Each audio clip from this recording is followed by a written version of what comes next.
More than 100 years ago, humanity achieved what had once seemed impossible, the mastery of space teleportation. With this breakthrough came the creation of the first spatial portal. But what awaited them on the other side was not just empty space or distant stars, it was an entirely new world. A realm filled with unknown mysteries and unimaginable dangers.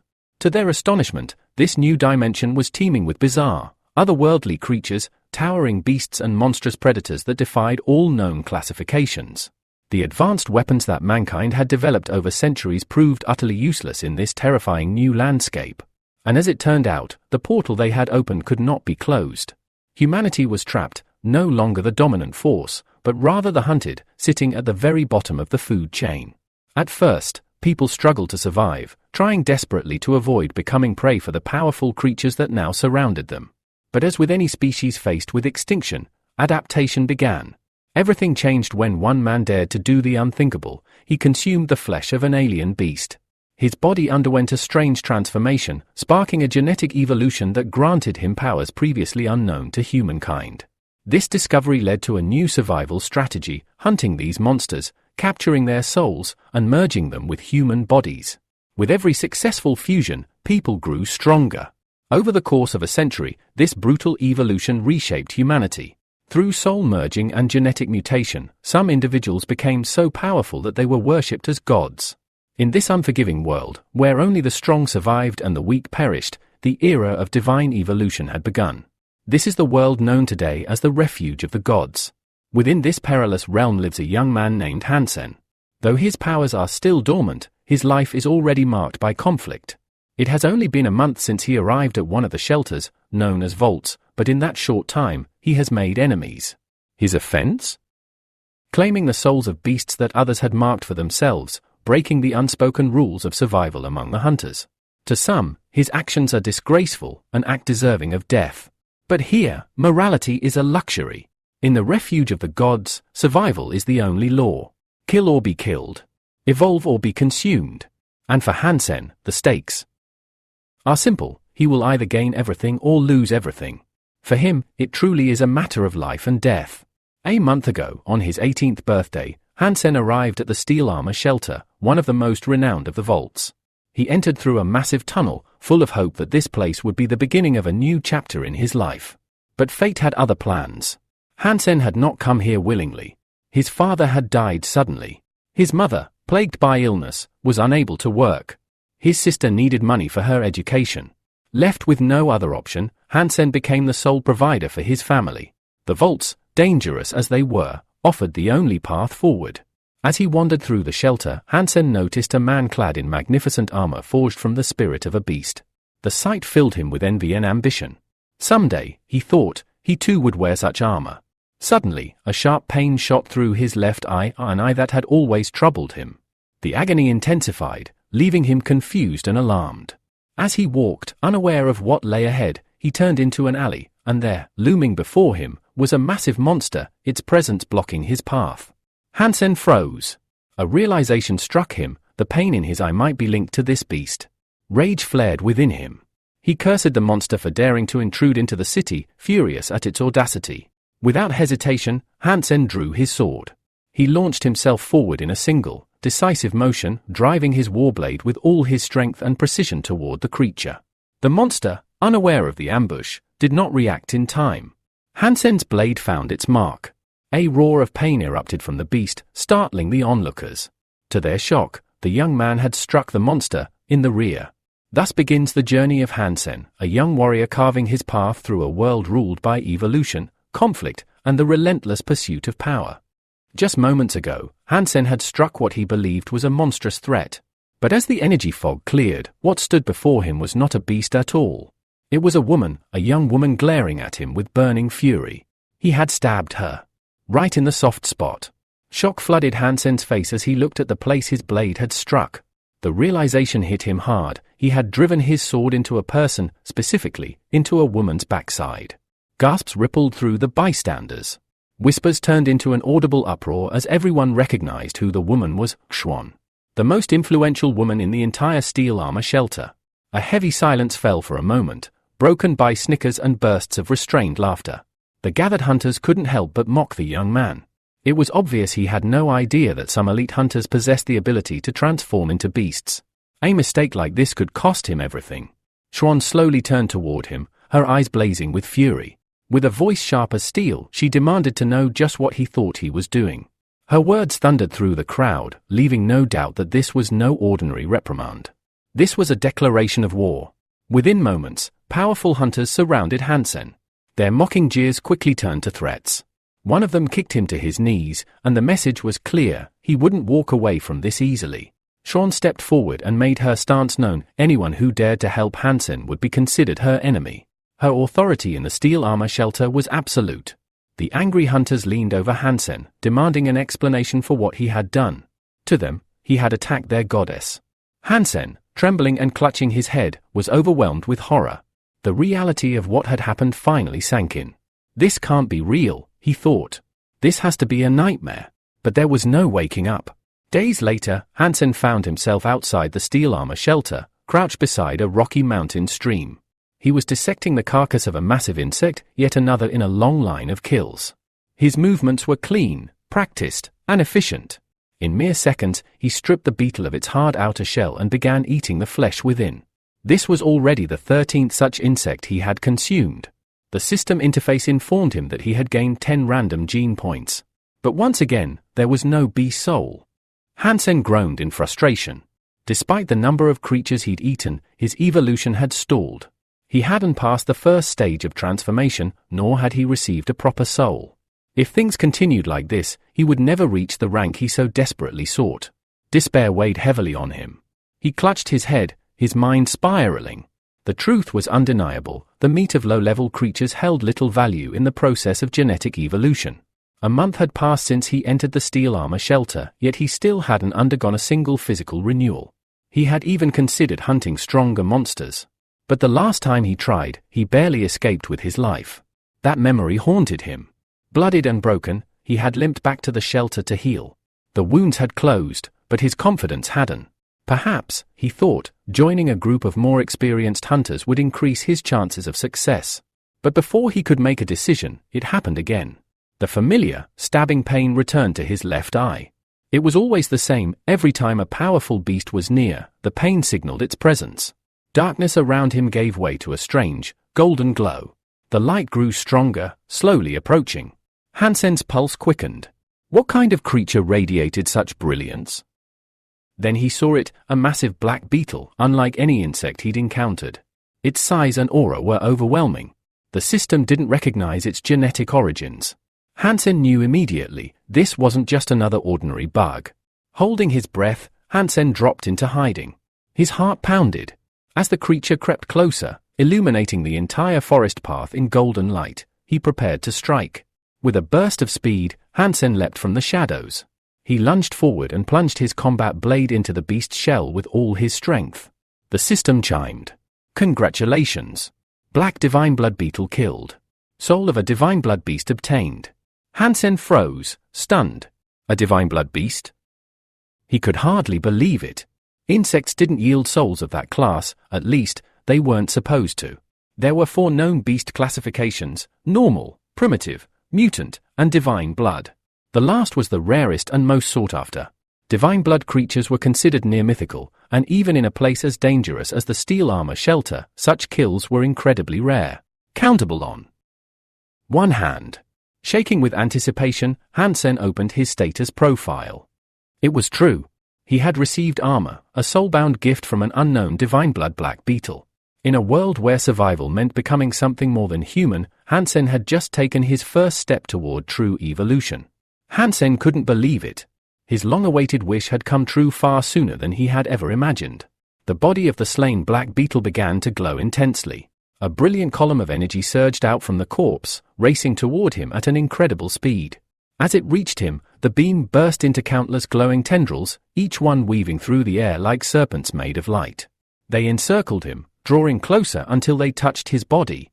In the next instant, the tendrils wrapped tightly around him, cocooning him in luminous coils. The sensation was warm and strangely pleasant. Then came the transformation. Before his eyes, his body was engulfed in radiant, golden armor. Plates of shimmering divine steel formed over his skin, locking into place like living metal. Within seconds, Hansen was completely transformed, no longer just a man, but a warrior cloaked in magnificent divine beast armor. He leapt into the air, amazed at how light and agile he felt despite the armor's heavy appearance. The strength, the fluidity, everything about it was beyond anything he had ever experienced. This was far more advanced than the primitive armor worn by hunters in the steel armor shelter. Hansen couldn't believe it. For so long, he had only admired such equipment from afar, jealous of those strong enough to claim it. And now, he was wearing it himself. Eager to test its power, Hansen approached a massive boulder. He raised his arm and struck. The rock exploded into fragments with a single hit. He stood in awe of his own strength, heart pounding with excitement. Later, back in his room at the steel armor shelter, Hansen sat in front of a pot of boiling soup. Though the meat of slain monsters tasted awful, he considered wasting it a crime. Resources in this world were precious beyond measure. He activated his holographic interface. To his astonishment, the meat from the divine black beetle had granted him 6 divine gene points, far more than he'd hoped for. He smiled. With a bowl of soup made from such a powerful beast, his physical strength would surely continue to grow. As he stirred the broth, his attention was drawn to something inside the beetle's remains, an object unlike any he'd seen. Nestled within the remains was a small, radiant orb. It pulsed with mysterious light. This wasn't part of the insect's anatomy. Curious, Hansen examined it closely. It looked almost alive. Beside him, in a reinforced cage, was a captured alien monster. Hansen assumed it was still asleep. But he was wrong. Without warning, a wet squelch echoed through the room. In a flash, the creature shot out its long tongue and snatched the glowing orb from Hansen's hand. Startled and furious, Hansen rushed to the cage and shook it violently. "Give it back," he shouted. But the monster ignored him. It swallowed the orb whole. Then, silence. For a moment, Hansen wondered if the creature had just killed itself. But his thoughts were cut off as the alien began to convulse violently. A bright green glow seeped from beneath its skin. Its body swelled rapidly, pressing against the iron bars of the cage. The metal groaned, then cracked. With a bone-chilling roar, the creature shattered the cage and charged at Hansen. Reacting on instinct, Hansen drew his blade. The clash was short but brutal. In a final desperate move, Hansen struck with all his strength. The blade sank deep, and the creature collapsed with a savage cry. Panting, Hansen stood over the twitching corpse, shaken from the near-death encounter. A system prompt flashed. Primitive green lizard killed. Soul not acquired. Flesh and blood may grant a random increase in primitive genes, 1 to 10 points. Hansen frowned. A primitive class beast? That didn't make sense. Before consuming the orb, the monster had been far weaker. The pearl must have caused it to evolve rapidly. That much was clear. Curious and cautious, Hansen dissected the body, retrieving the glowing orb from within. He turned it over in his hand, deep in thought. If it could mutate a low-tier creature into a formidable threat in mere seconds, what could it do to him? Resolved, he brought the pearl to his lips. This might be the catalyst he needed to finally rise to power. Elsewhere, within the steel armor shelter, a heated family argument was unfolding. Hansen's mother and her daughter sat across from discontented relatives. Tension filled the room. The dispute centered around a bitter topic, the inheritance left behind by the previous generation. All of it had ended up in the hands of Hansen's mother. And not everyone was happy about that. Back at Hansen's family home, the atmosphere had grown tense. His relatives had gathered, pressing his mother to return their supposed share of the inheritance. They claimed that if she did so, she would be allowed to stay in the house alone with her daughter. Hansen's second uncle stepped forward, arguing that she had benefited from the house long enough. Now, it was time to divide the property fairly among all the heirs. The first uncle chimed in full agreement, his tone bitter. He complained that his family had received absolutely nothing from the inheritance, even though they had just as much right to it. One of the women present made a calculated offer. She stated that the house was worth 3 million and proposed giving each party 1 million, leaving the house for herself. But Mama Hansen's voice trembled as she explained that they didn't have 2 million. They were poor. If the house were sold, she and the children would be left homeless. The uncle's face twisted with frustration. He snapped back that she wasn't the only one with problems. His children, unlike hers, hadn't even received an education. Now he needed money, desperately. Realizing the conversation was going nowhere, the man gave her an ultimatum: either sell the house or be taken to court. With that, the relatives left. Mama Hansen sat silently on the porch, her thoughts spiraling in despair. She stared at the worn floorboards, her heart heavy. Hansen was furious. How dare they come and try to take the old house, his father's house, from them? He recalled the time when his father had helped those very same relatives, paying off their million-dollar debts. And now they had the audacity to demand more. Mama Hansen sat with tears streaking down her cheeks. Her husband had died in vain, she thought, after falling out with the Star Group. And now, she couldn't even protect the home he left behind. Her sense of helplessness crushed her. But Hansen gently placed a hand on her shoulder. He told her not to worry. He had already contacted a lawyer, a professional who promised to defend them. The reassurance gave her a glimmer of hope. Maybe, just maybe, they wouldn't lose their home after all. Still, Hansen was seething inside. He was furious that his relatives would stoop so low as to harass his mother and sister. One way or another, he vowed, they would be held accountable. Meanwhile, at Star World Station, the transport hub linked to the steel armor shelter, people bustled through glass corridors. Loudspeakers echoed announcements through the air. The president has completed the third evolution and has entered the fourth space of God's refuge, approaching the realm of a demigod. Hansen stood among the crowd, his mood foul. He had achieved nothing. He was still struggling just to survive, while others were soaring to unimaginable heights. Another announcement came through, a genius has entered the second space, with a divine gene mutation score of 100. Hansen couldn't believe it. 100 points? That was unheard of. Sitting inside a carriage, he stared out the window as another voice declared, yesterday, a council member displayed extraordinary courage. After tracking a demigod warrior, he engaged in an uneven battle and emerged victorious, showcasing flawless combat technique. It was too much. Hansen felt defeated, like fate itself was mocking him. Despite his best efforts, success always seemed out of reach. Still, he tried to shake off the self-pity. He had the crystal now, and with it, a chance. Maybe he wouldn't reach 100 divine gene points. That was a dream too distant. But he still had hope in the original gene mutation. That, at least, was within reach. His goal was clear, head to the Valley of the Winds. There, he would hunt basic alien monsters. He had no choice. He needed to earn money, and fast. 2 million credits to save the house. Tears welled in his eyes. The burden weighed heavily on him. But he clenched his fists. He had no time to cry. He had to fight. Suddenly, his thoughts were interrupted by a sharp, echoing sound. He looked up. In the sky above, a wind mantis streaked toward him at high speed. A smile tugged at Hansen's lips. He was glad he spotted it first. These creatures were notoriously hard to detect. Though classified as primitive-level beasts, they possessed terrifying speed. Fortunately, their defense was poor, making them ideal targets. Hansen sprang into action. He lunged forward, ready to end the fight quickly. He figured the creature's blood alone would be enough to aid his next step forward. But the wind mantis acted oddly. Instead of fleeing like others of its kind, it hovered above him, then suddenly flared out its legs and dove straight at him in an aggressive, frenzied attack. Hansen's eyes widened. This wasn't normal. Before he could react, the mantis struck. Hard. Each blow from the wind mantis's claws slammed into Hansen's armor with jarring force, momentarily knocking him off balance. As he stumbled back, a flicker of doubt crossed his mind. Had he underestimated the creature? Its speed was far greater than he had anticipated, and the strength behind its strikes caught him completely off guard. Breathing heavily, Hansen glanced down at his armor, expecting to see cracks or at least dents. But to his amazement, the surface was still flawless. He couldn't believe it. The armor hadn't taken a scratch. Relief washed over him, quickly replaced by growing confidence. If this suit could withstand an assault like that, then perhaps he truly was ready to reach new heights in battle. As he steadied himself, a system notification popped up in front of his eyes. Primitive-level wind mantis eliminated. Hunt successful. That confirmation only fueled his rising determination. He raised his eyes to the sky and froze. Dozens more wind mantises now hovered above him. They had been drawn by the battle.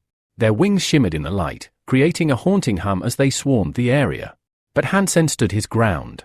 He believed in the armor now. Death no longer felt like an immediate threat. Even mutated beasts wouldn't scare him with this kind of protection. One by one, the mantises dove at him, claws flashing. But their strikes bounced off harmlessly. His defense held strong. Drawing his combat sword, Hansen unleashed a whirlwind of attacks. His movements were fluid, his strikes precise. Blade met kiting with deadly efficiency as mantis after mantis fell. More system messages arrived. Kill confirmed. Primitive level wind mantis defeated. Hunt successful. He stopped counting after the 10th kill. There were too many. A veritable storm of wings and limbs circled around him, yet none could touch him. Fueled by adrenaline and confidence, Hansen charged into the insect horde without hesitation. At the entrance to the Valley of the Wandering Winds, a newcomer cautiously stepped forward. His name was Shirao, the son of wealthy parents. He was new to this steel-armored refuge and knew no one here. But he was content. Serving under the beautiful squad leader Shounen was enough for him. Now, hoping to impress her, Shirao had entered the valley in search of a mutant creature that could earn him a reward. He moved quietly through the dense thickets, eyes scanning the surroundings for any sign of a rare beast. Eventually, he stumbled into a large clearing and froze. There were no monsters. Just silence and the heavy scent of blood. Looking around, he muttered, "Where did all the wind mantises go?" The grass was stained red. Trails of blood crisscrossed the field. Whatever had happened here, it was recent. Shirao examined the battlefield carefully. From the amount of blood and the number of fallen creatures, he assumed a large group had hunted here. But then he saw him. In the middle of the clearing stood a single figure, Hansen, surrounded by a mountain of mangled wind mantis corpses. Shirao's eyes widened. His mind refused to believe what he was seeing. Was this guy alone? He studied Hansen more closely. The man stood confidently in powerful armor, calm and unharmed, amidst dozens of fallen monsters. The scene was surreal. Did you really do this alone? Shirao finally asked, still in disbelief. Or did you have help? Because I just can't imagine one person handling all this. Hansen turned to face him, calm and straightforward. I'll sell them to you. 1,000 each, he said. Shirao blinked. That was a solid offer. More than fair. And he'd get far more value than he expected. Still stunned, Shirao confirmed, "You're really selling them for 1,000 each." Hansen nodded. Without hesitation, Shirao pulled out a thick wallet. "I'll pay more," he said quickly. "And if you find anything else, anything, I want to buy it." It was clear. Shirao wasn't just looking to buy. He was proposing a long-term business relationship. Hansen agreed. "Tell me your name and your room number. I'll let you know if I find anything you can use," Hansen said, slipping back into a businesslike tone. Shirao did exactly that. Then, in return, he asked, "What's your name? What room are you in?" But Hansen didn't answer. Instead, he raised a hand in farewell, turned around, and walked away. "I'll see you when I've got something," he called over his shoulder. Shirao waved goodbye, grinning. "I'll call you money, brother," he shouted. "I'll be waiting for your next visit." After clearing the skies of wind mantises, Hansen set his sights on tougher prey. It was time to raise his hunting level. His next target, the copper-toothed wolves, beasts far more valuable than mere insects. As soon as Hansen approached their lair, the wolves noticed his presence. A feral growl echoed across the field, and in an instant, the pack lunged at him. Hansen didn't flinch. His armor burst with radiant light as he charged directly into the pack. Dozens of snarling predators surrounded him, but he met them head-on, slashing and striking with precision. Each blow landed cleanly, cutting through fur and muscle.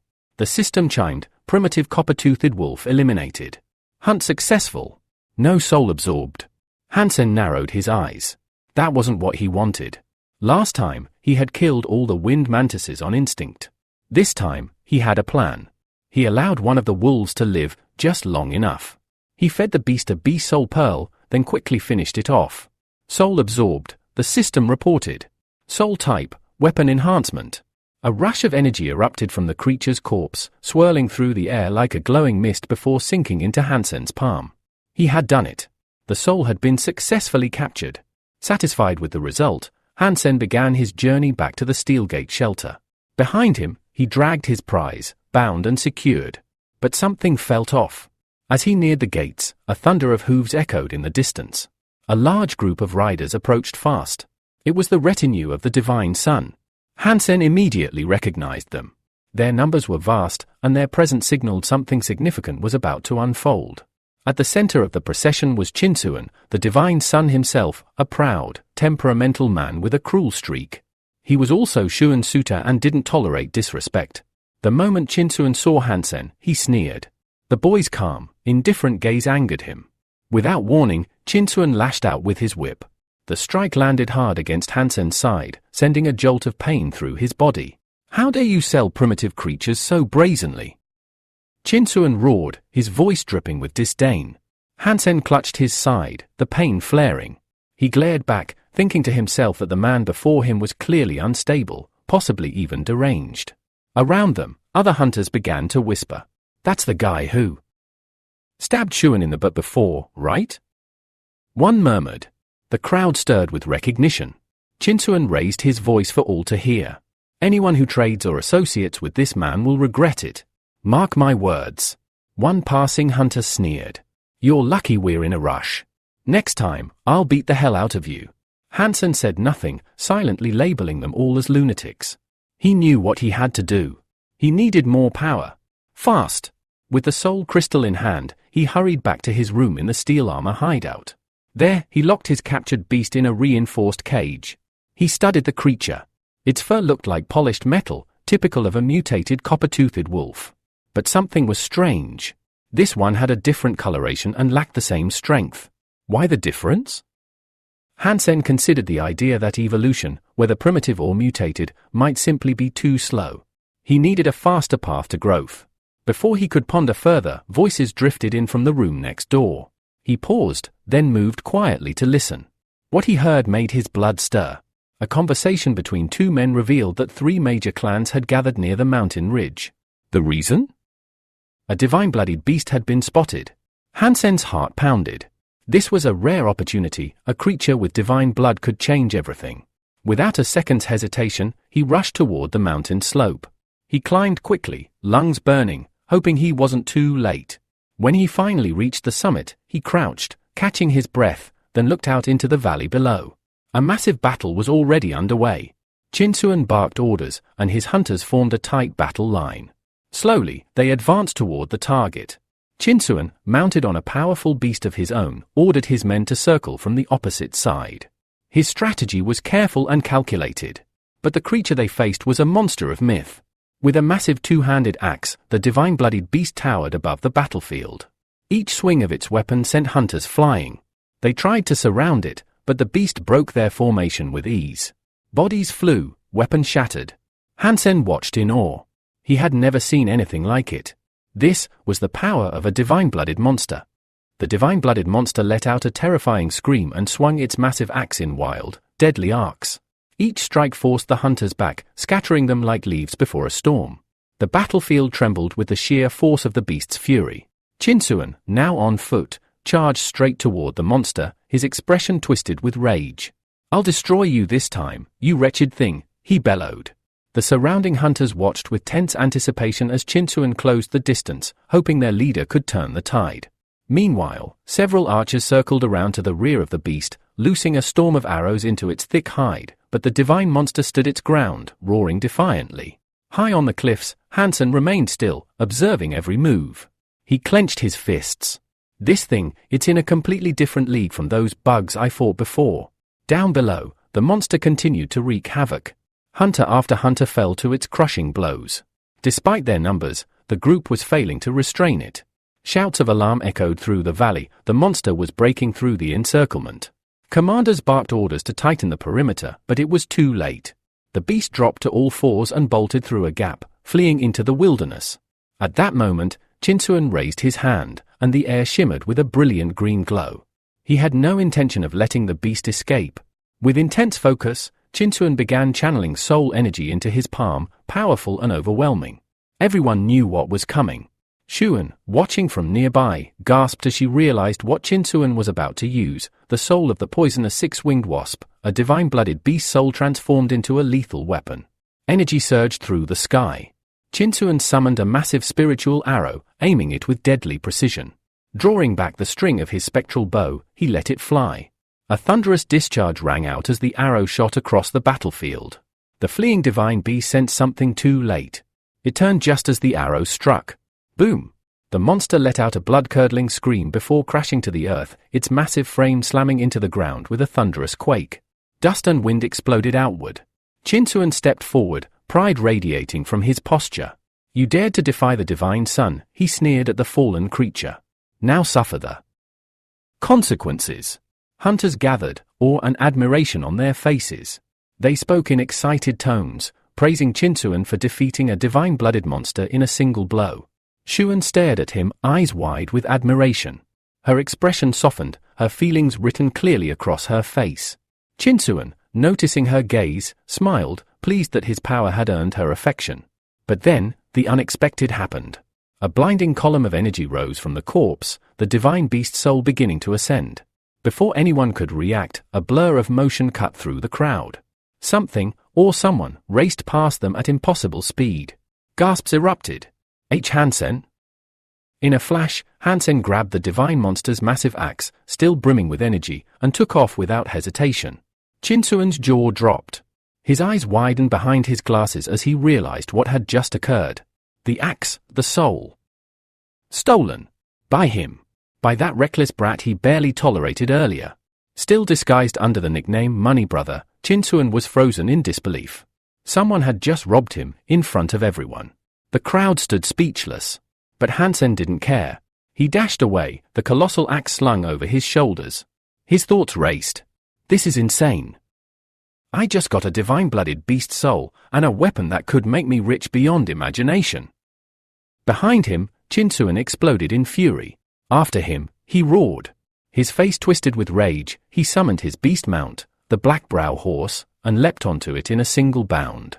His subordinates followed his lead, curses flying from their mouths as they chased the thief who had dared defy their leader and steal their victory. Hansen ran, pushing himself to the limit, but the axe was heavy. With each step, his breath grew shorter, his strength draining fast. Behind him, the sound of hooves and shouting grew louder. They were gaining on him. He glanced back. A horde of angry hunters was closing in, and fast. His legs burned. The divine genes in his body screamed, working overtime, but even they had limits. Shinsuan narrowed his eyes as he gave chase. How much longer can he keep this up? He growled. He's finished. Hansen knew it too. His lungs burned. His arms ached from the weight of the axe. The pain was unbearable. He stumbled. The footsteps behind him grew louder. He looked up at the sky, then closed his eyes. Mother. Sister. I'm sorry. He had risked everything. And now, it seemed, he had lost. At a critical moment, Hansen hears the voice of his deceased father, clear and resolute, asking him if he's truly going to give up. A vivid image of his father forms in his mind, questioning whether Hansen really believes that surrender is the only way out. Memories of childhood training sessions with his father come rushing back. He recalls the times his father told him that giving up was never an option, that life itself is just a game, and in games, you keep moving forward. The voice urges Hansen to climb the mountain ahead, destroy the NPC stationed at the summit, and gain 2 full levels. But Hansen hesitates. The mountain is crawling with monsters, and the path to the top seems almost suicidal. At the peak, the NPC is heavily guarded by relentless beasts. Still, the father's voice cuts through the fear. A danger is part of life, but living in fear of it is not. In a vision, Hansen sees his father ready for battle. He draws a bow, an unusual container attached to the arrow. He speaks of genetic evolution as an adventure open to all. With a single, precise shot, he fires. The arrow strikes, and the container releases a strange gas that spreads rapidly across the battlefield. Without hesitation, the father pulls out his combat blade and charges into the horde of monsters. He fights with incredible skill, cutting down enemies one by one, pushing forward until the path is cleared. Reaching the summit, he levels his weapon at the NPC, prepared to finish the mission. Turning to Hansen, the father delivers a final lesson: survival demands risk. If Hansen avoids hardship, how can he ever grow? He reminds his son that in this world, just like in reality, humans sit at the bottom of the food chain. The only path to survival is strength. He shares a hard truth: the faster Hansen becomes powerful, the better his chances. The psychological pressure is overwhelming for Hansen. His heart races. He remembers his father thinking that Hansen is still too kind, too innocent to grasp the brutality of this world, but sooner or later, he'll have to. In the game, the father can support him. But in life, Hansen must learn to stand alone.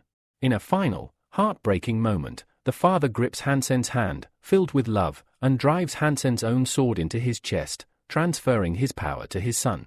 Hansen screams, unable to comprehend what just happened. The system chimes in, Hansen has advanced to the next level. His father's words echo in his mind, if you want to survive, you must become stronger. That's the only secret. Realizing there's still hope, Hansen refuses to give up. He sprints forward as the hunters close in. Chinswin, one of the pursuers, jumps from his mount and yells in fury. Sword drawn, he charges at Hansen, determined to end it. But Hansen still believes in a slim chance. He activates a desperate transformation, emerging with the soul of the Blood Destroyer beast. The transformation unleashes an enormous burst of energy. A brilliant column of power shoots into the sky, forcing everyone around to freeze in shock. Even Jinsu halts his attack, stunned, whispering that what he's witnessing should be impossible. It breaks every rule of the game. Hansen completes the transformation. His body changes, turning into a massive, powerful centaur. He charges forward, gaining momentum and leaving the hunters behind. With confidence, he shouts that no hunter, no matter how experienced, can defeat a transformed soul. The hunters think he's lost his mind. Fusion between two beast souls is a dangerous, nearly suicidal experiment, especially during a chase. Shuen, observing from a distance, watches in disbelief as Hansen speeds farther away. While the hunters curse and yell that he's no longer human, one of them radios the commander, warning that continuing the pursuit is too risky. Ahead lies a mountain serpentine trail that's nearly impossible to navigate during a chase. Xian, watching the chaos unfold, can't help but feel admiration. Not only did Hansen steal the golden axe, but he also absorbed the soul of a vile creature right under the nose of the Son of God. Left with no other option, the hunters give up the chase. Frustrated, they turn to criticizing their commander, blaming him for wasting the divine beast's one-time use arrow and failing to achieve anything, while Hansen narrowly escaped death and vanished into safety. Exhausted, Hansen collapses in the forest, gasping for air. He knows that his transformed state only lasts 7 to 8 minutes. Wiping sweat from his brow, he realizes just how lucky he was. If gods had been chasing him, he wouldn't have made it out alive. Despite his successful escape, Hansen's mind is far from at ease. He's now worried about the golden axe. Unlike a beast soul, it can't be hidden easily. Worse, he has made the Son of God himself his enemy.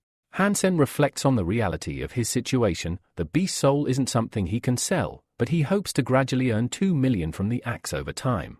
The initial fear begins to fade, giving way to satisfaction.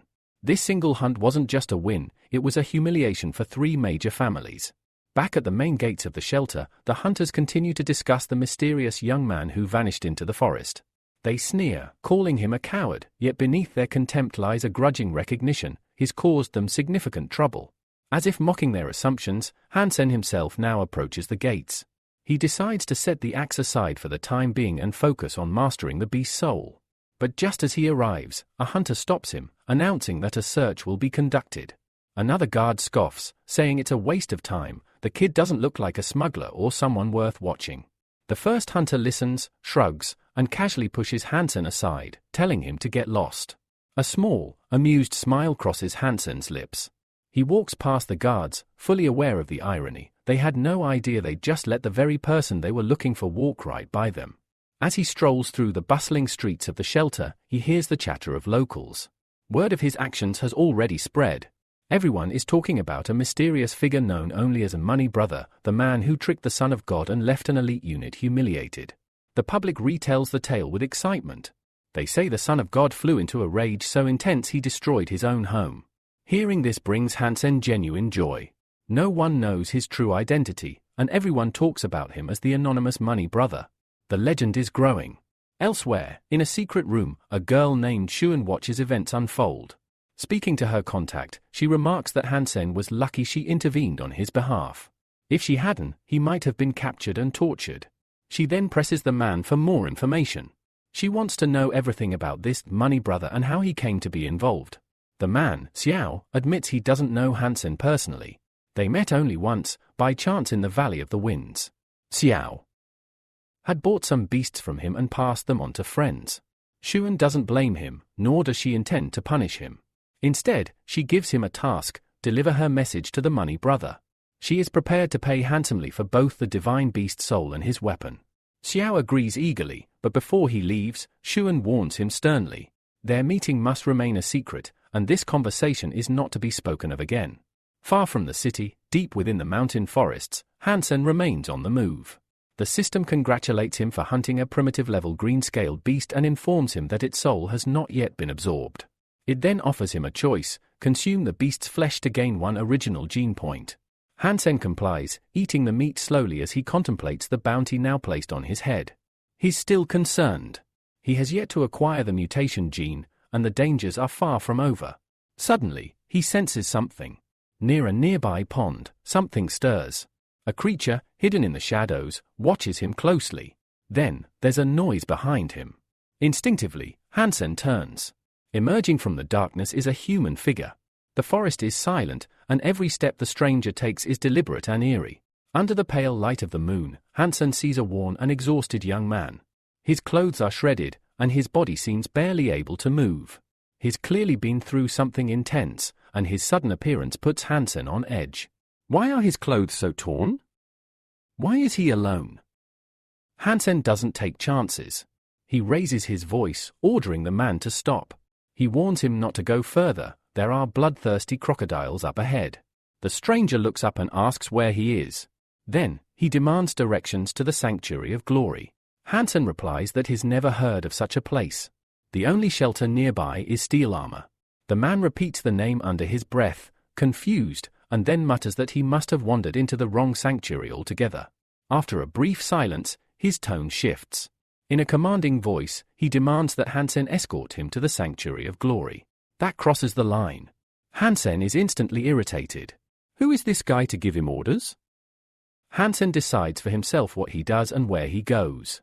He's not about to follow someone else's commands, especially not from a stranger. With controlled annoyance, Hansen tells the man to head south. If he hurries, he might make it out of the forest before nightfall.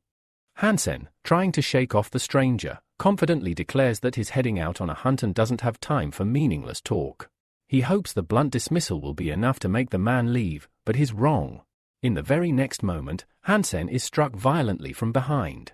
The blow is so forceful that he's hurled several meters through the air, crashing to the ground and hitting his head hard against a rock.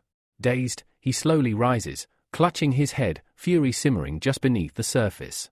Gritting his teeth, Hansen demands to know what the hell the stranger is doing. But the response is pure arrogance. The stranger coldly orders him to shut up and take him where he wants to go, now.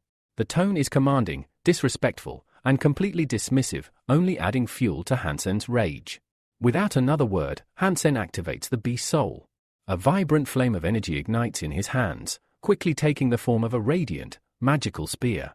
With a steady voice, he warns the stranger he will not be treated like trash. The stranger brought this on himself. Hansen strikes fast, unleashing a series of swift and precise spear attacks. But to his shock, the stranger dodges every blow effortlessly, moving with unbelievable agility. Then, with a sneer, he mocks Hansen's technique, dismissing it as child's play. Even without a beast soul of his own, the stranger doesn't consider Hansen a real threat. Then it happens. The stranger gathers a terrifying amount of energy in his hands, a condensed field of raw, destructive force. He lashes out with it, landing a brutal blow. Hansen tries to block it with his magical spear, but the attack is so overwhelming, it shatters the spear in two. Stunned, Hansen reels from the impact. How could someone destroy his spear with their bare hands? The stranger answers the unspoken question with chilling confidence. He reveals that he uses ancient martial arts capable of unlocking dormant genetic potential, techniques that produce explosive force, akin to nuclear fusion. It's a skill available only to those in the middle stage of training. With contempt, the stranger raises his hand toward Hansen, calling him an idiot and giving him a final ultimatum: guide him to the sanctuary or die. Hansen snaps. His fury erupts like a volcano. Who the hell does this guy think he is? Hansen roars back that if the stranger wants directions, he'll tell get them, but the road leads straight to hell. In an instant, Hansen transforms, donning his divine beast soul armor. The suit radiates with power and menace. He launches a furious assault, striking with lightning speed and savage force. But again, the stranger evades every attack with calm, calculated ease. Then, moving into position, the stranger lands a punch at close range. It collides with Hansen's armor, unleashing a burst of energy that blasts both fighters apart. The clash is so intense it shakes the battlefield like a violent storm. Still recovering, Hansen stares in disbelief. Even his armor, crafted from the soul of a divine beast, is taking damage. That shouldn't be possible.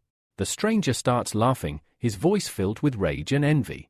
He realizes Hansen is wearing divine beast soul armor strong enough to endure techniques like the ice muscle and jade bone. That fact alone enrages him.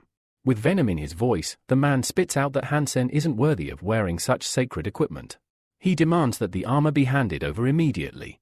Without hesitation, he charges again, this time with even greater force. Hansen is battered by the next wave of blows. The stranger's strikes are too strong, each one feels like it's going to break him. Then, seizing him by the leg, the stranger lifts him and slams him into the ground with devastating force. The pain is excruciating. Hansen screams. The stranger, standing over him, scoffs coldly. He declares that a weakling remains a weakling, no matter what power he's been granted. He mocks Hansen for refusing to give up the armor peacefully. But then, everything changes. A surge of power explodes from Hansen's body. In a blinding flash, he transforms, ascending to a new level. The energy that bursts forth is raw, unstable, and violent. In one clean, brutal motion, he delivers a crushing blow to the stranger's head. Caught off guard, the stranger reels from the impact. For the first time, he feels pain, real, sharp pain. The expression on his face shifts from arrogance to stunned disbelief. Hansen's blood boils. The fury that's been building inside him finally erupts, engulfing him completely. His eyes burn with rage. The real fight has only just begun. Hansen hovers in the air, his body now radiating a powerful energy field. His transformation is complete, and he stares down at the enemy below with cold finality. In a chilling voice, he declares the stranger's fate. He is doomed to die today. The stranger, once confident and arrogant, now looks up in horror. He realizes too late, he's made a fatal mistake. What stands before him is no longer the same Hansen. Drawing upon the soul of the divine beast, Hansen unleashes a devastating assault. The energy surrounding him takes shape, morphing into the terrifying figure of a colossal alien creature. Then, in a blinding flash, Hansen charges. The stranger throws everything he has into defending himself, summoning every ounce of skill and strength. But it's not enough. The beast soul's overwhelming power crushes everything in its path. The stranger is sent crashing to the ground. Stunned, he can barely react before Hansen descends upon him, striking again and again. Each blow is brutal, filled with all the anger and humiliation Hansen has held back until now. The stranger's defenses crumble. Blow after blow rains down. Hansen has become a merciless force of destruction, consumed by fury. His opponent, now broken and helpless, finally pleads for mercy, acknowledging his defeat. But it's far too late. Then, silence. The battle is over. Hansen stares at the lifeless body, breathing heavily. A cold realization settles over him. He has killed a man. For the first time in his life. The rush of battle fades, replaced by shock. He drops to the ground, knees buckling under the weight of what he's just done. Even now, Hansen can't make sense of it all. His opponent was powerful, terrifyingly powerful. Had that man possessed a divine beast soul of his own, Hansen might not have survived. Despite the victory, his own armor was damaged, and his body battered. Driven by curiosity and caution, Hansen crawls toward the fallen enemy and begins to search him. Somewhere in the wreckage of clothes and armor, he finds it, a strange, glowing crystal. Small, bright, and clearly high-tech. It looks like a memory chip. Intrigued, Hansen takes it back to his room in the shelter. At his desk, under the glow of the molecular microscope, he carefully examines the chip. This is no ordinary object. As the data loads, he's stunned by what appears on the screen, a complete record of the ice muscle and jade bone. Technique. This is the very technique used by noble elites, techniques so rare that even princesses of the imperial family are trained in them. Hansen once dreamed of acquiring this nuclear-level gene technology, but it was far beyond his reach. Yet now, by pure chance, he holds the original. For the next 3 days, Hansen isolates himself, diving deep into the data. He studies the technique with laser focus, absorbing every detail. Slowly, he begins to notice changes, unnatural changes. His body starts to feel cold. The warmth of human life seems to fade from his skin. Concerned, Hansen checks his body temperature. It has dropped by 2 degrees. His suspicions are confirmed. This technique is changing him, transforming his very biology. As he stares at the chip in his hands, he wonders, how could something this powerful have simply been carried around in such a dangerous world? Just then, his phone rings. On the other end is an old friend, calling with excitement and urging Hansen to come out right away. When Hansen asks where they're headed, the answer is vague and playful, "You'll find out soon enough." He agrees. Later, Hansen finds himself sitting in his friend's car. He's quiet, listening absently to the lively conversations around him. One of his companions recounts an exaggerated tale, how the mysterious money brother transformed into a golden centaur and vanished before anyone could catch him. Hansen says nothing. He stares out the window, expression unreadable. His mind lingers on a dangerous truth: none of them know that the legend they're chasing, the man everyone in the shelter talks about, is him. He is Money Brother. And his story is only just beginning. Hansen suddenly recalls that one of his friends had ended up in a steel shelter after a family crisis, leaving his loved ones in a difficult position. The memory stirs something in him. It's time to stop pretending. He turns to his friend and asks, plainly, "Where exactly are we going?" His friend smiles and replies cryptically, "We're almost there." Minutes later, their car pulls up in front of one of the massive martial arts stadiums. As Hansen steps inside, he's stunned by the sheer number of people, an overwhelming crowd, chanting in unison, their voices echoing off the stadium walls. They are all here for the same reason, to witness the arena's star, the Son of God, ranked 5th in the first shelter. He's the fan favorite. The battle begins. A blinding flash of energy erupts in the arena as one of the monster fighters undergoes its soul transformation. Hansen watches, captivated. The atmosphere is electric. Caught in the moment, he suddenly shouts in support of one of the fighters. His friend laughs, telling him that the guy he's rooting for is far weaker than the mysterious warrior known only as Money Brother, a rising legend whose reputation is already shaking the shelter. Everyone talks about how Money Brother stole the soul of a monster, a move that shocked the entire shelter. Hansen remains quiet, but inwardly, he agrees. Yes, it was a dirty move. But it was also a necessary one. The Son of God is his enemy, and stealing the soul was his way of taking revenge. He knows no one must ever learn the truth, he is Money Brother. 2 weeks pass like a blur. Back in his room, Hansen sits near a cage, watching the copper-toothed beast inside.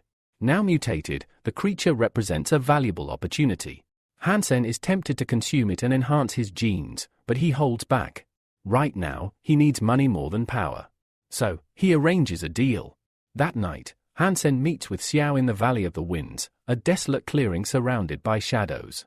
He hands Xiao a heavy package, mutant jerky made from high-grade monster meat. When asked the price, Hansen doesn't hesitate, 2 million. In cash. He insists he's no scammer. The meat is authentic, and the quality justifies the cost. Xiao agrees and pays up, complimenting Hansen on being a reliable partner. Then, almost casually, Xiao adds that Xuan, a prominent girl from the shelter, sent a message.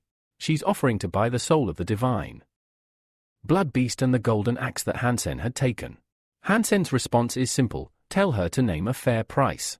Later, deep in the forest, Hansen makes his way into the bottomless pit, a dangerous underground labyrinth.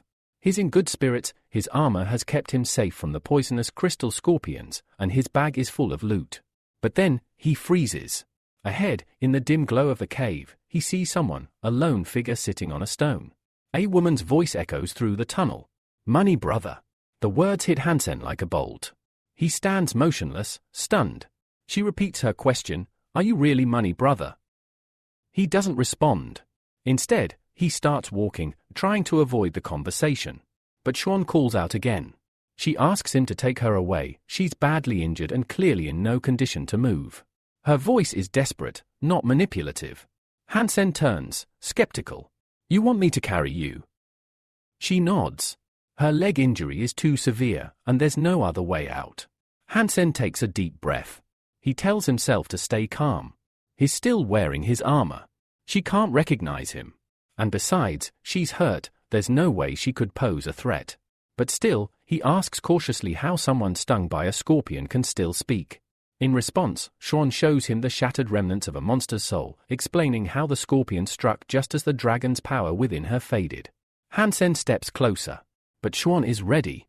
She whips out a dagger and warns him not to try anything. The blade in her hand was forged from the soul of the poison heart butterfly, and not even his armor might withstand it. Hansen stops, raising his hands in surprise. I didn't even think about that, he replies honestly. He wasn't here to hurt her. But now, things have just gotten much more complicated. Hansen doesn't intend to hurt Xuan, after all, she's the one who asked him for help. When she promises to pay him generously if he gets her out of the cave safely, Hansen shrugs it off, saying he doesn't need money right now. But then he remembers the scorpion she mentioned. He turns back to her. Is the scorpion dead? Confused, Xuan points to its remains nearby, wondering why he cares. As she notices his heavy bag, filled with dead scorpions, realization hits her. How did he survive fighting so many poisonous monsters without a scratch? Hansen smirks. He tells her that as payment, he'll be taking the soul of the mutant, and he'll also be keeping the scorpion's body. Soon, they're trekking through the forest again. Hansen carries Xuan on his back, walking carefully near the bottomless pit. As they near the shelter, she asks him to take her all the way to the front gates. But Hansen refuses. If people see them together, it could expose him. Too risky, he says. Xuan, meanwhile, can't stop thinking about how casually he ate crystal scorpion meat earlier, as if it were a common meal. The idea of it makes her stomach turn. Hansen stops. The shelter's close. Call for help from here, he tells her, holding out his hand. Now pay me. Without a word, Xuan throws the mutant's soul to him. Did you get the message?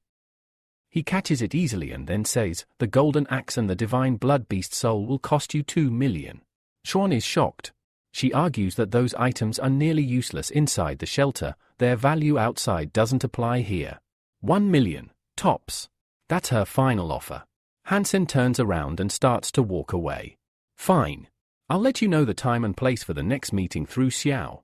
Xuan glares at his back, furious. In her mind, Hansen is nothing but a greedy opportunist, a Kermagin, always squeezing profit from every situation. Later, Hansen returns to Steel Armor Shelter, but something feels wrong. Despite being in disguise, he senses unease. It clings to him like fog. Then, on the street, he sees an old friend, but the guy quickly turns his head and pretends not to notice him. Hansen watches in silence. The fear on his old friend's face is unmistakable. He doesn't want anything to do with Hansen anymore.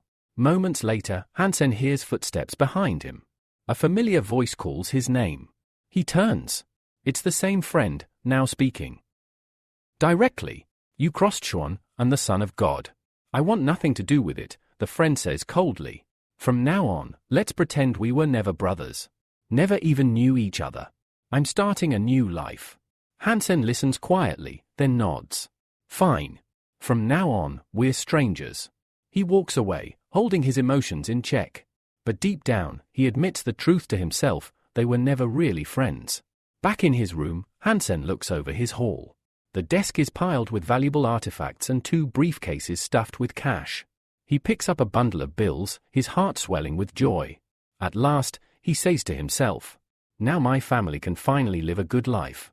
That weekend, Hansen takes his mother and sister out for a walk around the city, a rare treat. He wants them to have a carefree day and forget their struggles. They stop in front of a luxurious pastry shop. Didn't you always want to try sapphire ice cream? He asks his little sister, smiling. Her face lights up. You're the best brother ever? Their mother, however, hesitates.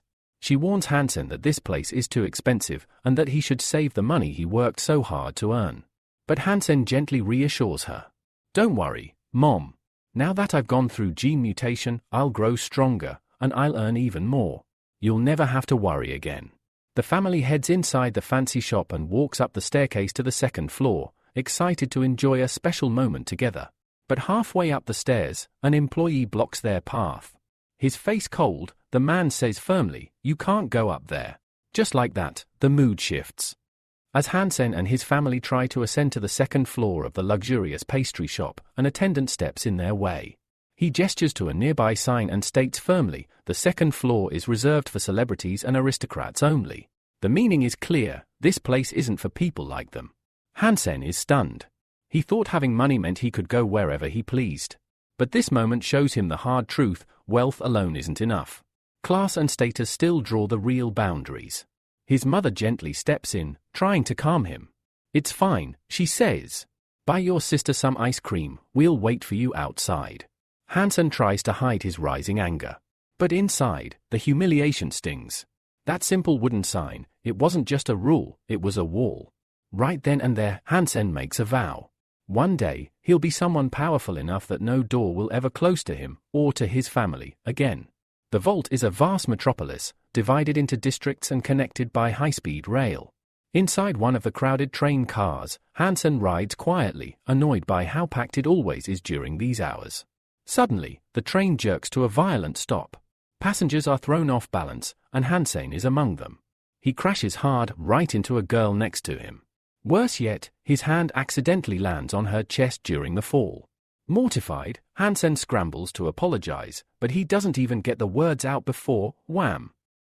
The girl punches him in the face. As he reels from the hit, still apologizing, the girl glares at him with fury. And that's when it clicks, they know each other. It's Soon, the same girl from his earlier misadventures. "What are you doing here?" Hansen mutters, rubbing his sore cheek. "You again?" Soon snaps.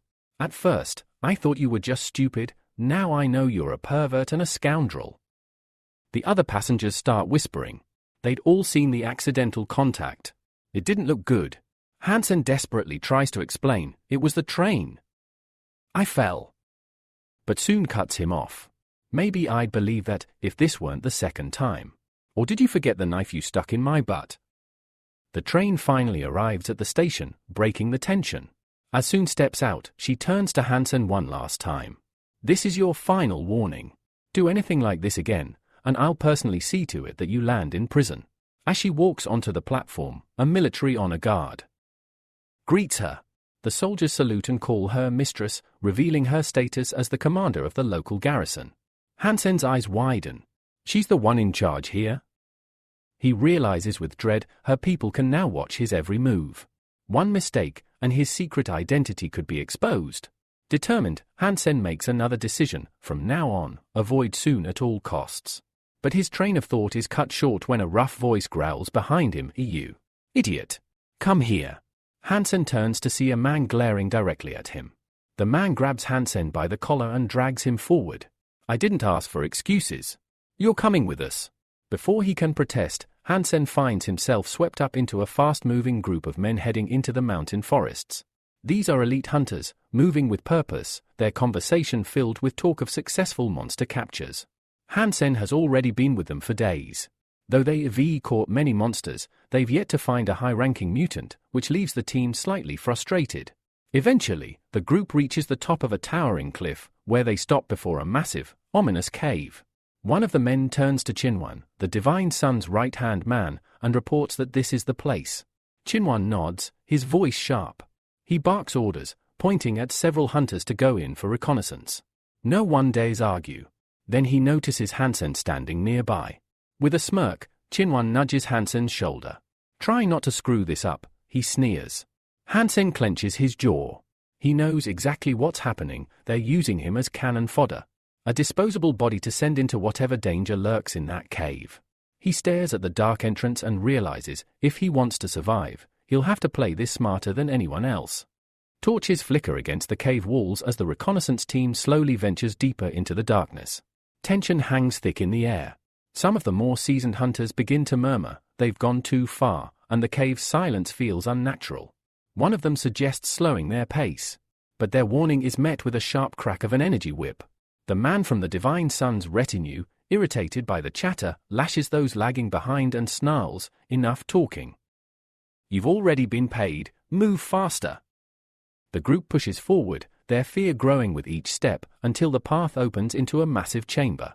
Before them lies a vast, underground lake, its surface perfectly still, smooth as glass. The mercenaries pause, stunned by the eerie beauty of the place. One of them steps forward. "The road ends here, sir. There's nothing but water." Without hesitation, the Divine Sun subordinate raises his hand, and several glowing capsules materialize in the air, transforming instantly into inflatable boats. The hunters stare in awe. Most had never even seen technology like this. "Get across," he orders. Hansen watches silently, noting how well prepared these people are. They knew what they were looking for, this wasn't a blind exploration. The mercenaries board the boats, which begin gliding slowly across the black water. But Hansen notices something disturbing. The Divine Sun's men aren't boarding. Only the hired mercenaries are being sent across.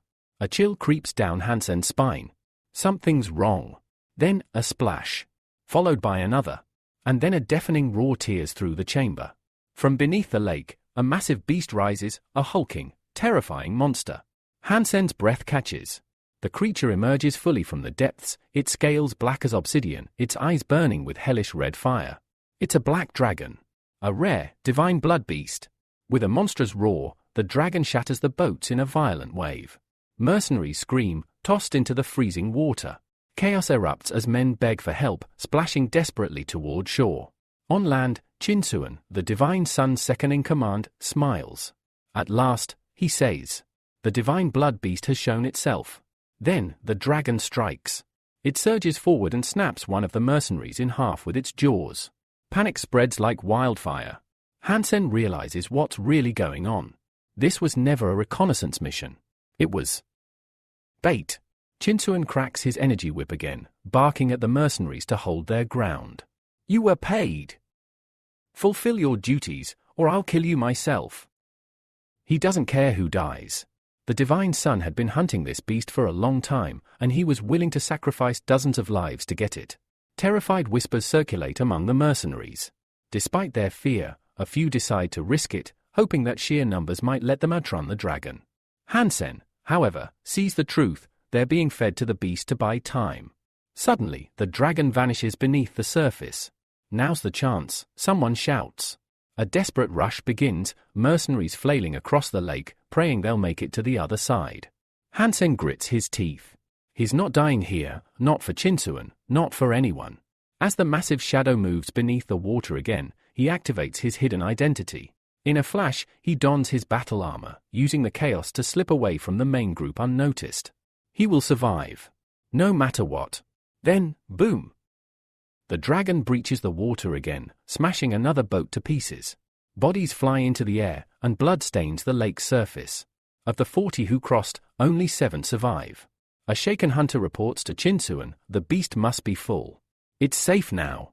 Satisfied, Chinsuan waves his men forward. Confident that the dragon won't attack again, the Divine Sun's entourage boards the remaining boats and sails across without incident. Their plan worked. The beast had been fed. The threat had passed, for now. But Hansen, watching from the shadows, knows one thing for certain: he will never forget this betrayal. The party continues deeper into the cave, their path lit by flickering torches. Each step is cautious, every breath held in suspense. Then, hidden behind a narrow crevice, the group discovers something extraordinary: 2 enormous eggs nestled carefully in the shadows. Chinsuan's expression twists into something dark and grotesque, like a demon savoring his prey. His eyes gleam with greed as he stares at the divine blood creature eggs. With these, he thinks, he can raise his gene count and increase his power. Take them, he barks at 2 mercenaries. The mercenaries obey without question. As they lift the eggs, they're startled by the immense weight. But before they can fully process it, a deafening roar erupts. A giant black dragon appears, its jaws wide open, unleashing a terrifying cry that shakes the cave walls. The mercenaries freeze, clutching the precious eggs, helpless before the monster. Chinsuan, snarling in frustration, calls them useless. He draws his sword and charges forward, shouting for his men to distract the beast while he retrieves the eggs himself. The hunters and mercenaries rally together, doing everything they can to divert the dragon's wrath. Amid the chaos, Chinsuan reaches the mercenaries and snatches the eggs from their hands.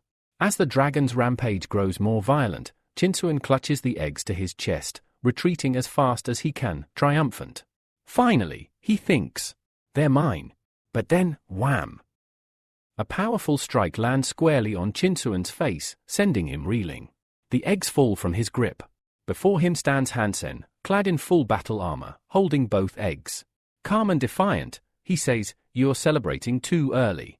Chinsuan, blood streaming from his broken nose, looks up and recognizes the attacker. His rage explodes. Money, brother. Again. Hansen, however, feels the tide turning. Things are finally going his way. He's nearly reached one of the inflatable boats, but he suddenly stops. He senses something above him. He looks up. Another dragon. Turning around, he sees Shinsuan and his men rushing toward him. Hansen tosses one egg back to the furious divine sun, thinking to himself that the hunters can wait, the dragon is the real threat now. Shinsuan catches the egg. But something doesn't feel right. He glances at it, the egg is empty. Before he can react, the elder hunter screams a warning. And then, a second massive black dragon explodes from the water behind him, mouth wide open, unleashing a roar that freezes everyone in place. Shinsuan screams in fury, "Money, brother! Your death will be long and painful." But Hansen has already escaped. At the steel-armored shelter transport station, Hansen is brimming with satisfaction. Not only did he survive, but he tasted the black dragon's egg and humiliated his enemy in the process. His divine gene count has increased by 13 points. One step closer to the power he dreams of. Just as things seem calm, Jan appears, blocking his path. She glares at him. "Where were you?" she demands. "Did you really think I'd let you disappear for days without saying anything?" Hansen, caught off guard, doesn't know what to say. He doesn't want to provoke her, but her sudden appearance throws him off balance. Soon, they're in the sparring room of the training complex. The air is thick with tension. Jan sets the terms: "If you defeat me, I won't bother you again." Hansen knows this won't be easy. Jan is no ordinary opponent. She possesses nearly 100 divine genes and is a highly experienced combatant. Worse, she also has multiple high-level souls, though she graciously agrees to leave them out for this fight. Instead, she sets a new rule: take 50 of my hits, and we're even. Hansen quickly realizes standing still would be suicide. He'll never survive her full-strength blows unless he stays mobile and takes the initiative. Jan assumes her fighting stance and begins the countdown. The moment she says start, Hansen strikes. A lightning-fast blow lands cleanly on her face before she can react, shaking her confidence. The sparring match has begun, and Hansen isn't holding back. Suan clutches her bruised face, stunned by Hansen's unexpectedly brutal strike. She hadn't anticipated such a fierce attack, and it puts her in a tough spot. Hansen feels awkward. He actually hoped she'd block the blow. Embarrassed, he rushes forward to apologize but inwardly wishes only to escape this fight as quickly as possible. He's unsure how this will end and worries he might be making a mistake. Just then, after landing a hit himself, Hansen regains focus and invites Suan to continue the match. Without hesitation, Hansen delivers another lightning-fast punch. Suan fails to parry again, confirming how shockingly strong and fast Hansen is for her. She drops to her knees, nursing her bruised nose. Feeling a bit guilty, Hansen reminds her that she had told him to attack first, so he did what she asked. Yet, in his mind, he knows this opportunity won't come again, and he can't stop now. Suan's anger ignites like wildfire. Her eyes flash with rage, and she screams that she will kill him. Launching a powerful counterattack, she forces Hansen to dodge with all his remaining strength. Realizing that speed and endurance are his only hope for survival, Hansen fights to keep up as Suan's body transforms, her anger manifesting physically as a demonic aura and a radiant energy field pulsing around her. After the brutal sparring, Hansen limps out of the training room, face battered and bruised. He admits to himself that he failed to withstand 50 hits and has a long way to go. This defeat sharpens his resolve. He is still too weak and must train harder to grow stronger.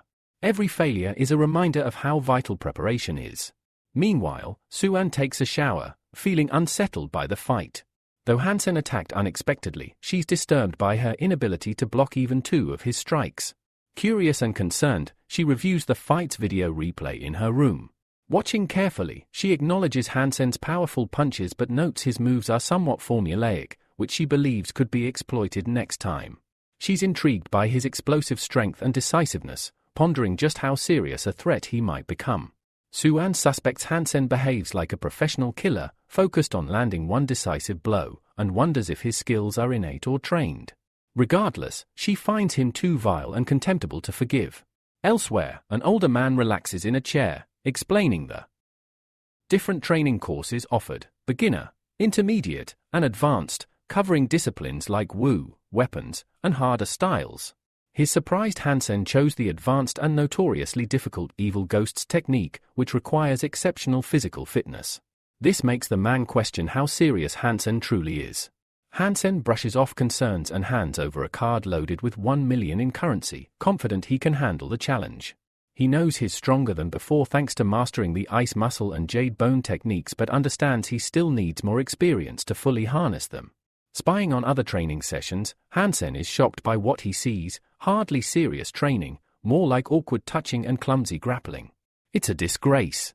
Grabbing his head in disbelief, he worries that Jianyu will be furious if he uses these odd techniques in their sparring.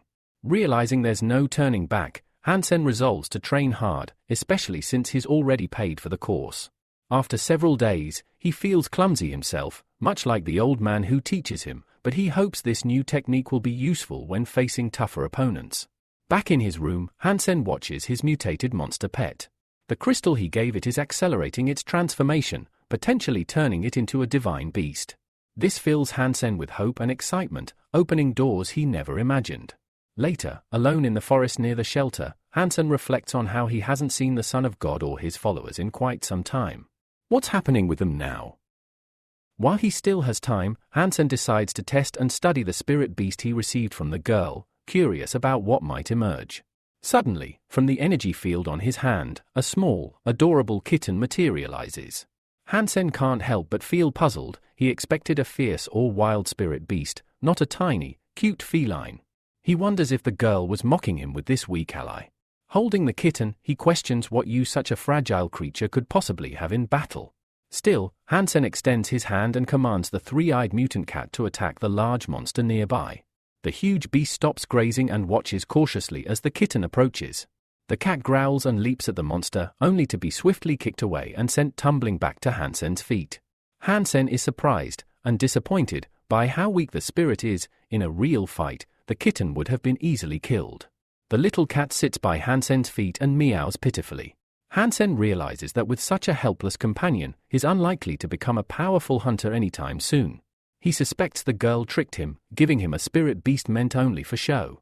Accepting that this home spirit offers no real battle advantage, Hansen draws his combat dagger and charges the monster himself. Later, Hansen picks up a large piece of meat from the fire and offers the kitten a small portion. The cat eagerly drools over the treat, which surprises Hansen. Unlike typical spirits that return to the void to recover, this one eats real food, and with a huge appetite, even more than Hansen himself. Despite the kitten's uselessness in combat, Hansen finds its company enjoyable, and that alone brings some comfort.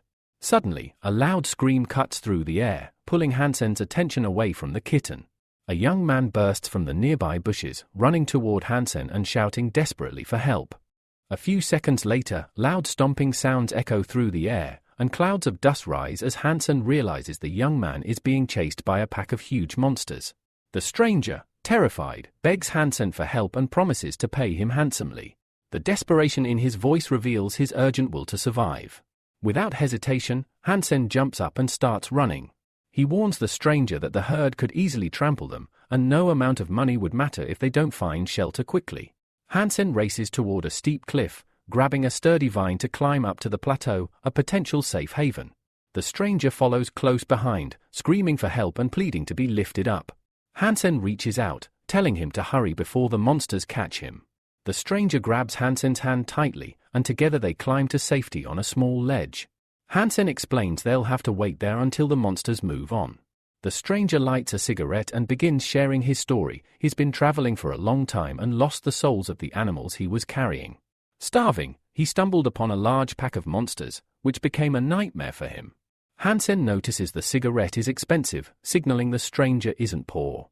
Grateful for the rescue, the stranger asks Hansen's name and inquires about the Glory Shelter, hoping to find useful information. Hansen tells him about a steel armor vault 2 days away but admits he's never heard of a Glory Shelter. Frustrated and angry at being lost, the stranger curses his misfortune. He looks down at the pack of monsters below and assures Hansen not to worry, promising a generous reward once they escape. The stranger asks if Hansen has any water or food, explaining he hasn't eaten in days. Hansen offers a glass of water and a piece of dried monster meat, but tells the stranger it will cost him 10,000. Outraged, the stranger calls it robbery and doubts they'll get along. Hansen shrugs and says the stranger can eat elsewhere if he doesn't like the terms. Eventually, the stranger calms down and proposes a deal. He'll take the food and water on credit, promising to repay 3 times the amount once they reach safety. Days pass as they remain stuck on the ledge, trapped by aggressive monsters below. The stranger grows increasingly impatient, loudly complaining about the animal's refusal to leave. Realizing their supplies are running low, Hansen decides to act. He plans to climb the mountain and descend from the other side. Grabbing a strong vine, Hansen carefully ascends the steep cliff, focusing intensely to avoid mistakes. The stranger watches nervously and warns Hansen to be careful and to never leave him alone. At the mountain summit, Hansen finds a massive nest with an enormous egg at its center. Curiosity and unease flood him as he wonders how large the parent creature must be. Wasting no time, Hansen draws his dagger and strikes the egg, painstakingly piercing its shell. Using a tube, he sucks out the egg's contents, hoping this creature might carry the divine blood he desperately needs. His suspicions prove true when a system notification confirms the hunt was successful. The divine bloodstorm phoenix has been killed, granting Hansen one gene of this rare power. Meanwhile, the stranger remains alone on the ledge, anxiously watching the monsters below.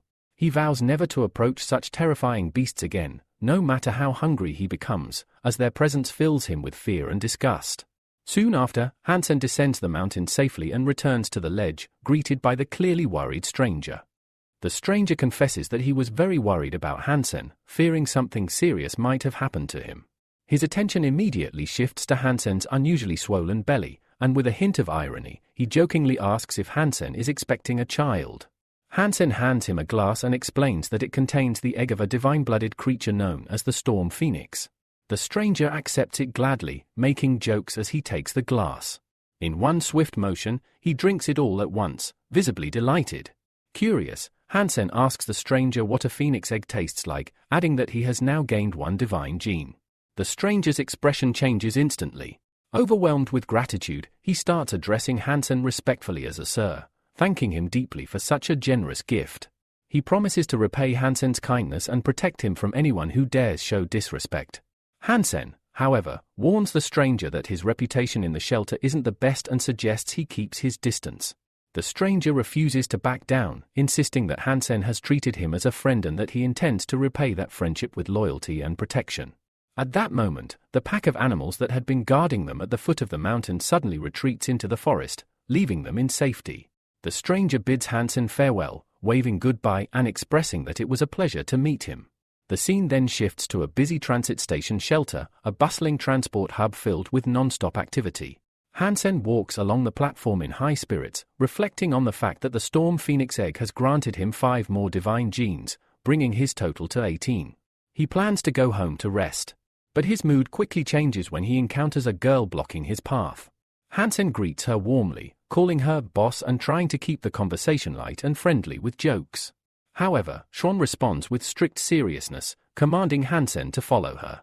Though Hansen tries to maintain a friendly facade, he feels irritated and reluctant to engage with her.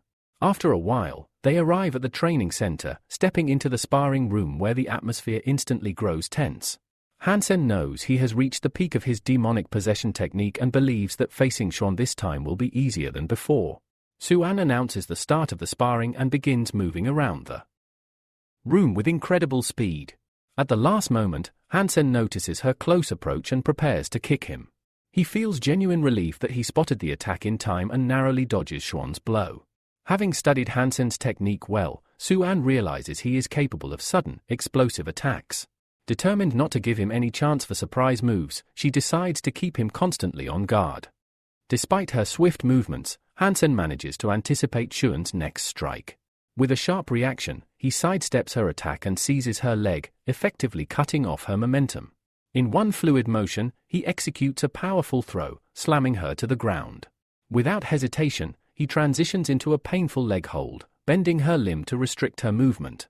Speaking in a mocking tone, Hansen addresses Soo-an as mistress and asks if this performance qualifies as his victory. Enraged, Soo-an lashes out verbally, hurling insults at him and stubbornly refusing to acknowledge defeat. She declares that he shouldn't even dream of beating her in a spar. Suddenly, the atmosphere shifts. A powerful energy field erupts around Soo-an, morphing into blazing flames. Hansen is visibly shaken and instinctively retreats. Without warning, Soo-an summons the soul of a monstrous beast, a towering predator radiating raw power and fear. Faced with the terrifying spirit, Hansen panics. He shouts at her, reminding her that they had agreed not to use animal souls in sparring. He barely dodges the beast's devastating strike as it crashes into the arena wall, sending concrete debris flying and plunging the area into chaos. As the dust settles, Shouen's body begins to take on a demonic form. Her energy flares with fierce intensity, and her relentless pressure becomes overwhelming. Hansen watches in stunned silence as she exits the arena, leaving him to grapple with his own limitations. He clutches his head in despair, realizing just how vast the gap is between his strength and hers. Strength he once took pride in now feels utterly insignificant. Yet, Shouen acknowledges that Hansen has grown. She admits, albeit grudgingly, that he's improved enough to not only resist her strikes but to provoke her into unleashing her beast soul, something she hadn't anticipated. In the days that follow, both continue training intensively in the sparring arena. Shouen, still fuming, accuses Hansen of playing the fool and resolves to teach him a lesson for his supposed deception. Hansen, sensing that she's deliberately trying to provoke him, chooses to remain calm. He views this ongoing challenge as an opportunity to sharpen his skills and considers himself lucky to have such a formidable woman as a sparring partner. However, he's still troubled by her harsh demeanor and complete lack of tenderness. Then, an unexpected voice calls his name. Turning, Hansen sees a girl confidently announcing that she's completed her initiation and can now leave the shelter. He instantly recognizes her as a former classmate from elementary school. Smiling, he reminisces on how quickly time has passed and begins to strike up a conversation. But their reunion is abruptly interrupted by a jet car landing beside them. A stern man steps out, clearly irritated. He scolds the girl for not using the home teleport again, forcing him to come looking for her. He warns her about the dangers of such travel, mentioning that transfer stations are full of raga muffins and insisting she be more cautious. The girl tries to defuse the situation, explaining she was simply catching up with an old friend. But the man, exuding arrogance, gives Hansen a scornful glance. Hansen politely introduces himself and extends his hand, only to be coldly rejected.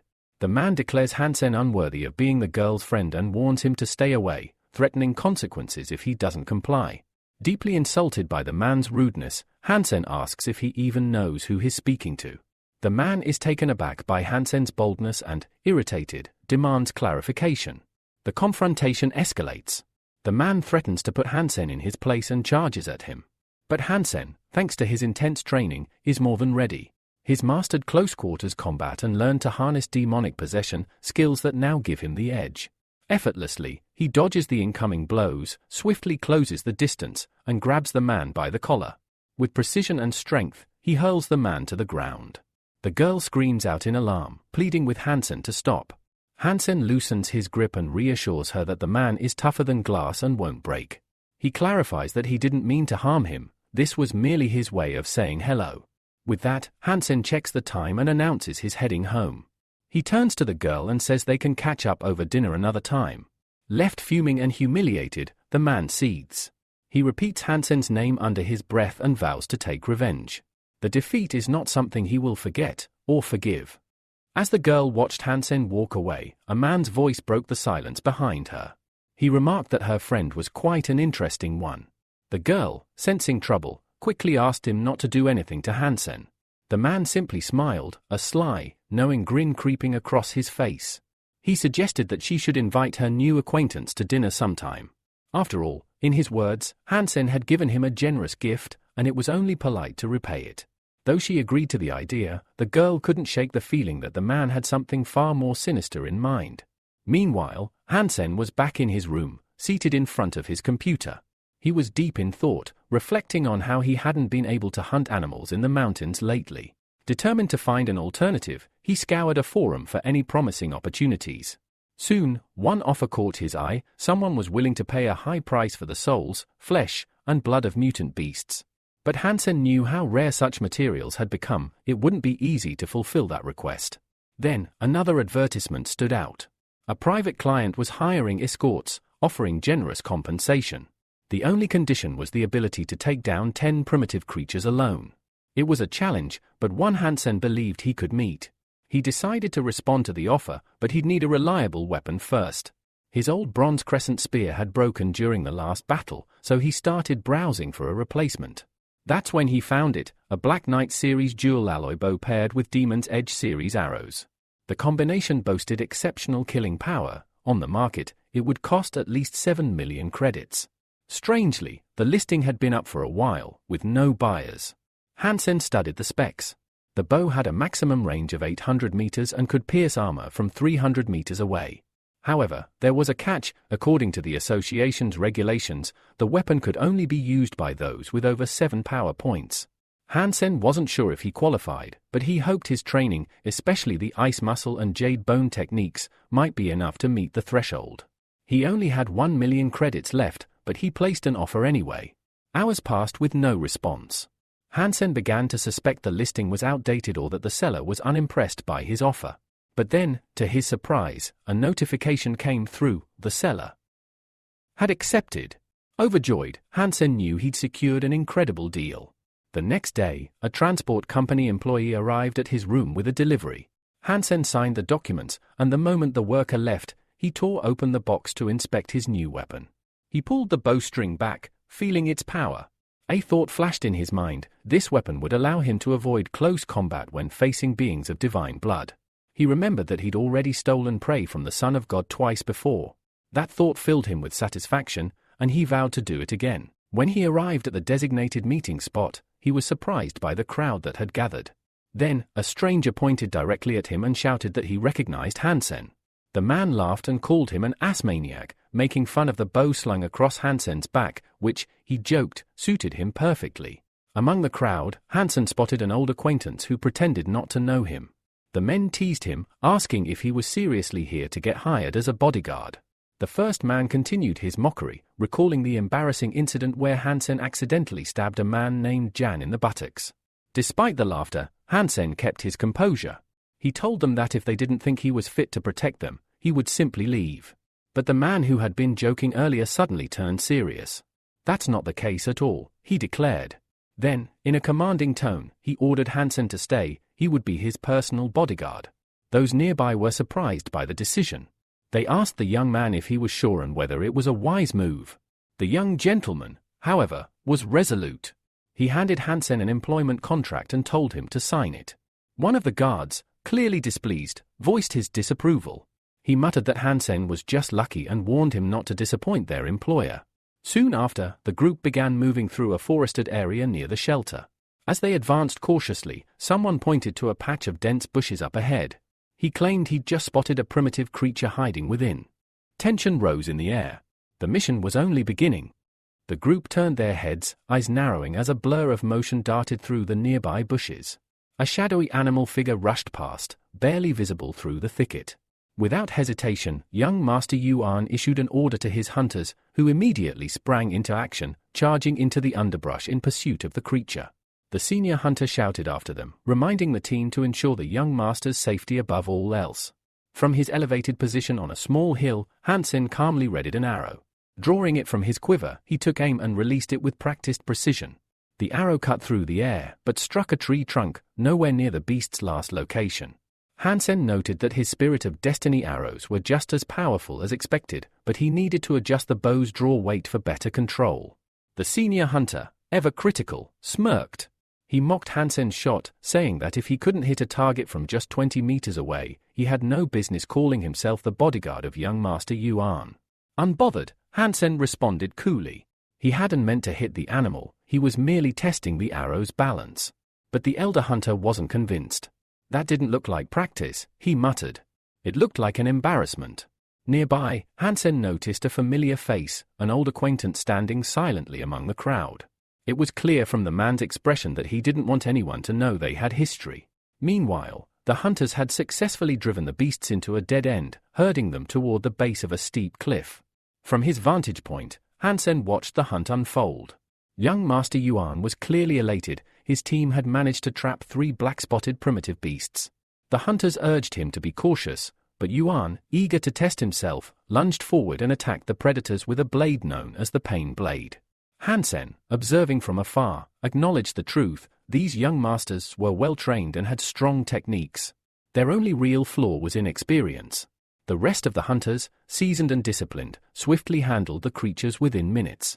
As the dust settled, one of the young hunters eagerly approached the fallen monsters, admiring the trophies. But in his excitement, he failed to notice that one of the beasts wasn't quite dead. The creature's eyes opened silently. It had been feigning death, watching. waiting for the perfect moment. And then it pounced. The predator leapt into the air, its jaws wide open as it lunged at the unsuspecting hunter. Panic rippled through the crowd. The surrounding men stared in horror, too far to help in time. Suddenly, a sharp twang echoed through the forest. A single arrow whistled through the air, slicing cleanly past the young hunter's head and burying itself in the primitive beast's skull. The monster collapsed mid-air, dead before it hit the ground. The hunter fell backward, wide-eyed and gasping in disbelief. He screamed, scrambling away from the beast's lifeless body. His fellow hunters rushed to his side, hacking furiously at the corpse to ensure it was truly dead. Then Yuan himself ran over, kneeling beside the shaken hunter. With genuine concern on his face, he checked him for injuries and asked if he was all right. Still trembling, the young man nodded. "I'm fine," he muttered. "But I was scared to death." The senior hunter's reaction was far less gracious. Furious, he turned on Hansen, shouting that the man had nearly killed one of their own with his reckless shot. The other hunters joined in, voicing their anger and suspicion. But before things could spiral, a sharp command rang out. "Stand down," young Master Yuan ordered, his voice cutting through the tension. The senior hunter, clearly displeased, glared at Hansen. He asked why the man was still here, hadn't he been dismissed? Suddenly, Yuan strode forward. Without a word, he seized the senior hunter by the throat. His voice was cold and composed as he clarified, he had told the man to leave. Yuan's eyes blazed with fury. "I pay you to provide security," he snapped. "Where were you when one of my men was being attacked?" He didn't stop there. The young master continued dressing the man down, accusing him of inaction and cowardice, and now, trying to shift blame onto the only person who actually saved someone. The senior hunter stood his ground, reminding Yuan that firing him meant breaking their contract. He would be owed compensation. Without hesitation, Yuan pulled a thick wad of cash from his pocket and tossed it contemptuously into the air. "Take your money and leave," he spat. "You're useless." The older hunter stormed past Hansen, glaring daggers at him. His eyes were full of rage and humiliation. It was clear he bore Hansen a deep grudge. Meanwhile, the young hunter who had been saved approached Hansen, bowing his head in gratitude. "Thank you," he said sincerely. Hansen only smiled. "It was nothing," he replied modestly. "I'm just glad you're safe." Yuan's gaze lingered on the bow in Hansen's hand, Doomed Soul, a weapon that could only be used by those with a power level of at least 7. He raised an eyebrow. "Are you really level 7? He asked.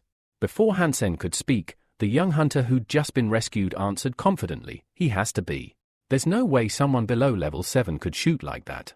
Young Master Yuan studied Hansen closely. The precision, the speed, no hesitation. He wasn't just strong, he was controlled. The young master mused aloud that Hansen's level had to be even higher than 7, perhaps 8 or more, just to be able to draw and fire that bow with such perfect form and deadly accuracy. Impressed, he stepped forward and extended a hand. "I hope we can work together for a long time," he said sincerely. Hansen shook his hand, feeling a sense of quiet pride. This wasn't just a job, it was recognition. A wealthy employer with insight and intelligence like Yuan was hard to come by. Hansen felt he had finally found someone worth following. 2 days later, Hansen returned to the shelter. At the gate, he was met by a group of hunters.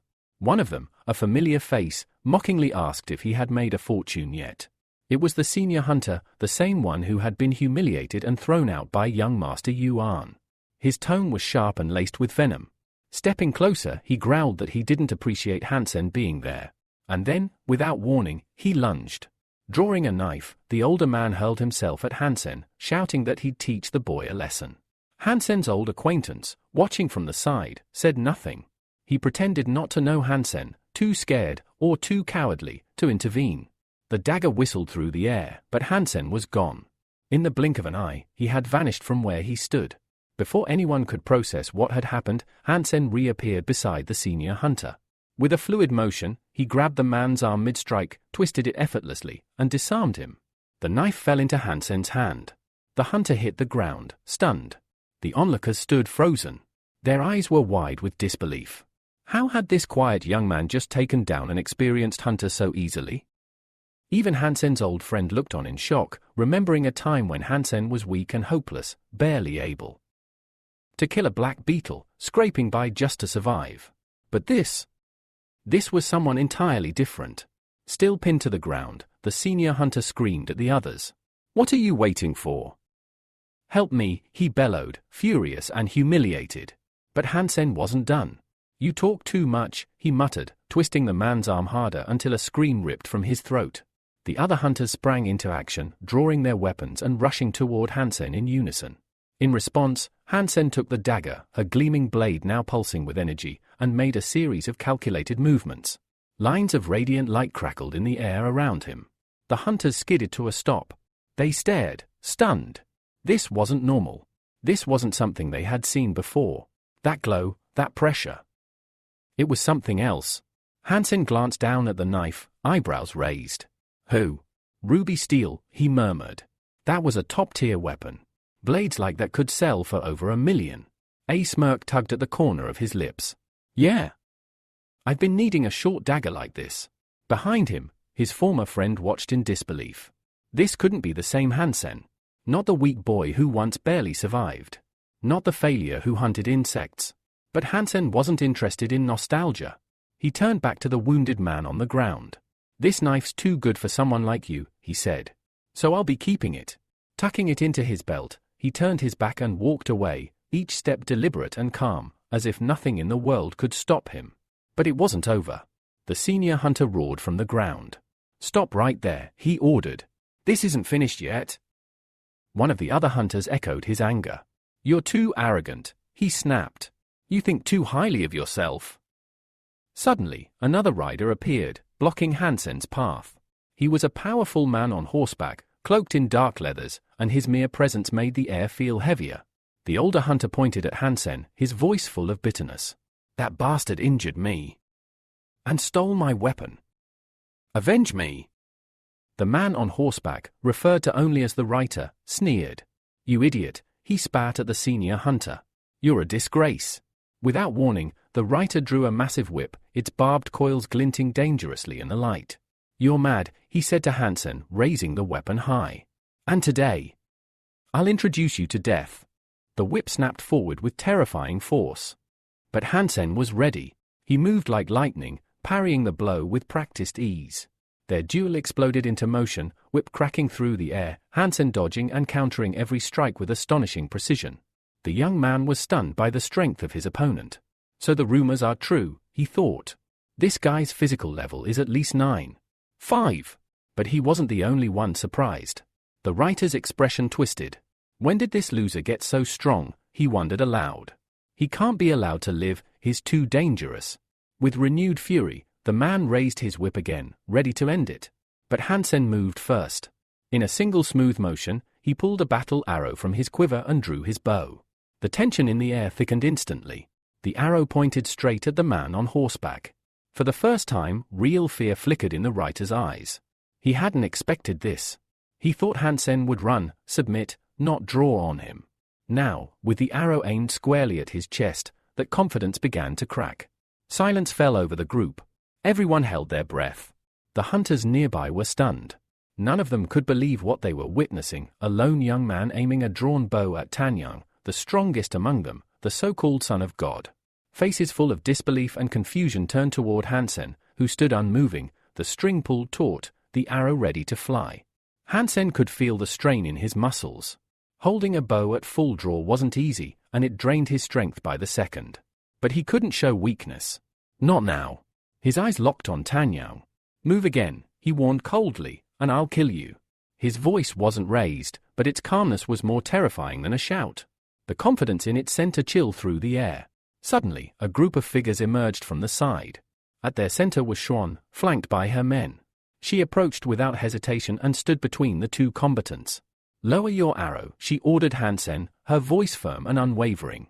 Hansen blinked, surprised. What is she doing here? Her sudden appearance threw him off for a moment, but her presence only deepened the mystery surrounding her. Xuan didn't wait for a response. She turned to Tanyang. "You too. Stand down." Hansen kept his eyes on Tanyang, unsure if the man would obey. His fingers stayed firm on the string. He wasn't letting go until he was sure it was safe. Tanyang scowled.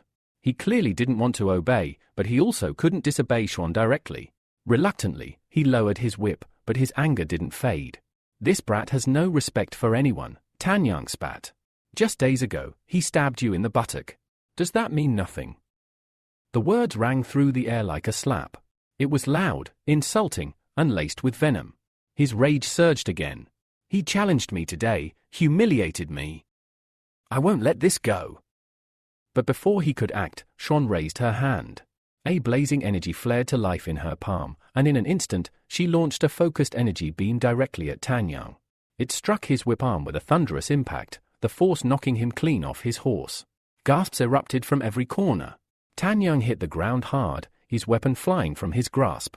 His men rushed to his side, panicked and scrambling, asking if he was all right. Shounen didn't even flinch. I can handle my people, she said sharply. I don't need others interfering. With grace and authority, she passed by Hansen, her voice low and commanding. Follow me. Now. Hansen hesitated only a second before obeying. He could tell, this was not a request. Behind them, Tanyang glared with seething hatred. His pride was shattered, and the image of Hansen walking away beside Shounen only fueled his jealousy. How did that bastard charm her? He thought bitterly. His men whispered behind his back, some snickering. Looks like it was love at first stab, one muttered. Their laughter was crude and inappropriate, but Tanyang couldn't contain his fury. His face darkened. This will not go unpunished. Later, Hansen learned that Shounen wanted him to join her sharpshooting team. But the idea didn't excite him. His mood didn't match her plans. Shounen, however, was undeterred. You can channel the spirit of fate, she told him. That means you're not just a good shot, you're a rare one. She stepped closer. You challenged someone powerful today. If I hadn't stepped in, you'd already be in trouble. I suggest you stop pretending you can do everything on your own. Hansen nodded slowly, appreciating her concern. Thanks, he said. But I can handle myself. Shounen didn't flinch. Maybe, but I'm the only one here with an elite marksman squad. And if you want to survive long enough to make it into military school, you'll need allies. Starting with me.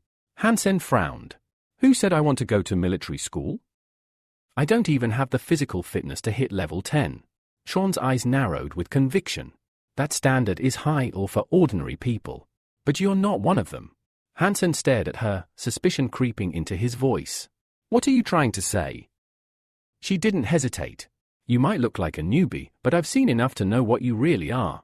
And I need what you bring to my team. Hansen studied her face, trying to gauge her intent. Then, with a smirk, he asked, so, you're still mad about that whole stabbed you in the butt thing? The reaction was instant. Shouen's face turned crimson and she exploded with fury. Don't you dare bring that up again, she screamed. Her shout echoed down the hall, and everyone nearby turned to look. Hansen just raised an eyebrow, more amused than apologetic. In her eyes, without military education or a noble title, Hansen had no future in the army, no chance at advancement.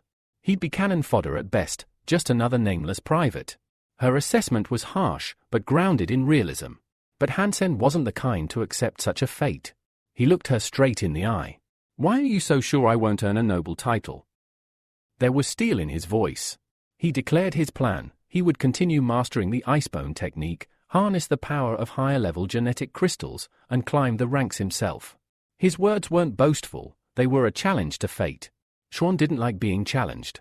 With a scowl, she grabbed him by the lapels and shook him hard. Don't question me, she barked. Join my squad. Now. Hansen realized that it was not worth pushing her further. Her intensity was dangerous. Calm but firm, he nodded. All right. I'll join. His tone was steady, his decision final. That night, Hansen lay in bed, exhausted. The last few days had been a whirlwind of tension, fights, and revelations. He thought about Shounen, her determination, her strength. If she ever decided to kill him, he wasn't sure he'd be able to stop her. The thought chilled him. She's not just a fighter. She's a storm. His train of thought was broken by a gentle knock on the door. When he opened it, his mother stood there. Can you take your sister to school tomorrow? She asked softly. I've got errands to run. Hansen's face lit up with surprise and joy. You enrolled her? His mother smiled and explained that the money he had left earlier had been enough. Not only had she used it, she had managed to get his little sister into one of the best schools in the city, known for its cutting-edge education and elite status. Hansen felt a surge of relief. Finally, something good.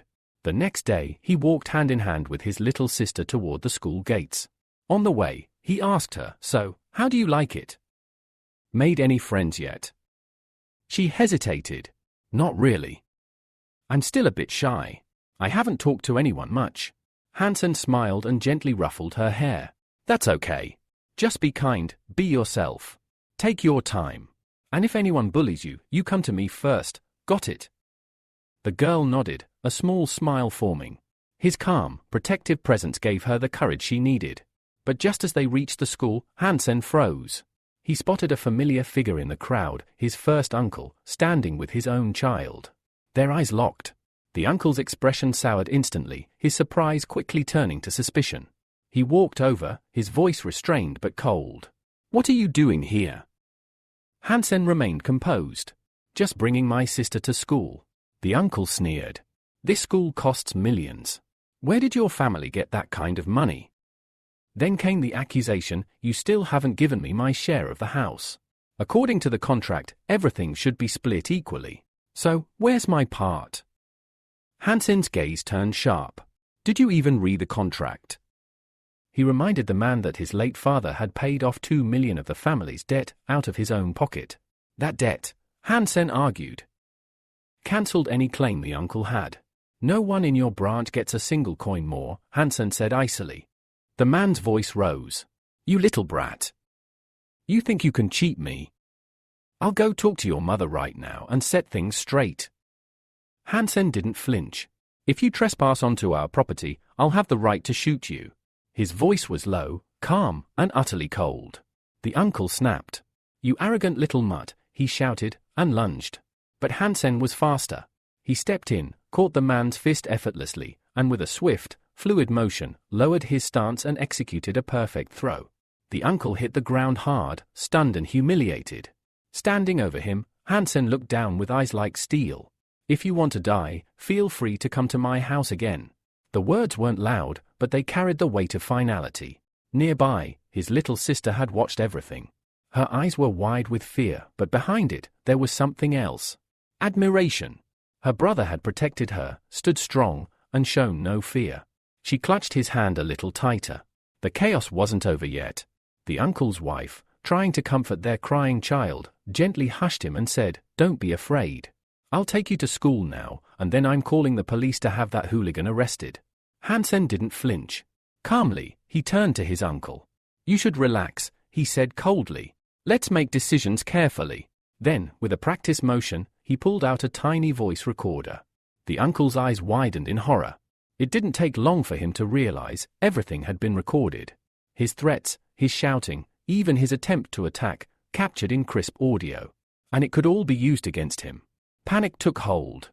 "You disgusting little rat," the man growled, lunging toward the recorder. "Delete it. Now." But Hansen didn't step back. He simply grabbed his uncle's arm and twisted, locking it in a painful hold. The man winced, gasping in pain. "We're still family," Hansen said with a chilling calm. "So let's be civil. You transfer me 2 million, and I'll consider deleting the file." The man growled, his voice shaking with fury. "You're insane. This is blackmail." Hansen didn't even blink. He twisted harder, the pressure making the man's face go red. "Do it." A few moments later, Hansen's phone buzzed. "Transfer confirmed, 2,000,000 credits." Hansen smiled, cool and satisfied. "See? That wasn't so hard." He leaned in closer. "Of course, I'll delete the recording if I feel like it. And don't come near my house again unless you want trouble." He released the man's arm and turned away. His uncle sat on the ground, clutching his arm and muttering curses under his breath. The humiliation was eating him alive. Once Hansen and his sister were out of earshot, the man exploded. "Vile bastard," he screamed. "When did that weak little brat become so twisted?" The bitterness in his voice was unmistakable. Hansen, meanwhile, was quiet. The encounter had left a heavy weight on him, not because of the fight, but because his little sister had seen it all. She walked beside him in silence, her voice barely audible. Hansen's chest tightened. "She's scared." He blamed himself. The violence, the yelling, none of that belonged in her world. Not at her age. And certainly not from him. He made a silent vow he would never use violence in front of her again. Not unless there was no other choice. She deserved peace, not a front-row seat to family hatred. Later that day, Hansen arrived at the Star River Physical Training Center. He'd been working hard on his icebone technique, and now he wanted to see the results for himself. He signed up for the test, quietly determined. Overhead, loudspeakers blared with names and scores. Not a single participant had managed to reach the required combat rating in under 20 seconds. Then, Hansen's name was called. Not bad, he thought. But next time, I'll do better. I need to hit level 2. His ambition was clear. He wanted to become the captain of a starship, and that required excellence in both skill and strength. Hansen had deliberately waited until the test room was nearly empty. But just as he was about to enter, he realized someone else had beaten him to the capsule. The doors were sealed. Curious, he walked over to the observation screen to see who it was. What he saw made his eyes narrow in surprise. Inside the training capsule, a participant was unleashing devastating attacks using a beast soul, a rare technique where ones will bonded with the power of a creature. The robots inside the simulation were being shattered one after another. Robots charged. He tore through their cores with a single blow. With each step forward, his strikes grew fiercer, power and fury combining in perfect rhythm. The training capsule echoed with the metallic wail of broken machines. Hansen surged forward. He wasn't just participating, he was dominating. He wasn't done yet. Back at the physical training center, a stunned young man stared at the results on the screen. 10 seconds. That's impossible. He blinked again, trying to process what he'd just witnessed. In disbelief, he whispered, he cleared the test in just 10 seconds. Outside the center, word spread fast. Crowds had gathered at the entrance, buzzing with excitement. Did you hear? Someone said. A newbie destroyed all the robots in only 10 seconds. No way, that armor, wasn't that the money guy's beast gear? Another chimed in. Inside, many recognized the armor. It wasn't just any suit, it belonged to someone with deep resources. Whispers followed, all wondering the same thing, who was this masked newcomer? Far from the commotion, in a luxurious villa by the sea, a conversation was already underway. Hey, come take a look at this, a voice called out. A young man entered the room, having just finished dressing for class. What's the matter? His friend pointed at a glowing holographic screen. A new record just dropped. Some random guy completed the physical test in 10 seconds flat. No face on the camera, he added, but judging from his performance, he's got mastery of ultranuclear gene techniques and can use beast souls too. The young man frowned. That means he might max out every gene, except maybe the divine one. All right, the friend sighed. Enough with the breakdown. Just tell me, who is he? His tone turned anxious. If this guy's for real, he could stop me from making it to the second refuge of the gods. I need a spot among the 10 sons of God. The other man nodded. He's definitely not ordinary. My guess? Military background. Could be, his friend replied. But we need to find out everything we can, fast. His expression grew serious. A guy like that could shake the entire shelter. And I need to know who I'm up against. Meanwhile, Hansen was back at the transfer station, summoned only days after his short departure. Swen was already waiting. You're mine now, she told him bluntly. I need to know where you are at all times. Hansen raised his hands. I wasn't trying to hide. I just went back to the Star River. She didn't care for explanations. No excuses. Report to the training center. You're officially joining the shooting team, starting today. She turned to leave but stopped and glanced back sharply. And remember, you're only part of this group because I brought you in. Hansen watched her go. Her words echoed in his mind. The Son of God is tied to the Star Group.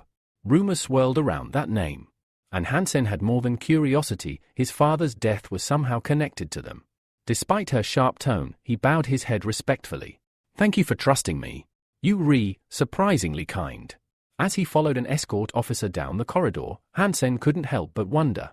Why did she choose to protect me? Does she like me? They arrived at a door. The officer pushed it open. You're expected inside. Hansen entered the room. There stood a striking woman, powerful and elegant. She eyed him carefully. I'm Hansen. Schwen told me to report here. She stared at him in silence, then asked, Name? Hansen. Her eyes narrowed. You're 10 seconds late. He fumbled for words. I didn't mean to be late. Swen gave me instructions and she cut him off coldly. No more excuses. If you're going to be in my unit, you'll learn discipline. She handed him a form. Fill this out. Now. As Hansen sat and scribbled answers, the woman leaned in close. Her imposing figure and confident air distracted him a lot. It was hard to focus. What's with this hostility? He thought. He finally handed her the form.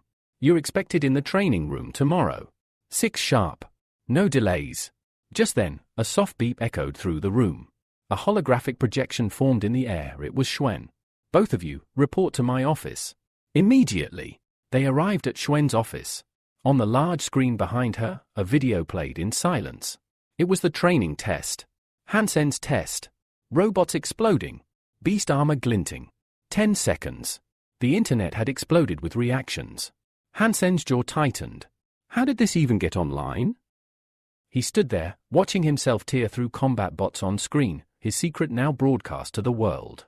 And he knew there was no going back. Back in the training center, a group of girls crowded around a screen, their eyes wide with awe. That has to be the money brother, right? One of them whispered. Did you see the way he moved? That's ultra-nuclear technique for sure, another replied, still stunned by the speed and precision shown in the video. They couldn't believe what they had witnessed.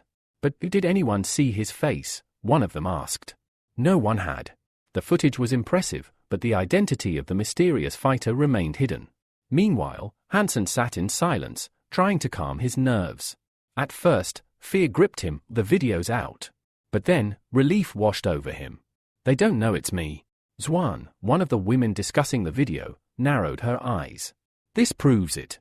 Not only does the money brother possess divine-grade armor, but he's also mastered ultra-nuclear techniques, she said, more to herself than anyone else. She was determined to find him. If he was at the fitness testing center, then he must have been close by. We'll find him. She speculated that he must be from a distant district, someone extraordinary like that couldn't have come from the Star River area, where talents were rare. We have to recruit him, she said firmly. If we do, we won't need the Son of God to help us hunt divine-level creatures. Hansen quietly observed. He could see it clearly now, Zwan wasn't just chasing talent. She was aiming to change the social order of the shelter.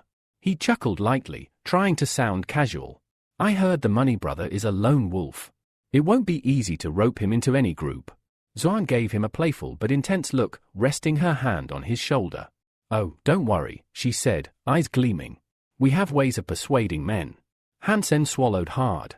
He couldn't deny it. Zwan, like Yang, was dangerously beautiful, confident, and utterly persuasive. He looked between them both. They've gone insane, he thought. Later, Hansen returned to his quarters. He glanced toward a large reinforced cage in the corner of the room. Inside was a beast, restrained but powerful, and evolving. Its aura was growing more intense each day. Just a few more days, Hansen thought. Then it will reach the divine level. The next morning, Hansen arrived at the rifle group's training camp. Rows of shooters trained relentlessly at automated stations, firing shot after shot. Among the crowd, Hansen suddenly spotted a familiar face. Xiao? The shooter paused, turned, and froze in confusion. Wait. How do you know my name? Hansen blinked. His cover was slipping. Everyone knows you, he bluffed smoothly. You're associated with the legendary money brother. Xiao beamed with pride. Huh? Yeah, I guess word's getting around. But trust me, training here isn't easy. He leaned closer, voice dropping. You better watch out. The leader of the shooting group is a sadist. And a pervert. Hansen sighed. I've already had the pleasure of meeting her. Before they could say more, a loud voice cut through the air like a whip. What are you two doing just standing around? Yang Man approached, her eyes glowing an intense red, filled with irritation. Both young men froze. Her presence was overwhelming. Her voice was cold steel. You're distracting each other from training. That means punishment. Her sentence was harsh. Xiao, 1,000 target hits. With a level 7 bow. Don't stop until it's done. Both boys looked horrified. Yang's eyes narrowed. Break the rules, and you'll regret it more than you can imagine. Xiao whispered in despair. There's no way I can do that. I just reached level 7. Even drawing that bow will drain me. Hansen put a hand on his friend's shoulder. No time to complain. Let's get started. Xiao sighed heavily. The elder will probably assign someone to watch us. There's no escape. Hansen nodded. Exactly. We have to train anyway. Might as well push through. He looked his friend in the eye. This is the kind of thing men are supposed to endure. He knew how tough it would be. Xiao's strength had only just broken into level 7. It wasn't just the number of hits, it was whether he could even last that long. As they trained, they overheard a group of older disciples talking nearby. Tomorrow morning, we're heading out to hunt a creature with divine blood. Yeah, another said.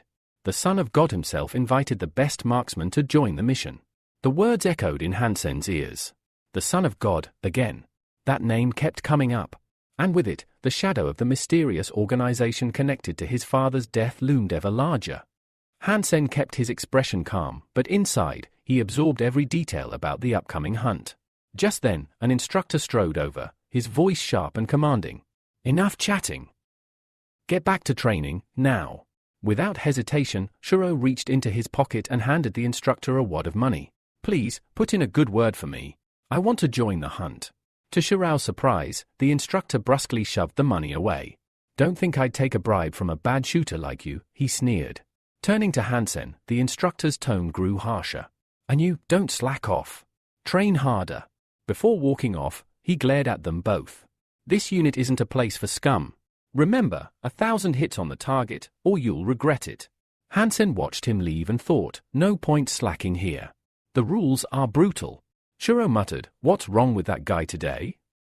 He never refused bribes before. Hansen shrugged, but Shurao's words hung in the air. The instructor doesn't like you. Watch yourself. If he's angry, it could get dangerous. Shurao warned him not to be too honest with the instructor, explaining that the man was obsessed with Yang and might be acting out because of her. Hansen felt his mind swirl with too much new information. Deciding to clear his head, he focused back on training. The arrows won't shoot themselves. He told Shurao, we'll definitely go hunting tomorrow. Then, with surprising ease, Hansen drew his bow and sent an arrow flying from 150 meters straight to the target. Even Shurao was stunned. That kind of accuracy was rare, especially for a beginner. Hansen knew the secret. The basics of archery were easy to pick up, but persistence made the difference. One after another, Hansen hit the bullseye 40 times in a row. Yang, watching nearby, couldn't hide her surprise. He's got real talent, she muttered. Older students passing by nodded approvingly. He shoots fast and steady, way beyond a beginner's skill.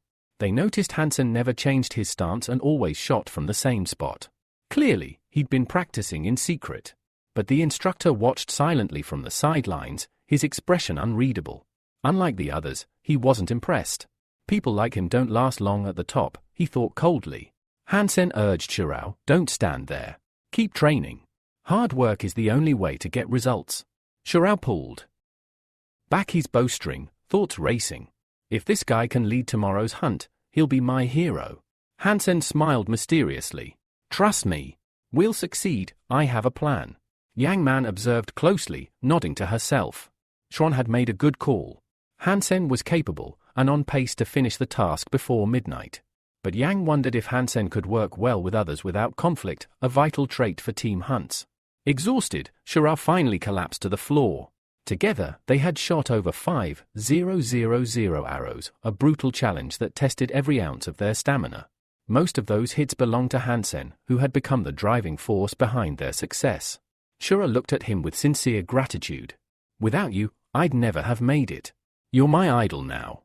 Despite the triumph, Hansen's mind churned with worry about the hunt ahead. What kind of divine blood creatures will the Divine Sun squad be after? He asked. Shurao shrugged. No problem. I've already learned everything there is to know today. In this world, if you've got money, there's no secret you can't buy. He lowered his voice. Our target tomorrow? A flying creature with divine blood. That sent a chill through Hansen.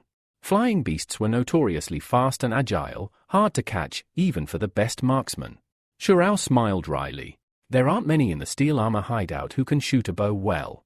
Hansen's resolve hardened. Tomorrow will be the real test. The Son of God had no choice but to ask for help from Hansen and the others to improve his chances of success in the hunt. Hansen pondered how he could possibly defeat the flying creature, knowing that divine blood flying monsters were incredibly powerful, and that ordinary arrows wouldn't even scratch them. Back in his room, Hansen set out to find a special kind of arrow, one containing Z steel. Z steel was no ordinary metal. It was a new alloy far stronger and more elastic than regular steel. Even adding a tiny fraction of Z steel to a weapon's material would dramatically boost its performance. The problem was the official market prices were astronomical, and Hansen couldn't afford them. So, he had to search for alternative sources. He knew the Black Knight's weapons contained only about 0.5% Z steel, and bowstrings had barely reached 1%. Luckily, Hansen discovered a seller offering arrows with more than 1% Z steel, and at a reasonable price, perfect for him. The seller arranged to meet Hansen in a strange location, an abandoned alley in the red light district. The setting immediately made Hansen suspicious. During negotiations, the atmosphere was tense and mysterious. Hansen even offered to handle the transaction remotely and have the arrows mailed to him, but the seller insisted on a personal meeting. At the meeting spot, Hansen saw a stranger waving at him, whom he assumed was the seller. The man led him into a deserted alley and straightforwardly asked if Hansen really intended to buy the rare arrow he was offering. The seller proudly presented the arrow, explaining it was handmade, and invited Hansen to inspect the quality before paying. Hansen picked it up and immediately noticed the arrow's perfect center of gravity, a sign of a true craftsman's skill. To test the arrow's strength, Hansen pulled out a knife from the cutting steel series and asked permission to strike the arrow with it. The seller, confident in his work, said Hansen could test the arrow as much as he wanted. Hansen struck the arrow several times with the knife. While the knife's blade quickly got nicks and scratches, the arrow's surface remained flawless. This proved the arrow contained at least 1% Z steel. Satisfied, Hansen told the seller the arrow was excellent and that he was ready to buy. The seller explained that his arrows were crafted from bearings taken from a star-class battleship, assuring Hansen he wasn't trying to cheat him. He stressed that the Z steel content exceeded 1% and that his craftsmanship far surpassed anything machines could produce. At first, Hansen was skeptical about the offer, but after testing the arrow's strength, he relaxed and began to trust the seller. The man pocketed the money and said he was glad to cooperate, adding that Hansen could contact him anytime if needed. The next morning, a large group of hunters gathered near the gates of the refuge of the gods, preparing for a crucial mission. Tien reported to the Son of God that among those assembled was a familiar troublemaker, the same guy who regularly stirred up problems around them. Xuan, accompanied by his team, approaches the main entrance of the vault, drawing the attention of all the hunters gathered. The Son of God greets Xuan confidently, declaring that they will defeat the divine creature with a single blow. Xuan promises that her shooting group will perform at their best. Suddenly, Tianang interrupts Hansen with a rude question, asking why the rifle team accept someone like him and calling him a freak. Xuan quickly steps in, reminding Tianang that she had already told Hansen he was part of her group and that Tianang should remember that. The Son of God notices the tension rising and tells Tianang to stop embarrassing Hansen. Reluctantly, Tianang backs down but mutters a quiet, contemptuous remark, calling Hansen trash hiding behind a woman. Xiao watches warily, concerned that Tianang might cause trouble. Hansen, unfazed, says it doesn't bother him since Tianang is all bark and no bite. Meanwhile, the lookout hunters report that they have reached the destination and are ready. Xuan and her team take their positions at the mountain's base, prepared to track and flush out the creature according to the Son of God's plan. Qinhuan proudly presents a special gift to Xuan's shooting team, tight cases filled with arrows. The Son of God orders 100 arrows, each containing 1% Z steel, to be distributed to every shooter. Then, pointing at Hansen with obvious hostility, he declares that Hansen will receive none. Hansen stays calm, knowing his secret identity as the money brother gives him an unseen advantage. Yangman questions the Son of God's decision, reminding him Hansen is part of the shooting team. Qinhuan arrogantly replies that he gives the arrows for free and can choose who gets them. Yangman reluctantly accepts since the Son of God is in charge. She orders her subordinate to pick the 5 best test participants and give each 20 arrows, confident that their arrows are just as good as the star arrows. Yangman suspects the Son of God holds a grudge against Hansen and is deliberately ignoring him. She feels furious, almost wanting to beat him. Senior warriors give instructions to all hunters, prioritizing elite fighters for key ambush spots. Tianang contemptuously points to Hansen and Xiao, telling them they are not elite and must position themselves near a boulder far from the main spots. Hansen tells Xiao to ignore the insult and follow orders to avoid trouble. Xiao is furious, feeling deliberately humiliated and convinced the Son of God is sabotaging them by withholding the star arrows from Hansen. Hansen isn't surprised. He believes he's long been a thorn in the Son of God's side, and this is just more proof. When Xiao asks why he isn't angry, Hansen admits he is but chooses to stay calm and collected. He knows that to gain respect from the senior players, he must speak their language, force. He's determined to kill the divine creature and claim its soul. Xiao doubts this is possible.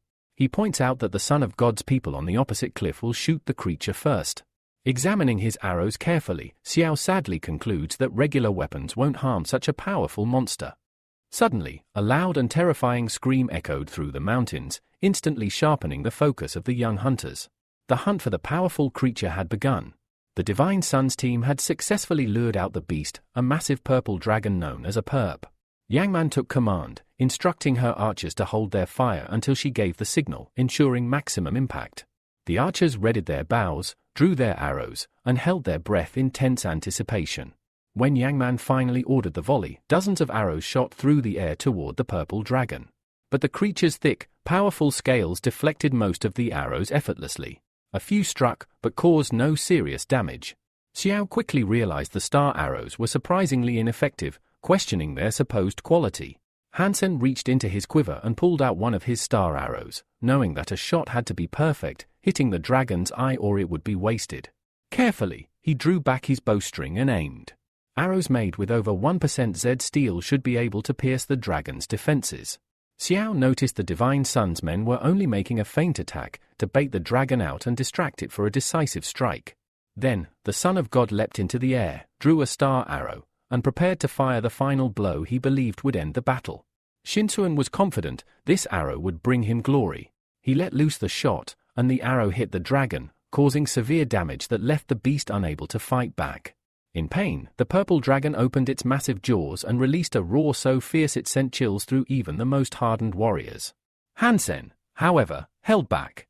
He felt the time wasn't right yet, the dragon's defenses were still too strong, and he needed to wait for a better moment. The hunters continued firing volley after volley, gradually wearing down the beast's strength. Then Yangman summoned the dragon soul into the form of a glowing, energy-charged arrow and bow. Refusing to let the Divine Sun claim victory, she aimed carefully and released the energy arrow. It struck with devastating force, igniting powerful fiery explosions across the dragon's body. The beast screamed in agony, its massive form engulfed in flames, but it still survived, its remarkable regenerative ability kicking in. At this moment, the Son of God rode a trained monster, chasing after the purple dragon and ordering hunters to shoot its wings to prevent it from escaping. The dragon, seeing the hunters as a mortal threat, tried to flee to a nearby mountain ledge to hide and recover. Hansen sprinted after the purple dragon along the treacherous mountain trails, frustrated by his lack of gear and mount like the others. He knew they needed to capture the monster first. Xiao doubted their chances, fearing injuries amid the difficult terrain. Suddenly, they spotted Xuan deftly chasing the dragon, leaping from ledge to ledge on her mount with astonishing agility and confidence. Flying overhead, Xuan extended her hand toward Hansen, signaling for him to join her. Without hesitation, Hansen leapt up and grabbed her hand mid-air. Moments later, he was behind her on the tamed monster, and they raced after the purple dragon together. Xiao, left behind, reached out with a pitiful look, silently begging to be taken along. Hansen, now seated close behind Xuan, couldn't help but notice her slim waist. Xuan immediately noticed his distracted gaze and sharply ordered him to focus, warning him not to let his hands wander. She explained she only brought him along because her assistant vouched for his excellent marksmanship, he could be valuable in battle. As the chase continued, Hansen thought about how useful it would be to have a flying mount for navigating the rugged mountains.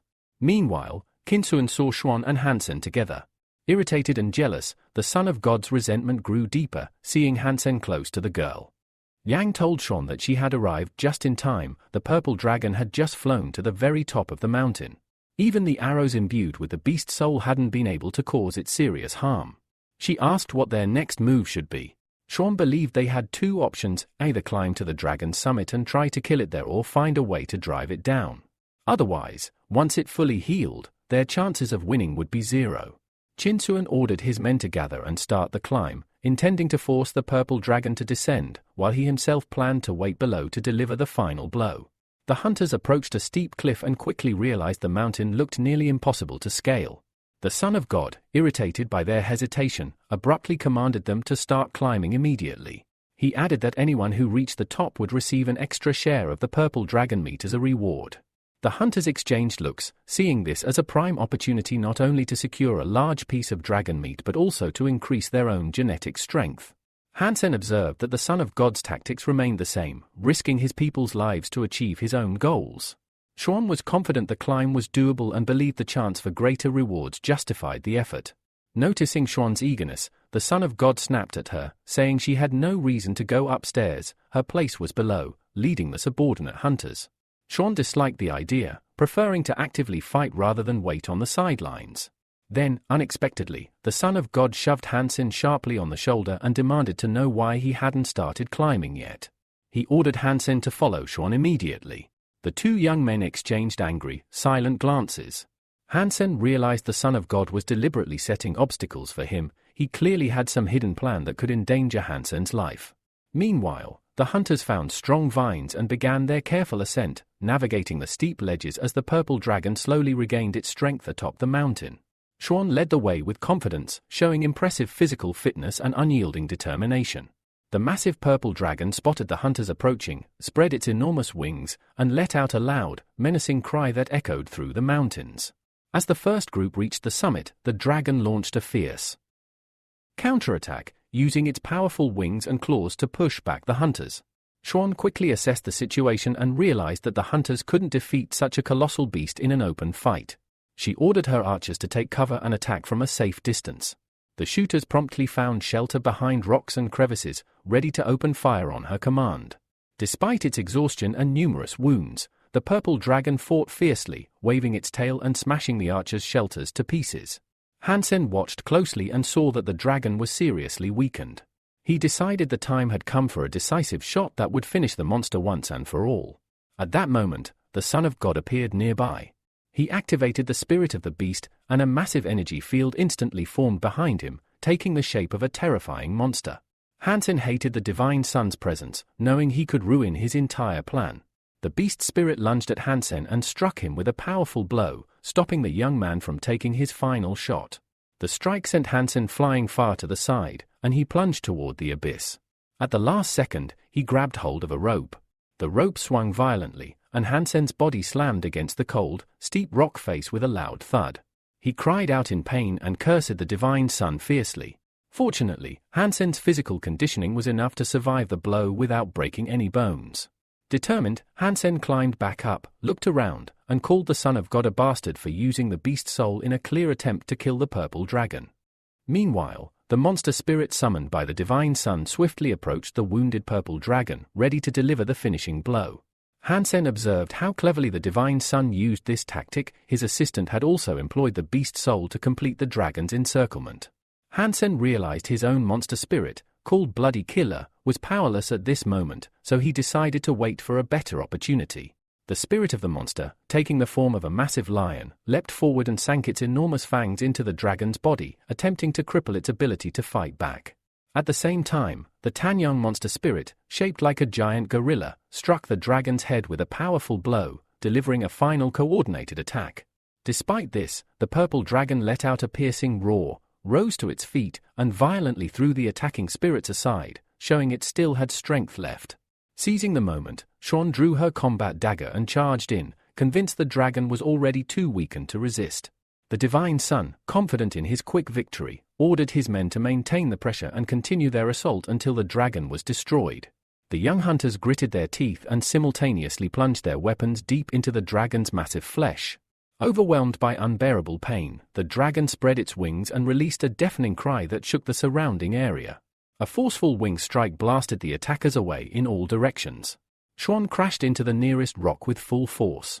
Hansen, watching closely, was filled with concern for her after such a hard impact. Gathering its remaining strength, the purple dragon soared into the air and landed on a nearby cliff. Panic swept through the hunters. They feared that if the monster gained height, their chance to kill it would vanish. Without hesitation, Hansen sprinted after the dragon. Voices rose from the senior hunters, demanding that the monster be prevented from escaping. Realizing the decisive moment had arrived, Hansen slowly reached for his quiver and drew an arrow forged from Z metal, capable of piercing even the toughest foes. Just then, the divine son, unwilling to lose his prize, summoned the beast spirit again, which took the shape of a massive bow. He fired an energy arrow directly at the purple dragon. Hansen watched as the divine son's energy beam sped forward, but his own confidence grew. The time was right. He released his bowstring, sending his Z-metal arrow hurtling through the air with a sharp whistle. The arrow raced toward the target, colliding mid-air with the divine son's energy shot. Then, overtaking it, Hansen's arrow surged ahead, striking the purple dragon first. To an outside observer, it seemed both arrows hit simultaneously, but in truth, Hansen's shot was faster. The dragon let out a final, earth-shaking roar before its massive body crashed onto the mountain plateau, silencing the hunters in stunned confusion. The hunters, along with the divine son, expressed clear irritation, blaming Hansen and calling him a fool, since it was his arrow that ended the hunt. Xuan, still recovering from her fall, looked at Hansen in disbelief, wondering how he had managed to defeat such a formidable creature. The divine son, furious, grabbed Hansen's clothes and demanded to know if he had obtained the blood beast soul, his voice harsh and commanding. Hansen calmly replied that, of course, he would have liked to claim such a valuable trophy, but regrettably, this time luck was not on his side, and he did not receive any souls. Xuan, eyeing Hansen with suspicion, pressed him again about the purple dragon soul, insisting he tell the truth. She reminded him that, according to accepted rules, the soul of the beast belongs to whoever deals the fatal blow. Hansen said he felt no change within himself and was quite certain he had not gained the dragon soul. Hansen defended his decisive shot, arguing that if he hadn't acted when he did, the purple dragon might have flown away, rendering all the hunters' efforts useless. Xuan believed he might be telling the truth. After all, obtaining the soul of such a powerful beast was no easy feat. She ordered Hansen to drop the subject and warned him not to attract the attention of the divine son, who would surely kill him if he did. Hansen gratefully acknowledged her warning. Then his thoughts turned back to the fierce anger of the divine son, how violently he had struck him, cursing him with the worst names. He recalled how Xuan had shielded him with her body, boldly telling the divine son that if he harmed Hansen again, she would not hesitate to retaliate. As Hansen pictured Xuan standing protectively before him, he admired her fierce determination. He felt lucky knowing that without her, the divine son might have easily destroyed him. Later, Hansen enjoyed a hot shower, feeling physically renewed. A smile spread across his face as he pondered the dragon soul and tried to make sense of the day's events. Stretching out his right hand, a bright purple flame suddenly flared up on his palm, filling him with power. He remembered shooting the arrow at the dragon, and then a system notification congratulated him on a successful hunt, confirming that he had indeed received the beast soul. Joy swelled within him. Souls of such a high class were rare in the shelter, and he knew this was a valuable prize. Stepping out of the shower, Hansen immediately noticed that the color of his copper-toothed wolf had changed. He examined the creature closely and realized its blood level had now reached divine status. In just 3 months, the crystal had grown into a beast soul. Filled with awe, Hansen admired the creature and called his armor magnificent. He was thrilled by the rapid progress, realizing that he could reach divine warrior level in just 5 years, far faster than the divine son, who had taken more than 10. Grasping a sharp blade, Hansen resolved to consume the copper-toothed wolf and then purchase a primitive creature to raise next. In cold determination, he struck the monster and thought about how he couldn't afford to delay his plan to achieve god-level power. Eating the prepared meat, Hansen savored its taste. The soup was thick and rich. As he gnawed the bone, a system notification popped up, informing him he had gained 1 gene of divine blood. His excitement grew as more notifications arrived. He had received 7 genes in total, bringing his count to 25. Hansen planned to improve his beast soul arrows because Z-class arrows disappeared after 1 use and were very expensive. He wanted to find a way to make them more effective and reusable. Believing there must be information somewhere, he prepared to search the internet, ready to find the needle in a haystack until he succeeded. During his research, Hansen discovered mentions of a dark swamp, a frightening, dangerous place full of unknown threats.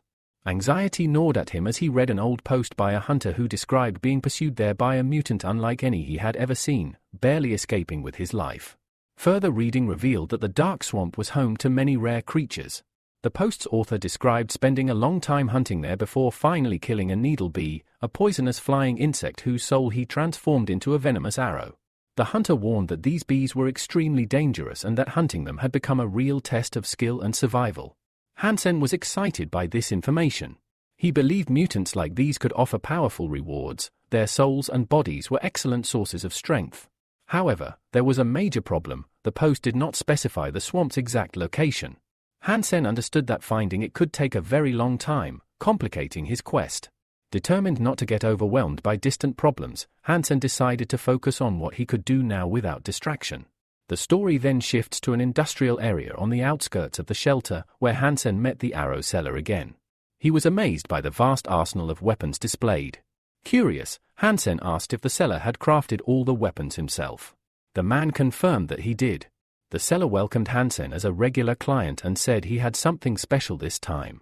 He handed Hansen a dagger made with 5% Z steel content, priced at a hefty 500,000 units, a cost that immediately piqued Hansen's interest. Carefully inspecting the dagger, Hansen could not hide his delight. The weapon was of exceptional quality and reasonably priced, definitely worth the investment. Hansen decided to buy the dagger and then gestured toward the wall, asking the seller to tell him about the other weapons on display. His eyes caught the glow of a sword hanging nearby, and he immediately sensed it was something special. The seller praised Hansen's sharp eye and explained that the sword was indeed exceptional, containing an astonishing 75% Z steel, a rare and incredibly valuable material. He then revealed the price, a staggering 100 million units. Hansen was skeptical.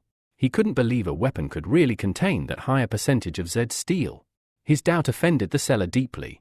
Without hesitation, the man threw Hansen out onto the street and ordered him to leave, adding that even if Hansen wanted it, he could never afford such an item. Now suspicious, Hansen began to wonder if the seller was a fraud. He knew that with current technology, it was impossible to embed such a high concentration of Z steel into a weapon. Just as these thoughts swirled in his mind, his phone suddenly rang. The caller told Hansen to meet him at 4 o'clock in the afternoon and promised to show him something intriguing. When Hansen asked for details over the phone, the caller insisted that Hansen had to see it with his own eyes.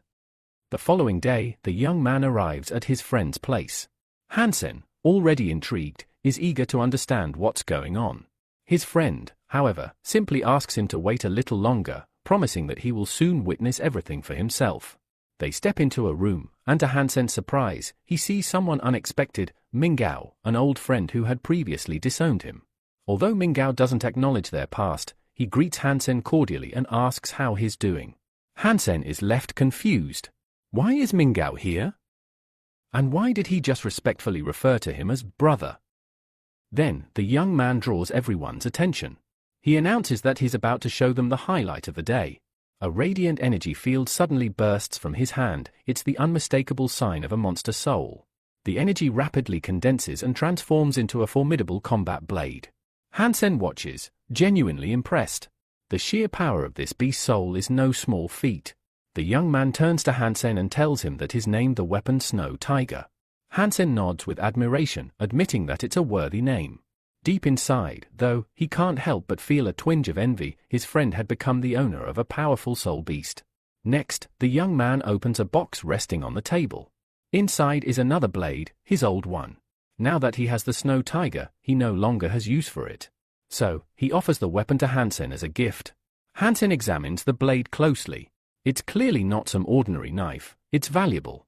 He immediately protests, saying he can't accept such an expensive gift. But his friend insists. He considers Hansen a true friend and doesn't want the blade to go to waste.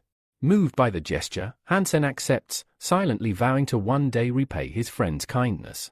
Meanwhile, Mingao, who has been observing the entire exchange, feels a pang of envy. He begins to long for a renewed friendship with Hansen, but not for sentimental reasons. Mingao has his own motive. He wants to join the prestigious shooting club, and he knows that reconnecting with Hansen could help him get there. Mingao takes a step forward and tells Hansen he has a small favor to ask. But before he can say anything more, a loud knock echoes from the door. A sharp female voice cuts through the air, scolding the young man and calling him a little brat. The door bursts open, and an irritated woman storms in. She chastises the young man for wasting time chatting with friends instead of preparing for the banquet his sister is hosting. This woman, it turns out, is Mingao's mother. Without giving him a chance to explain, she grabs him by the hand and pulls him along. On the way, she emphasizes the importance of the event. Influential elites will be attending, and he must seize the opportunity to make valuable connections, especially with members of the rifle squad. The young man tries to speak, but she cuts him off coldly, commanding him to stop mumbling and move faster. Left behind, Hansen and his friend silently observe the scene. They discuss how controlling Mingao's mother is and how she clearly disapproves of their earlier conversation, dismissing it as a complete waste of time. Hansen, however, can't help but feel like he recognized some of the names she mentioned, people who will be attending the banquet. As evening falls, the banquet begins to fill with guests. The atmosphere is lively. Attendees enjoy appetizers, sip on drinks, and chat casually. Young people mingle, share stories, and exchange contact information. Two men in the crowd notice a striking young man. One of them identifies him as the eldest son of the Banfin family, a household recently thrust into the limelight. Rumors say they discovered a rare mineral on an abandoned planet, drastically boosting their wealth and influence. Mingao's mother, with her son in tow, approaches Banfin. She greets him with poise and introduces her son. Banfin politely returns the greeting and asks how he can assist her. Nearby, the other guests whisper about Banfin's background, impressed by his family's newfound status. With pride, Mingao's mother informs Banfin that her son is under the protection of the steel armor shelter. She expresses her desire for their two families to become good friends and assures Banfin that if he ever needs help or support, he can rely on her. Banfin responds thoughtfully. In fact, he was just about to ask her about someone associated with the shelter. Elsewhere in the banquet hall, Hansen and his friend continue to enjoy the evening. They talk about the exquisite food, prepared by the Banfin family's personal chef, a man renowned for turning every dish into a masterpiece. Back at the main gathering, Mingao's mother assures Banfin that if he needs help finding someone at the shelter, her son is well connected and more than capable. She then excuses herself, saying she has urgent matters to handle. As she moves through the room, she spots Hansen. Her mood shifts immediately. She approaches, scolds him once again, and demands to know what he's doing at the banquet. Her tone is sharp and filled with disdain, making it clear she's not pleased with his presence. Mingao's mother made it clear she was not pleased to see Hansen at the banquet. Her disdain was not subtle, she openly demanded that he leave immediately. With a stern expression, she accused Hansen of casting a shadow over her son's reputation. She insisted that his presence could damage her family's standing among the elites. Pointing a finger at him, she coldly declared that Hansen didn't even believe in his own potential. According to her, that was the very reason he had come, to beg for favors from powerful people. Her words were biting, meant to humiliate. But Hansen did not back down. He met her glare and firmly asked what business it was of hers where he chose to be. Then, with deliberate sharpness, he added that he had no dealings whatsoever with her son. His tone was defiant, his words cutting. The woman's irritation turned to fury. She lashed back, reminding him exactly where he was, and that this was no place for arrogance. Just then, someone else noticed the commotion. Banfin, the distinguished heir of a wealthy and powerful family, turned to his companion. He remarked that it looked like his mother was arguing with someone. But as he focused, his eyes widened in recognition. The young man she was scolding was none other than Hansen, the person who had once saved his life. Without hesitation, Banfin rushed toward Hansen and wrapped him in a grateful embrace. His emotion was genuine and overwhelming. He called Hansen his savior and reminded him of the time in the mountains, near the steel armor shelter, when they had been stranded on a plateau for days, trapped by vicious monsters. Hansen had been the one to keep him alive during those desperate hours. Hansen's friend looked on in utter disbelief. He had never imagined that his quiet friend once saved such an important figure. Around them, murmurs began to spread. Though the crowd tried to remain composed, it was obvious that something extraordinary had just happened. Whispers circled the banquet hall. Hansen's social standing was about to change. Rumors would spread, and quickly. Mingao's mother stood frozen, stunned by the revelation. She couldn't fathom how this insignificant boy could be the savior of someone as influential as Banfin. To her, it was simply unthinkable. Hansen, for his part, felt overwhelmed and awkward. He tried to deflect the attention, suggesting that there must be some kind of mistake and that they could talk later. But Banfin wouldn't hear of it. He asked Hansen to stay, even offering him a ride in his private helicopter. However, Hansen and his friend decided to leave. As they exited, Banfin waved after them warmly, expressing his hope that they would meet again soon. Back in the hall, the air was thick with confusion. No one could understand why Banfin treated Hansen with such reverence. From appearance alone, Hansen didn't seem like someone from an elite background. Even Hansen's friend remarked on the shift, noting that all eyes were now on him. Mingao's mother, meanwhile, was clearly livid. Her expression was a blend of anger, jealousy, and disbelief. Mingao himself wasn't much better. Watching his former friend rise in status so suddenly filled him with envy and frustration. He had always seen Hansen as nothing more than a weak, directionless boy who relied on others, especially women, to get by. Now outside, Hansen walked slowly through the streets, deep in thought. He never expected to meet Banfin again, let alone learn that he was from a family of such wealth and power. Hansen realized that this connection could prove useful. With Banfin as a powerful ally, Hansen no longer had to worry so much about money or influence. He now had access to resources that could help him face future challenges. But before he could finish that thought, a sudden explosion shattered the night. A fiery blast erupted from a skyscraper just a few blocks away. Hansen's eyes widened in shock as the ground shook. A system notification immediately popped up in his field of vision, warning, unknown entity attacking civilians. Exercise caution. Without hesitation, Hansen rushed toward the explosion. As he ran, he passed crowds of terrified people fleeing in the opposite direction. Along the way, he learned the source of the chaos. The fireball that struck the skyscraper had come from an aircraft. Hansen's expression turned grim. He knew exactly who could wield such destructive power: the Ashura clan. The Ashura were humanity's most feared enemies in near-Earth space. Their attacks always spelled disaster. In response, human warriors clad in jet-black armor were already assembling into formation to defend the area. These elite soldiers prepared to face the alien monsters head-on. The Ashura themselves looked eerily humanoid but were unmistakably alien. Their armor bore jagged masks and horned helmets, terrifying symbols that struck fear into their enemies. For centuries, humans and the Ashura clan had clashed across the stars. Despite humanity's efforts, the Ashura's superior strength and brutal tactics had often given them the upper hand. Now, with the city under attack, Hansen found himself pulled into the next chapter of a much larger war. Hansen raced toward the towering skyscraper, his thoughts clouded with concern. For nearly 200 years, since humanity had discovered the sanctuary of the gods, the war against alien invaders had begun to stabilize. While battles still raged across the stars, the Star River region had always been considered a secure rear zone, far from the reach of enemy attacks, hidden and protected. But today, that illusion was shattered. A massive explosion had ripped through the high-rise, exposing the interior structure. From within the wreckage, a large alien object had embedded itself, clearly of extraterrestrial origin. And suspended in the air near the breach was a little girl, crying loudly for help. Her voice, though small, pierced through the chaos, filled with fear and desperation. Hansen's eyes locked on her.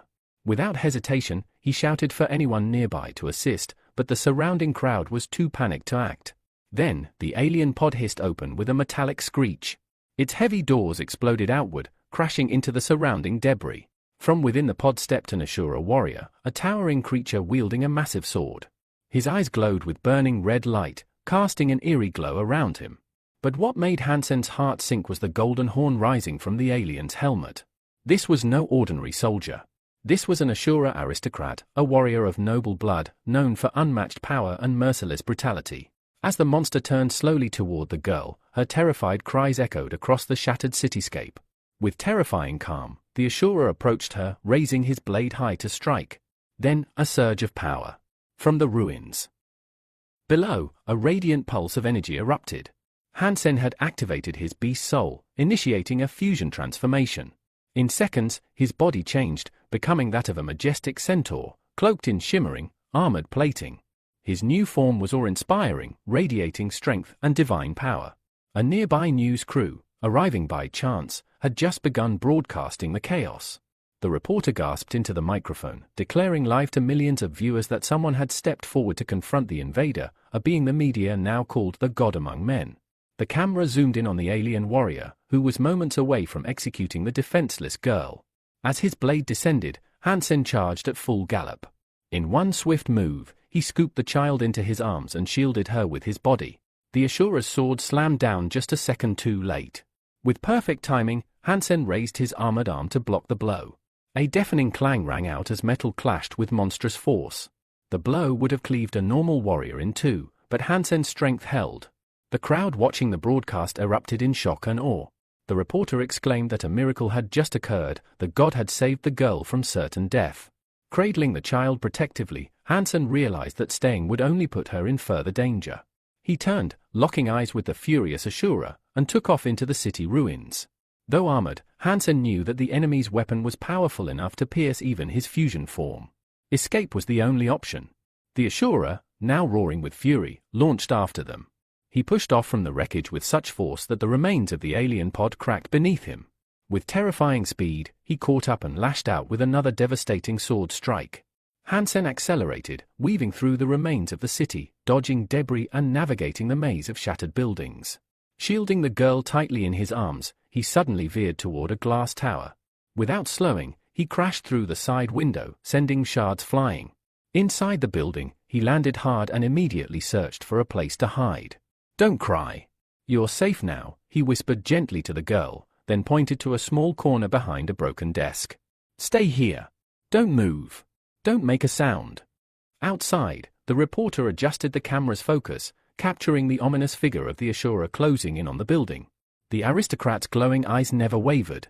He kicked through the ruined wall and entered with unrelenting fury. The room exploded into chaos. With brutal efficiency, the Ashura launched a barrage of heavy sword strikes. Concrete shattered. Furniture splintered. Every blow shook the building. Hansen parried and dodged, but the relentless pressure was beginning to take its toll. A loud crack echoed through the air, his armor was starting to fracture. The reporter, still filming, watched with growing dread. For the first time, doubt crept into his voice. "Why isn't he dodging anymore?" he whispered. Is this where it ends? Did we just broadcast the death of our god?" The world watched in breathless silence as the battle between man and monster raged on. Hansen stood firm. His body, already battered and strained, shielded the young girl behind him. He had made his choice, no matter the cost, he would protect her. The alien warrior Ashura howled with unrestrained rage. His strikes became wild, savage, tearing through what remained of the building. Hansen braced himself, silently calculating his odds. At this pace, with this power, survival was unlikely. From a nearby vantage point, the reporter shouted into his microphone, his voice cracking with fear. "Don't take it head-on. Dodge it!" But even as he yelled, he knew Hansen couldn't hear him. Ashura roared again, drawing in all of his strength for one final, monstrous attack. His sword rose, glowing with dark energy, then crashed downward, sending a shockwave that vaporized the debris in its path. But Hansen moved first.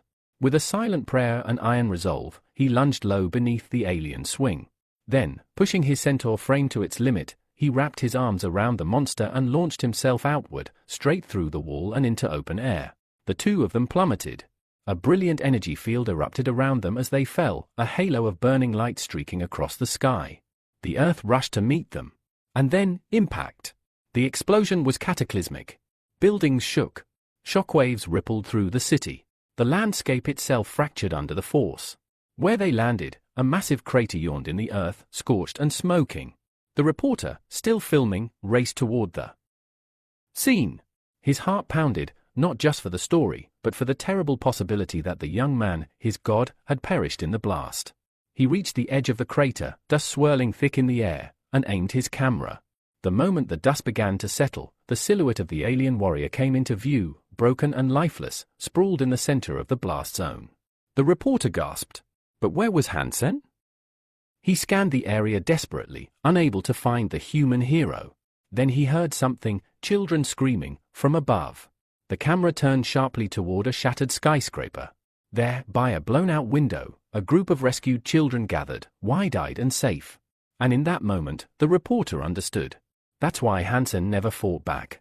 A full battle inside the building would have doomed those children. He had taken the monster outside, risked everything, and saved them all. The broadcast went viral instantly. The story spread like wildfire. Talk shows, news networks, and online feeds flooded with footage of Hansen's desperate fight and heroic sacrifice. To the world, he had become a legend. After the storm, back in a modest room, Hansen sat alone, wrapping gauze around deep bruises and bleeding gashes. Despite everything, none of his injuries had proven fatal. He could already feel his genetically enhanced body knitting itself back together. He had survived. The sword, the alien's massive weapon, lay on the floor nearby. Its golden hue glinted under the dim light. Hansen knew what it was, a relic from the Golden Horn clan, a weapon far beyond human craftsmanship. He examined it carefully. It was too recognizable, seen by millions during the broadcast. He couldn't wield it in public without drawing unwanted attention. As he ran his fingers along its edge, a small click echoed. A panel on the hilt sprang open, revealing a hidden memory chip. Hansen blinked in surprise. A gift? Plugging it into his scanner, he activated the file. What appeared was a combat manual, written in alien code, but immediately decipherable through his interface. It was a secret Ashura technique. Heartbeat. As he read through the instructions, he felt a surge of excitement. It wasn't just a technique, it was an art form. A way of channeling one's life force into raw, elemental energy. With the sword in hand, he tried the first motion. The blade ignited. A pulse of searing flame filled the room, dancing with power. His smile widened. The technique was flawless. Elegant. Deadly. He was still practicing when his communicator buzzed. He picked up. The voice on the other end belonged to Ban Fin, inviting him to join the next underground competition. Not now, Hansen replied calmly. I'm busy. Moments later, Hansen stood in an office, speaking to Yang Man, the girl who had been overseeing his admission process. She had helped him generously, but now it was time for a serious conversation. I've made up my mind, Hansen said. I'm not going to enroll at Black Hawk Academy. Yang Man blinked in disbelief. You? What? I want to join Star River Academy instead. Shounen, standing nearby, looked equally stunned. Why? Black Hawk is in the top 50. Star River can't compare. Their tech is outdated, their staff is underqualified, heck, they don't even have simulators for armored vehicles or spacecraft. And Black Hawk offers military deferral, Yang Man added sharply. You'd be free from service for years. But Hansen stood firm. He wasn't seeking comfort or status. He was seeking purpose, and in the shadow of the Star River, he sensed something greater was waiting. Hansen stood his ground, his expression calm but firm. I understand the opportunity, he told Yang Man. But Star River Academy is far from home. I worry about my mother and sister. Who will take care of them while I'm away? Yang Man frowned. Not everyone gets this kind of offer, she reminded him. Her voice carried the weight of her position and her genuine concern. Without another word, she walked to the control panel and pressed a button. A massive screen flickered to life. Load the video, she instructed. Hansen's heart sank. He instantly recognized the footage, the battle with Ashura. They were about to watch his fight. His jaw tightened. That reporter. Wrong place, wrong time, and now the whole battle was on record. Hansen felt a dangerous urge to track the man down and give him a lesson in boundaries. Yang looked to her superior. Do you see anything special? After a pause, the woman answered without hesitation. This divine warrior is probably a fool. Hansen didn't flinch. Outwardly, he stayed silent. But inside, he was bewildered. Fool? Why would she say that? And more importantly, what did she have against someone so dashing? The girls continued their analysis as the footage played. He's strong, one of them observed. Fast. Flight capable. He's got precision even at range. But the tactics? Shounen added. They are sloppy. He only survived because the alien was injured. Otherwise, that divine warrior would have been dead. Hansen, still listening, gave silent credit. Their breakdown was sharp, brutal, but fair. These women were clearly elite officers. Smart. Tactical. Ruthless. They're the best women in the army, he thought to himself. Yang Man narrowed her eyes. Who is he? This is the second time he's been caught on camera. Remember the gym? Shounen nodded. His armor and wings. That's divine blood mixed with a beast's soul. But why didn't he use a bow and arrow? That was when Hansen, unable to stay quiet, cut in.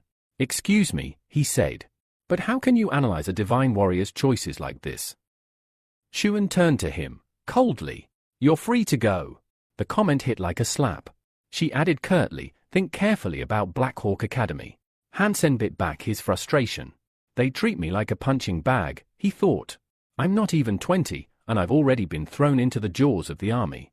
He knew the truth. If he went to Black Hawk, his ability to support his family would vanish. His mother and sister needed him, not someday, but now. He needed to earn. And soon. Later, Hansen made a call. "Did you send the blade?" he asked. "The one with 5% Z steel content." The voice on the other end chuckled. "Of course. My family's tight with a steel manufacturer.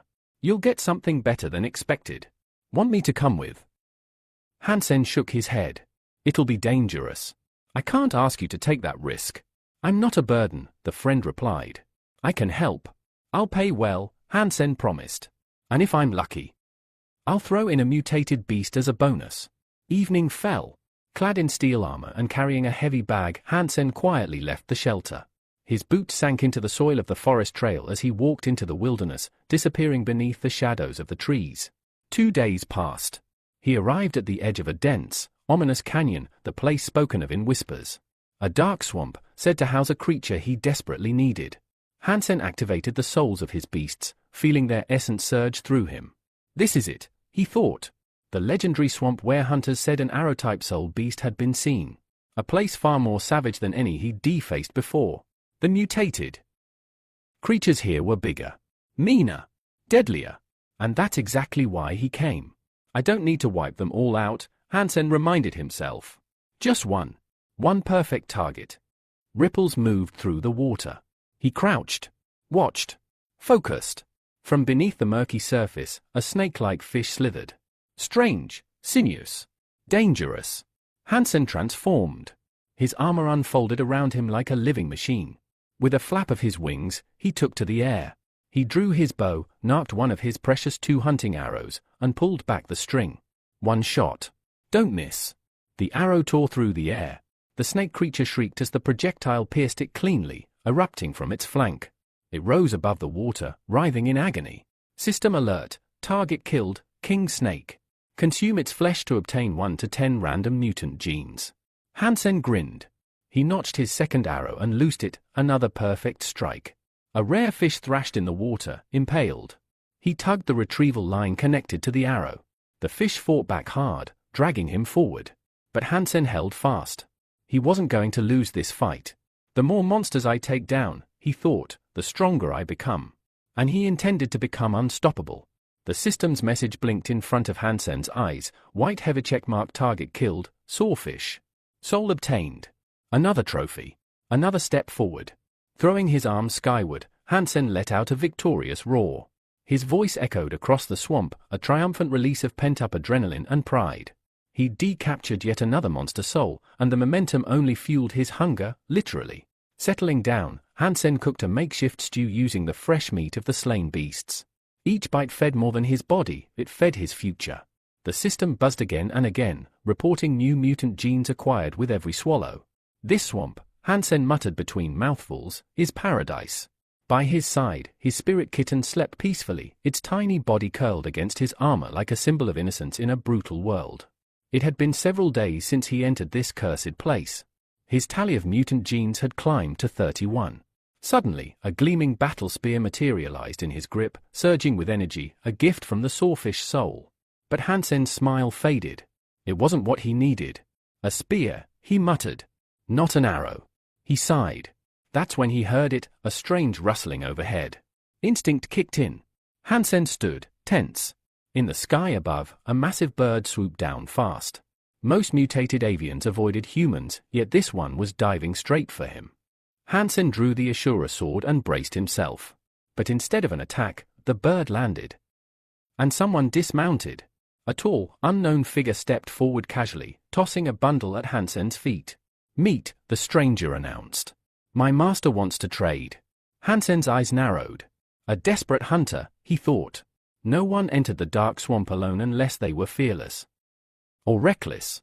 The man helped himself to Hansen's monster stew and, unbothered, explained, "Poisonous centipede meat. That's what you're tasting."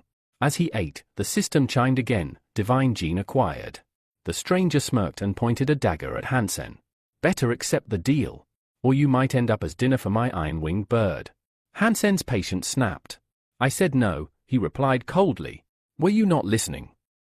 But the stranger wasn't in the mood to listen. His expression darkened. "If you won't trade the easy way." He lunged. The dagger struck, but didn't penetrate. The blade skidded off Hansen's armor with a dull clang. Not even a scratch. Big mistake. A flash of light burst in Hansen's hand. His energy spear reappeared. You're using a knife against me, he scoffed. Hansen launched a counterattack, his spear glowing with power. Learn about your enemy before you try to kill him, fool. A flurry of spear strikes followed. The stranger scrambled back, barely dodging. He leapt to safety, panting, and touched his face, blood. A shallow, deep cut had opened on his cheek.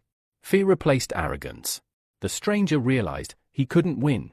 He jumped back onto his giant bird and snarled, "You'll pay for this." But Hansen wasn't done. The bird took off, wings flapping, but Hansen launched after it at blinding speed. The stranger looked over his shoulder and froze. He's catching up. Panic set in. Hansen closed the distance and, without hesitation, stabbed the stranger in the buttocks. "A reward for your manners," Hansen said with a wicked grin. The man howled in pain. "Quite the fashionable guy," Hansen added. "But you could use more piercings." "Stop! Stop stabbing me in the butt," the man screamed, now fully regretting ever threatening this maniac. Later, the two men sat by the fire. The roles had flipped. "Your life's in my hands now," Hansen said firmly. "You're going to help me." "Help you do what?" "Where is the black mutant bee?" Fear crossed the stranger's face. "You don't want to go there. That creature. It lives in a hellish grove, deep in the swamp. I'd never go near it. You will now." They mounted the giant bird, heading for the dreaded hive. Along the way, the stranger rambled. "There are multiple hives, each with a queen. One sting from her could kill a grown man. This is madness. No hunter attacks those bees." "Then shut up," Hansen snapped. "Your silence might be the only thing that saves your life." The stranger fell quiet, swallowing hard. Why did I ever mess with this lunatic? Ahead, a dense grove emerged, dark, foreboding, and buzzing with danger. The giant bird dove toward the hive, slamming its claws into a large cocoon. The hive burst open. A massive swarm of black mutant bees erupted into the air, roaring after them like a hurricane of death. Now was the moment. Hansen clutched the Ashura sword tightly and surged forward. With precision and speed, he twisted mid-air, entering the swarm head-on. Steel met stinger. 1 slash. 2. 5. 10. The sky lit with fragments of shredded insects. Hansen's form became a whirlwind of blades and fury, each move lethal, every strike perfect. The black bees, feared by all, fell like leaves in a storm. The system's voice echoed in Hansen's mind, target eliminated, mutant black bee. Soul not retrieved. He clicked his tongue in frustration. His blade moved with deadly grace, cutting through yet another of the massive, venomous insects. 10 kills in, and still not a single soul acquired. His irritation mounted. Then, finally, a flash of light. The system pinged again, monster soul acquired. New soul arrow crafted. A crooked smile crossed Hansen's face. About time. He left the battleground and wandered through the city streets, his mind racing. The dark swamp hunt had pushed his mutation gene count to 47, unlocking an entirely new realm of possibilities. Then, a loudspeaker crackled above him. "Attention! Martial Arts Conference registration ends today."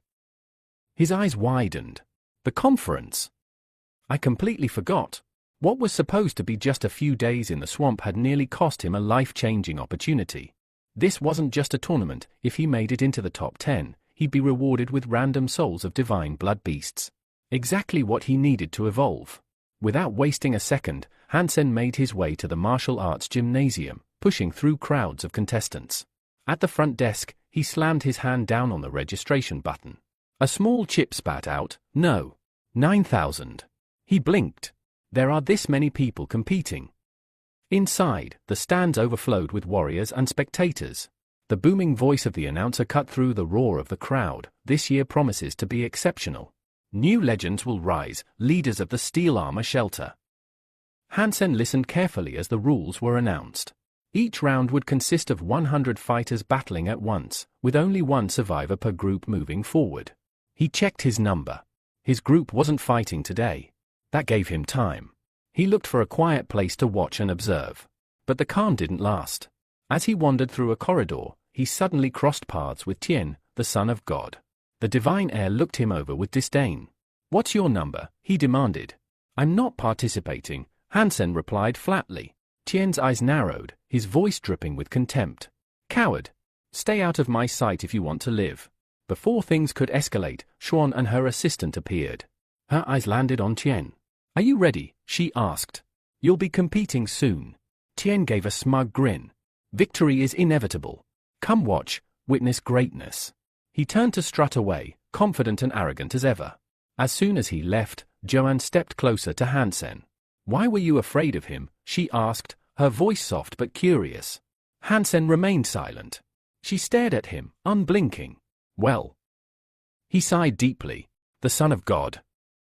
He's no ordinary opponent. He's from the Starry Sky group. I can't take him on, not yet. Before Joanne could respond, Yang Man cut in. He wasn't afraid when he took down the purple scale dragon, right in front of the Son of God, no less. Joanne's eyes widened with realization. It's not you you're afraid for, she said quietly. You're trying to protect your family. That hit home. Hansen met her gaze, and she was right. Every time he backed down, every time he avoided confrontation, it wasn't because of fear for himself. It was because the people he loved, his mother, his sister, could become collateral damage. Xuan nodded in understanding. You care deeply for them. That's good. In that case, you should consider entering the Hawk School. But you'll need to pass an exam first. Hansen's interest sparked. What kind of exam? Don't worry about the details now, she said. If you pass, the school will place you in a special team. From that point forward, your family will be protected by the military. No one, not even the Son of God, can touch them. Her eyes gleamed. No one. A sense of calm washed over Hansen. Maybe this could work. He thought about it seriously. This academy could unlock new paths for him and offer his loved ones the safety they desperately needed. Elsewhere in the arena, one of the groups was preparing to fight. A crowd of 99 warriors stood, restless and annoyed. Where the hell is that last guy? Someone growled.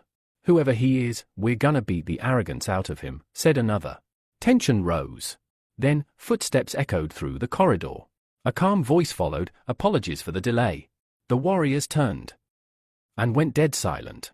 It was him, the very same young man who had defeated the alien. The one they whispered about in hushed tones. The one no one wanted to face. Their anger turned into awe, and maybe just a little bit of fear. Hansen knew one thing, no one would see his true face today. He walked into the arena clad head to toe in his powerful armor, hiding his identity behind sleek plating and an unreadable helmet. The arena buzzed with anticipation. Then, the match began. Within seconds, Hansen moved like a storm. His fists and weapons slammed into his opponents with the weight of a wrecking ball. Armor cracked, shields shattered, and warriors were sent flying across the battlefield like ragdolls. Each blow was a masterpiece of destruction. Metal fragments from broken armor littered the ground like confetti. In less than a few minutes, the match was over. All 99 warriors lay sprawled across the field, groaning, unconscious, or too broken to stand. A hush fell over the audience. Hansen slowly raised one hand. Anyone else? He asked, his voice cool and unshaken. No one stepped forward. The defeated warriors could only lower their heads in shame and awe. Some even began calling him a god, begging him to spare them further humiliation. Seeing their submission, Hansen declared the obvious, then I am the winner. The crowd erupted into applause. He had done what no one expected, faced 100 alone and emerged completely unscathed. His strength, speed, and unshakable will made him an instant legend. Whispers of his feat spread through the stands like wildfire. After the match, Hansen stepped off the battlefield. Still armored, he was approached by Xuan, accompanied by none other than the Son of God himself. Xuan's eyes gleamed with curiosity. I've been meaning to talk to you, she said. There are things we need to discuss. Hansen's gaze shifted warily to Tien beside her. Why is he here? The pairing felt too intentional. Xuan continued, I'd like to introduce you to the strongest people from the Steel Armor Sanctuary. People like us. Hansen chuckled dryly beneath his helmet. Sounds like the beginning of a scam. Tien flinched but kept his composure. After all, Hansen had already stolen a divine-blooded creature from under his nose.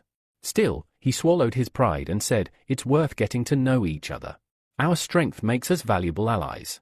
Xuan added, among all the fighters in this shelter, the three of us are unmatched. If we join forces, I'm not interested, Hansen interrupted. I don't want allies or enemies. I walk alone. Always have. He smirked. So if you'll excuse me, I'll be on my way. I don't do politics. Tien's assistant, Tanyong, stepped in with a diplomatic tone. That's fair. No pressure. But could you at least tell us about that divine blood creature you recently acquired? It could be valuable knowledge. Hansen smiled behind his helmet. Smart one. Nothing special, he replied casually. Just a lucky break. Then, as if dangling bait before sharks, he added, I've got dozens of mutants, if that's what you're after. That made both Tien and Tanyong perk up. You're willing to sell? Tanyong asked quickly. Name your price. Before Hansen could respond, Han, another member of Tien's group, spoke up sharply. No. I won't allow this. He can't sell all of them off. But Tien silenced her. I'm the richest man in the shelter. I'll pay 2 million per mutant. Give them all to me. Tension thickened in the air. Hansen grinned beneath the helmet, amused at how easily this fake alliance was unraveling. They're turning on each other already. How fun. He thought of the black bee from the dark swamp. That one would be useful soon. Still smiling, he calmly said, Don't worry, and then added, The mutants are not for sale. I don't care about money. If you want a trade, bring me an S-rank card. Nothing less. Xuan's face tensed. Even she knew how rare and tightly controlled the S-zone cards were. That's a steep price, she said. Too high, Tien added. Even with all my wealth, I couldn't just buy one outright. But Hansen was already walking away. He threw one last line over his shoulder, then don't bother contacting me until you have the card. And just like that, he disappeared into the corridor, unshaken, undefeated, and very much in control. The next night, under the pale light of the forest canopy near the steel armor shelter, Hansen arrived in disguise, wearing the iconic armor of the Money Brother. Waiting at the agreed spot stood Xuan, and in her hand shimmered a card, an S-rank license. I brought what you asked for, she said coolly, raising the card. It wasn't easy to get. Hansen stepped forward, eyeing the card with visible satisfaction. He took it, examined the seal, and nodded with approval. You're quicker than the other two, he said, chuckling. Smart and efficient. I like that. From his bag, he pulled out a container and held it up. Inside are 30 black bees. Mutated. Rare. If you consume all of them, your gene enhancements will spike dramatically. Xuan's eyes lit up. This kind of material was nearly impossible to find. The value? Immeasurable for someone seeking power. But Hansen wasn't finished. I also have sawfish meat and a portion of the mutant snake king, he added. You can buy the whole lot for 3 million. Xuan smiled, not at the offer, but at the man in front of her. Money isn't everything, she replied. You're smart enough to know that. I didn't make this deal just to enhance my genes. Later, alone in his room, Hansen studied the S-rank card. Everything had gone better than expected. That woman. She really does deserve the title of Shelter Queen, he thought. Her decisions were precise, her actions, decisive. He smiled to himself. Maybe she really wasn't just doing this for a transaction. Maybe, just maybe, she wanted him. But sentiment quickly gave way to responsibility. His thoughts drifted to his mother and younger sister. I can't always be there to protect them. He needed a solution. And he had one, the Holy Angel technique. The method was similar to the Jade Bone technique he had practiced in the past, an advanced martial art that could grant incredible power if trained properly. Hansen decided that his sister would learn it. The next day, Hansen arrived at Star River Elementary School, seeking leave for his sister. The teacher raised a brow. A vacation? For how long? He hesitated. I can't tell her the truth. We've got some issues at home, he said awkwardly. It might take a while. The teacher frowned. Parents should take more responsibility, she said. Since she enrolled, you've been the only one to show up. Where are your parents? Hansen apologized on behalf of his family. They're busy. I know it's not right. The teacher sighed, then softened. Despite everything, your sister is doing quite well in class. But she's still using a basic nutrient solution. She leaned forward. If you want her to keep up with the top students, she'll need an S-grade solution. Hansen tensed. How much? About 15 million a year. His heart sank. That kind of money was far beyond their current means. Later that night, Hansen sat in silence, his mind weighed down by numbers, pressure, and worry. He didn't even have a third of what was required. If I can use the crystal to grow more mutants, I could sell them and make enough. Meanwhile, at home, his little sister was diligently following along with interactive training exercises on the television. Hansen watched with pride. "You're amazing," he told her with a soft smile. "You learn so fast. When I get back, we'll start on the holy angel technique." His sister beamed but looked unsure. "Can I really do it?" "That technique seems for adults." "You'll be fine," Hansen reassured her. "But promise me you won't tell anyone. It's our family's secret, okay?" She nodded, her eyes shining with excitement. Hansen thought to himself, once I get her the proper nutrient solution, her progress will skyrocket. Elsewhere, Yang Man spoke with his superior. "What's the next move?" The girl didn't answer right away. Her expression was tight, irritated. "It's been long enough," she snapped. "And he still hasn't given me an answer." In her hand, a small capsule shimmered ominously. From within, a voice echoed, cold and cutting. "He's not worth your time." Later, Hansen and Sean stood together once again, this time in a combat training room. What began as a business transaction was starting to feel like something much more complicated. The girl attacked Hansen with fierce anger, landing a rapid series of blows. Yet, Hansen could not understand the source of her rage. At times, it felt as if she wanted nothing more than to break him completely. Amidst the flurry of strikes, Hansen missed a crucial attack and received a crushing kick that knocked the wind out of him. Standing nearby, Zoan watched coldly. She criticized his slow progress, confessing that she had placed too much hope in him. Without ceremony, Zoan tossed Hansen a bottle of water. "Drink this," she said casually. "We'll take a break, then continue training." Hansen stared at the bottle, puzzled by her harshness, but obeyed. He opened the bottle and drank greedily. Almost immediately, strange sensations rippled through his consciousness. The girl appeared dazzlingly attractive, almost surreal. Visions blurred around him, and a voice echoed in his mind, "Evil can never touch a flawless body." Hansen's mind began to slip. His vision blurred, his thoughts fragmented. He collapsed onto the floor, dazed and confused, realizing too late that the water had been drugged.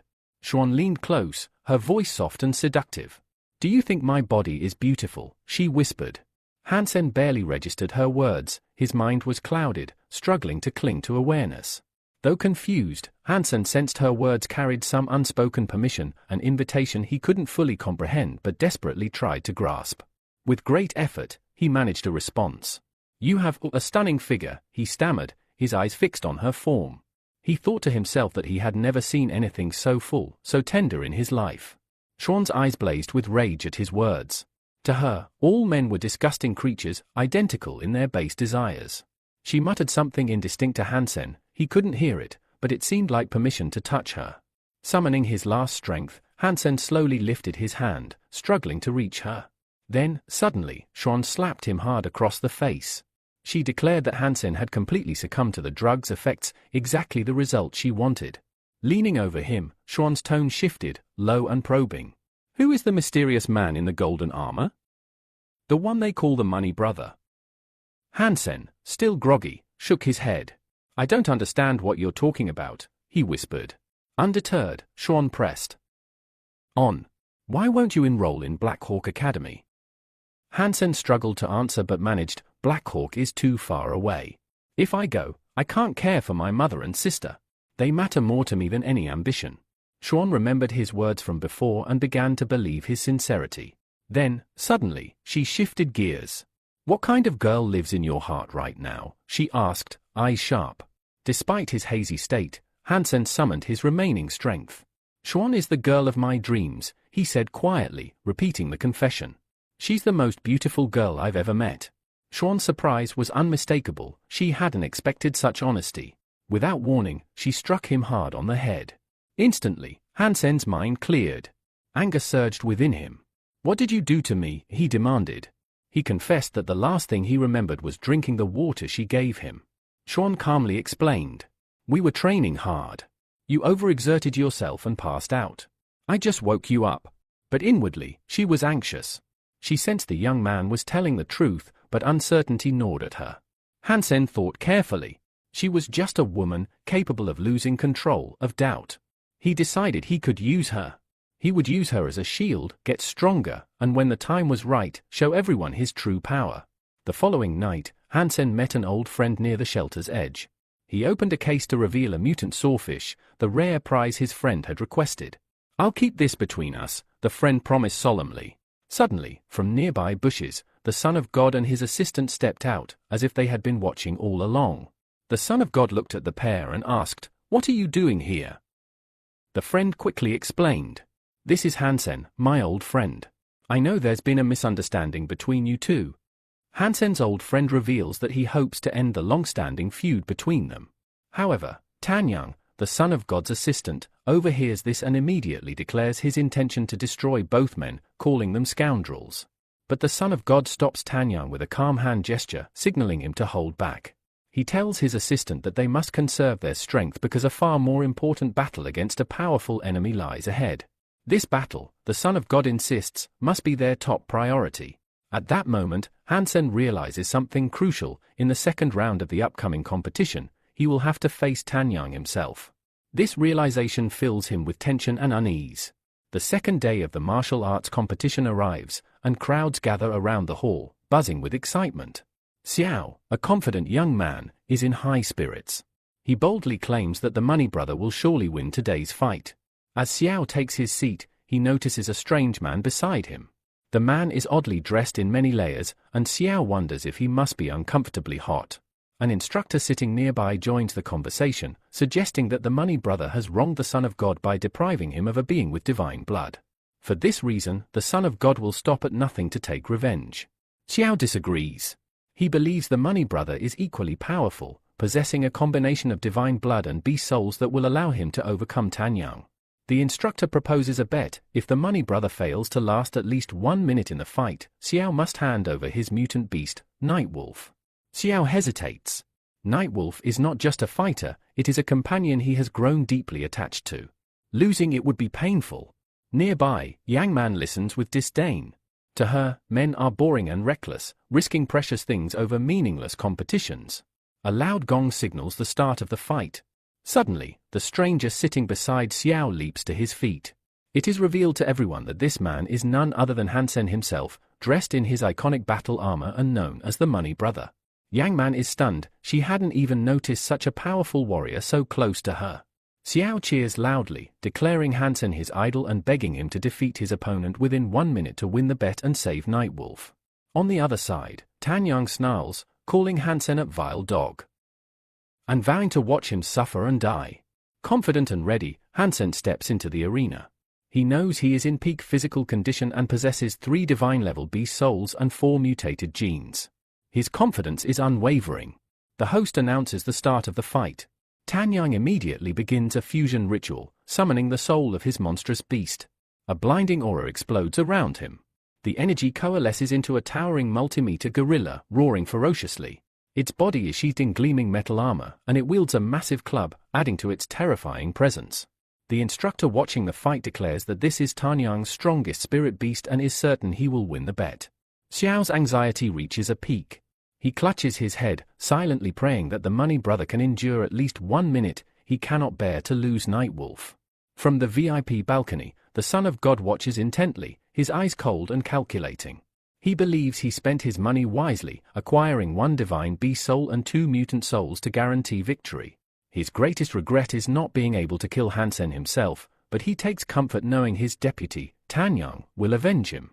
Suddenly, Hansen's armor bursts into radiant flames of energy. Stepping forward boldly, Hansen challenges his opponent, "Who gave you the right to be so arrogant?" The fight is about to erupt into a spectacular battle between 2 powerful rivals. In an instant, Hansen transforms into a massive centaur, his roar echoing fiercely across the arena. His spear flashes like lightning as he charges at his opponent, the towering gorilla. With incredible speed, Hansen strikes the gorilla's chest plate with a powerful blow. Though the armor isn't critically damaged, the beast feels the full force of the attack and emits a loud, piercing scream.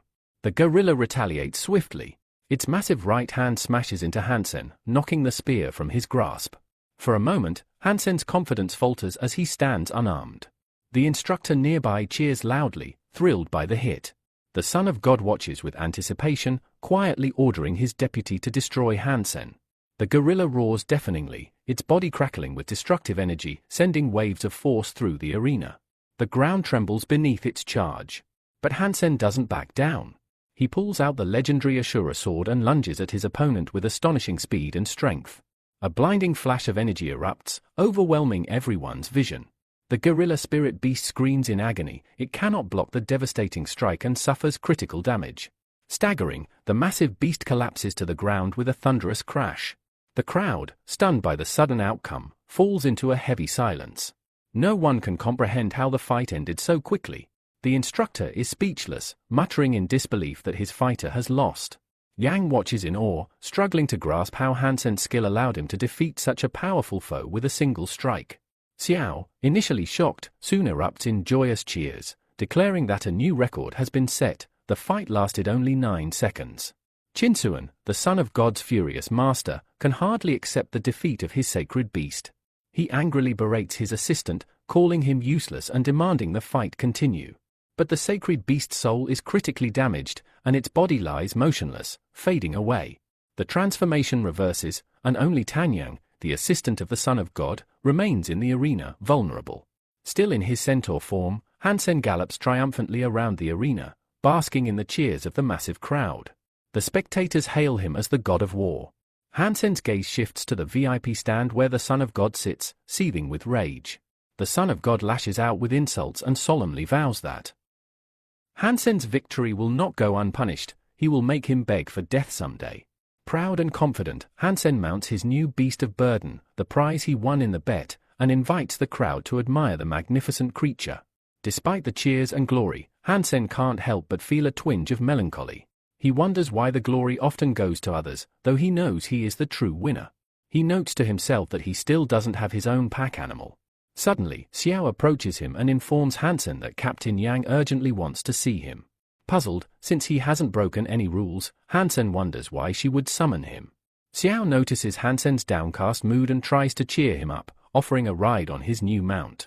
Hansen politely declines, claiming he's busy but secretly dreaming about soon having his own riding animal. After some time, Hansen visits Captain Yang's office, cutting straight to the point with a direct question: why did she call for him? Without looking up from her documents, Yang reports that the head of the garrison has ordered her to organize a special training program just for Hansen. Hansen immediately suspects that after the hypnosis incident, the garrison commander no longer distrusts him. In fact, he might be trying to persuade Hansen to officially join the army. Yang confirms this, telling him that he must report to the army training hall where a series of tests awaits him. She reminds Hansen that the commander holds high hopes for him and warns him not to disappoint. With a slightly annoyed glance, Yang openly admits she doesn't think Hansen is particularly strong. She adds that he can quit the tests anytime if he feels overwhelmed. Hansen quickly completes the training tests and returns to Captain Yang's office to report that he has passed all performance checks. Yang reviews the data with a growing frown. Things are worse than she expected. Despite the tests being relatively easy, Hansen looks exhausted. Wiping sweat from his brow, Hansen thinks back on how his real strength stats have long surpassed the usual limits, how he's had to artificially suppress his abilities to avoid drawing attention. Yang wastes no time and orders Hansen to follow her to the training hall, where a crowd of cadets has gathered near the test capsule. She tells Hansen to watch her demonstration carefully and warns that she will only perform the technique once. Inside the capsule, Yang begins a combat demonstration. On the surface, the moves look like ordinary martial arts. Hansen watches, confused by what makes this technique so special. A man nearby notices Hansen's confusion and explains, the capsule is a gravity training chamber where every move happens under altered gravity. The cadets call it demonic training because only those with immense physical strength, like Yang, can handle it. Yang finishes and steps out, stating plainly that only those with attributes at or above level 10 can perform these movements. Now it's Hansen's turn. Yang tells him to repeat everything exactly as shown and promises to expect a detailed report once he completes the exercise. Nearby, the man from before offers Hansen a tip. He suspects Yang holds a grudge against Hansen and offers to share a useful trick for 2 packs of Blackwood. Intrigued, Hansen weighs the value of the offer, wondering if the information might help him now. Hansen steps into the capsule and immediately feels the crushing weight of increased gravity. Every movement demands enormous effort. He realizes he might need the stranger's help in the future, especially if the training program can be modified. For now, though, Hansen is determined, ready to push himself to his limits and prove his true strength. Hansen approached the control panel with unwavering confidence and immediately selected the maximum power setting. He believed that only by pushing himself to the extreme could he truly discover the limits of his abilities. As the gravity pressure intensified to an almost unbearable level, Hansen began performing martial arts techniques. Instantly, he realized that his skills were far from perfected. Handling the sword under such conditions proved to be immensely challenging. Every movement demanded his utmost concentration and strength. Despite the difficulty, Hansen held on to the hope that this intense training would ultimately strengthen him and elevate his power in the future. Meanwhile, Captain Yangman studied Hansen's test report with growing irritation. Suddenly, she slammed her hand on the table, demanding that Hansen confess to cheating on the test. She found the dramatic increase in his strength suspicious and refused to believe his results were legitimate. Hansen remained calm and assured her that cheating was out of the question. He reminded her that the entire training session had been recorded on video, making it easy to verify his performance. When Hansen attempted to explain the technical settings of the training capsule, Yangman abruptly cut him off. She was uninterested in the machine's data, her concern was solely with the sharp improvement in Hansen's abilities, which starkly contrasted with his previous results. Growing frustrated by Yinman's accusations, Hansen spoke up, his voice tinged with irritation. He credited his progress to the captain herself, explaining that her honesty, kindness, and unwavering resolve had inspired him to unlock his true potential. Yangman was momentarily taken aback by his words and hesitated before declaring the conversation over. Internally, she resolved that Hansen would not be allowed to pass so easily in future training. She was also wary of the obvious flattery in his speech, which only deepened her displeasure. As Hansen left the office, a slight smile played across his lips. He was confident that the captain had appreciated his praise and planned to use this to her advantage in the future. Outside, the streets buzzed with lively discussions about the recent tournament final. Passers-by placed bets and speculated about which fighters might face each other in the next duel to determine the strongest warrior in the shelter known as the Steel Armor. Soon, Hansen met with the man who had revealed the secret settings of the gravity chamber to him. True to his word, Hansen handed over 2 packs of Black Forest tobacco. The man opened one pack with a satisfied smile, took a drag from his cigarette, and remarked on the unique taste and aroma, declaring it unmatched. He admitted he never expected to taste Black Forest again and, as a token of gratitude, revealed he had something special for Hansen. Without warning, the man lunged at Hansen, brandishing a knife aimed for a fatal strike. Hansen reacted with lightning speed, dodging just in time to feel the blade sweep past his throat. His eyes locked on the attacker's hand, only to witness the knife vanish into thin air. Moments later, a combat knife reappeared in the man's other hand, as if moved by magic. Twisting the blade between his fingers, the man took another drag of his cigarette and grinned broadly. He asked Hansen if he liked his little trick, explaining it was a secret technique called Heaven in Hands. Determined to master this skill, Hansen entered the training capsule. Immersed in virtual reality, he began learning the movements and techniques of this extraordinary art. Hansen was surprised to discover that the technique was based on an ordinary virtual game called Heavenly Hand. He admired the training device, noting that the controller perfectly replicated the anatomy of the human hand. He believed it to be an excellent tool for developing reaction speed and manual dexterity. Suddenly, Hansen noticed the garrison commander approaching from behind. The commander was surprised to see Hansen practicing the Heaven in Hands technique.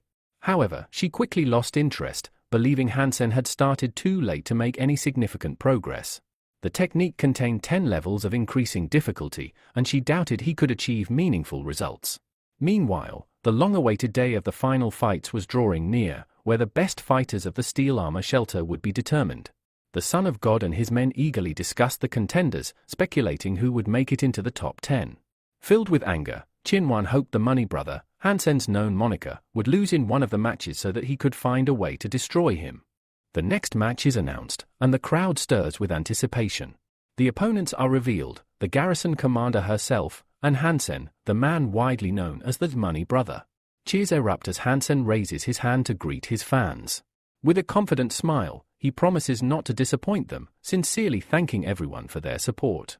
Yet behind that composed exterior, a storm brews within. Excitement and anxiety clash inside him, for he knows exactly who he is up against, none other than the legendary Queen of the Steel Armor Vault. Looking down at his trembling hands, Hansen realizes they still bear the after-effects of his brutal training the day before, a training focused on mastering the technique known as heaven in the sleeves. Then, unexpectedly, the garrison commander, Xuan, turns to him and proposes a bet. If she loses, she promises to make Hansen the deputy head of the shelter, allowing her to leave for the second shelter and naming him the new leader in her place. Hansen is genuinely taken aback. He never expected such an offer from her. Qinwan, observing Xuan's respectful tone toward Hansen and her willingness to offer such a valuable position, grows increasingly irritated.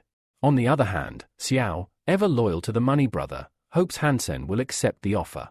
With excitement, he urges him to agree. The captain, however, finds the proposal strange. After all, the steel armor unit represents the strength of their entire union. Why would the commander stake her position so easily? Hansen, ever composed, thanks Xuan for her trust, but immediately refuses the bet, shocking everyone around him. Xuan narrows her eyes, genuinely puzzled by his rejection. She awaits an explanation. Calmly, Hansen gives his reasons. First, he declares she won't be able to defeat him. Second, he confidently states that he will reach the second shelter before she does. His words ignite a fire in Xuan. She is furious at his audacity. How dare he challenge her authority so casually? Despite the tension building around him, Hansen outwardly exudes confidence. Internally, though, he braces himself, already preparing to apologize should the outcome turn against him. The captain, watching from the sidelines, dismisses Hansen as a shallow fool, someone with coins for brains, and her irritation only deepens. In contrast, Xiao beams with admiration, loudly proclaiming that this is exactly the kind of response he'd expect from his charismatic idol. Shinsuan can barely contain his anger. Fed up with all the talk, he demands the commander begin the battle at once and crush the money brother. But then, Hansen leans in closer to Xuan and quietly makes a counteroffer. If she wins, he promises to reveal his true identity. However, if she loses, she must hand over an S-rank card. Without hesitation, Xuan agrees and immediately takes a fighting stance. Streams of radiant energy swirl around her, forming a glowing halo, a clear sign of her immense power.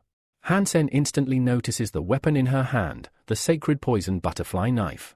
One look is enough to tell him that this blade can pierce even his reinforced armor. He knows that in this battle, he cannot afford to hold back. Drawing upon his countless hours of training, Hansen recalls her combat style and techniques. With full resolve, he charges forward. Unshaken by emotion, Xuan silently watches his approach, waiting for the perfect opening. Then, with flawless timing, she leaps high into the air, showcasing her incredible agility. She dodges his powerful attack, flips over him, and prepares to strike back. Hansen counters with another fierce swing of his massive sword, but again, she evades it effortlessly. The commander acknowledges his strength and weaponry, but notes a critical flaw, his sluggish reaction speed. With lightning speed, she closes in, aiming to finish the fight with her signature dagger strike. The audience watches in awe, unaware of the faint smile beneath Hansen's helmet. He's trained with her extensively and knows every one of her tricks. Xuan continues to unleash a barrage of rapid, precise blows. Yet she soon begins to wonder, how is he dodging them so well? Her attacks grow more intense, but none connect, leaving her increasingly unbalanced. Seizing the moment, Hansen switches to a counter-offensive. His bold, almost reckless style forces Xuan to reconsider. She finds it brash and arrogant, convinced it's driven by delusional overconfidence. But Hansen knows better. His strategy is calculated. He's certain she can't kill him with a single blow, which allows him to take risks others wouldn't dare. With a mighty swing, he attempts to cleave her in two. But Xuan, with astonishing reflexes, evades each strike. Hansen is stunned, not only by her speed, but also by the fact that she even dodged his Ashura technique, known as the reverse vortex. The battle is far from over, but one thing is clear, both fighters are far more dangerous, and far more prepared, than anyone watching could have imagined. As the battle rages on, Hansen begins to understand just how formidable the garrison commander truly is. Each movement she makes, every technique she uses, reveals the presence of a truly exceptional warrior. He can no longer deny it, she is no ordinary opponent. Meanwhile, Xiao is practically glowing with excitement. From his perspective, the money brother is slowly forcing the commander into a corner. After all, she hasn't landed a single blow, and Hansen appears to be dominating the duel. But not everyone shares Xiao's optimism. Captain Yangman, observing the fight with a seasoned eye, points out Xiao's naive understanding of the battle.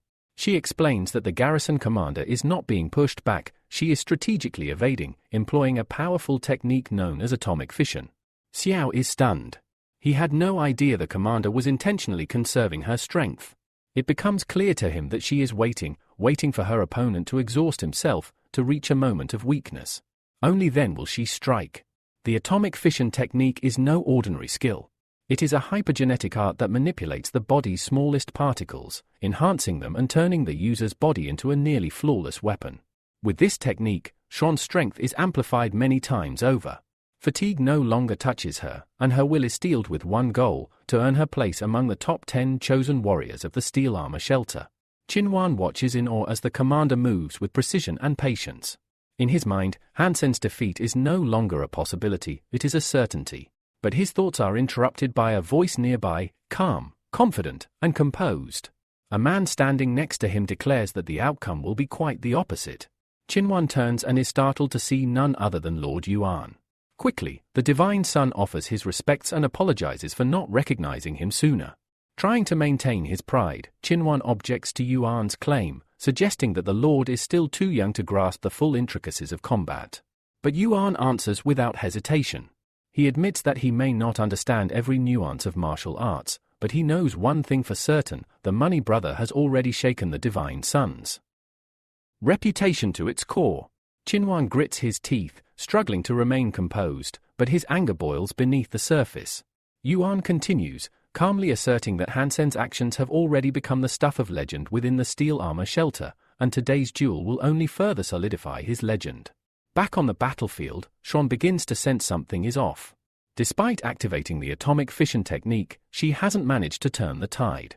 Even after all this time, Hansen still shows no signs of fatigue. He remains calm, steady, and relentless. A seed of doubt creeps into her mind. Is she truly capable of defeating this man? As if sensing her uncertainty, Hansen speaks with quiet resolve. He tells her that he isn't tired, not even slightly, and is fully prepared to continue the fight. His endurance, he explains, is not a fluke. He aspires to become the strongest warrior of the steel armor shelter, and his body must be able to withstand any trial. Hansen reveals that he has been undergoing intense training. He has mastered the ice jade skin technique, a method that keeps his body cool, calm, and energy efficient during combat. Furthermore, he has endured countless hours inside the gravity chamber, which has strengthened his stamina to exceptional levels. Now, he is capable of going toe-to-toe with the garrison commander herself. Realizing that conventional methods will no longer suffice, Xuan makes a fateful decision: she will unleash her most powerful ability. Calling upon the soul of the beast, Xuan summons a brilliant field of energy that blazes above her, slowly forming into the shape of a massive, fearsome creature. Then, in a blinding flash, her entire body erupts with overwhelming power, shaking the battlefield and drawing gasps from the crowd. Qinhuan's eyes widen with hope. He knows what this means. The commander has summoned her sacred beast, the legendary golden lion, a creature famed for its devastating might. Captain Yangman, seeing this spectacle for the first time, is left speechless. She never imagined the commander would reveal such a trump card in an official duel. Xiao, still watching in awe, recalls that the sacred beast is capable of transforming mid-battle, adapting to situations and evolving its shape, a trait that makes it especially dangerous. He begins to worry for Hansen's safety. That fear quickly becomes reality. The spirit of the golden lion unleashes a surge of mental force, powerful enough to knock Hansen's massive sword clean out of his hands. The crowd goes silent. The balance of power has shifted, and the true battle is just beginning. The air trembles as the golden lion lets out a deafening roar that ripples across the battlefield. With a thunderous leap, the beast's colossal soul lunges at Hansen, intent on ending the battle once and for all. But Hansen, recognizing the impossibility of defending against two enemies at once, makes a snap decision. In a flash, his body transforms. Wings burst from his back, and with a powerful thrust, he takes to the sky, just moments before the lion's attack obliterates the spot where he stood. From the sidelines, Xiao Yao cheers wildly, thrilled that his idol managed to evade such a deadly strike. But his celebration is short-lived. Yang spins toward him, grabs him by the collar, and yells furiously, demanding to know whose side he's actually on. Meanwhile, Qinhuan seethes with hatred. His envy and rage toward the money brother boil over as he watches the battle escalate. Beside him, Lord Yuan remains calm, reflecting on Hansen's incredible resilience. Despite the odds, Hansen is not backing down, even in the skies. The battle shifts to the heavens. The massive spirit of the Golden Lion roars through the clouds, chasing Hansen with savage intent. But Hansen's wings give him the advantage. He dodges effortlessly, weaving through the air and avoiding each devastating strike. The beast grows increasingly frustrated, its fury mounting with every failed attempt. Watching from below, Xuan's eyes blaze with anger. Her most powerful technique is failing her. No matter how fiercely the lion attacks, it cannot reach Hansen.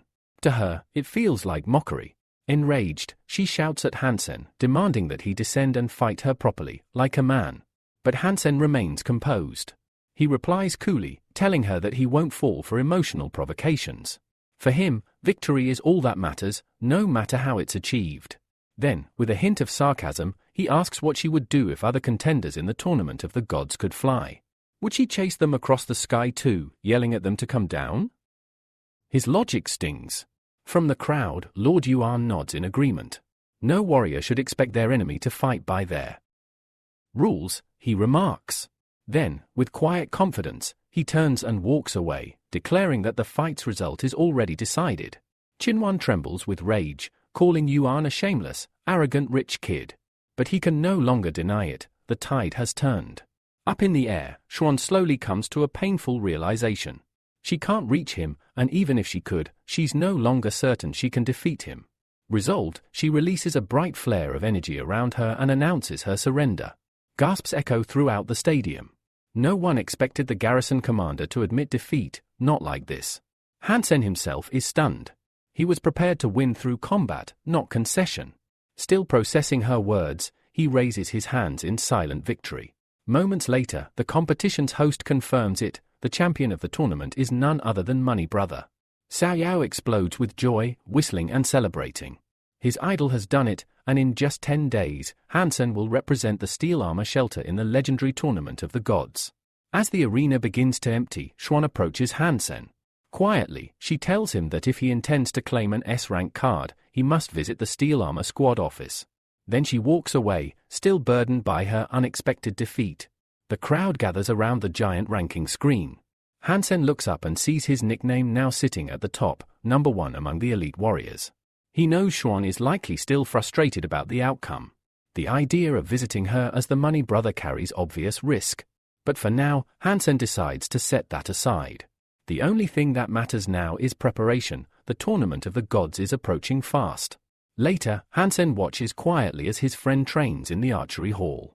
Cao Yao, still buzzing from the victory, wonders aloud why Hansen continues to train so obsessively. From where he stands, Hansen already seems perfect. Hansen simply looses another arrow, straight into the bullseye, and calmly replies that there's no such thing as perfection. There's always more to improve. Outside the gravity room, a silent observer watches Hansen's intense training. He's impressed. The young warrior has unknowingly progressed to a higher level of difficulty, all while making it look effortless. But the truth is, Hansen is struggling. He pours all his strength into each session, pushing past his limits again and again. While refining his sword technique, Hansen's thoughts drift to the looming tournament. There will be other champions, powerful ones from distant shelters, and many could be far stronger than him. Elsewhere, Xuan walks the corridors of the training facility, still waiting. Days have passed since the tournament, but the money brother has yet to appear at her office to claim the card. As she strolls past the training pods, she pauses. Someone is still inside, training after hours. She peers in and spots Hansen. He's practicing a rare skill, Heaven in the Sleeves. Intrigued, she checks his stats and is stunned. He's already at the skilled level, and he's somehow jumped ahead 3 full ranks. That level of progress is unheard of. Even she had needed years to advance like that. As she watches in silence, Hansen continues his relentless training, honing his agility and grace. The ice jade skin technique flows through him, amplifying his movements and sharpening his focus. And still, he pushes forward, eyes locked on the divine battleground ahead. As Hansen completes the latest stage of his training, a calm voice from the system informs him that the next level has been successfully cleared. He exhales with satisfaction and removes the virtual reality mask from his face. But the moment of peace doesn't last long. He nearly jumps in surprise when he notices the garrison commander standing quietly behind him. Without a word, she hands him a bottle of water and compliments him on his excellent performance. Hansen eyes the bottle warily. The last time he accepted a drink from her, things didn't end well. Still, for the sake of courtesy, he takes it, but in the back of his mind, he remains suspicious. She's definitely up to something again. Yet despite his doubts, one thing is clear, Xuan is glad to have him on her side. Even now, his abilities are enough to make a significant difference for their organization. With the tournament of the gods drawing closer by the day, pressure begins to mount. Hansen can feel it. He studies the list of participants carefully, noting that only 2 names seem to pose a real threat. One of them is familiar, a technique he's seen before. But the other? A complete unknown. What's worse, the second candidate has enough power to enter the second divine shelter. Before Hansen can analyze further, his thoughts are interrupted by a sudden phone call. He frowns and picks up, introducing himself and asking who's calling. The voice on the other end introduces himself, and the name rings a faint bell. The caller explains that he found Hansen through someone who revealed the secrets of the gravity room, and he insists they urgently need to talk about the tournament of the gods. He mentions that a powerful friend of his is willing to reward Hansen handsomely for his help. That catches Hansen's interest. He listens intently. The stranger walks to a nearby window and elaborates, saying he wants to show Hansen something. The screen shifts to a video. A brutal battle is underway. A mysterious warrior is fighting multiple opponents at once. His movements are deadly and precise. Twin combat daggers slash through the air, each strike releasing energy waves that send enemies flying in every direction. Within seconds, the warrior has downed a dozen strong fighters. Hansen watches the footage until the end. Then he turns and asks, somewhat skeptically, if the point of the meeting was just to show off this video. But the stranger presses him further. Didn't you notice anything unusual? Hansen nods. The fighting style resembled heaven in the sleeves, but something was off. The technique felt darker, more vicious. It wasn't just a combat style, it was bloodthirsty. He asks who the warrior is. The answer surprises him. The fighter is the grandson of a senator and a demigod. Though impressed by the lineage, Hansen states firmly that he has no interest in politics. He prefers to stay out of such matters. The stranger assures him that no political entanglement is expected. They merely want Hansen to study the warrior's combat style and eventually spar against him. It's meant to be preparation for the tournament of the gods, nothing more. At first, Hansen hesitates. But the stranger persists, praising Hansen's rapid progress and reminding him how quickly he conquered advanced levels in the simulation. The offer becomes more tempting by the second. Still calm on the surface, Hansen is calculating. This might be a golden opportunity. Not only will he gain combat experience, but the promised rewards are also too good to ignore. So, he agrees, but on one condition: he wants an S-rank card as payment. The young men glance at one another, tension thick in the air. After a brief pause, they nod. They agree to his demand. Hansen will receive his reward. They ask him to review all the material related to the senator's grandson and begin training immediately. Every day counts now. A full day passes. The group begins to grow restless. Hansen still hasn't appeared, and they begin to question whether he truly intends to help. Just then, a loud knock echoes through the hall. The door opens, and Hansen steps in. His eyes are sharp, his expression focused. He announces confidently that he has thoroughly studied the fighter's techniques and is ready to begin the duel right now. One of the young men, smiles, clearly impressed. Hansen's words carry weight, and his confidence reignites their hope. Hands Hansen a training dagger. Hansen inspects it carefully. It's light and blunt, not even sharpened. That surprises him.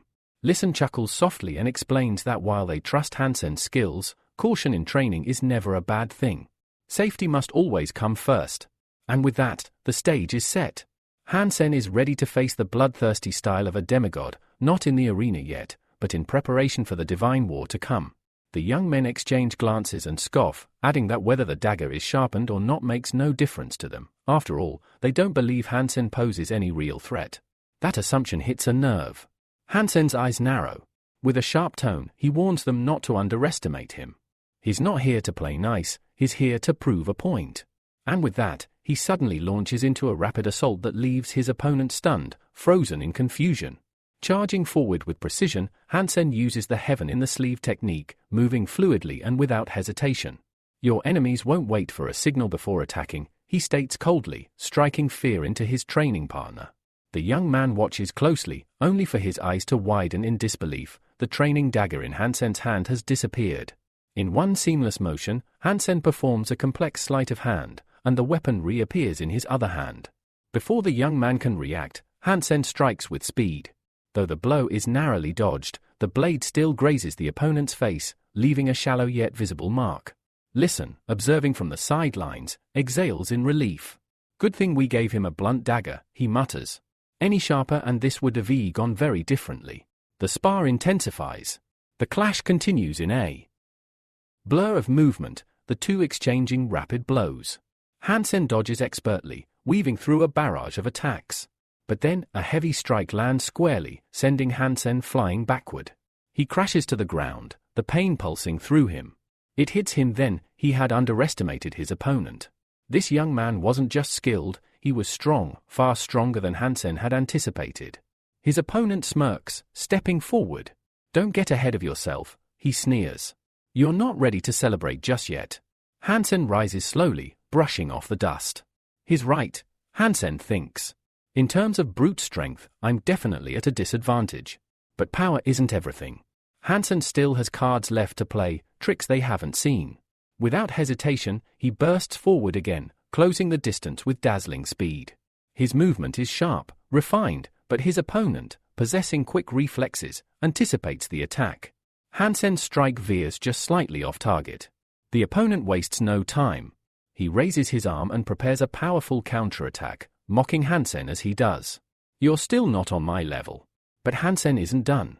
In a heartbeat, he regroups and blocks the attack mid-swing. His mind races. He's reading my every move, but let's see if he can follow this. With the finesse of the heaven in the sleeve, Hansen once again switches the blade to his opposite hand.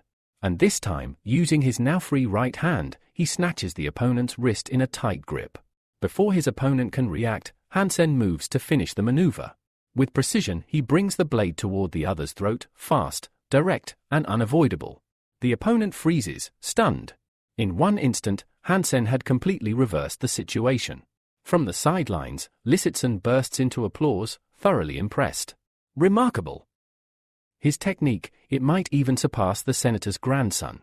Later, Hansen sits quietly in the central business sector of the steel armor hideout, a subtle smile playing on his lips as he twirls his newly acquired S-rank card, a hard-earned prize.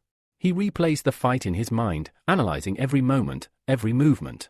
Though it was only a training match, it offered something valuable, experience. Still, he knows that in a real battle, the outcome might have been very different. His thoughts drift to the senator's grandson, the mysterious warrior whose strength was still an enigma. How powerful is he really? Hansen wonders. And what will it take to defeat someone like that? He reflects on his recent progress.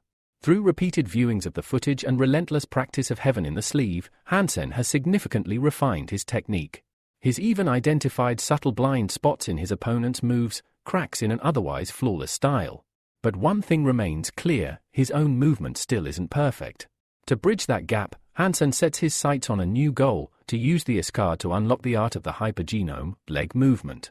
Only then, he believes, will he be able to match and surpass even the likes of the senator's demigod grandson. Elsewhere, the young warriors gather to discuss the recent sparring match. Leighton, clearly impressed, remarks that Hansen's performance saved them countless hours of training, and more importantly, proved that he may not be any weaker than the senator's grandson. Another agrees, noting Hansen's formidable close combat skills. If he can adapt to fighting stronger opponents, he might even surpass the senator's heir. However, not everyone is convinced. Lee Sen tempers the praise, reminding them that Hansen is still the undefeated champion of the first vault, and that kind of dominance shouldn't be taken lightly. Finally, the long-awaited day arrives. Crowds pour into the venue, circling the tournament's central stage, the Shining Star fighting ring. The atmosphere is electric. From the stands, Shiro watches with certainty in his eyes. He firmly believes the Steel Armor Shelter's champion will win it all. As the audience erupts in cheers, Hansen steps into the arena, donning the armor of the Money Brother. The crowd's reaction is thunderous. Fans call out his name, clapping and chanting, and Hansen responds with a grateful nod, genuinely moved by their support. He hadn't expected this kind of turnout. It dawns on him, it's the money brother persona that drew the masses. Looking around the grand arena, Hansen notes that the garrison commander is nowhere to be seen, likely still bitter over her previous defeat. He shrugs it off and shifts his focus to the tournament brackets. Studying his potential matchups, he realizes a shocking truth: if he keeps winning, then by the 10th round, he'll be facing none other than the senator's grandson. That revelation brings a mixture of tension and clarity. It's going to be one hell of a fight, Hansen thinks. I'm not sure I can win. But maybe he'll lose to someone else first. Still, a surge of resolve fills him. If it comes down to that final match, then so be it. As the tournament begins, fighters from various shelters take to the ring, each eager to showcase their strength. Hansen watches closely from the stands, carefully analyzing their styles. He notices a common tactic: many rely on constant aggression and relentless pressure to overwhelm their opponents. One match in particular grabs the audience's attention. Lee Sen steps into the ring and fights with everything he has. When it's over, the host announces that his match has been selected for the audience vote, a sign of how thrilling the battle was. Hansen nods to himself. He could tell Lee Sen pushed his limits, but even then, he stands out, not just for his strength, but for the strange, unreadable energy that surrounds him. It's an unsettling presence, one that makes it hard to gauge his true potential. I shouldn't rush to judgment, Hansen thinks. I need to keep watching, keep studying. There's more to these fighters than meets the eye. Suddenly, in the corridor, he bumps into someone, Lighten. Lighten walks with confidence and a slight smile, extending a hand in greeting. Money brother, right? Heard a lot about you. I'm Lighten, good to meet you. Hansen is taken aback for a moment. Lighten clearly doesn't recognize who he really is. So, he plays along. Just a regular warrior from Steel Armor Shelter, Hansen replies modestly. But Lighten only laughs. That's how all champions start. Don't sell yourself short. After a brief conversation, the two part ways, both with the same silent realization: we'll be seeing each other in the final. Around them, whispers ripple through the spectators and participants alike. Many believe it's inevitable: the grand finale will come down to Money Brother versus Lighten. As Lighten walks away, Hansen turns and watches him disappear into the crowd. There's something about him, an unpredictability, a raw, intimidating energy. Hansen narrows his eyes. I need to be ready. Anything could happen in that ring. The tournament continues. The best warriors from across the region step forward, determined to prove their worth. Then comes a match that stuns everyone, a showdown between the senator's grandson and a fighter known as the Dragon Warrior. The latter had been one of the top contenders in the last tournament and had not lost a single match so far. The crowd is abuzz with anticipation, expecting a clash of titans. But what happens next leaves them speechless. In mere seconds, the senator's grandson utterly demolishes his opponent. The Dragon Warrior screams, a sound more of disbelief than pain, and collapses. The audience gasps in horror as his lifeless body crashes to the arena floor. The fight is over before it even began. With chilling grace, the senator's grandson performs an aerial pirouette, lands smoothly beside his fallen opponent, and delivers a finishing blow, not out of necessity, but to underline his absolute dominance. The announcer declares him the victor. Murmurs spread through the crowd, followed by a wave of discontent. The match was too short, too one-sided. Many in the stands are visibly shaken. How could someone as powerful as the Dragon Warrior fall so quickly? Hansen watches in stunned silence, eyes fixed on the scene. What kind of monster is this man? Though Hansen appears calm on the surface, internally he's shaken. The Dragon Warrior, a top contender, was felled by a single blow. The audience remains stunned, but not everyone reacts.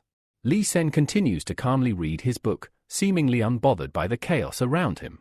He's entirely absorbed in its pages, unfazed by the shocked murmurs and reactions of those nearby. A friend nudges him, attempting to start a conversation about the unexpected outcome. That couldn't have been the real Dragon Warrior, he says. No way he lost so easily. Still reading, Lee Sen responds without looking up. We made the right call. We've prepared for this. That's all that matters.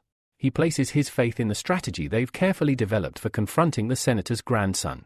His friend offers to go get food, but Lee Sen declines. There's another match he refuses to miss.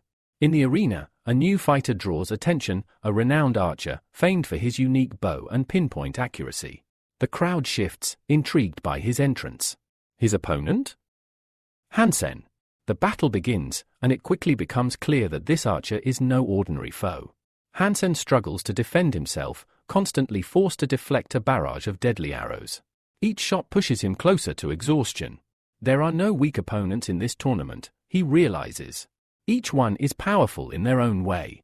Then, he notices something far more dangerous. The arrows are laced with a strange, shimmering poison. The pressure intensifies. Without warning, the archer unleashes his trump card, the sacred beast soul. Arrow.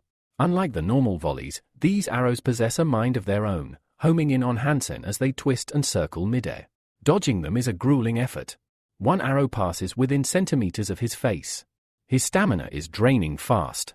From the stands, Listen's friend asks why this fight matters. It just looks like the archer is crushing his opponent, he says, unimpressed. But Lee Sen watches in silence. The audience, however, begins to murmur. Doubts creep in. Was this really the best warrior from the steel armor vault? Was all the hype around the money brother just an illusion? Then, in a split-second decision, Hansen transforms. The crowd gasps as his form changes, and in an instant, the entire tide of the match shifts. He defeats the archer decisively, ending the battle before anyone can process what just happened. Some, however, see this as a sign of weakness, that Hansen had to resort to transformation just to defeat a mere archer. The match is uploaded and shared widely online. Among those analyzing it is the garrison commander, who watches with folded arms and narrowed eyes. She doesn't share the host's enthusiasm. His equipment is average at best, she says coolly. Yang Man agrees. There wasn't anything remarkable about the fight, no rare techniques, no overwhelming display of power. But the commander's tone sharpens. He has to win this tournament. He took my place. Yang offers another video for analysis, one captured in the corridors before the tournament began. It shows the moment when Hansen, as the money brother, first crossed paths with Lee Sen. The two exchanged brief but weighty words, hinting at an inevitable showdown in the finals. The atmosphere grows more serious. Yang, with a smirk, brings up the circulating rumors, people joking that only a weakling would date someone who always comes in second place. The statement stings, but it's a reminder, this competition isn't just about strength, it's about reputation, legacy, and pride. The second day of the Battle of the Gods tournament begins. The crowd roars as the senator's grandson steps into the arena. His every movement is deliberate, filled with arrogance and precision. Across from him, already waiting in the ring, stands Hansen in his money brother armor. His eyes never leave his opponent. The senator's grandson approaches slowly and coldly declares, "I will kill you today." Hansen flinches at the words, not out of fear, but resolve. If he wants to reach the top 10, if he wants to prove that he truly belongs here, then he has no choice but to win. Without hesitation, Hansen transforms, his body shifting into the towering, muscular form of a centaur. The transformation shocks the spectators, and even stirs concern. Why is he using such a reckless tactic against someone known for mastery in close combat? The senator's grandson smiles cruelly. Rushing to your death, are you? Still, he adds with a note of twisted respect, I admire your determination. Then, his own transformation begins. An enormous field of energy forms around him, condensing, twisting, until it manifests into a colossal creature. A blinding light flares up as his soul beast bursts forth. The pressure in the arena becomes suffocating. Spectators stare, mouths agape, holding their breath at the spectacle. From the stands, Lee Sen watches, eyebrows furrowed. Why isn't he using the sacred level transformation like Hansen did? He wonders. Is he hiding his true strength? Or saving it for something else? In the very next moment, Hansen realizes something crucial. The senator's grandson is a specialist in close combat, relying on swift, lethal strikes. However, the form he has taken now limits him. While his beast transformation grants overwhelming power, it prevents him from fighting at full efficiency. To unlock his full potential, he would have had to suppress his transformation and remain in a humanoid state. But he's chosen otherwise, confident that his current strategy, bolstered by the sacred dagger wielded by his beast, will be enough to secure victory. The towering creature that represents his beast soul leaps high into the air, raising the sacred dagger for a decisive strike, one that could end the battle in a single blow. Hansen, still in his centaur form, narrowly dodges the strike at the last second and continues to fight. The senator's grandson doesn't let up. His beast soul follows through with a relentless assault, launching devastating waves of energy at Hansen, each hit designed to crush his defenses. Despite the barrage, Hansen remains composed. He studies his opponent, confident in his understanding of the senator's grandson's fighting style. He knows there's no room for mistakes. With that, Hansen retaliates. Wielding his massive battle sword, he swings with controlled fury, launching a counterattack so forceful it takes his opponent by surprise. The senator's grandson stumbles, not from the physical blow, but from recognition. This fighting style, it's familiar, but he can't place it. What he can tell, though, is that this centaur warrior is no ordinary contestant. Hansen continues his assault, pressing the advantage. Watching intently from the sidelines, Lysaton comments calmly to his friend, he just changed his technique. That's heaven in his sleeves. It's over. Now utilizing a more refined martial arts form, Hansen breaks through the senator's grandson's defenses, landing a flurry of precise and powerful blows against the beast's soul. Unable to withstand the punishment, the beast's soul is knocked backward, sustaining catastrophic damage. The spiritual link between the beast and its master shatters. The senator's grandson, overwhelmed and unable to maintain his balance, is flung backward as well. Lysaton's friend is speechless, astonished at how quickly this fight, which had seemed like an uphill battle, ended in such a decisive victory. Lysaton, unfazed, simply states what has now become evident to all: the Money Brother truly deserves his reputation as a legend of the steel armor shelter. This wasn't luck. It was raw power, honed skill, and flawless execution. The senator's grandson, still conscious, seethes with anger. He glares at Hansen and hurls one final curse before his body gives in to the damage. He collapses, unconscious. The stadium erupts. Cheers echo across the arena as spectators celebrate Hansen's victory. A single, perfectly executed transformation followed by a tactical assault, he had bested one of the tournament's strongest fighters. Hansen walks over to his fallen opponent and coldly informs him, "Your internal organs are damaged. At this rate, you won't last 5 minutes without medical help." The senator's grandson regains consciousness briefly, still cursing, still filled with rage. "Next time I'll kill you," he growls through clenched teeth. But it's over. The announcer declares the winner, the Money Brother. Hansen raises his arms in triumph. The crowd roars in approval, chanting his name. Meanwhile, Yangman sits in her office, watching the replay. She turns to the garrison commander. The second part of the Money Brothers fight is already online, and it's exploded in popularity. Tens of millions of views. The commander remains quiet. Yangman continues, he didn't disappoint the steel armor shelter. He beat a powerful opponent, and made it look easy. As she speaks, Xuan, standing nearby, silently reflects. Just who is hiding behind the mask of the Money Brother? Back in his room, Hansen replays the footage of his own fight.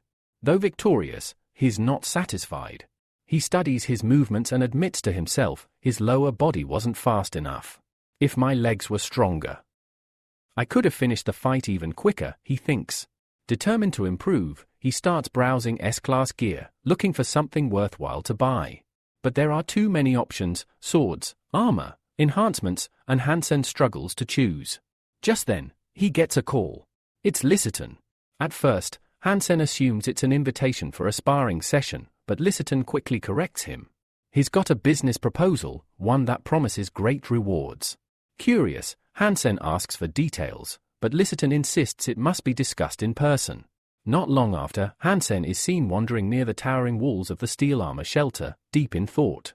So much has changed, and yet, he knows that this is just the beginning. Soon, a large group of hunters arrives at the designated meeting point. The oldest among them steps forward, studying Hansen closely. "So, this is the guy my brother was talking about," he mutters. Hansen steps forward. "Why are you organizing an expedition without the authorities?" he asks. "Is it just to avoid splitting the profit?" One of the men doesn't take kindly to his question. Aggressive and clearly skeptical, he grabs Hansen by the collar. "You're weak," he growls. "You'll drag us down. You'll get us killed." The tension rises. Another challenge awaits. The older hunter, seeing the aggression unfold, immediately intervenes. He orders the irate man to stand down and makes it clear that he trusts Hansen. He places his hope in the young man's abilities, believing that Hansen could be the key to securing the divine gene, an objective of immense value to everyone involved. However, the elder doesn't sugarcoat the risk. He tells Hansen bluntly that if he fails to follow orders, no one will be able to guarantee his safety. Still, he sweetens the deal by promising a generous reward, a mutated beast soul, should Hansen succeed in completing the mission. The rest of the hunters now turn to Hansen. Their eyes are filled with expectation, not just for success, but for something more. They want him to honor the reputation of the steel armor shelter. A lot is riding on him. Hansen meets their gaze and responds calmly, "Don't worry. I won't let you down." With that, the hunters mount their riding beasts and begin their slow ascent into the mountains. The journey ahead is long, harsh, and unforgiving. Hansen learns that the target location lies roughly 30 kilometers away, nestled deep within a steep and treacherous mountain range. Evaluating the terrain, he estimates that, if all goes smoothly, they'll reach it in 2 days. Eventually, the group arrives. They dismount and proceed on foot, entering a narrow cave passage. As they move deeper, Hansen notices bloody footprints on the stone floor. He pauses, inspecting them closely. Something clearly happened here. "Are these from your last hunt?" he asks one of the hunters. The man nods grimly. "Yeah. We fought a sacred beast here not long ago. It was fast and strong. We lost a lot of good men." The older hunter then briefs Hansen on the plan. The target is a massive scaly armadillo, which comes to a specific watering hole to drink. The plan is for the hunters to distract it while Hansen submerges himself underwater and waits. Once the beast lowers its head to drink, Hansen is to strike a single, fatal blow. Anything less, and the creature will go berserk, likely killing them all. Suddenly, a loud, crunching sound breaks the stillness. The beast arrives. The enormous scaly armadillo steps into view, its armored body rippling with power. It lowers its massive head and begins to drink deeply from the pool. Hansen studies the monster carefully. Its size is staggering. Its physical strength and natural defenses are clearly formidable. This is no ordinary target. Growing uneasy, Hansen turns to the elder hunter. "Are you really sure this will work?" he asks. "It's risky. If that thing catches on, we're all dead." Then, with perfect calm, Hansen adds one more condition. He wants an advance payment. The request causes immediate outrage among the other hunters. "How dare you try to bargain now?" one of them snaps. "Do you have any idea what's at stake?" But the senior hunter remains calm. He hands over a beast soul as an advance and instructs his subordinates to let it go. He won't run, he explains. If he does, his name and honor will be ruined forever. That's a fate worse than death in our world. With the deal made, the hunters divide into 3 tactical groups, each assigned to approach from different directions to bait the monster. The leader and his most experienced comrade take position near the beast's den. Their job is to lure it out. Then, with a final command, the older hunter lifts a boulder above his head and shouts, "Begin the operation." The hunters hurl large stones at the beast, aiming with precision. But when the rocks strike the armadillo's hide, they bounce off harmlessly. Its armor is simply too strong. The bombardment has no effect except to infuriate the beast. The scaly armadillo lifts its massive head and emits a deafening roar that shakes the cave walls. Then, it rolls its entire body into a giant ball and begins to charge at high speed toward the attackers, smashing everything in its path. As the chaos erupts, the older hunter quickly hands Hansen an underwater breathing device and urges him to get into position while the creature is distracted. Without hesitation, Hansen dons the breathing apparatus and slips into the dark pool, silently descending beneath the surface in search of the perfect strike zone. Meanwhile, the armadillo barrels toward the first group. Its rampage is relentless. The second group springs into action, pelting it with rocks from a new direction to divert its attention. The plan works. The monster turns and rushes after the second group, giving the first team a chance to retreat. Underwater, Hansen waits. He studies the beast carefully, scanning for weaknesses. Eventually, the monster returns to the watering hole, unaware of the danger lurking below. It plunges its head into the pool, greedily drinking again. This is the moment. From beneath the surface, Hansen observes the beast with sharp focus. He sees it now, a vulnerable spot, partially exposed. Slowly and silently, Hansen approaches, positioning himself for the decisive strike. Then, in a single fluid motion, he lunges forward and drives an arrow deep into the weak point. The reaction is instant. The armadillo rears back, bellowing in pain. Its massive roar echoes like thunder through the cave. Then, overcome with fury, it begins slamming its tail against the water's surface in a blind attempt to crush whatever dared to hurt it. Hansen struggles to maneuver underwater, barely dodging the deadly swipes of the armadillo's massive tail. The scaly beast, frustrated by its inability to reach the attacker, suddenly curls into a giant armored ball and begins retreating from the watering hole. The hunter commander immediately orders his men to pursue the creature before it can get too far. Hansen breaks the surface, gasping desperately for air. As he clutches his chest, he realizes he's been seriously wounded, a deep, painful gash bleeding heavily. In that moment, Hansen questions if the risk was worth it. The hunters shout after the fleeing armadillo, frustrated and confused by its unexpected speed. They assume Hansen must have missed the shot.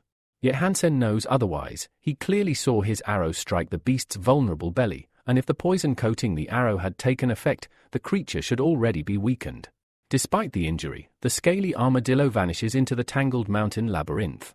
The hunters cautiously follow its trail, determined to track it down.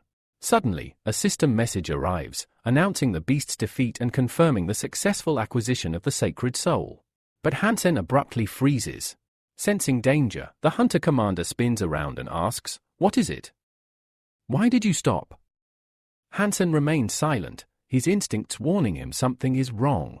Then, a strange, chilling cry echoes throughout the labyrinth. The hunters look around, confused, raising their heads to locate the source of the eerie sound. Slowly, the advanced group edges toward a nearby ledge, moving with extreme caution.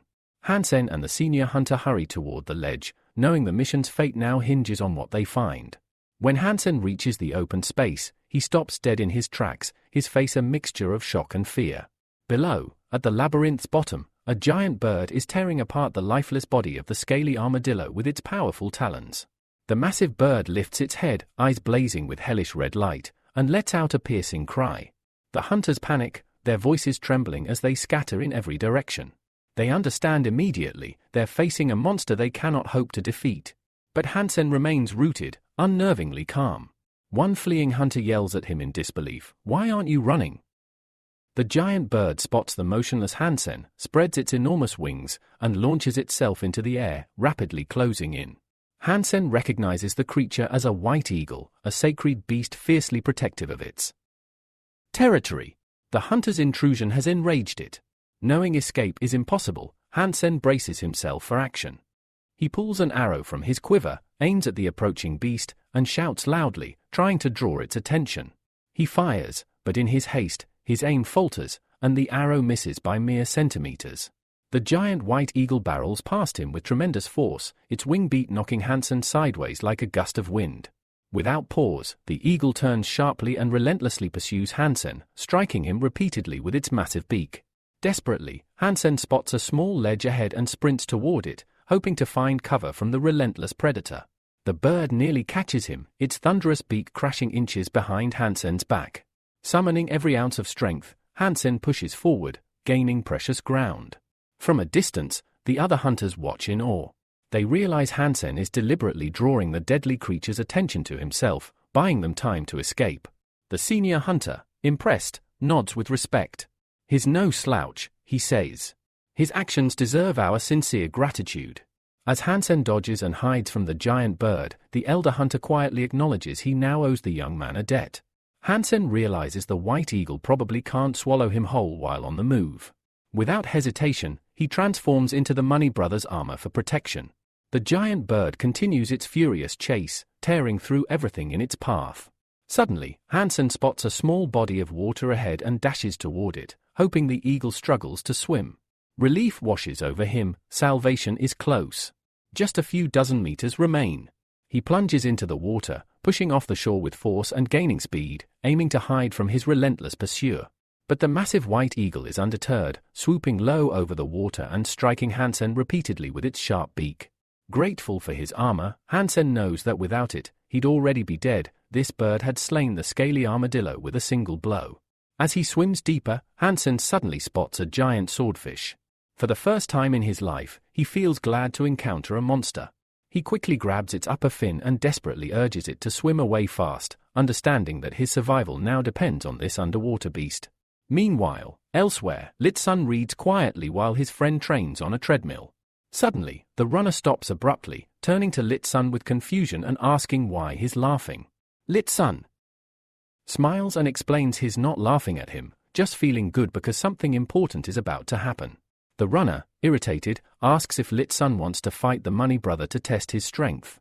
Lit-sun calmly replies that the battle of the gods is point-based, and the money brother may not have enough points to make the finals.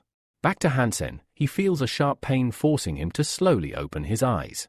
A concerned girl leans over, asking if he can hear her. Hansen blinks in surprise, trying to comprehend where he is and what's happening. The girl smiles, happy to see him conscious, and credits medicinal herbs for his recovery.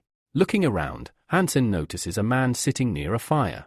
When he asks where he is, the man explains they're in a forest near Slava's shelter. Hansen was pulled from a river, barely alive. The trio sets off toward the shelter, just 7 kilometers away. The man mentions Hansen owes 300,000 for medical care and escort, which makes Hansen uneasy. Hansen admits he doesn't have that kind of money now. The man reassures him they can settle the debt after returning to the shelter. The girl, disagreeing, says people should help others out of kindness, not for money. The man calmly points out that since last night, they've only defeated one primeval beast, and their genes are evolving too slowly, they need the money. Hansen studies their simple gear but admires their courage and determination in hunting for primitive genes. After a while, the group stops. The girl points excitedly and asks if they see what she does. Nearby, a group of black-tailed monkeys approaches. Among them are several mutated ones, their poisonous souls visible. The man grabs the girl's hand, urging her to run fast. He warns that the monkeys are too many to fight head-on. Hansen stays calm, watching the monsters approach thoughtfully, wondering if he can earn enough mutated genes to pay off his debt. The man turns and stares at Hansen in disbelief, confused why he's not running. Hansen draws his bow and boldly declares, "The apes of the Glory Vault will now know the full power of the Steel Armor Vault Warrior." The man and woman watch in shock as Hansen pulls out a mutated beast's arrow and fires at the dangerous monkeys. Despite the arrows flying, one monkey doesn't retreat. Instead, it takes a fighting stance and screams loudly, showing its strength. The man screams a warning, this mutated monkey is far stronger than usual, and they should flee immediately. But Hansen, confident, tells him not to worry. His arrows pack enough power to handle this monster. The mutated monkey ignores the arrows and charges rapidly toward Hansen and his new allies. Hansen's arrows swiftly circle the massive black-tailed monkey before striking its head directly. A powerful explosion follows, and moments later, the enormous beast collapses unconscious. Without their leader, the frightened monkeys scream and scatter in all directions, avoiding further conflict. Calmly holding the mutated beast's arrow, Hansen reflects on how easily he defeated such a formidable foe. Soon, the man and woman approach, impressed by Hansen's skill and curiosity, asking who he is. After several hours of travel, the trio safely arrives at Slava's refuge. Hansen takes in the solid, well-built structures around him with interest, remarking that this is the first time he's seen such a beautiful, lively place. He acknowledges how many have dreamed of coming here, making this moment even more meaningful. The man looks Hansen over seriously and announces that he no longer considers him a debtor. Recognizing the value of the mutant genes Hansen provided, Hansen suggests these genes will significantly boost the man and woman's abilities in the future. The girl thanks Hansen sincerely, saying the valuable genes mean more than the 300,000 debt. The man eyes Hansen with envy, silently vowing to become stronger than him soon. He then explains they have reached a teleportation station, where Hansen can travel to common space, but there's a catch. This station only links to an external teleportal, meaning Hansen will have to continue on foot from there and cannot reach the steel armor shelter directly. Hansen sees this as bad news since it might prevent him from arriving at the Battle of the Gods finals in time. Still, he remains hopeful about making the top 10 and receiving a random sacred beast soul. After bidding farewell to his new friends, Hansen heads toward the spatial teleport. The girl thanks him again for his help and wishes him a safe journey. Meanwhile, in the stadium arena, the host announces Lit-sun as the main champion of this year's Battle of the Gods based on points. Descending slowly from the arena, Lit-sun thinks sadly that he never fought the warrior known as Money Brother in this championship. Spectators buzz with rumors about why Money Brother didn't appear for the final fight. Reporters quickly surround Lit-sun, pressing him on why Money Brother didn't show. He dismisses the popular theory that his opponent was scared, believing Money Brother is as fearless as he is. When asked who would win their fight, Lit-sun admits it's impossible to say without facing Money Brother personally. Lit-sun's friend is frustrated at being overlooked despite finishing second this year. Litsun remains puzzled about Money Brother's absence but knows one thing for sure: he is more eager than ever to face him. Back at the teleportation station, Hansen strolls leisurely, feeling incredibly lucky to have survived the white mutated eagle. He contacts the hunters, promising to give the elder hunter the soul of the beast when they meet. His contact advises against it, explaining that most of the beast's carcass was eaten by the eagle, but the elder hunter still gathered enough materials to max out his divine gene. The elder hunter will soon prepare to move on to the second shelter. The hunter thanks Hansen for his bravery and heroism. Hansen laments not having his sacred bow and arrows, certain he could have killed the eagle with them. He quietly repeats sacred bow and arrows, suspecting a meaningful coincidence. Hansen learns the elder hunter plans to sell his sacred bow since he no longer needs it. The hunter asks honestly whether Hansen received the armadillo beast soul, which Hansen confirms. From that soul, the hunter crafted a strong prickly soul shield, just what he needs. He asks Hansen to keep the shield safe and promises to help trade it for the sacred bow. Hansen thanks his friend and expresses pleasure in doing business. Suddenly, Hansen spots the garrison commander nearby. He bids farewell to his contact, explaining he cannot speak further. Immediately, the girl aggressively confronts Hansen, sharply demanding where he has been, clearly upset by his absence. The girl informs Hansen that the entrance exam for the Black Eagle Military Academy will begin in just 3 days. She tells him to be ready, then hands him a tightly wrapped package containing his ticket. She explains that she has already spoken with people at the academy to arrange this. Urgently, she orders Hansen to hurry to the spaceship arriving in 3 days for the exam. Suddenly grabbing him by the collar, she warns fiercely that if he, like his money brother, runs away at the last moment, she will stop at nothing to drag him out of hiding and tear him apart.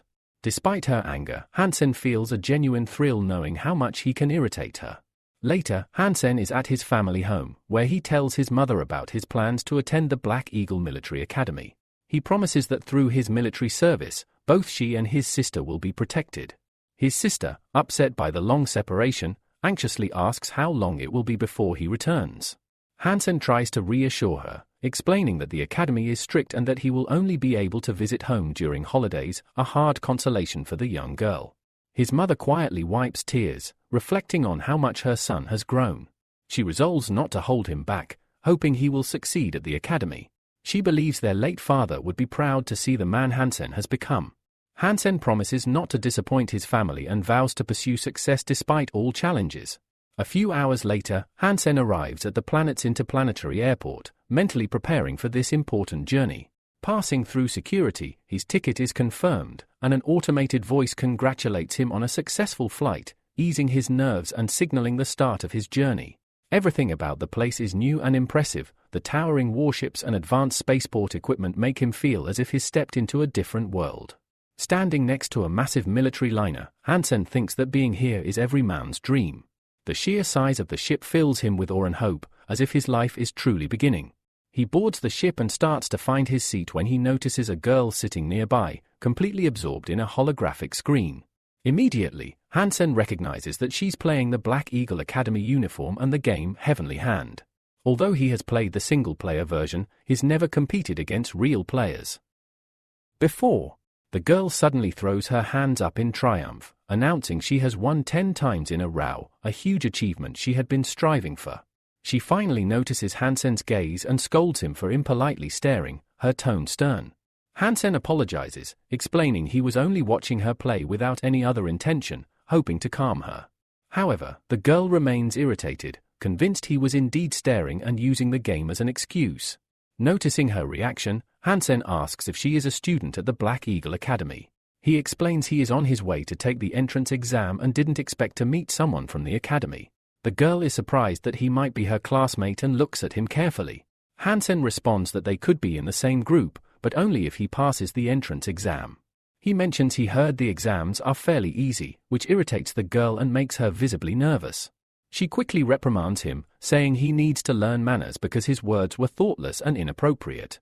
Hansen is puzzled, not understanding why she is so angry, as he was only speaking honestly. Suddenly, the girl proposes a challenge to Hansen, a game of Heavenly Hand. She sets an unusual condition: if Hansen wins, she will become his girlfriend. The offer surprises him, but the spaceship has already taken off toward another planet, and Hansen wonders if she is serious. The girl introduces herself as John and assures him she always keeps her promises. Hansen admits he has only ever played Heavenly Hand in single-player mode and never against real opponents. John happily suggests he start with 5 training matches, explaining that to enter the Black Eagle Academy, newcomers must master any weapon after just 3 training sessions. Hansen is surprised by her confidence. She seems so sure of victory that she even offers to teach him, acting as if she's not upset with him at all.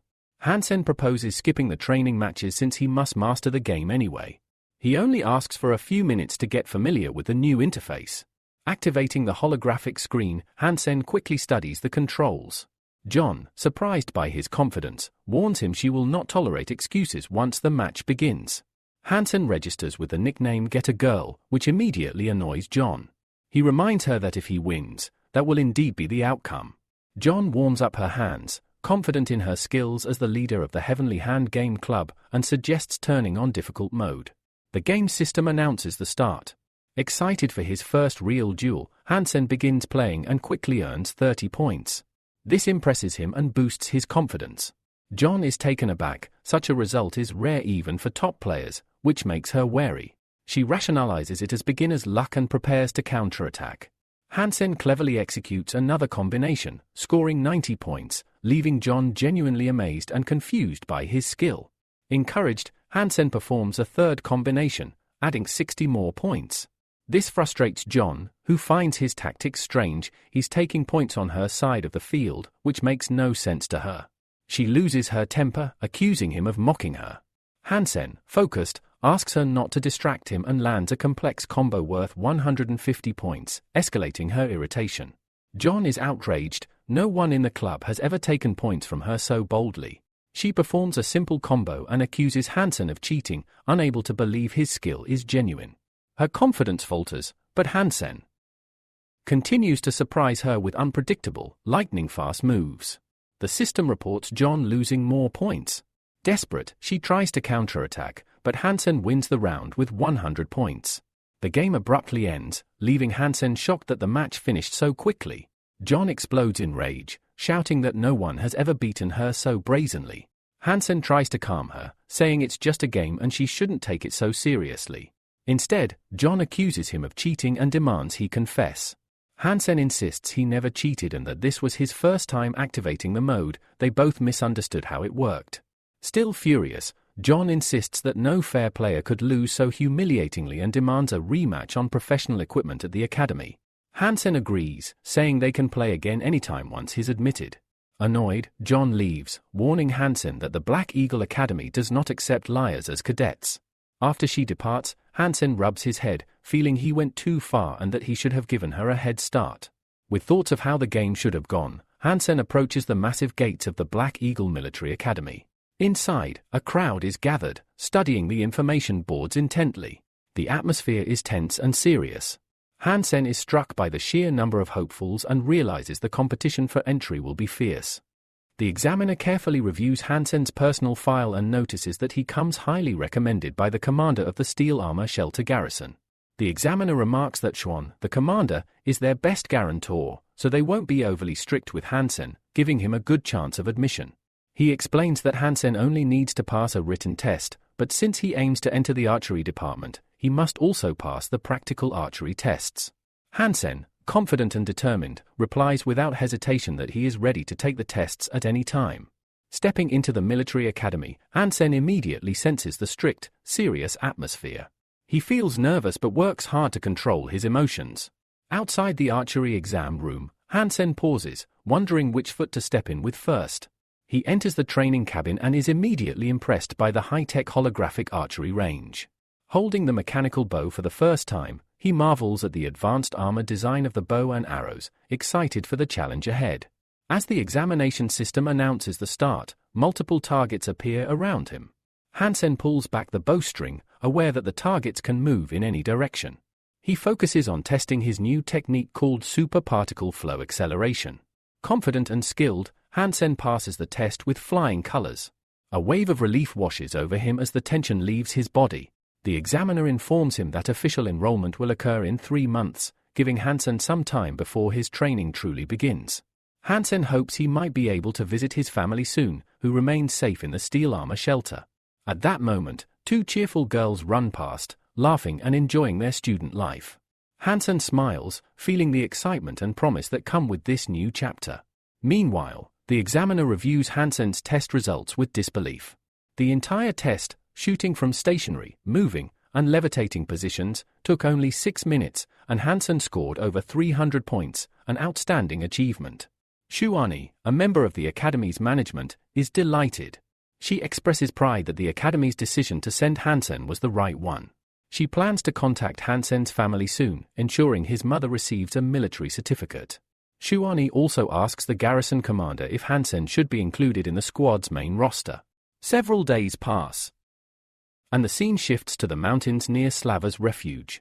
Hansen is alone, activating the souls of mutated monsters. He wants to return to his steel armor shelter, but the quickest route takes him through dangerous, unfamiliar dark swamps. To navigate, Hansen plans to use a mutant-riding beast loaned to him by a friend, a practical and clever choice. Days later, Hansen finally reaches his room in the steel armor shelter.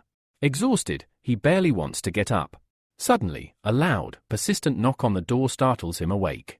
Grumbling about the early disturbance, Hansen slowly rises. The knocking grows louder, vibrating the room. At first, he wonders if it might be an earthquake. Agitated, Hansen rushes to open the door. He freezes in surprise at the sight before him, the very beast he had purchased earlier, now transformed into a magnificent creature of divine blood. Hansen reflects on recent events. He left Slava's refuge 10 days ago with little rest, and after returning home yesterday, he immediately fell asleep. Relieved the monster hasn't escaped, Hansen prepares to feed it a large meal. With precision, he shoots an arrow to bring down the divine blood beast. Preparing the meat, the system notifies him that the hunt was successful, though he did not gain the beast's soul. After eating, Hansen receives multiple system messages. He has earned several points toward his super god genes.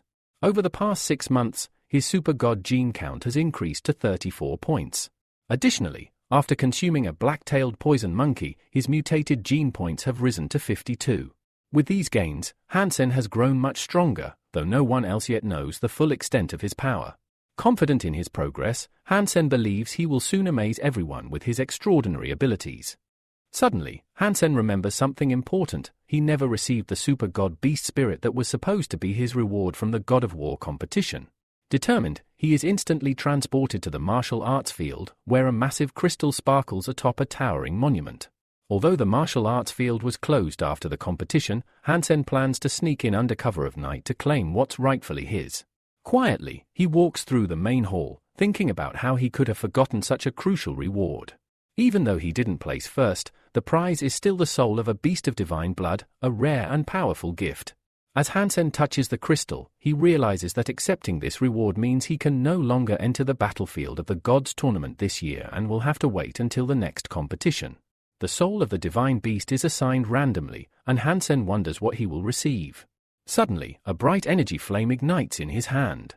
Unsure of what kind of soul it is, whether a weapon or a mount, Hansen watches as a spirit takes form before him, appearing as a graceful girl who respectfully addresses him as a sir. From her glowing energy field, a small protuberance shoots toward Hansen's forehead, flooding his body with a surge of energy. A system notification appears. The spirit of a divine blood beast named the Empress has been received. The spirit merges with Hansen, instantly transforming his body. He finds himself clad in gleaming steel armor, and his appearance subtly altered. Turning to the Empress, Hansen feels the fusion has granted him immense strength and a harmonious sense of balance. He considers that while the Empress may not be as powerful as the legendary Black Beetle of divine blood, her armor offers a unique and promising potential. Looking into the distance, Hansen notices his eyesight has sharpened dramatically. He can see even the tiniest details on a small bird hundreds of meters away. His perception of movement is also enhanced. An insect's flight appears almost painfully slow. Though pleased with his newfound powers, Hansen wonders why the Empress hasn't granted him wings. Shrugging, he decides there's no point in finding fault. The armor's vast potential is what truly matters, and he plans to study its abilities in detail. Later, in a men's dormitory room, 3 young men argue loudly over who will be the leader of their room. At that moment, Hansen enters and announces his name, declaring that by order of the commandant, he will be living there from now on. One cadet casts a displeased glare at Hansen, who wonders why the hostility. The big guy finally speaks up, grabbing Hansen's hand and dragging him inside, explaining that choosing a room leader is important. They need someone who embodies the spirit and worldview of room 304. Another cadet, adjusting his glasses, argues that leadership isn't about strength but intelligence. He boasts an IQ of 167 as proof of his suitability. The third cadet turns to Hansen, asking his opinion on who should lead the martial arts group. Hansen laughs and says he doesn't really care and doesn't intend to be the leader. He suggests they decide among themselves. One cadet pulls out a room leader badge and proposes a competition. Since they're all from the archery department, the contest will determine their leader fairly. The big guy and the high IQ cadet exchange determined looks before agreeing to compete. Hansen praises their intelligence and says the approach is fair. He suggests they head to the training ground immediately and start the competition. The big guy, however, rudely interrupts, asking who gave the other cadet permission to go first, clearly not impressed. Watching all this, Hansen scratches his head and realizes that living with these three won't be peaceful at all. Thus ends the competition for the leader of room 304. The big guy, Gene, is in tears, upset and confused about how he ended up with the worst result in the competition. His neighbor tries to comfort him, saying there's still plenty of room to improve. If Gene keeps training hard, his skills will grow significantly. Jan, the cadet with the high IQ, is genuinely surprised he only got second place despite trying so hard. He guesses he must have lost focus during the competition. Hansen steps in to calm Gene, telling him not to worry since it's just a game. He adds that Gene will still be the elder brother in the room, and he'll call him older brother. Gene is deeply touched by Hansen's respect and invites him to reach out whenever he needs help. The third cadet, Tingan, is enthusiastic and has the highest shooting skills among them. Hansen thinks, let Tingan be the leader and handle that troublesome role. Suddenly, Tingan hears a loud noise nearby and wonders what it could be. A huge crowd is lining up to sign up for a club called the Hand of God. Hansen spots a massive poster by the club and feels like he's seen the girl on it somewhere before. Gene is thrilled about the recruitment and the fact that the Academy's star is on the poster. Hansen finally remembers where he saw the girl and asks his new friends how popular she is at Black Hawk Academy. Gene is surprised Hansen isn't familiar with Academy life and explains that John is the president of the God's Hand Club and considered the most beautiful girl in the Academy, practically a goddess. Gene gushes about her ancient noble family, her wisdom, beauty, and how she rejects all suitors. Jan tells Gene to stop daydreaming and focus on training, since John isn't interested in guys like him. Tingan, however, sees this as a golden opportunity and invites everyone to join the club. Jan tries to discourage them, but his roommates ignore him, pushing him aside as they rush to register. Hansen, intrigued by John's popularity, thinks it might be best not to mention he beat her in a game. The next day, lessons begin. In class, the teacher talks about how genetic evolution has advanced alongside human civilization. Hansen is a bit surprised by the curriculum since he studied it before, but decides it's a good chance to review the material. After theory, it's time for firearms training.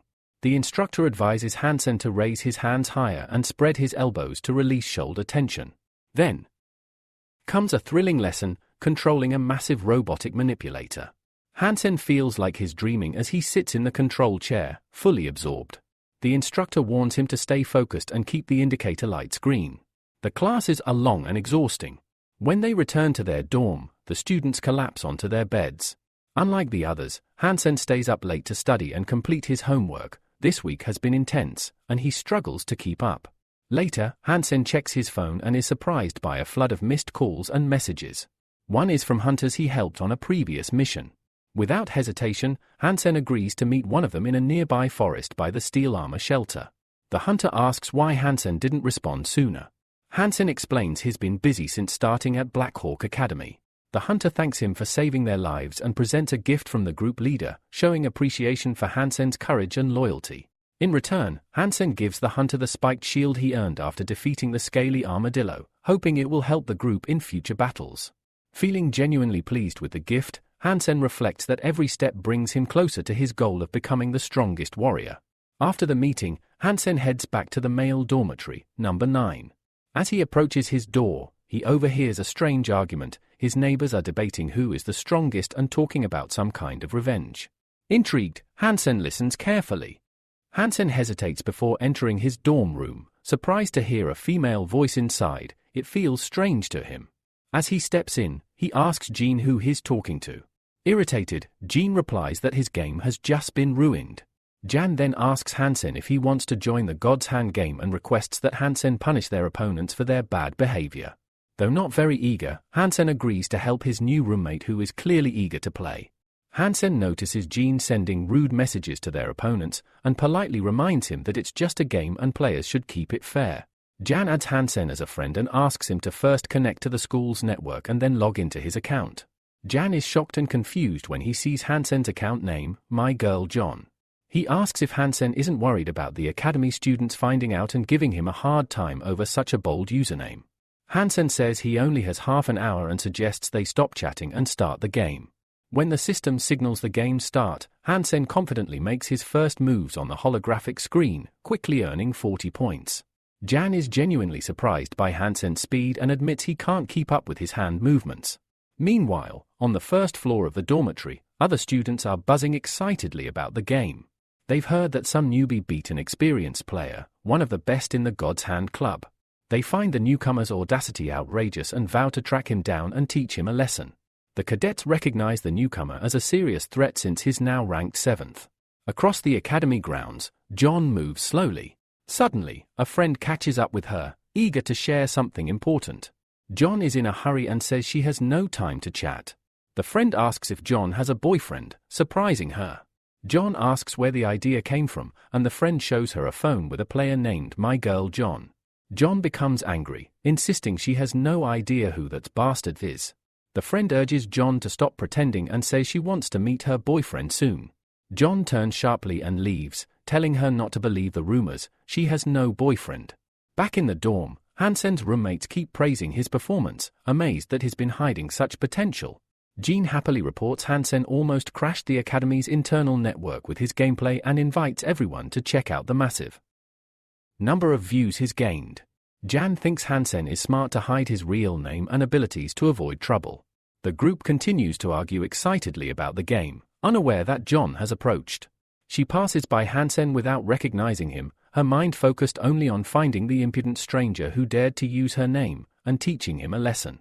A few days later, Hansen arrives at the transfer station to move to the steel armor shelter. The garrison commander warns him that he is about to receive his first assignment, and mistakes won't be tolerated. The commander has arranged a day off from the academy so Hansen can complete the mission. Hansen is open to the new challenge but hasn't heard any details yet. The commander pauses, then smiles slightly. She reveals that Hansen's first assignment is to be a nanny. Hansen is shocked and asks if he heard correctly. The commander explains they need protection for some children with special status. Hansen studies the documents carefully and sees that a unique reward awaits if he protects the assignment successfully. The protected child is a young girl named Bio, living in a desert location. The next day, Hansen arrives in the desert, still remembering the commander's stern warning, failure means expulsion from Black Hawk Academy and severe punishment. Bio is very happy that the academy assigned Hansen as her guard. Hansen modestly tells her that he is just a simple archer. He finds it odd that Baimo and Shirao were also sent on the mission with him, but hopes everything will go well so he can earn his reward. Baimo admires Hansen's armor and weapons, believing that not everyone is equipped like him. She assumes Hansen must be some kind of celebrity. Hansen realizes just how vast the differences are between people, and that his goal isn't weapons but to become an elite by enhancing his genes to those of a super god.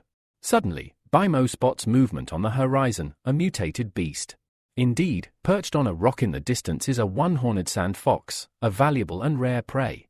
Bio quickly draws her daggers and rushes toward the creature, asking the others not to interfere as she wants to handle it herself.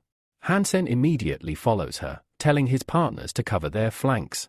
Baimo moves into throwing range and launches several daggers at the sand fox, but the creature easily dodges every attack. Surprised by its quick reactions, Baimo continues to throw daggers but realizes she needs more power to defeat the beast. Without hesitation, she summons the spirit of her monster, a huge polar bear, which appears instantly beside her. Together, they charge the sand fox. Bio orders the spirit bear to prevent the sand fox from escaping. Baimo grows worried, noticing the color of the sand fox and realizing it is a god-blooded monster, a sign of extreme danger. He urges caution, but Bio ignores the warnings and, despite the risk, climbs onto her polar bear spirit to chase the sand fox. Hansen commands his teammates to summon their beast souls and saddle them, preparing for any unexpected threats and to keep Bio from getting too far ahead. Hansen himself summons his mount and leaps on, trying to catch up.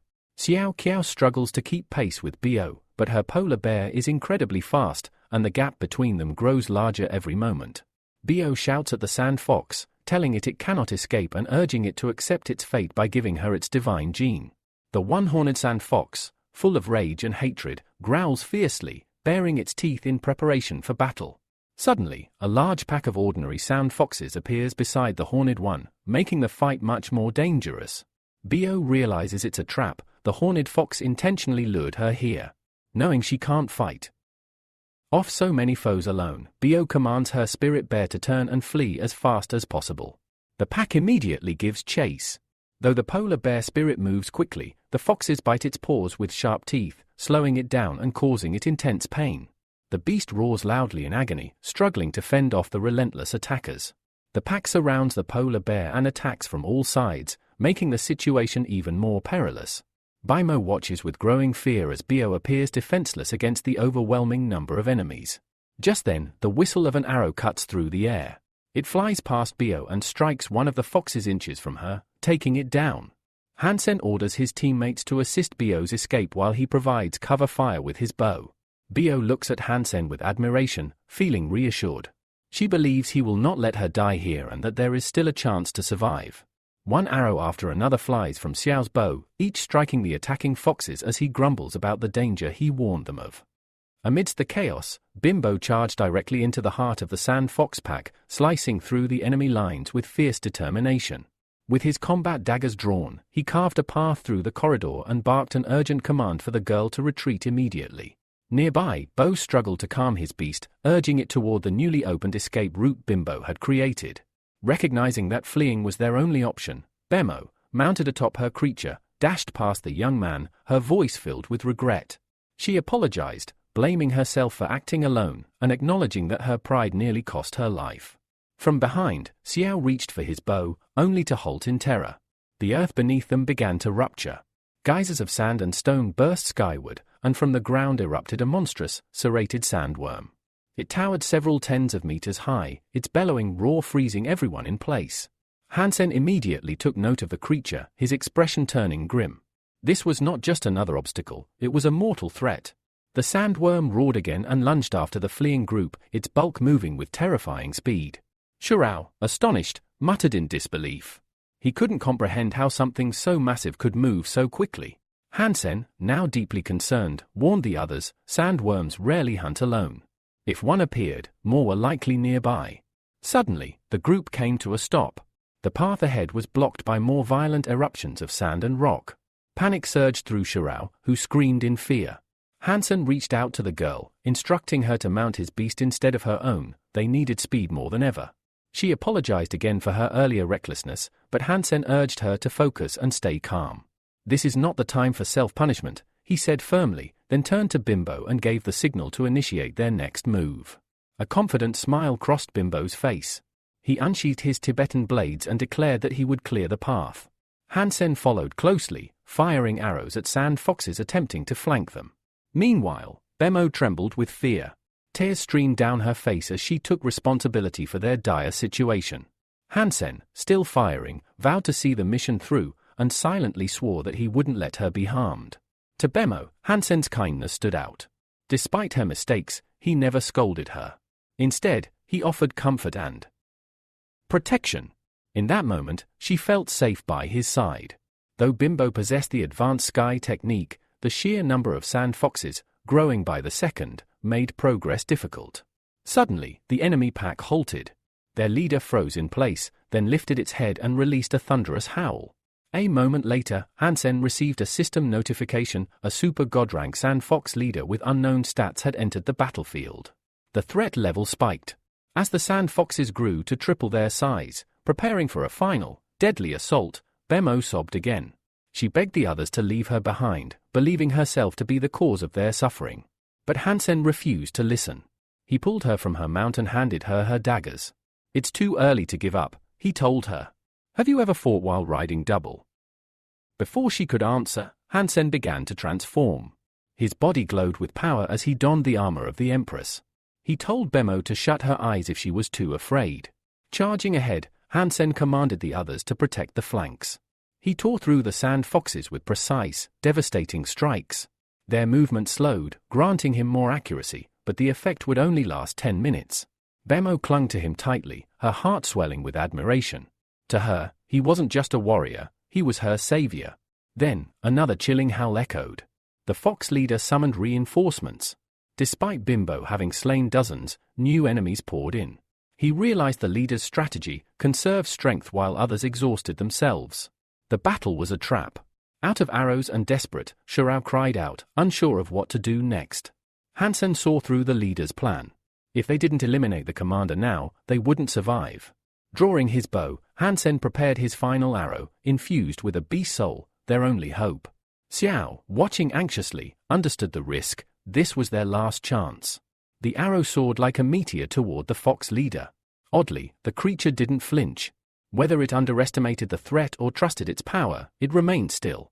A heartbeat later, the arrow struck, piercing the sand fox leader cleanly. Silence fell. The team watched in astonishment. Hansen's shot had landed true, and the tide of battle was about to turn. In a feat that bordered on the impossible, the young man had struck a relatively small sand fox from a distance of 400 meters. Such precision was unheard of, even among skilled warriors, and it stunned everyone present. The sand foxes, thrown into disarray by the sudden death of their leader, faltered. Their rhythm broke, their coordination lost. Xiao turned his gaze back toward the direction of the sandworms and was shocked to see that they, too, had abruptly ceased their assault. A rare moment of silence fell across the battlefield. Hansen, quick to act, took advantage of the confusion. With focused urgency, he continued to carve a tunnel, allowing his comrades to fall back to a safer position. Activate your beast spirit, now, Hansen ordered. Without hesitation, Bemo obeyed. A brilliant flame of energy ignited in her hand. In an instant, they were mounted atop a colossal polar bear, summoned by her spirit power. With the creature's immense speed, they began to retreat, gaining precious distance from the chaos behind them. But the respite was brief. A deep roar shattered the stillness. The ground erupted once more, spewing sand and stone skyward. Their path was cut off by a massive sandworm rising to the surface, far larger than any before. It was no ordinary beast. This was a gold-level mutant, its very presence radiating dread. And atop its towering head sat a one-horned sand fox, clearly the one controlling the giant worm. Xiao's eyes widened in alarm. This was no random mutation. The fox was a tactical mastermind with dominion over the sandworms. Bemo confirmed his worst fears. The creature was at least god-level in power, an enemy far beyond their current strength. Realizing the severity of the situation, the team quickly split into smaller groups to confuse and mislead the creature. But Hansen's luck had run dry. The enormous sandworm, under the command of the one-horned fox, had locked onto him. It wanted revenge. With calm resolve, Hansen pulled back his bowstring and told Bemo to duck. He released a powerful arrow, but the ordinary sand foxes leapt forward, sacrificing themselves to shield their leader. Still, the arrow found its mark. A message flashed in Hansen's mind: hunt completed. Mutant fox soul acquired. A rare trophy, one that lifted his spirits and filled him with a renewed sense of determination. If fortune remained on their side, they might escape not just with their lives, but with valuable spoils. The sand fox leader howled again, his eyes glowing with hellish fury. The tension in the air spiked. Hansen noted that their polar bear mount was beginning to slow, its endurance nearing the limit. If they didn't act fast, they'd be caught. Pointing to a nearby rock formation, Hansen instructed Bemo to head straight for it. She hesitated, spotting a vast cliff ahead. "You're not thinking of jumping that, are you?" she asked in disbelief. Hansen didn't flinch. "Nothing is impossible," he said. "Hold on tight." With a mighty push, the polar bear leapt. The cliff yawned beneath them. As they soared across the chasm, Hansen readied another arrow. He shouted for Bemo to dismiss her beast spirit. She obeyed just as he released the shot. The one-horned fox managed to dodge, but the arrow struck the sandworm square in the head, causing massive damage. The beast roared in agony, thrashing violently. Rocks shattered beneath its enormous body as it convulsed across the terrain. Then came a flash of energy. The polar bear vanished. Bemo screamed. Her beast spirit had disappeared before completing the jump. "We're going to crash," she cried. But a strange sensation followed. They weren't falling, they were flying. I shut in panic. Bemo dared to peek. Suspended above the abyss, she realized the impossible was happening. She remembered tales of those who possessed monster souls, gifts that granted flight. They soared over the cliff and landed safely on the other side. As they touched down, Hansen quietly shifted back to his human form. Bemo, still stunned, asked where the wings had gone. I saw them, she insisted. Where are they? Hansen, evasive, replied casually. Probably just a shadow from the clouds. But Bemo wasn't convinced. That was no cloud, she said firmly. I saw wings. Before the conversation could continue, a terrifying roar echoed behind them. The sandworm was not dead, it had followed them over the cliff. Though weakened and on the brink of collapse, the beast's fury was boundless. Blinded by rage, it charged forward, hurling its failing body toward the young warriors. Even in its dying moments, it refused to surrender. Hansen watched the weakened sandworm closely, tracking its sluggish, labored movements. Sensing danger still lurking, he told the girl to rejoin the others. It was no longer safe for her to stay. Moments later, a system notification appeared in his mind. Hunt complete, super god-level golden sandworm defeated. God-blooded beast soul acquired. With the battle behind him, Hansen returned to his intense training regimen. His fists hammered into wooden dummies, shattering them into splinters with every blow. His focus was unwavering, his strength undeniable. Nearby, a group of girls had gathered, watching the young warrior with admiration. They whispered among themselves, impressed by his skill and charmed by his looks.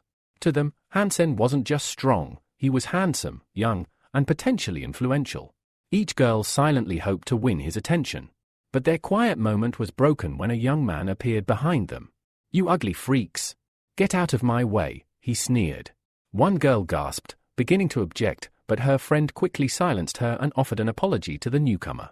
They hurriedly stepped aside. This young man was Fanglu, widely known as the primary contender for John's affection. Though he had never participated in official competitions, leaving him without a public ranking, rumors of his power ran deep through the academy. As Fanglu walked past, the girls exchanged hushed reactions. His insult had angered them, yet they couldn't deny he was attractive in his own arrogant way. Fanglu approached Hansen directly. The moment Hansen saw him, he stopped training. "Is that my girlfriend John's account yours?" Fanglu asked bluntly. Hansen replied coolly, telling the guy to leave his jealous nonsense at the door. Fanglu, realizing Hansen wasn't the one he was looking for, simply said, "Then I've got nothing to do here," and turned to leave. Later, Hansen's roommates informed him that Fanglu had set his sights on revenge. The reason? Fanglu was furious about the account name, believing someone was mocking his obsession with John.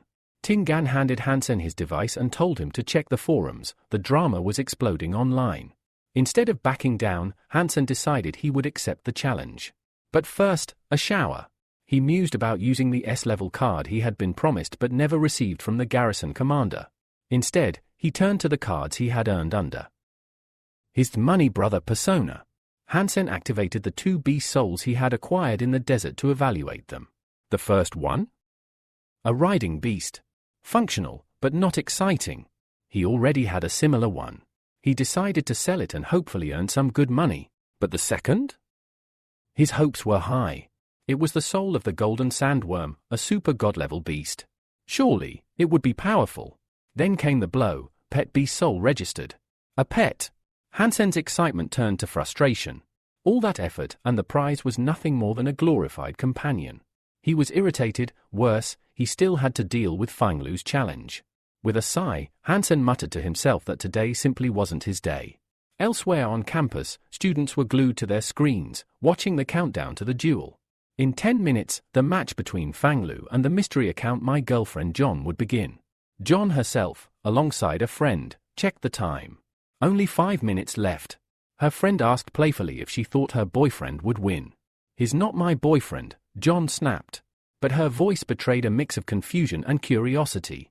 Whoever had created that account, she intended to confront him soon. Fanglu, now seated behind a glowing holographic screen, waited confidently. His friends whispered behind him, suggesting the mystery opponent might not even show, afraid of Fanglu's power. Fanglu smirked. If the guy showed up just to apologize in front of everyone, maybe he'd let it slide. Then it happened. A notification from the system, "Player My Girlfriend John has entered the room." The host, already brimming with excitement, announced the match to a massive virtual audience.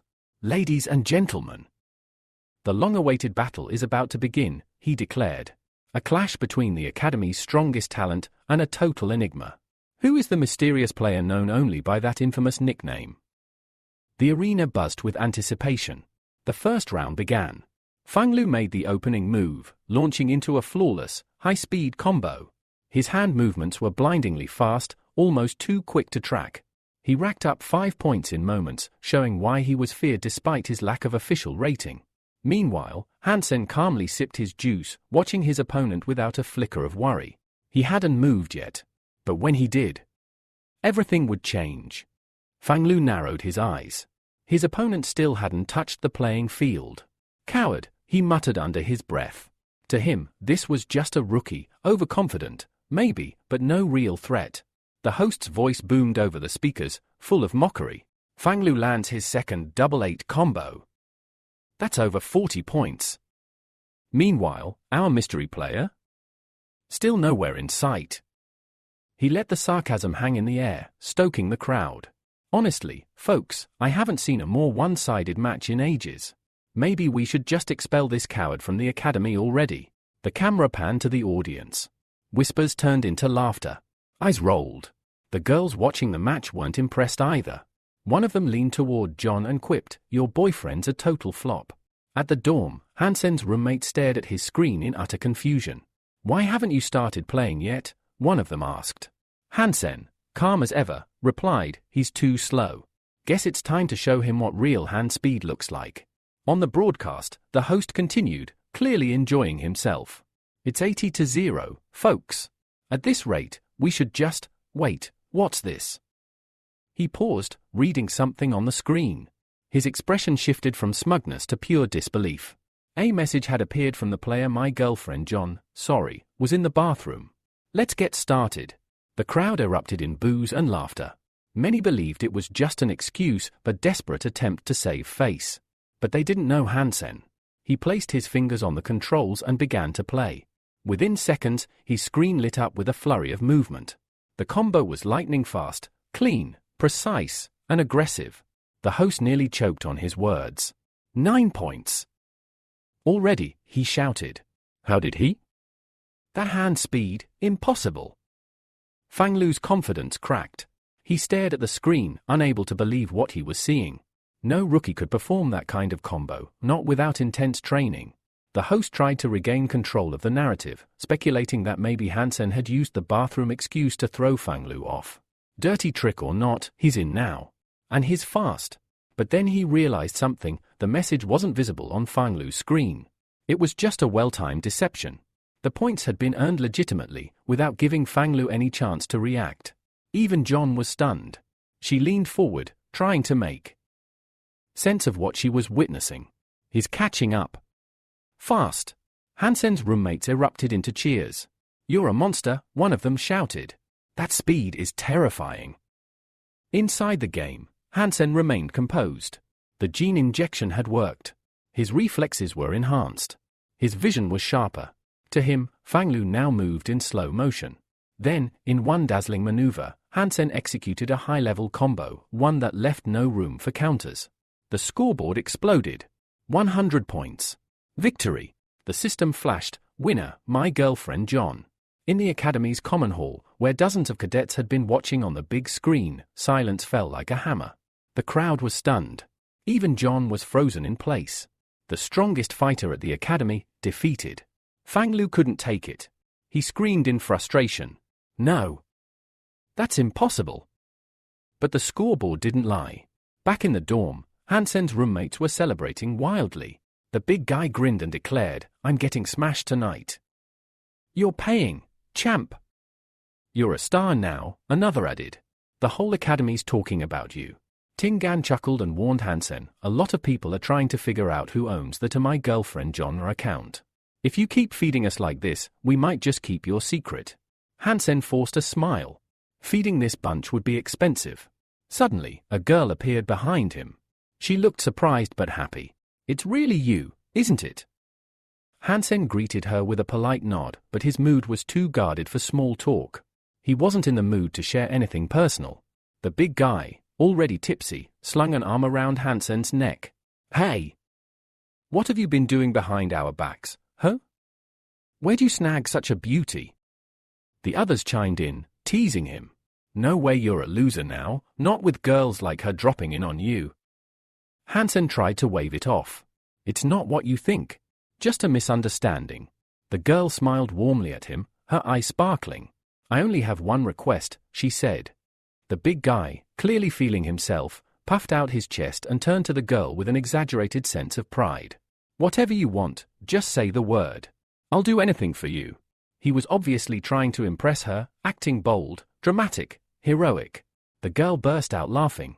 She had him wrapped around her finger, and she knew it. "Great," she said with a mischievous smile. "My club's short on members. We could really use a hand." The guys blinked. A beat of silence. "Wait, what club?" She answered casually, "The Heavy Armor Club." Their jaws hit the floor. The Heavy Armor Club wasn't just any student organization, it was a legendary department focused on piloting combat mechs and multi-ton exoskeletons. Elite. Intense. Dangerous. Without wasting time, the boys followed her straight to the club's headquarters. Inside, they were greeted by the club's duty officer, who barely looked up from his monitor. His tone was dry. "Archers, who? We don't usually accept people with stamina lower than a level 11. The tension thickened. Then, to everyone's surprise, the girl stepped forward and took Hansen by the arm. "Don't worry about this one," she said confidently. "He won't disappoint." They moved deeper into the facility, entering a vast, cathedral-like hangar. The young men stared around in stunned awe. This place was massive. Inside the hangar stood 3 colossal exomechs, each one a beast in its own right. Their names were stamped boldly across their armored chassis: Rhino, Porter, Builder. Each had its purpose. Rhino was built for brute force. Porter focused on speed and mobility. Builder was a fortress, heavily armored, highly adaptable, and packed with multifunctional systems. But it was the Builder that caught Hansen's eye. Towering and powerful, it was clearly not made for beginners. A single mistake in that machine could lead to disaster. The girl, seeing their amazement, smiled. "There's a virtual gym next door. You can train anytime you want. Just know this, daily practice is expected.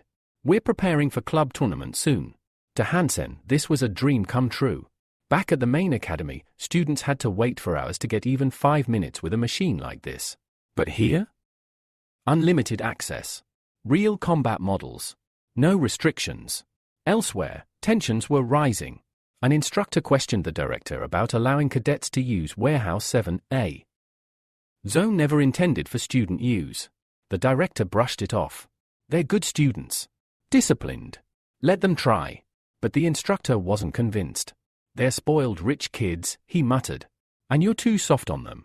Without another word, he stormed off to inspect the hangar himself, worried the cadets might damage the expensive machinery. When he arrived at Hangar 7, what he saw made him stop in his tracks. Inside the Builder mech, someone was training. Hard. The robot moved with shocking precision, defensive maneuvers, attacks, cooldown resets. The instructor narrowed his eyes. Must be the new club trainer, he thought. Not bad at all. In reality, it wasn't a veteran. It was Hansen. And in just a few days, he'd nearly mastered the Builder, one of the hardest machines to operate. Suddenly, a warning alert flashed across Hansen's console. Unknown unit detected. Approaching rapidly. He locked in. Am I being attacked? The answer came fast. A second mech, the Porter, charged at him and opened fire with a barrage of blunt force attacks. The battle had begun. What Hansen didn't know was that the instructor himself was piloting the Porter, eager to test this mysterious talent. And for the first time in ages, he felt excited. Finally, a student worthy of a real match. Hansen quickly realized something strange. The Porter wasn't a combat unit. But whoever was inside was piloting it like a war machine. Without warning, the Porter deployed a massive rotating saw, one powerful enough to shred even reinforced steel. Hansen's heart jumped. He pulled the Builder back just in time, barely dodging the deadly attack. The instructor laughed out loud, thrilled by the intensity of the match. He activated even more combat tools, hooks, drills, claws. The Porter was now a makeshift juggernaut.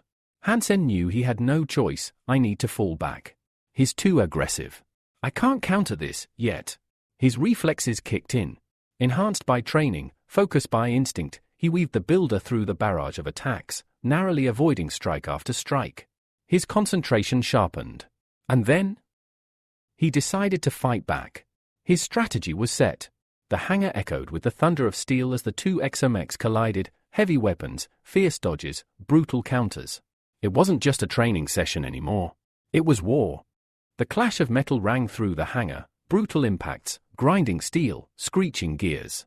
The sound was deafening, a battle symphony between two towering machines. The instructor watched intently, eyes fixed on Hansen's movements inside the builder. Risky, but brilliant. He was impressed. Hansen had just pulled off a maneuver that even seasoned pilots rarely attempted, and executed it flawlessly. But the instructor couldn't help but think, a pilot this talented? He doesn't belong in some second-rate club. Inside the cockpit, Hansen launched one final, crushing strike, so fast and powerful that the instructor barely dodged in time. Still, the man remained calm, certain that the young pilot would eventually make a mistake. One slip, and he'd have the perfect chance to end it. But instead of pressing the attack, Hansen suddenly powered down the builder. The mech came to a halt. Silence fell over the hangar. The cockpit hissed open. Hansen climbed out, exhausted, his arms numb. Operating the machine had drained him. It demanded both physical endurance and mental sharpness beyond anything he'd experienced before. The instructor raised an eyebrow. Not as strong as I expected, he thought, but definitely skilled. Brave. Controlled. Still, a talent like this was wasted here. Then came the shock. The instructor stared, dumbfounded, as Hansen stepped out of the builder. His expression froze. A student. He pointed directly at him.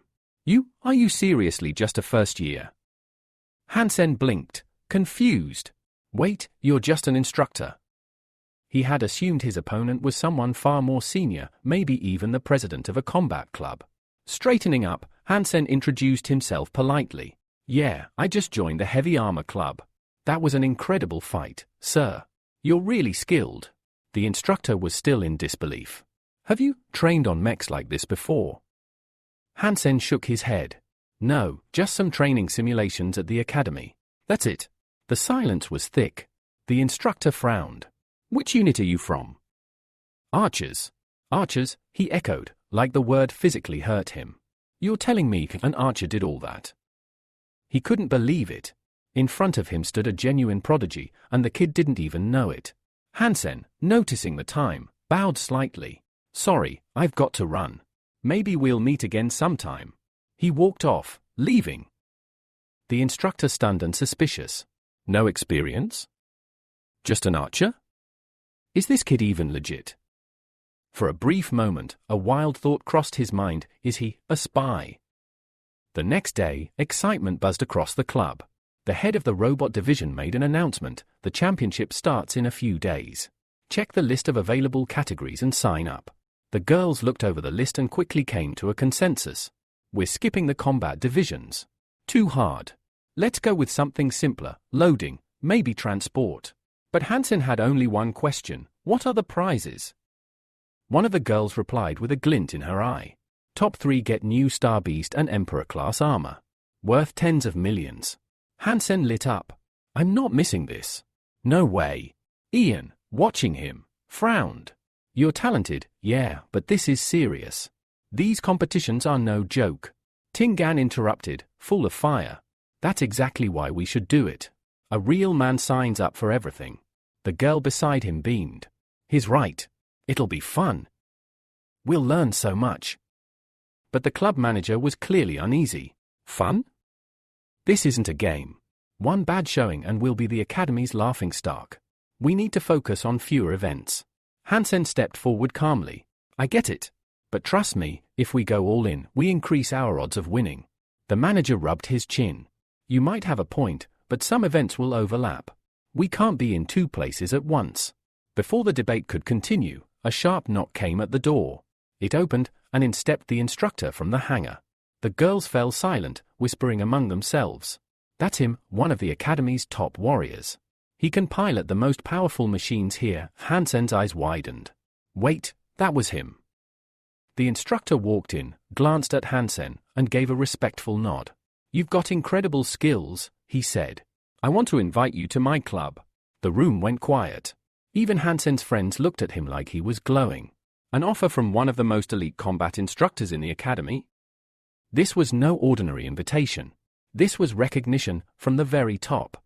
The room fell into a stunned silence. Everyone stared at Hansen, bewildered, confused. Why him? That club only takes the elite. What does the instructor see in him? But before the murmurs could swell into an uproar, the girl from the heavy armor club stepped forward confidently. Hansen is already part of our club, she declared without hesitation. We're not considering any transfers. The instructor raised an eyebrow, then gave a warm, amused smile. He's talented. In your club, he won't grow as fast. He won't reach his true potential. His words carried no arrogance, just quiet certainty. The head of the heavy armor club seemed to agree. Hansen would be a fool to turn this down. Every cadet dreams of being in that club. But Hansen didn't even flinch. He turned to the instructor, bowed slightly, and spoke with calm conviction, "Thank you for the offer, sir. Really? But I've already made my choice. I'm staying with the heavy armor club." The room exploded with reactions. Some gasped in shock. Others looked at him with wide eyes, murmuring admiration. And a few clenched their fists, proud to have someone so principled in their ranks. The instructor, stunned, took a moment to process the rejection. "Why?" he asked, genuinely curious. "With my help, you'd be a championship contender in no time." Hansen's reply was steady and simple, "Because I like this club." The instructor's tone shifted, more forceful now. "Winning the championship could boost your graduation score, raise your rank, secure your future." But Hansen didn't waver. There was no arrogance in his refusal, just clarity. Realizing he wouldn't be able to change the boy's mind, the instructor gave a small sigh. Then, with a quieter voice, he added, "Don't be too quick to shut the door, Hansen. The future's unpredictable." He paused at the doorway, looked over his shoulder, and said one last thing, "You know where to find me, if you ever reconsider." Then he was gone. As the door closed behind him, Hansen's classmates rushed to his side. "Are you sure about this?" That was the instructor. "You might regret saying no." But Hansen smiled and waved them off. "Don't worry. Everything's under control. I just need to train." The room grew quiet again. No one pressed further. Moments later, the group headed out together, conversation shifting to lighter topics. It was lunchtime, and Hansen still had a long day of training ahead.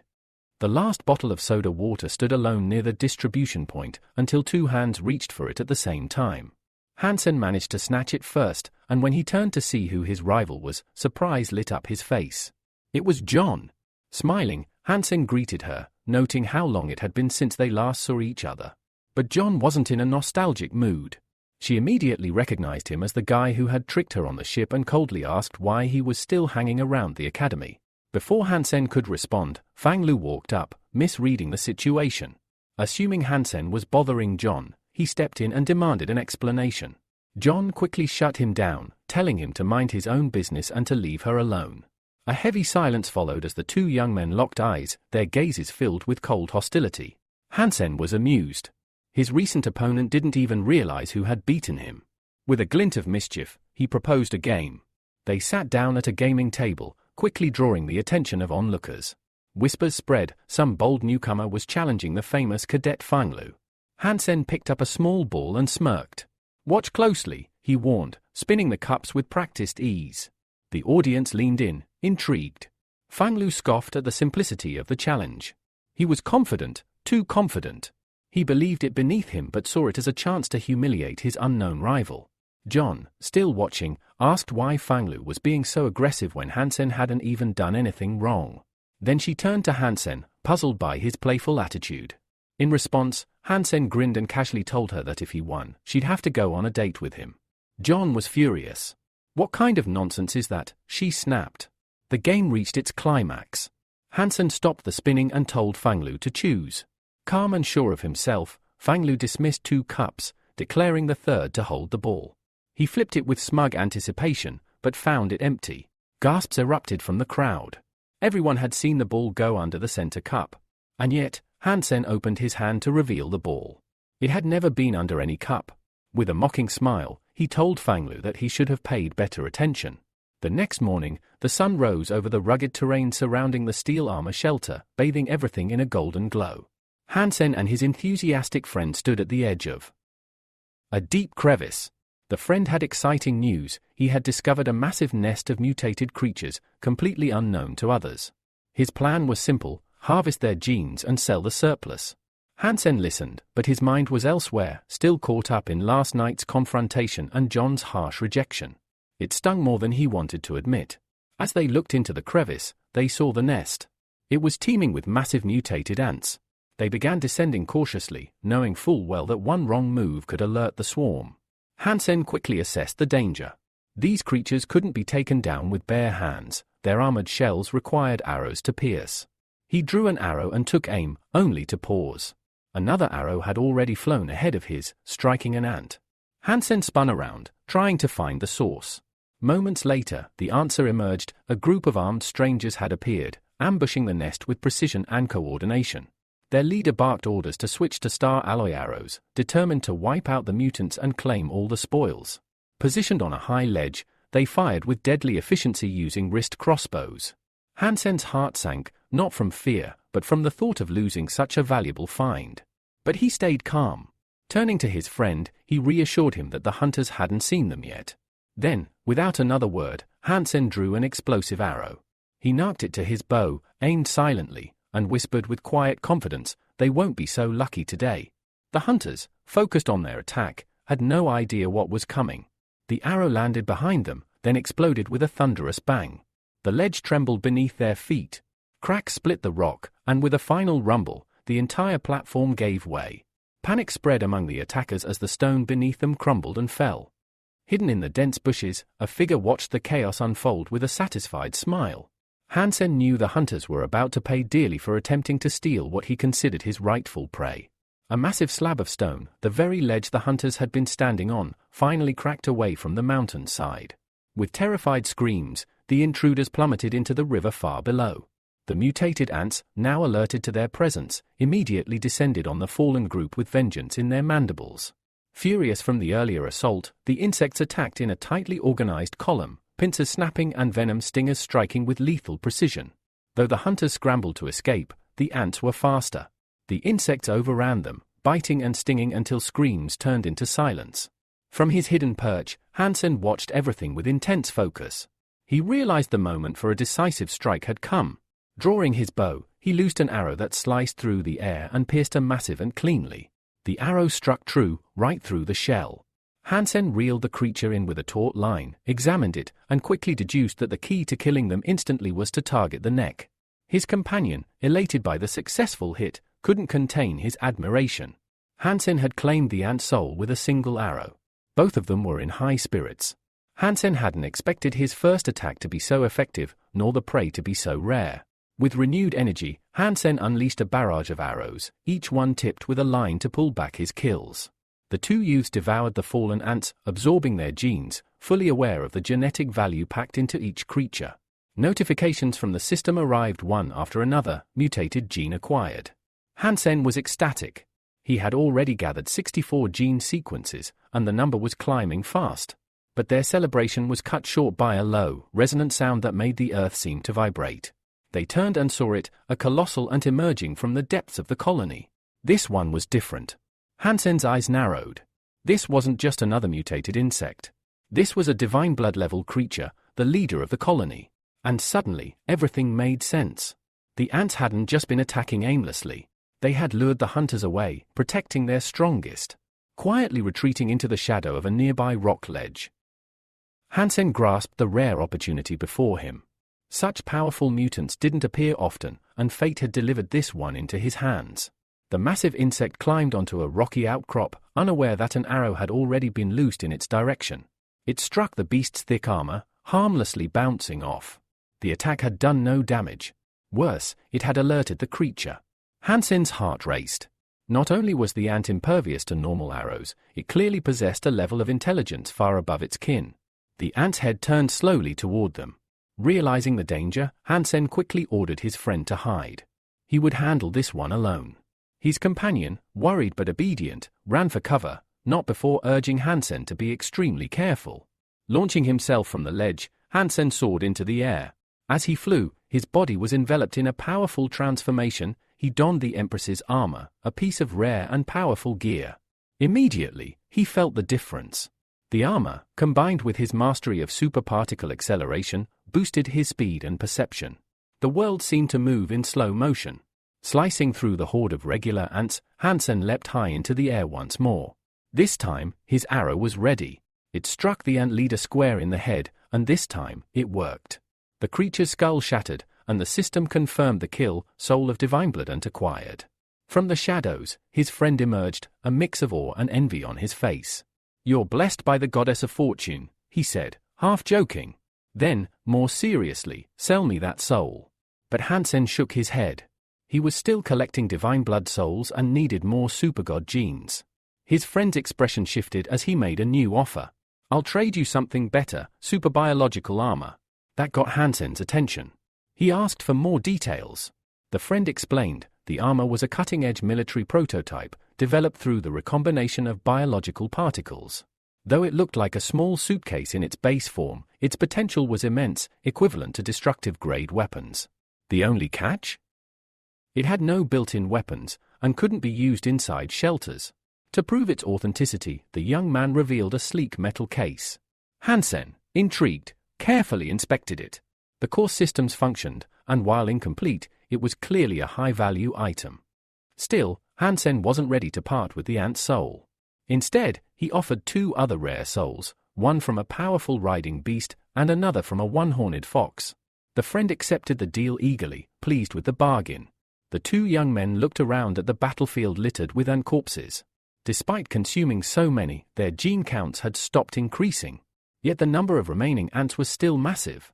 Their hunt was far from over, but what lay ahead now was no longer just survival or profit. It was power. Hansen stood among the remnants of battle, considering what to do with all the loot. Without hesitation, he threw the soul of a sandworm toward the remaining ants. His friend, stunned, immediately questioned the decision. "Why would you feed a valuable soul to these insects?" he asked, confused. Hansen shrugged. "I don't really know how to use a divine blood bee soul yet, or what it's for. But I'm hoping it'll strengthen the ant somehow. Maybe it'll be useful in future battles." Though uncertain, he acted on instinct, believing the investment might pay off. Still, part of him felt a pang of regret, not because of the soul, but because his new roommates weren't around to share in the spoils.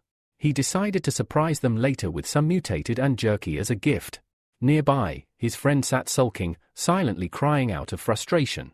He still hadn't acquired a divine blood soul himself, and eating ordinary mutants only reminded him of the gap between them. The following day, Hansen made his way deep into the forest to examine his newest acquisition, the armor he had traded for. As he activated the system's scan, it responded immediately, "Scan complete." Silver Death Machine activated. What happened next was something straight out of a science fiction dream. The contents of the small suitcase, metallic particles in a liquid-like state, suddenly began to move. They flowed outward and swirled toward Hansen, quickly enveloping his entire body. Within seconds, they formed a sleek, high-tech layer of armor that clung to him like a second skin. Power surged through him. He dashed forward and stopped abruptly, realizing he'd covered an incredible distance in the blink of an eye. The acceleration was far greater than he'd expected. "This is just a prototype," he thought, amazed. "I definitely got the better end of that trade."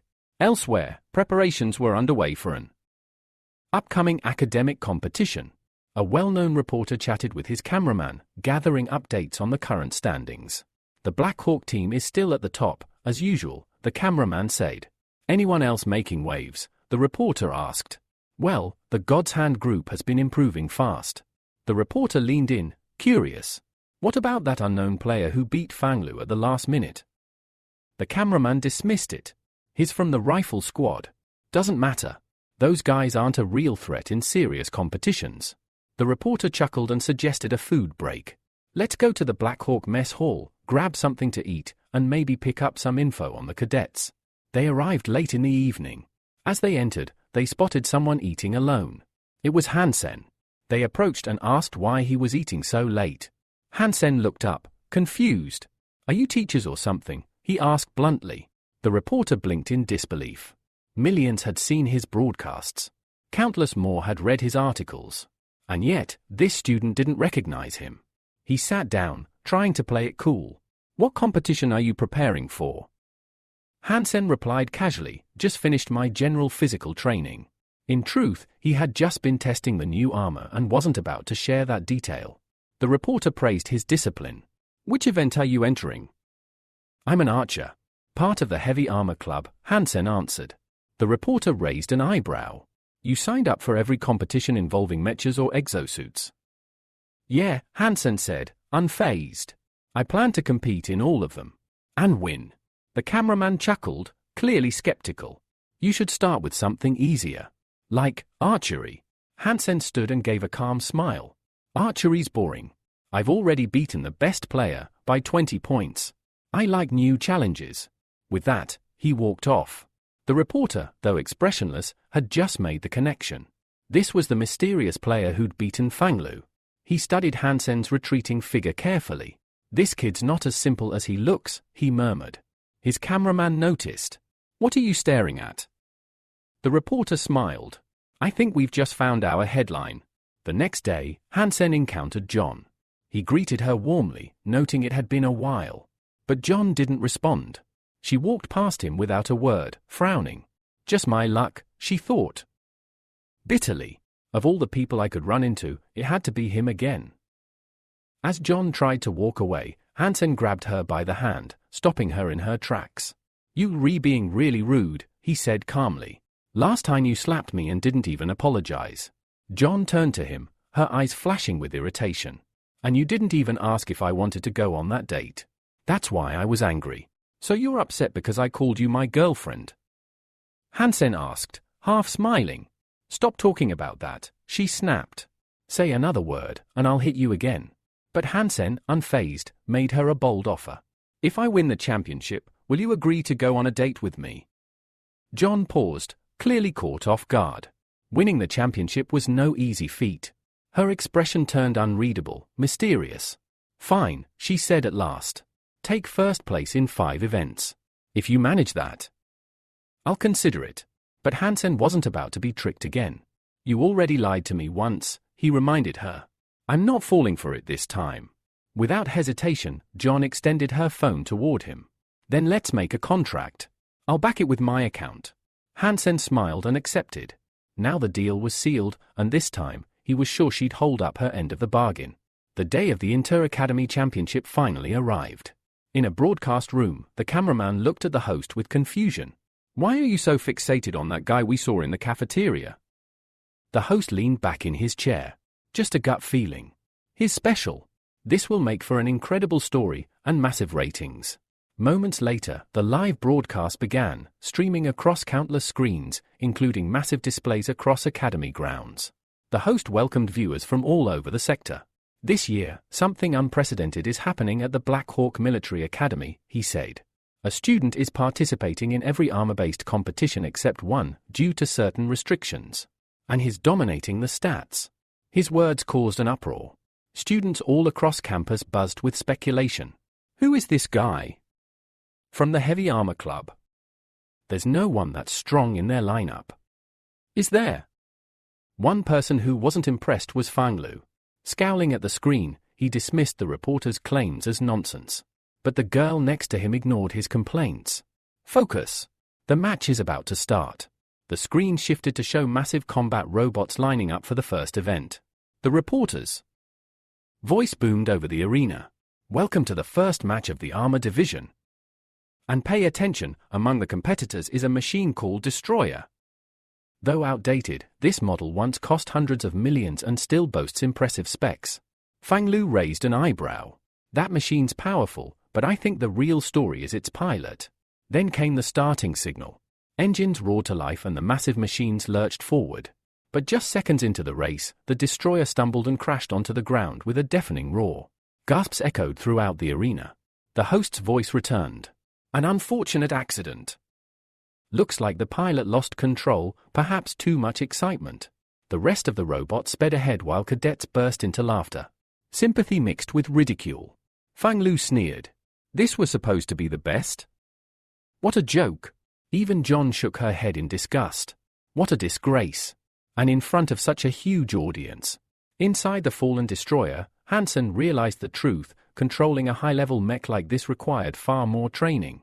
But instead of giving up, he made a bold decision. He triggered his nano-armor, abandoning the cockpit.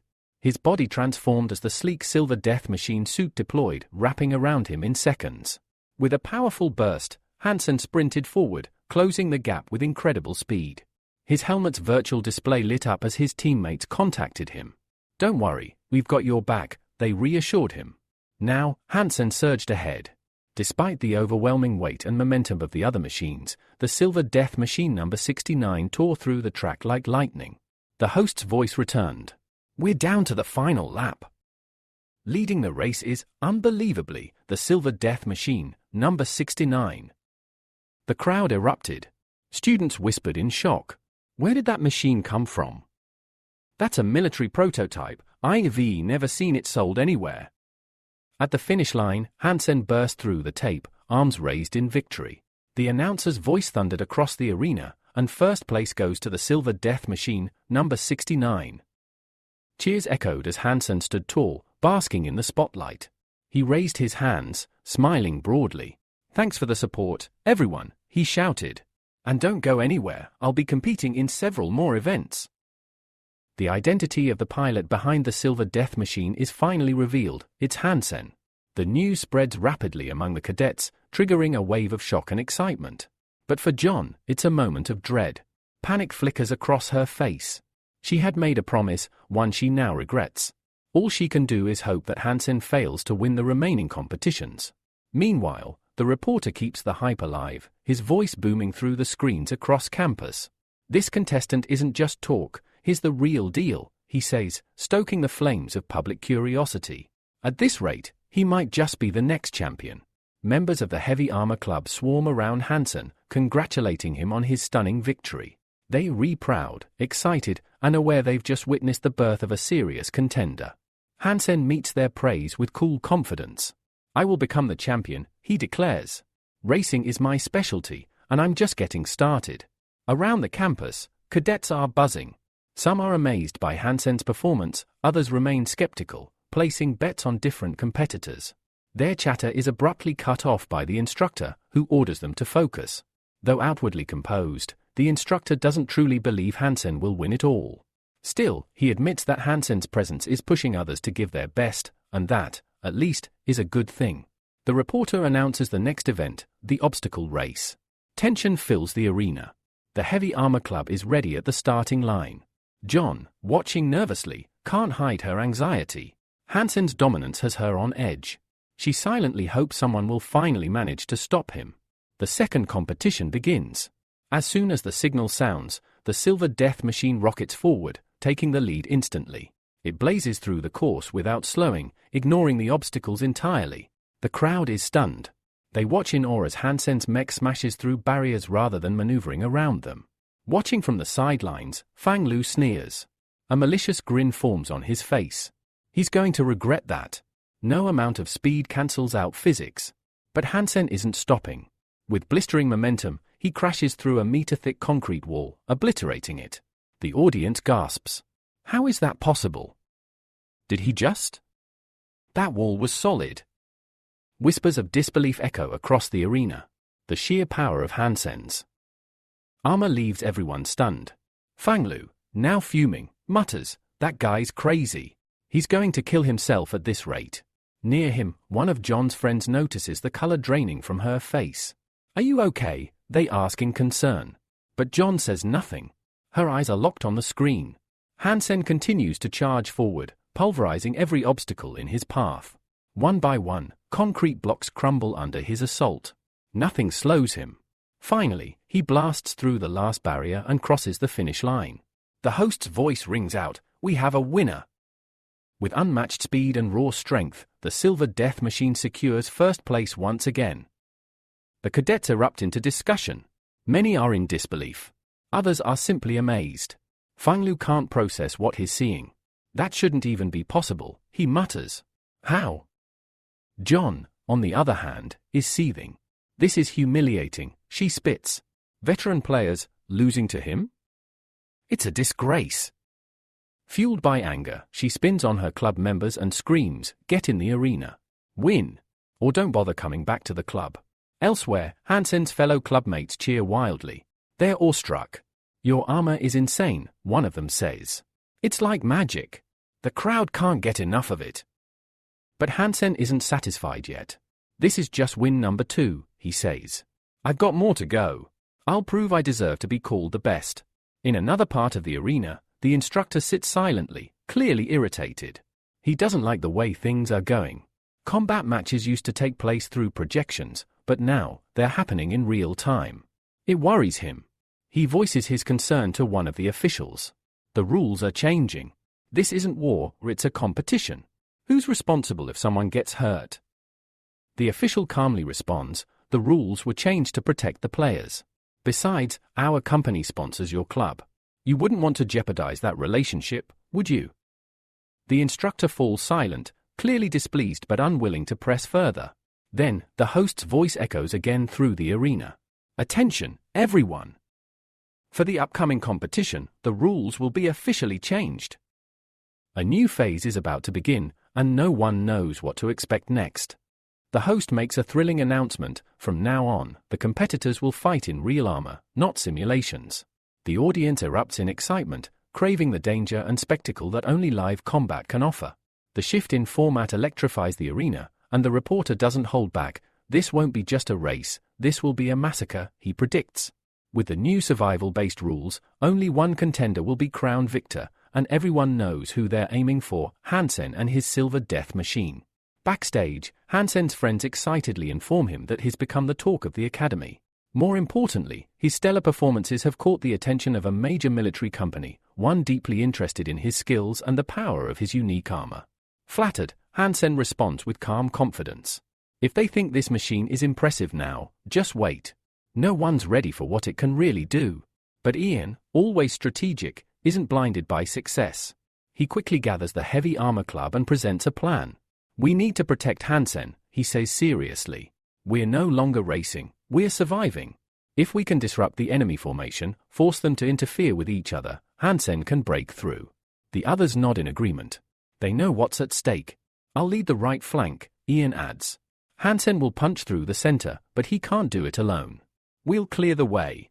The girls in the club step forward without hesitation. "We'll suppress enemy fire," one says. "Just make sure Hansen gets through." Moved by their loyalty, Hansen nods. "Thank you all. This will be a real battle, and we'll win it. No matter what." The battlefield soon fills with massive armored machines, each one rumbling with energy. The teams assemble. From his cockpit, Ian adjusts the manipulators of his war unit. His eyes narrow as he surveys the enemy force. "They've all teamed up against us," he mutters. "Figures." The signal blares across the arena. The final battle begins. The ground shakes as the titanic mechs rush forward. The girls from the heavy armor club open fire, unleashing a storm of suppressive fire to keep the enemy at bay. Their priority is clear: protect Hansen at all costs. Within the silver death machine, Hansen darts between enemy mechs, moving with breathtaking speed and precision. His armor glints under the stadium lights as he weaves through enemy fire like a ghost. Behind him, his team continues the offensive. The girls spread out, laying down continuous fire to blast a path open.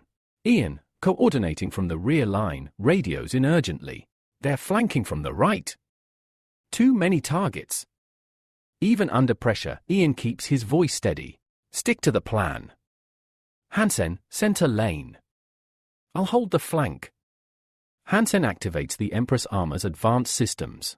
The battlefield slows around him, his perception heightened. To him, the enemy moves in slow motion. With absolute clarity, he drives forward.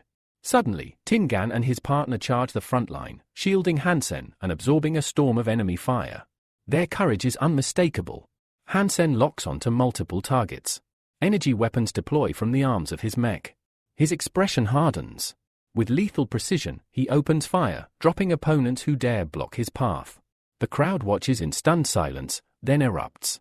The host's voice booms out again: "The heavy armor club has taken the offensive. A bold move, and it's working." The reporter nods, eyes locked on the screen. "Hansen?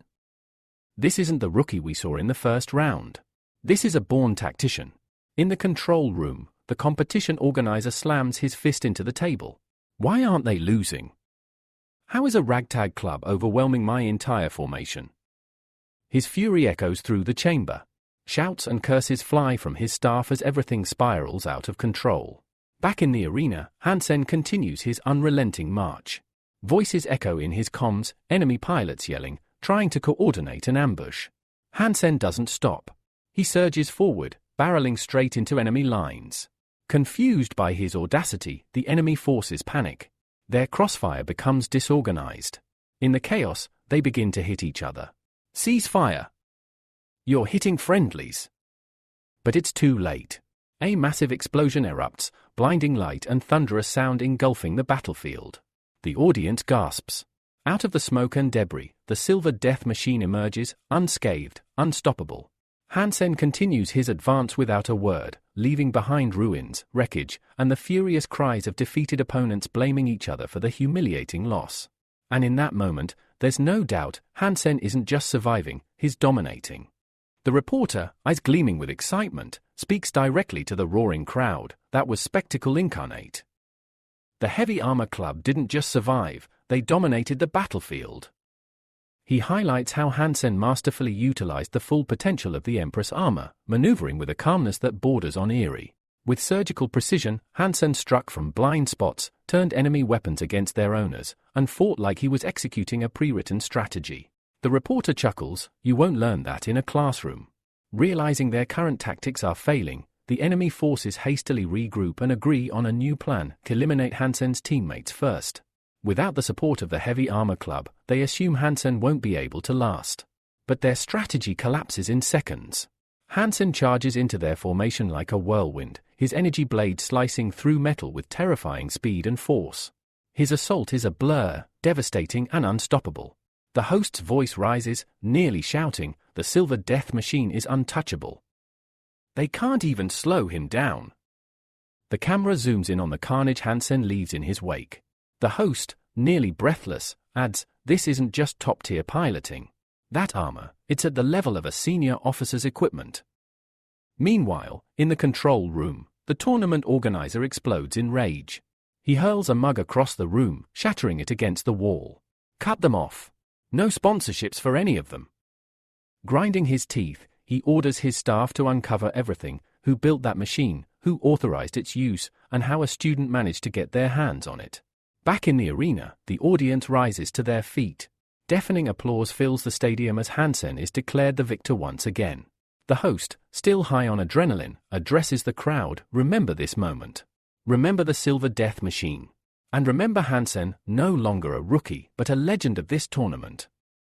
Cadets swarm Hansen, unable to contain their joy. They cheer and call him the pride of Room 304 and the entire Heavy Armor Club. But not everyone is celebrating. Amidst the jubilation, one girl notices John, standing off to the side, her expression blank and distant. Concerned, she approaches her quietly. "John, what's wrong? You look like you're somewhere else." Before John can answer, a group of cadets passes by, enthusiastically discussing Hansen's performance and how they want to buy armor just like his. When they begin praising the pilot, something inside John snaps. She slams her fist into a nearby wall.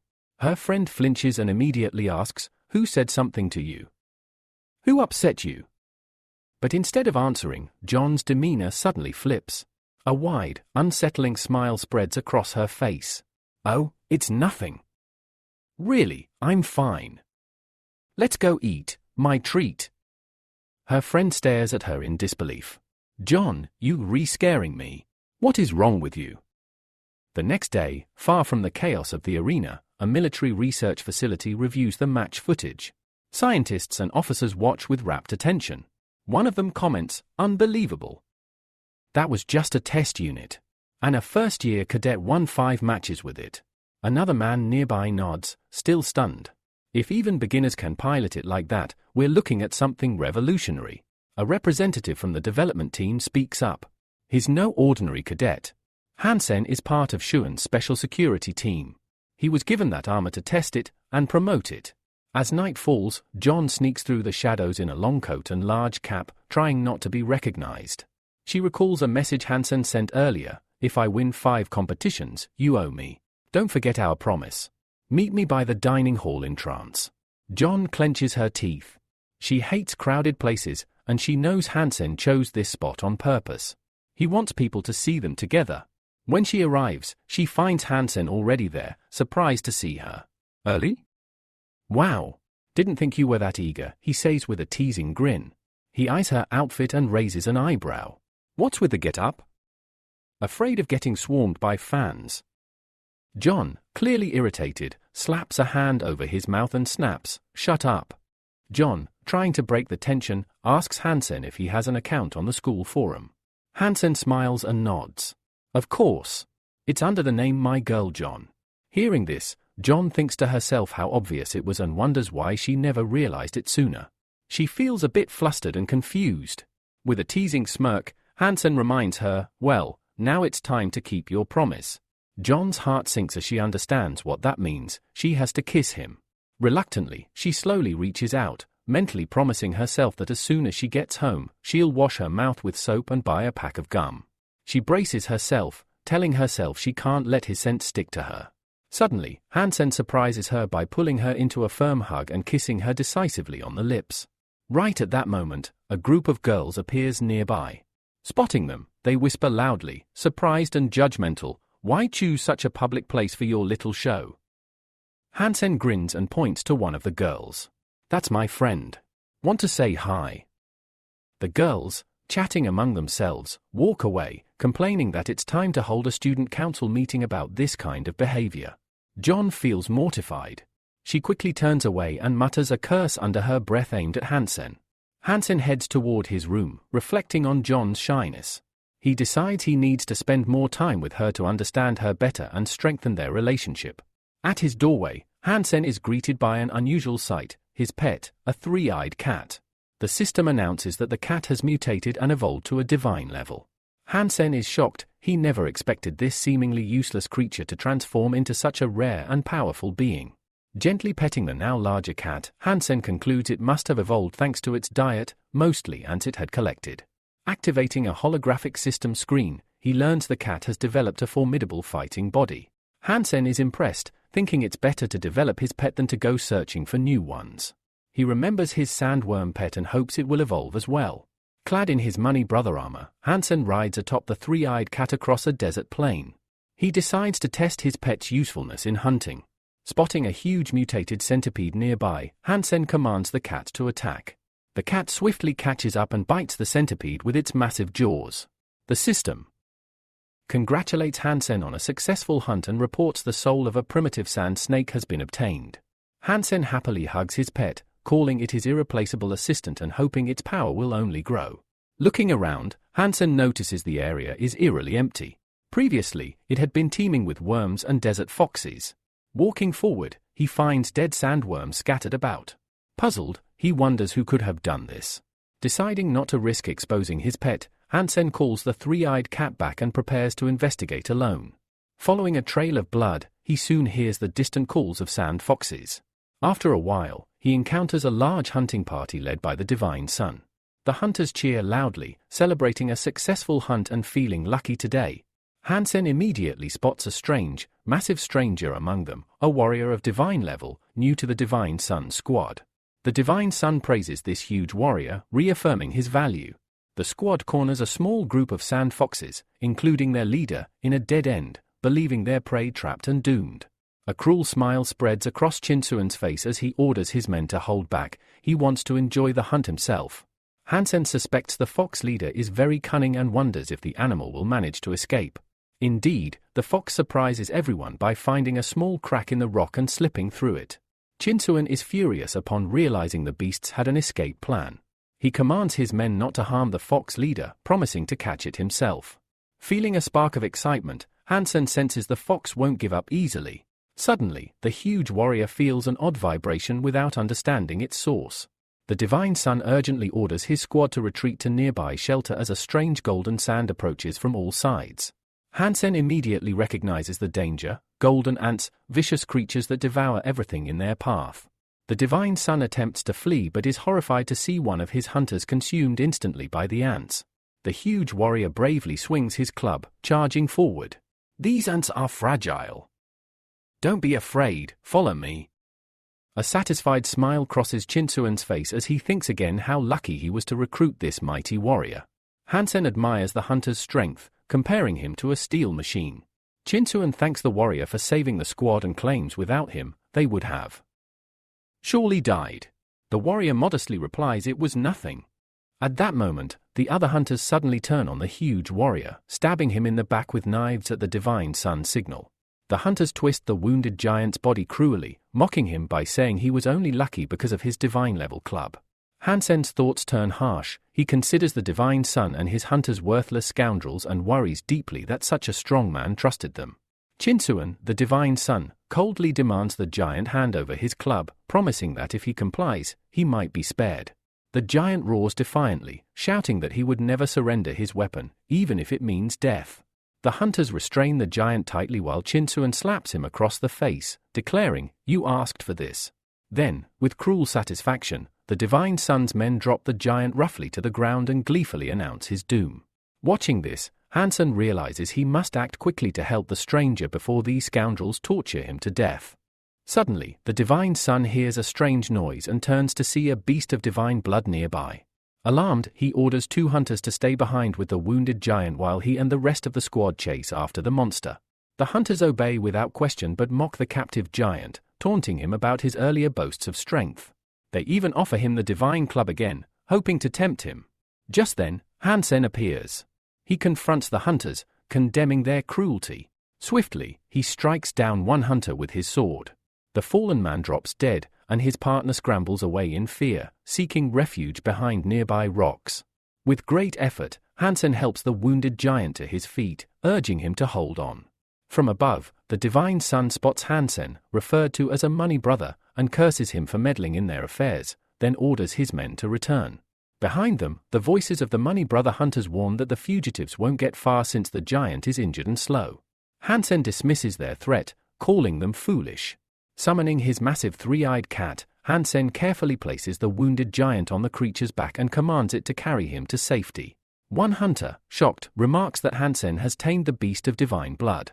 Chinsuan angrily silences him, insisting it's just a pet. Hansen mockingly bids the hunter farewell as Chinsuan shouts curses, vowing he'll catch Hansen someday. At a safe distance, the wounded giant asks Hansen why he saved him, suspicious that Hansen might want the divine club.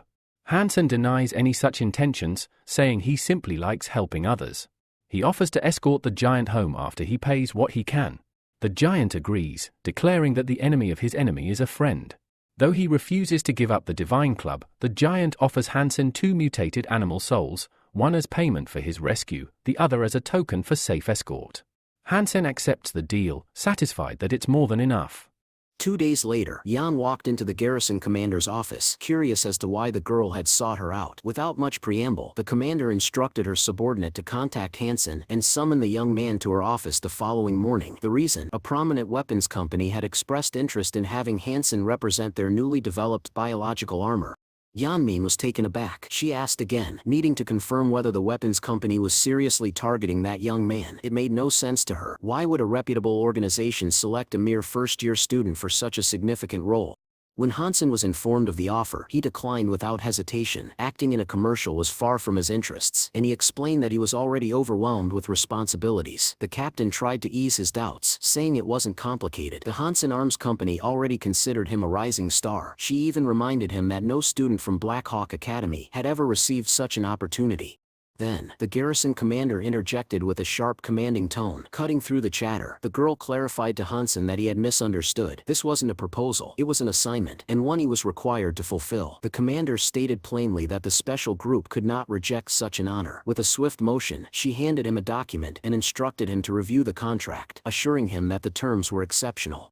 Hansen scanned through the contract and quickly realized it was an order. Refusal wasn't an option. Still, upon noticing the generous salary, he decided to push his luck by adding a clause. The garrison commander, taken aback, asked what clause he meant. Hansen requested a combat death machine, not the standard version, but one equipped with a full weapon system. Schwan, caught off guard, awkwardly replied that he would consult the management about the matter. Meanwhile, excitement buzzed through the academy. The cadets were abuzz with anticipation for the upcoming lecture. Rumors were circulating that two renowned specialists would be attending, offering a live training demonstration. Hansen was genuinely intrigued. He believed the day's lesson would be far from ordinary. This wouldn't be a dull theoretical talk, but a dynamic class, featuring rare, hands-on instruction. The cadets chatted animatedly, thrilled by the chance to witness such important figures up close in what would otherwise be a routine session. One of Hansen's classmates even praised his recent performance in the competition, admitting he hadn't expected such skill from a mere first-year archer. Soon after, a group of men entered the classroom, and silence fell immediately. The cadets turned their attention to them, anticipation written across their faces. The professor greeted the students warmly and then introduced the guests, two prominent figures who had graciously agreed to conduct a short demonstration.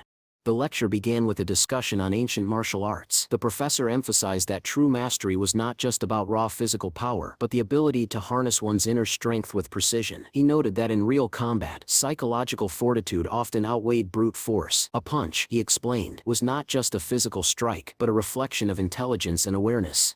To bring the concept to life, the professor invited his guests to demonstrate. One of the specialists called for 2 volunteers to assist in the experiment. Immediately, every cadet eagerly raised their hand, desperate to be chosen. Everyone except Hansen. He had no desire to be involved, and preferred the professor to pick someone at random. Watching his classmates practically begging to be chosen left him bewildered. The specialist scanned the room and instantly noticed Hansen. With interest, he pointed him out to the second guest, remarking that he was familiar with the young man's strength. He even suggested not choosing him, but the second specialist took this as a direct challenge. Addressing the class, the man pointed out that one student had not raised his hand and asked Hansen directly if he wasn't curious about the secret technique. Hansen was stunned to realize he had just been selected. Though it felt like an odd twist of fate, he accepted and amid the applause of his peers, made his way to the front. The professor invited Hansen onto the stage to help demonstrate the technique. One of the specialists studied him closely, noting his popularity among the students. Then, the professor began the deeper explanation. The secret strike, he said, was a hybrid move, a fusion of a virtual attack and a physical blow. The opponent had to defend against both simultaneously. There were 2 primary methods to execute this technique, each requiring a distinct approach. The specialist emphasized the importance of quickly perceiving the trajectory and adapting instantly to counter. Finally, it was time for Hansen to demonstrate. With a swift motion, he advanced toward the specialist and delivered a powerful, precise strike. The move stunned the entire class. The specialist, unable to deflect the attack, was hit cleanly and sent sprawling to the side. The professor commended Hansen for striking at just the right moment, capitalizing on his opponent's lapse in attention. However, he pointed out a flaw. The blow should have been aimed at the head to inflict serious damage. Even so, the specialist, still recovering from the shock, concluded that Hansen possessed immense potential. His movements were decisive and unpredictable, traits that naturally earned respect. As the professor silently reflected, he realized Hansen might have overreached. Choosing such a risky maneuver could bring trouble later. Meanwhile, Hansen dropped into a fighting stance, signaling his readiness. The specialist, watching closely, dismissed it as nothing more than theatrics, a performance meant to intimidate, not threaten. He was confident Hansen was relying on a basic technique, one he could counter with ease. But reality struck differently.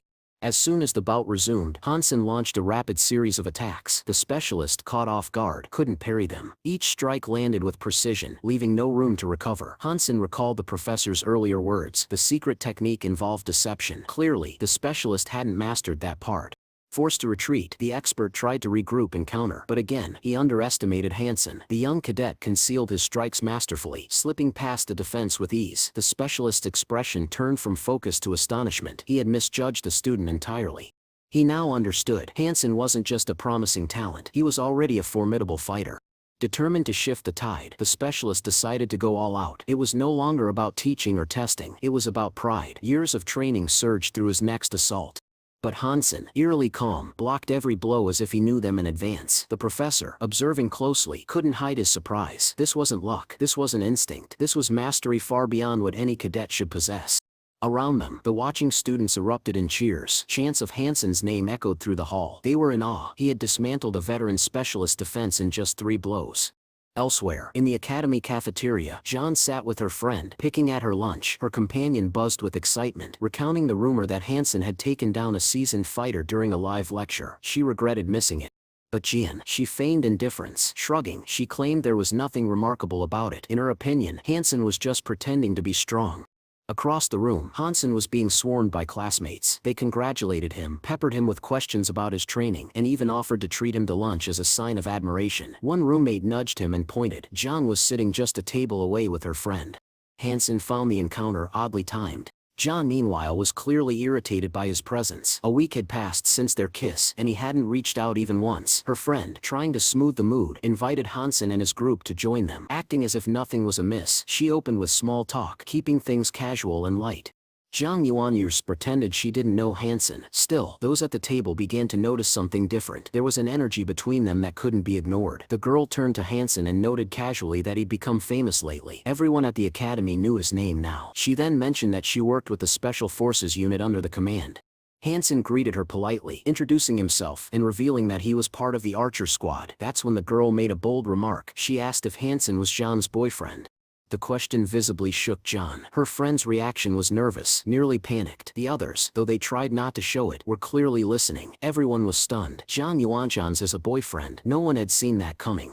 Before the moment could settle, Fengalu suddenly cut in, challenging Hansen to defeat him first. Hansen only gave a slight smile, brushing it off as a joke, but Fengalu didn't take it well. His face darkened. He grabbed Hansen by the collar, furious at his nonchalance. Still composed, Hansen reminded him of their last bout. He had won by 20 points. Want to try again? He asked coolly. The girl seated nearby suddenly connected the dots. Her eyes widened as the realization hit. Hansen was the player known by the nickname My Girl Jian. Without warning, Zhang stood up from the table, grabbed Hansen by the hand, and urged him to leave the dining hall at once. She couldn't bear the idea of their relationship becoming public knowledge, at least, not yet. But her friend blocked their path. The conversation isn't over, she declared sternly. We're going to clear things up right now. She insisted they talk openly about Hansen's identity and the nature of his connection with John. Trying to diffuse the tension, John offered a tired smile and brushed it off. You sound sure, overthinking. I stepped in exhausted from all the studying. You probably misunderstood. But her friend was convinced. No. It's all making sense now, she said sharply. The realization struck her like lightning. Wait, that day you sneaked out. Just how long have you two been together? She was outraged. Zhang Yuanshan's had always insisted she wasn't in a relationship, yet here was evidence proving otherwise. At that point, Hansen saw no reason to keep secrets. The truth was obvious. She sips my girlfriend, he said plainly.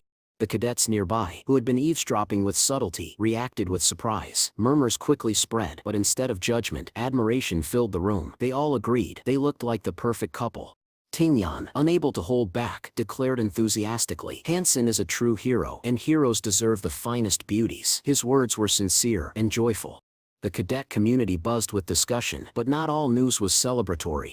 Ian, visibly concerned, reported that the sponsor company had gone too far. They had officially disqualified Hansen from competition. Outrage followed.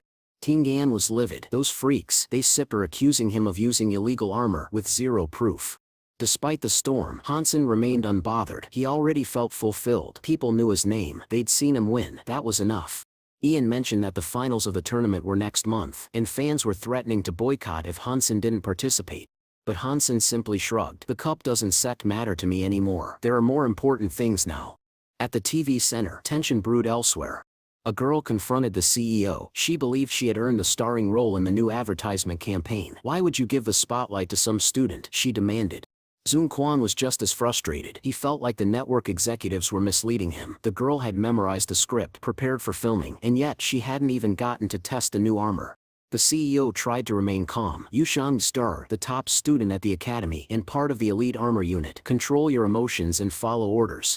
But Sung-on was not satisfied. She raised objections, but the CEO cut her off. I once said tolerate dissent. Do your job. Clearly angry, she stormed out of the office. Her mind was made up. She was going to meet the student who had taken her role. 30 minutes later, Hansen arrived at the television company. There, he was greeted by the general director, the director, and the cameraman in charge of the new promotional video. The CEO explained that Hansen would be showcasing a new armor model. Pointing to a suitcase on the table, he said, we made a few recent updates. You might want to try them.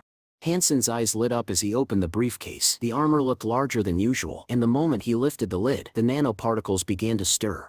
He recalled the CEO's earlier warning. The official specs were slightly underreported. As the liquid nanotech surged over his body, Hansen immediately sensed a difference. This armor was lighter, sleeker, and more comfortable than anything he had worn before. The engineers had outdone themselves. The cockpit interior was more ergonomic, and the control interface was incredibly intuitive.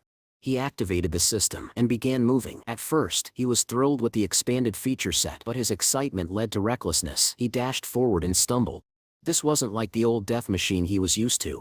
A few more missteps, and Hansen hit the ground. For a fleeting moment he doubted himself. Am I even worthy of piloting such perfection? Suddenly, another figure appeared in the training area, wearing the same armor. The stranger glared at him. Show me everything you sip got, or get out. Hansen stared, stunned. Who are you? Why are you acting like this? Elsewhere in the control room, the CEO monitored everything via CCTV. His subordinate leaned in with alarm. Zun Quan had entered the gym in full silver mystery armor without permission. The CEO Sip's expression hardened. I sit will handle it. Prepare to intervene. The CEO continued watching the surveillance feed, his expression unreadable. After a long pause, he finally spoke. It sits too late to intervene now, he said quietly. She sits far too stubborn. Nothing can stop her. Though the engineer was aware of the girl's combat capabilities and extensive experience, he couldn't help but worry for Hansen. Yet the CEO held firm. He wanted to see if the cadet could truly handle the advanced armor on his own. Inside the training hall, Zun Quan shouted with fury. Now I still show you who really deserves the lead role. She activated her mechanical armor, drew her lightsaber, and charged at Hansen without hesitation. Hansen, visibly irritated by her recklessness, realized he had no choice. He summoned his own lightsaber and met her aggressive strikes head-on. As her blade came crashing down, Hansen swiftly dodged and countered, landing a clean hit against her weapon. Zun Quan staggered back, unable to keep up with his precision. Another strike from Hansen sent her flying across the room. Regaining his rhythm, Hansen demonstrated remarkable control over the biomechanical armor, unleashing a flawless combination of blows. Each landed cleanly, each pushed her further back, until she finally crashed to the ground. Furious and stunned, Zun Quan struggled to understand how a mere cadet could wield the armor so perfectly. Hansen approached, pointed his light blade at her and said coolly, "You sham lost. It's steps over. Leave peacefully." Zun Quan cursed under her breath as she rose slowly to her feet. From the observation deck, the engineer was dumbfounded. For Hansen to defeat her so effortlessly was not just impressive, it was proof that this armor had massive potential. Zun Quan deactivated her armor and climbed out. Hansen blinked in surprise. She had been his opponent all along, and now he recognized her. Among the stars of the weapons company, there was only one famous woman in armor. She looked at him sharply. "You shaman's just a cadet. Are you really a freshman?" Still stunned, Hansen bowed his head slightly. "I didn't expect to fight a celebrity. Sorry for using such a rough technique." Zun Quan narrowed her eyes. "How do you even train in that armor?" Hansen smirked. "Success is 99% genius and 1% hard work." She scowled. "Or maybe it sits the other way around." He chuckled. "It might sound arrogant, but in my case I stand by it." Clearly still fuming, Zun Quan muttered that she would remember that number, 99% genius. Then, with an icy smile, she said, "I hope we can get along on set." Hansen winced internally. Set. No one had told him they would be filming together. Suddenly, it all made sense. Her anger, the challenge, the hostility. He had taken the role she believed was hers. The atmosphere on set was buzzing. A massive film crew prepared the shooting location. Makeup artists scrambled prop technicians, adjusted final fittings, and the director barked orders for everyone to move faster. The CEO approached Hansen, smiling. "We tailored the silver secret armor to your exact specifications. It should fit you perfectly." Hansen tried on the armor and was amazed. It had been resized to match his frame precisely. "I'll take good care of it," he promised. The CEO added with a grin, "The photographer says you stark incredibly photogenic. You still look great next to Zun Quan." Then, he revealed a generous surprise. "In appreciation for your work today, we are gifting you this armor." 2 special models were being used in the shoot, red for Zun Quan, blue for Hansen. Both were emblazoned with the emblem of the Arms Corporation and carried a lifetime service warranty. Hansen thanked him sincerely, though inside, he braced himself. Zun Quan clearly wasn't happy to be working alongside him. Moments later, she approached. "The new armor looks great," she admitted grudgingly. "It seems your research team has really progressed." The CEO nodded. "Technology never stops moving forward, but for now, only the death machine model will go into mass production." Zun Quan turned to Hansen, her tone still sharp. "We have to fight in this new armor." Hansen could feel the tension radiating from her. She wasn't done competing. Before the argument could escalate, the assistant director arrived. "Everything SIP's ready. Please move to the set." As the two walked off together, the CEO watched them with quiet satisfaction. They looked good together, he thought, and the upcoming conference at the beginning of the month would showcase the results of all this effort. The conference began in a grand auditorium. On the towering screen, the newly developed biological armor, Silver Secret, was unveiled. The hostess voice rang out, "Today you will witness a historic moment, the launch of an epic masterpiece." The official promotional video rolled. A girl sat peacefully beneath the shade of a massive tree, reading a book in the quiet of the park, but her calm was suddenly disturbed by a strange sound, a low, resonating hum. She looked up, her eyes searching the sky. A shadow passed overhead. Her book slipped from her hands as she jumped to her feet in alarm. Floating above her was a dark silhouette, one that bore an eerie resemblance to the infamous alien invader, Asura. The alien invader landed with a deafening crash, his massive frame shaking the ground. Without hesitation, he marched toward the girl, drawing two enormous swords. His intent was clear and deadly. Around them, chaos erupted. Students screamed in terror. Some ran, others froze, their minds unable to comprehend why Asura, the dreaded alien warrior, had descended upon their academy. Desperation filled the air. "Why is this happening?" Someone shouted. "I don't want to die," another cried. The girl, panicking, tripped over a stone and crashed to the ground. Pain shot through her ankle. She couldn't get up. Asura saw his chance. He called humans, "Damn rats," and raised his gleaming sword for the killing blow. The girl, paralyzed by fear, screamed. Off-screen, the alien Sip's cruel laughter echoed. "Say goodbye to life," Asura growled. But before the blade could fall, a metal suitcase slammed into his hand, sending sparks flying. Asura staggered, stunned. He looked down at the briefcase, confused. Then, a voice echoed from the shadows. "Why are you picking on a defenseless girl?" A figure stepped forward. It was Hansen. He opened the metallic briefcase. Instantly, nanomaterial shot out, wrapping around him like liquid steel. On outdoor mega screens across the city, crowds watched, breathless. The commercial had just begun. Confusion rippled through the audience. "Who is that guy?" someone asked. "We're Sips Sunyuan, our favorite star." But a few recognized the newcomer. "Wait, that's Sips Hansen. He's Sips the cadet who won every match in the Academy Cup." The ad continued. Wearing the sleek new Silver Secret armor, Hansen launched himself at Asura. The alien tried to strike back, but Hansen was faster, sharper, relentless. Each hit landed with pinpoint precision. The invader screamed, "This can be happening." In the next scene, Zoom Quan appeared, still in character, and approached Hansen, stunned. Who are you?" she asked breathlessly. Hansen didn't stop. He simply turned and began to walk away. "Wait," she called. "Don't sit, leave me alone." But he only looked back and said, "Now Sips, not the time for talking." With that, he rose into the air. Two massive cannons deployed from his shoulders. The sky lit up with fire as he unleashed a devastating blast that consumed Asura in a blinding plasma explosion. Just then, more members of the Asura clan appeared, enraged and ready to avenge their fallen warrior. They paused, analyzing Hansen's armor. "What is that suit?" one alien muttered. "Why is it so powerful?" But Hansen stared them down and calmly asked, "Who said I was alone?"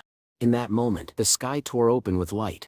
A battalion of armored warriors descended beside Hansen, each wearing the new Silver Secret gear. They landed in perfect formation, ready for war.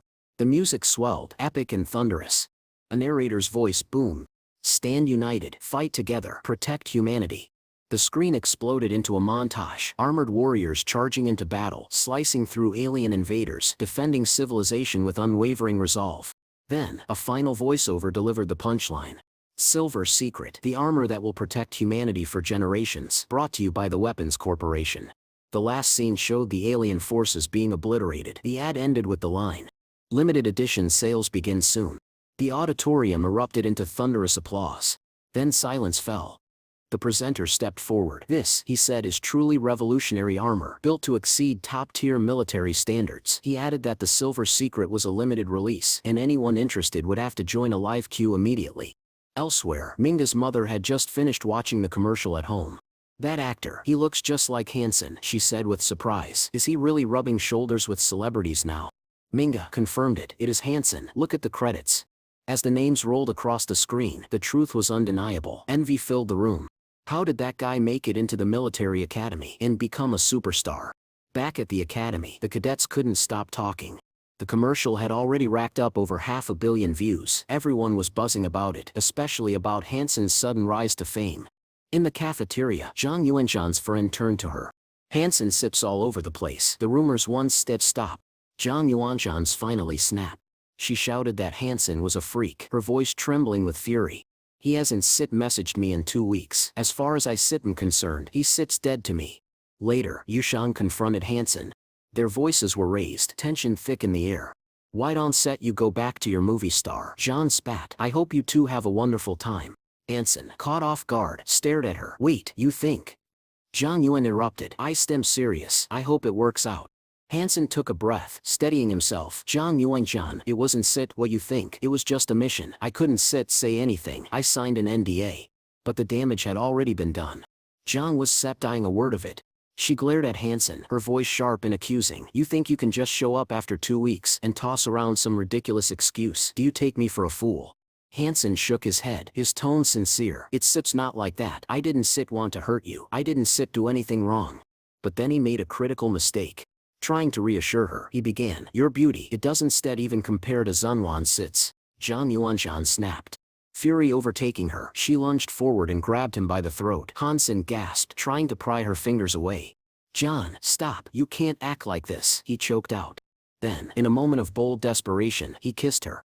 Zhang Yuan froze, her grip loosened. The heat of the moment shattered the tension, if only slightly. Flushed and furious, she pulled away. You kissed me again, without warning. You kiss. She called him a string of names that left Hansen smiling sheepishly. Later, the garrison commander summoned Hansen to her office.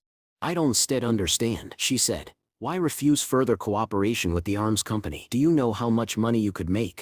Hansen nodded. I do, but fame isn't what I want. I want to use my time to improve my skills, not shoot commercials. The commander admired his conviction. I still pass that on to management. For the record, the Silver Secret has surpassed every sales forecast. But Hansen's mind was elsewhere. I have other priorities now, working on mutated gene development and helping the people close to me. Isten, Zhang Yuanshan's poursuivre. A few days later, Hansen found himself in the desert zone, walking beside Beimo on another hunt. The girl, clearly comforted by his presence, smiled warmly. I'm glad you store here again, she said. With you, I feel safe. She explained that while he seemed to have been gone, others had accompanied her on hunts. They seemed to mostly encountered low-tier beasts. But I hope, she added eagerly, we run into something divine soon. Their conversation was cut short by a piercing scream in the distance. Both of them looked up sharply. Above them, a swarm of black-feathered creatures circled ominously in the sky. They've been showing up more often, Beimo said cautiously. But they're just watching us. Hansen narrowed his eyes. Yeah, they acting like they guarding something, not hunting. Then came another noise, clashing steel and angry cries, not far off. A battle was underway, just a few kilometers away. A hunting squad was locked in fierce combat with the winged beasts. Beimo's eyes widened with recognition. That's my sister. Hansen turned to her in surprise. She's 2 years older, Beimo explained quickly. Our families do business together. But Hansen remained cautious. Let's not get involved. The beasts aren't attacking us. If we jump in, they might see us as rivals for their prey. From a distance, Hansen observed a hunter with energy wings take flight, slicing through enemies mid-air. His technique impressed Hansen, fluid and deadly. His attention then shifted to a female archer in the squad. Her form was textbook perfect, yet her power was anything but ordinary. Hansen watched as she loosed an arrow with devastating precision. It tore a feathered beast clean in half. She's strong, he thought, quietly impressed. Accurate, composed, lethal. Beimo nodded to herself. That's my sister all right. Always gathering the best beast souls. These monsters will just add to her collection. The archer paused, listening intently to the quiet. A moment later, the winged hunter flew to her side. She asked him why the beasts had stopped attacking and pulled back so suddenly. He shrugged. They realized they couldn't win. They retreated. But the girl wasn't convinced. No, something scared them off. Something or someone is close. Right then, Hansen and Beimo stepped out from their hiding spot. The archer, Lianlu, turned and smiled at Beimo. I understand why you didn't interfere. Don't worry, we had it handled. Then her gaze shifted to Hansen. Her eyes narrowed slightly. Wait, are you the same guy from the Silver Secret armor commercial? The one from the military academy? She studied him more closely. There are a lot of rumors about you. Some say you sit your divine tier already. Inwardly, Lianlu wondered if those stories were true. But Hansen remained humble. "I said I'm just a first-year cadet. My only job is to protect Bama." Hansen initially thought the new acquaintance seemed kind and polite. However, her sharp words made it difficult to decipher her true intentions. Meanwhile, Luck reported that their hunt had already concluded and they were heading toward the shelter of steel armor. In response, Hansen activated a holographic screen and showed the hunters the shortest route to the shelter. He then informed them that he and BMA would not be returning for the time being, as the girl still required more training. At that moment, Legenlu gave Hansen a piercing look. The girl quietly wondered if he was trying to drive her away, but Legenlu stepped in, stating that they weren't in a hurry and actually wanted to stay and train together. She added that they hadn't spoken with Bayo in a long time and needed to catch up with him soon. As Hansen carefully observed the woman, he tried to guess her motives. Legenlu had heard rumors about Hansen's exceptional skill in archery and combat armor. She asked whether his new armor genuinely enhanced martial abilities. Hansen replied vaguely, avoiding direct answers, silently suspecting that the woman's interest in him wasn't exactly pure. A fellow hunter riding alongside interrupted the conversation, accusing the woman of exaggerating Hansen's talents. He insisted that no one could be good at everything. Suddenly, Hansen halted his mount. He warned the group not to proceed any farther. A dark cloud loomed on the horizon. The hunters quickly recognized the threat. It was a swarm of black-feathered beasts. However, they were confident, believing their previous victory over the creatures made them invincible. Hansen, on the other hand, didn't share their optimism. He ordered Bimo to immediately leap onto his beast, urging the others to retreat as well. Bio agreed and suggested a tactical withdrawal. While the woman complied, one of the hunters arrogantly declared he would stay behind and slay every last one of the flying monsters. Bimo's voice broke through the tension, noting how massive the flock truly was. It had blocked out the sun, plunging the world into darkness in the middle of the day. Yushanwu realized Hansen had been right all along. Their only option was to retreat. But even as they moved, the number of black-feathered beasts continued to rise, flooding the sky like a living shadow.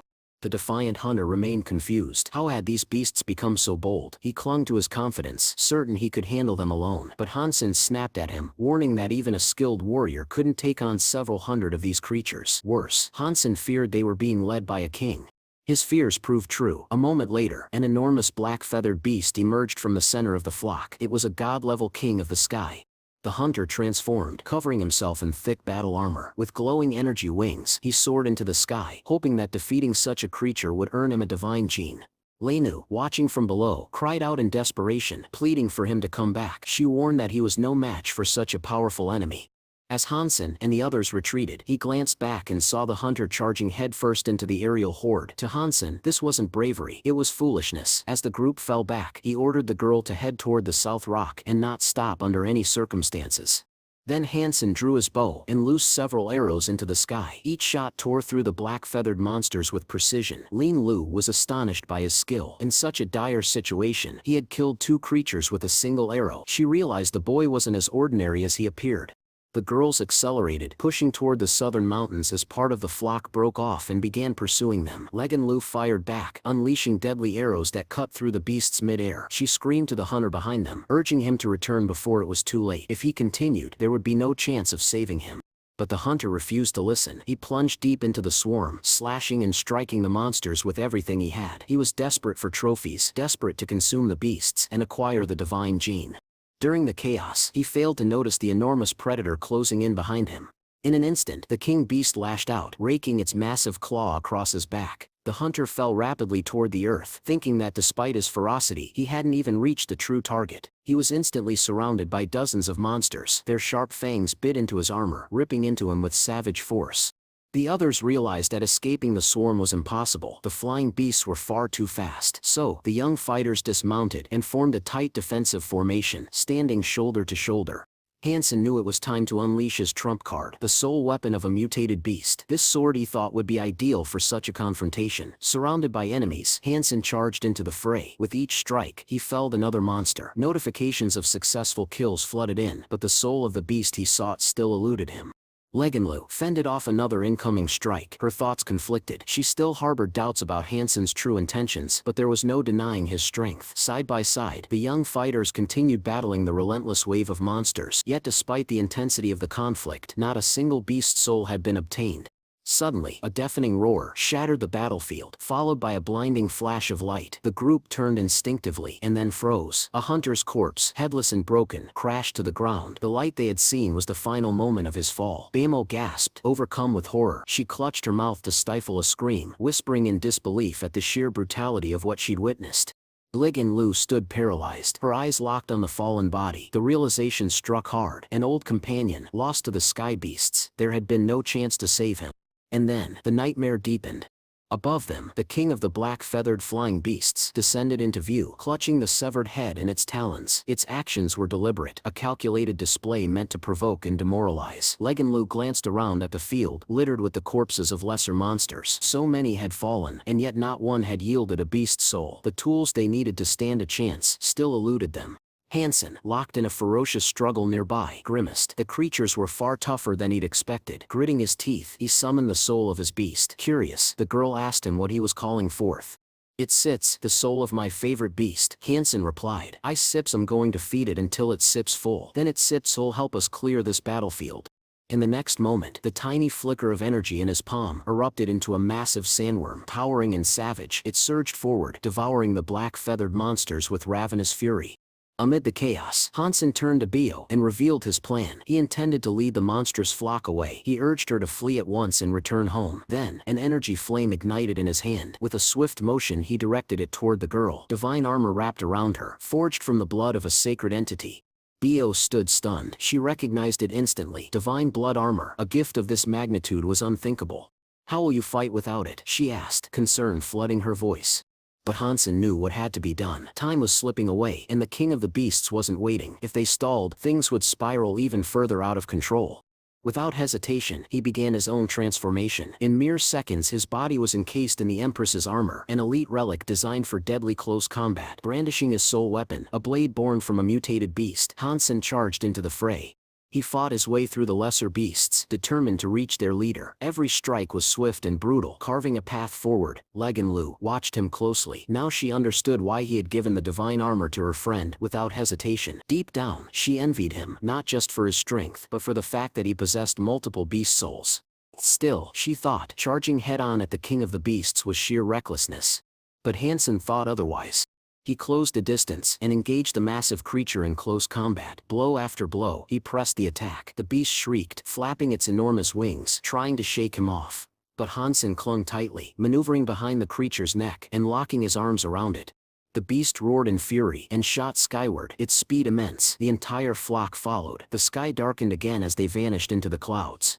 Back on the ground, Bamo realized this was the perfect chance to retreat. She urged her companion to run while they still had time. She trusted Hansen. He clearly had a plan. Ligan Lu, however, remained uneasy. Watching the boy soar into battle alone stirred guilt and helplessness in her heart. High above, Hansen's battle raged on. He wondered if the smaller beast would dare attack while their king was in danger. Using the full might of the Empress's armor, he unleashed a flurry of devastating strikes. The monster twisted and shrieked, unable to shake him. Then, finally, the king of the beasts went limp. For a brief moment, Hansen thought he had succeeded, but something felt wrong. It wasn't unconscious. It was falling, deliberately. Hansen's eyes widened in realization. This was no accident. The creature plunged headfirst toward the sand dunes below, dragging Hansen with it. Within seconds they slammed into the desert floor. The impact triggered a thunderous explosion, hurling sand and stone into the air in a violent storm of debris. Hansen looked around in astonishment and soon realized the truth. They had fallen into a cave hidden beneath the sand dunes. The realization struck him like a bolt of lightning. The black-feathered king of beasts hadn't crashed here by accident. It had known about this underground refuge all along. This had been its plan. Slowly approaching the wounded monster, Hansen's voice was calm yet ominous. "You still regret bringing me here. Now I stim going to kill you, and then eat you." The monstrous creature let out guttural screeches, its powerful wings torn and trembling as it tried to crawl away. Just then Hansen noticed strange blue flashes illuminating the cavern walls. Emerging from the light were strange glowing butterflies. As they drew near, Hansen slashed at the incoming swarm. These creatures were foreign, beautiful, and clearly dangerous. He immediately understood this wasn't just a hiding place. The king of beasts had brought him here intentionally, hoping the strange insects would serve as weapons. Without hesitation, Hansen launched into action. The moment his blade connected with one of the butterflies, the system notified him he had slain a primitive flame butterfly. The creature exploded into fire, and the cave's temperature skyrocketed. A scorching wave of heat filled the air. In a panic, the king of beasts staggered toward the underground river, desperate for escape. But Hansen remained unfazed. Drawing back his bow, he fired an arrow tied with a rope and declared, "You're not getting away this time." The great beast roared and hurled itself into the torrent, disappearing beneath the icy waters of the underground stream. Hansen gripped the rope tightly and dove in after him. The frigid current tore at his body, but he pressed forward. What startled him most was the realization that this creature had mastery over multiple elements. But soon, his lungs burned. The air was gone. He had gone too deep. With no choice left, Hansen released the rope and pushed upward with all his remaining strength. After a grueling ascent, he burst from the surface, gasping for breath. He dragged himself to the cave wall, leaning heavily against it, his body drained from the fight and the chase. Just then, the system chimed again. He had obtained the soul of a primitive plasma butterfly, but to his surprise, it wasn't edible. It was a one-time use hidden weapon. Curious, Hansen decided to test its power immediately. He hurled the soul at a nearby wall. The impact was immediate and dramatic. A thunderous explosion and a blinding light tore through the cave. Hansen was stunned by its sheer power. Even the soul of a primitive insect, he realized, carried incredible destructive potential. But the blast had unintended consequences. The explosion had disturbed the resting creatures of the cave. All around him, hundreds, no, thousands of luminous blue butterflies took to the air, filling the chamber with flickering light. Yet Hansen wasn't afraid. Quite the opposite. He saw opportunity. Without hesitation, he drew his sword and began striking the butterflies mid-air, one after another. System notifications flashed before his eyes. Primitive butterflies slain, inedible flesh and blood obtained. Time passed, and the messages changed. At last, he received word that the original soul of the flame butterfly had been secured. Hansen smiled. The king of beasts, without knowing it, had led him to the perfect hunting ground. Within a short span, Hansen managed to collect dozens of butterfly souls. He decided to keep a portion for himself and sell the rest to earn some profit. But each time he destroyed one of the flame butterflies, a massive burst of heat filled the cave. His armor temperature climbed to critical levels. Still, intoxicated by the thrill of the hunt, Hansen chose to continue. Another beast soul was claimed, but now the heat was no longer tolerable. It pierced through his metal armor like burning needles, searing his flesh beneath. Every breath felt like inhaling fire. In agony, Hansen chuckled bitterly. "So this is what greed gets you," he muttered. If he could secure the primitive flame butterfly soul with divine blood, he joked to himself, perhaps it would be worth getting scorched a little. But he had pushed too far. The risk was now real. He turned without another word, sprinted toward the edge of the cavern, and dove into the icy underground river. The intense heat that enveloped him moments ago was instantly replaced by a bone-chilling cold. Relief and pain came hand in hand. Several days passed.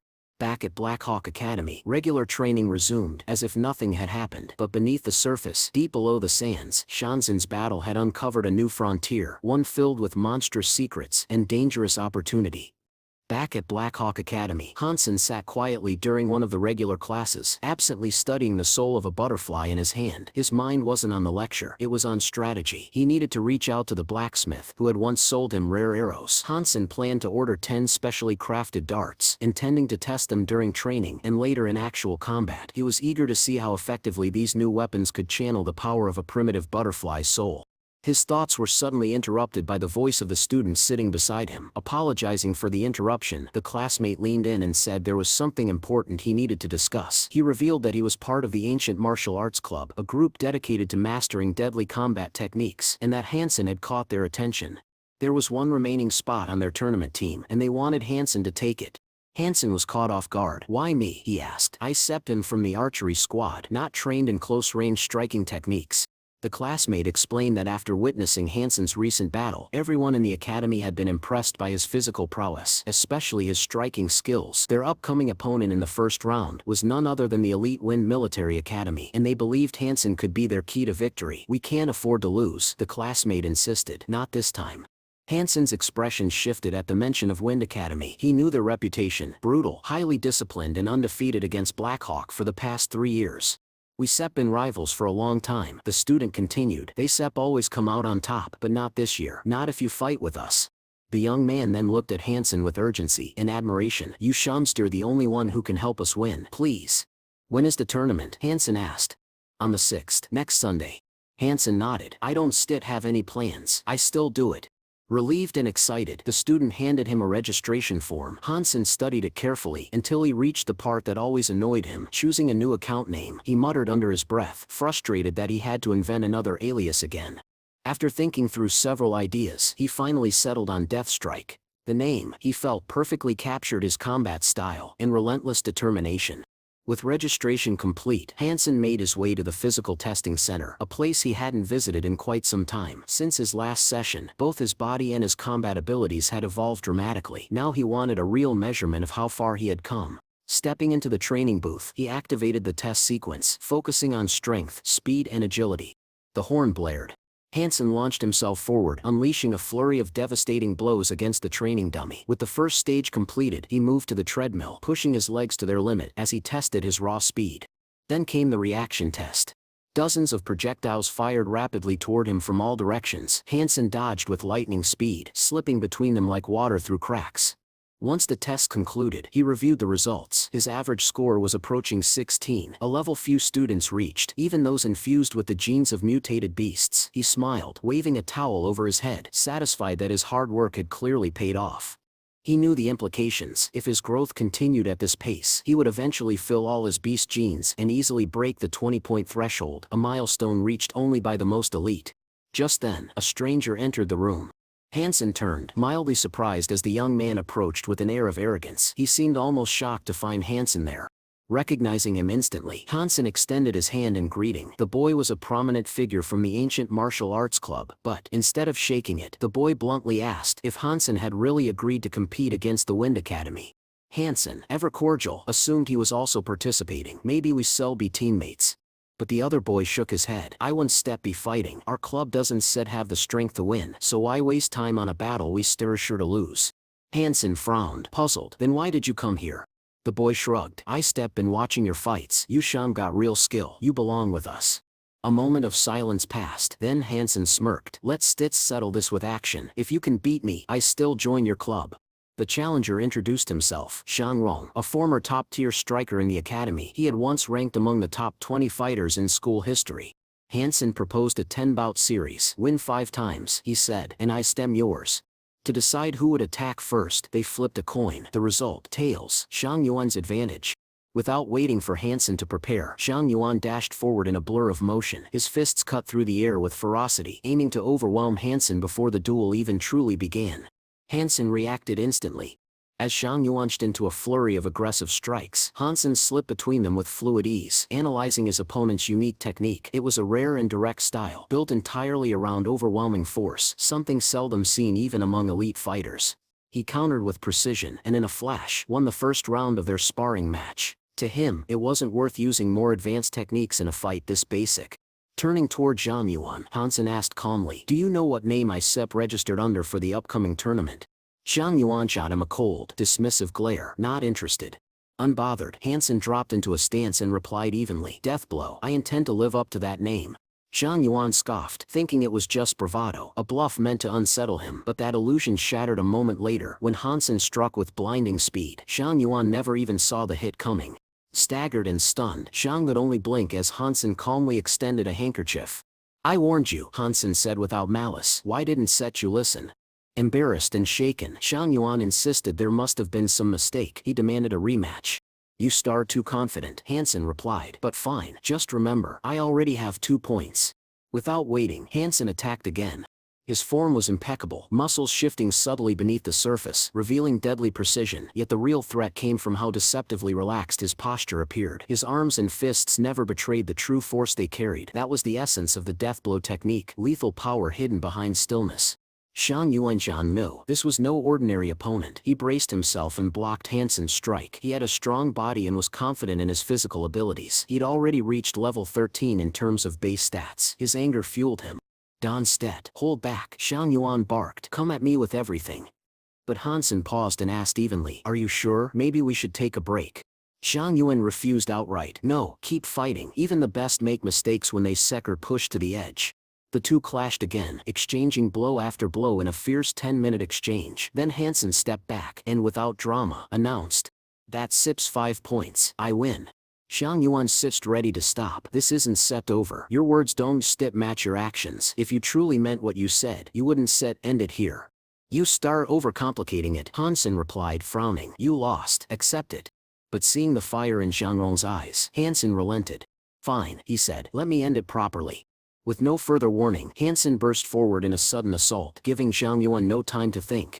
Zhang Yuan tried to read him, tried to analyze each movement for a tell, but suddenly Hansen's hand was already at his face. Let me explain, Hansen said calmly in the middle of the motion. The death blow technique has 3 levels. First, observe the person, then, watch their mind, finally, their body. He paused, then added, your mistake is that you only watch the body. That sip's not enough. Then, without another word, Hansen turned and walked out of the room. I've won. Don't forget your promise. Sign up, he said coolly as he left. Later, at the ancient martial arts training hall, students continued their rigorous practice under the watchful eye of their coach, but the instructor remained concerned. Even with Hansen joining the tournament roster, their overall strength was still lacking. They needed more skilled fighters to stand a chance against the Win Military Academy. That's when the doors opened and Zhang walked in. His appearance drew murmurs. After all, he had previously dismissed the tournament as a waste of time, but now, he walked straight up to the coach, asked for the registration form and signed it without hesitation.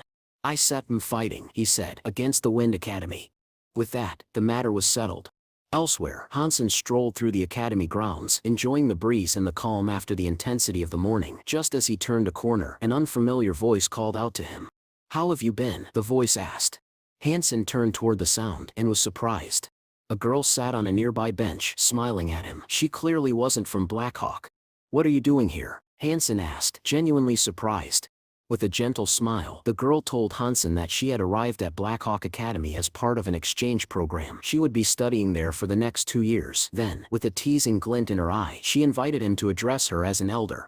Standing from the bench, she approached him, clearly noticing that Hansen didn't seem particularly inclined to treat her as an older peer. Nevertheless, after a moment of internal resistance, Hansen forced himself to say the expected words, calling her older sister in a reserved tone. He added with restrained politeness that he was glad to see her again in this place.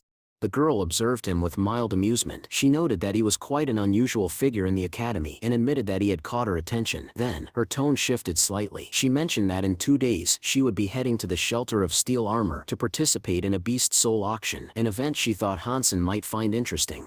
She was right.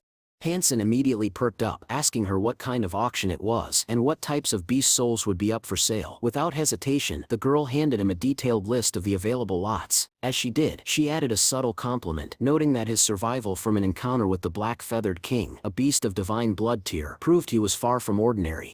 Hansen studied the auction catalog with growing amazement.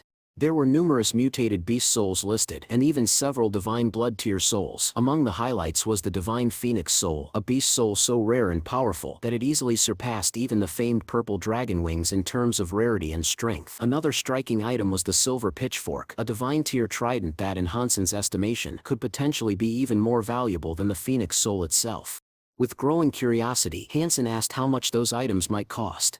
The girl smiled, clearly pleased by his refined taste, but she didn't sugarcoat the answer. Those kinds of artifacts, she said, couldn't be sold for less than 230 million. Hansen was stunned. The sheer scale of the number hit him like a wave, and he quickly realized that affording such treasures was utterly beyond him. The girl, watching his reaction closely, offered a different perspective. There was still one way to obtain such artifacts: find and defeat the beast that possessed them. Then, seemingly out of nowhere, she extended him an invitation to join her martial arts club. Though tempted, Hansen politely declined. He thanked her for the generous offer, but said he had no intention of joining another club at the moment. She didn't seem deterred. Instead, she calmly suggested he not rush into a final decision. If he reconsidered, she could arrange certain special privileges. But before Hansen could even respond, a loud, irritated voice interrupted the moment. It was Jen. The sexual tone was sharp and accusing as she demanded that the girl back off. Without warning, Zhang Yuan threw a powerful punch, landing it hard enough to force Hansen and the other girl apart instantly. Hansen stood there, stunned, not just by the suddenness of Zhang Yuan's arrival, but by the stormy fury in her expression. It was entirely out of character. Zhang Yuan didn't waste time with pleasantries. She accused Hansen of deliberately provoking her with his actions, and ordered him to move away from the other girl at once.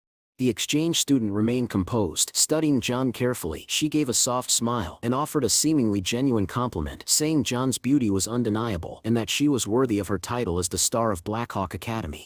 But her expression quickly turned colder. She added that she hadn't expected John to be so openly rude and made no effort to hide her disappointment. The situation escalated fast. Words turned into accusations. The air between them grew sharp. Gone were the measured tones. They now spoke in raised voices, hurling blame without restraint. Yushan accused the girl of being shameless, of trying to seduce someone else's man in broad daylight. Her words were biting, and her anger barely contained. The once civil encounter had now turned into a very public, very heated confrontation. As tensions flared on campus, a crowd of curious students gathered nearby, watching the unfolding drama with wide-eyed fascination. They whispered among themselves, all agreeing on one thing: Hansen was unbelievably lucky. After all, he had somehow found himself caught in the crossfire between the two most beautiful girls in the entire academy. But Hansen didn't share their amusement. He stood tense and uneasy, an ominous premonition gnawing at him. Something about the situation felt deeply wrong, and he couldn't shake the discomfort. Still, the girls paid no attention to his growing anxiety. They were too focused on their heated exchange. John, filled with indignation, loudly declared that Hansen didn't need anyone's help. With his impressive abilities, she argued, he could handle everything perfectly well on his own. The mysterious new girl, sensing that the conversation was going nowhere, decided not to escalate things further. Calmly, she told Hansen that they could speak later when tempers had cooled, then quietly took her leave.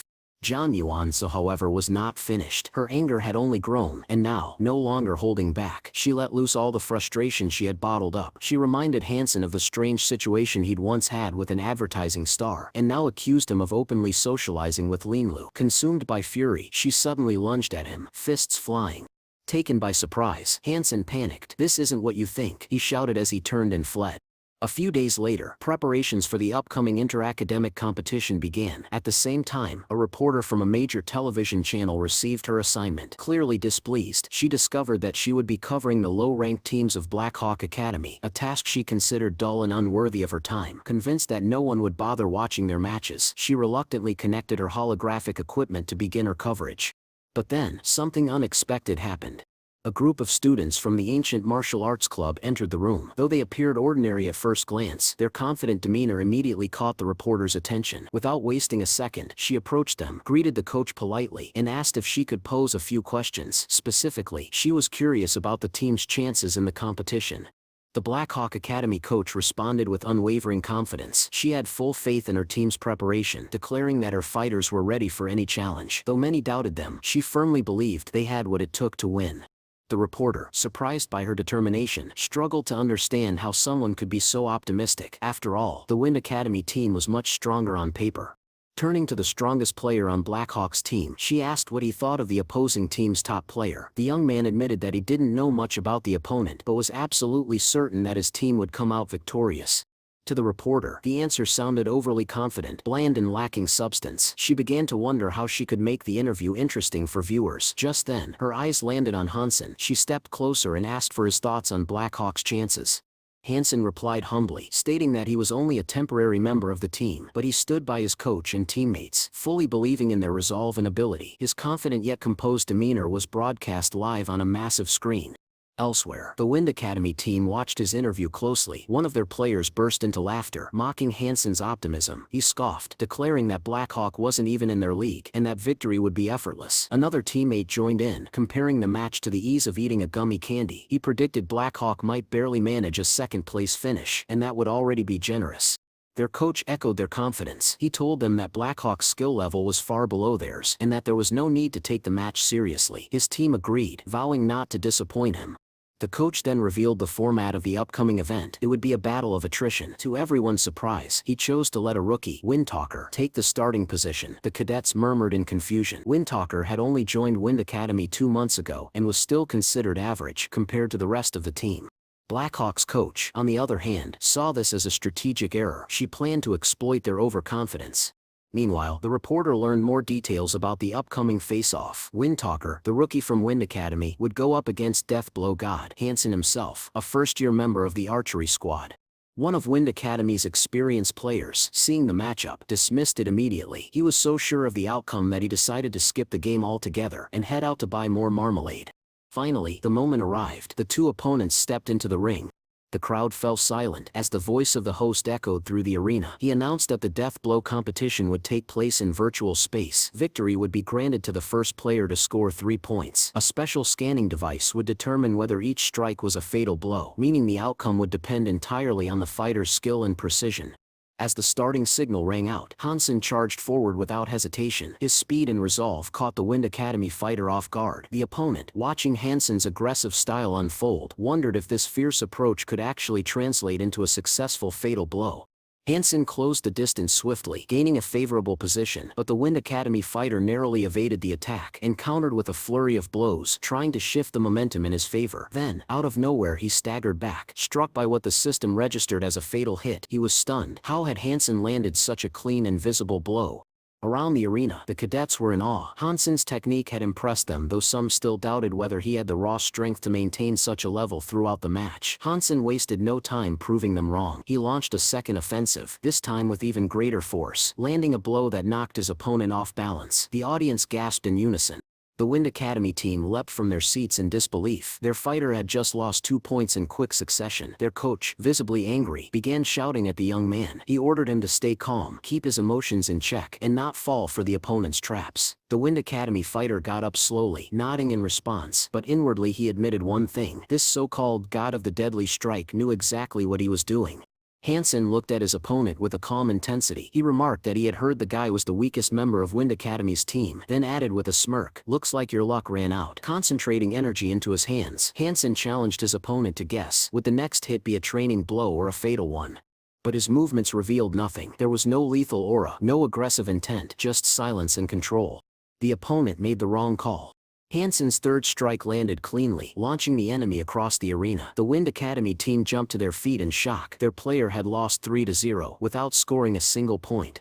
The reporter covering the event quickly announced the result. Blackhawk Military Academy leads with a flawless 3-0 score. She added, not without criticism, that Wind Academy had clearly underestimated their opponent by not sending their strongest player.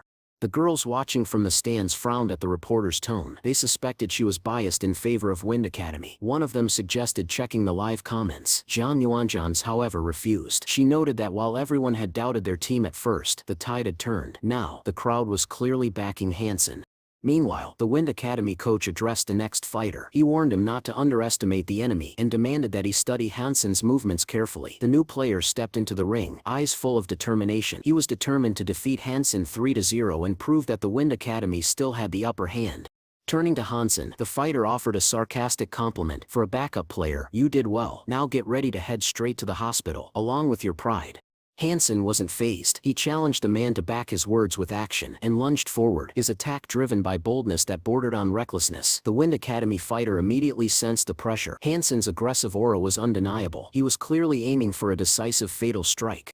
Panicking internally, the Wind Academy player tried to maintain composure. He barely dodged Hansen's high-speed assault, jumping to the side at the last possible moment. But what truly unsettled him was how Hansen had changed the trajectory of his attack mid-strike. It was as if he had read his every move before it happened.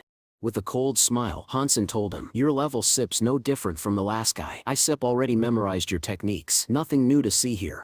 The fighter gritted his teeth. He accused Hansen of arrogance and warned him not to celebrate too early. The outcome, he claimed, was far from decided. From the sidelines, Wind Academy's coach called out again, urging his fighter to ignore Hansen's words. He recognized it for what it was: psychological warfare. But Hansen didn't stop. "Here comes the second strike," he said calmly. "Better keep your eyes open, or you still miss it."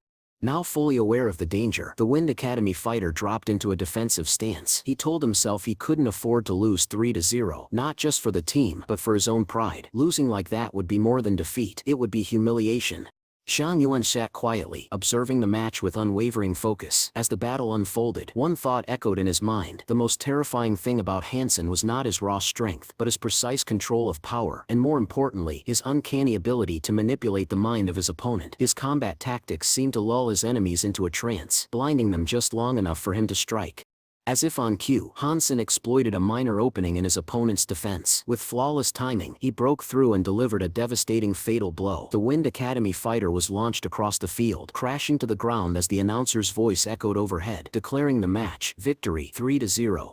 The reporter, speaking live, expressed visible astonishment. She noted that Blackhawk Academy's strategy had defied all expectations, especially after Wind Academy had already lost 2 rounds in succession. Meanwhile, the Wind Academy coach was livid. He berated his students harshly, unable to comprehend how a mere substitute from the rival team had thoroughly humiliated them. Cheers erupted from the Black Hawk Academy stands. Their students could hardly contain their excitement. Today had become a day of reckoning for Wind Academy. Hansen wasn't finished yet. He entered the next match and once again won with a crushing score of 3-0. Even against one of Wind Academy's most respected players, he ended the fight in mere minutes. Another 3-0 victory. During the intermission, the atmosphere buzzed with conversation. Students across the arena discussed what they had witnessed. Many concluded the obvious. Hansen wasn't just good, he was exceptional. He had single-handedly carried Black Hawk Academy to unprecedented glory. The girls in the audience were visibly thrilled. Hansen's performance had stunned even the reporters. Online communities were now erupting in admiration for Black Hawk Academy's power. Back in the Wind Academy ranks, the coach gathered his team. He told them not to despair. There would be a detailed review in the evening, and every mistake would be dissected and corrected. Then, turning to his strongest player, he spoke with heavy seriousness. This was it, the final round. Their reputation, their honor, rested on this moment. A defeat now would turn humiliation into total collapse. The young man, calmly chewing the last piece of a gummy candy, tossed the half-empty packet into the bin. Understood, he said without emotion. With a composed stride, he stepped into the arena just as the announcer's voice rang out again, declaring the beginning of the final match. The reporter, who had once expected nothing from this assignment, could barely believe what she was witnessing. What had started as a routine coverage of a low-ranked team had turned into one of the most talked-about competitions of the season. Inside the virtual arena, the landscape shifted. Hansen and his final opponent now stood within a digital recreation of a mountainous region. In a distant office, a man watched the match with narrowed eyes. His gaze remained fixed on Hansen. For some time now, this man had been interested in the youth, seeing in him something rare. Hansen reminded him of a serene monk, emotionless, detached, and perfectly suited for awakening the power of Yang. This man knew that the hypernuclear gene technique was born from the union of two opposing forces, soft and virtual versus hard and real. The process was long, grueling, and often dangerous. Once, he had chosen 2 volunteers to train in this art. One had died, the other was left permanently injured, unable to understand the true essence of its power. Back in the arena, the final opponents shook hands. With a wry smile, Hansen suggested, "If it sits too hard to pronounce my game name, just call me God. Sick." His opponent remained unmoved. "Your name doesn't spit matter," he replied coldly. "I won't sit be wasting memory space remembering someone irrelevant." The match began. Hansen moved first, initiating an aggressive assault, but something was different. His attacks, while swift, were no longer effective. The opponent's eyes were razor-sharp, calm, lucid, and completely focused. He seemed to anticipate every move before it was made. The Wind Academy coach watched with bated breath. This was their last hope. Since childhood, this fighter had been trained in the advanced hypernuclear technique known as the unchanging mantra. His mind had become like a polished mirror, reflecting everything, perceiving even the most concealed emotions. And now, Hansen found himself confused. This opponent was unlike any he had faced before. He couldn't sense any intent, any emotion, not even a flicker of aggression or hesitation. It was as though he was facing a blank canvas, impossible to read. But Hansen didn't allow doubt to take root. Pushing those thoughts aside, he locked onto his enemy's movements. He knew that trying to understand his opponent's mind was futile. The only path forward was simple: watch his actions and adapt. The true fight had just begun. While the battle intensified, a cadet from Wind Academy closely observed Hansen's stance. In that moment, he realized Hansen was preparing a fatal blow. Recognizing the threat, the cadet braced himself to block the strike, but what followed shocked everyone. A single critical misstep left not only his coach but the entire Wind Academy team in stunned silence. Meanwhile, the stands erupted with cheers from the Black Hawk Academy cadets. Their excitement was impossible to contain. They rejoiced, not just in Hansen's victory, but in the fact that he had bested such a powerful opponent. The girls among them spoke with awe, commenting that this year's tournament had turned out to be full of surprises. Black Hawk had taught Wind Academy a lesson they would not soon forget. As the dust began to settle, the top fighter from Wind Academy conceded defeat. He wasn't surprised by Hansen's strength. After all, the young warrior had just taken down his entire team, single-handedly. Hansen responded with a simple thank you and suggested they resume the match at once. He wasn't one for idle chatter. The Wind Academy cadet then noticed something subtle. When Hansen struck, the corners of his lips curled into a faint smile. It was a detail most wouldn't catch, but he saw it. Steadying his nerves, he assured himself that the next blow would not be fatal. However, he miscalculated once again. At the last second, Hansen adjusted the force of his strike, throwing the cadet completely off balance. From the stands, Black Hawk students roared with applause. Their emotions overflowed as they watched what they now believed was a guaranteed victory. Even the Academy's professor observed the match with a look of astonishment. He saw more than brute strength. He saw a young man with flawless instincts, battle awareness, and a mind as sharp as a blade. Hansen's strength, in the professor's eyes, bordered on demonic. The fight neared its climax. The opponents clashed for one final blow, but the crowd no longer had any doubts about the outcome. The reporter covering the event could barely contain his excitement as he announced the end of the match. A new champion had risen. He called upon the audience to celebrate the Black Hawk Military Academy and its legendary warrior Hansen, the god of death strike. Even Hansen himself struggled to believe what had just happened. Wind Academy had ended the tournament with a score of 0. Had he not witnessed it with his own eyes, he wouldn't have believed it either. Later, as evening fell, Hansen reflected quietly. The professor, watching from afar, came to a profound conclusion. Hansen was the perfect candidate to inherit the great power of Yen. He could achieve what even his predecessors had failed to accomplish.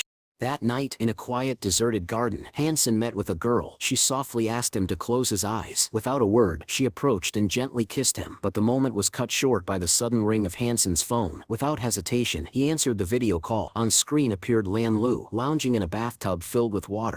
She apologized for the interruption, claiming it wasn't intentional, but then she cut to the chase. She informed Hansen that the auction would be held in 3 days. Hansen found her boldness amusing. He considered her a cunning woman, and couldn't help but think the video call, especially in that setting, was completely unnecessary. Watching from beside him, Zhang Yuan's expression darkened. Jealousy flared. She demanded an explanation from Hansen, her voice rising as she asked what excuse he'd use this time. As it turned out, Lianlu's presence at Black Hawk Academy wasn't random. She was certain Hansen couldn't escape her reach, no matter how hard he tried. 3 days later, Hansen arrived at the auction. As he walked through the venue, he viewed the items on display with curiosity, but it didn't take long for him to realize that everything, each starting in the hundreds of millions, was far beyond his means. The auctioneer presented the next item, the soul of the divine phoenix. A fierce bidding war broke out, and the artifact was quickly sold to an anonymous buyer for an astronomical sum. The following lot, a silver trident pitchfork, went to a divine heir for 230 million. It became clear this auction was a playground for the ultra-wealthy. Hansen knew he couldn't compete here. With a quiet sigh, he told himself he would never return to such a place, and turned to leave. As he walked out, unnoticed by many, the auctioneer did catch a glimpse of him, but Hansen didn't notice. Outside, Hansen looked up. The sky had turned darker than usual. He sensed that rain was coming. Then something unusual caught his attention. A passerby suddenly stopped and pointed to the sky, urging everyone around to look up. One by one, the crowd tilted their heads skyward, and then froze. There, suspended above the clouds, hovered a massive floating island, Asgard, now revealed to the entire city. Hansen's eyes lit up with pure excitement. Floating islands like the one now visible in the sky were incredibly rare, so rare that he had never even dreamed of seeing one with his own eyes. Around him, the city buzzed with frantic chatter. Everyone knew the legend. Each of these islands was said to be guarded by beasts of divine blood, and if one could defeat such a creature, its soul could be claimed with 100% certainty, a prize beyond imagination. Without a moment's hesitation, Hansen dashed toward the island. His mind raced as quickly as his feet. The floating landmass hovered at an altitude of over 10,000 meters. Reaching it wouldn't be easy. In fact, it would be impossible without the soul of a flying beast. Within the steel armor shelter, there were only 2 known souls capable of such a feat. One belonged to Hansen himself, and the other had just been bought at the auction by a mysterious bidder. Time was of the essence. Without delay, Hansen began the transformation, activating his flying beast soul. He needed to know if it could perform under such intense, high-altitude conditions. Once his transformation was complete, he launched into the sky with an explosive leap. As he surged upward, he declared boldly that he would reach the island no matter what. While climbing, Hansen caught sight of another figure flying toward the same destination. He quickly guessed it must be the buyer of the Phoenix Soul, the one who had just claimed it at the auction, and was now rushing to conquer the flying island. Hansen briefly considered the possibility of joining forces. After all, the divine blood beasts guarding the island would surely be formidable. A team effort might increase his chances of survival. But as he drew closer, Hansen was stunned. The figure ahead wasn't a stranger. It was the Son of God. This revelation confused him. At the auction, the Phoenix Soul had been purchased by someone else entirely. Why was it now in the hands of the Son of God? Their eyes met midair. The Son of God scowled with hatred. His voice seethed with venom as he swore that he would kill Hansen today, no matter what. But even he had to admit, flying at this height was no easy task. The air was thin, the winds were brutal, and the temperature had plunged by several dozen degrees. Both warriors had to struggle against nature itself to stay aloft. Wearing his money brother armor, Hansen glanced at the Phoenix armor. It only deepened his suspicion. Something wasn't right. Still, he believed his own armor was more than a match for the Phoenix's power. Fueled by determination, he launched himself toward the Son of God, ready for battle. Just then, Hansen spotted a third figure soaring through the skies. It was yet another warrior bearing the soul of a flying beast. Hansen's heart sank. He was about to face not one but 2 opponents. Meanwhile, the Son of God turned to the stranger with a cunning proposal. He offered him the opportunity to join forces and destroy Hansen. In return, the stranger could claim the armor he desired. The man agreed, but only on one condition. He wanted a 50% discount. Arrogantly confident of victory, the Son of God accepted without hesitation. The battle lines were drawn. But Hansen remained calm. He had faced worse odds before. He summoned his massive alien sword and charged forward, aiming to strike both enemies in one devastating blow. The Son of God blocked the attack, but a wave of unease swept over him. That one strike had revealed the truth. Hansen had grown stronger, much stronger. He was now dangerously close to unlocking the full potential of his genome. Hansen kept a close eye on the Son of God's movements, seemingly ignoring the second enemy approaching from behind. But it was all a trap. At the last second, Hansen spun around with lightning speed and struck. His sword collided with the attacker's shield in a deafening clash. The hired hunter staggered, barely able to withstand the blow. Then, with cold confidence, Hansen lifted his massive blade. Staring down both opponents, he declared that their numerical advantage meant nothing to him. The Son of God realized brute force wouldn't be enough. He turned to the hunter and suggested a new tactic. Attack together, perfectly synchronized. Maybe then Hansen would falter. But the plan failed. Hansen's reflexes were razor sharp. He met both attacks head-on, deflecting them with ease and precision. Even against two opponents, he remained in control, dominant, unshaken, untouchable. Far below, a massive crowd had gathered. People filled the streets, gazing upward in awe. They had never imagined a battle could unfold at such staggering heights. What they witnessed was nothing short of spectacular. Two elites joining forces, yet still unable to bring down a single warrior. The legend of Hansen, the Money Brother, only grew stronger with every passing second in the sky. As the intense battle raged in the skies, Mr. Yuan observed with unwavering confidence. He boldly declared that Hansen would undoubtedly overcome his opponents. After all, the young man had long since proven his strength and earned his title, the King of the Steel Armor Shelter. But just then, a new presence emerged. To everyone's shock, Legan Lu appeared in the sky.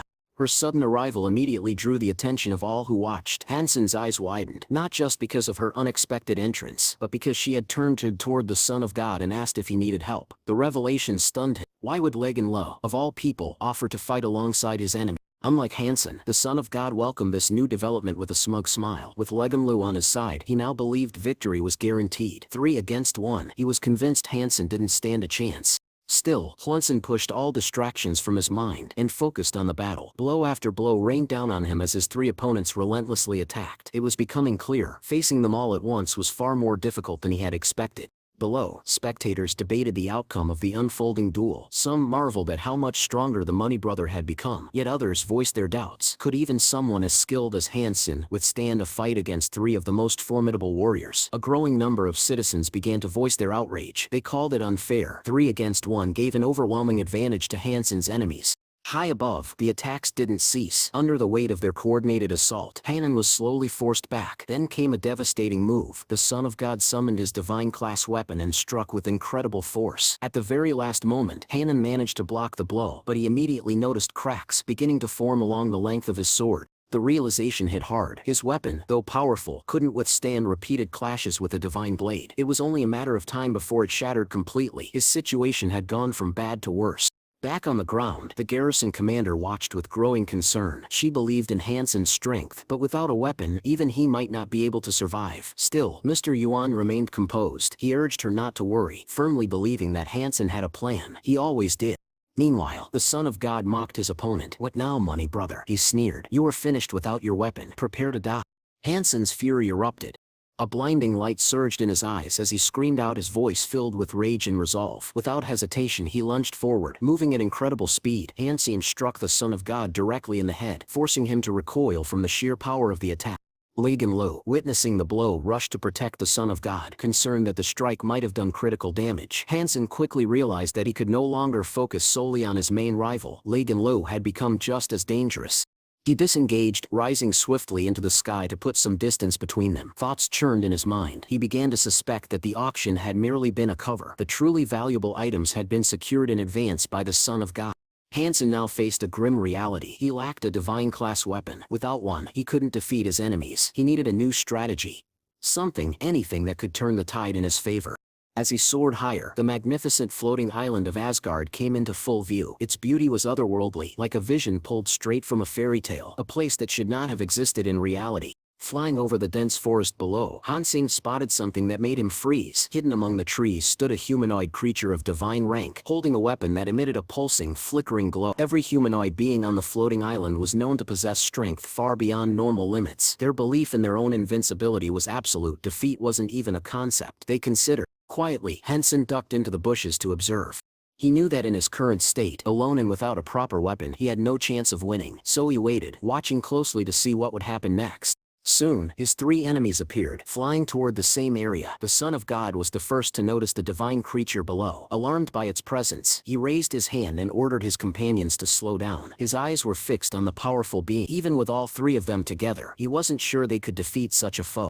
His companions, however, remained confident. They urged him to continue the attack, but the Son of God hesitated. He knew that somewhere nearby, Hansen was hiding, watching. Sensing this, he raised his voice and called out to the shadows. Hansen, I know you're there. Come out, we need to talk. His allies grumbled, complaining that time was slipping away. The flying island could vanish at any moment. If they waited too long, they might lose everything. Then Hansen's voice echoed back from his hiding place. What do you want? The Son of God didn't mince words. He proposed a temporary alliance. Join us, he said. Help us defeat that divine humanoid. I'll pay you 50 million in return, but I get the soul. Hansen stood his ground, then gave a clear answer. He would agree to the alliance, but only under one condition. The soul of the divine being must be his. His demand was met with instant resistance. The woman beside the Son of God scoffed, calling Hansen greedy. Instead, she offered 100 million and firmly refused to give up the soul. Enraged, the Son of God snapped. He called Hansen a scoundrel and declared that he knew exactly where the young man was hiding. Without waiting for a reply, he fired an arrow at blinding speed toward Hansen's position. Just in time, Hansen launched himself into the air. A moment later, the area he'd been hiding in was obliterated by a barrage of powerful arrows.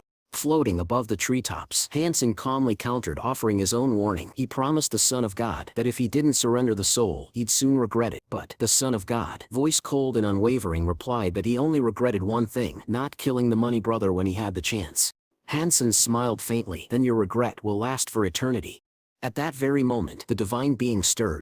Its eyes opened slowly, and an intense halo of light shimmered around its head. Without hesitation, Hansen pivoted mid-air, accelerating with ferocious speed like a falcon diving onto prey. The creature's glowing eyes snapped open, its body tensing as it raised its humming sword. Then, with a thunderous leap, the divine being launched itself skyward. A cyclone of dust exploded from beneath its feet. From a distance, the three hunters called out, urging a coordinated attack while the creature was still ascending. Hansen struck first, landing a powerful blow that forced the creature to pause. Using that brief opening, he commanded his former enemies to strike, hoping to trap the being while its guard was still down.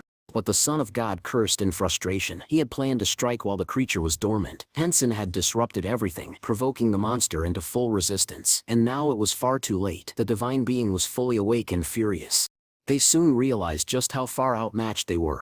The divine creature moved with speed none of them could match, cutting through the air and leaving behind a luminous trail. Hansen fought back with relentless effort, parrying its attacks again and again, but the monster's power was overwhelming. With a single strike, it shattered Hansen's axe in two, leaving him weaponless once again. Seeing the danger, Hansen shouted to the others, "If you don't attack now, we'll all die." But before he could say more, the creature unleashed another devastating blow, sending Hansen hurtling backward. As he steadied himself, a single thought raced through his mind. His former enemies no longer had the luxury to stand aside. Sure enough, the hunter charged forward and attacked, but his assault was met with crushing force. He raised his shield just in time to absorb the monstrous impact. The divine being's strength was far beyond anything he had ever faced. With a final blow, the hunter was sent flying through the air, barely keeping his balance. The Son of God didn't hesitate any longer. He summoned the soul of his own monster and turned to Hansen. "We have no choice. Let's forget our differences for now. If we don't unite, none of us will leave this island alive." Hansen scanned the battlefield and nodded. He descended swiftly, realizing that battling the divine being in the air left them too exposed. The hunter, still holding back the monster, was visibly struggling. His shield was now covered in a web of cracks, and each strike pushed him closer to collapse. Even as they prepared to join forces, the Son of God couldn't suppress his thoughts. Once this creature is dead, he told himself, the money brother will be next. Now on the ground, Hansen called for transformation. "We need divine blood strength. That's the only way to match this creature's power." Without hesitation, the Son of God transformed. A monstrous form appeared beside him, radiating a powerful aura that rippled through the air. Lian Lu, however, declined. She explained that transformation would limit her strength. As a long-range fighter and skilled archer, she would be more effective covering them from a distance. Suddenly, another thunderous strike cracked across the battlefield. The hunter's shield groaned under the pressure, the fractures growing wider with each second. Seizing the moment, the transformed hunter roared a battle cry and charged forward. Now, while we still have a chance. The divine being paused. It stopped attacking for a moment, shifting into a defensive stance. The coordinated assault had bought them a brief moment of breathing room, but everyone knew that reprieve would not last. The final clash was coming. Seizing the opportunity, Hansen moved swiftly behind the divine being, assessing the creature's posture and defenses. Convinced that this was the perfect moment for a decisive strike, he pulled out a dagger and thrust it toward the being's back, but the blade glanced off the armor with a sharp clang, deflecting uselessly to the side. The truth hit him hard. His weapon was no match for a creature imbued with godlike power. Against an enemy like this, even his best equipment was utterly ineffective. Despite their growing fatigue, the Son of God summoned his beast spirit, launching a devastating attack in an effort to break through. But the divine creature effortlessly deflected the blow and struck back with such immense force that the beast spirit was thrown dozens of meters away, crashing into the distant trees. Yet, even in this desperate moment, the Son of God's thoughts remained fixed on Hansen. He was more determined than ever to eliminate him. If not now, then when the time was right. Hansen was simply too dangerous to let live. Calling forth another beast soul, the Son of God summoned a massive gorilla. The creature roared and charged the divine being with full force, aiming to weaken its defenses, even if only slightly. Meanwhile, Hansen called out to his so-called allies, "Give me a weapon at the divine blood level. The transformation one won't last forever. We're running out of time." His request was met with skepticism. The girl seemed stunned, asking why she should hand over something so valuable to someone she couldn't trust. To her, giving up such a powerful weapon without guarantee felt like madness. The hunter was more sympathetic, but admitted he had nothing to offer, only his shield, which wouldn't help in this situation. The Son of God flatly refused. "Do you think we're fools?" he sneered. "If you want a divine blood weapon, leave something of equal value in return." It became clear to Hansen that they weren't going to help. He couldn't afford to waste more time trying to persuade them. With a defiant cry, Hansen soared into the air. "It seems none of you really want the soul of a divine being," he shouted. "You're too scared to take the risk." The Son of God shouted after him in fury, suspecting that Hansen wasn't simply retreating. There was something more behind this move. The girl grew anxious. With Hansen gone, their team had lost a major force. Their chances of defeating the divine creature had dropped significantly. The hunter, now visibly frustrated, snapped, "He's a lunatic. We never should have trusted him. That kid was suspicious from the beginning." Just then, the Son of God observed something critical. The divine being didn't attack unless provoked. That gave him an idea. He suggested they withdraw from the battlefield and formulate a new strategy before the flying island vanished. And so, the team departed. Several hours passed. What they didn't know was that Hansen had never left. Watching from a distance, he let out a mocking laugh. "Idiots," he muttered. "Did they really think I'd retreat? That I'd walk away from the soul of a divine being?" Still hidden, Hansen studied the now motionless creature. This was his chance. He had one final trump card, a divine blood tier weapon, the flame butterfly dart. It was a one-time use weapon. If he missed, it could cost him everything. He summoned the Empress's armor, knowing it would enhance his vision and agility. He would only get one shot, but if he timed it right, it might be enough. His advantage was range. With archery, he could strike first. The key would be keeping his distance and waiting for the right moment. However, just as he prepared, the divine being stirred. It raised its colossal sword and locked eyes with him. Hansen cursed under his breath. He had hoped to remain undetected just a bit longer. Now every step had to be perfect. Losing the black mutated arrow, his most powerful ranged asset, would be a devastating setback. He couldn't afford a mistake. As the divine being lunged at him, sword swinging with bone-crushing speed, Hansen activated the Empress's enhanced systems, improved visual tracking and super-particle acceleration. He dodged skillfully, weaving through the air as the monster's strikes rained down. With every move, he adjusted his distance, waiting, calculating. And then it came. The perfect opening. Too close to miss, too crucial to delay. Without hesitation, Hansen reached for his final weapon, a shimmering dart formed from the soul of a divine blood flame butterfly. He hurled it with expert precision, channeling every ounce of focus, strength, and determination into that single fateful throw. However, the flight of the flame butterfly shuriken proves unstable and wildly unpredictable. Its trajectory, constantly influenced by the surrounding energy currents, veers chaotically through the air. At first, Hansen fears the worst. He thinks the weapon will miss, failing to land a critical blow. But then, in an astonishing twist, the shuriken arcs in a complete circle around the divine being and pierces it directly in the back.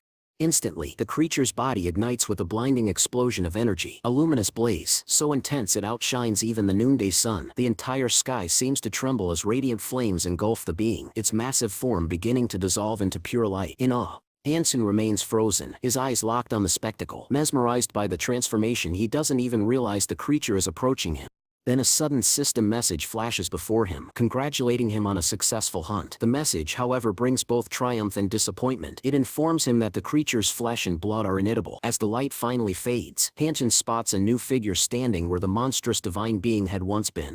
To his astonishment, the grotesque enemy has taken the form of a girl, an ethereal, otherworldly presence. The system names her a holy angel of war. The trophy is incredible, almost unreal, but Hansen's joy is short-lived. This form cannot be used to obtain any genes, rendering it practically worthless to him in the way he had hoped. Overwhelmed by conflicting emotions, Hansen grips his heavy sword and fights back the bitter sting of disappointment. He had endured so much, only to walk away with no genetic gain. But as he steadies himself, he realizes something crucial. The weapon's destructive power is immense. Though it can't be used within the shelter, it could turn the tide in future battles. That alone gives him solace.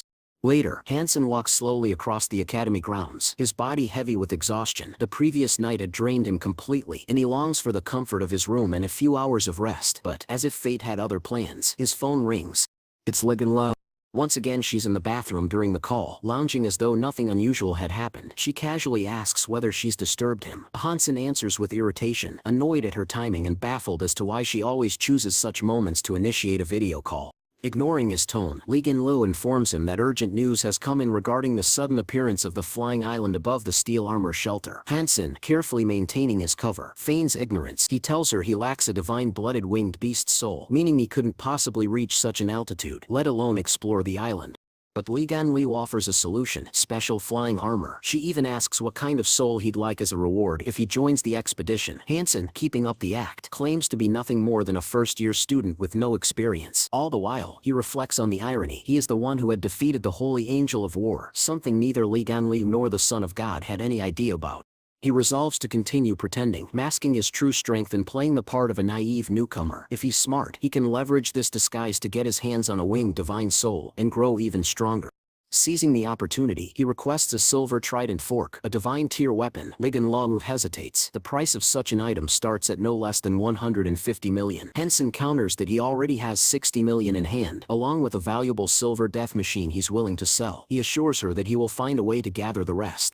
Soon after, Hansen arrives at the outskirts of the steel armor hideout. The Son of God sneers at him upon arrival, calling him a freak and making it clear that he wouldn't have allowed him to join the team if Lee Gan-liu hadn't personally insisted. Hansen swallows the insult, keeping his cool. He assures them he won't be a burden and will follow orders to the letter. The hunter, already impatient, urges everyone to move quickly. Too much time has passed since they left the island, and every minute matters. Hans, staying in character, casually remarks that the Money Brothers surely couldn't handle such a powerful creature alone. With a smug grin, he claims to have borrowed a divine-blooded beast soul that will aid them in the coming fight. Hearing this, the Son of God gives the signal to advance. Knowing the flying island won't remain accessible forever, the expedition resumes. Time is short, and the stakes couldn't be higher. Hansen watched the scene unfold from a distance, quietly amused. This time, it was clear the Son of God had come prepared. Yet Hansen couldn't help but smirk, eagerly anticipating the look of bitter disappointment on that arrogant face when everything inevitably fell apart. As their team approached the flying island once more, the Son of God began assigning roles. He ordered Hansen to act as his cover and the hunter to take charge of personal protection. The hunter, however, disagreed with the aggressive plan. He believed it was far more prudent to observe the divine being's movements carefully and only attack once a clear opening revealed itself. Acting rashly, he warned, would only bring unnecessary risk. The Son of God noticed the hunter had stopped in his tracks and, visibly irritated, demanded an explanation. The hunter, eyes still locked on the view through his telescope, muttered in disbelief that the divine creature, which had been near the tree moments ago, had vanished. The Son of God was livid. He snatched the telescope from the hunter and scanned the clearing himself. What he saw left him speechless. The area was empty. Nothing remained. He shouted in fury. It was impossible. He insisted. A being of such power couldn't just disappear. Convinced that the creature had merely gone into hiding, he ordered the team to land and begin an immediate thorough search. But despite their efforts, no trace could be found. The hunter then stated the obvious: divine blood beings cannot leave their territory unless they are attacked. Hansen, playing along, feigned disappointment, claiming he had hoped to see the famed hunters take down a divine-level creature. Then, with a casual air, he asked whether the legendary Money Brother had perhaps been here earlier. The hunter froze at the idea, then suddenly realized it was entirely possible that Money Brother had slain the beast during their absence. The son of God's face twisted in rage. He refused to believe it. There was no one in the entire steel armor shelter with enough strength to pull that off. No one, except perhaps him, and certainly not that freak. He screamed in impotent fury, vowing revenge. If the Money Brother had truly done it, he would pay. The very next day, Hansen finally acquired the silver trident fork, a weapon of tremendous power. With it he felt confident that he could now take on dozens of divine creatures. Though furious that the Son of God had returned empty-handed from the island, Ligenlu still kept her promise and sold the boy the weapon. Hansen quietly appreciated her honesty.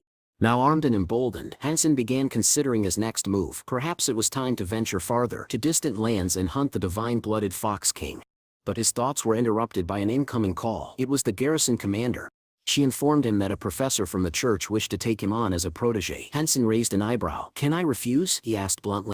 The commander explained that while the church might sound like a religious entity, the professor in question was actually a military figure, an elder involved in hypernuclear genetics. Hansen frowned. He had no ties to the church and didn't even know this man. Why would someone like that choose him? The commander clarified. The professor had seen him fight during the competitions and had been impressed. Still, the whole offer made Hansen uneasy. He asked for advice. Should he accept? The girl gave it to him straight. If he studied under this professor, he'd progress far more quickly than at the academy. His growth in hypernuclear genetics would be exponential. But Hansen had other plans. He joked that perhaps the garrison commander just wanted to get rid of him. She smiled, denying the accusation. On the contrary, she wanted him to stay. She then shared her intentions. Soon, she would be promoted to second level, and she wanted to recommend Hansen to replace her as commander. Now, that changed everything. Such an opportunity couldn't be ignored. Hansen decided to reject the professor's offer and wait for the garrison commander position. Elsewhere, Jian Yu, one of the academy's top players, was fuming. She had just lost her third match in a row. Hansen, curious, walked up to her window and knocked. Inside, he found her still playing a game, Hand of God. He casually invited her to dinner, but the girl declined, saying she had already eaten. Then she looked at him mischievously and asked for help defeating her new nemesis. With a dramatic flair, Hansen jumped through the window and landed in her room. "And who dares to make such a beautiful girl suffer?" he joked, grinning. Jan showed him the match stats. Her opponent had beaten her 3 times in a row. Confident, Hansen offered to take over. "Don't worry," he said. "I'll win, I promise." He hugged her tightly, assuring her once again that he'd crush all enemies. Then from her account he challenged the player. To his surprise, he learned that her opponent was a cadet from the Black Hawk Military Academy. And that raised a new question in Hansen's mind. How did this mysterious opponent know John? John reported with a serious expression that the player Hansen was about to face wasn't just any opponent. He ranked among the top 10 players in the entire league. But Hansen didn't seem fazed in the slightest. In fact, he looked more determined than ever. In his mind, this wasn't just a game anymore. This guy had dared to make moves on his girl, and Hansen had every intention of teaching him a lesson for such impudence. On the other side, at the Black Hawk Military Academy, the confident young man had been keeping an eye on Jun for quite some time. He admired her, not just her skill but her charm, and had taken it upon himself to win her attention. He saw this game as a perfect opportunity to impress her. As he prepared for the match, a friend quietly slipped into the room and asked him what he was doing there, all alone. The young man turned, smirking. "Wanna know who I just played against from the Black Hawk side?" The friend blinked. "Spout, don't tell me you've been tracking that girl." The young man gave a sly nod. His friend chuckled and offered a word of advice. "Don't go all out. She's a beauty. Maybe show some gentlemanly grace. Let her win once in a while." But the young man wasn't interested in holding back. He wanted to dominate this match, to win 4 times in a row, and leave no doubt of his superiority. The game system chimed, announcing the beginning of the next match. The young man leaned forward, eyes burning with intensity. His hands moved swiftly, confidently placing pieces on the game board. What he didn't know was that this time Hanqing was the one behind John's account. And from the very first move, the difference was undeniable. The opponent blinked in confusion. The moves came lightning fast, aggressive, precise and calculated. John had never played like this before. "What's going on?" he muttered. His friend leaned over his shoulder, stunned. "She's fast, like really fast." The young man gritted his teeth. "No matter, I won't lose, even if she's fast." But things only spiraled downward from there. Within moments, the game took a sharp turn and ended in Hansen's victory. Silence filled the room. The Black Hawk cadet sat frozen, his expression darkening. His friend looked around stunned. How did you lose? You were the strongest player in our academy." The cadet clenched his fists beneath the table, fury simmering in his eyes. This wasn't just a loss, it was humiliation. His pride had been publicly shattered. Hansen clenched his fists, struggling to contain the fury boiling within him. To him, this defeat wasn't just a setback, it was a disgrace, a stain on his pride that refused to fade. Meanwhile, the group of young individuals made their way toward the hypernuclear genetics shop. As per the established rules, each of them was allowed to purchase 2 B-level hypernuclear techniques and 4 C-level techniques. It was a rare opportunity, and they knew it. But the Hansen wasn't interested in mere quantity. His thoughts were sharp and calculated. In his mind, the true value of hypernuclear genetics lay not in its classification, but in its compatibility with one's inherited genes. Only when the techniques aligned perfectly with the genetic makeup could their full potential be realized. And for him, anything less was unacceptable. Ball, but arrest. In the människor wordt förfärdsbepanisly, one is unacceptable. Tau that. A professor stepped out in front of the young trainees and offered them a recommendation. He advised trying out 2 specialized techniques known as kinetic acceleration and gust of wind. The girl, startled by the suggestion, asked the professor how he could possibly know that those techniques were suited for her. To her astonishment, the professor revealed that the method she had already been practicing was actually called the power of a true samurai. This revelation left her completely stunned. With a calm demeanor, the professor explained further. He told the girl that her acceleration score was nearing 13 points, and her muscle strength was almost 12.5. According to him, by practicing kinetic acceleration she could achieve greater results with much less effort. Overjoyed by the revelation, the girl thanked the professor and, unable to contain her excitement, declared that it was simply amazing. Without hesitation, she walked over to the display case and confidently announced her decision to purchase both kinetic acceleration and gust of wind. As she carefully examined the items on display, the professor turned his attention toward Hansen. Approaching the young man, the professor informed Hansen that he had a new C-level martial arts technique that would suit him perfectly. With this technique, he promised, Hansen could surpass any opponent. Although appreciative, Hansen replied that C-level techniques hadn't been very helpful to him and that he was looking for something far more powerful. But the professor disagreed. He urged Hansen not to underestimate the potential of C-level martial arts. In fact, he believed this specific technique could play a critical role in solving Hansen's current challenges. The girl, still excited from her own discovery, praised the professor, calling him incredible. She even promised to recommend him in the future. She then turned to Hansen and asked him not to argue with the man and simply trust him. However, Hansen admitted that he didn't have enough funds on his card, which left him slightly disappointed. Seeing this, Jiang stepped forward, showed her card, and told Hansen not to worry. Money wasn't a problem, she said, especially if it meant unlocking his potential. Hansen felt awkward. Zhang Yuan had handed over her card so easily, and it made him feel as though he were relying on her. Still, he thanked her for the gesture and turned his attention to the new C-level martial arts technique. At first glance it appeared to resemble a super particle flow acceleration method, but something about it hinted that it might hold more. He held a small capsule in his hand and examined it closely. To him the gene fluid inside looked completely ordinary, but he suspected that its effects could be unpredictable. Although he planned to study the technique soon, for now his focus shifted. He wanted to head to the shelter and hunt mutated beasts. Fortunately, the professor had good relations with the headmaster of Black Hawk Academy, which allowed him unrestricted access. Knowing this, he informed Hansen that he now had permission to train using the secret Yang technique. However, there was a catch. The church would likely soon classify the new martial art as forbidden, so Hansen had a limited window to master it. As Hansen moved toward the building, the professor suddenly noticed something troubling. Hansen's appearance hadn't changed. Alarmed, he rushed after the boy, as if trying to warn him of an imminent threat or grave mistake. Just as Hansen was about to reach the entrance, he heard the professor's frantic shouting and turned around. Confused, the professor, visibly concerned, asked if Hansen had used an electromagnetic gun during training. Hansen, bewildered by the question, apologized and said he hadn't had the time, as he was focusing on other matters. The professor warned him sternly. He had only 2 days to begin his training. After that, the church could ban the technique entirely. More importantly, he emphasized that combining this new technique with the electromagnetic gun was extremely dangerous. The two should never be practiced together. The professor hoped that Hansen would choose to use the gene fluid, as it would serve as proof that his research had reached a new pinnacle, something he could be proud of. He once again told Hansen that he was the perfect candidate to train in these techniques. But Hansen wasn't entirely convinced. Something felt off. Why had he, of all people, been chosen to train in such risky techniques? He asked the professor why he was considered the best fit when there were far more skilled cadets in the academy.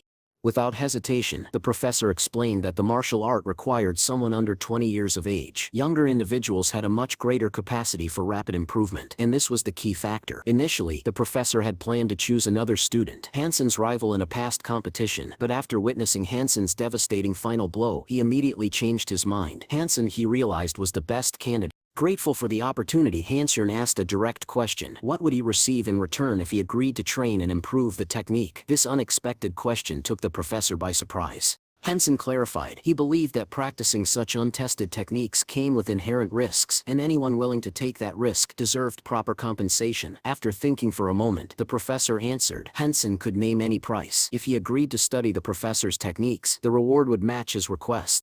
Hansen calmly stated that he wasn't interested in money. Instead, he wanted a reward of 100 rank cards. The professor was stunned. His expression changed immediately. Without hiding his disbelief, he asked Hansen if this was some sort of joke. He insisted the young man didn't understand the magnitude of what he was asking for. According to the professor, 100 rank cards represented an enormous pool of resources, so massive that even his powerful organization couldn't afford such a demand. But Hansen, regret in his voice, told the professor that if the stakes were that high, then he simply couldn't help him. What was being asked of him required more than the professor was willing to offer. Still trying to persuade him, the professor mentioned that the church provided him with 2 high-level cards each year, cards he hadn't used yet. In addition, he offered Hansen a batch of gene fluid to sweeten the deal. Hansen listened and said he would consider the offer in the near future. However, if they were to come to an agreement, he made it clear that they would need to sign a formal contract, one that ensured mutual trust and commitment. After their conversation, Hansen returned to his shelter, where he carefully observed the monster he had been raising. A grin formed on his face. The creature had begun to mutate after consuming all the black crystals. Hansen thought deeply about the monster's evolving abilities. The soul of this beast granted invisibility to its owner, a rare and strategic advantage in future battles.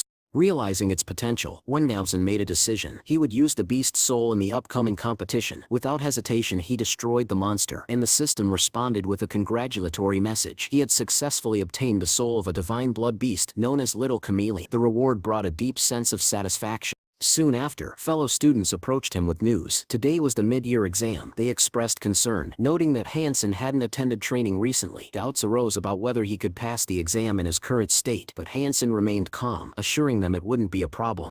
They warned him to take the test seriously. The instructor overseeing the exam had a complicated opinion of him and had voiced her dissatisfaction with his behavior several times. Hansen, however, didn't care much. He found her training sessions far too basic and hadn't attended in ages. In fact, he couldn't even remember what she looked like. Together, the cadets made their way to the exam hall, where the semi-annual squad archery test was about to begin. The instructor scanned the list of names and emphasized how important this assessment was for every cadet present. Excited chatter filled the room. Many cadets discussed Hansen, believing he would easily pass with flying colors. His reputation preceded him. One of the observers turned to the examiner, pointing out how popular Hansen was and that his participation in the exam was crucial since he was already a member of their squad. The instructor, however, wasn't as impressed. She reminded everyone that Hansen had extremely low attendance and only showed up when competitions or commercial appearances were involved. She was clearly annoyed by his lack of seriousness. The examiner began the roll call, and one by one, the cadets confirmed their readiness. The first task was straightforward, shooting at a stationary target. For most trained cadets, this was a simple challenge. When Hansen's turn came, he stepped up with quiet confidence. Drawing his bow, he loosed an arrow and it struck the exact center of the target. A burst of applause erupted from the crowd. Cheers echoed through the hall. An observer leaned over and told the examiner that Hansen's talent was undeniable. He believed the young man needed serious development to reach his full potential. The next challenge raised the stakes, hitting moving targets with displacement. Hansen didn't disappoint. With precision and poise, he hit every moving target flawlessly. Respect grew among the spectators. One man watching whispered that Hansen was likely the most talented cadet he'd ever seen, and urged the examiner to be objective in her evaluation. Even the instructor, who had doubted Hansen before, began to reconsider. She thought perhaps he should join the archery club. It could help him grow even further. Soon after, she made a phone call to her father, excitedly sharing the news of Hansen's outstanding performance. The exam concluded, and the atmosphere turned celebratory. The cadets congratulated Hansen, astonished by how effortlessly he had aced the test. One of them, John, couldn't hide his surprise. He asked Hansen how he managed to pass with such excellence, despite never attending any training sessions. Hansen simply smiled and replied with a chuckle, "I guess I was just lucky." Suddenly, Hansen received a message on his phone. Due to his outstanding academic performance, the Academic Affairs Department had granted him a rare opportunity, a special joint training session with an instructor. The cadets around him were stunned. Such an honor was incredibly rare, something most students could only dream of. Hangen immediately remarked that very few students were ever given the chance to train with the honorary headmaster of Black Hawk Academy. It was a prestigious privilege. However, Ian didn't share his friend's enthusiasm. In fact, he was visibly concerned. Ian warned Hansen not to accept the offer so quickly. He explained that the training was known to be extremely grueling, and there were rumors that past participants had been severely injured, some even left completely broken. One person had tried to file a complaint about the cruel conditions, but it was quickly buried and ignored. Still worried, Ian rushed to Hansen and hugged him tightly. He just wanted his friend to return alive and well. The next day, Hansen arrived at the special training center, expecting to see dozens of students preparing for a group session, but to his surprise, the entire building was empty. A girl nearby explained that this was normal. The training was tailored exclusively for him, an individual program designed only for students who had achieved the highest ranks. A man greeted Hansen and informed him that his training would be conducted by a female instructor. He encouraged the boy to take things seriously and push himself to the limit. Hansen politely greeted the man and introduced himself as a first-year member of the archery team. The girl excused herself, saying she had other tasks to attend to, and left. Before departing, the man praised Hansen, calling him a rising star in the archery squad. The academy, he said, had great expectations for him. Then the man revealed something astonishing, a small metal ball, forged from a rare alloy. He explained that this material was not manufactured. It had been formed using hypernuclear genetic techniques, which allowed him to restructure his own body particles, turning his flesh and blood into this formidable alloy. Hansen was stunned. Taking the ball into his hands, he thanked the man, realizing how valuable it was. He believed this gift would greatly accelerate his growth and skill development. The man, whose name was Cass, then instructed Hansen to assume a rider's stance and hold it for 3 hours. Only after that would the real training begin. However, Cass, already aware of Hansen's reputation for using a fatal blow, decided there was no point in waiting. With a sudden burst of energy, he lunged forward like a predator marking its prey, launching a ferocious attack. Barely able to hide his excitement, she has analyzed Hansen's reactions closely. He found the boy's combat style fascinating and anticipated an entertaining battle, even if short-lived. But Hansen wasn't unprepared. He had done his homework researching Case's tactics in advance. He knew the instructor had a habit of provoking his opponents emotionally, turning fights into theatrical performances. Dodging narrowly, Hansen warned, "It's my turn now." Then with a deliberately calm expression, he asked if the instructor could guess whether his next strike would be fatal. Case coolly analyzed Hansen's stance. "There's no tension," he said. "Your punch lacks power, and your expression is too calm to pose any threat." But he was dead wrong. In that instant, Hansen shifted his internal characteristics mid-strike and unleashed a fatal blow. The attack landed cleanly, stunning Case and leaving him flat on the floor. Just then, a female instructor entered the room. Shocked, she shouted, "Daddy!" She rushed to help Cause up, asking what on earth had happened. This was certainly not what she expected to see upon arrival. Case reassured her, claiming they were just practicing punches, though the scene looked far more serious. Still on the floor, he praised Hansen's skill, saying his technique was truly remarkable. Then, curious, he asked Hansen how he managed such precision. Hansen explained that in martial arts, most people focus on the visible strength behind a punch, but different muscle contractions cause different effects. If you could mask the muscle tension, an opponent would have no way of predicting the true nature of the attack. Case smiled and invited Hansen for a walk to talk more. Hansen was surprised. "Aren't we supposed to continue special training?" he asked. But Case replied that there was no need. Hansen had passed the exam so thoroughly that there was no point in repeating basic exercises. His daughter, however, was furious. She believed her father's behavior was unprofessional and against academy regulations. Watching Hansen gain Kaze's favor so quickly felt deeply unfair to her. Bitter, she told Hansen that he had officially completed special training, though her tone carried clear irritation. She then half-heartedly invited him to join their archery team. Hansen was eager to join and participate in the upcoming competitions, but he had one concern. The garrison commander might assign him to a mission that could prevent him from competing. The instructor reassured him. "The competition will take place at the end of the semester," she said. "We still have a few months to prepare." Hansen agreed with the girl's suggestion, but just then he noticed something on his phone. Several missed calls from Lanlo. A slight worry crept into his mind. The very next day, Hansen and Lanlo made their way to a remote desert location. Their goal, to find and confront a divine blood-level creature. Curious, Hansen asked why she had invited him to this hunt.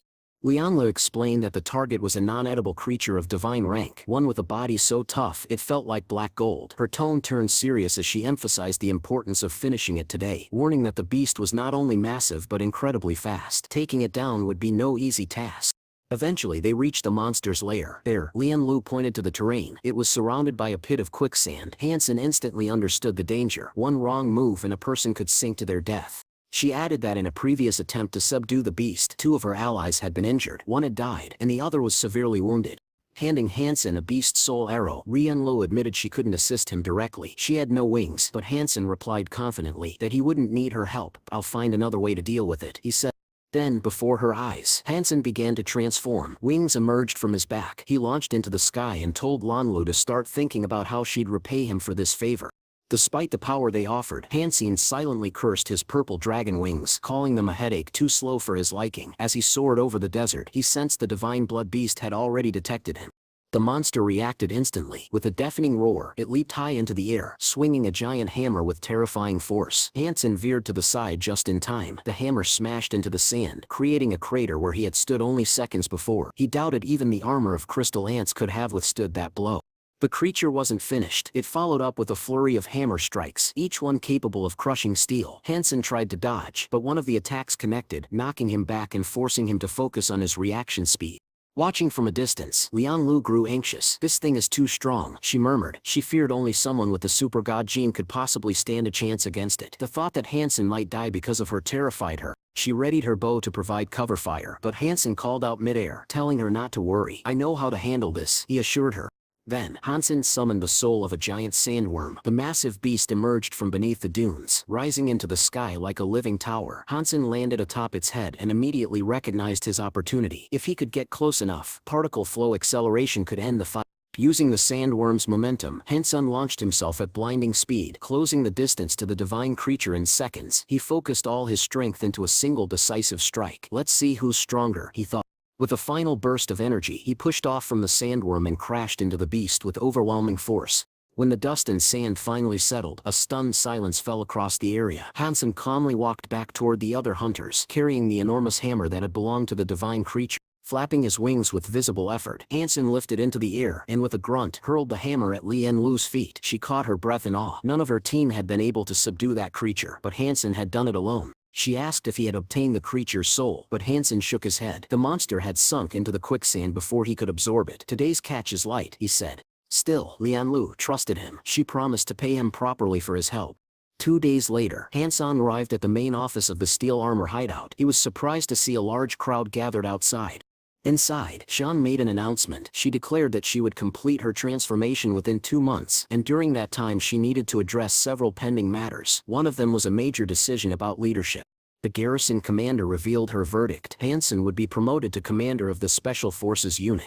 Gasps of surprise filled the room. Among them, Yuan Zhangrong couldn't hide her shock. She thought the decision was rash and poorly considered, but the rest of those present were delighted. To them, Hansen was incredibly lucky, and clearly his abilities had finally earned him the recognition he deserved. Hansen could hear the whispers all around him. Many of the officers and cadets were openly doubting the garrison commander's decision to appoint him as the new commander of the Special Forces. Some even believed it was a mistake. Surprised, Hansen turned to the commander and asked if she was joking. "This decision, it's too unexpected," he said. But before she could answer, Yu Shanrong stepped forward. "I'm far more qualified to be a commander than some random freshman," she declared, clearly offended. Shang Yuan's, the garrison commander, calmly replied that the decision had already been made and there was no use discussing it further. Around them, several officers actually welcomed the announcement. Many believed that Yemen's character simply didn't suit a leadership position. Meanwhile, Hansen tried to suppress a grin. In his thoughts, he couldn't help but feel damn lucky. Being commander of the Special Forces came with perks, and he could finally afford some nice things. Still not giving up, Yanlan stepped closer and boldly demanded to fight Hansen. "If I lose, I won't say another word," she stated. Shan sighed and held her head in frustration. Why is her personality always so volatile, she thought. Turning back to Hansen, Yuan Xianmuan warned him not to try any tricks. She wanted a fair and open fight. The group arrived at a special training chamber fully equipped with holographic combat devices. The commander gave instructions. All participants were to log into the virtual combat system and fight within a simulation environment. Her voice echoed through the hall. "Let's hope this match is not just entertaining but fair." Meanwhile, Xiao emerged from one of the nearby virtual booths, looking miserable. His back was sore from staying logged in for too long, but as he noticed Hansen and the officers entering, curiosity replaced his discomfort. Xiaonong quickly realized what was about to happen, a virtual duel between Hansen and the captain. Quietly he hid behind one of the booths and activated a recording device, eager to capture every moment of the fight. The simulation was set in a difficult training zone called Deep Night Forest of White Birds. Known for its realism and difficulty, the program presented a 2-kilometer forest where black and white birds perched on tree branches. The rules were simple: only shoot the black ones. The winner would be determined based on the number of targets hit and the time taken. As the simulation began, Hansen entered the dense forest with confidence. He understood that his opponent was an experienced soldier, and he needed to perform flawlessly to prove himself. Arrow after arrow flew from his bow, striking blackbirds with pinpoint accuracy. He reminded himself that there were two winning conditions: precision and speed. As he noticed his arrows flying in patterns similar to the flame butterfly shuriken, Hansen ramped up his pace, determined to meet both conditions. Watching from his hiding spot, Xiao was stunned. He couldn't believe what he was seeing. This guy is like a god of archery, he thought. Even Sean, the garrison commander, was impressed. She hadn't expected Hansen to adapt so quickly to the simulation environment. She admired how he instinctively predicted where the birds would appear, adjusting his aim before they even moved. 10 minutes later, Yu Shanlong stepped out of her virtual booth with a proud expression. She marched toward the commander, confident in her performance.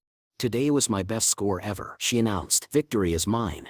Shang Yuan carefully reviewed the combat data. Yanman had shot down 96 blackbirds, a personal record. But then Shan turned to her with an apologetic expression. "I'm sorry," she said, pointing to Hansen. "He won." Yanman blinked in disbelief. Hansen gave her a playful wink, knowing full well that he'd crushed the challenge. The final stats were announced. Hansen had hit all 100 blackbirds, missed none, and had completed the task 3 minutes faster than Yuanman. The revelation stunned her. She couldn't comprehend how that was even possible. Shangrong brought the matter to a close. "That's enough for today," she said. "New assignments will be given out soon. Be ready." Hansen tried to remain cool on the surface, but inside, he was already planning his escape route. The look in Yuanming's eyes told him that if he stayed too long, she might take her revenge physically. Reluctantly, Yanman admitted her defeat, but next time she growled, "I'll win for sure." Xiao, still hiding, quietly saved the footage of the match to his memory card. He grinned, thinking of the perfect title to go viral, something like "Unbelievable Archery God Dominates in Virtual Combat." Later, Yaman exited the training center, only to hear bystanders already talking about the match. Everyone was buzzing about Hansen's incredible accuracy. Meanwhile, Hansen arrived at the Black Hawk Military Academy's training grounds, where a group of his fellow cadets greeted him with unexpected news. "You're one of us now," one of them said. Hansen blinked, caught off guard. "Part of your team." The instructor stepped forward, activating a holographic display. He pointed at the image on the screen and declared, "This student will be your main rival in this year's competition." The female instructor stood at the front of the training ground, gesturing toward a holographic projection. The image displayed a young man with sharp eyes and a calm demeanor. "This is the captain of the archery team from the Central Military Academy," she announced. "As you can see, his physical conditioning is exceptional, top tier by military standards. Facing him won't be easy, so I expect you all to be prepared." Then the instructor turned directly to Hansen. "What do you think of him?" Hansen replied calmly, his tone unwavering. "Whether it's a win or a loss, we won't know until we're standing face to face in the ring." A few senior cadets in the back exchanged glances. His words struck them as arrogant. To them, this freshman sounded far too confident, as if he was already dismissing the opponent's accomplishments. But Hansen didn't care for empty talk. "There's no use speculating," he thought. "The results will speak when the time comes."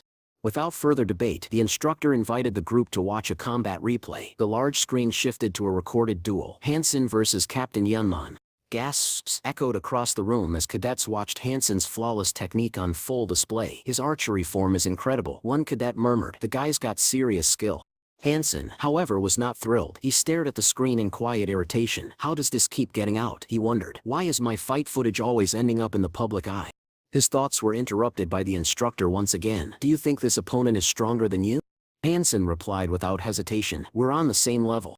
The instructor lit up with satisfaction at his answer. She turned back to the cadets with renewed energy. "You heard him. That's our target this year. Defeat the Central Military Academy. Train hard, push your limits, and support each other. That's how we'll make it happen."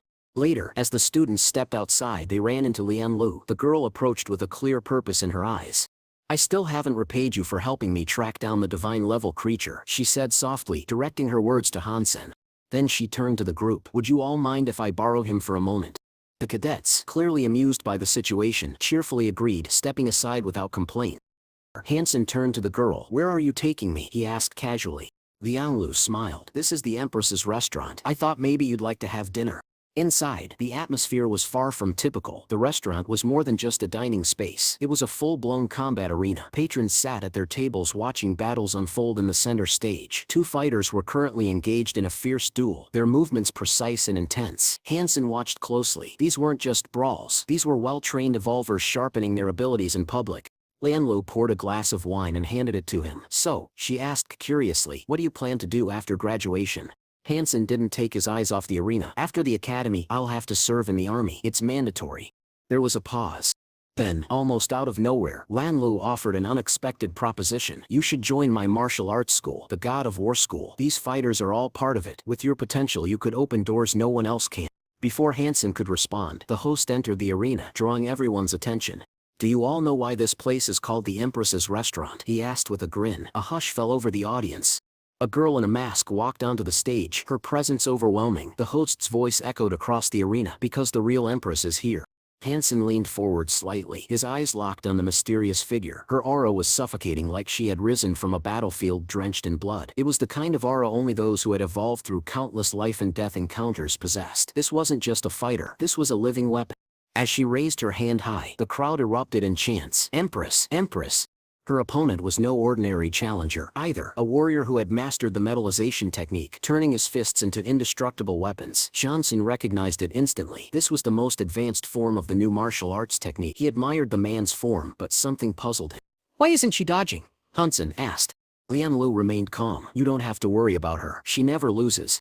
And it was true. The Empress stood completely still, waiting. Then with one calculated motion, she struck. The blow landed with devastating precision, overwhelming her opponent despite his evolved fists. Desperate, the man summoned a massive sword and charged again.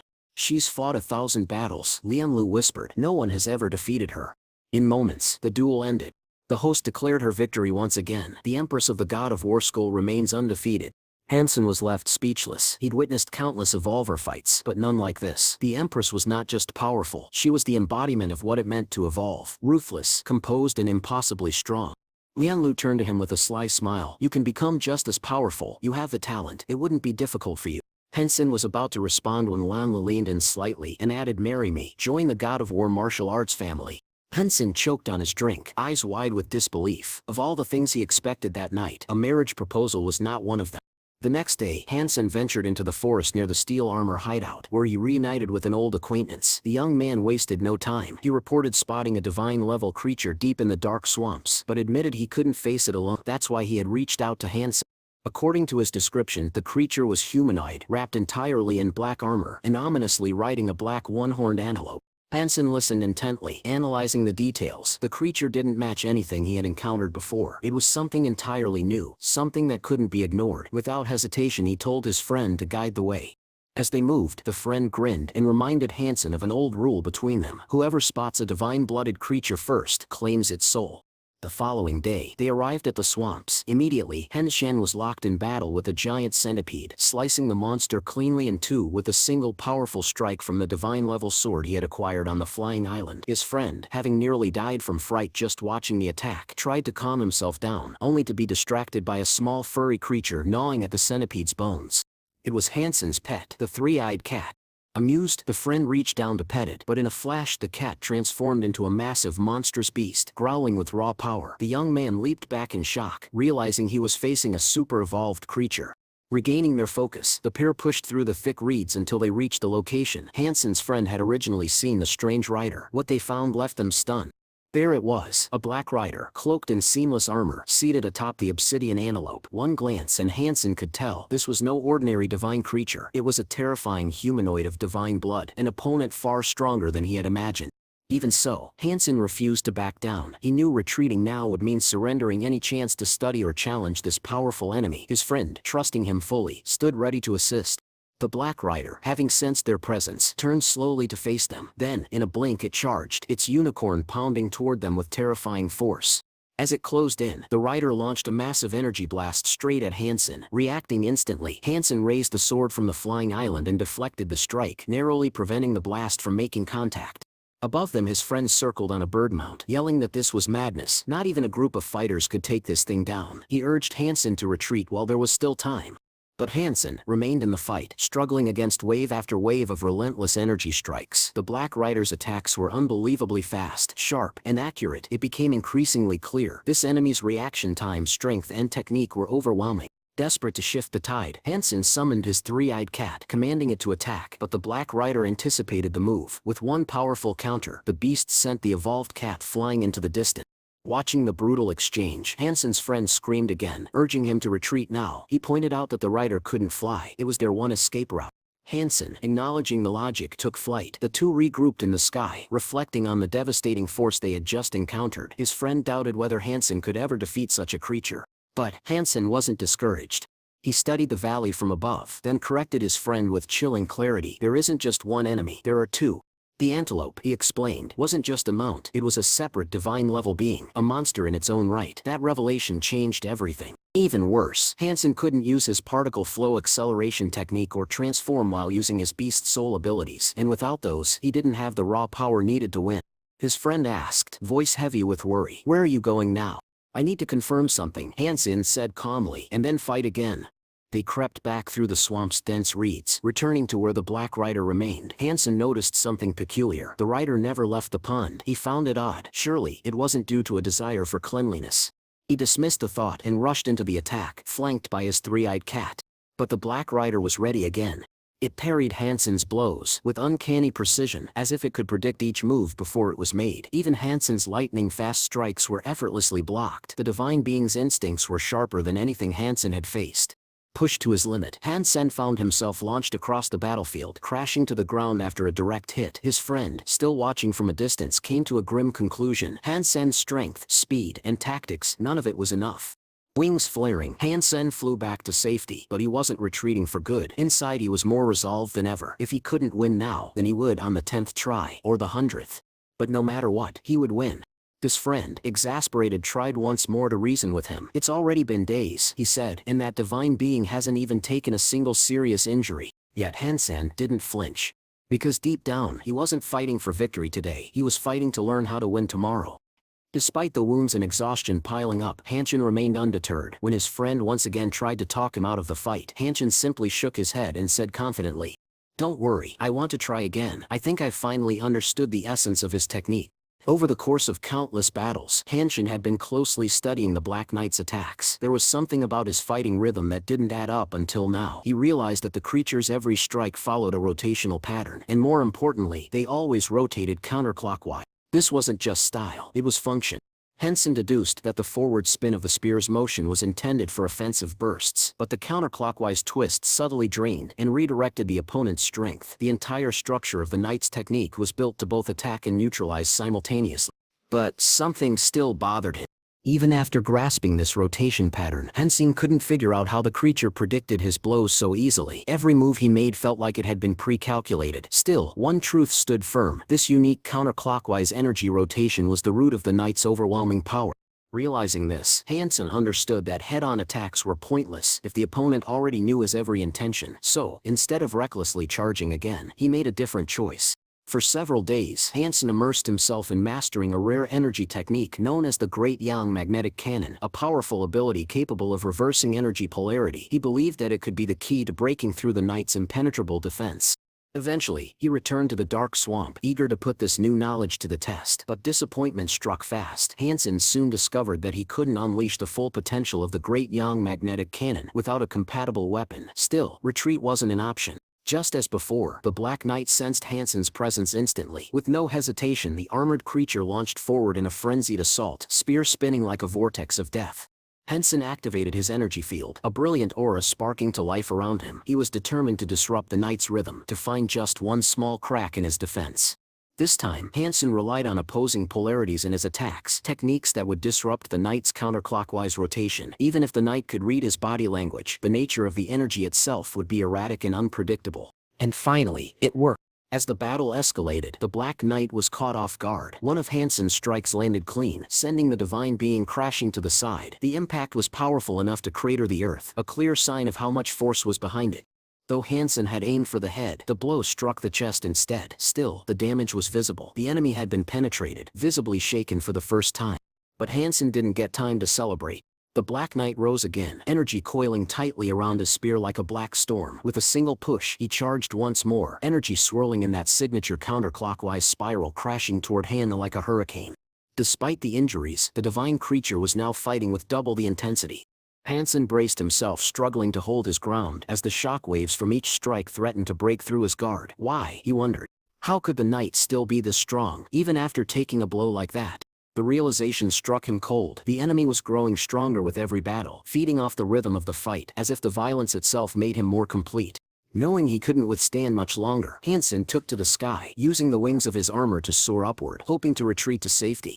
But he didn't make it. Just before reaching a safe altitude, a blast of energy slammed into his back, knocking him off balance. The force of it sent a shock through his entire body, nearly hurling him from the sky. Still, he was not discouraged.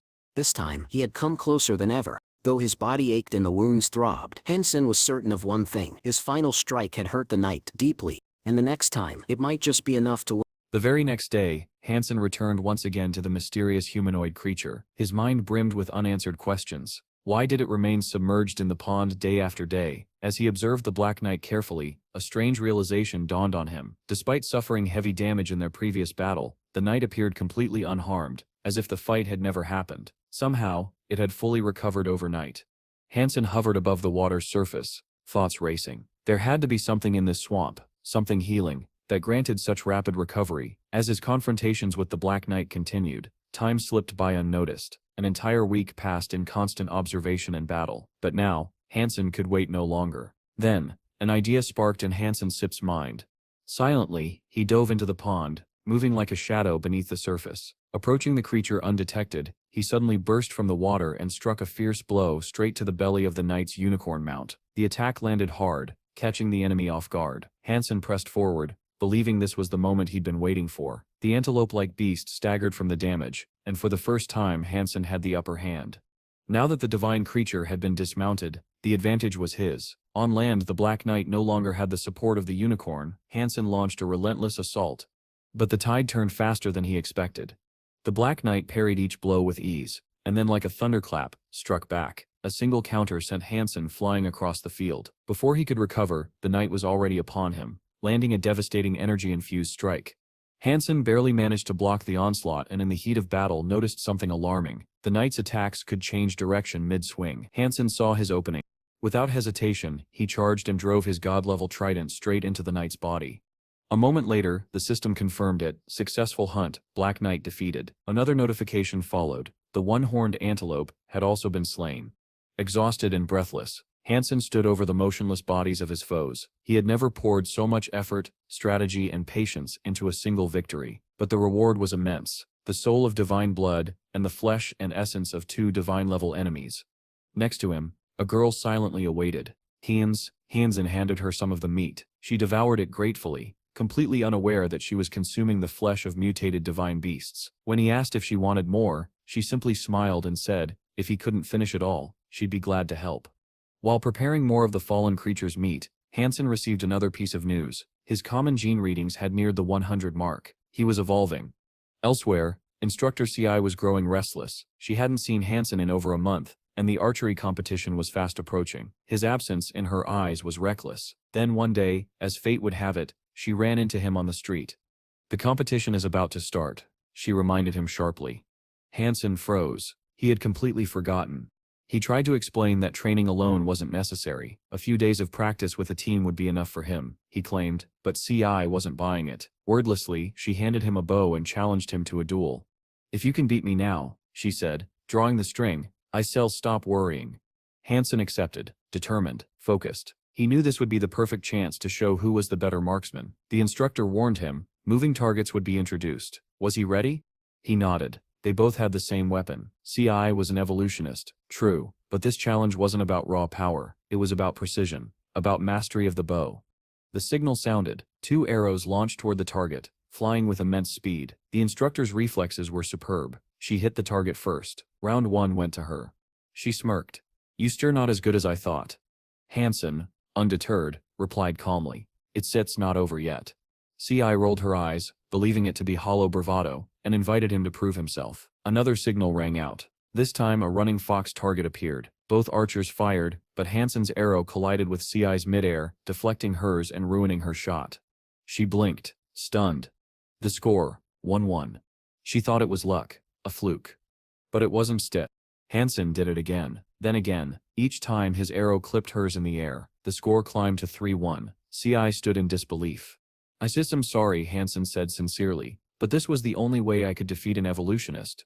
How are you doing this? She asked. The hardest part, Hansen replied with a quiet smile, is predicting the trajectory of an arrow in flight. Hansen emerged as the clear winner of the archery competition. As the dust settled, the girl who had underestimated him looked on with a newfound sense of respect. Her gaze lingered a moment longer, and then she spoke. Shuen approached him, her expression serious. "I have a request," she said. "I want you to begin your new duties immediately." With that, Hansen was granted access to a highly classified network, the official community of the Special Security Squad, a group so secret that most people didn't even know it existed. Shuen emphasized the importance of his new role. It wasn't just about privilege. This position carried weight, a balance of power, responsibility, and consequence. Each time a squad member completed a task, the commander, now Hansen, would earn extra points that could be invaluable in the long term. She urged him to take this opportunity seriously, and reminded him that Yan possessed many valuable qualities. If used wisely, she could become an exceptional second-in-command. Hansen thanked her sincerely, promising to give it his all. Half an hour later, Hansen entered Yan's office, placing 2 thick stacks of documents on her desk. He calmly asked her to process them and select suitable candidates for the next mission. However, Yan bristled at his tone. "Address me by my full name or title," she snapped coldly. Then she glanced through the files and stated bluntly, "Even if we mobilize the entire squad, we don't have enough strength for this task." Hansen didn't flinch. "I am the commander of the garrison now. Your duty is to follow orders, not express opinions."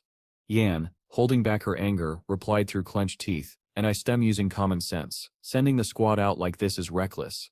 Without another word, Hansen turned and walked out, pausing only to remind her of the chain of command. "Don't forget. I steppin in charge now."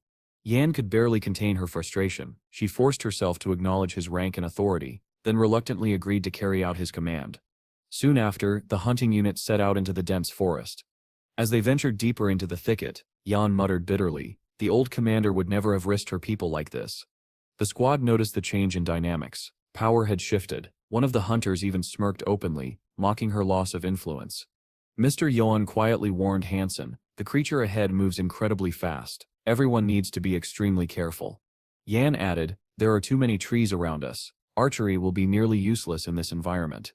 Ignoring her warning, Hansen turned to Yan. "You go first. Lure the creature out." She stared at him in disbelief. "You want to use me as bait? The old boss would never—" "I'm not the old boss," Hansen interrupted, "and I've given you an order." Yan, fuming, muttered that this must be his way of exacting personal revenge, but Hansen replied coolly, "You are a soldier, follow the command."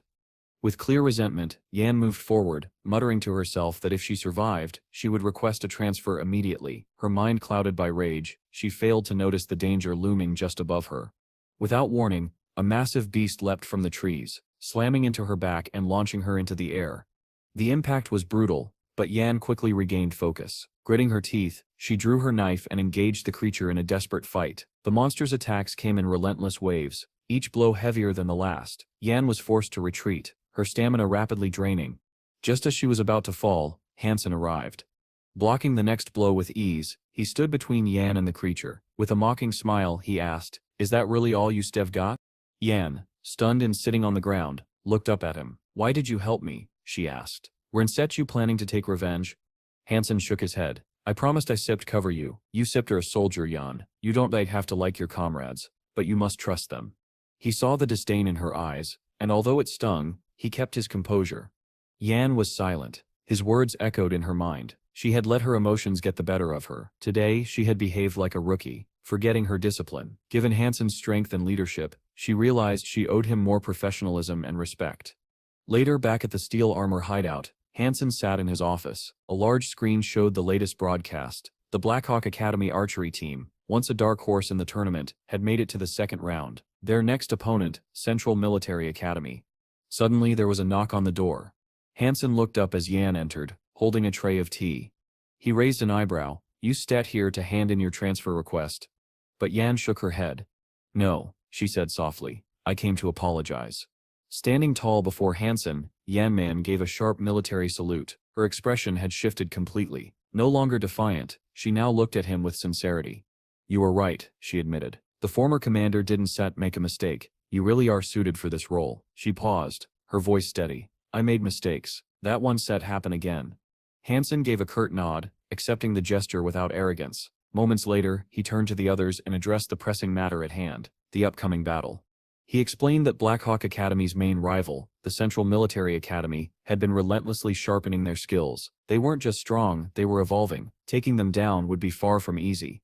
Instructor Cizi, standing nearby, couldn't hide her frustration. Our academy set's luck has always been terrible, she muttered. Why is it always us who draw the Central Military Academy in early rounds?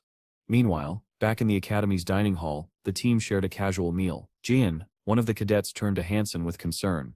Are you ready to face the strongest player from Steel Hand in the next round? She asked.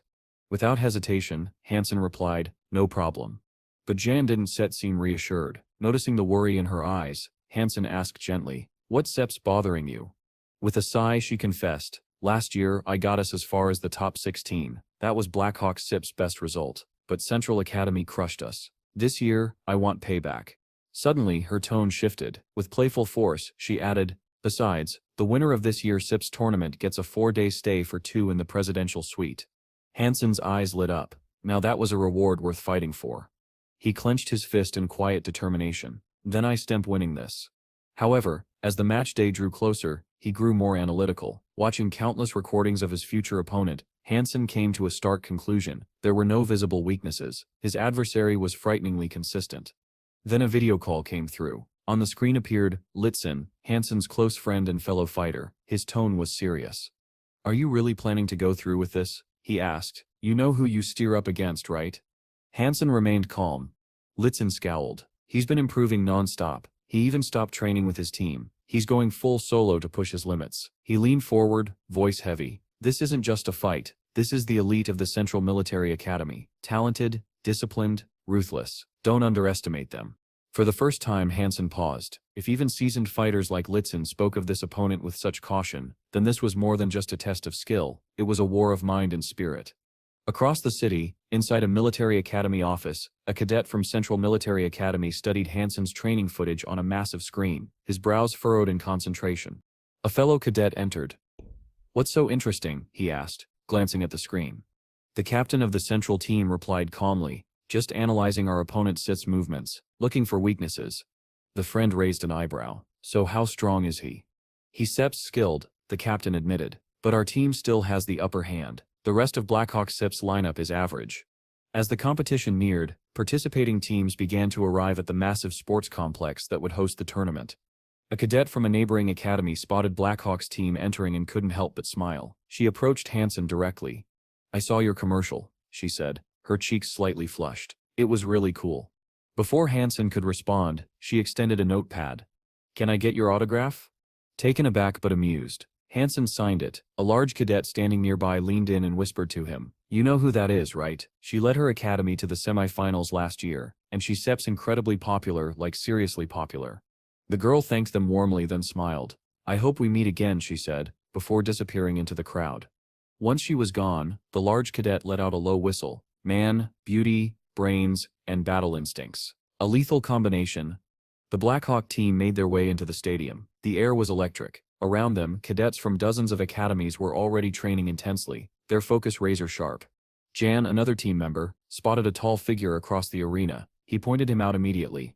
That's him, the captain of the Central Military Academy team, he said. That's our target.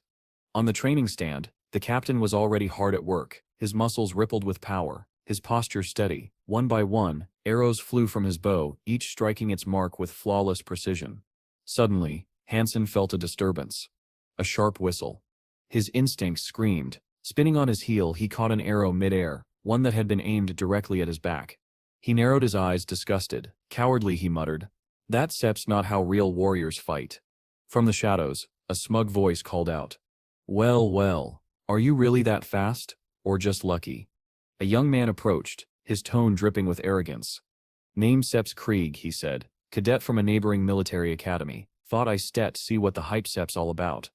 As the atmosphere around the stadium thickens with tension, a cheeky cadet from a rival academy makes a bold remark. He claims that many people compare him to the renowned Captain Hansen. With a hint of regret, he adds that fighting is prohibited on stadium grounds. Otherwise, he would have already taught Hansen a lesson. The provocation enrages the larger cadet beside Hansen, who lunges forward in fury. However, his teammates quickly restrain him, preventing the confrontation from escalating into a full-blown conflict. Hansen, visibly irritated, confronts the cadet. he deems it utterly dishonorable to shoot one's opponent in the back, a tactic he finds vile and unacceptable. Yet the opposing cadet remains confident. He boldly claims that their academy team has every intention of reaching the finals and defeating the Central Military Academy along the way. In response, Hansen advises the young man to be realistic. He points out that their team has little chance of even reaching the semifinals. Those words ignite the cadet's fury, and he shouts that such an arrogant attitude drives him mad. At that moment, Captain Shenzi of the Central Military Academy approaches. Noticing the heated exchange, he watches the situation unfold with quiet amusement. Shenzi, composed and confident, is a firm believer in his academy's superiority. Calmly walking over to Hansen, he extends his hand and introduces himself. Hansen responds in kind, expressing his anticipation for their upcoming match. Though he originally intended to meet his opponent on the battlefield, Hansen admits he's glad for the chance to meet Shenzi beforehand. Meanwhile, a female reporter has been carefully analyzing footage of Hansen's previous matches. She's astonished by his mastery of the fatal blow technique, and believes that, had he entered a different category of competition, he would have likely earned top honors. But what intrigues her most is why he chose to compete in the archery event instead. Then, something in the data catches her attention. Her expression changes. She believes she has finally uncovered the reason behind Hansen's unusual decision. As she continues digging, she stumbles upon online chatter surrounding an eagerly awaited match between two of the strongest competitors, one of whom is Hansen. The anticipation among viewers is immense. Back in the break room, Instructor Sai gathers the Blackhawk team. With unwavering authority, she reminds them that success on the battlefield hinges not only on skill, but on sheer determination and the will to win. Noticing his friend Jan looking unusually anxious, Hansen steps forward and asks if something is wrong. Jan doesn't answer directly. Instead, he simply urges Hansen to win the upcoming match at all costs. Elsewhere, during a live interview, the female reporter asks a specialist for his thoughts on the Blackhawk Military Academy's recent performance. She notes their underwhelming record in past competitions. The expert doesn't hold back. He estimates their chances of victory at merely 30%. Two mysterious young men observe all of this from the stands, carefully concealing their identities. Back at the competition arena, the Blackhawk team enters the hall. The commentator is visibly surprised when he sees Hansen opt for the Model 11 bow. Not long after, the Fire Academy team appears, with their captain selecting the newer Model 12. The reporter, still holding her microphone, asks the expert whether it's possible to determine a competitor's skill or fitness level based solely on their choice of bow. He responds that he places more value on past performance statistics than on visual cues. The reporter reminds viewers that the Fire Academy is home to some of the most elite fighters, whose track records speak volumes. According to her, this naturally makes them the favorites. The expert agrees, singling out the Fire Academy captain as a born marksman with an impeccable record. He doubts that Hansen or his team will pose a real threat, placing their odds of success at a bare minimum. His statements are broadcast across every stadium screen, sparking outrage among some viewers, especially the young women watching, who question how someone so misinformed could be given a platform to speak.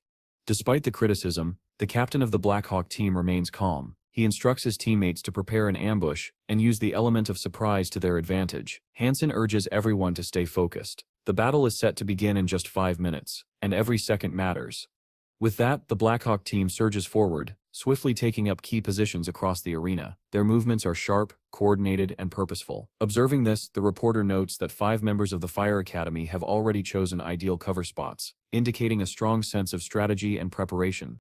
The expert, watching from the sidelines, begins to waver. Seeing the Blackhawk team's discipline and precision, he revises his earlier statement. If they can continue leveraging their strengths, he now believes they may actually have a shot at victory. Back in the stands, the two masked spectators speculate on the unexpected confidence shown by Blackhawks players. One of them, Jian, silently roots for a swift and decisive win. Inwardly, he urges Hansen to crush the competition, once and for all. The captain of the Fire Academy stood atop a ridge, surveying the battlefield below. His expression was calm but calculating. With a swift motion of his hand, he ordered his subordinates to stay in cover and await his signal. According to him, their current position granted them a significant tactical advantage. One of the soldiers, peering through his scope, reported, "Sir, the enemy has entered the kill zone. Should we open fire?" But the captain shook his head and replied, "Not yet. Hold your position. Save bow model number 14 for now. Wait until Blackhawk's team reaches the tree line. Then, unleash everything." Meanwhile, Blackhawk's squad moved slowly and cautiously, inching their way across a deep crevice. Each member was alert, scanning the terrain, listening for even the faintest sound that might betray the enemy's presence. In the stands, spectators watched with bated breath. Many were unnerved by Blackhawk's strategy, believing their current approach exposed them to unnecessary risk. Yet amidst the tension, a girl named C's watched intently. Her eyes sparkled with both excitement and worry as her team entered hostile territory. She silently hoped they had the skill and stamina to endure what lay ahead.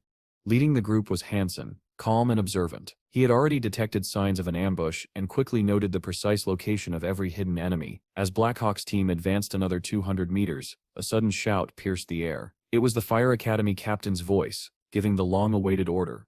Open fire. In an instant, a barrage of arrows rained down upon Hansen's SIP's position, but he was ready. Predicting the ambush, he remained composed. I still handle this myself, he told his team. Don't sit let them exploit our position. I still hold the line. The captain of the Wind Academy, watching the event unfold, was stunned. Within seconds, 2 of his players had been eliminated, forcing them out of the game and placing their team at a sharp disadvantage. Reporters, equally surprised, turned to the expert analyst beside them. The expert, unfazed, calmly reminded the audience that he had already predicted Blackhawk's superiority.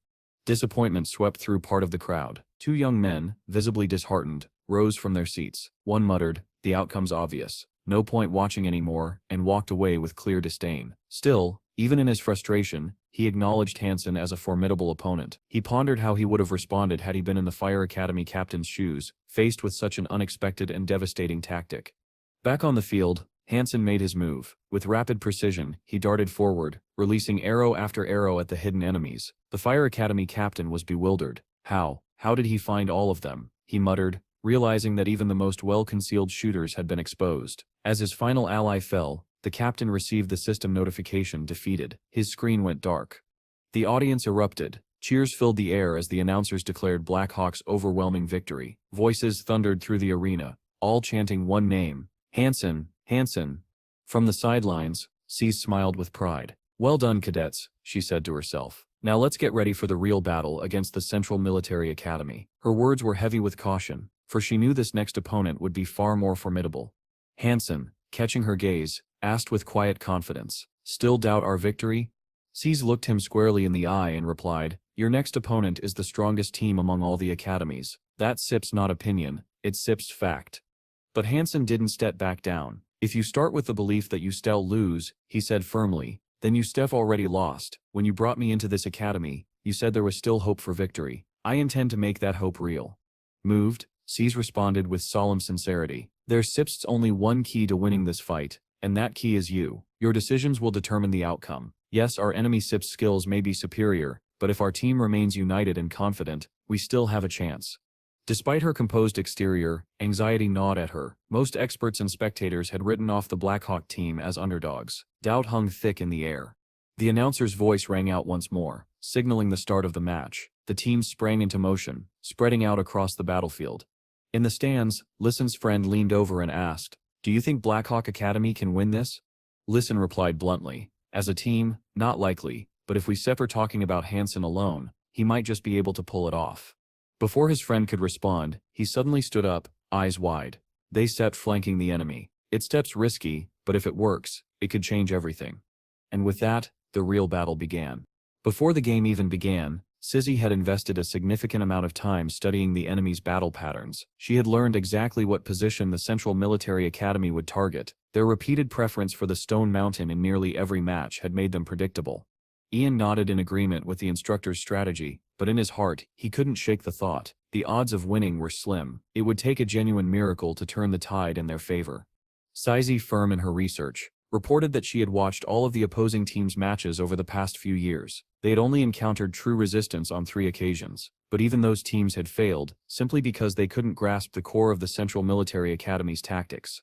Hansen offered a different insight. He believed that if the opponent ever faced someone on equal footing, they would immediately shift into a fully aggressive strategy. The instructor agreed and took it a step further. To win, they would need to be even more brutal, crushing the enemy both mentally and physically. Some cadets thought the plan was outright suicidal, but Hansen stood firm. "This is our only shot at victory. We have to take this risk, and prove to everyone that Blackhawk deserves to win," he declared.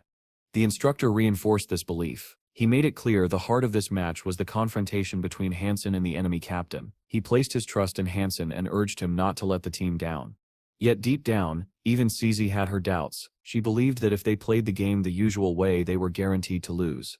From the stands, voices were already mocking the Blackhawk team. but the instructor still clung to hope. He believed a miracle might still occur. Meanwhile, the Central Military Academy swiftly occupied the high ground, carefully scanning the battlefield from the summit. Watching them from afar, Sizzy felt she had done all she could. From here on out, the outcome rested entirely in the hands of the cadets. Hansen lay hidden in ambush, his mind replaying the instructor's words. "Victory is in your hands." He ordered his squad to aim carefully and wait for his signal. But the instructor's strategy took a twist. Their first target wasn't the opposing captain. It was the academy's top marksman. Ian was visibly surprised. In his opinion, they should take out the commander first, but the instructor disagreed.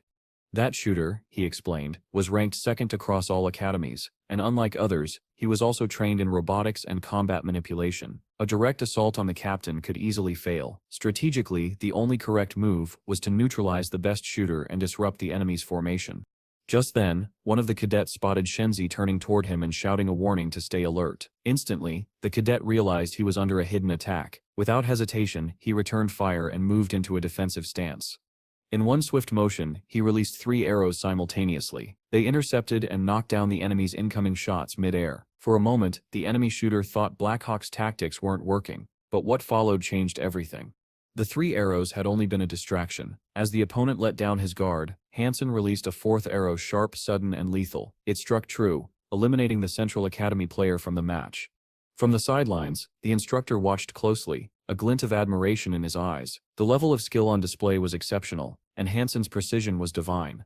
Even as he exited the field, the fallen Central player warned his captain Hansen was far more dangerous than they had anticipated. The realization that he had fallen for a basic trick gnawed at him. The first 3 arrows were a feint, and the 4th was the real blow. Quickly, Shenzi decided to shift tactics. He ordered his team to descend from the mountaintop immediately. The terrain lacked any decent cover, and staying put would be fatal. The cadets obeyed without hesitation. As they raced down the slope, they exchanged rapid fire with Blackhawk, who were intent on holding the line. Hansen took cover behind a large tree, evaluating the next step, but then, out of nowhere, one of 3 enemy arrows found its mark. It struck him hard, dealing a serious wound. He was stunned, not just by the hit but by its power and precision. Clearly the opposing captain's bow was high tier, at least level 16, and his arrows flew with frightening velocity. The captain of the Central Academy team continued to suppress Blackhawk with aggressive fire. Hansen now knew, this man was no ordinary fighter. He was experienced. He was dangerous. As the battle intensified, the scene shifted to the commentator Sip's booth. A reporter narrated the unfolding events. The Central Academy team had taken the high ground, but are now retreating to find shelter. Meanwhile, Blackhawk has gained a tactical advantage. Hunan, one of the Blackhawk cadets, rallied his team. "We have the upper hand now. Donstedt, let them descend." The reporter continued with excitement. In just under 20 minutes, 3 Central Academy players have been eliminated, while Blackhawk has only lost 1. It's been a long time since the Central Military Academy has found itself in such a tough spot. Even experts on the sidelines were surprised. Blackhawk's tactics weren't just bold, they were working. Hansen unleashed a flurry of arrows, his movements swift and calculated. His entire team had opted for the Model 11 bow, a weapon known for its rapid rate of fire, ideal for laying down suppressive cover. Meanwhile, Shenzi continued his steady descent down the mountainside. Turning sharply, Hansen spotted another comrade struck down by the opposing team. Without hesitation, he returned fire, creating space for his team to reposition. His aim was true. One of the Blackhawk players went down, struck cleanly. The reporter's voice crackled through the broadcast, noting that the Blackhawk team was mere steps away from victory, but reminded the viewers that they still had to overcome the Central Military Academy's most formidable marksman. Ian, observing closely, acknowledged the sheer skill of their opponent. He was astonished that the enemy captain could fire 2 arrows simultaneously using a heavy Model 16 bow, a feat requiring immense strength and precision. Hansen, meanwhile, had already begun analyzing his opponent's unique movement patterns. He quickly realized that the enemy captain was not only powerful but also highly unpredictable, an adversary who never left his comfort zone and only grew more dangerous within it. Lissiton, watching from the sidelines, assessed the unfolding situation. He commended the Blackhawk coach for devising a brilliant strategy that had caught the Central Academy off guard. However, he voiced concerns about the Model 11 bow's power, arguing it lacked the force needed to bring down someone like Shenzi unless they closed the distance.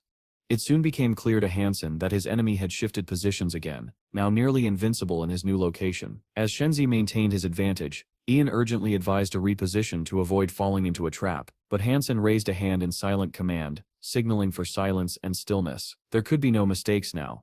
Suddenly Hansen caught sight of an arrow slicing through the air. Targeting his teammate, shouting a warning, he ordered him to take cover. Then without missing a beat, Hansen sprang from his position and loosed a counter arrow with lightning speed and surgical accuracy. The spectators were stunned by the display of reflex and precision.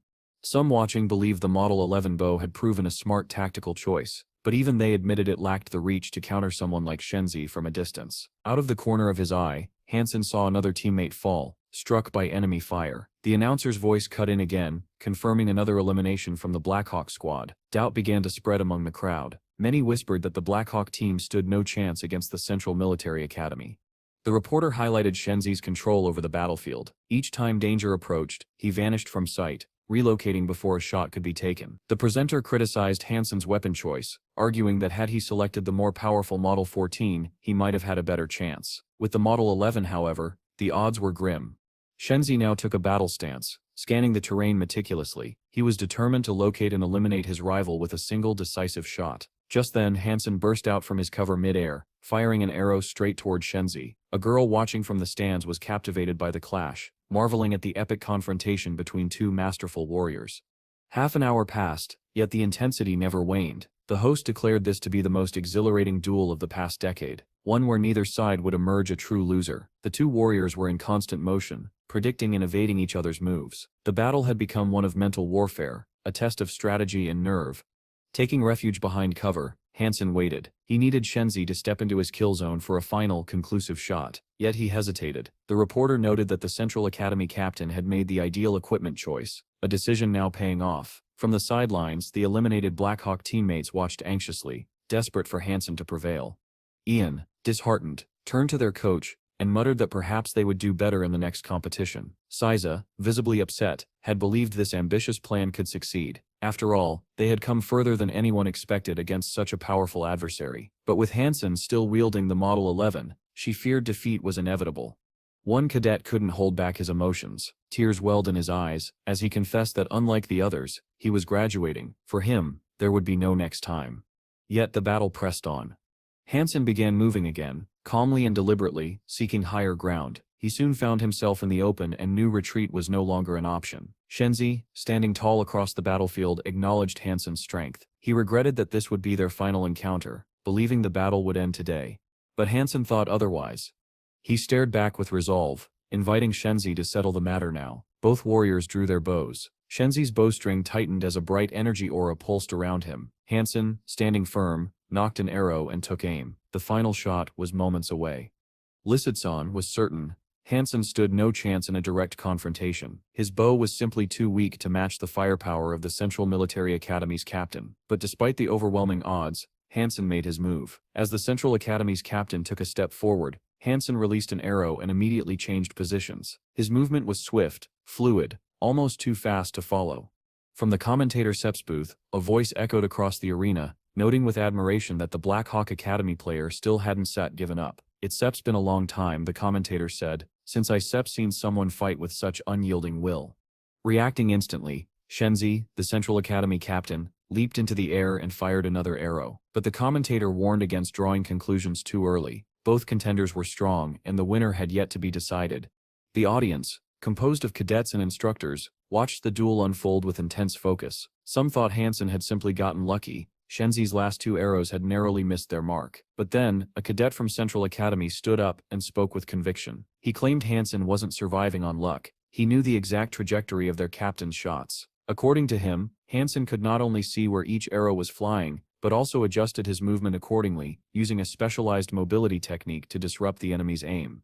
Hansen's strategy was becoming clear. With every move, he shortened the gap between himself and the enemy. The distance had already closed to 200 meters. Though his bow model was significantly weaker, Hansen's tactics were causing concern among the enemy ranks. Shenzi's precision advantage faded as the range shrank. The dead zone 50 meters was approaching. At that distance, Shenzi's long-range specialization would become a liability. The pressure mounted.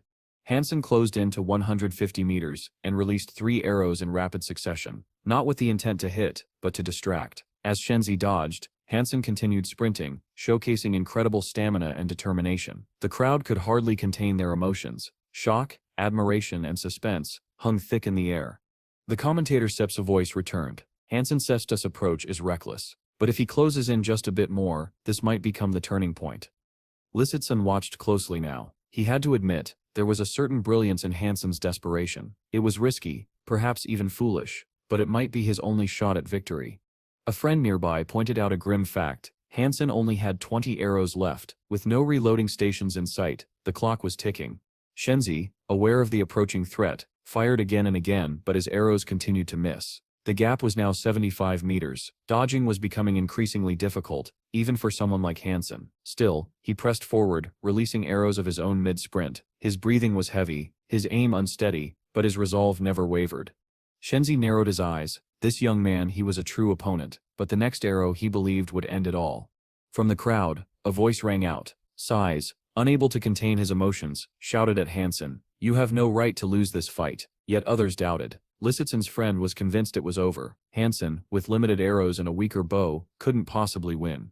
The commentator voiced a similar sentiment. He gave it everything he had, she said solemnly, but perhaps even that wasn't set enough. And then, everything changed. Hansen drew a special arrow from his quiver. He muttered to himself, "This is not the end." With a burst of energy he somersaulted through the air, dodging another incoming strike, and launched the arrow. Their arrows collided mid-air. Shenzi's eyes widened. He had seen his own arrows strike down Hansen's. Yet somehow, there it was, another arrow heading straight toward him. Gasps spread through the Central Academy ranks. One cadet murmured in disbelief. The captain was wrong. Another screamed, unable to accept what had just happened. That can set be. The captain never misses. But reality struck hard. Hansen had come too close. Shenzi realized it too late. His long-range bow was useless at this distance. With no other option, he hurled an arrow like a spear, hoping to strike Hansen directly. But Hansen was prepared. "This ends now," he declared. "You were a worthy opponent." In one final move, Hansen activated a technique he had trained for 3 long months, a method of spinning energy counterclockwise. The special arrow twisted mid-air with unnatural motion and honed in on Shenzi. There was no escape. The arrow hit. A stunned silence followed. Then, the host Sit's voice broke the stillness. "Central Military Academy has been defeated. Their captain is out." Shock spread across the arena. Teachers, students, none could believe it. The mighty Central Academy had lost. The commentator was momentarily speechless. The cadets of Blackhawk Academy rushed the stage, surrounding Hansen. One cadet, tears in his eyes, turned to their instructor. "Did we really win?" With pride, the instructor nodded. "Yes, this is real." Lisitson's stiff friend was still stunned. This is incredible. I never thought this could happen." It wasn't just the victory, it was how Hansen had done it, against all odds, using a weaker weapon, defying logic and unleashing an arrow that defied physics. Its path was mysterious, inexplicable, perfect. The reporter, finally regaining her voice, beamed with emotion. "A miracle has occurred today. Blackhawk Academy has done the impossible. Their new hero, Hansen, has struck down the unshakable captain of the Central Military Academy." Across dozens of screens, an enormous image of Hansen appeared, bow raised, expression calm yet proud. The announcer declared with unwavering excitement, "A new era has begun, the age of Blackhawk Academy." With the championship trophy in hand, Hansen stood victorious. A new champion had been born. Atop the roof of a building, cadets from the Central Academy sat quietly, sipping beer under the night sky. One of them, breaking the silence, turned to Shenzi and asked, "How does it feel to lose?" Shenzi didn't respond immediately. After a brief pause, he admitted, with a hint of surprise in his voice, that he hadn't expected defeat. The same cadet then asked what exactly had happened during the final shot. Shenzi replied that the arrow had traveled in an inexplicably twisted path. This revelation shocked the group. In their competitions, arrows were specifically designed to prevent such manipulation. Techniques like spin, or using air currents to redirect arrows were strictly prohibited. For the arrow to behave that way, something unusual had happened. Shenzi, however, didn't seem angry, just intrigued. He admitted that his opponent, Hansen, was a truly remarkable young man. He regretted that this had been his final match, and that he wouldn't get another chance to face Hansen in the championship. Rising to his feet, Shenzi bid the group farewell, expressing hope that they'd meet again someday. As he left, one cadet asked what his future plans were. Shenzi confessed that he had originally intended to wait until the awards ceremony at the stadium, but now, after this loss, he had changed his mind. He simply wanted to go home. After he departed, the cadets sat in silence. One of them began drinking his beer more rapidly, visibly frustrated. In his mind, he vowed to one day defeat Hansen and avenge Shenzi's loss. But another cadet, seated beside him, remained deep in thought. He understood that challenging Hansen was no easy feat. Hansen had proven himself time and time again. His strength and determination were no illusion. Far away, by the sea, Jian and Hansen were enjoying a day under the warm sun. The weather was perfect, the waves sparkled with reflected light, and the peaceful environment radiated comfort and luxury. Hansen, lounging beside Jian, grinned and declared how wonderful life was, especially when spent at a beach resort in a presidential suite where everything spoke of wealth and leisure. At that moment, Jen playfully took Hansen's sunglasses off and chided him. "Why are you always lying around? Go swim and enjoy the sea," she teased. Hansen laughed and asked why she didn't invite someone else, gesturing to the empty beach. Jen smiled and replied that there was no one else. It was a private beach. That's when Hansen discovered something that shocked him. The beach belonged to Jan's cousin's family. He nearly choked on his drink. "That sep's amazing," he exclaimed, rushing toward her with enthusiasm. "From now on, I shall do whatever I want here." But their light-hearted moment was soon interrupted. A voice called out, asking Jane if she remembered her brother. A man appeared, flanked by several stern-looking bodyguards in black suits. He approached with a smirk and asked why he hadn't been introduced to her new friend. Jian calmly introduced him as her cousin and introduced Hansen as her new boyfriend from the military academy. Hansen, slightly tense but trying to remain composed, waved politely and stated his name. The cousin nodded, saying he had already heard about Hansen's recent battle with the Central Academy captain. "You're a real hero," he said. "Your reputation is well earned."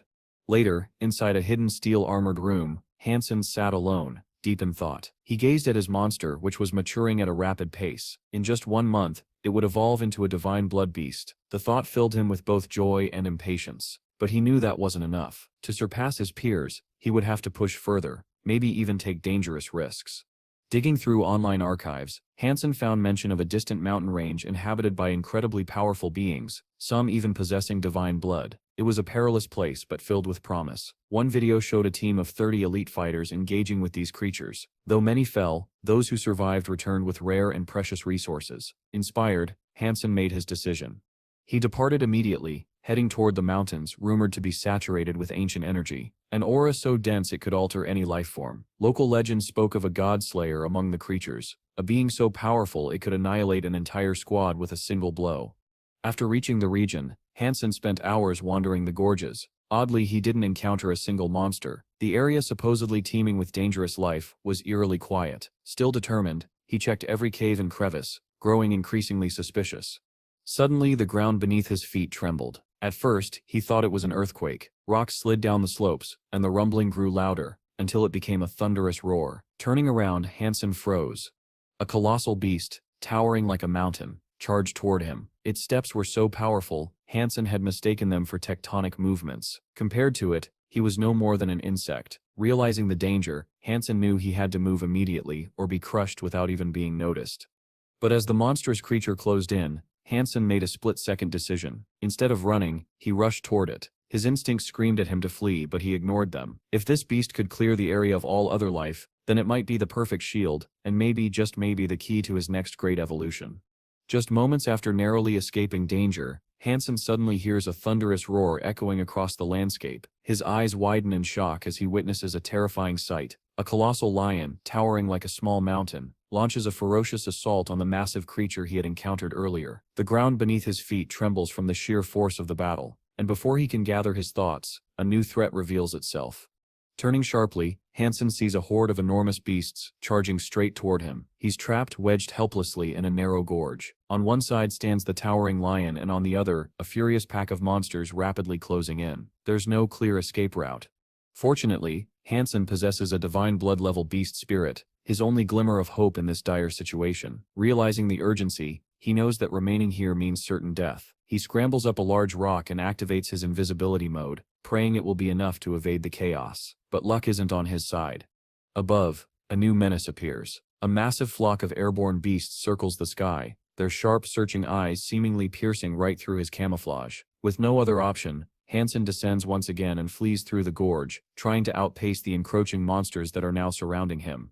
In a moment of desperation, he makes a bold decision, head directly toward the giant lion. His logic is risky but sound. The monsters likely won't dare attack if he's near such a dominant predator. With every ounce of strength, Hansen sprints forward and leaps into the air, heading straight for the lion's back. As he ascends, he can't help but feel utterly insignificant, like a mere flea compared to this majestic beast, but he succeeds. He lands atop the lion, clutching tightly onto its thick, powerful fur. It's a perilous gamble. One wrong move could send him plummeting to the ground, where he would be trampled without mercy. The lion, seemingly indifferent to the new rider on its back, charges forward into battle. A vicious aerial clash unfolds as the flying monsters swoop down, their cries filling the air. Hansen, holding on for dear life, tries to remain calm, knowing that panic will only hasten his end. The battle is relentless. The lion constantly moves, forcing Hansen to exert every ounce of strength just to stay mounted. The land shakes, roars echo, and chaos reigns. Yet the mighty beast doesn't falter. It slashes through its enemies with monstrous power, treating them like nothing more than insects. After crushing the attackers, the lion begins feasting on the defeated mammals, but the chaos doesn't end there. A swarm of griffins descends upon the scene, eager to claim the remains. Another wave of violence erupts. Watching from the lion's back, Hansen reflects on the grim reality. This place is far more dangerous than he ever imagined. He starts to regret ever coming here. What had begun as a curious expedition now seems like a fatal mistake. Still, days pass. He remains a passenger on the lion's back, growing increasingly convinced that he must find a way out before his luck runs dry. Then, something changes. A flock of giant birds circles above them. Some carry divine blood, their power evident. Hansen grows anxious but reassures himself. The lion is strong enough to fend them off. Soon, the beast shifts direction. Hansen soon realizes why the lion is heading toward a water source. The predator kneels by the reservoir and begins drinking heavily, but as it does, a monstrous shadow approaches from beneath the surface. Within seconds, a gigantic serpent erupts from the depths, jaws wide open, lunging toward the lion with terrifying speed. Hansen's heart nearly stops. The lion reacts instantly, dodging the attack with incredible agility. It counters with a devastating strike, its massive claw tearing through the serpent's body. The clash is short and brutal. The snake is torn apart, its corpse lying motionless. Hansen is stunned, not only by the lion's strength but by its lightning-fast reflexes. Once the beast finishes its opponent, it begins to feast. Hansen, seizing the opportunity, carves out a portion of the snake's flesh for himself, a rare, solid meal in this unforgiving land. After eating, he rests on the lion's warm fur. For the first time in a while he feels a flicker of comfort. Soon a system notification confirms that the snake was indeed a divine blood-level creature. Hansen has earned a super god gene. This confirmation renews his admiration for the beast beneath him. The lion had effortlessly defeated a divine-level monster, a feat few could hope to replicate. But even awe begins to fade with time. Days stretch into weeks. Hansen grows weary of the endless ride, his body worn down, his mind fixated on one desperate thought: how to get back home alive. Suddenly the boy sensed that something had changed. Raising his head, he noticed the flock of birds that had been accompanying the lion this entire time had abruptly taken flight. Their sudden departure unsettled him. Why had they left? What did it mean? But the enormous predator paid no attention to the birds. Without hesitation, it dove into the water, swimming swiftly and leaving behind massive waves in its wake. Hansen, still clinging to the lion, realized with a growing sense of dread that he had completely lost his bearings. He had no idea where they were heading now. As he surveyed the deep waters, Hansen came to a grim conclusion. Jumping in would be foolish and far too dangerous. The depths likely hid formidable creatures, any of which could tear him apart in seconds. And so the journey continued, stretching into long hours of uncertainty. Eventually Hansen spotted a glimmer of hope. In the distance, a bright light shimmered, a fiery glow on the horizon. Moments later, it became clear the lion had reached a large island, over which the setting sun cast golden rays, bathing the entire landscape in warm, radiant light. The lion strode ashore, shook the water from its massive body, and let out a thunderous roar that echoed across the island. Hansen stared in awe. He began to suspect this island might be the beast's territory, its lair. Still clinging to the lion's back, Hansen observed how confidently and swiftly it moved across the terrain. A thought struck him. Were there other creatures living on this island, or had they all gone into hiding at the mere presence of this terrifying apex predator? Several days passed in silence. During all that time the lion did not move again. It remained motionless, as though in deep slumber, or worse. A troubling thought crossed Hansen's mind: was it dead?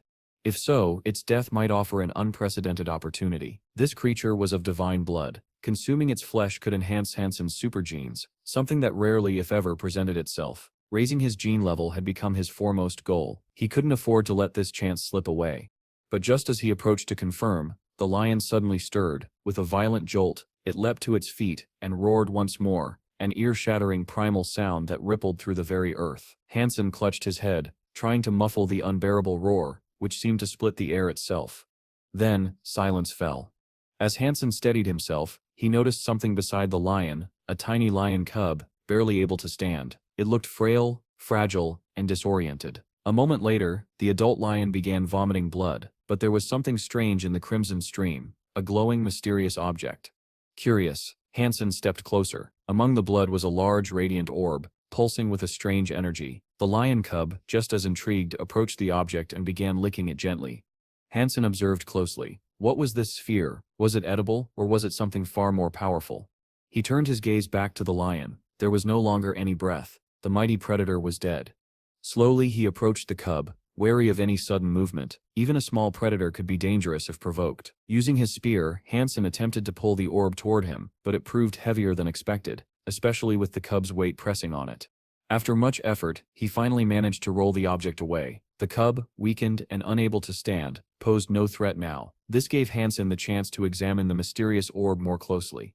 He touched its surface. It was cold, with a texture resembling jade. Was it food? Or perhaps some ancient artifact? He continued to observe the cub. It had eaten the orb without issue, suggesting it might be safe for humans too. With caution, Hansen brought the orb to his lips and tasted it. It began to melt slowly on his tongue, releasing a sweet, exotic flavor, like a blend of honey and rare fruits. Instantly he felt a surge within. His cells awakened, overflowing with energy. It was as if his body had been flooded with a force far stronger than any stimulant he had ever known. Overcome by greed and hunger for more power, Hansen devoured the orb with growing intensity, savoring the unstoppable strength coursing through his veins. In his frenzy, he failed to notice behind him, the lion cub had begun to move.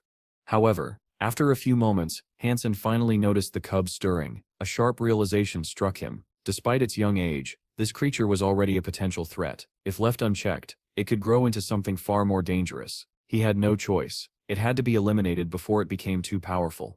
Determined, Hansen approached the cub and made his decision. Gathering his energy, he shifted into a combat stance and launched a powerful blow directly at the cub's head, expecting a swift and final end.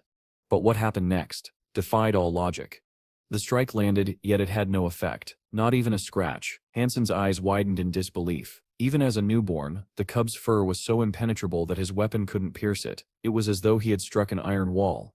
The cub's eyes snapped open, glowing with a blood-red light. A roar erupted from its small throat, a sound so mighty it made the air tremble. Despite its size, the power behind it was unmistakable. Still determined, Hansen aimed for the eyes, the known weak spot of most creatures. With his honed precision, he launched another focused strike. The cub recoiled, falling to its side and growling in pain while rubbing its eye. But again, something was wrong. There was no blood, no visible wound. The attack had landed perfectly, yet had caused no lasting damage. Before he could analyze further, the cub stood up, this time with a steady posture and a glare filled with fury. It began to approach, its low growl warning of an impending attack. Hansen wasted no time. He pulled out his most devastating weapon, an arrow twisted counterclockwise, a technique designed to pierce through any defense. But again it failed. The creature didn't even flinch. Desperate, Hansen escalated. He drew a divine-level sword, unleashing a flurry of powerful strikes. Then he switched to a silver trident. Neither weapon made the slightest impact.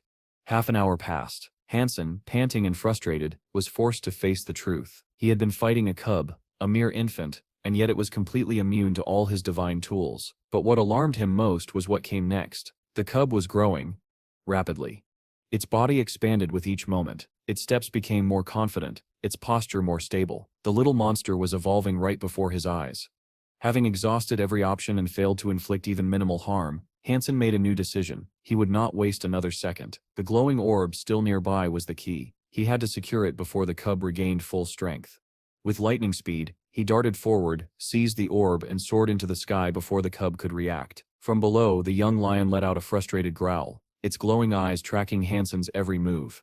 While airborne, Hansen continued devouring the golden orb. As he did, he felt power rushing through his veins, more intense than anything he'd ever experienced. But a troubling thought crept in. The orb was too large. He couldn't fly far while carrying it. A system message flashed before his eyes. You have consumed a fragment of the golden orb and received the super god gene. Hansen felt a strange mix of awe and confusion. The notification should have signaled something monumental. Yet, he felt no change, no transformation, no power surge beyond what he'd already experienced. Soon he discovered the truth. Super god genes did not activate like divine blood level genes. They required time, or special conditions. Either way, it wasn't instant. The next morning, Hansen wandered toward the island's coastal waters, hoping to catch fish, anything that might help him boost his genes further. To his surprise, even the smallest creatures in these waters possessed divine blood. Consuming them had noticeable effects. His strength grew. As he feasted, a memory stirred. The black beetle that had given him his first pearl. Could it have come from this very island? It no longer seemed like coincidence. If that beetle was native here, then perhaps even more powerful creatures roamed the land. If he could find just one high-ranking beast, he might avoid the need to consume dozens of weaker ones. His thoughts were interrupted by a sharp, piercing cry. It was the lion cub. Awake, and now larger than before, its very presence now exuded danger. Hansen's heart pounded. Staying here meant death, but leaving the island, that seemed just as impossible. The next day, with urgency burning inside him, Hansen took to the skies. He needed to know what lay across the island, anything that could lead him to safety. As he flew high above the forest canopy, he scanned every inch of land below. Then he saw it. A massive ship anchored near the coastline. Hope ignited in his chest. If there was a ship, perhaps there were people who could help him escape this island. Descending rapidly, Hansen approached the vessel, but his heart sank. The ship was abandoned. No signs of recent activity, no crew, no supplies, just an empty shell on the water. Still, he refused to give up. He continued walking along the shoreline, then suddenly voices, human voices, drifting from the forest. His hope flared anew. Someone else was here, and they might be his only chance at survival. As Hansen stood by the shore, a girl suddenly emerged from the forest. Her face lit up as she greeted him loudly, clearly overjoyed to see another person. With genuine relief, she thanked the gods, believing that help had finally arrived. But her joy quickly faded. The moment she realized Hansen was not part of any rescue mission but rather someone also stranded and seeking escape, her expression darkened. Her disappointment was soon shared by others. As more people stepped out from the shadows of the trees, drawn by the commotion, Hansen explained that he had come from the steel armor shelter and ended up on this island purely by accident. His words, however, only brought more dismay. A few of the men, visibly disheartened, turned away without a word, muttering among themselves about how rescue might never come, and that they were fated to die here. The girl, still watching Hansen, spoke with sadness. She told him plainly that if he had arrived on this island, then he was most likely condemned to remain here forever. With a cryptic tone, she added that he would understand everything soon enough. Without another word, she turned and disappeared into the forest. Confused and unsettled, Hansen called out, trying to stop her, asking what she meant. As he followed, he stepped on something hard. Looking down, he picked up a can. The girl, hearing the clatter, turned back briefly and warned him to be careful. It was a water container. That's when it all clicked. Hansen realized these people were survivors of a shipwreck. They had been living on this island for quite some time, but as he looked around, he noticed something odd. There were no shelters, no real equipment, nothing that resembled an organized survival effort. A man from the group studied him closely and made it clear Hansen was new here, and if he wanted to stay, he had to follow the rules. There was no room for freeloaders. If he wanted to eat, he needed to contribute. The man's tone was stern, his confidence firm, but Hansen, inwardly, found it amusing. Did they not know? The island was swarming with divine-blooded beasts. Even a single one could provide enough sustenance for weeks. Hunting food here wasn't the problem. It was surviving the hunt.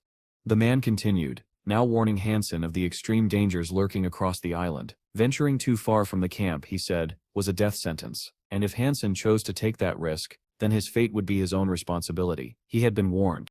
Just then, another young man stepped forward to ask an important question. He reminded the group that the island housed extremely powerful creatures, beings of divine blood. He asked Hansen directly whether he could handle such foes.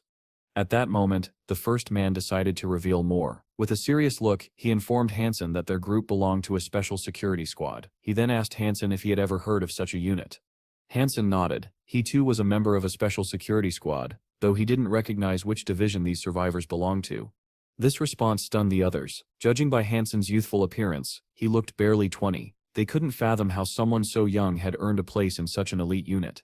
In response, Hansen introduced himself fully. He stated that he was not just a member but the commander of the special security squad at the steel armor shelter. One of the men glanced at his companion and gestured toward him. "That's what a real captain of a special security squad looks like," he said coldly. The girl and the supposed captain exchanged glances. They mentioned knowing the former garrison commander and informed Hansen that their unit was currently led by a woman. Hansen calmly replied that these people had likely been cut off for too long, and that much had changed at the steel armor shelter in their absence. Skepticism remained thick in the air. One man challenged Hansen directly, demanding proof. Some kind of documentation to back up his claim. Hansen admitted he had no papers on him. At that, the girl asked a telling question. If he really knew the garrison commander Schwann, then he should be able to answer a specific detail. What sips behind Schwann Sip's left ear? Hansen paused, digging through his memories. He recalled their many sparring sessions, moments spent analyzing her every move. After a moment, he answered, not behind her left ear, but behind her right. There was a red birthmark, roughly the size of a bean. The girl's eyes widened. She couldn't confirm whether Hansen was truly a commander, but she was now certain. This young man knew Schwann personally. Encouraged by her reaction, Hansen asked his own question. Was the girl also a member of the special squad? She shook her head, not directly, but she revealed that she held a very high-ranking position within the Weapons Corporation. Hansen immediately recognized the name of the Weapons Corporation, the same one directly tied to the Son of God. His eyes narrowed. Fate had handed him a rare opportunity. This wasn't just survival anymore. It was a new chance to settle scores with his sworn enemy. As evening descended, the survivors gathered around a flickering campfire. The girl, now revealed as the vice president of the Weapons Corporation, began sharing their story. Around 6 months ago, during their voyage, their vessel had been attacked by a colossal sea beast of divine blood level. It was that devastating ambush that stranded them here. Hansen leaned forward and asked the question that weighed most heavily on his mind. How far was the island from the mainland? Was there any way to escape? One of the men answered grimly. Leaving the island was nearly impossible. Even those with the ability to fly would be hunted down mid-air by powerful predators. The skies, like the sea, were just as deadly. Hansen soon learned the specifics. A massive sea monster ruled the nearby waters, so terrifying that none dared approach the coast. Because of this, the survivors had been forced to rely solely on wild vegetables and mushrooms for sustenance. The young man was surprised. He understood the danger of the ocean, but the island itself seemed teeming with divine creatures. Why not hunt them? His question was met with tense silence, until the girl responded. Her voice was edged with fear. She explained that they had been confined to this part of the island by horrifying beings known as ghost bears. These monsters resembled normal predators in shape, but were far larger and vastly more dangerous. The captain stepped in to elaborate. He recounted the last hunting expedition their group attempted. They had set out with a full squad of 30 people. It ended in tragedy. They were ambushed. Almost all of them perished.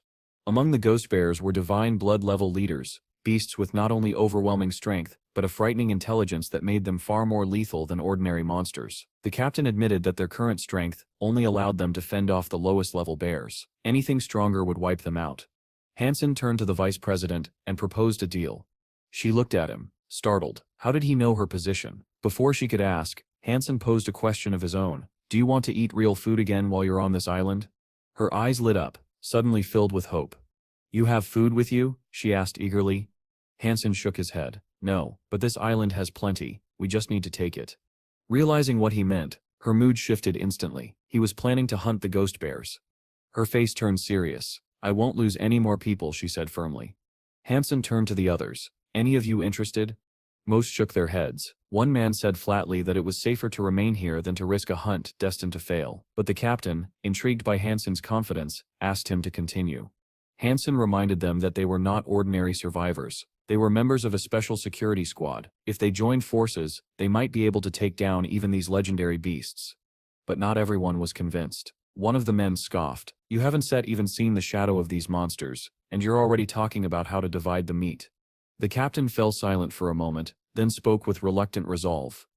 I am not willing to risk the lives of my team, he said. Not again. Hansen nodded, understanding. He would go alone. Turning to the vice president, he gave her a final glance. Think carefully about how you still repay me. With that, he left the camp, disappearing into the shadows of the island. The girl watched him as he vanished into the treacherous landscape. In her heart, she hoped he wouldn't die. But before she could linger on that thought, something caught her attention. A pack of ghost bears, leaping effortlessly from one rocky cliff to another. Her face paled. Hansen, hidden nearby, witnessed the same thing. Now he understood why the squad had failed. This place was no ordinary wilderness. It was a graveyard for the unprepared. Even elite fighters could meet their end here. Then it happened. One of the ghost bears spotted him. The creature lunged. With astonishing agility, Hansen sprang to a nearby rock, evading the monster's massive swipe. The bear, misjudging its jump, lost its footing and plummeted into a deep ravine. Hansen wasted no time. He dove after it to finish the job before the beast could recover. A moment later, a deafening roar echoed through the gorge. It was the dying cry of the giant bear. Back at the camp, those who had been gathering mushrooms froze. The sound rang across the forest like a chilling omen.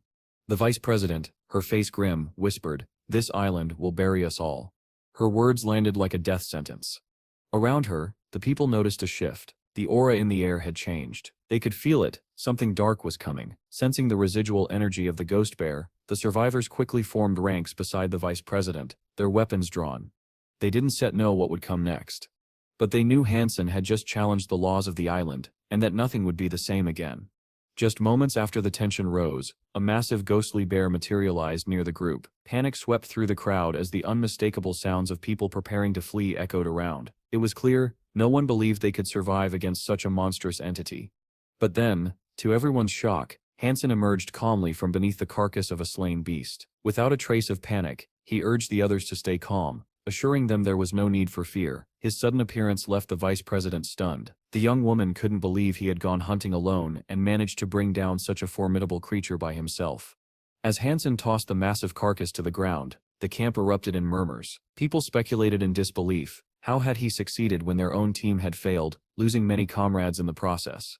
Turning to the vice president, Hansen casually admitted it hadn't been easy. Then, with a sly grin, he teased her, asking if she was finally ready to do business with him, a subtle jab at her earlier skepticism. Clearly impressed, the vice president answered yes.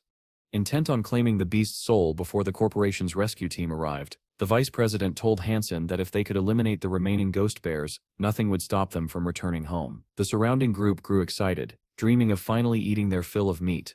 The vice president then asked what Hansen wanted in return. Without hesitation, he declared he wanted market value, which he estimated at 100 million. His words sparked outrage. One man scoffed, saying the mutated creature was worth only 2 or 3 million, and demanded clarification. The girl confirmed his estimation. Rare mutated beasts fetched no more than that. Even multiplied tenfold, it wouldn't reach 100 million.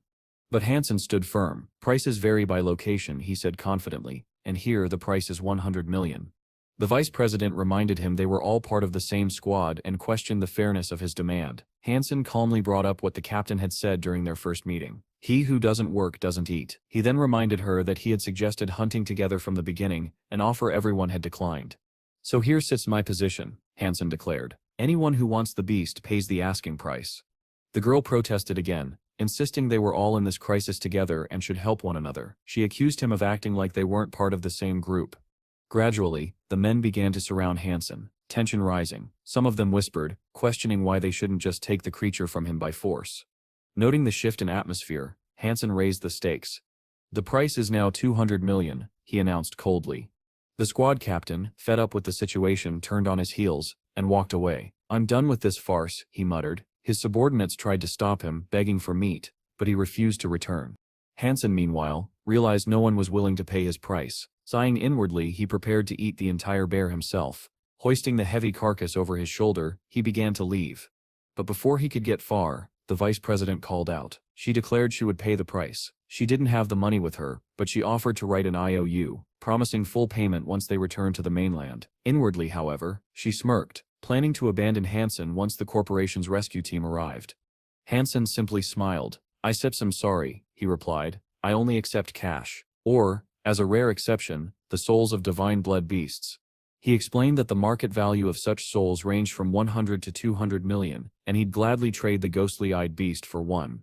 The crowd erupted again, calling him crazy for making such a demand, but Hansen ignored them. Turning back to the vice president, he reminded her that she was the representative of a massive corporation. For someone like her, this sum should be nothing.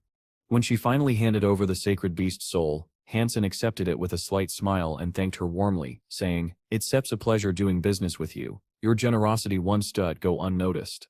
Curious, the vice president turned to the captain and asked his opinion. Instead of answering immediately, the captain studied the ghost bear's soul, eyes narrowing. He then invited the girl to inspect something closely. He pointed to a single wound on the massive creature's body, precise, clean, and fatal. The implication was undeniable. It had been killed with one perfect strike. "We still dealing with a warrior of terrifying skill," the captain warned. "Someone powerful enough to enter ghost territory and slay a ghost-eyed bear in one blow." He turned back to the group and issued a final warning. "If any of you plan to become hostile toward this man," he said coldly, "think again, because you will regret." Meanwhile, Hansen begins testing the newly acquired soul of the sacred being in real combat. With each move he feels satisfied, noting how generous the vice president had been in granting him such power. As he delivers a crushing blow to yet another ghost bear, Hansen suspects that the girl's true intention might be to use him to wipe out these monsters. Half an hour later, Hansen locates the lair of the ghost bears. Without much delay, he eradicates most of the creatures in a short span. Soaring over the jagged rocks, Hansen reflects on how the vice president possesses only one sacred beast, clearly not something that could be shared with everyone. But just as he's flying, something on the ground catches his eye, forcing him to halt mid-air. Beneath him lies a strange stone formation. At once, Hansen recognizes it. It's the entrance to the Lotus of Life, a rare type of creature's nest. According to everything he had read, the entrance resembles petals, and the beings that dwell within rarely leave. Landing near the narrow opening, Hansen realizes his luck. Finding such a location was extremely rare.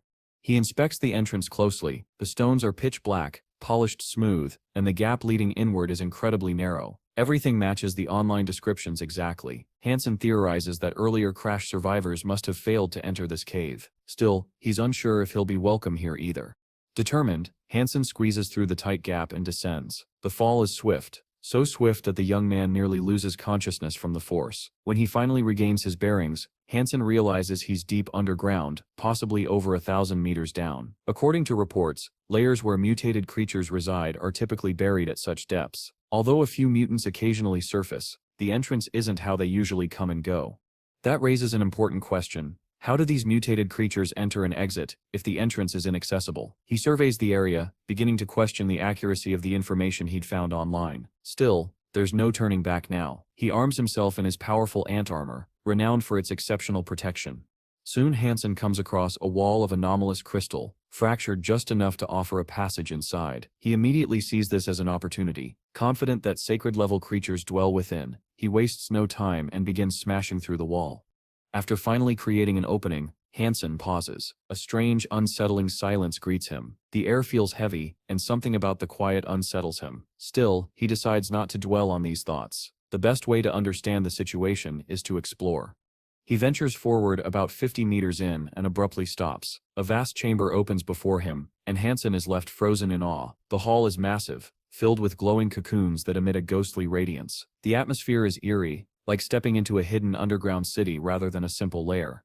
Initially tempted to fly for a better view, Hansen thinks twice. If he ascends, he'll become an easy target. Tightening his grip on his sword, he whispers a quiet prayer, hoping the gods grant him a sacred-blooded creature to face. As he advances, he hopes the creatures here are primitive. Battling high-level mutants in large numbers would be far worse. Cautiously, he studies the area. Surprisingly, there are no signs of mutants anywhere. He starts questioning the silence once more. Why is the lair so empty? The sealed entrance suggests that no one else has entered, meaning the cocoons should still be untouched. As he inches closer to one of them, disaster strikes. Out of nowhere, a powerful blow comes crashing toward him. Hansen blocks it just in time. A hulking humanoid creature emerges from the shadows. It had been watching him all along and now springs into action. Recovering from the blow, Hansen steps back and assumes a defensive stance, ready for what's next. The creature doesn't attack immediately. Instead, it stands still, watching him with unsettling calm. Then, slowly, it begins to move again. Hansen studies the attacker. It bears a striking resemblance to a human, always a sign of a highly evolved being. He knows instantly, this will not be an easy fight. Yet he remains confident. He believes he has the strength and the weaponry to bring this opponent down. This might just be the rare prize he was hoping for. The battle begins, intense and unrelenting. Hansen strikes again and again, but the creature proves formidable. It parries many of his blows with ease. Then, in a devastating counter, it claws at Hansen's helmet, forcing the young man to kick the creature away. He grits his teeth, silently thankful for his armor. Without it, he might already be dead. The humanoid moves like a ghost, circling him with incredible agility. It launches another series of brutal attacks, and the deadly fight continues with no clear victor in sight. Hansen couldn't help but admire the sheer power of the humanoid creature's claws. They were as deadly as his own sword. He quickly realized that one direct hit from those could be fatal, even with his high-grade armor. Dodging became his only viable strategy. But evading wasn't easy. The creature moved unpredictably, shifting positions with lightning speed and landing blows that forced Hansen to stay on constant defense. Its attacks were wild and chaotic, making them nearly impossible to read. The tension rose with every exchange. Hansen felt something he hadn't experienced in a long time: disorientation. It was like being a musician who knew the theory but couldn't catch the rhythm of a song during a live performance. It irritated him to his core. Then, A more troubling realization struck him. The creature wasn't just fast, it was smart. It could read him. Every move he made, the humanoid seemed to anticipate. With growing frustration, Hansen cursed the monster aloud, then leapt backward, creating some distance to catch his breath. But the reprieve did instead last. The creature pressed forward, relentless in its pursuit. Hansen had to pour every ounce of strength and skill into holding his ground. With his options dwindling, he made a desperate move. He summoned the spirit of his three-eyed cat, his trusted ally, hoping it could shift the tide of battle. It worked. The moment the giant spectral cat appeared, the humanoid hesitated. Fear flickered in its eyes. It backed away, visibly shaken, trying to retreat from the new threat. Sensing an opportunity, Hansen didn't waste a second. He turned and bolted toward the cave's exit. Behind him, the spirit of the three-eyed cat pounced, pinning the humanoid against the wall and halting its advance. Once Hansen reached the cave entrance, he called his companion back. The massive spirit dissolved into a glowing plasma stream and shot into his palm. Hansen thanked it silently, grateful for the rescue. But the fight wasn't over yet. Just as the young man prepared to leave, the humanoid broke free and came charging after him. Outraged, Hansen called it a freak, frustrated that the creature refused to back off. He had offered it a chance to end the fight peacefully, but it chose to pursue him instead. Thinking quickly, Hansen led the creature into a narrow passage. He knew the confined space would limit its mobility. Then he fired an arrow, one charged with swirling counterclockwise energy. The arrow surged forward, straight at the creature's head. It had no room to dodge or escape. But then something strange happened. The creature unleashed a mysterious power that froze the arrow in midair. It just hung there, suspended. Hansen's confidence wavered. He realized then, this opponent was on an entirely different level. Deciding it was best to retreat and rethink his approach, Hansen turned back. Besides, if he stayed gone too long, the others at the camp would start asking questions. He had to avoid suspicion. Back at the camp, a thick column of smoke rose from Hansen's fire. The others noticed and began joking about how he was probably grilling meat again, tempting them with the smell. The captain laughed, but the vice president wasn't convinced. She suspected Hansen might be using the barbecue as a cover, distracting everyone from whatever he was really doing. With a serious expression, she told the captain she planned to speak with Hansen directly. She wanted to know whether he had discovered the entrance to the Lotus of Life. Meanwhile, Hansen stood by his fire, carelessly biting into a giant slab of roasted meat. He seemed relaxed, unconcerned, but his eyes were sharp. He was watching everything. Though some men believed he hadn't noticed them hiding in the bushes, Hansen had spotted them long ago and simply pretended not to care. Eventually, the group emerged and approached him, asking what he was cooking. They joked that the smell had made them hungry. Hansen held up an enormous bear paw with a grin and told them flatly that if they wanted a piece, they should ask the vice president to buy it. He wasn't giving away the spoils for free. Just then, the vice president arrived. She scolded him, saying they'd been worried sick all day and had even gone looking for him. She called his behavior selfish and immature, clearly irritated. Hansen kept eating, but raised an eyebrow in surprise. He hadn't expected them to actually worry about him. With a sarcastic tone, he thanked her for her concern. It was hard to tell if he meant it. The girl, calming down a bit, admitted she was relieved to see him safe. She then changed the subject. She wanted to discuss purchasing the body of the ghost bear he had slain. Hansen leaned back slightly and told the vice president that things weren't as simple as they seemed. He explained that during his hunt, he had only encountered a single primitive bear with ghostly eyes. Then, turning the conversation toward business, he casually asked how much she was willing to offer for it. But Hansen wasn't done yet. He firmly added that while the base price remained the same, he would only part with the beast if she also included the soul of another sacred-blooded creature. His demand stunned the surrounding onlookers. The price was steep, so steep that murmurs of disapproval quickly rippled through the group. Some accused him of exploiting the situation, hiking up the price to ridiculous heights. Dissatisfaction spread like wildfire. Trying to diffuse the tension, the vice president called over one of her men. The subordinate obeyed and approached Hansen, issuing a challenge in front of everyone. If Hansen wanted the sacred soul, he should compete for it in hand-to-hand combat. The winner would claim the ghost-eyed bear.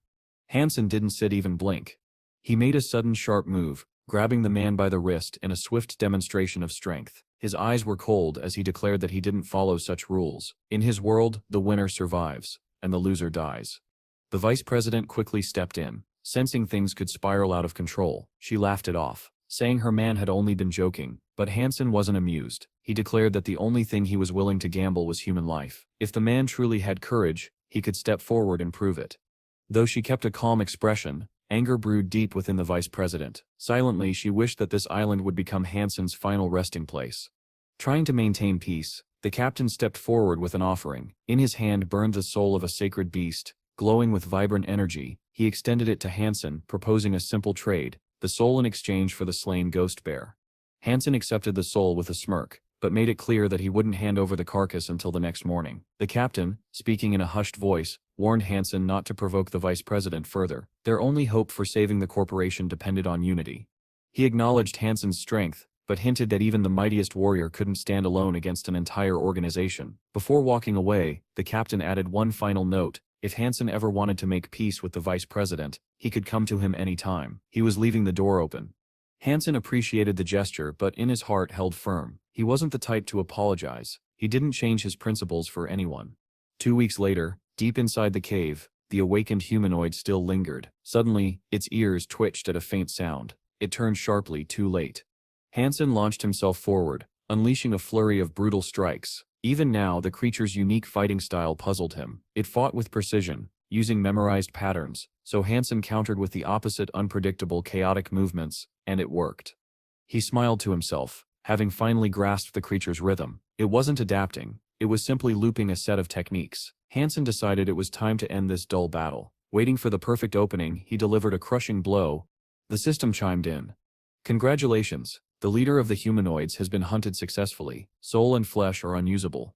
Despite that, Hansen received a worthy reward. A pair of massive razor-sharp claws from the fallen humanoid, lighter than a sword, but just as deadly. Without hesitation, he equipped his new weapons and ventured deeper into the cave. It wasn't long before something caught his attention. Ahead of him, a single egg pulsed with blinding light. Hansen approached, intrigued. He believed that breaking it could yield the soul of a beast, and possibly a sacred one of divine rank. He struck it with full force. Alien egg destroyed. Hunt successful, the system reported. Now came the moment of truth. Hansen knew that beast souls were randomly assigned. It could be an ordinary soul, or the rare divine-level soul he sought. He closed his eyes and prayed to the gods. Let it be sacred, let it be divine. The system chimed once more. Beast soul extracted, main beast acquired. A grin spread across Hansen's face. The divine bloodline was now his. Hansen still held on to hope. Perhaps the soul he had just acquired would turn out to be something truly extraordinary, a sacred alien soul, maybe even the first of its kind in human history. But his hopes were quickly dashed. The next message from the system brought a mix of awe and disappointment. The soul was indeed of divine blood, but it was classified as common. Valuable, yes, but not the rarity he had imagined. A bright plasma flame erupted in his hand, and Hansen prepared to test the soul's capabilities. Then, before his eyes, the small flame surged outward, transforming into a vast plasma field. The system identified it as a soul halo, a unique trait of a beast's soul. Hansen's heart raced. The gods had clearly answered his prayer. He would have settled for a basic beast soul, but now, he possessed something far rarer. This halo alone was worth a fortune. With greedy enthusiasm, Hansen began absorbing the soul, thinking about the implications. In the entire steel armor shelter, there was only one mutant soul known to have a halo. Now he had a divine-blooded soul with a halo, an extremely rare treasure. Meanwhile, far from the cave, a squad of survivors was cautiously navigating a narrow mountain ledge. The captain raised a valid question: why not wait a little longer for the rescue team? After months of waiting, what harm would a few more weeks do? But the vice president was adamant. She insisted that action was needed now. She couldn't risk Hansen claiming all the spoils and turning her into a laughingstock in front of the entire corporation. The captain finally understood. She had never truly cared about the price paid for the ghost bear. That had just been a distraction. Her real aim was to keep Hansen off balance. Suddenly, a chilling, blood-curdling scream echoed through the gorge. It was unmistakable. Ghost bears were near. The group froze. They'd been ambushed. The vice president quickly took charge, ordering her team to stay calm. These were just primitive beasts, she said. Nothing they couldn't handle. The captain pointed to a ledge below and advised the group to descend. It offered solid ground and a defensible position. The survivors jumped down and quickly formed into defensive lines. A moment later, the ghost bears attacked. Though numerous, they were still of a primitive tier. The team repelled the assault efficiently, taking down several beasts and discarding their bodies. The captain ordered that a few be left intact for food. But then, another roar thundered across the mountainside. Everyone froze. That sound, it wasn't just any ghost bear, it was the pack leader. Without hesitation, the captain commanded a circular defense formation. The massive beast charged from the cliffs above, each step shaking the rocks. The vice president stepped forward, ordering her men to retreat. Her body began to glow as she activated her transformation. The earth trembled beneath the creature's roar. The air pulsed with pressure as the bear rushed forward. But the girl had completed her transformation, her body now enveloped in a radiant aura of power. The energy materialized into the form of a giant warrior, which launched itself at the bear and struck it with a devastating blow. Watching from a distance, Hansen was stunned. He had underestimated her. Her combat prowess and transformation abilities were far beyond what he had imagined. As the dust settled, the vice president's subordinates rushed to her aid. The battle had drained her completely. She could no longer even stand. But Hansen noticed something the others missed. The pack leader, though severely wounded, was still breathing. Without hesitation, Hansen drew his bow, pulled back the string and fired. The arrow flew straight and true, striking the monster. A brilliant explosion lit up the field, blinding everyone momentarily. The vice president's eyes widened in confusion. What had just happened? Then the system notification appeared in Hansen Seps's vision. Hunt successful. Divine blood tier beast soul acquired. Though she had fought the bear herself, he had delivered the final blow. He had claimed the soul. The vice president was livid, her face twisted with rage as she ordered her subordinates to move immediately toward the lair to collect whatever trophies remained.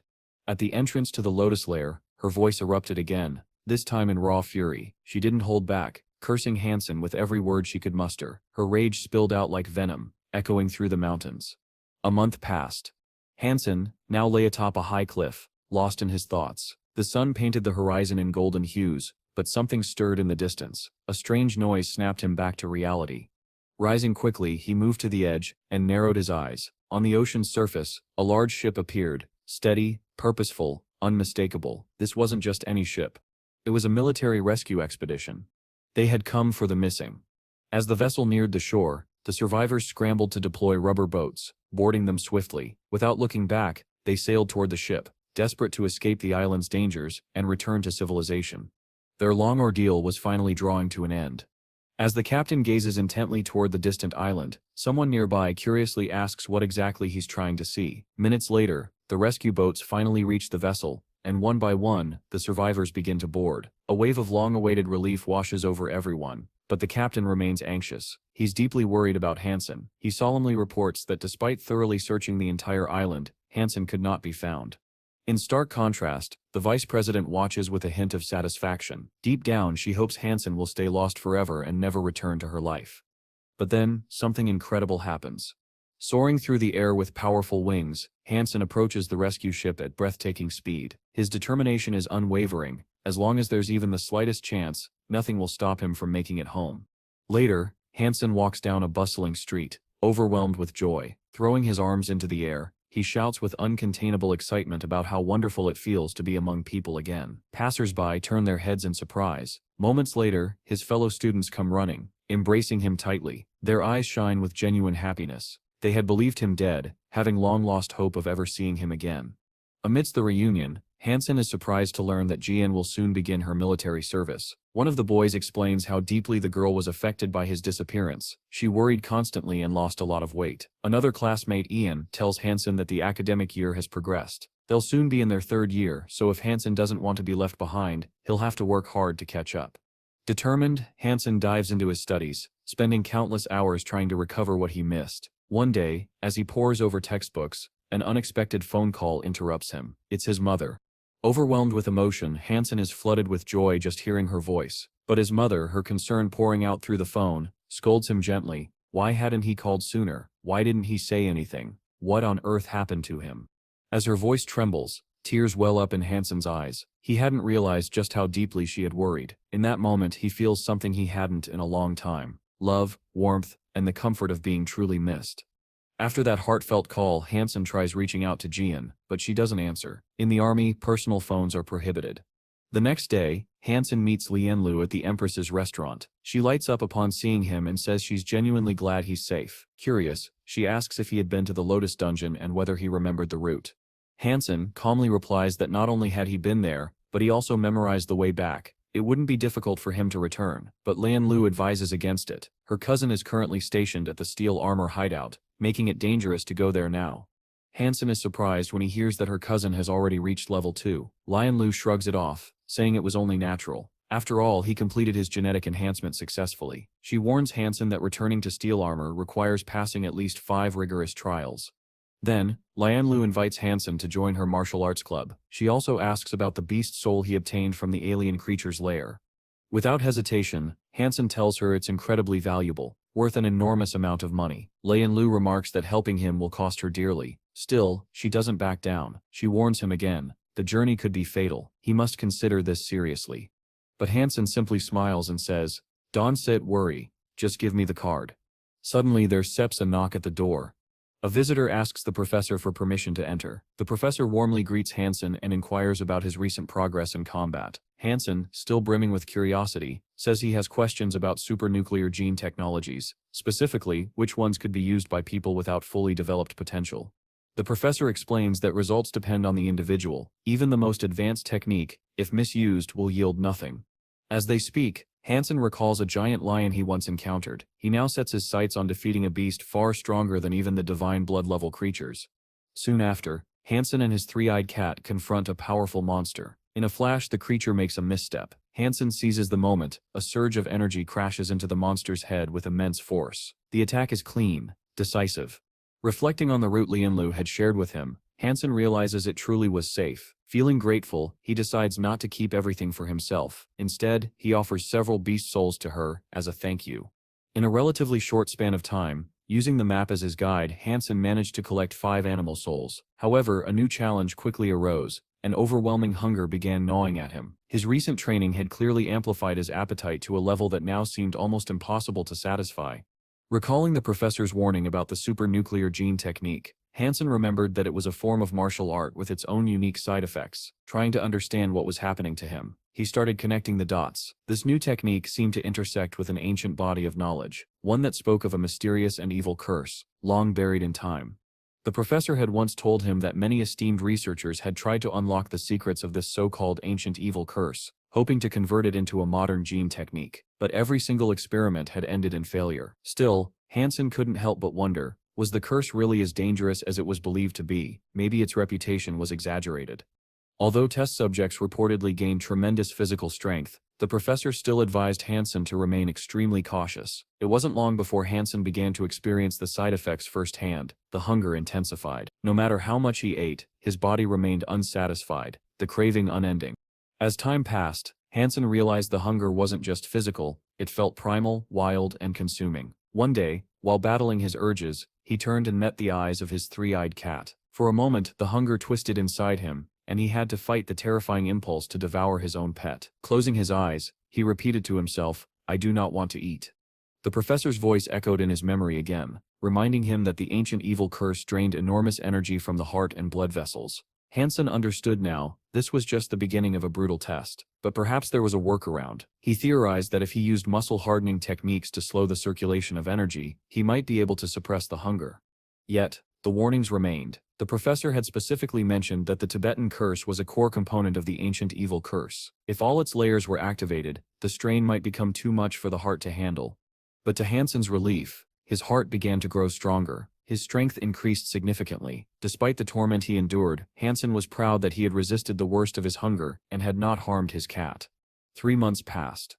During this time, Hansen underwent a dramatic transformation. His appearance had changed so much that the other cadets started questioning whether he was all right. When he met Yanmen again, he greeted her with a smile and remarked how long it had been since they last spoke. She, however, looked at him with deep concern.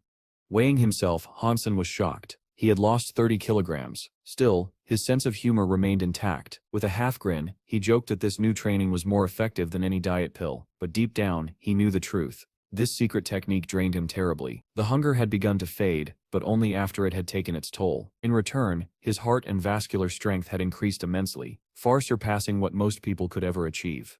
He had even surpassed the disciples who practiced the renowned atomic vision technique.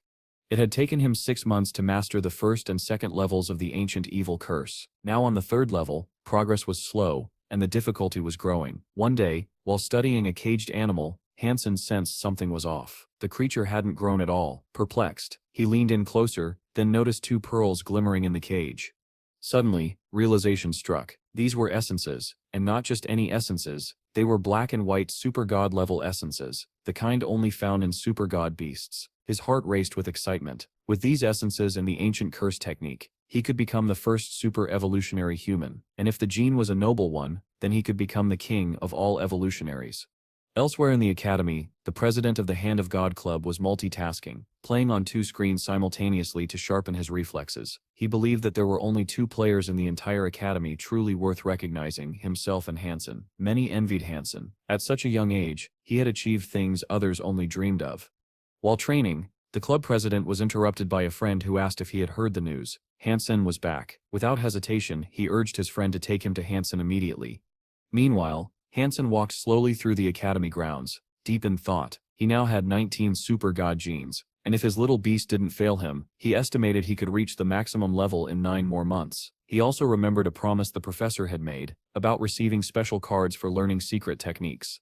Now, with his body strengthened, his hunger tamed and powerful genetic essences in hand, Hansen was ready to take the next step. A storm was coming and he would be at the very center of it. Just as Hansen was walking, he suddenly stopped. Someone had called out his name. A young freshman caught up with him, introducing himself as a new student and a member of the archery squad. The boy asked when Hansen would have some free time. Those nearby were stunned by the freshman's determination. It was clear he had come to challenge Hansen. Hansen smiled politely, calling him junior, and apologized. He had no time at the moment, but if the opportunity arose, he promised to teach the young man something. But then came a surprise. The freshman revealed that he was the younger brother of Shenzi, the former captain of the Central Military Academy. This revelation left Hansen visibly shocked. What was Shenzi's brother doing in their academy? His thoughts immediately turned to the possibility that this young man had come to avenge his brother. Without hesitation, the freshman challenged Hansen to an archery match. He claimed his older brother was no weaker than Hansen, insisting Shenzi had only lost because of poor tactics and a bit of bad luck. Hansen tried to dismiss it, calling the whole matter boring and asking the freshman to send his regards to Shenzi. But the young man wasn't set backing down. "You can set just refuse me," he said firmly. "You can set walk away like that." It was clear. He intended to defeat Hansen and prove that he wasn't as great as people believed, not even worthy of being compared to Shenzi's little finger. Hansen, unfazed, headed toward the holographic training room. He wanted to test out a newly acquired S-tier card. Fighting undeveloped opponents had always been dull for him, but with this card, he could finally compete against developed foes. He entered the virtual gladiator arena, ready to assess his enemy's techniques. Double swords appeared in his hands, a rare sight. It had been a long time since he last wielded such weapons. Now was the perfect time to practice. His opponent was visibly shocked. Hansen had abandoned his usual weapon and had chosen the same double swords as his challenger. The masked man scoffed, calling him a foolish boy, and launched into a frenzied attack. Hansen parried the opening strikes and immediately noticed something peculiar. The fighting stance involved one hand stretched forward, while the other stayed pulled back. It was an unusual tactic. Studying his opponent more closely, Hansen realized this man had rare skills. His physical fitness even seemed to surpass Hansen's slightly, and his mastery of dual swords was on another level entirely.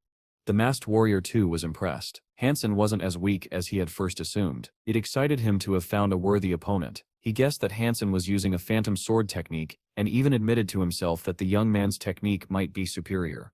To disrupt the masked man's rhythm, Hansen unleashed a chaotic dual sword technique. It was an unpredictable flurry meant to throw off even the most refined style. He hadn't expected members of the gladiator community to be so strong, but now he was beginning to see their full potential. The masked fighter admired Hansen's resilience. Despite the few rounds they had shared, suddenly a bright energy field ignited around the masked man. He was activating the 13th reverse flow technique. With rapid swirling movements, he created a spinning vortex of immense energy. Hansen met the ferocious assault with all his might. Every fiber of his being was pushed to its limit. The pressure was immense, and he could barely hold off the barrage. Still, the masked fighter pressed on. Hansen realized that the man hadn't even reached his peak strength yet. After receiving several punishing hits, Hansen noticed his life had dropped by 27%. It was time to strike back. He pushed forward, through the dense energy spiral and the wall of sword strikes. Hansen knew, if this had been a real battle, the number of hits he'd taken would have left him seriously wounded or dead. But this was the advantage of the virtual arena. In this environment, a fighter using the 13th reverse flow could deal up to 70% damage in an instant. Hansen observed closely, his mind racing. This time, he could see the path of 9 out of the 13 incoming strikes. Charging forward, he parried each blow, moving with increased precision. The gladiator, now genuinely concerned, wondered how Hansen had gone from missing every second strike to dodging nearly all of them. With a roar, the masked man continued his vicious assault, threatening to unleash even more devastating attacks if Hansen failed to stop him now. But Hansen only smiled. He was thrilled. Finally, he had found a worthy opponent. Watching every movement, he began to predict the force and direction behind each strike. It was no longer just instinct. It was calculated reading of the opponent's intent. The masked man screamed again, charging at him with another round of his fearsome 13th reverse flow technique. And Hansen, steady and ready, met it head-on. Despite the gladiator's fierce assault, Hansen remained calm. With flawless calculation, he read the trajectory of nearly every strike and dodged each one with ease. The crowd fell silent as the gladiator, stunned, came to a halt. He couldn't comprehend how his opponent had taken only 5% damage, despite him going all out, unleashing his full strength. Hansen simply smiled, unfazed, and informed the gladiator that it was now his turn to attack. Then, to everyone's disbelief, the young man began mimicking the gladiator's previously unknown sword technique, almost perfectly. The gladiator was visibly shaken. He had spent a decade mastering sword techniques since childhood. It wasn't until the age of 16 that he finally qualified to wield the powerful reverse flow technique. And now, in just 30 minutes of combat, a newcomer had not only learned it but nearly replicated it flawlessly. After the fight, Hansen casually mocked the gladiator, calling him a little boy. He noticed the man's stunned expression, and with a smirk, teased him by asking what was wrong. The gladiator, still in disbelief, asked Hansen if his elder sister was present. Later, in his room, Hansen sat quietly when his phone suddenly rang. The device lay near the cage containing a monstrous beast. On the other end of the line was Yanmen, urgently reporting the discovery of a lair filled with alien creatures in the nearby mountains. Realizing the importance of this opportunity, Hansen wasted no time. He began packing immediately, determined not to miss his chance to acquire the souls of these monsters, souls that could significantly boost his strength. He swiftly made his way to the mountains, scanning every cave and crevice until, eventually, he stumbled upon a clearing crowded with people. Among them were members of the armor squad, the disciples of God, and the fist fighters.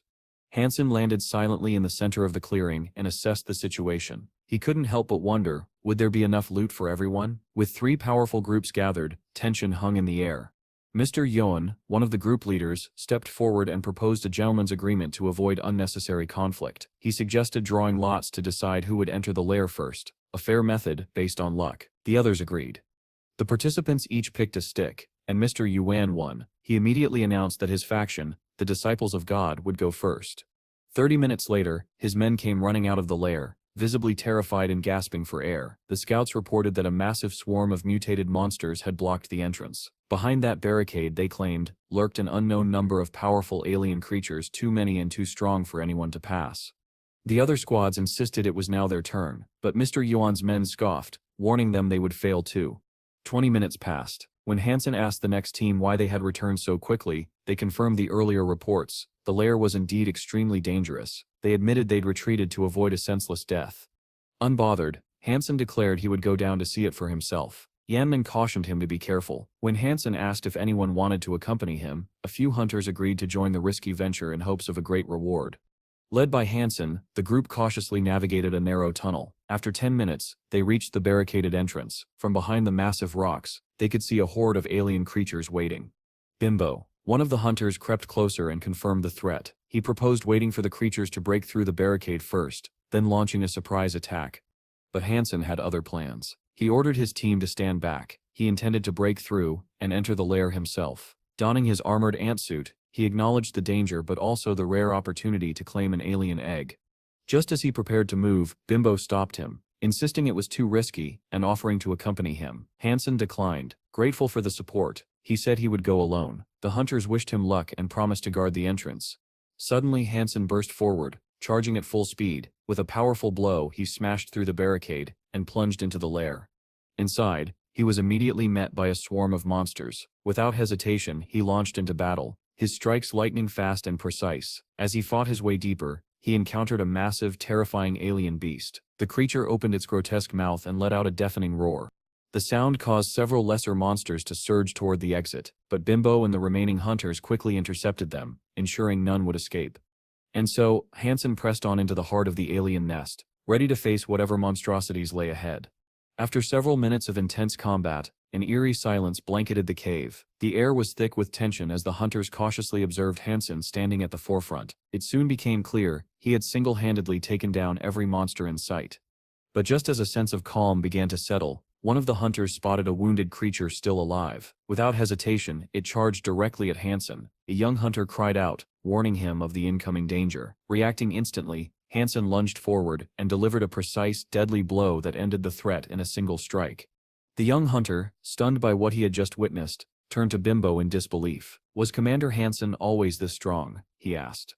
Bimbo's gaze grew distant for a moment, as he recalled the past. He then revealed that Hansen had once been trained in swordsmanship by Bimbo's own brother, an unexpected revelation that clearly shocked the younger hunters.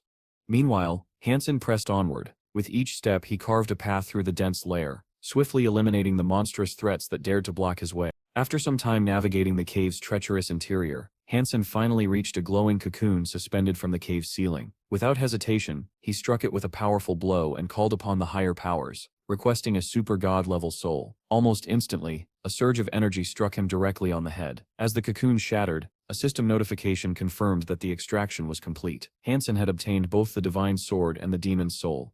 Still recovering from the shock, Hansen tried to gather his thoughts. The divine blood-level sword he now held was clearly far superior to his previous weapon, and this realization filled him with renewed confidence. Elsewhere, in a virtual monitoring room, a young man sat in front of a computer screen, watching the unfolding action in a digital gladiator arena. Excited by what he saw, he quickly called over his friend, urging him to witness an extraordinary battle that was about to begin. Inside the arena, one of the most powerful and respected gladiators made his entrance. His very presence commanded both awe and fear. The crowd stirred with excitement. This was no ordinary fight. As the gladiator noticed his friend in the crowd, he asked what brought him there. His friend replied that he'd heard rumors of a mysterious new fighter and came to assess his strength in person.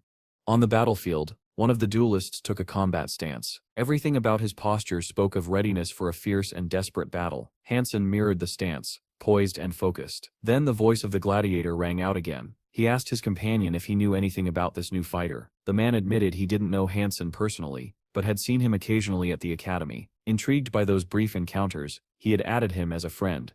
As the duel began, Hansen's opponent questioned why he wasn't using two swords. He believed that if Hansen dared to activate his technique, it would surely lead to the young man's death. Attempting to counter, Hansen lunged to grab his opponent's arms and limit his movements. But the effort failed. His opponent was one of the academy's elite. His skills exceeded anything Hansen had anticipated. Suddenly, Hansen began to lose control. A part of his body went numb. He quickly realized what was happening. His opponent had activated the Overlord's armor discharge technique, a move that not only immobilized its target, but also drastically reduced their strength. The fighter followed up with a brutal combo, leaving Hansen with 70% damage. Despite the pain, Hansen struggled to suppress his anger. This was no ordinary technique. It was a universal counter, one that could sap an enemy's power with ruthless precision. He silently acknowledged the harsh reality. Evolutionists were merciless warriors who seized every advantage. Yet, even in this, Hansen couldn't help but admire his opponent. He was a skilled, well-trained fighter, one who walked a disciplined path. With physical stats 10 points higher than his own, Hansen knew he had little chance of winning in a straight fight, but he resolved to close the gap using the strength of his heart.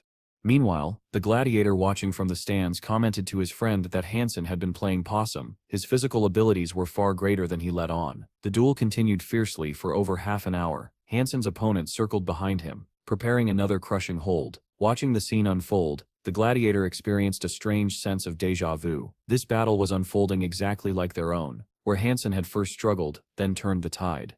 Now Hansen was evading strikes more easily, his speed increasing with each movement. The gladiator's eyes widened as he realized the terrifying truth. Hansen wasn't just dodging, he was copying. He had begun mimicking his opponent's techniques, showing signs of mastering the armor discharge ability mid-battle. The man beside the gladiator was equally stunned. He had already heard rumors that Hansen had once mimicked the reverse flow of 13 blows during a past match. Back in the arena, Hansen flawlessly dodged another attack, then lunged forward. To his opponent's utter shock, he firmly grabbed him by the leg. The man was stunned. How could someone replicate their techniques so flawlessly during combat? Hansen, now moved with total precision, he slipped behind his opponent and executed a painful submission hold. Writhing in agony, the fighter could barely speak. In a hoarse voice, he surrendered and admitted defeat. The gladiator and his friend rushed to the fallen warrior, asking if he was all right. Gasping for air, the young man could hardly believe what he had just experienced. Hansen had fully learned and replicated his combat technique during the fight. Shaken and curious, The spectators and fighters began to question who Hansen really was. Why did he study and adopt the techniques of his opponents in every arena match? The mystery surrounding the young man only deepened. The gladiator turned to his companions and mentioned that he had strong connections with the master of a remote monastery hidden in the mountains. He promised that he could arrange for Hansen to face a truly worthy opponent from there. Meanwhile, Hansen was in his room completely drained, his body trembling from the pain. He had pushed himself beyond the limit by using an ancient and forbidden evil curse. His level had reached its peak, but his body could barely endure the overwhelming strain it now carried. Recently, rumors had spread of a divine creature resembling a colossal turtle appearing somewhere in the mountains. Hansen suspected this might be one of those legendary beings with sacred blood coursing through its veins. Just then, a voice interrupted his thoughts. A young man stepped forward and handed Hansen a bottle of water, noting how exhausted he looked. "Your training must have been brutal," he remarked. Hansen, too tired to argue, took the bottle and drank without hesitation. The young man chuckled and asked mockingly, "Aren't you afraid of being poisoned?"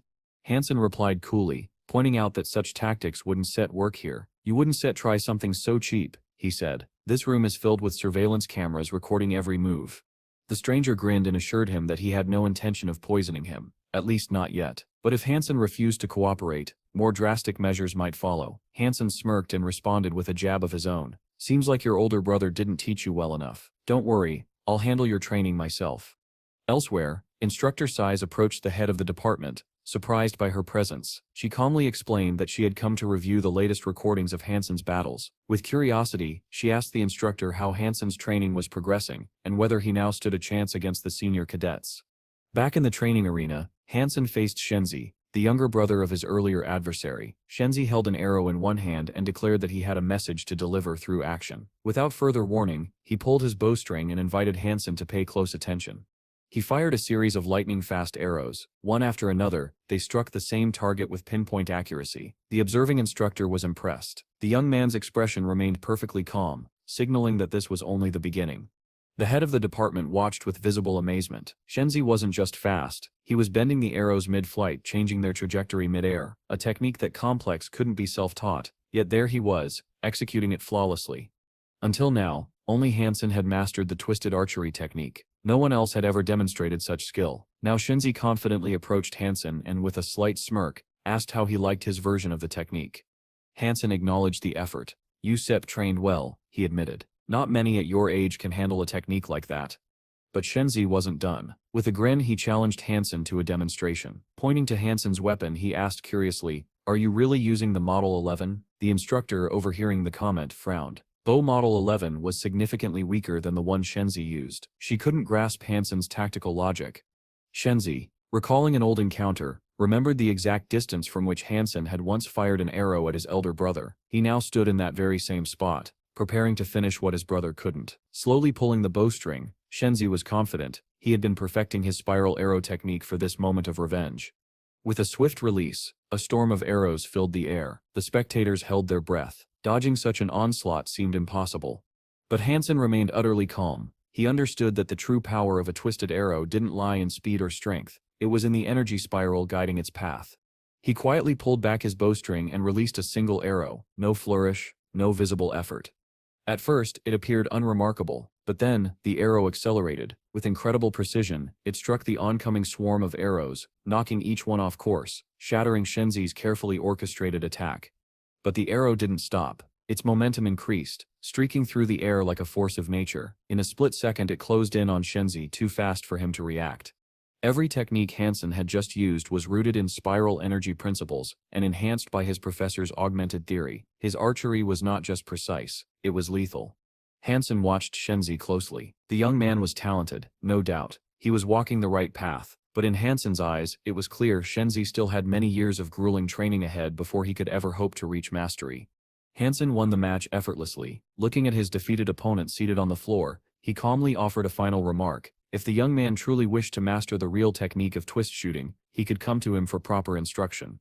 Watching the entire duel from the sidelines, the instructor turned to the head of the department with admiration. "Hansen has colossal potential," she said. "He could bring the academy countless victories in the future."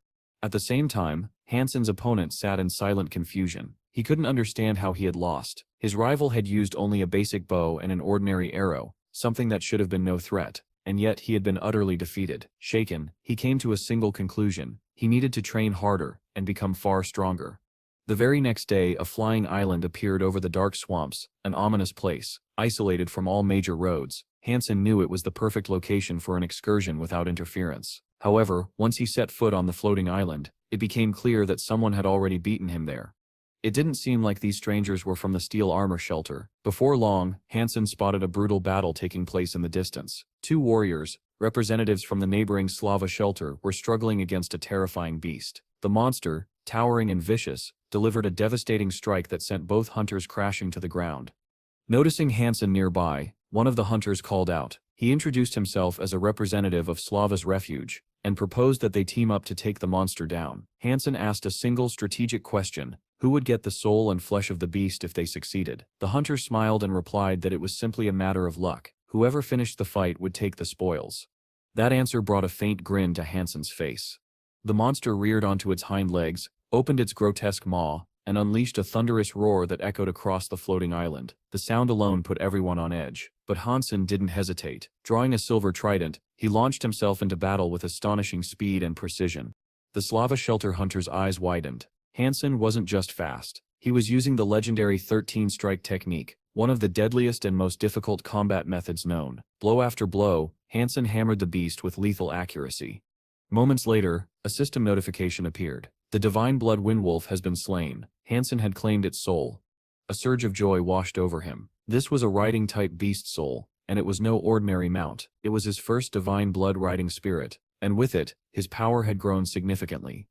As Hansen was recovering from the battle, hunters from the Glory Shelter arrived, now back in their normal human forms. They approached him, curious. One of them asked if he would be willing to sell the beast's soul. Hansen shook his head. He wasn't interested in money, but he was open to a trade, if they had souls he needed.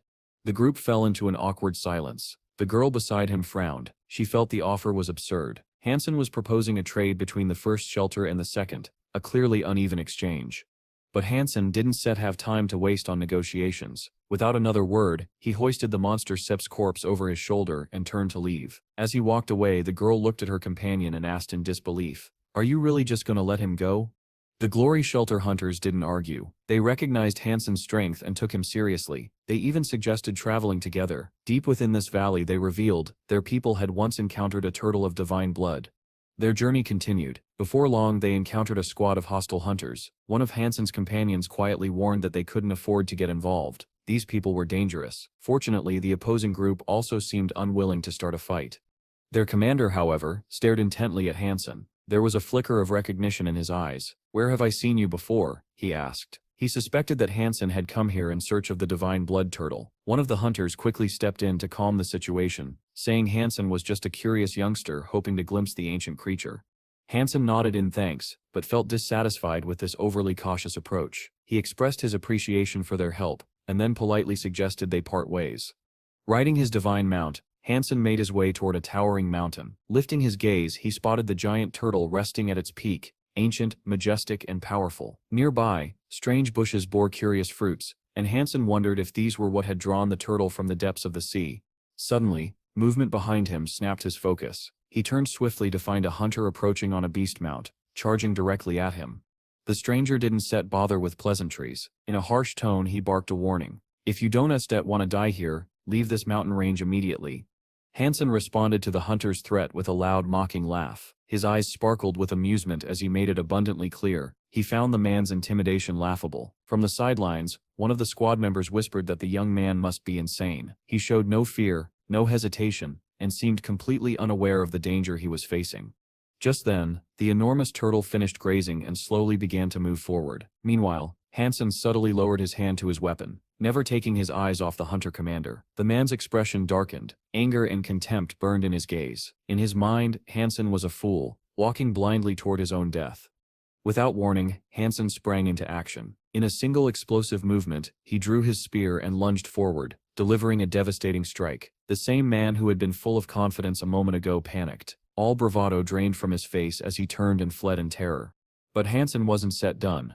With flawless timing, he hurled his combat dagger, striking the fleeing commander square in the back. The man collapsed, defeated before he could escape.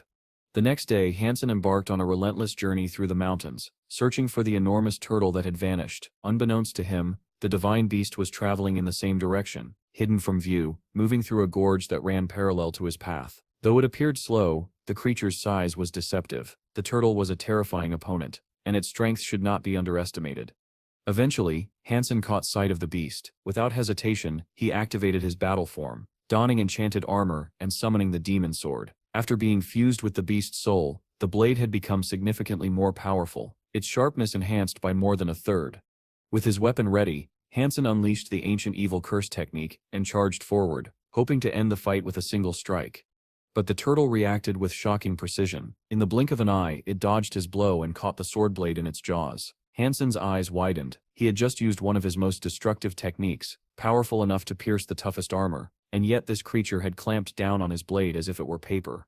The sword shattered like glass.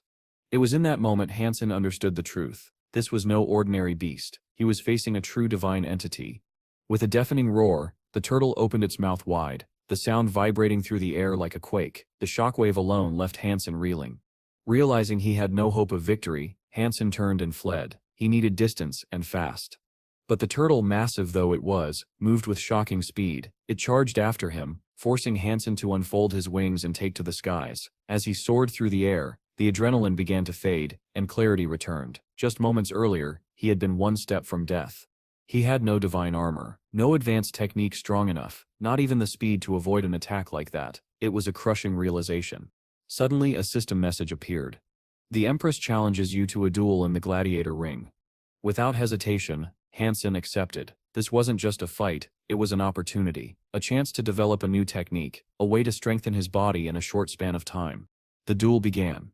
The Empress stood silently in the center of the gladiator arena as the countdown ticked down. As soon as it hit 0, Hansen charged forward, determined to land the first blow before she could counter. His philosophy was simple: strike fast, strike first, and leave no opening. But to his surprise, at the very last moment, the Empress sidestepped his most powerful attack with ease. Hansen didn't stop. Blow after blow followed, each more aggressive than the last, but she didn't retaliate. She simply dodged, silent, controlled, unreadable. Frustrated, Hansen pressed on, treating this duel as a perfect environment to test the limits of his abilities. He unleashed a flurry of chaotic strikes, mixing up rhythm and direction, attempting to outpace her reflexes. It didn't work. The Empress was faster, far faster. She dodged every attack, not with effort, but with grace. It was as if she was reading his mind. Each time Hansen adjusted his tempo, she adapted instantly. It became painfully clear she was leading the fight, manipulating his pace and controlling the rhythm. He had been moving according to her plan all along. Now backed into a corner with no room to maneuver, Hansen finally realized the truth. He wasn't fighting on his own terms anymore. He was dancing to her rhythm, and the tempo was about to change. The moment hung suspended in silence, until suddenly the Empress soared into the air. Her figure cut through the sky like a blade, preparing to strike with terrifying precision. Her speed was overwhelming, offering no time to react. Hansen barely managed to deflect the blow, but the cost was immense. His body suffered severe overload. The force he absorbed couldn't be released, and the strain tore through him. Just then, the host's voice echoed across the arena. The fight had ended. The Empress was declared the victor. In an instant, Hansen vanished from the virtual gladiator arena. Now alone, Hansen sat still, analyzing every detail of the battle. He soon realized the Empress had used unconventional stances and a unique dodging technique to gradually corner him. Her style had stripped him of space to maneuver and made defeat inevitable. Impressed and intrigued, Hansen added her to his friend list. To him, she was more dangerous than any super divine being. If he could train with her more, he believed his skills would evolve significantly. Far away, the Empress was greeted with a holographic notification. An unknown user had sent her a friend request. Without hesitation, she accepted it. Then she made her way to the main temple, where the abbot awaited her. She walked with steady determination, stopping in front of him and declaring that the test had been successfully completed. Back in his room, Hansen continued dissecting the battle. He concluded that the overload effect, while physically taxing, also pushed the boundaries of his combat capabilities. When paired with his inner strength in the ancient evil curse technique, it could potentially double his power. Just then, a holographic screen flashed before him. A friend request had been accepted. Hansen instantly knew it was the Empress. Encouraged, he poured all his free time into gladiatorial matches, persistently refining his techniques. In his next arena battle, Hansen sized up his new opponent, a warrior of immense strength and terrifyingly refined technique. It was clear from the beginning that this match would be brutal. To win, Hansen would have to give everything. He started cautiously, retreating while blocking the relentless flurry of attacks. But at this pace, he knew defeat was inevitable. He quickly recalibrated, channeling the ancient evil curse along with the overload. He aimed to boost his physical strength to 28 points. Yet even this proved insufficient. His opponent struck a devastating blow, and the system notified Hansen that he had been knocked out of the match. Hansen realized his foe's speed was so intense that he hadn't even registered the moment of impact.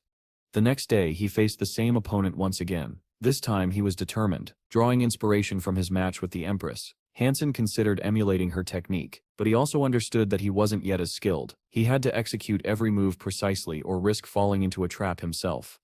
As the battle began, Hansen mixed different styles and altered the tempo of his movements. His opponent looked on with interest, finding Hansen's erratic style strange, but fascinating.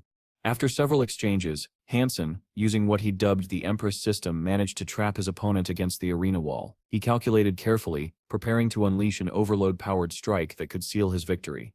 His opponent was shocked as Hansen replicated his exact movement. Enraged, the warrior accused Hansen of deliberately copying his technique, but Hansen was unshaken. He launched forward, mirroring the move once more. This time, he predicted the opponent's trajectory and blocked the incoming strike early.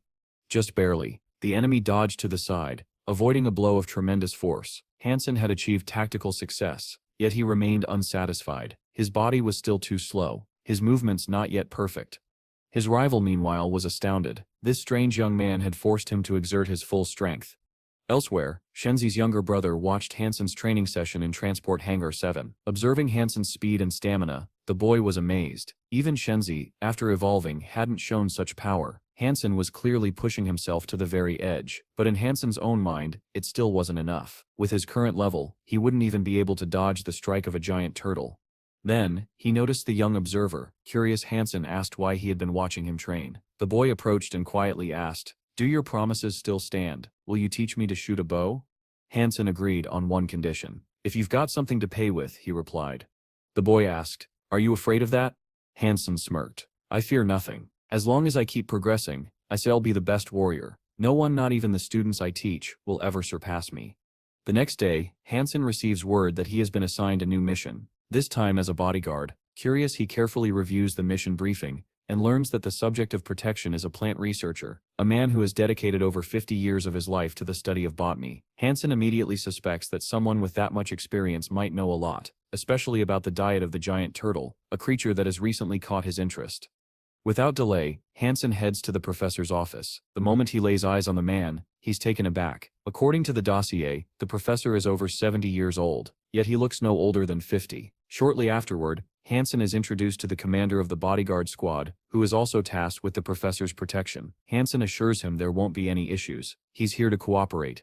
The team sets out on their journey. Along the way, the other guards speak with admiration about the professor's dedication. Despite having already reached level 14, he hasn't advanced to the second shelter like most do. Instead, he's chosen to stay behind and devote himself to his research. During one stop, the professor gently picks up a fallen petal and examines it with great affection. He explains to Hansen that he's only ever read about this plant in his father's notes. This is the first time he's seen it in real life. As they talk, the professor reveals that botany runs in his family. His grandfather too was a professor of plants, and this work is more than a profession, it's a legacy. Seizing the opportunity, Hansen poses a question that has long intrigued him. Why is it that mutated creatures can enhance their genes through evolution, yet plants seem unaffected in this way? The professor responds thoughtfully. He explains that many plants within the shelter are actually harmful to humans, but under different conditions, the same plants or their herbs can produce entirely different effects. Hansen immediately recalls the berries eaten by the giant turtle and decides to ask if these particular fruits might influence such a creature. The professor shares what he knows. According to decades of research, mutated creatures do not require plant-based food for survival, yet many herbivores still consume them. The professor believes this behavior may be linked to reproduction in some mysterious way. The answer sparks a realization in Hansen. If the giant turtle is eating berries for reproductive purposes, then it likely has offspring already or is preparing to give birth. His thoughts drift to the enormous lion he once encountered. If the old turtle is indeed going to have a child, then she may pass on her genetic essence to her offspring. That changes everything. It means Hansen might not have to kill the turtle to obtain the super god gene. Instead, he could wait, observe, and seize the genetic essence from the next generation. After some time, the professor turned to Hansen, asking if he could take him to the location where he had spotted the massive turtle. Hansen agreed without hesitation, and led the squad toward the Red Copper Mountain Valley. Along the way, the bodyguards chatted excitedly. The giant turtle had been all over the recent news, and they were eager to see it with their own eyes. Before they could get too close, Hansen warned the professor to maintain distance and exercise extreme caution, explaining that the divine turtle was incredibly dangerous. One of the bodyguards scoffed at this, claiming the professor could come nearer since, in his opinion, this was nothing more than an ordinary turtle with divine blood. Just then, the enormous creature spotted the approaching group. It let out a deafening cry that echoed across the nearby mountains. Hansen's expression hardened as he immediately ordered a retreat. But one overconfident bodyguard, convinced of his own strength, declared he could handle the beast alone. Without waiting for permission, he charged ahead, closing in on the turtle and delivering a massive blow with his sledgehammer. The attack barely fazed the creature. With terrifying force, it flung the bodyguard aside, hurling him into a nearby rock. Hansen sprinted toward him just in time to shove him out of the spot where the turtle's next strike would have landed, a blow that could have killed him instantly. Seeing the danger, the captain of the bodyguards rushed in to defend his subordinate, blocking the monster's attack with his sword, but the turtle simply clamped down with its jaws, snapping the blade into pieces.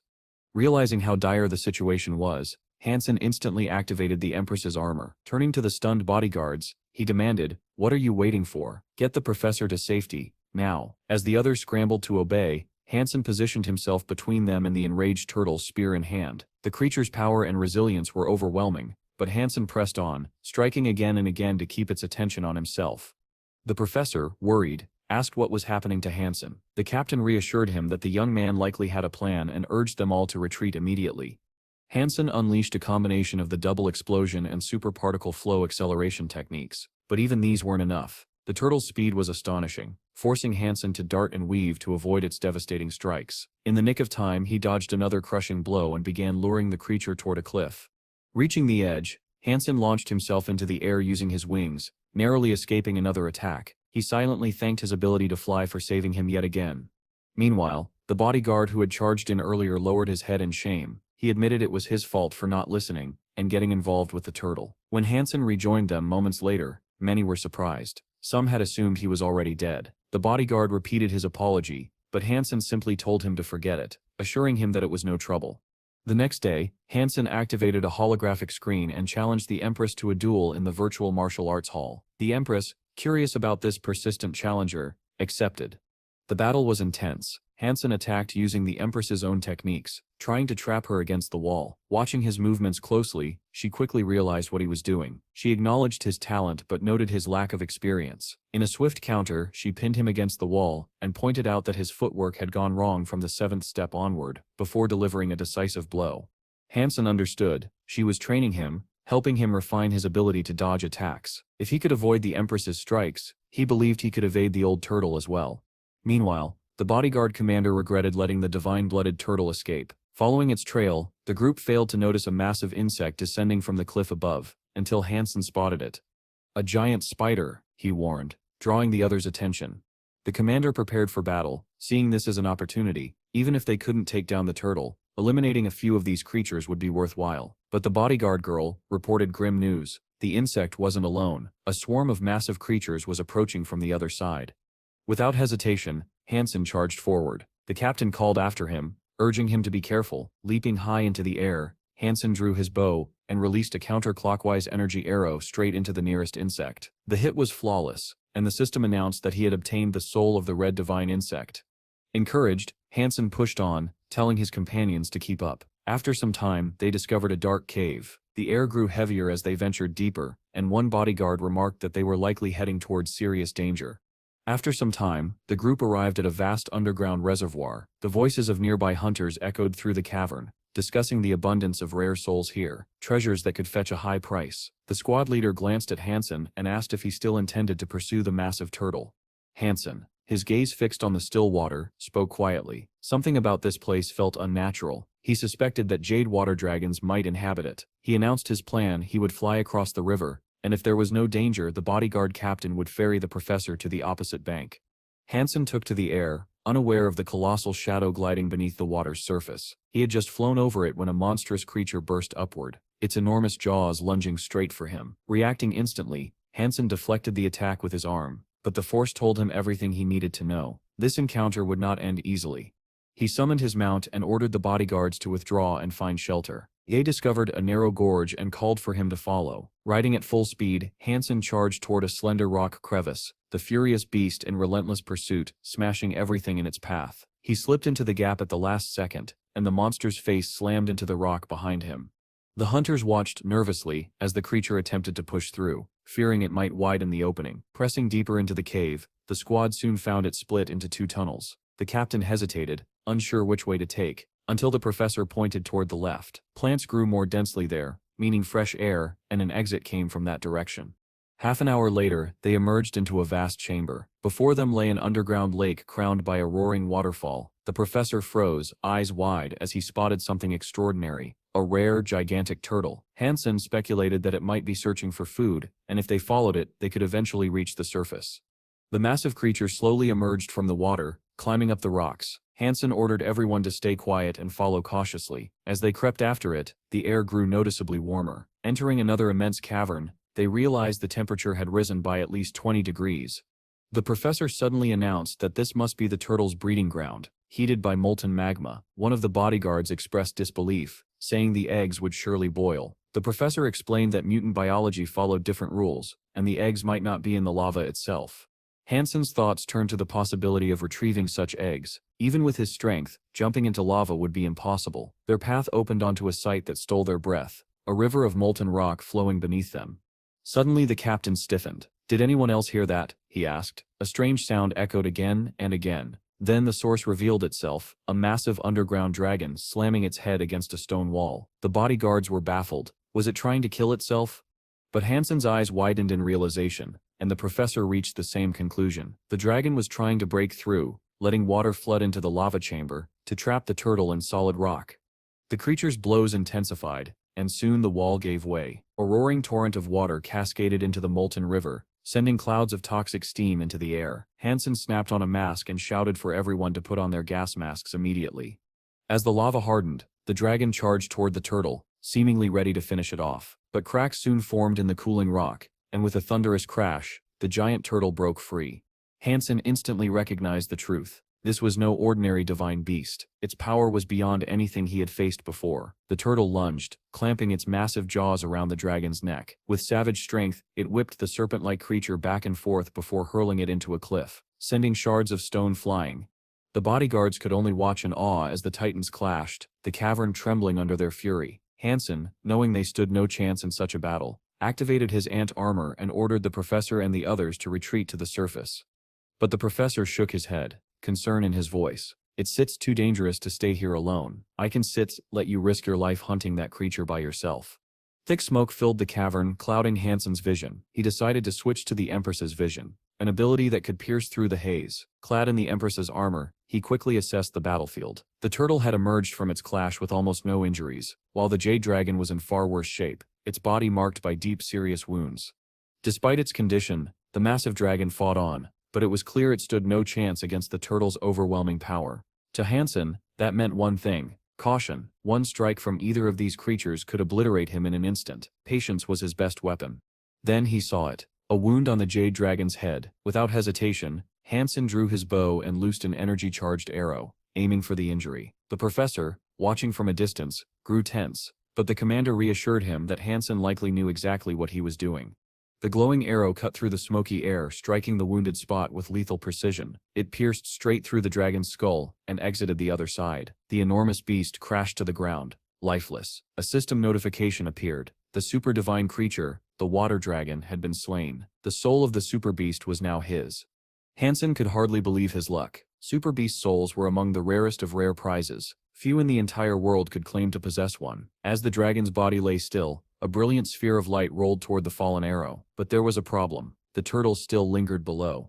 Then fortune smiled on him. The turtle slipped back into the underground lake and disappeared. Hansen wasted no time, dropping down to claim the shining orb. As he picked it up, he realized something. The jade dragon he had faced was probably a young one. An adult would have been far larger and far deadlier.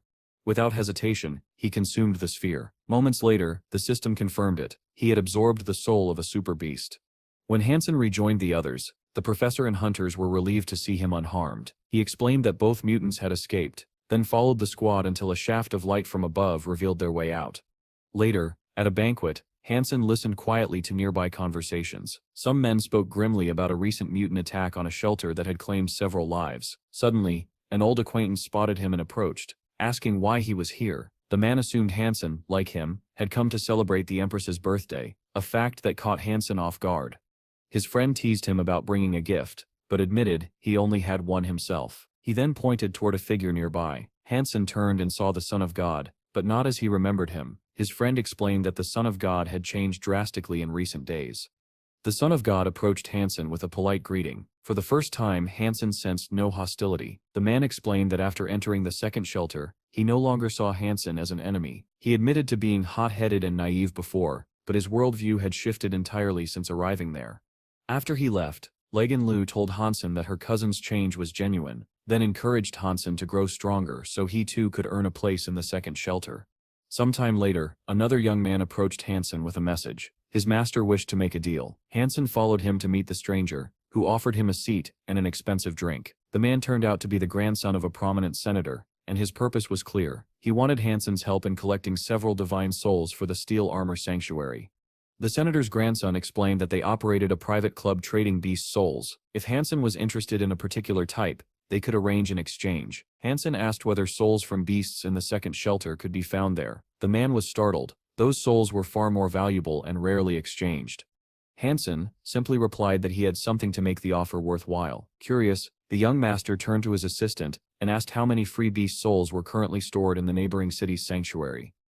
Hansen asked whether they possessed beast souls from the second shelter. The question startled the senator's grandson, who noted the imbalance in value. But Hansen countered with an offer: 3 divine blood beast souls in exchange for 1 armored beast soul. The assistant objected, calling the trade uneven, but the senator's grandson overruled him and requested to see Hansen's collection. Hansen revealed the silver trident. The senator's grandson was intrigued. This was no common item. Hansen also presented a mount with a demon sword, claiming it was the fastest in the first shelter. The senator's grandson disagreed, citing the Windorse, but Hansen did not argue. He offered the soul freely, earning respect. Next, Hansen showed a spirit called the Ghost-Eyed Warrior, a being of divine power that greatly increased strength and speed. He restated his terms 3 for 2. The assistant objected again but was silenced, and the contract was ordered. Later, Hansen encountered the professor, who invited him to assist in a special project. It required data collection on the highest energy gap numbers among the unevolved, with a substantial reward promised. The next morning, Hansen arrived at the laboratory. The assistant explained the cell activator, a solution that stimulated cells to peak activity, maximizing physical potential. A small capsule was given to Hansen, meant to be taken before sleep. He wondered if it could help him withstand the extreme training loads he endured daily.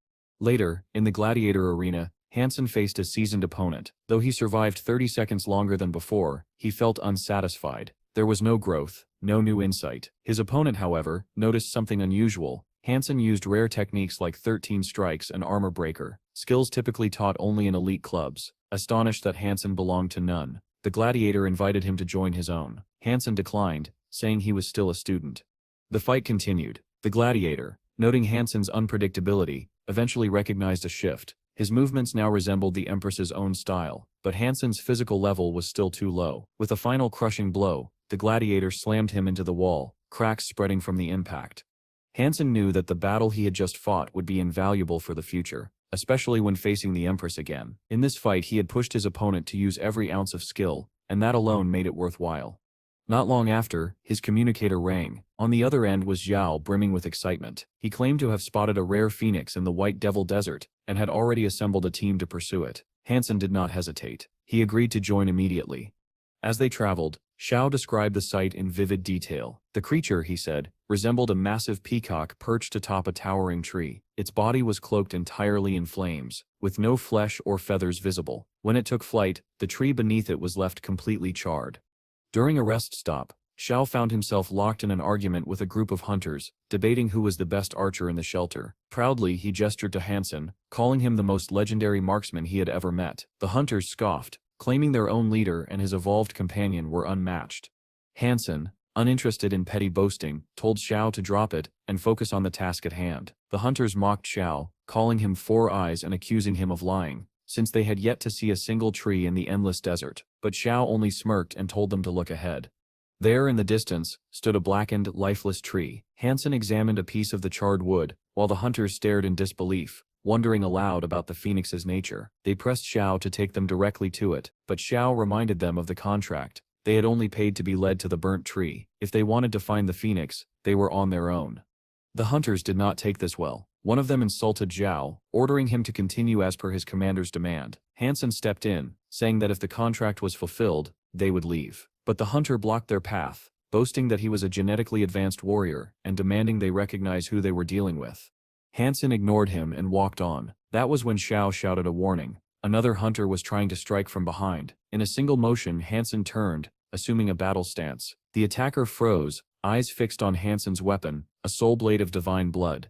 Hansen caught the strike effortlessly with 2 fingers and calmly offered a chilling proposition. He would trade 1 life for that sword. The hunter laughed in disbelief, but Hansen summoned his combat blade and executed the God Hand technique. Fear flickered across the hunter's face. He stammered that his father owned a powerful corporation, and harming him would bring ruin to Hansen's family. But Hansen pressed his blade to the man's throat, giving him a count of 3 to comply. The sword changed hands before the count ended. The hunter's subordinates rushed to him, but Hansen simply admired his new weapon, advising Xiao to be more selective with his acquaintances. Yet the peace did not last. Moments later, the young hunter regained his courage and ordered an attack. Hansen told Zhao to keep a safe distance. The hunters charged, but Hansen met them head-on, scattering them with ease. Then, aiming at the commander, he released the soul of a fiery butterfly. The blazing projectile struck the man's armor, erupting in a violent explosion that sent him flying.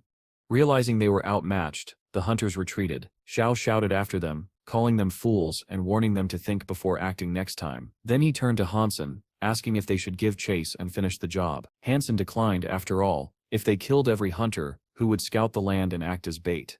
Night fell. In the distance, a bright glow shimmered against the darkness. Drawing closer, they saw it, the phoenix itself. But before they could approach, chilling screams tore through the air. A squad of hunters had reached the creature first. They attacked, but the phoenix's flames consumed them where they stood. Xiao Qiao spoke quietly, his voice carrying the weight of certainty. He was not exaggerating. He insisted, this phoenix truly possessed the power to incinerate everything in its path.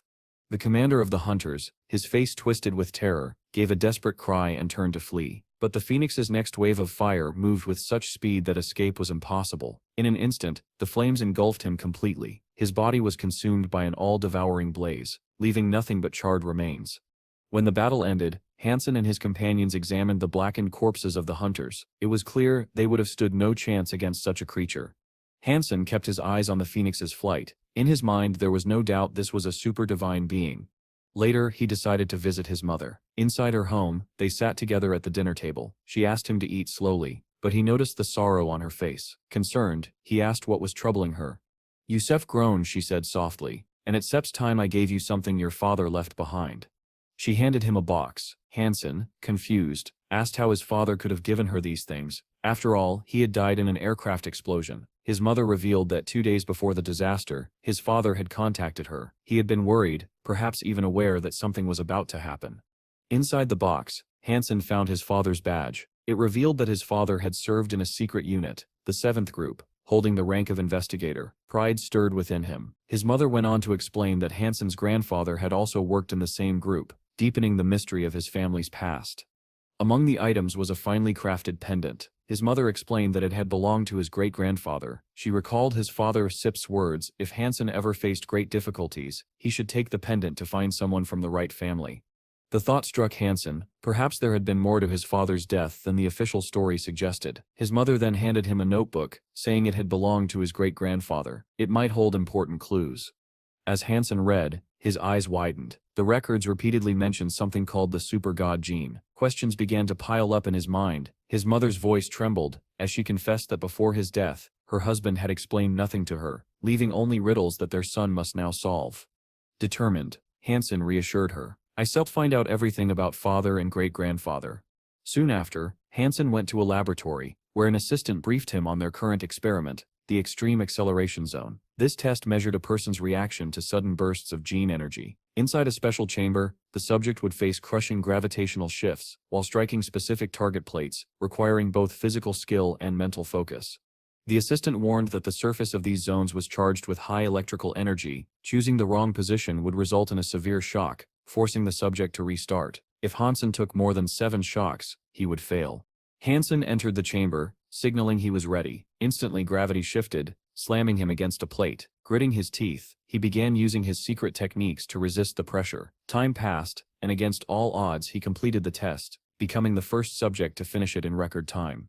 Meanwhile, in a forest near the shelter, a small group of men grew restless. They had been waiting for a guide for far too long. One cursed the middlemen for wasting their time. Then Hansen appeared, wearing the armor of the money brother. Calmly he offered his services. "If you have money, I can take you to the place you steer looking for." He was fulfilling a promise to a new acquaintance, to guide his friend's group into the mountains in search of the Jade Dragon. The hunters claimed to be ready. 2 had undergone full genetic enhancement, and the rest had made impressive evolutionary progress.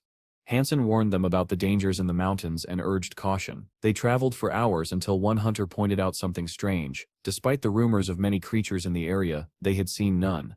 Hansen dismounted, saying quietly that they could go no further. This puzzled the hunters. One shoved him roughly, demanding to know why. Another asked the same. "The Lotus Land begins ahead," Hansen replied evenly. The warning didn't stop them. Driven by curiosity, the hunters pressed forward, climbing a steep cliff. Encouraging one another, they began their ascent, unaware of the danger that lay ahead. Hansen already suspected that the Lotus Land ahead concealed a dangerous lair, though none of the hunters had the faintest idea what kind of creatures might dwell there. The first sign of trouble came when one of the hunters spotted a bird approaching. Without hesitation, the man activated his combat skills, ready to repel the threat. Hansen, however, observed the situation more cautiously. He noted that his new companions were far too quick to act on emotion, an unusual trait for people who had already undergone genetic evolution.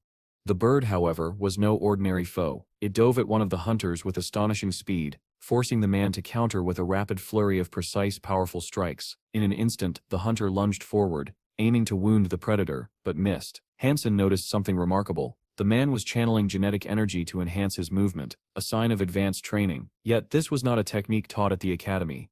The fight was interrupted by an unexpected arrival. A stranger descended from above, landing lightly while showing obvious interest in the hunter's skill. Riding the attacking bird as if it were a tamed mount, the newcomer introduced himself as Yuan, a disciple of the Temple of the God of War. He explained that he had not come to fight, but to deliver a warning. According to Yuan, the path ahead led to the lair of a monster so powerful that it had nearly killed him in a past encounter. The hunters, however, reacted with open skepticism, scoffing at the idea that any local beast could threaten 6 evolved fighters. Turning to Hansen, Yuan asked what school he had trained in. Hansen calmly replied that he belonged to none. He was simply a guide, hired to lead the hunters to their destination. Still, Yuan persisted. The creature, he warned, was not invisible but so fast that it could move instantly between different sections of its lair, making it nearly impossible to track. 2 scouting teams had already vanished here without a trace. The hunters admitted they knew little about the beast, only that it had 4 legs, a black body and unmatched speed. When asked to join the hunt, Yuan shook his head. "You have no chance of killing it," he said bluntly. But he did offer a plan. He possessed the soul of a divine blood creature, infused with swamp water and quicksand. Once activated, it could trap the monster in thick mud, slowing it down long enough for them to strike. Following Yuan's lead, the group descended into the cave and reached the monster's lair. One hunter transformed, summoning the soul of a massive beast behind him as bait. The plan worked. The hunters soon caught sight of a blur racing toward them. Even Hansen's unique vision could barely register the creature. It seemed fox-like, but far more menacing. The blur solidified into a giant cave wolf, charging with terrifying speed. Joan shouted the signal to attack, and the hunters immediately unleashed their own souls. They concentrated all their strikes on a single point, their combined power erupting in a blinding explosion.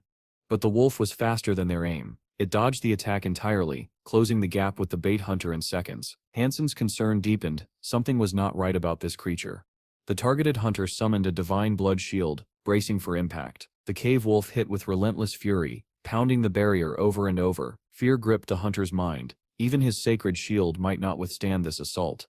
Yuan saw that the battle was turning against them. The cave wolf's savage blows threatened to tear through the hunter's defenses, and without hesitation, he rushed forward to strike. But the wolf was too fast. It twisted aside, evading Yuan's attack, and then turned its fury toward Hansen. Hansen's mind raced. The sheer force of his opponent's power was staggering. Even a spear forged from divine blood shattered upon striking the beast, splintering into useless fragments. The wolf lunged, and Hansen dodged, barely. He knew it had taken everything he had just to avoid that strike. The monster paused at the cave's mouth, its massive frame silhouetted against the dim light. It opened its jaws and unleashed a terrible howl, the sound reverberating through stone and bone alike. Hansen recognized an opportunity. The wolf stood still, even if only for a moment. He called it out, and Yuan agreed instantly, hurling another divine blood spear, but again, the weapon broke on impact. The wolf's eyes burned with rage. It darted forward, faster than sight, targeting Yuan with lethal precision. The warrior's sword flashed, but the blows of the wolf's claws forced him back. In that instant, Hansen sprinted past and shoved Yuan aside, saving him from what would have been a killing strike. But the swamp water and quicksand effect had worn off. The wolf's movements returned to full speed, and it was no longer falling for tricks. The hunters pulled Yuan from the cave, relieved to find that he had escaped with only a twisted leg.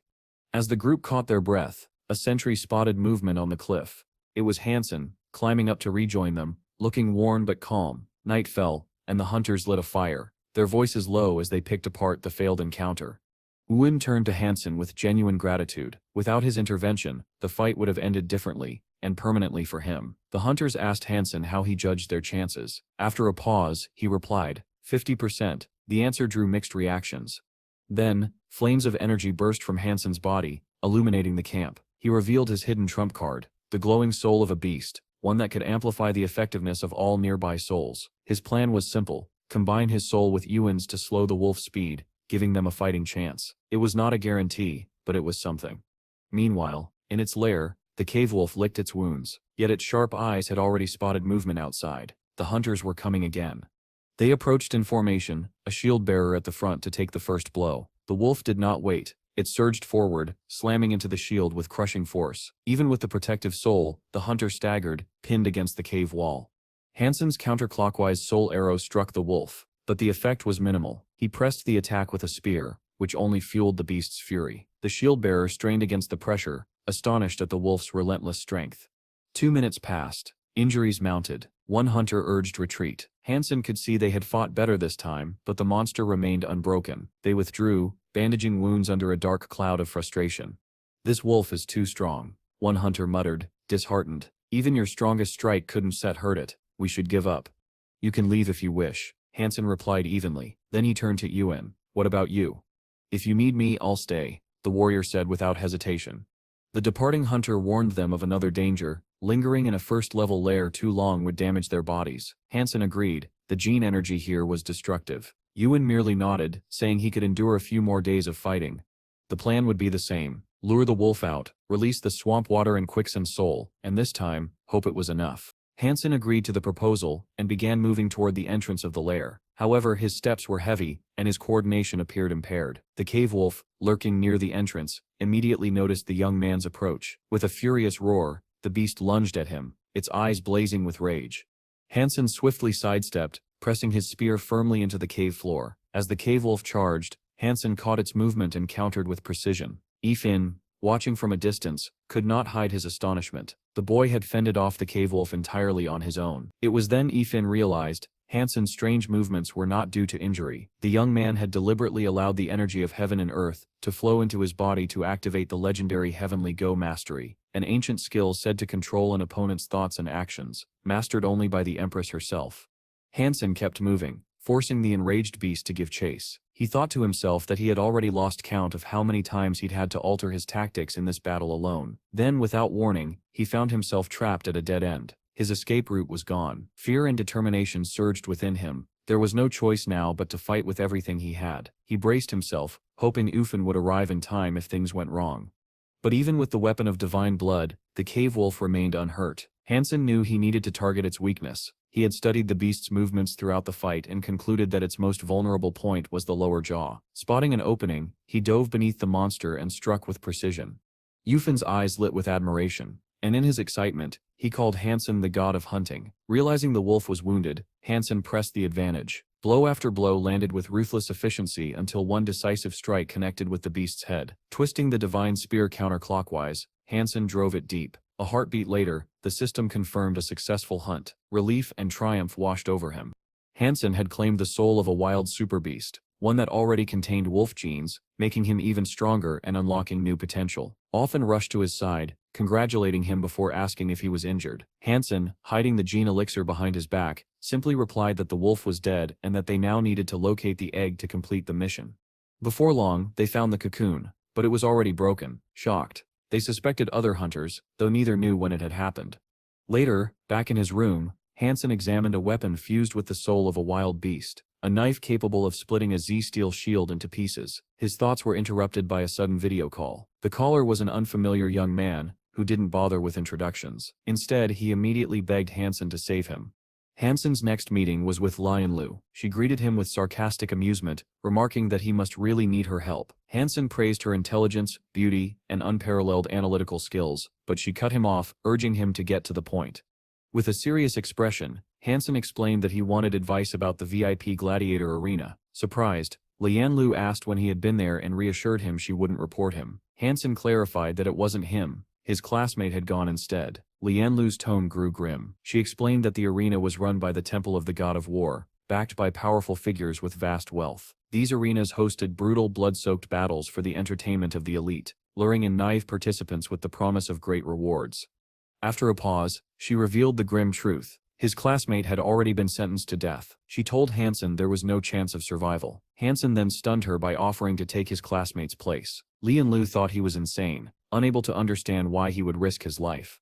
To prove her point, she played footage of the arena fights. Volunteers always faced opponents of a higher level, and Hansen was appalled. It was nothing more than a setup, but Lian Lu simply replied that in the world of the rich, morality meant nothing. Pausing the video at a scene where a massive brute tore off his opponent's head, she warned him plainly if he went through with this, these were the monsters he would have to face.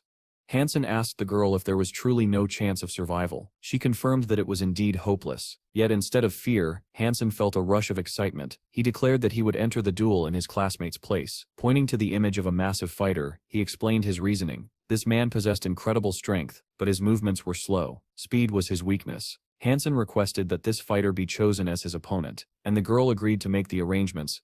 The next day, the gladiator battles began in an exclusive VIP club. Amidst thunderous applause, the announcer introduced a fearsome contender, known only as the Iron Madman. Hansen remained composed, summoning the Empress's armor and instantly encasing himself in a powerful suit. The Iron Madman bellowed a threat, promising to rip Hansen's spine from his body. Unfazed by the taunts, Hansen charged forward, striking with his dagger. The giant laughed, boasting of his steel muscles and iron bones, but the laughter quickly died. A small wound on his neck began to widen, blood spilling fast. The massive brute staggered, then collapsed to the arena floor with a thunderous crash, gasps of disbelief echoing from the audience. In a VIP box above, a man watched intently. He turned to Lian Lu and quietly demanded she bring this young man to him. Soon after, she approached Hansen, her expression serious. She told him they had a problem. Hansen knocked on a door and was invited in by a man who introduced himself as Neil. Without delay, Neil offered Hansen a proposition: join an expedition to hunt down a rare beast. In exchange, he promised to secure a place for his younger sister in a prestigious school, fulfilling a wish Hansen had long held. At the appointed time, Hansen arrived at the meeting place. A grim-faced man confirmed he was sent by Neil. Another young man stepped forward, introducing himself as Hansen's partner for the hunt. Their target, they explained, was hidden in the mountains. The plan was simple: they would lure the creature out, and then Hansen would strike. Hansen quickly noticed that the others in the group had undergone full genetic enhancements. He couldn't understand what such warriors could possibly fear. Hours passed before gunfire and shouting broke the silence. A squad of hunters emerged, retreating rapidly and firing back at something unseen. Hansen moved to assist them, but his partner held him back, insisting they stay hidden. Then, strange sounds drew Hansen's eyes to their pursuer, a colossal snail. Its shell was so strong that even an arrow forged from Zast steel shattered against it. Confused, Hansen questioned why they were hiding. The beast was slow. It could be approached and struck with ease. His partner explained that only the soft flesh at the back was vulnerable. Sensing his moment, Hansen broke from cover and sprinted toward the snail. Leaping onto its shell, he drove the cave wolf's dagger into it, but the creature instantly retracted into its armored shell. Suddenly, the snail surged forward with surprising speed, barreling toward them with crushing force. Hansen and his partner fled into the forest. Weaving through the trees, the snail closed the distance quickly. Feeling it nearly upon him, Hansen spun and struck again with his dagger. Slowing it momentarily, his partner joined the attack, hurling a knife that found its mark. They continued their desperate flight over rough terrain, while the partner distracted the creature with a flurry of thrown blades. Finally, they managed to break free of its pursuit. Gasping for breath, the partner chastised Hansen for ignoring orders. He had warned him to strike and run immediately. The group leader, relieved that no one was harmed, declared the mission complete. They would rest briefly before making their return. Hansen was taken aback by the group leader's calm declaration that they would not be killing the giant snail. The man explained that they lacked the strength to do so, and would wait for the young master to arrive. In that moment, Hansen understood. This entire mission had been nothing more than a test. Neil had sent him here to see if he could harm the snail and determine whether it was a super beast. That evening, the hunters sat around a fire, speaking casually and praising the cooking skills of Hansen's partner. They all agreed he could roast meat to perfection. Hansen took a generous bite and had to admit, it was delicious. But within seconds, a sharp burning spread through his mouth. He realized instantly, the meat had been poisoned.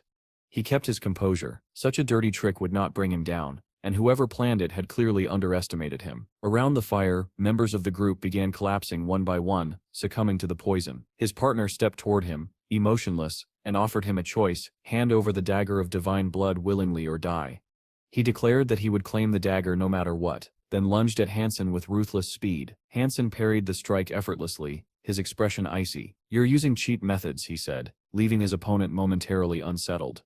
The man was baffled. Hansen had eaten a large portion of the poisoned meat, yet showed no signs of weakness. That should have been impossible. As the fight continued, Hansen recognized his opponent's style. It was the 7-hit technique, one he had already faced in the gladiator arena. That knowledge gave him an edge. Dodging a counterstrike, the man demanded to know how Hansen had learned of the technique. He promised to spare Hansen's life if he told the truth. Hansen only smirked, dismissing the threat. The poison, he explained, was useless against him. His advice to the man was simple: start thinking about saving your own life, because his chances of winning were shrinking with every passing second.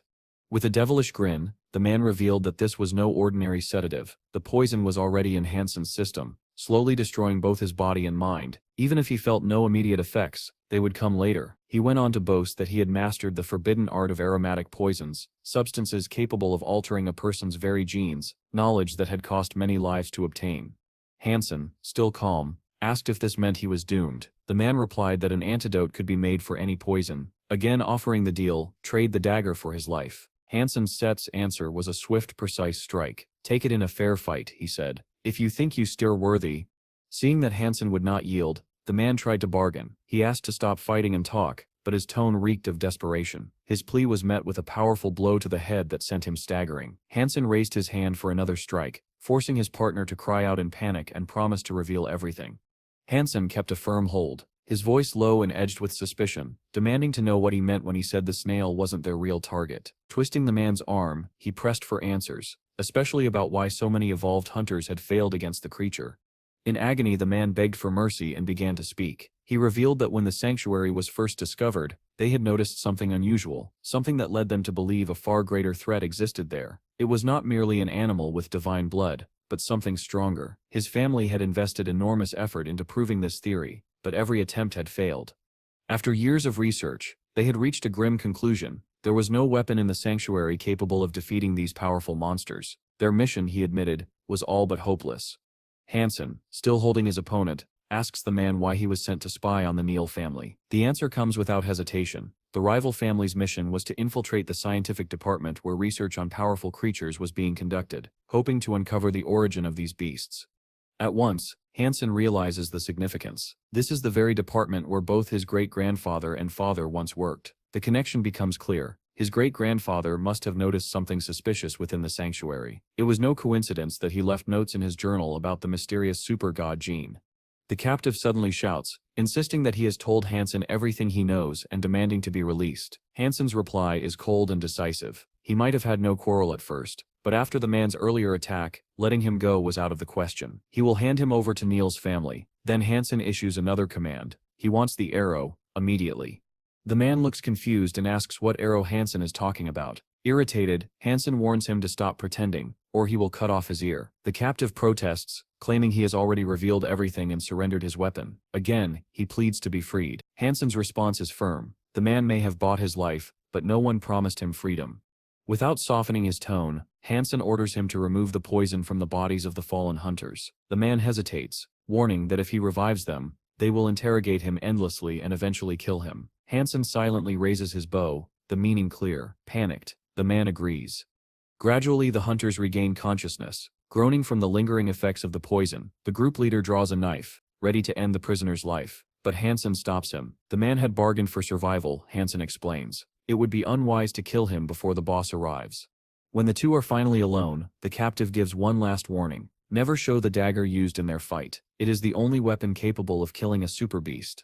The next morning, shouts echo through the camp. Hunters report that the prisoner has escaped. The group leader, furious, announces that he killed a guard during his flight. Hansen, however, finds it strange. Why didn't the man flee earlier? Why stay behind to reveal his plans in detail? Neil interrupts with personal news. All the formalities for Hansen's younger sister's admission to school have been completed. She can be transferred at any time. At that moment, two strangers enter the office. Neil asks if their evolution was successful, and Hansen instantly understands. They underwent the process just before the operation, strengthening themselves for the mission to kill the giant snail. Soon, the hunters gather at a mountain river. The group leader tells Neil there is no need to rush. Hansen's gaze falls upon the water, where Neil's reflection ripples, a reflection that eerily resembles the black-armored rider Hansen once fought in the mysterious swamps. Neil approaches with a smile, saying that from the first moment they met, he knew they should be allies. He adds that his great-grandfather was once friends with someone who shared Hansen's family name. Curious, Hansen asks for the man's name, suspecting it could be one of his ancestors. Neil speaks the name. Hansen is stunned. It matches exactly his great-grandfather's name. Could they be the same man? But Neil shakes his head. No, this man had no family and was much older. Hansen recalls his former partner's words about a new type of monster, one far stronger than any creature with divine blood, discovered when the sanctuary was first found. Yet at that time, Hansen's great-grandfather had not even been born. So how had he obtained a pass with a serial number linking him to those events? Neil explains when the sanctuary was discovered, human genetic technology was still undeveloped. The man Hansen asks about was a renowned Qiong master, a warrior so powerful that by today's standards, he would be considered equal to a god. The thought gnaws at Hansen. If his great-grandfather truly was such a legendary figure, why had his descendants fallen into poverty? The hunting party presses onward, climbing higher into the mountains. The group leader turns to the master and reassures him. His people will hold the monster at bay. All the master must do is wait for the perfect moment to strike. The hunting party advanced cautiously through the mountains, the air tense with anticipation. Suddenly the group's leader froze mid-step. Raising a hand, he signaled for absolute silence. No one was to make a sound that might scare away their prey. Turning to his master, he instructed him to remain in place, while the rest of the men moved ahead to lure the monster from hiding. The monster in question was no ordinary creature. A massive snail, its body protected by a near-indestructible shell, lay dormant, unaware of the danger approaching. The hunters spread out, their forms shifting as they transformed, hoping to ambush it in its sleep. But Hansen was not convinced. To him, this was a naive tactic. A divine blood super beast was far too cunning to be caught so easily. His doubts proved correct when the snail stirred. Slowly, it emerged from its shell, letting out a deep, resonant cry that seemed to vibrate through the ground. The team leader wasted no time. He barked an order for everyone to transform fully and attack at once. Armor materialized over their bodies as they charged in formation, swords flashing in the dim light. In seconds, they reached their target, but their blades sank into the creature's flesh without leaving a mark. Instead, the flesh seemed to part around the weapons, making them vanish as if they had struck nothing at all. "This is bad," one of the hunters muttered before shouting for their most powerful weapon to be brought forward. Before it could be deployed, the snail retaliated. Dozens of thick, writhing tentacles burst from its body, each ending in razor-toothed maws. They lashed out wildly, forcing the hunters into a desperate dance to avoid being torn apart. One tentacle pierced a man's leg with terrifying ease, its acidic touch melting through armor and fusing it with his skin. His screams cut through the chaos. Hansen tensed, ready to leap into the fray, only to be stopped by Mr. Neil. The older man's voice was calm but firm. "Not yet. The time hasn't set come. If we wait, they shall die," Hansen protested. "Then their sacrifice will mean nothing," Neil replied, his eyes locked on the monster. Hansen realized then, Neil not only understood the battle's true stakes, he shared the same strategy. Summoning his saber, Neil's weapon ignited with a brilliant energy glow. Without hesitation, he leapt from a high cliff toward the giant snail. Hansen was startled. Neil hadn't undergone evolution. His physical strength was still limited. Yet here he was, diving headlong into mortal danger. Tentacles whipped toward him, but Neil's strikes were fast and precise. One by one, the writhing limbs were severed. His saber pierced the monster's hide effortlessly, the blade untouched by the beast's corrosive defenses. Watching from below, the group leader's expression shifted from worry to admiration. "A true warrior," he murmured. The snail's fury intensified. More tentacles lashed out, but Neil's agility kept him just ahead of every deadly strike. Hansen studied him closely and made a startling observation. Despite his low physical power level, Neil's combat skills far surpassed even those of the man known as God's son. The hunters tried to push forward, but the relentless tentacles blocked any path to the snail's vulnerable spots. Realizing his allies were faltering, Hansen made his move. Donning the Empress's armor, he prepared for battle. This time, he wouldn't need his ancient curse, only his physical strength and the dagger he had once used against the cave wolf. He charged, not aiming to kill, but to wound. At once, the snail recoiled, pulling back its tentacles. Hansen's eyes narrowed. This creature feared the dagger. That fear was his advantage. Circling the snail, he struck again and again, his movements swift and deliberate. Around him, the hunters' transformations began to fail. Their bodies could no longer withstand the strain, and one by one they withdrew from the fight. But Hansen did not follow. The snail feared his weapon, and that meant he could win. Hansen stood still, his gaze locked on Mr. Neal, and a realization began to form in his mind. This man was not simply cautious, he was calculating. Neal preferred to hold back, letting others bear the brunt of the danger before swooping in at the opportune moment to strike the decisive blow. Under the relentless assault of the hunters, the giant snail finally buckled. Withdrawing its writhing tentacles, it retreated into its massive shell. Seeing this, Hansen advanced, intent on breaking through the creature's natural fortress. He struck again and again, but to his surprise, the blows left only faint scratches on the surface. One of the senior hunters stepped forward, halting Hansen's attack. He proposed a deal. "You haven't yet reached the stage of evolution," the man pointed out. "Your strength alone won't be enough to defeat this beast. But, give me your dagger, and once the battle is won, we split the spoils evenly." Neal studied Hansen with sharp eyes. "Face reality," he said. "This creature is unlike anything you Stev fought before." Before Hansen could respond, a sudden lash of a tentacle erupted from the shell, striking one of the hunters and pulling him in. The nearby men leapt into action, slashing at the appendage to free their comrade. Neal turned back to Hansen. "So what do you say to our offer?" "I'm not selling my dagger," Hansen replied firmly. Neal's lips curved in a faint smile. 5 divine beast souls then. That's my price." Without waiting for a response, he struck at Hansen with his sword. Steel met steel as Hansen parried. "You really don't understand who's in control here," he said calmly.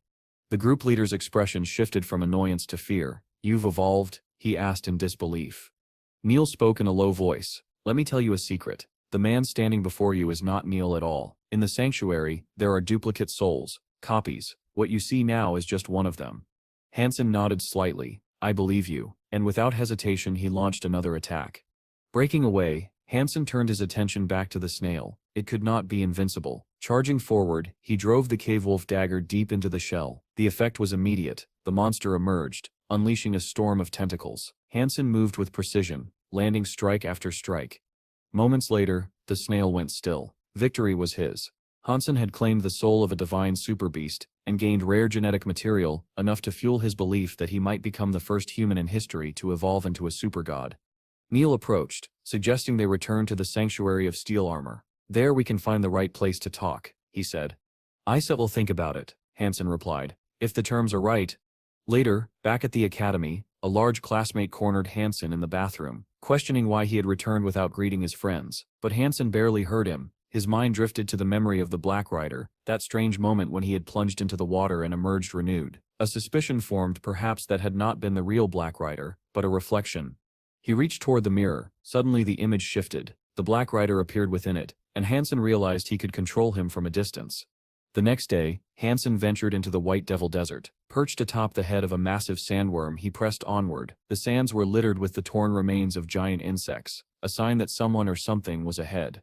A kilometer later he encountered a hunting party led by the young master Yuan, locked in battle with a swarm of monsters. Yuan greeted him warmly, asking after his well-being. "I sent him here to hunt divine-blooded creatures," Hansen explained, "to build my gene count." Some of the hunters assured him they would never try to take his prey. Hansen, with a hint of bravado, remarked, "Taking a divine-blooded beast from me wouldn't be so easy." One hunter frowned, muttering that Hansen was far too self-confident. Hansen spent half the day hunting alongside the group. During a break, one of them remarked that every member of the upper house of parliament had ties to martial arts. Their ancestors, back when the sanctuary was first discovered, had held positions of great power. Hansen suddenly raised his hand, signaling the hunting party to halt. His eyes were fixed on the horizon. "There's a flock of blackbirds ahead," he said, "and they are being led by a sacred leader." The hunters exchanged doubtful glances. None of them could see anything in the distance. Yet Hansen calmly reached for his bow. He drew the string, his gaze unwavering, and released. The arrow shot into the sky with tremendous speed, trailing a halo of bright light. A moment later, a system notification appeared. The king of black birds, a beast with sacred blood, had been slain. One hunter, still unconvinced, sprinted ahead to see for himself. Several kilometers away, the dead bird lay in a narrow gorge, its body radiating a strange aura. The others murmured in disbelief. Striking a sacred beast from 2 kilometers away seemed impossible. Hansen returned to them without ceremony. "It's nothing special," he said casually. "The shelter is full of masters like me." Then he ordered his massive sandworm to devour the bird. The hunters protested, saying the sacred beast could have been sold, but Hansen had other plans. If the sandworm absorbed the bird's essence, it might transform into a divine pet, one that could fight in full combat mode. Climbing onto the creature's head, Hansen bid the party farewell. "I have urgent matters to attend to," he told them, before summoning his three-eyed cat and sending it ahead to hunt. Before long, a new system message arrived. The fiery butterfly of divine blood had been killed. Following his pet's trail, Hansen found a narrow cave. Knowing such places often hid dangerous inhabitants, he sent the three-eyed cat in first. Silence followed. Curious, he descended into the depths and discovered a massive underground hall. On a rocky ledge lay a strange object bathed in bright blue light. Sensing danger, Hansen summoned his cave wolf dagger before approaching. The source was an ancient, withered corpse, perhaps centuries old. Clutching a manuscript, gently, Hansen pried it from the dead man's grip. The scroll was covered in archaic hieroglyphs, unmistakably ancient. Without warning, the mummy's clothing erupted in blue flames, and the body crumbled to ash. Hansen built a simple grave before leaving, the scroll now his. Meanwhile, his sandworm had completed its transformation, fully capable of switching to combat mode. But before Hansen could test its power, shouts erupted from the gates of the shelter.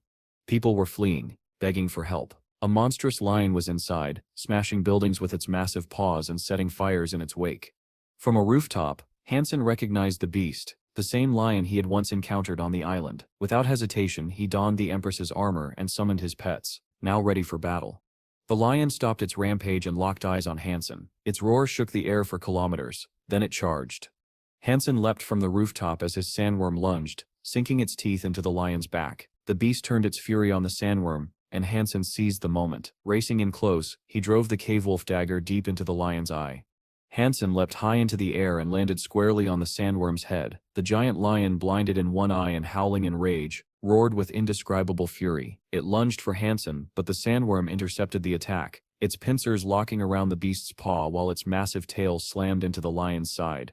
Seizing the opening, Hansen vaulted forward, driving his cave wolf dagger deep into the lion's other eye. The predator shrieked in agony and staggered back, then turned to flee toward the ruins of a collapsed building.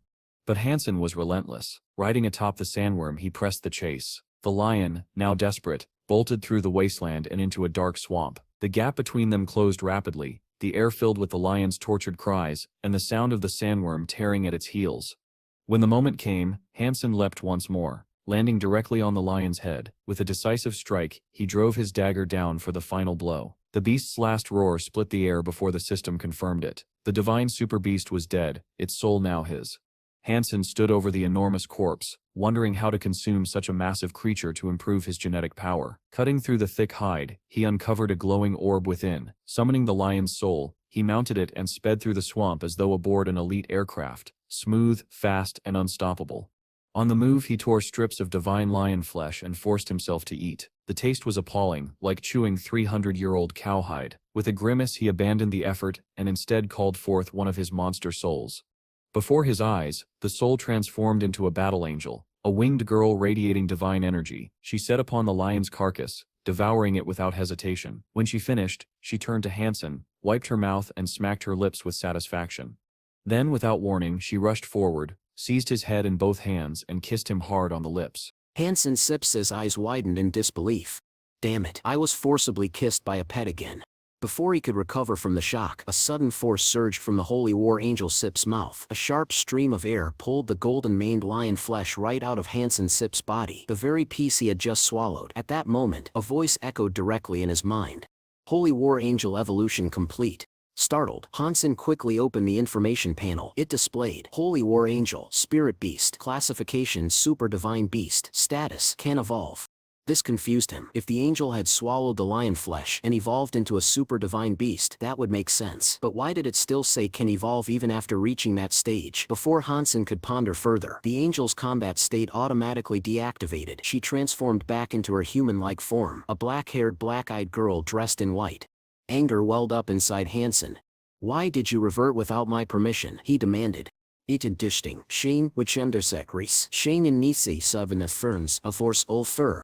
A few days later, in a dense mountain range, Hansen rode swiftly on the back of the golden-maned lion. Excitement filled his heart. This beast is as stable as a high-end private jet. Even at top speed, there sips absolutely no turbulence. What should I even call this kind of smoothness? As his thoughts wandered, Hansen spotted Xiao Chu in the distance, leading a team in pursuit of a mutant creature. With a smirk, Hansen turned into a streak of light and cleaved the beast into two before Xiao Chu could reach it. Xiao Chu erupted in fury.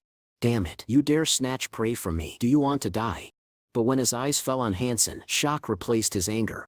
Demon God, it sits you. Why haven't you advanced to the second hideout yet? Hansen replied calmly, soon, but first, I want to sell off all my spirit beasts. Help me organize an auction. Without hesitation, he transferred all his spirit beasts and treasures to Xiao Chu. Watching Hansen's departing figure, Xiao Chu frowned. Demon God, aren't you afraid I told keep everything for myself? Hansen didn't look back. No need to worry, only S-rank evolved celestials can attend the auction. I'll find you once it sits over. Meanwhile, on the other side, Ming Yu emerged from the evolution lake. His butler respectfully handed him a towel. Young master, there was no need to evolve so soon just because of Hansen. Advancing early will force you to leave the first hideout. Ming Yu shook his head slightly. It's Sep's worth it. Wak, have you found the 13 omnipotent evolution deities I asked for? The butler bowed. Yes, they stir all elites of the Xingwu group currently heading to the steel hideout. 10 minutes later, in his chambers, Ming Yu's bodyguard asked. Second young master, tomorrow is the spirit beast auction. Shall we participate? Ming Yu fell into deep thought before answering slowly.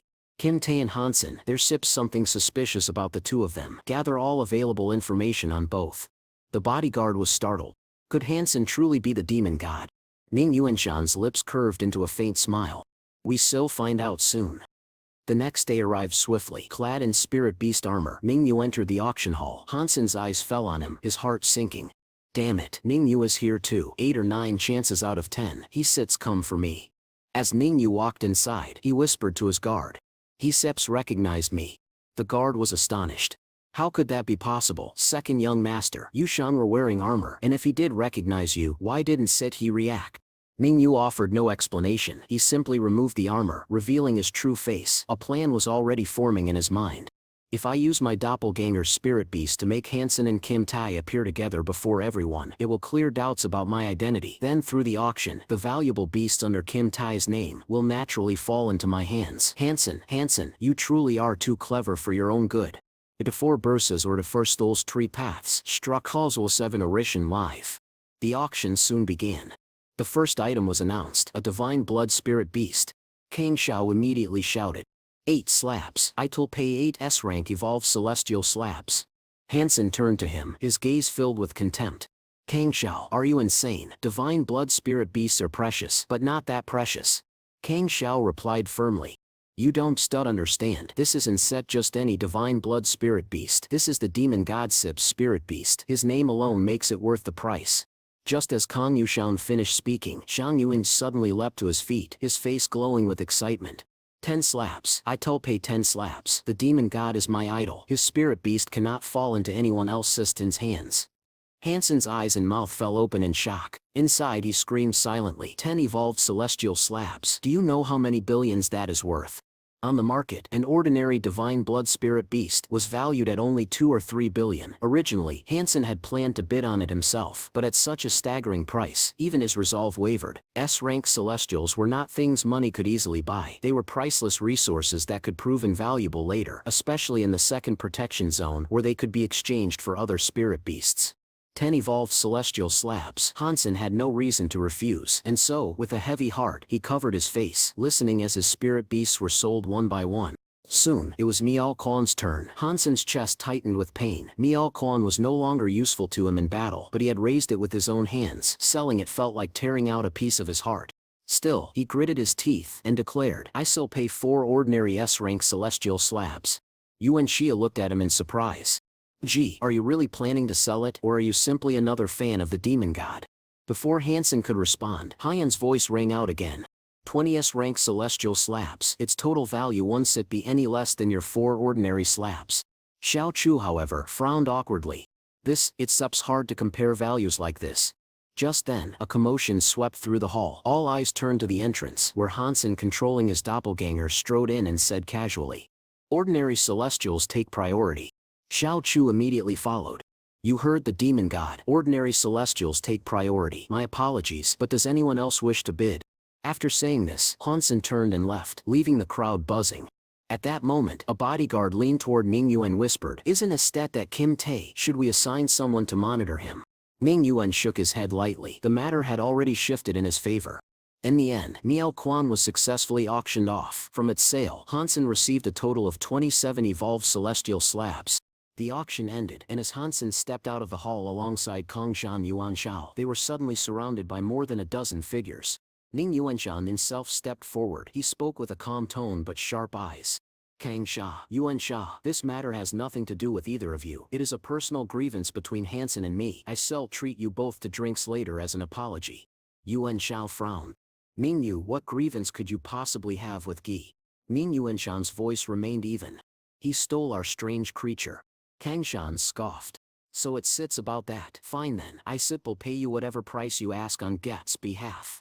But Hansen's sharp gaze scanned the men around Ningyu. There were more than a dozen of them, and their auras marked them as evolution deities. Their physiques had reached the perfected level, around 30. If a battle erupted here, Kongshan Yuanshan would surely be dragged into disaster.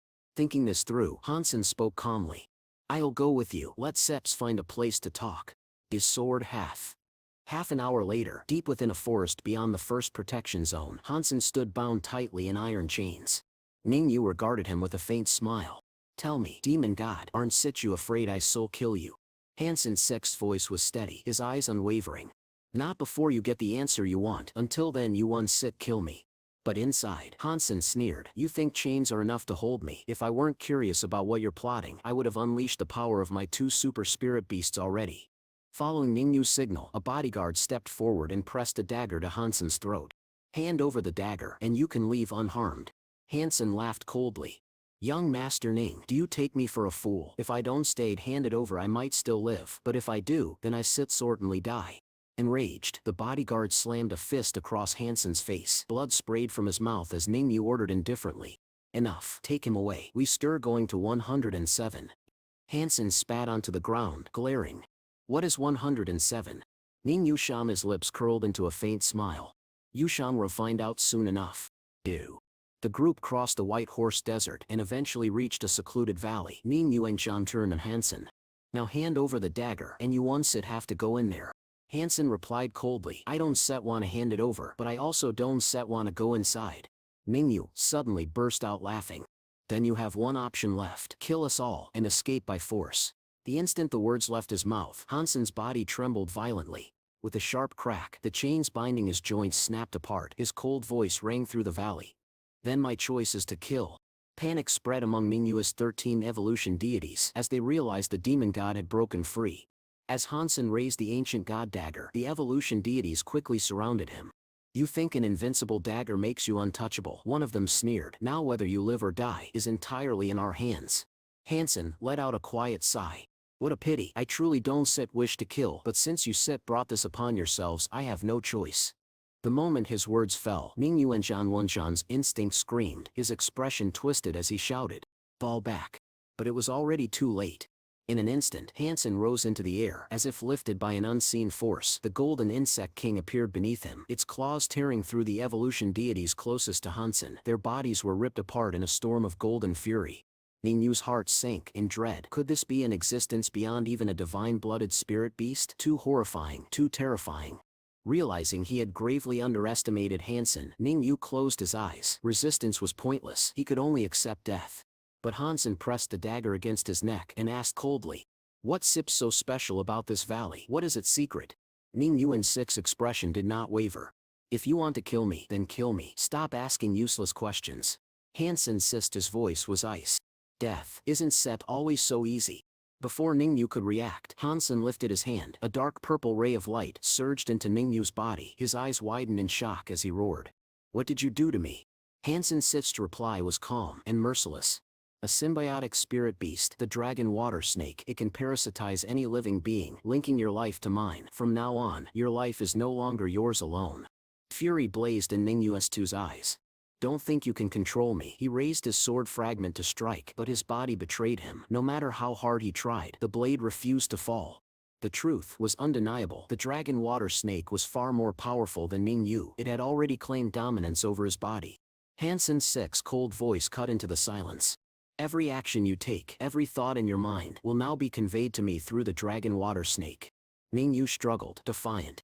"Then kill me. You want get what you want from me." But Hansen knew brute questions would not shake him. After a moment of thought, he drew out a golden kitten-shaped necklace, a necklace shaped from blood. "Ningyu," Hansen asked softly, "do you recognize this?" The moment Ningyu's eyes fell on the necklace, his pupils contracted sharply. Through the dragon water snake, Hansen could hear the frantic screams echoing inside his mind.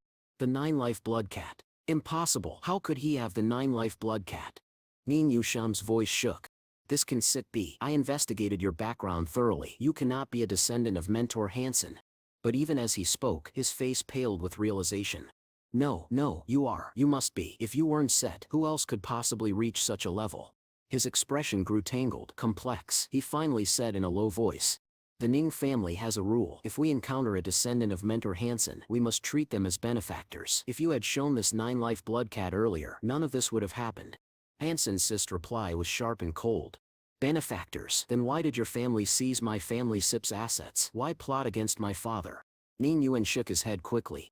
"That's a misunderstanding. I misspoke. The Xingyu Corporation had countless ways to devour your family's factory. It never required such messy bloodshed. If the Ning family truly wanted your father dead, my elder brother would have acted against you long ago. Do you think he would allow someone whose father was murdered to remain by his side?" Hansen frowned slightly. Through the symbiont link of the dragon water snake, he knew Ningyu was not lying. "If it wasn't the Ning family, then why did my father instruct me to find them? Could it be his true enemies were also theirs?" The realization struck Hansen like lightning. If the Ning family was not the enemy, then they could very well be allies. He fixed Ningyu with a piercing gaze. "Do you want to live?" Ningyu sneered. "Do you dare let me?" Hansen Sext's voice hardened. "This is place number 107. Your Ning family knows many places like this. Give me all the information, and I will spare your life."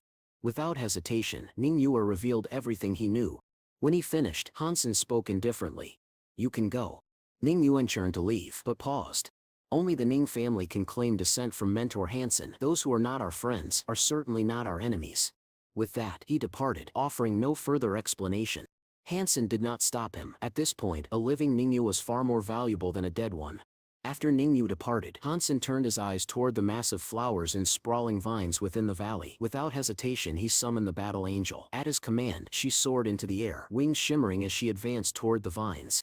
The moment she entered their range, the entire valley seemed to awaken. The thick vines shook violently, twisting like colossal serpents. They coiled menacingly around the battle angel, threatening to crush her. With a powerful flap of her wings, the angel unleashed a surge of force, snapping the vines apart with ease. In an instant, she reached the gigantic flower at the heart of the valley. The flower bloomed suddenly, its petals opening wide as it tried to swallow her whole. Alarmed, Hansen shouted, "This is bad. Be careful of that flower. I was too careless. Against a super divine beast, I should have equipped her with super-grade pet armor." Before regret could consume him further, a voice resounded in his mind. "Successfully hunted super divine beast. Kite flower. No beast soul obtained. Essence of life genes available for collection."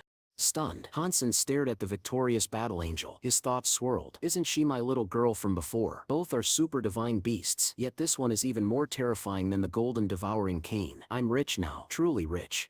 Overcome with excitement, Hansen nearly rushed to embrace her, but the angel gently stopped him with her jade-like hand. He smiled faintly, then consumed the essence of life genes from the kite flower. With that, his super gene count rose to 68 points. Although Hansen had never measured his physical foundation directly, he estimated it to be close to 30 points, even without activating any super gene states. Normally, a perfectly evolved super gene being would only reach that number, yet Hansen, though incomplete, was already approaching it. He couldn't help but wonder, when I finally undergo the metamorphosis in the evolution pool, gaining the power of a super divine body, just how terrifying will my abilities become? Days passed. Beneath the dormitory of Blackhawk Military Academy, Shi Kong casually draped an arm over Hansen Sip's shoulder and asked, "Brother, where are you headed after graduation?" Hansen answered calmly, "I shall wait for the military Sip's assignment." Surprised, Lumong chimed in, "Why not go find your girlfriend?" Helpless, Jansen shook his head. "I Sip searched everywhere, but I couldn't even find Yang Ransit's battleship number. If I can meet her, it doesn't matter where I go." Half a month slipped by in peace until the long-awaited graduation exam arrived. As expected, Hanxing dominated the test with absolute superiority, seizing first place. His performance earned him the rank of lieutenant. All that remained was to wait 48 hours for the military academy's network to reveal his assignment.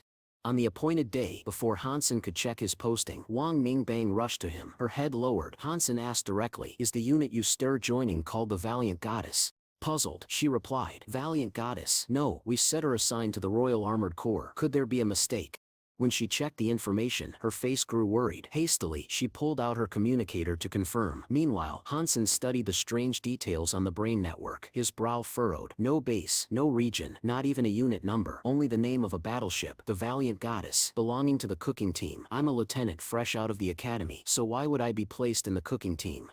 Moments later, Wang Ming returned with news. "Brother, my contact swore he didn't change anything. Your assignment came directly from the central brain. Unless someone has core access privileges, it's impossible to alter."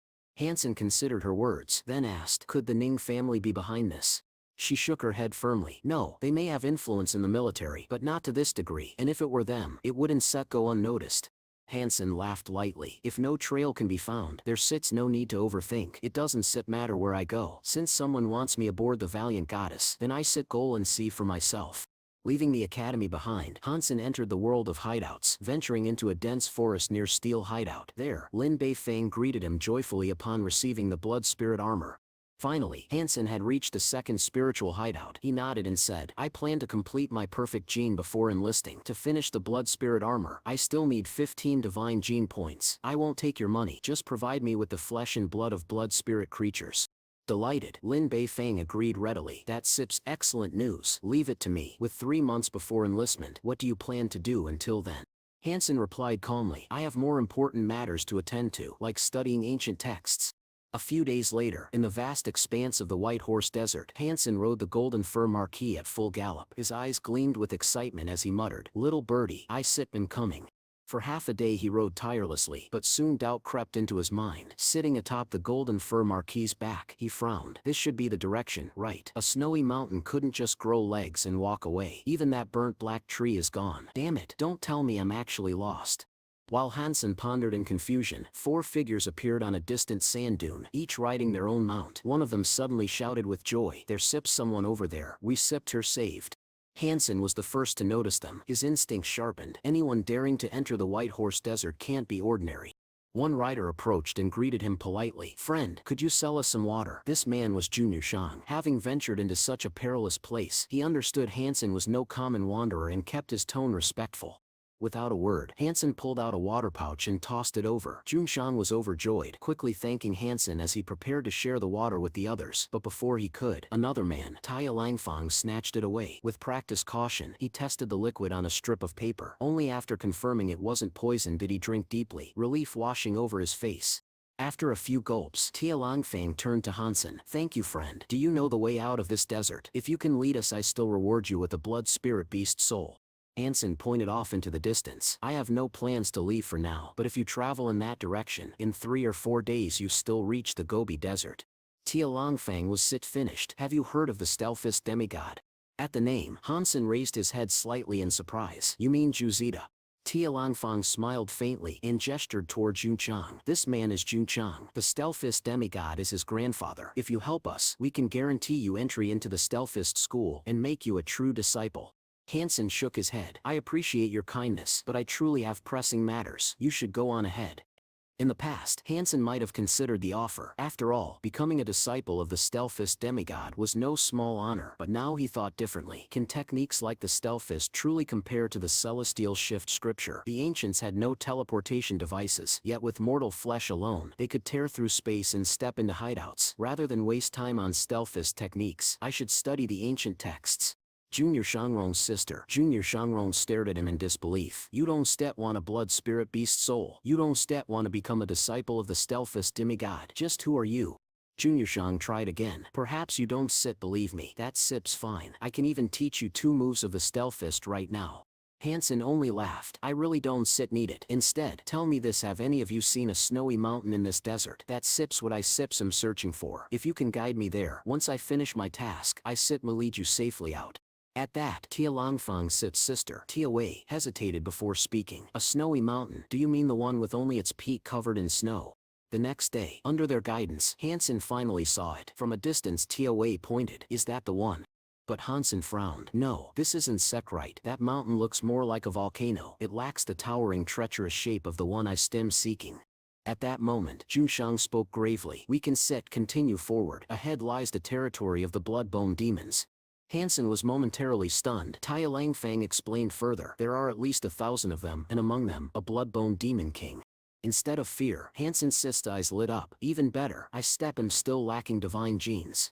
He began climbing the snowy slope, but Junyan quickly called out, come back. A horde of creatures like that, we don't stand a chance.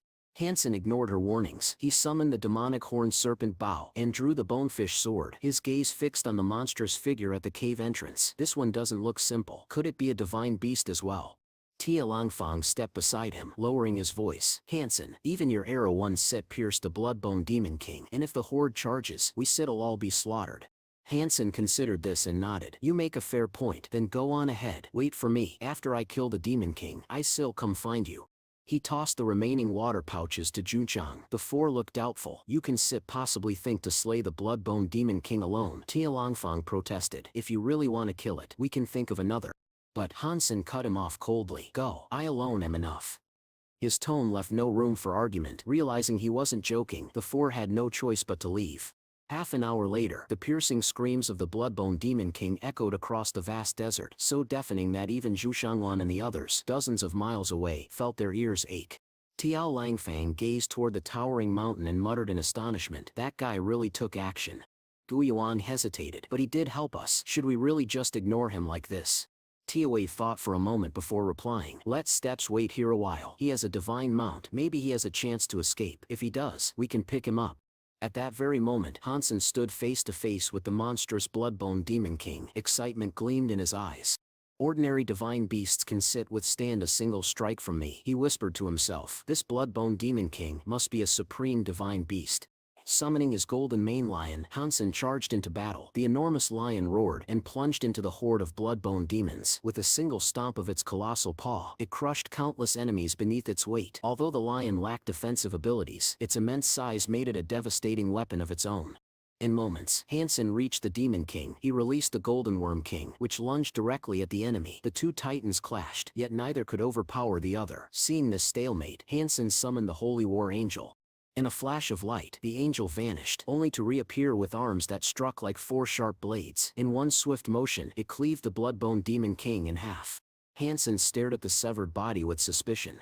Why is there no elimination notice? Damn it, where sips the other half?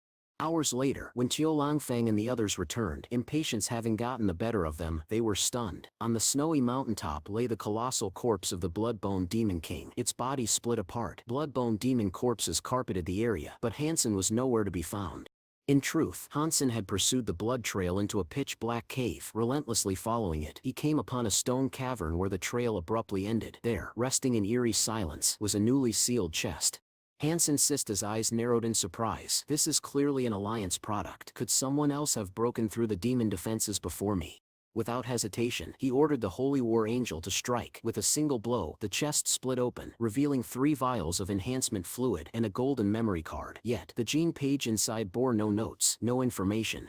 Before Hansen could make sense of it, the cavern trembled violently. Muffled rumbles echoed closer and closer. Unable to determine their source, Hansen acted quickly. He summoned the Holy War Angel and the Blood Metamorphosis Beast Spirit. His body merged seamlessly with the rock wall, leaving no trace.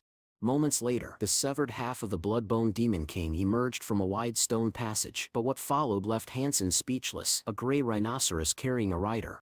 On its back sat a woman. Strange, I don't see anyone here, she murmured softly. Turning the beast around, she departed. Hansen could not make out her face clearly, but he was certain of one thing: she was human, or so he thought. His mind raced. How could a human control a mutant creature, let alone a supreme divine beast? Her voice carried an unnatural tone, unsettlingly inhuman. Curiosity overwhelmed him. He decided to follow her in secret. An hour later, the woman and her rhinoceros stopped beside an underground river. She set up a pot, lit dried vines, and began brewing something. Hansen watched silently, until at last he caught a clear glimpse of her face. His heart nearly stopped. His eyes widened in shock. A small curved purple horn grew from her forehead. It was not a human at all, it was a Tula. The Tula were humanity's greatest enemies in the universe. With the exception of the horn upon their heads, they were nearly indistinguishable from humans. Yet this horn marked the highest nobility of their race. The purple horn was the symbol of the Tula royal family.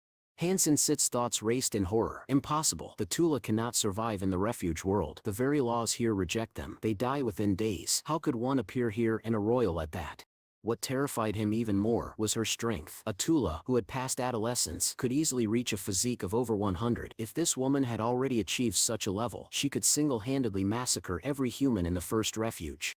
Just then, Hansen saw her clutch her head and collapse to her knees. With a guttural scream, she smashed her forehead violently against the stone ground, shattering it into jagged fragments. For several minutes, the Tula woman smashed her head against the stone floor, as if in unbearable agony. Then, all at once, she collapsed, unconscious. The blood-bone Demon King crawled toward her fallen form. It hesitated only briefly before opening its massive jaws, preparing to bite down on her. But at that moment, Hansen's eyes widened in shock. The curved purple horn he had seen on her forehead had vanished completely.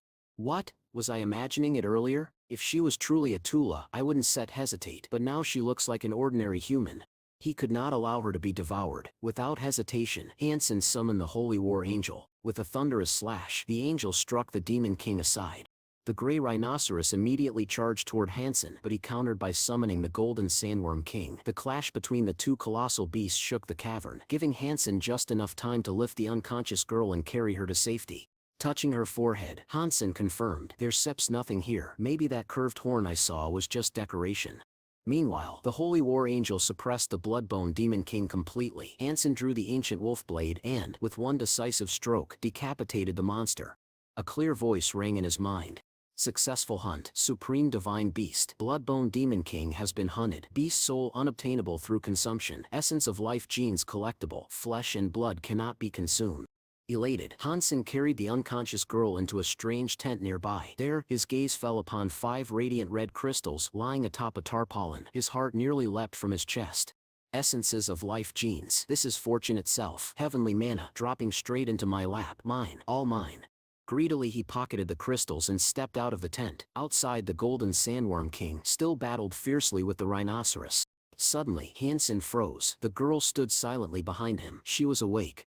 Forcing a smile, Hansen waved nervously. "Hello." Inside, his thoughts raced in panic. What does she want? Could she really be a Tula? He forced himself to continue. "You fainted earlier. A monster nearly ate you, but I saved you. As for these, you unsut need them, right? I'll just take them." Before he could say more, a piercing cry split the cavern. The gray rhinoceros collapsed in the distance. "Slain." A voice echoed in Hansen-Sip's mind. Successful hunt. Supreme Divine Beast White Jade 6-legged Rhinoceros has been hunted. Beast soul obtained. Essence of life genes collectible. Flesh and blood cannot be consumed. Hansen's face changed instantly. He turned just in time to see the girl strike. Her speed was terrifying. In a blink, she drove her fist straight through the Golden Sandworm King's body. Horrified, Hansen recalled his wounded beast. Only one thought filled his mind: escape. He spun to flee, but after only 2 steps, the girl appeared before him, blocking his path. She didn't strike again. She simply stood there, watching him. Hansen forced a nervous laugh. "Little sister, my name is Hansen. What's Sip's yours?" The girl crouched and traced a single letter O onto the ground. "Is that your name? What's your surname?" Hansen pressed. She wrote another word: Ling. Hansen frowned. "Ling. She seems mentally unstable, but if her name is Ling, then maybe she isn't set a Tula after all." He tried again. "We stick for friends, not enemies, right?" The girl, Ling, gave the faintest nod. Relieved, Hansen smiled brightly. "If we're friends, then you won't mind if I keep these, will you?" He held up the crystals. Ling nodded again. Overjoyed, Hansen slipped the 5 essences of life genes into his pocket. Waving casually, he said, "Thanks, beautiful. Next time I shall treat you to a big meal. For now, I shall take my leave." He turned, calling his cat lord, and began making his way out. Yet an hour later, when Hansen finally reached the cavern entrance, he glanced back. Ling was still there, following him silently. A few days later, inside a refuge room in Dongja, Hansen sat helplessly as Ling stood quietly before him. She looked straight into his eyes and said softly, "I said I'm hungry." Hansen brought food for her, but as Ling ate, he asked with confusion, "Why are you following me?" The moment his words ended, Ling suddenly began undressing. Shocked, Hansen quickly covered his eyes with his hands. "Don't sep do that. I sip not that kind of person. Do you think you can tempt me with your beauty? Let me tell you, my mind is firm."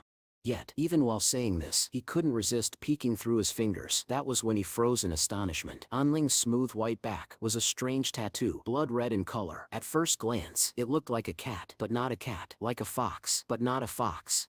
Recognition struck Hansen instantly. His voice trembled as he exclaimed, "The nine-lived blood cat. Why do you have the nine-lived blood cat tattoo on your back?" As he stood there dazed, Ling calmly walked toward him and pressed her hand against his chest. Hansen instinctively tried to move away, but she was far too fast. In one swift motion, she grabbed the nine-lived blood cat pendant hanging from him. Looking into her eyes, Hansen asked urgently, "Are you following me because of this pendant? What's your connection to it? Do you know Hansen Jing Kai?" He fired question after question, but Ling gave no reply. Instead, she sat back down and continued eating her rice in silence. Hansen stared at her, his mind filled with questions. Why did Ling have the nine-lived blood cat tattoo? What was her relationship with Hansen Jing Kai, a man who had died over a century ago, while she herself appeared so young? None of it made sense. Unable to find answers, Hansen finally said, "I have to leave now. You can either stay here or teleport back by yourself." Days later, Hansen found himself wandering endlessly in the White Horse Desert. Strangely, despite searching for many days, he had not encountered a single godblood-level mutant creature. The essence of life genes he had obtained earlier from Lane were long gone, consumed entirely. His body now carried 99 super divine genes, just one step away from perfection. Yet, without another life gene essence, he could not complete his evolution. Then, perhaps by fate, Hansen spotted a blazing fire phoenix soaring across the desert skies. Without hesitation, he summoned the Holy War Angel. In a flash of light, the angel charged at the phoenix, and a fierce battle erupted high above the sands. Hansen glanced at Ling, who stood nearby, watching silently. A thought crossed his mind. If I ask her for help, would she actually assist me? She doesn't seem interested in life gene essences, but if she kills the phoenix herself, she might not give me the essence at all. Gathering courage, Hansen spoke humbly. "Little L, could you help me with something?" Without even glancing at him, Ling suddenly took flight. A brilliant beam of light pierced straight through the phoenix's chest. The mighty beast screamed in agony as Ling descended, holding a red crystal within which something writhed in torment. She landed beside Hansen and handed him the crystal without a word. Hansen immediately struck it, shattering the crystal. At once, a voice rang in his mind. "Hunted Supreme Divine Beast Phoenix. Obtained Phoenix's beast soul. Can extract essence of life genes. Flesh cannot be eaten." Excitement surged through Hansen. The phoenix's beast soul. Incredible. It's a halo-type beast soul, he shouted joyfully.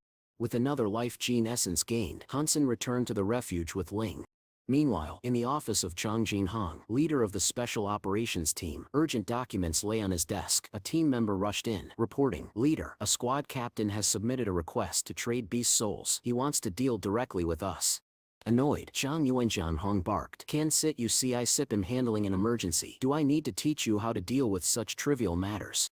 But the member persisted, looking uneasy. "Leader, he has also asked us to protect his sister once she enters the refuge world. You should at least take a look at the beast soul list he provided." Irritated, Zhang Yuanjian finally scanned the list. His expression changed instantly. His eyes widened as he read aloud, his voice heavy with disbelief. "Divine Blood Halo Beast Soul. Divine Blood Embodiment Beast Soul. Divine Armor Metamorphosis Beast Soul. Divine Armor Weapon Beast Soul." His hand trembled as he gripped the list, realizing its significance.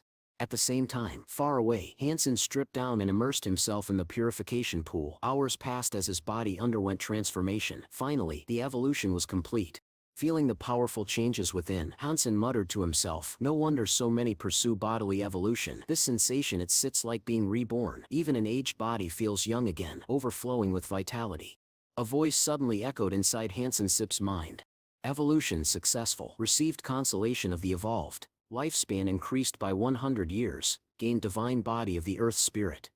The moment the words Earth Spirit rang out, Hansen froze. Normally, when one achieved perfect mutation genes, the evolution granted a mutant body. With perfect divine genes, one obtained a divine body. There were no additional names, yet Hansen's divine body carried a special title, the Earth Spirit.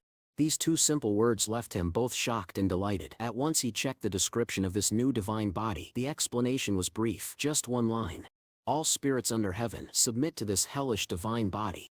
Only 8 words, yet they made Hansen's expression turn strange. They reminded him of many things, particularly the xenogenics in the second refuge. After completing his evolution, Hansen returned to his room in the refuge. On the table lay the black crystal. He picked it up and muttered, "The beast's soul is dealt with. Only this remains. Such a treasure cannot be left behind in the first refuge. But, apart from beast souls, nothing can be taken out of this world unless it's swallowed." The thought made him hesitate. The black crystal carried unimaginable power, the kind that could freely nurture supreme divine beings. If he swallowed it, the energy might overwhelm him. For hours he struggled with the decision. Finally, clenching his teeth, he chose to take the risk. The moment he swallowed it, Hansen realized something was wrong. The black crystal hadn't entered his stomach, it had gone straight into his soul sea. Inside, his supreme beast souls were already gathering. The ancient dragon, the golden ape, the archangel of holy war, and others. They formed a circle, their greedy eyes fixed upon the black crystal. Hansen concentrated his will upon it, but unlike ordinary beast souls, the crystal remained unresponsive. Then a startling thought crossed his mind. Could this black crystal nurture not only beings, but beast souls as well? Looking around, Hansen noticed he had only a few primitive beast souls left. Most had been sold. Apart from his supreme beast souls, the Cat Lord and the insect-armored knight, only a handful of unsold or forgotten ones remained. He willed a primitive bronze snake beast soul to move toward the crystal. The weak creature trembled, sensing the furious gazes of the surrounding supreme beast souls. Only Hansen's command kept them from seizing it. Just as the bronze snake neared the crystal, the archangel of holy war moved in a flash. It seized the black crystal and clutched it tightly.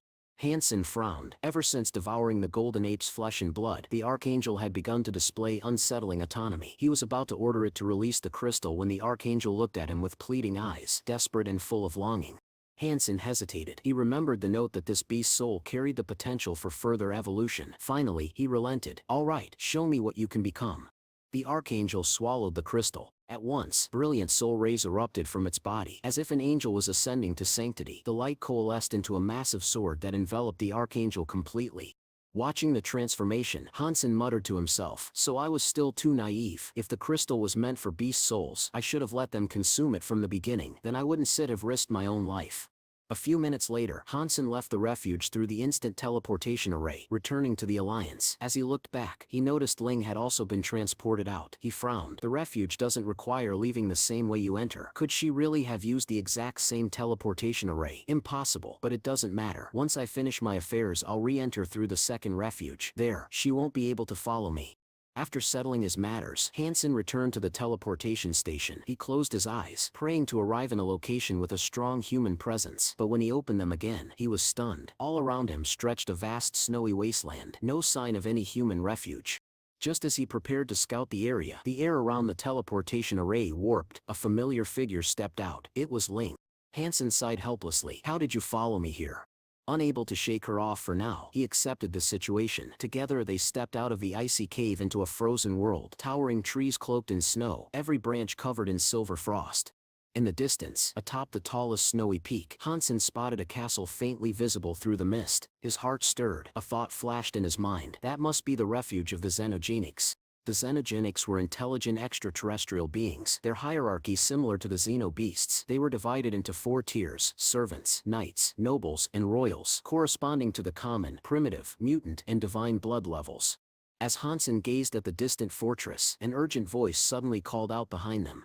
"You two standing there, are you looking for death?" Startled, Hansen turned and saw a man. The stranger lowered his voice and stepped forward.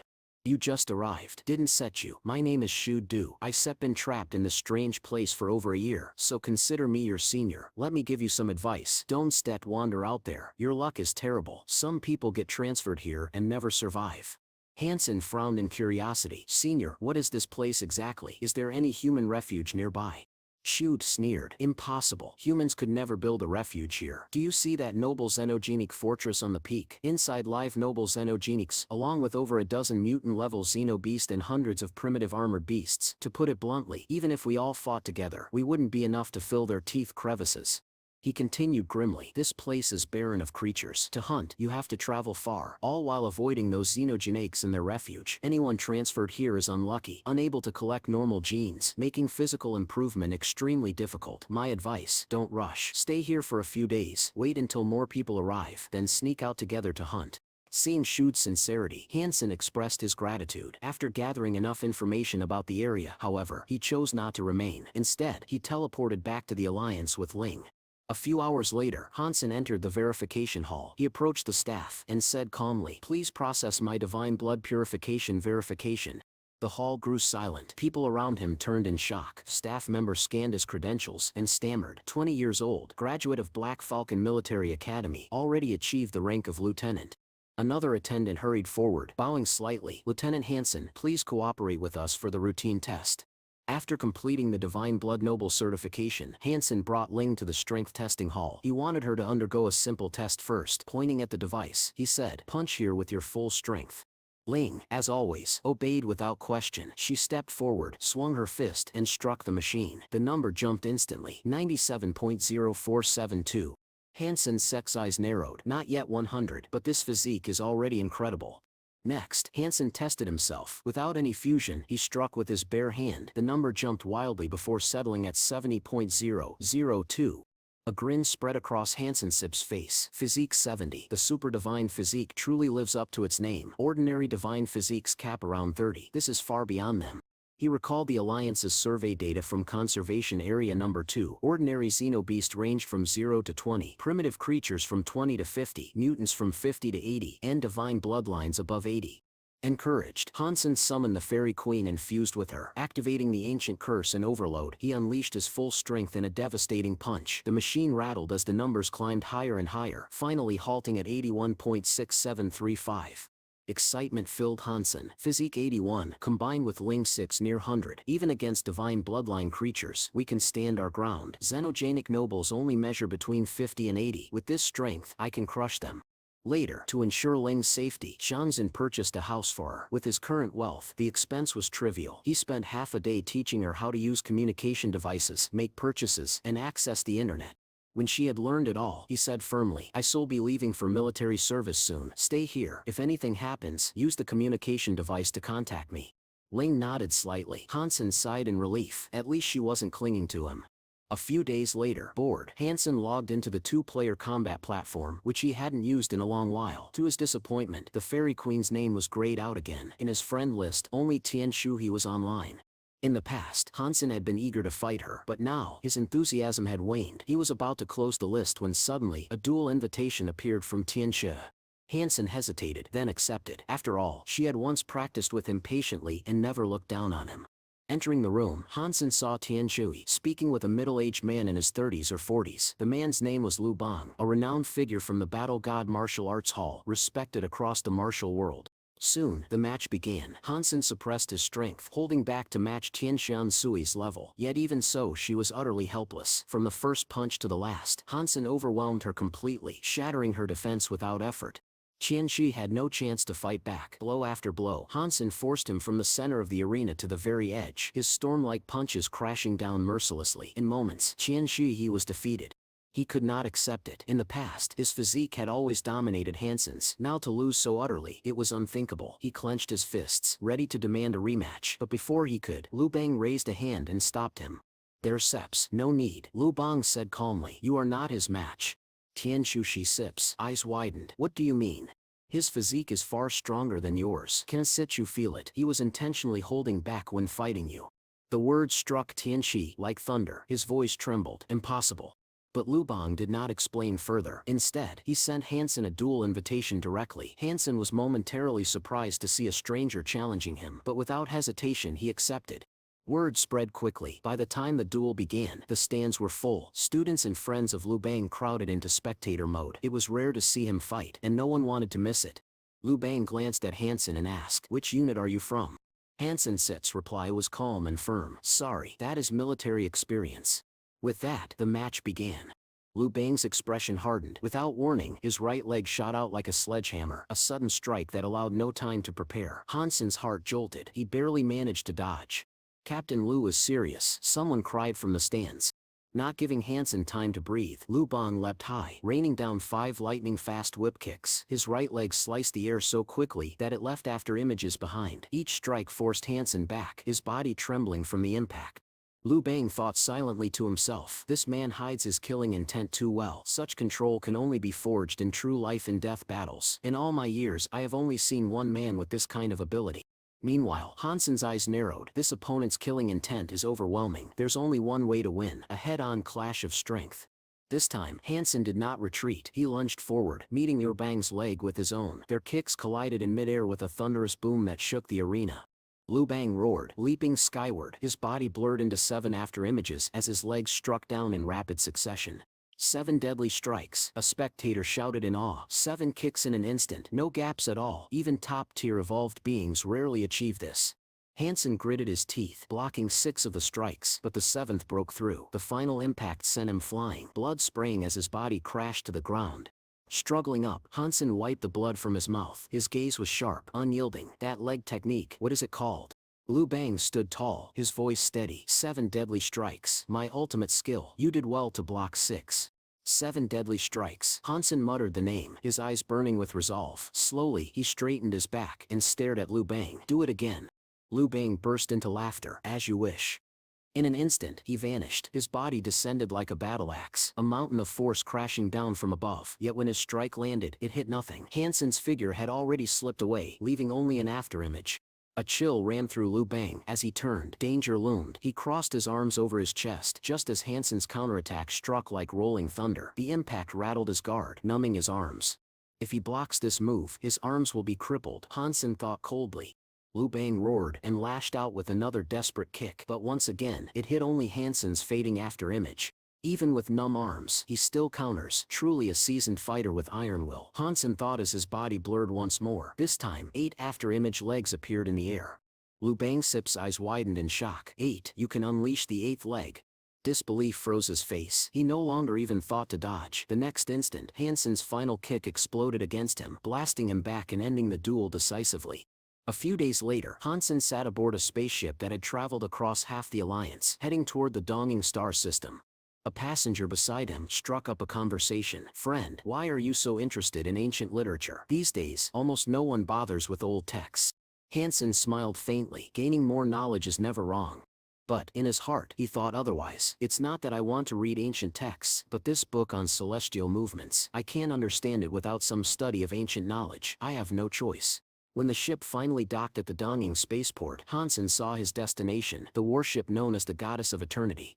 At first, Hansen had imagined a grand vessel. Surely, even the lowest-ranked cook aboard such a ship would hold the rank of lieutenant. It might not be the Alliance's top warship, but it had to be something extraordinary. Yet, what stood before him was only a mid-sized warship, not much more than an escort craft.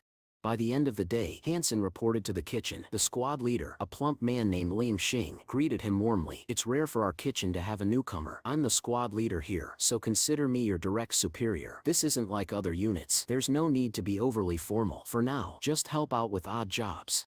Hansen nodded, quietly observing. To his surprise, the soldiers here, though appearing ordinary, were all equipped with top-grade bioarmor. He thought to himself, the security level here is far higher than I imagined. Life aboard a warship was different. Because interstellar travel could take months, soldiers were allowed to enter hibernation space, so long as they reported back at the scheduled time. The kitchen staff, in particular, had a more relaxed schedule, with far more free time than ordinary soldiers. But as the newcomer, Hansen knew he could not simply disappear into hibernation just yet. Within days, he had grown familiar with his teammates. One day he walked up behind Lim Xing and asked, "Squad leader, what are you watching?" Before Lim Xing could answer, the deputy, Lu Minlang, chuckled. What else? A video of the 8 deadly strikes has gone viral online. But our squad leader here, he has big dreams. He wants to become a sick flying fatty. Flying fatty, my foot. Lim Xing shot back in annoyance. I just want to master that boundless destructive leg technique. Hansen glanced at the screen and froze. His eyes widened. The video was none other than his duel with Liu Bang. But the footage had been altered. The faces of both fighters blurred beyond recognition. Just then, Lim Xing shoved a report into Hansen Sip's hands. Little Mew, take this nutrition distribution plan for next month to the Captain Sip's room. Get it signed. Hansen accepted the task. Arriving at the captain's room, he handed the report to the secretary at the door. This needs the captain's signature, Hansen explained. The captain has already instructed you may go directly in, the secretary replied. Hansen felt a flicker of tension. To be captain of a high-class warship, she must at least hold the rank of lieutenant general. He pushed open the door and froze. The smiling face that greeted him was one he knew all too well. His heart jolted violently, and he nearly slammed the door shut. Oh my god, this can be real. Am I dreaming? How could I meet her here? It was Ji Yinan. Hansen's voice trembled with excitement as he stammered. He had not expected to see her in such a place. Ji Tianshan stepped toward him, her tone soft with guilt. I'm sorry Hansen. I brought you here without asking. I did my best, but the only position I could arrange for you was as a kitchen soldier. I know it's unfair, but I couldn't spare to be without you. I was selfish and willful. Hansen silenced her with a fierce kiss. His hands gripped her tightly as he whispered, I like it best when you're selfish and willful. Her face flushed. Don't sit joke around. There are surveillance cameras here. What? Even in the captain's room? Hansen asked in disbelief. Yes, Ji Tianxian explained. The Valiant Goddess exploration ship is not just a warship, it conducts relic exploration missions. Even the captain has no absolute authority. I only handle supporting work. The true leaders here are the scholars and experts studying the Stargraves. Hansen's sixth curiosity deepened. What's so important about the Stargraves that the Alliance values them this much?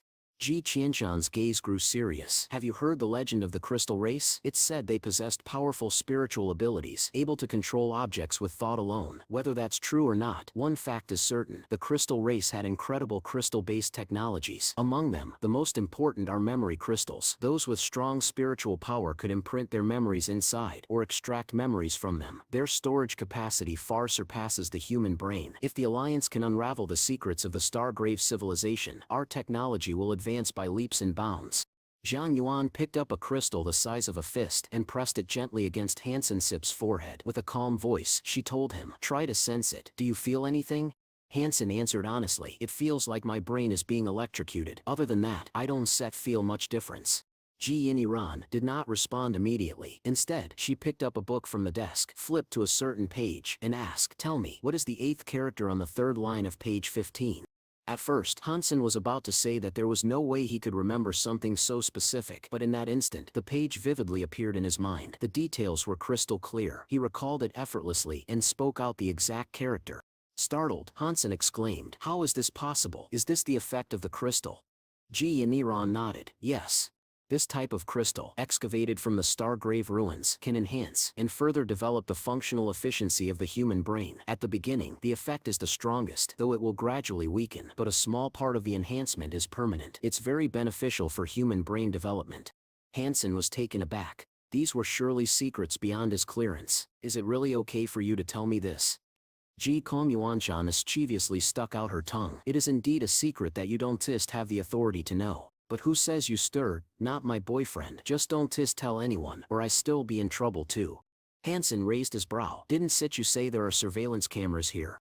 She smiled slyly. I didn't lie. There are cameras but I turned them off. Relieved, Hansen grinned. Great, you dared to trick me. Let's see how I deal with you. After what followed, a scene best left unspoken, Hansen walked out of the captain's room with a refreshed expression. Thoughts of Gi Yinran's uniform and her smooth, delicate skin still lingered in his mind, making him almost want to turn back. Feeling pleased with himself, he began humming a tune as he strolled down the hallway. But as he turned a corner, he suddenly bumped into someone. The man glared at him. What class of soldier are you, wandering around here, singing out loud? How improper. Hansen frowned. What class I am has nothing to do with you, and this hallway is wide enough. If you hadn't done it on purpose, how could we have bumped into each other? In his heart, Hansen thought, I admit I wasn't paying much attention, but I wasn't walking fast. This man clearly saw me, yet chose not to avoid me. He wanted to pick a fight. The man snorted coldly. A soldier who doesn't act like one, and even dares to talk back. Stand still. I still deal with you myself. Just then, another voice cut in. The plump squad leader had appeared without them noticing. Whether the soldiers of our logistics division act like proper soldiers or not, is this something your armor division should concern itself with? Squad leader Wang, you shall do well to manage your own men properly. The man, Squad leader Wang, stared coldly at him. A soldier from your division was singing in the hallway and bumped into me, and I can even say anything. The plump squad leader replied casually, "So what if we feel like it?" Without another word, he turned and led Hansen away. Watching their backs, squad leader Wang seethed with anger. Zhang Yuanzhan let a logistics soldier stay in her office for so long. What is she up to? If that fat one hadn't interfered, I might have found out. Back at the logistics division, Hansen gave the plump squad leader a big thumbs up. "Squad leader, you were amazing just now." But the plump man didn't seem pleased. "Amazing? It's none of his business how my soldiers act. Wang Hong told you to deliver a report. Why did you take so long?" Hansen scratched his head. "The captain looked over the report and started asking me questions. How would I know about those things? The more I answered, the more confused it got. In the end, I got scolded. Then I ran into squad leader Wang. Luckily, you showed up in time, or I would have been in real trouble." The more he spoke, the more animated Hansen became, but the plump squad leader cut him off. "Enough, go back to work, and don't get tangled up with Wang Hu again, unless it's important." Hansen smiled and nodded, but his mind lingered on Zhang Yuanzhan's words. The people aboard the Yanpan ship had complicated relationships and backgrounds. No one could be underestimated. He thought to himself, what is Wang Yusham's true background? There are still nearly 3 months before the ship reaches the planet with ruins. Hansen directly applied to enter the refugee world. As soon as he stepped onto the transfer circle, a young man nearby suddenly exclaimed in surprise, "Grandmaster, you're here too." Hansen looked at him curiously and asked, "Grandmaster? Who are you talking about? Lu Fun, do you know this person?" At that moment, the young man stepped forward and introduced himself. "I'm Lu Fun, 1 grade above you in the Black Hawk Military Academy, but my grades were always average. Naturally, it's normal that the Grandmaster wouldn't remember me." Smiling, Lu Fun continued, "Still, I didn't expect to see you here." Shua Dud then patted Hansen's shoulder and added with a grin, "I didn't know you came from such a famous academy. To think you rose so quickly, and even reached the rank of lieutenant while still in the military school. Your future prospects were bright, but coming here, it'll be much harder for you to advance in rank." Hansen only laughed. "That's not necessarily true. If we work together and destroy the xenoform hideouts, anything is possible." Just then, a middle-aged man in his 40s or 50s interrupted. His tone was harsh. "Young man, you're thinking too simply. This is the second hideout, not a children's training ground. People actually die here. Don't think that just because you were considered a big deal in the military school, you'll be treated the same way here. Forget about defeating the xenoform hideout. If you have real ability, go outside and hunt down a xeno beast. Bring it back and then I'll acknowledge you." Shuadu leaned close to Hansen and whispered, "Grandmaster, don't take offense. That man was once a genius too. He reached the great perfection of the neural realm. But after coming here, he's been stuck for almost 20 years. He hasn't even managed to eat a few bites of mutant meat. His willpower collapsed long ago." Hansen's eyes flickered with surprise. 20 years ago this man had been a top expert, one of the proud sons of heaven. Yet even such a person ended up like this. It truly made one sigh. After a brief pause, Hansen declared calmly, "I'll go outside first and get familiar with the surroundings." Shuadumi's expression changed instantly. "I told you it's dangerous out there. You don't know the terrain. At least go a few times with us first. Once you've learned the area, you can hunt alone. It won't be too late then." But Hansen simply brushed it off with a few casual words and continued walking outside. The middle-aged man only sneered coldly. If he wants to seek death, why stop him? People like that who don't understand how vast the world really is deserve whatever end they meet.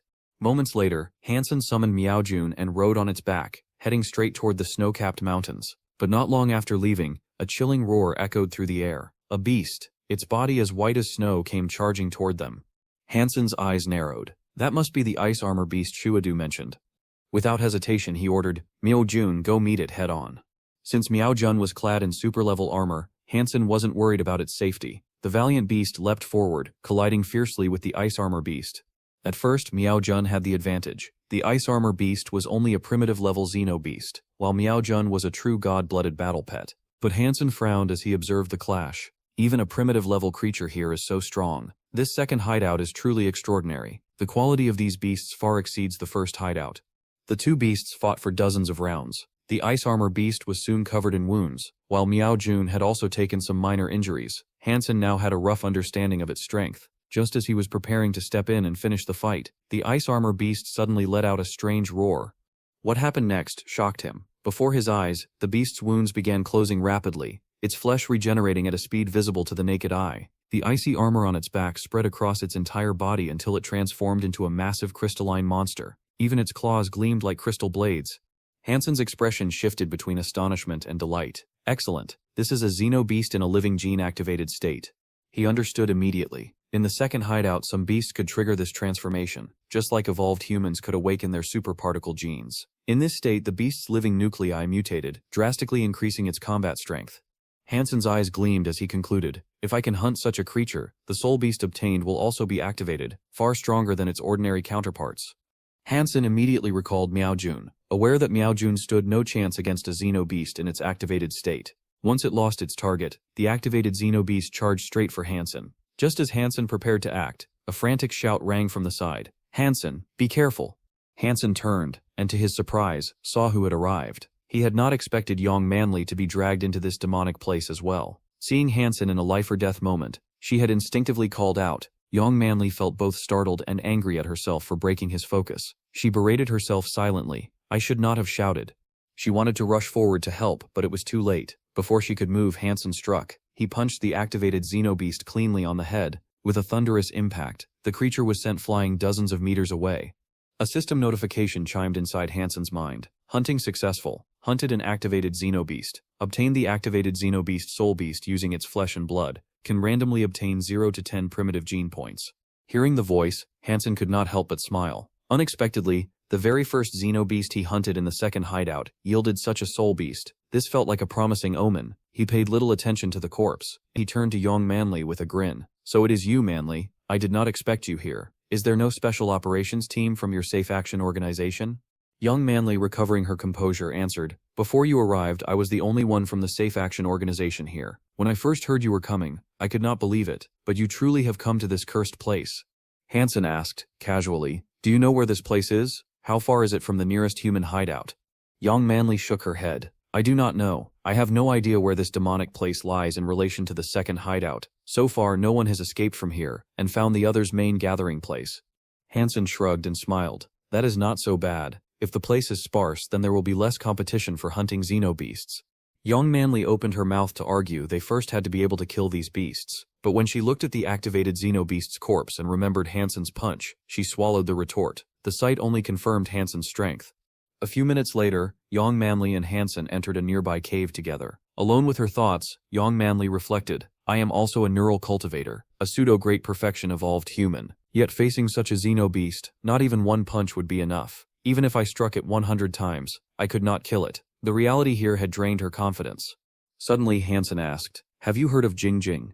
At the name, Young Manly's expression changed. She frowned and asked, Which Jing Jing do you mean? Hansen answered offhandedly, the former trainer of the Blue Blood Special Forces, Jing Jing of Cheng.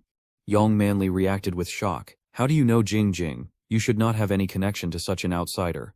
Hansen said quietly, My grandfather's name was also Jing Jing. Young Manly's face turned pale. She stammered, Impossible, impossible, it cannot be him. Hansen blinked in surprise. Why are you reacting so strongly? I only said my grandfather's name was Jing Jing. I did not claim to be descended from the Jing Jing who trained Blue Blood. Young Manly fell silent, thinking hard. Taken together with the combat prowess Hansen had just displayed, the possibility that he was related to Jing Jing suddenly seemed plausible. Yet in her knowledge, it had always been said that Jing Jing had no descendants. The contradiction tightened the knot of her thoughts. After a pause, Young Manly asked, What do you want? Hansen smiled and replied, I want you to become my subordinate and help me handle some matters. Just follow my lead. I will say little now, but at least you will not have to worry about food and shelter. Young Manly answered with a weary sigh, What can I do? Since being transferred here, I have not defeated a single mutated creature. The proud, confident woman she had been was gone. Reality had eroded her self-assurance. Hansen, who was chewing roasted meat, answered practically, You can do many things. Within 1 month, I will take the Yelly hideout. By then you can help manage the hideout, collect protection fees, sell Xenobeast meat, and recruit subordinates. The proposal was blunt and transactional, but in this harsh world, it was also an offer of purpose. Young Manly stared at Hansen as if he were a fool. Her voice carried both disbelief and reproach. You're thinking far too highly of yourself. I admit you're strong, but do you even understand what kind of place that is? There are at least more than 10 Xenobeasts with attributes above 50, and worse still, a noble Xenospirit with high intelligence. Even if your regular genes and primitive genes are completely full, you cannot possibly defeat that Xenospirit's hideout. Hansen did not argue. His tone remained calm. You're right, but I don't have time. I must take down that hideout within 1 month. For now, take the remaining meat back with you. Young Manly's eyes widened in disbelief. How can I take the meat back? What about you? Hansen looked at her steadily. Do you want to go with me to the Yi hideout? At those words, young Manley's body trembled, her fists clenched tightly, but no answer came. Though Hansen had not said it outright, she suddenly realized the truth. She was nothing but a burden to him. Hansen, unaware of her thoughts, continued, "Wait here, I'll come back and find you." With that, he stepped out of the cave. Young Manley watched his departing back with a conflicted expression. A storm of emotions stirred within her. "I entered the second hideout earlier than him, yet while he continues to grow stronger, I can only fall behind and end up as his subordinate. His power, it compels respect."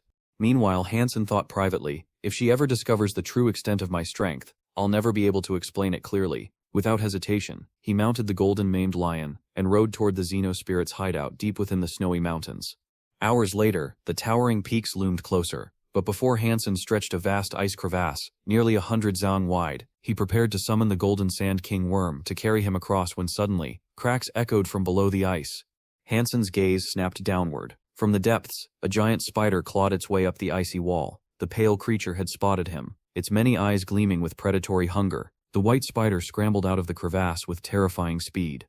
Hansen calmly retreated a short distance, his thoughts cold. Heaven has paths, yet you refuse to walk them. Hell has no gates, yet you barge inside. Very well, with a flick of his mind, he summoned the Golden Sand King Worm. At Hansen's command, the worm surged forward like a golden blade. Against its strike, the snow spider's formidable form was split neatly into two. It turned out to be only a primitive-level xenobeast. As expected, a familiar notification rang in Hansen's mind. Hunting successful. Primitive-level creature snow spider slain. Beast soul not obtained. 0 to 10 primitive gene points awarded. Examining the cut, Hansen noticed the flesh glistened with a transparent, jelly-like texture. His throat moved unconsciously. From his many years of experience, he knew this kind of meat, the freshest, sweetest, and most tender. Truly a delicacy among all flesh. Just as he prepared to collect the corpse, a louder cracking resounded from deep within the ice crevasse. Hansen turned sharply, eyes narrowing. A cold gleam flashed in his gaze. "So there's another one down there. No matter. If there are many, I'll simply treat them as more food." But when a massive spike-covered leg emerged from the crevasse, Hansen's composure wavered. His heart tightened. "Damn it, this one's too big. If it's a divine blood creature, that will be troublesome." As he watched, the colossal snow spider revealed itself fully. It opened its maw wide, exhaling a chilling mist that condensed into a long white thread. The strand shot toward Hansen and the Golden Sand King Worm like a spear of frost. Hansen's instincts screamed. He commanded the worm to retreat, but the thread had already wrapped tightly around its legs. The monstrous spider gave a savage pull, and though the worm struggled with all its might, it could not break free. Inch by inch, its body was dragged downward. Hansen's face hardened. Now there was no doubt this was a divine blood snow spider. With himself and the worm being pulled closer to the abyss, hesitation was no longer an option. In an instant, Hansen summoned the azure-feathered falcon, bolstered by the power of the ancient mystic spirit, the queen fairy beast soul, and the radiant feather beast soul. The air shimmered with power. The battle against this divine blood predator was about to begin. Hansen swung the ancient mystic blade and cleaved through the white thread. The moment it was severed, the strand recoiled and snapped back into the giant snow spider's gaping maw. Without hesitation, Hansen recalled the newly freed Golden Sand King Worm and turned his steps toward the Sea of Souls, sprinting across the snow to flee.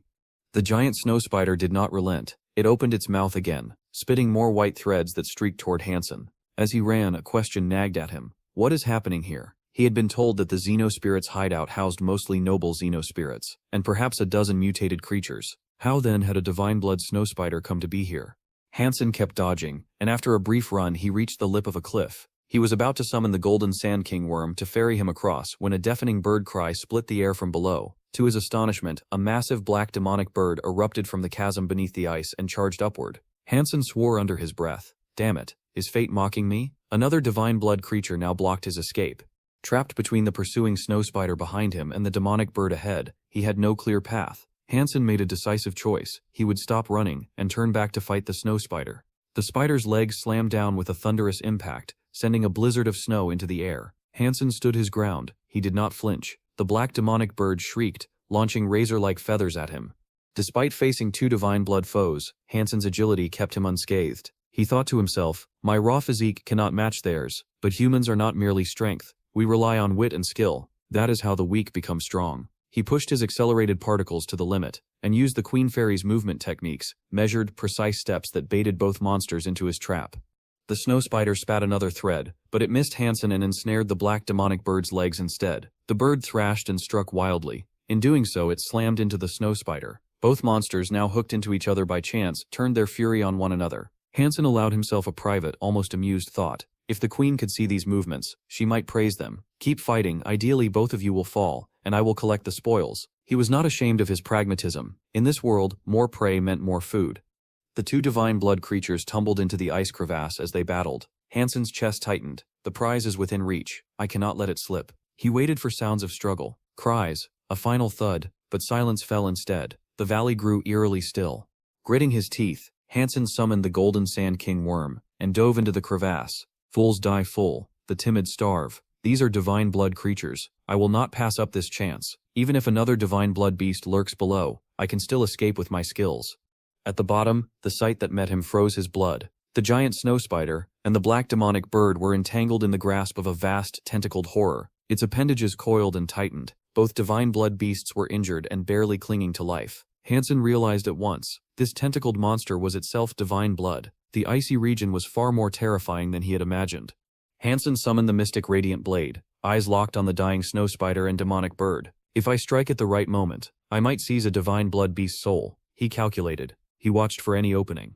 Before he could act, a feral roar resounded from one end of the icy valley. The earth vibrated as thunderous footsteps pounded through the frozen chasm. The atmosphere shifted. The air itself seemed to bristle with menace. Hansen's focus sharpened to a razor's edge. Something vast approached, something that would change the balance of this already brutal scene. Hansen was utterly shocked. What sound is this? Could it be another divine blood creature appearing? But he quickly realized he was mistaken. It wasn't a divine blood creature, it was a herd of frenzied ice beasts charging forward. Judging by their numbers, there were at least several hundred of them. Hansen's heart sank. So many ice beasts, are they here to fight? His eyes then narrowed as he noticed a striking figure amidst the chaos. A beautiful, cold-looking woman, draped in an engineer's cloak, rode atop a majestic white tiger at the rear of the herd. With a graceful motion, she raised the staff in her hand, and instantly the ice beasts roared like thunder. As one, they charged fearlessly toward the monstrous creature with countless tentacles. Although the beasts attacked ferociously, they could not pierce the monster's hide. Their fangs were useless against its thick skin. Hansen, watching in astonishment, realized the truth. A Xenospirit. This is the first time I've ever seen one.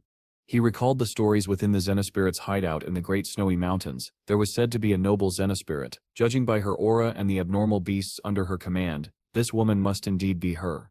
As Hansen pondered, the noble Xenospirit urged her tiger forward, charging directly at the tentacled beast. Her staff transformed into an icy spear, and with blinding speed she thrust it into the creature's eye. A wretched roar split the icy valley as the monster's massive tentacles flailed wildly, flinging away the abnormal creatures clinging to its body, as well as two divine blood creatures.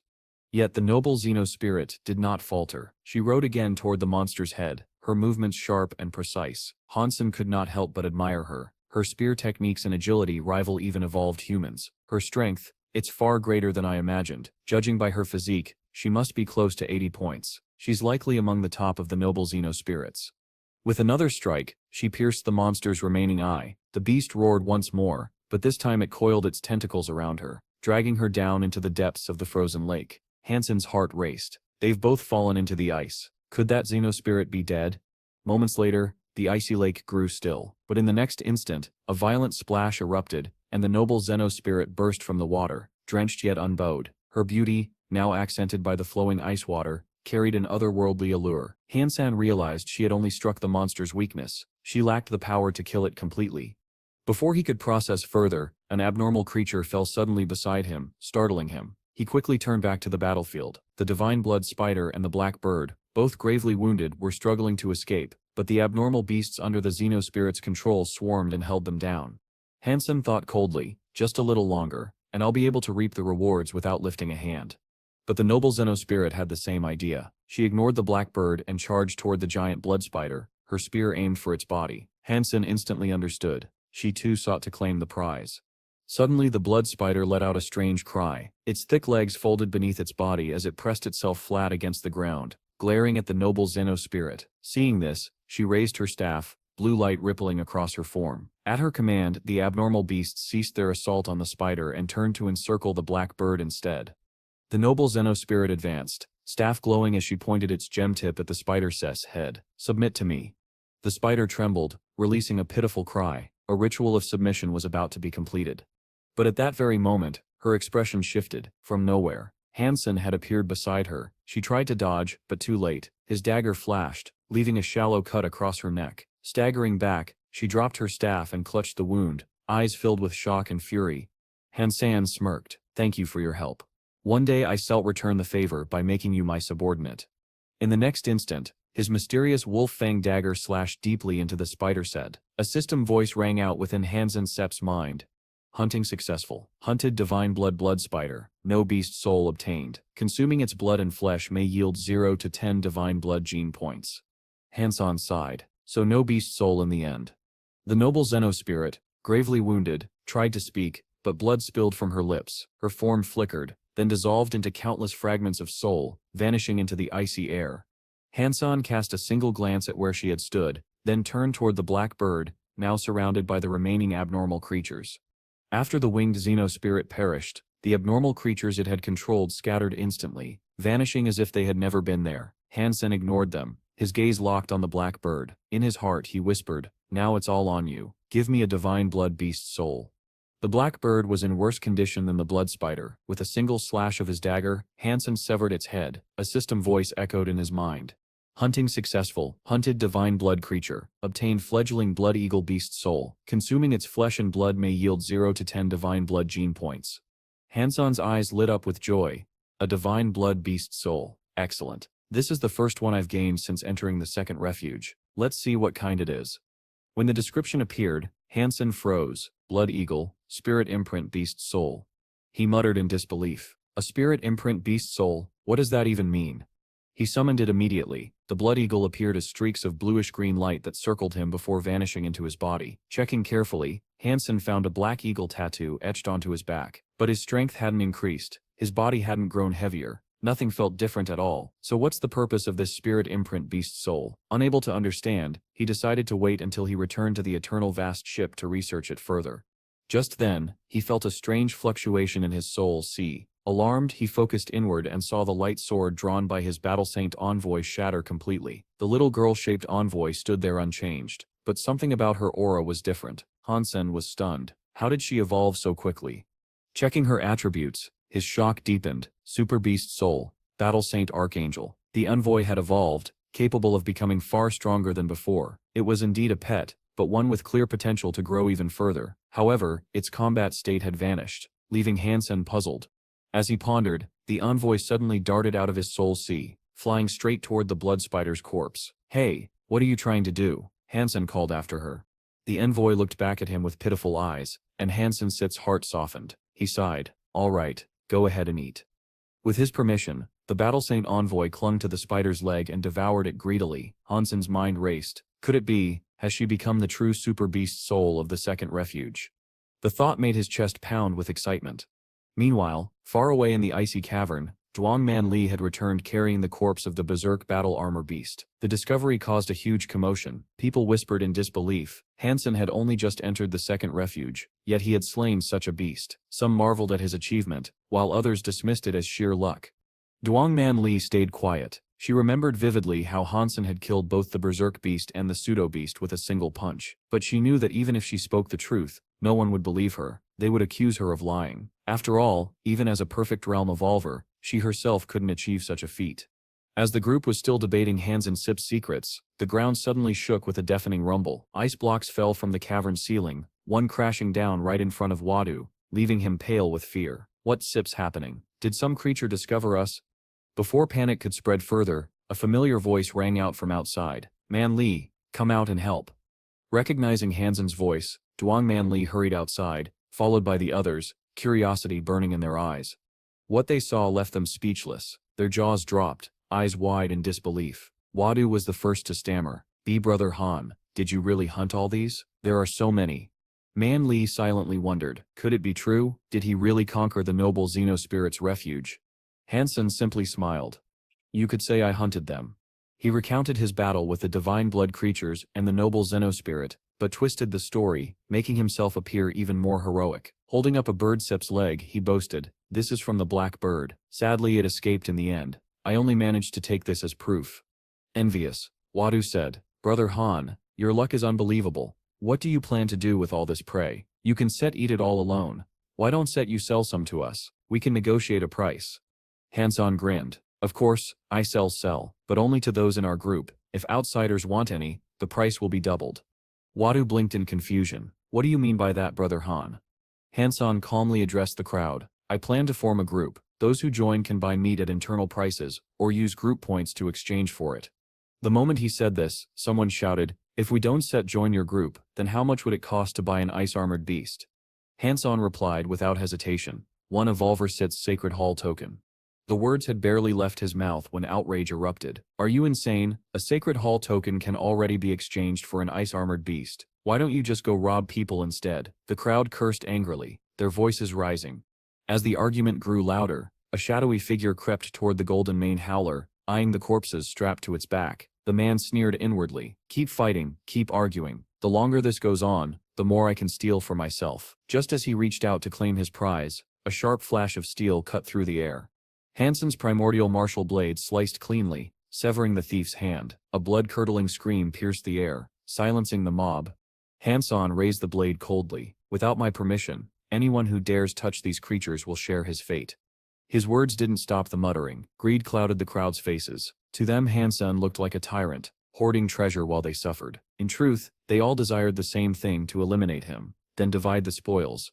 Duangman Li's heart sank. Her face turned pale, and without hesitation she summoned her beast soul bow, prepared to protect Hanson. But before she could act, Hanson's body blurred like a phantom. In the blink of an eye, he ghosted past several of the loudest instigators. Screams rang out as blood sprayed across the snow. Severed arms and blades clattered to the ground. Hansen Sep's cold gaze swept the trembling crowd. Anyone else dare to make a move? Before anyone could respond, a stern voice echoed from within the ice cave. Enough. Stop this at once. A middle-aged man stepped out slowly, his presence commanding respect. Cheers erupted. Uncle Chen. Uncle Chen is here. Uncle Chen, you must deal with this scoundrel who dared to hurt us. Duangman Li hurried forward, panic in her voice. Uncle Chen, it's Sep's not like they say. They tried to rob Hansen Sit's divine blood creatures. Even Wadu added, Uncle Chen, you can put all the blame on Brother Han. But Uncle Chen only raised his hand. I will judge this matter myself. He strode toward Hansen, drawing an ancient blade from his waist. The crowd held their breath, expecting him to cut Hansen down. Instead, in a shocking twist, he turned and executed the wounded men writhing on the ground, beheading them without hesitation. Then, to everyone Sit's astonishment, Uncle Chen bowed deeply to Hansen. Young Master Han King, I arrived late and caused you grievance. I deserve to die. The crowd froze in disbelief. Uncle Chen, the strongest among them, the man who had single-handedly slaughtered mutated beasts, was bowing like a servant to Hansen. Minds reeled. How is this possible? Why would he show such respect to that boy? Hansen Sit's eyes narrowed. Uncle Chen, are you from the Ning Family Corporation? Chen nodded. Yes. Among the 6 children of the Ning family, I am the eldest. Though the most useless, my 2 grandsons once offended you, not knowing your true identity. Our elder wished to apologize in person, but feared disturbing you. He has instead ordered that, from this day forward, anyone in the Ning family fortunate enough to meet you must treat you as a benefactor. Should you have any needs, the Ning family will give you their full support, even if it means selling every asset we own. Gasps swept through the onlookers. The Ning Family Corporation was known as a subsidiary of the mighty Heavenly Wolf Corporation. That even the Ning family would humble themselves before Hansen was beyond belief. Duangman Li looked at Hansen, her heart shaken. Could he truly be connected to Han Jingkai? Is that why the Ning family treats him with such reverence? Hansen turned to her, his tone steady. Man Li, take these divine blood creatures and establish our group immediately. But be cautious. Not just anyone deserves to join. He trusted her abilities completely, and now, with Uncle Chen's backing, Duangman Li no longer needed to fear anything. She could stand as the leader without lifting a finger. Stunned yet resolute, she nodded. After entrusting everything to Duangman Li, Hansen returned to the Alliance, appearing inside his dormitory on the Eternal Goddess ship. Just as he prepared to go online and research materials, his roommate suddenly pulled him up with excitement. Little Han, you're finally back. Confused, Hansen asked. What's going on? Where are we going? His roommate, Chu Chang, explained eagerly. It's the end of the month. The ship is holding a training activity, open for everyone to join. Whoever wins first place will receive a special reward from Vice Captain Tran. Since you just got back, come along with me. It'll be fun. Unable to refuse Chu Chang's enthusiasm, Hansen agreed and followed him to the training room. Inside, Vice Captain Tran addressed the participants. Does anyone else want to try? If you can clear this level 10 difficulty test, I shall reward you with an S-rank Evolver Sits Sacred Hall token. Hansen's eyes fell on the testing device, and a wave of familiarity struck him. He thought to himself, this looks familiar. Isn't this the extreme waterfall running system developed by Professor Yan? Having often trained under Professor Yan, Hansen knew this system inside and out. As he pondered, Wang Hao suddenly spoke from the crowd. The pilot class, mechanics class, security class, and medical class have all had people attempt it. Only the cooking class hasn't. Shouldn't they get a chance? Fat group leader, isn't there a new member in your group? Why not let him try and show off a little? The fat group leader Sep's face darkened. Wang Hao, don't push it too far. At that moment, Hansen calmly placed a hand on his leader Sep's shoulder. Group leader, let me try. I want to give it a go. Stepping into the training arena, Hansen felt the crushing gravity as it activated. His body instantly grew heavy, but his resolve sharpened. Professor Yan worked so hard to bring me here. I'm her boyfriend. I can't embarrass her now. Hansen had already suspected something about Wang Hao. Later, Ji Yan Nian confirmed his doubts. Wang Hao had strong ties to the expert group. Though officially the leader of the pilot class, his position had been secured by their request. In fact, both he and his team were essentially extensions of the expert group, and within that group, many scholars still resented Ji Yan Nian for replacing their longtime captain. Now Wang Hao's eyes studied Hansen, sharp and calculating. Hansen met his gaze with determination. You want to see what I can do? Fine, I'll let you see clearly. With that thought, he leapt forward. His figure darted across the metal walls with speed and agility. Many onlookers scoffed silently. The rookie's too reckless. He'll fall in seconds. Even Vice Captain Tran frowned, skeptical. So this is the kid Yan brought. If he can't amount to much, I won't bother with him. But 10 seconds later, the room fell silent in shock. Hansen moved like a phantom, his jumps steady and precise, his speed dazzling. He traversed the complex metal walls with ease, as if the level 10 challenge was nothing more than a warm-up. Finally, he reached the end. Applause thundered through the training room. Fighters from the cooking class rushed forward, praising him. You stare incredible. That looked more like a performance than training. Vice Captain Tran smiled, impressed. Not bad at all, this rookie has talent. The supply chief, Zhao Ping, nodded in agreement. With skills like that, it sets a waste to keep him in the cooking class. Tran approached Hansen, handing him the promised S-rank Sacred Hall token. Young man, your skills are outstanding. You must have trained in this before. Hansen accepted the token and explained, this system was developed by Professor Yan of the Black Eagle Military Academy. I was one of his students, and one of the testers for this very training device.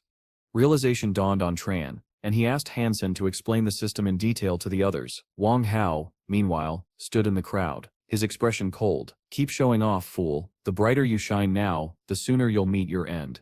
Half an hour later, Hansen found himself in the supply chief Sipsa's office. He asked Zhao Ping, are these the only evolvers aboard the Eternal Goddess ship? Zhao Ping replied, this ship isn't the Sacred Hall. What you've seen here is only part of the Alliance's effort to excavate the Gemini ruins. The crystal power core was developed for that very purpose. It's based on gene technology rarely seen in the Sacred Hall. The process can alter living atoms, transforming them into crystalline form until the entire body itself becomes crystal. Hansen raised his eyebrows. That powerful? Zhao Ping smiled faintly. Yes, but there's a flaw. The cultivation time is painfully long. It usually takes 15 to 20 years just to reach the basic level. Other than the researchers involved in the Gemini ruins, very few pursue it. Hansen pondered for a moment and decided to cultivate the crystal body. Excavating a Gemini ruin usually took years, even decades. He might spend his entire service time on such digs, so developing the crystal body would not be a disadvantage. In a hidden corner, Wang Hao sneered inwardly. Foolish. 3 years, 5 years, cultivating the crystal body will do nothing for you. It will never be effective. Hansen remained unaware of Wang Hao's contempt. Back in his dormitory, Hansen drank the crystal body gene solution in one go. Almost immediately, he felt his cells stir under the crystal's influence. The crystal body records were meticulous. If they could trigger cellular reactions from the outset, his physique must be well suited to this path. It would be easier for him than for ordinary people. He circulated his energy according to the recorded methods, but then the coarse jade bone freezing technique, activated on its own, it forcibly absorbed the crystal body's energy flow. In an instant, only one sensation remained. Cold, a marrow deep chill that clawed to his bones. Hansen tried to stop the jade bone freezing technique, but it refused his control. His mind grew hazy. If I sleep now, I might never wake. He could not even move his fingers. His whole body exhaled an unbearable cold. Even the air in the room seemed to weaken. At first, He blamed the ship's temperature control. Why is the automatic temperature system not working now? Is heaven trying to kill me? Then he dismissed the thought. The system could not fail by accident. If it did nothing, then the temperature had not actually dropped. This must be an illusion. He forced himself to believe it. I am not cold. It is only an illusion. Gradually, the bone-deep chill faded. He did not know how long he had slept. When he finally woke, he felt invigorated. His body overflowed with power. Instinctively, he activated the jade bone freezing technique and watched his hands turn translucent, like jade and crystal. Looking at his crystal-like hands, Hansen realized the jade bone freezing technique had broken through to the first level. The true jade bone freezing, I have finally entered the gate. He laughed inwardly at the thought of becoming more and more like a pale scholar. Could the crystal body have inadvertently accelerated my progress in jade bone freezing? When he fully activated the crystal body, he felt his living atoms stiffen as they crystallized. His entire form took on the appearance of a crystal statue. He discovered that the meridians used by the crystal body overlapped with parts of the jade bone freezing pathways. In other words, the crystal body was, in part, a component of the jade bone freezing technique. Others needed 20 or 30 years of immersion to achieve the crystal body, yet Hansen had attained it almost by chance, so easily that even he found it hard to believe. After finishing his duties on the warship, Hansen returned to seclusion and continued his cultivation in earnest. In the meantime, young man Lee had completed the recruitment Hansen requested. The newly formed corps was named the Goddess Corps. Unknown to most, the members of this corps would later be only the peripheral force of the true Goddess Corps Hansen intended to build. In truth, the corps consisted almost entirely of beautiful girls. One day, the 3,000 beautiful girls at the corps would pave the way for something wildly grand. But that dream required one prerequisite. His divine body's spiritual power had to be capable of subjugating demonic spirits. Without that, it would remain only a distant fantasy. Yang Man Li thanked him. Brother Ching, thank you for being the first to join the new corps. Because of you, it was established smoothly.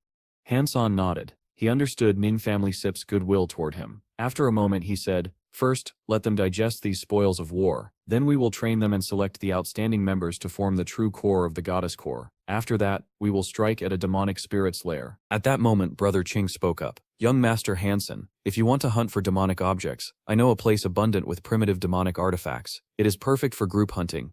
A few hours later, Hansen sat leisurely on Kim Mao Hong's back, watching the core members of his team slaughter demonic beasts. A faint smile tugged at his lips as he thought, watching my subordinates risk their lives to slay these beasts, then taking their flesh and blood, more than half of it will go straight into my pocket. Why didn't I realize earlier that being a station chief could be this enjoyable?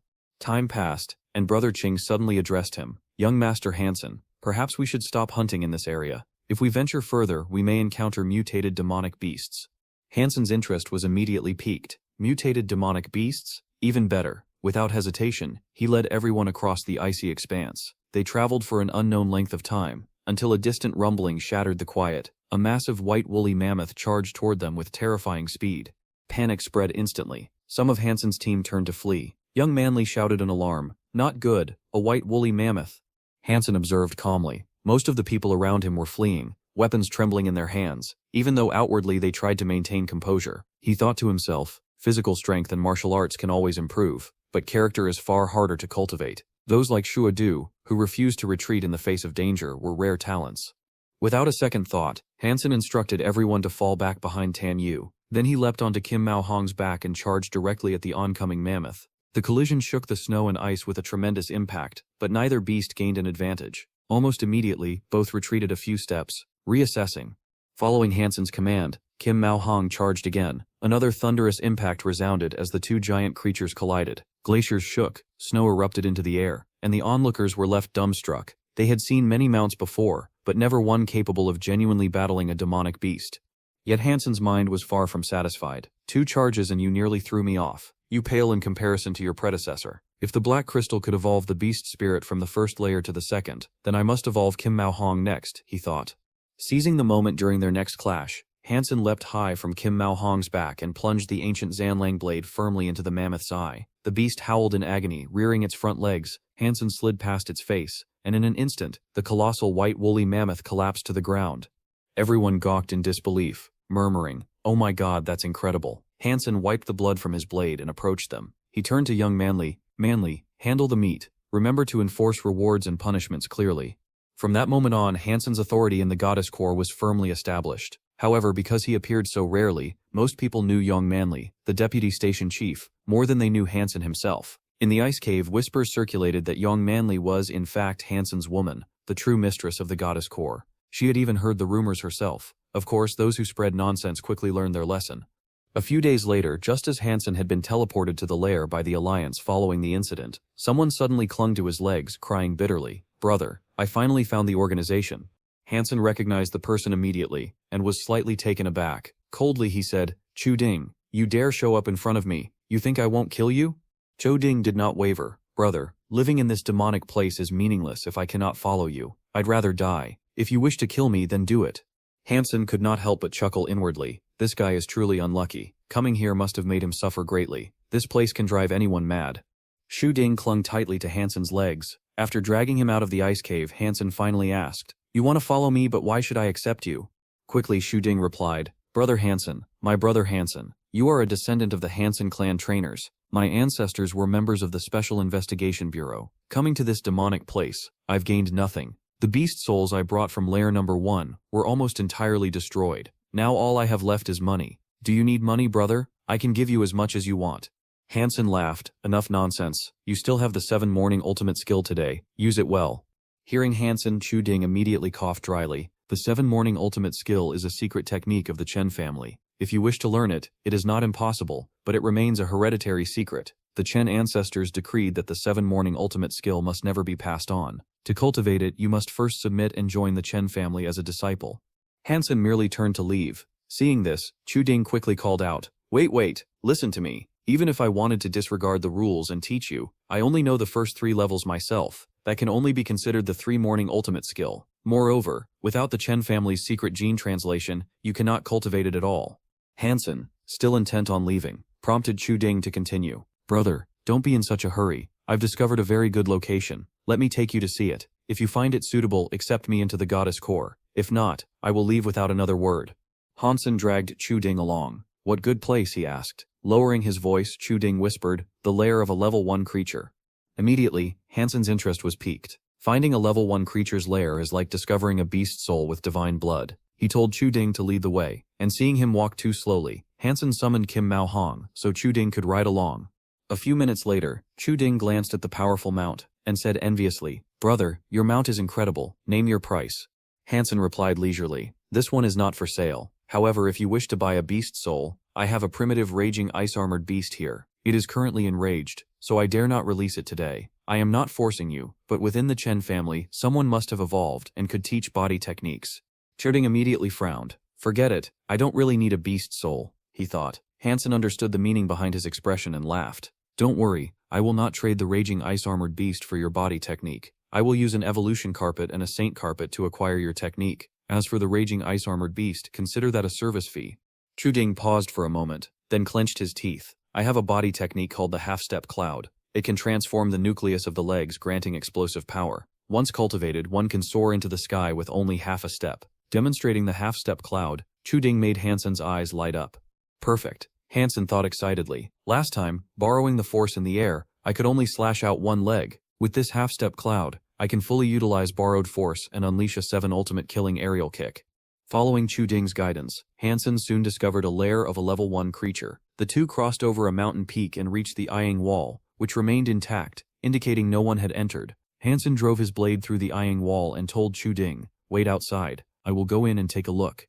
Half an hour later, Hansen returned, emitting a faint green light. Though a sense of unease lingered, something felt wrong. Just as he had suspected, a piercing sound erupted 7 or 8 meters ahead. A room suddenly cracked open, and a creature resembling a hellstone demon surged forth. Hansen caught only a glimpse before it fled, yet even that brief sight confirmed its terrifying power. This was a divine blood level 1 creature that had broken through 100 levels.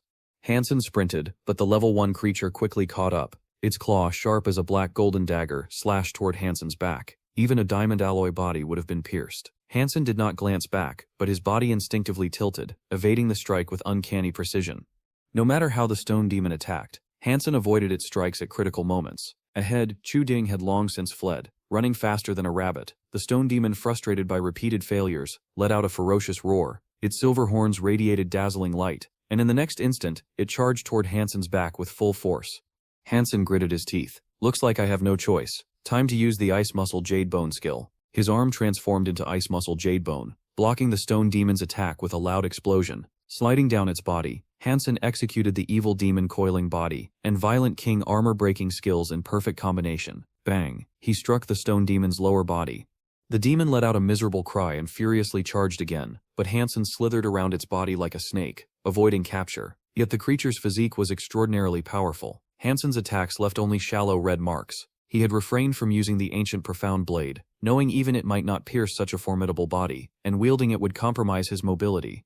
Hansen continued coiling around the stone demon for several minutes, leaving the creature unable to respond. Yet maintaining such a hold was far from easy. Both his physical and mental strength were severely drained. Suddenly an opportunity presented itself. Hansen immediately unleashed his combat skills and martial arts, rushing toward the stone demon's eyes and stabbing fiercely with his fingers.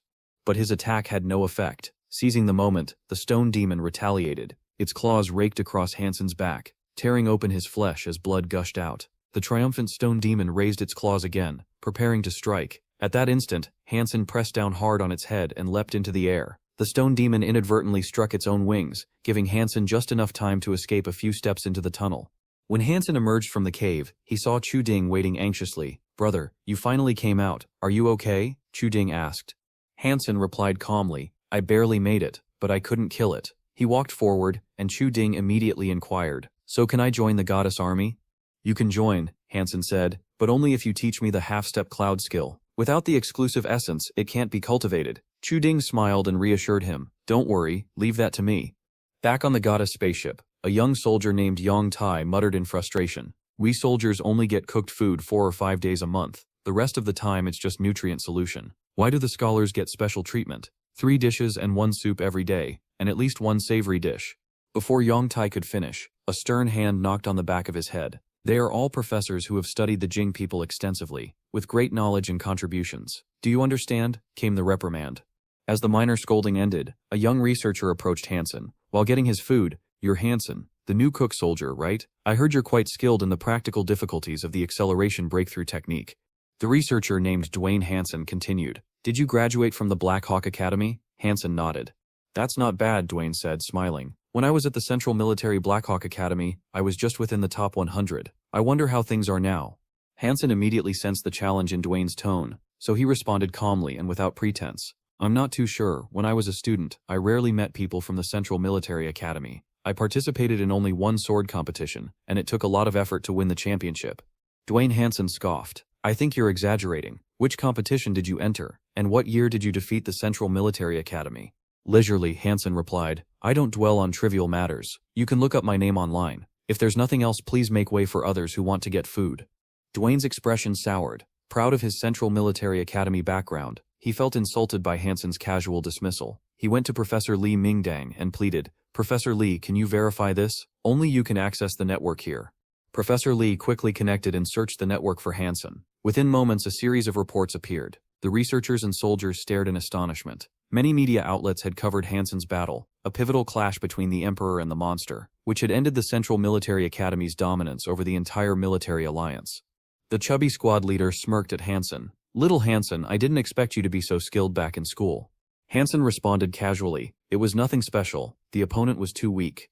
Dwayne Hansen, infuriated, turned and left without touching his food. Watching him go, the chubby squad leader advised Hansen, "Be careful of that Dwayne fellow in the future. He's narrow-minded and will hold a grudge. And when it's Jing Wang's turn, you should watch out for him too." Hansen nodded seriously, already aware that he would need to remain cautious around such people. A few days later, deep within the ice cave of the second hideout, Ling moved carefully, her eyes scanning the surroundings as if searching for something. The others, curious, whispered among themselves, "Who is this girl? A newcomer?" Sha Wu answered, "She came here with the commander." Just as he finished speaking, the teleportation gate shimmered, and a ripple spread through the cave. Hansen appeared before everyone. Seeing him, Ling immediately ran over. Hansen addressed the group calmly, "Everyone, I've decided we will immediately attack hideout number 10, and claim it as a base for our goddess army. If anyone wants to withdraw, step forward now. I will not force you to stay. You are free to leave." Upon hearing this, a voice called out, "Commander, our current strength isn't enough to attack hideout number 10. I can't risk my life." Hansen didn't argue. Instead, he instructed Dang Manhwa to bring the contract and terminate that person's agreement. One example quickly led to another, and within half an hour the numbers dwindled. Over 200 had been reduced to just 2 or 3 dozen. Hansen observed silently, thinking, "These cowards are truly cowardly." With the remaining group, he led them out of the ice cave. "Let's go," he said. They walked across the ice field, the distant snowy peaks of the great mountains slowly drawing closer. Shu Ding, worried, approached Hansen. "Is that ancient castle ahead, hideout number 10? With so few of us, do you really want to go in?" "Of course we do," Hansen replied firmly, spurring his golden steed forward. Uncle Ching watched silently, thinking, if Hansen has no other trump cards, this trip will be a life-or-death gamble. Yet he also knew, he is a descendant of Jingzi, he can't be wrong. Soon, they arrived at the massive gates of the demonic hideout. An eerie silence hung over the area, broken only by the soft fall of snow. The hideout looked abandoned, almost like an ancient castle stripped of life. Guang Manlai frowned. "Why is the demonic hideout wide open like this? There's not a single movement. Something feels off." Hansen hesitated briefly, then summoned the Golden Termite King, sending it into the hideout. Moments later it returned. Hansen nodded. There isn't a single demonic creature inside. Shu Ding pondered. "Demons are extremely cunning. This is probably a trap." Hansen turned to Uncle Ching. "What do you think?" "We've come this far. Retreat isn't an option," Uncle Ching replied. Hansen smiled, nodding. "He's right. We came here to attack. Fear can't make us turn back now."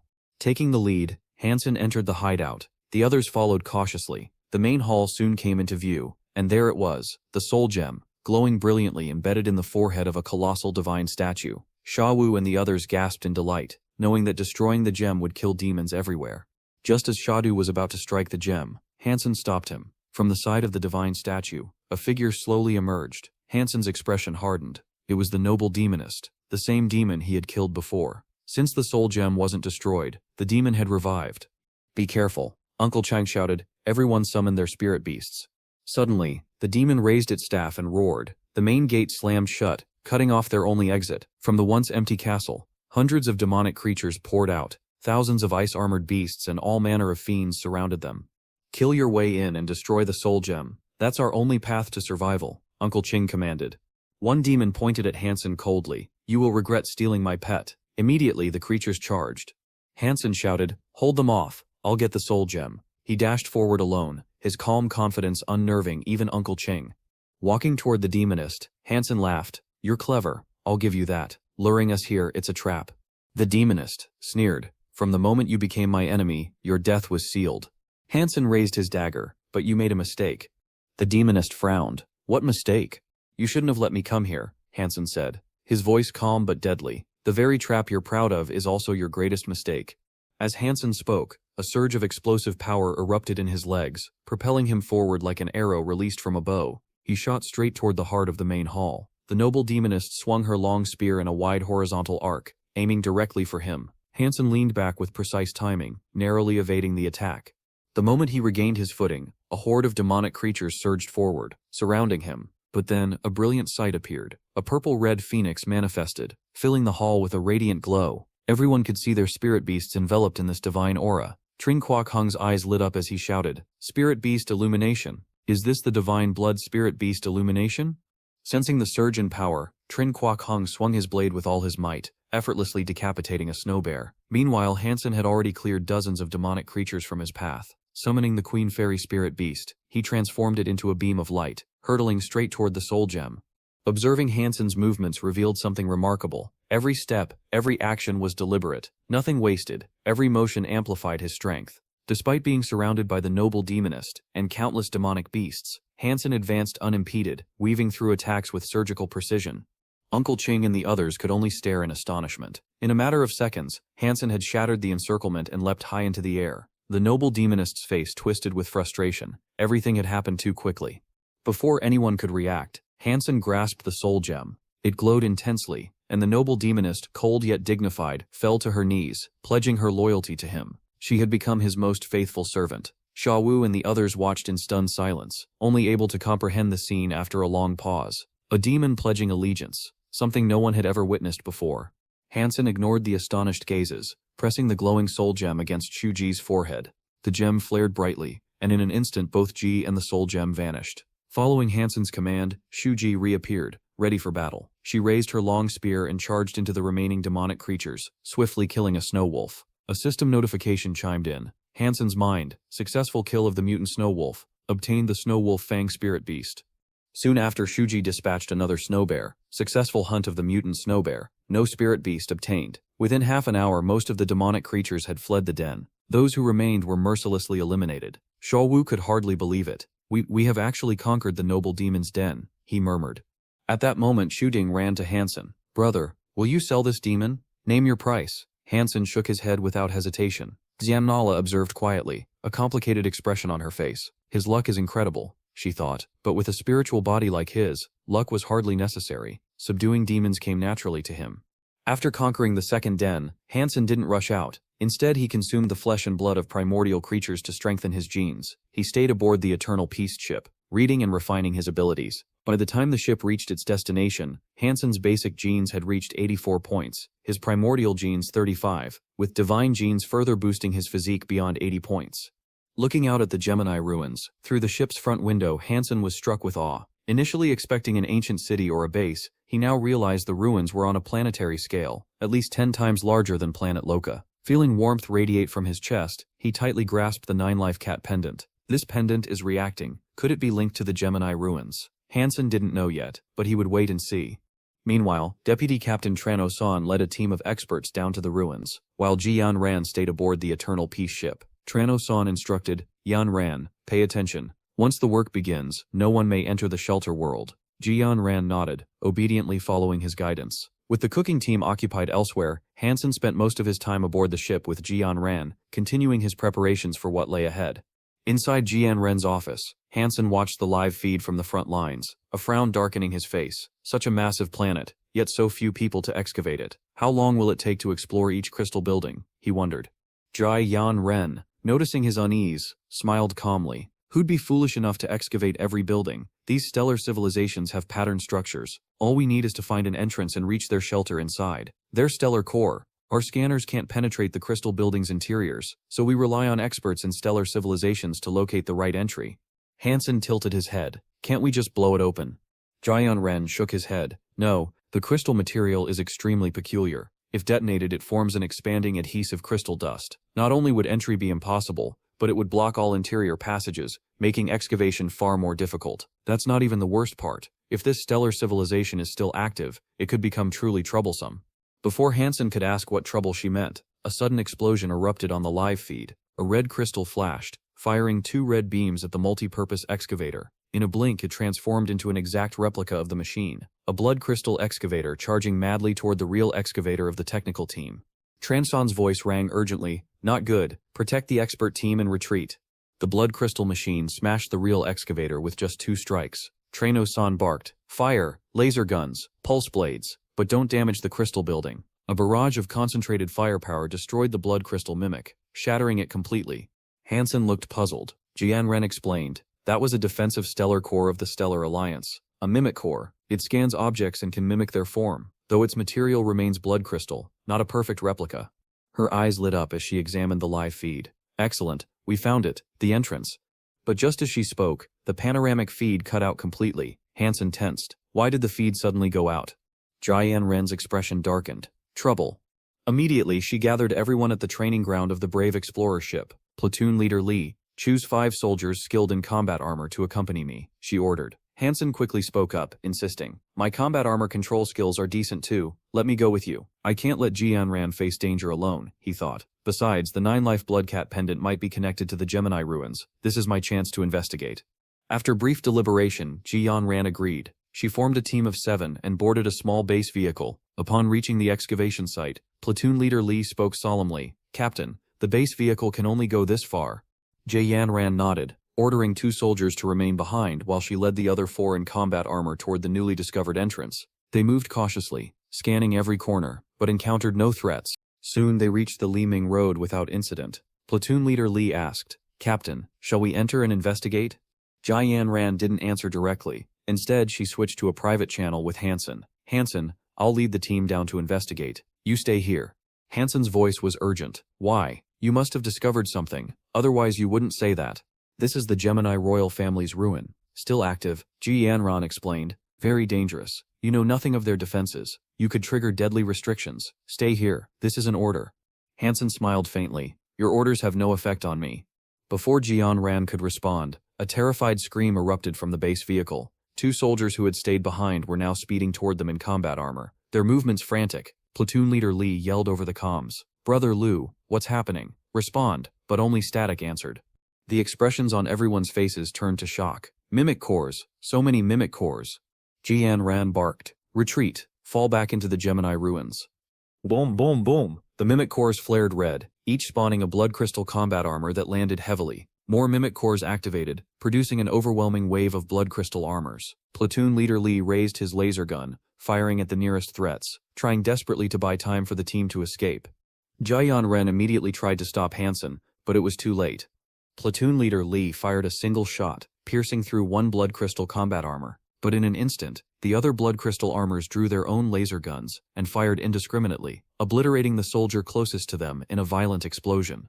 Seeing this, platoon leader Lee quickly pushed the rest into the massive entrance of the ruins, staying outside to provide cover. Within 2 seconds, his own combat armor exploded under a hail of fire. The remaining 2 soldiers panicked, wildly firing their lasers at the swarm of blood crystal armors, but they were instantly destroyed as well. Hansen's voice rang out sharply, cutting through the chaos. Run. If we don't move, all their sacrifices will have been in vain. Jian Ren snapped back to focus, gritted her teeth and piloted her combat armor into the ruins. She led Hansen carefully, avoiding traps and hazards, though the blood crystal armors were closing in fast. Hansen shouted over the roar of battle, "Don't worry about traps, just run. The expert team will be here soon." They entered a massive structure resembling an underground bunker, its dozens of identical tunnels stretching endlessly in every direction. The corridors were low and narrow, too tight even for combat armors to pass comfortably. Gritting his teeth, Hansen exited his armor and folded it into a portable case, carrying it in his hands as he sprinted into one of the tunnels. "Follow me," he called to Jian Ren. Once inside the dark, winding tunnels, Hansen summoned his spirit beast, the Snowfang Wolf. "The Gemini ruins have many dangerous restrictions," he explained. "It's safer if the spirit beast scouts ahead." The wolf darted forward, with Hansen and Jian Ren carrying their combat armor cases behind it. After some distance, they reached what seemed like an overpass. Hansen glanced back. "I think we lost them. Let's take a short break." Ahead, towering crystal statues loomed dozens of meters high. Hansen's gaze locked on one, his voice low and commanding. "Come out, or don't blame me for being rude." Jian Ren looked puzzled, until a figure emerged from behind the statue. Her brow furrowed. "Duong Tin, why are you here? Where are the others?" Duong Tin, looking disoriented, replied, "I don't know, we got separated. How did you two end up here?" Without hesitation, Hansen drew a small laser gun from his belt, his tone icy. "Stop right there, or don't blame me for being rude." Jian Ren gasped. "Hansen, what are you?" But Duong Tin didn't stop. Hansen fired, and a shot tore through half of Duong Tin's head. Yet his body didn't fall. Golden-green threads rapidly sprouted from the back of his neck, wrapping around his head. Jian Ren's face drained of color. "Oh no, it's a parasitic Gemini core."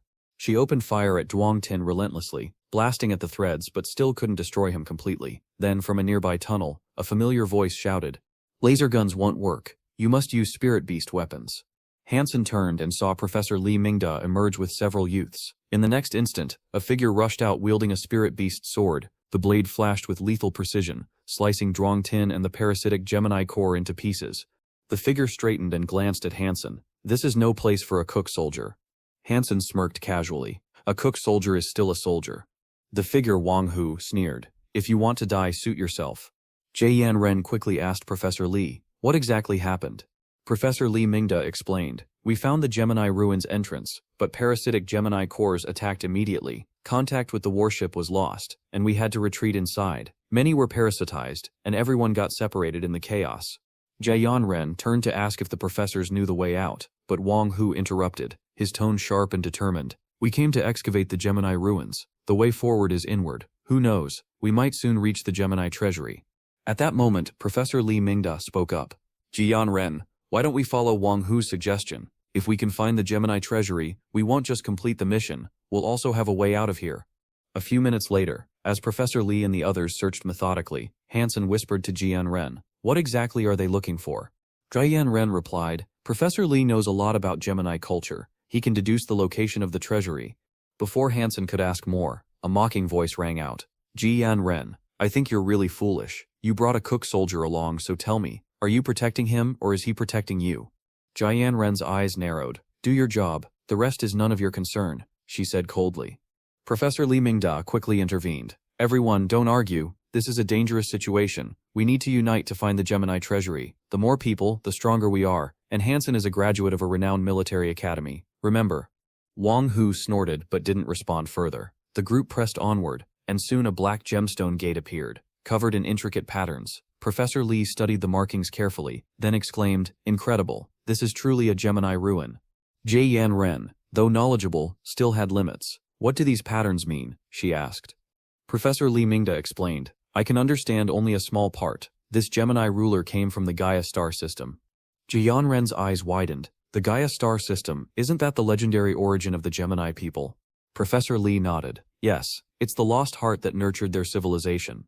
Hansen, listening quietly, thought, so this Gemini ruler was highly advanced. There could be countless treasures here. Guided by Professor Li, some researchers began opening the black gemstone gate. Slowly the massive structure creaked open, letting a beam of light pierce the gap. Immediately a shrill scream rang out. Researchers struck by the light collapsed to the ground. 2 others tried to help, only to find their colleague had stopped breathing. Professor Li Mingda explained, "This is crystal energy spilling out as free energy light. There must be many crystals inside. This could be a major historical discovery. Those who have reached the small success realm in crystal cultivation, follow me. The rest stay here." Jian Ren's eyes widened in alarm. "Professor Li, it's too dangerous. You can't go in there." Professor Li looked puzzled. "Why not? Anyone who has cultivated microcrystals to the small success realm can withstand the free energy light. There's little danger." Jian Ren persisted. "Alliance regulations require management approval before excavation. Once we contact the Eternal Goddess warship, we can return safely." Before she could say more, Wang Hu laughed coldly. "Professor Li has spoken. This woman will ruin our plans." Jian Ren's expression darkened. "What do you mean? You're an Alliance soldier, aren't you afraid of military law?" Wang Hu sneered, and summoned his spirit beast sword, thrusting it toward Jian Ren. "Military law? Are you joking? There's no law here." Hansen immediately summoned his ancient wolf dagger, intercepting Wang Hu's strike. At the same time he moved swiftly, holding the dagger to a researcher's throat. "Everyone stay still, or he dies," he warned. Wang Hu swung again, slicing the researcher in 2 without hesitation. "Haha, a worthless life, and you think you can threaten me?" He lashed out at Hansen, their weapons clashing in a deadly exchange. The ancient wolf dagger reached its limit, and was shattered into pieces. Wang Hu raised his sword, a cold smile spreading across his face. "This time you're dead for sure." Rage surged through Hansen. It had been a long time since he suffered such a major loss. "You bastard, you destroyed my dagger. You won't die so easily." Suddenly, Hansen's body erupted with unbelievable power. In an instant, he appeared before Wang Hu. The latter tilted his head to dodge, snorting, "You're not so simple." Wang Hu shouted at the surrounding researchers, "What are you all standing around for? Kill Jian Ren." The researchers closed in, but none dared harm her. Hansen, understanding Wang Hu's intention, had an idea. Just as Jian Ren was about to be captured, a long spear suddenly appeared, blocking the attackers and holding them at bay. Jian Ren looked up, her face registering surprise. Some researchers gasped, "A spirit beast? Isn't that a noble-ranked spirit beast?" Hansen acted immediately, summoning Kim Mao Hong and Yan Nagdu. "Snow Spirit, take Jian, ran away," he ordered. Snow Spirit obeyed, swiftly mounting Kim Mao Hong and charging ahead to carve an escape path. Just as Snow Spirit was about to lift Jian, ran onto Kim Mao Hong's back, a sudden blur of lightning appeared beside her. Hansen's eyes widened. "Damn, how can someone move so fast? Their physical abilities must surpass even Wang Hu." Lai Mingda, holding a laser gun to Jian Ran's head, shouted, "Wang Hu, stop." Wang Hu glanced coldly at Hansen, then approached Li Mingda's side. Lai Mingda continued, "Director Ji, we have no intention of confronting the Ji family. Bear with us. Once the treasure is found, we will release you." Li Mingda added, "Look at Hansen, you two surrender now, and once this is over, you and Director Gio will be spared." Before he could finish, Hansen blurred into motion, vanishing through the black crystal gate. Wang Hu cursed in frustration. Damn it, he cultivated microcrystals to escape. Li Mingda remained calm. "It's fine, there's only one path in the central area, he can't escape." He turned to his team, "Xiao Zhang, Xiao Lu, you've mastered microcrystal cultivation. You're safe from the free energy light. Follow me and Wang Hu inside. The rest stay here and await orders." Wang Hu sneered. "Professor Li, aren't you going to deal with that woman?" Lai Mingda didn't look back. "Provoking the Gi family is too much hassle. We don't know the situation inside. First, let's see what's ahead. If we can capture Hansen, taking Jian Ran will suffice." On the other side of the black crystal gate, Hansen's thoughts raced. "My microcrystals are active, but my skin still burns. Time to summon the spirit beast avatar." The moment the avatar appeared, Hansen sent it forward, controlling it to probe deeper into the ruins. Moving ahead of Li Mingda and the others, hidden in the shadows, Hansen allowed himself a quiet laugh. Jian Yan ran, pushing the gate angrily. shouted at some researchers. "You are Alliance researchers. Don't you think about the consequences of your actions?" A researcher laughed coldly. "Consequences? Captain, you're naive. After getting your hands on this, do you think we'll stay loyal to the Alliance? You don't even know what this crystal relic is. Is it really worth giving up everything in the Alliance?" Ji Yanran's protests were silenced. When the researcher gagged her with super sticky glue, he stroked her face mockingly. "Once a high and mighty captain, now obedient. Stay put, or face our cruelty." Before the researcher could finish, a figure flashed by. Hansen appeared, holding a long blade, his voice cold and commanding. "Anyone who dares touch her will face the consequences." The researcher controlling Ji Yanran felt a chill as a cold, arrogant woman materialized behind him and slapped his head. Within moments, Hansen and Shuji had taken down all the researchers. Ji Yanran, both surprised and relieved, asked Hansen, "How did you get out? What about Li Mingda and his people?" Hansen replied calmly, "With you here, how could I not get out? Li Mingda and the others have gone deep into the central area. It may take them a while to return." Ji Yanran aimed her laser gun at the researcher whose hand had been severed. "Answer me, or face the consequences." The researcher merely smiled. Suddenly blood erupted from 7 holes in his face. In the blink of an eye, he was dead. Hansen muttered in surprise, "This person is ruthless," refusing to talk, ending himself instead. Ji Yanran's face darkened. "This isn't right. Their crime doesn't deserve death. At most, imprisonment with a chance for release. Why would they seek death?" Hansen began searching the researcher's body. "Li Mingda and his people. Something about them is strange. I don't know what their true intentions are." Soon, a card caught Hansen's attention. On it was an image of the 9-life blood panther. Hansen's eyes widened. Ji Yanran asked nervously, "Did you find something?" Hansen shook his head. "Nothing for now." The two stood in silence before the black crystal gate. Ji Yanran looked around anxiously, unsure of their next move. "What should we do now?" Hansen hesitated for a moment before speaking. "I want to go into the central area and take a look, but I'm a bit worried about leaving you outside." Before he could finish, Ji Yanran firmly interrupted. "Then let's go together. Although I haven't cultivated microcrystals, my Jie family possesses a super gene technique called pure yang. It truly isn't affected by crystal energy radiation." Hansen was still uneasy, and asked again for confirmation. Ji Yanran nodded without hesitation. "Rest assured I'm not joking about this. Otherwise, do you think the Ji family would have allowed me to come here?" Before entering the black crystal gate, Ji Yanran took out a pair of glasses and handed them to Hansen. The moment he put them on, Hansen felt much more comfortable, as though the oppressive energy had lifted slightly.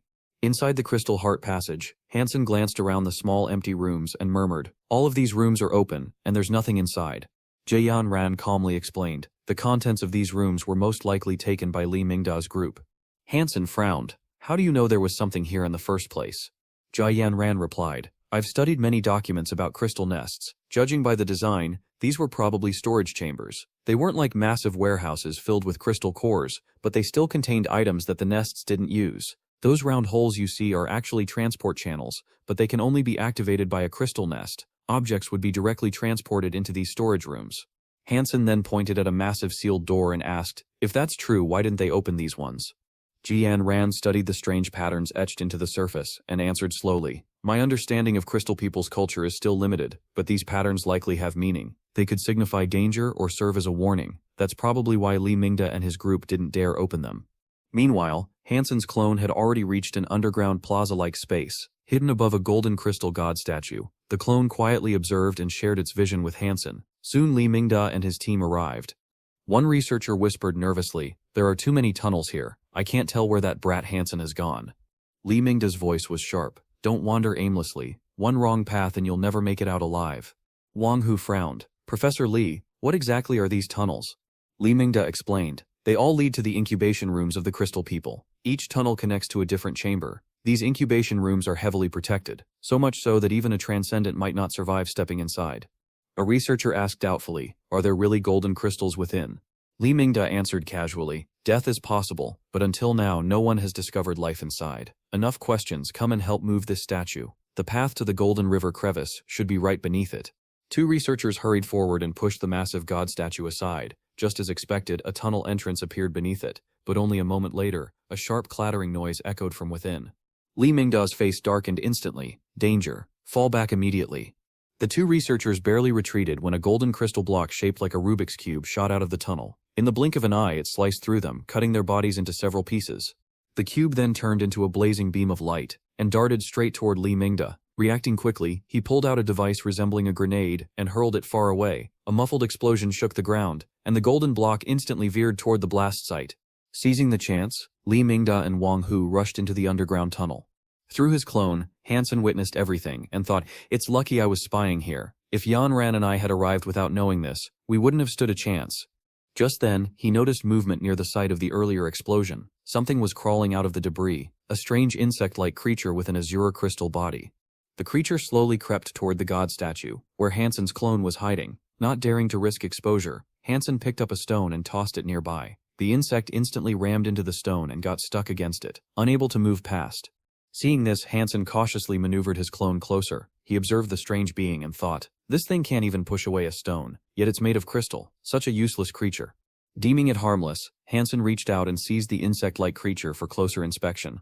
After a few minutes, Hansen realized the insect creature was of no use. Ignoring it, he turned his attention toward the cracked ground where Li Mingda's grenade had gone off. When he peered inside the fissure, his face lit up with surprise. Hidden within were more than a dozen scattered purple crystals, the very same kind Hansen had once used to stimulate brain development. He immediately wanted to retrieve them, but the crack was extremely solid. Digging it out with his own strength was clearly impossible.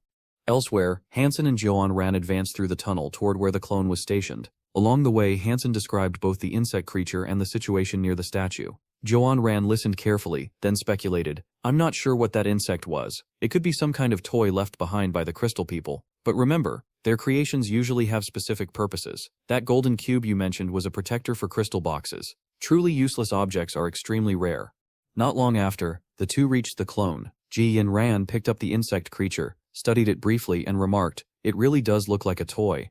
Hansen chuckled. "Regardless, it's something made by the crystal people. That alone makes it rare and valuable. We could probably sell it for a good price. For now, I'll put on my high-level armor, widen the crack, and go down to take a look." 10 minutes later, Hansen had enlarged the opening, just enough for a person to crawl through. Jian Ran observed the crystals closely, and explained, "Crystal brains are among the rarest finds in history. The largest discovery ever recorded barely exceeded 100. Most relics don't contain any at all. I never expected to see this many here." Moments later, Hansen's voice echoed up from below. "There are a total of 16 crystals down here." Jai Yan Ran replied firmly, "If you plan on keeping them, you'll have to use them here. Once we return to the warship, the scanners will detect them immediately. They'll never get past." Climbing back up, Hansen smiled, and suddenly pressed one of the crystal brains against Jian Ran's forehead. "Husband and wife share blessings and hardships. We'll each take half." At first Jian Ran wanted to refuse, but Hansen's words touched her heart. She nodded, though with a reminder, only one within 12 hours. Overstimulating the brain could cause side effects. After storing the remaining crystal brains, the two descended deeper into the chamber. The interior was spherical, like an enormous hollow sphere. Hansen thought for a moment, then said, "Let's continue downward. Perhaps we'll find more crystal brains." He sent his scout ahead, and a few minutes later reassured Jian Ran, "It's safe. Come down." He then stationed his clone at the entrance where Li Mingda and the others had entered. As a precaution, while he and Jian Ran followed the blood-stained tunnel, they passed through more than a dozen spherical rooms before arriving at a different chamber. This one was rectangular, its walls lined with over 100 black crystal cabinets. No one knew what was stored within. Jian Ran's eyes widened in shock. This is a crystal nucleus warehouse." She hesitated, then explained further. "These black cabinets are almost identical to the ones used to store gold boxes in previously discovered warehouses. But this chamber is smaller, and its connection to the spherical rooms makes it unusual. It doesn't match the scale or royal design of the crystal people's larger vaults." Hansen brushed aside her doubts. Whatever it is, it's still a gold warehouse. Who knows? Maybe it was even a private vault. Without hesitation, he ordered Shuai to begin opening the cabinets. One by one, the cabinets were opened, but they were all empty. At last, one revealed something extraordinary. From within came a faint glow. Inside lay an oval gemstone, yellow and radiant, like a perfectly cut diamond. Jai Yan Ran gasped. "That's an inactive crystal nucleus. Once activated, it would become a cubic guard soldier, the same kind you've seen before." Hansen was stunned. "Damn it, don't tell me this thing can activate on its own?" She shook her head. "Absolutely not. These crystal nuclei are in a dormant state. Without commands from the crystal people, they cannot activate. Normally, relic sites only contain level 2 or 3 cubic soldiers. Higher levels, like 4 or 5, are rare. As for the level 12 cubic soldier you encountered earlier, that's nearly impossible to find. If this nucleus happens to be one of those, it would be priceless." Overjoyed, Hansen quickly stored the gold box. Soon after, Shuai uncovered another one, this time glowing with a pure white light. Jai Yan Ran carefully explained, This is a memory gold box. It contains documents left behind by the crystal people. If one's spiritual power is strong enough, they can directly perceive its contents. But for modern humans, reaching that level is nearly impossible. If we could ever decipher it, the knowledge inside could push humanity's technology forward by leaps and bounds. Just as she finished speaking, a faint rustling sound echoed through the chamber. Hansen's instincts sharpened immediately. He turned to Jianran and asked warily, "Did you hear that?" Before she could respond, hundreds of purple crystal creatures suddenly poured out from a triangular passage. Both of them recognized the danger instantly and shouted at once, "Parasitic gold boxes." Without hesitation, Hansen grabbed Jianran's hand and pulled her toward the exit. "Quickly, let Shuai scout the path ahead." But danger came too fast. Beams of light suddenly slashed across the corridor, instantly cutting Shuai's body into pieces. Hansen's eyes narrowed. Not good. Cubic guard soldiers. Trapped between parasitic swarms and deadly guardians, Jianran's voice rang out urgently. This way. She darted into a side passage, and Hansen immediately followed. Yet the swarm and the guards continued to pursue them relentlessly. After a few frantic turns, they reached a dead end. A solid crystal wall barred their escape. With no retreat, Hansen drew his laser gun and fired rapidly into the swarm. Jianran did the same, but the laser blasts only destroyed a few parasitic boxes before more surged forward.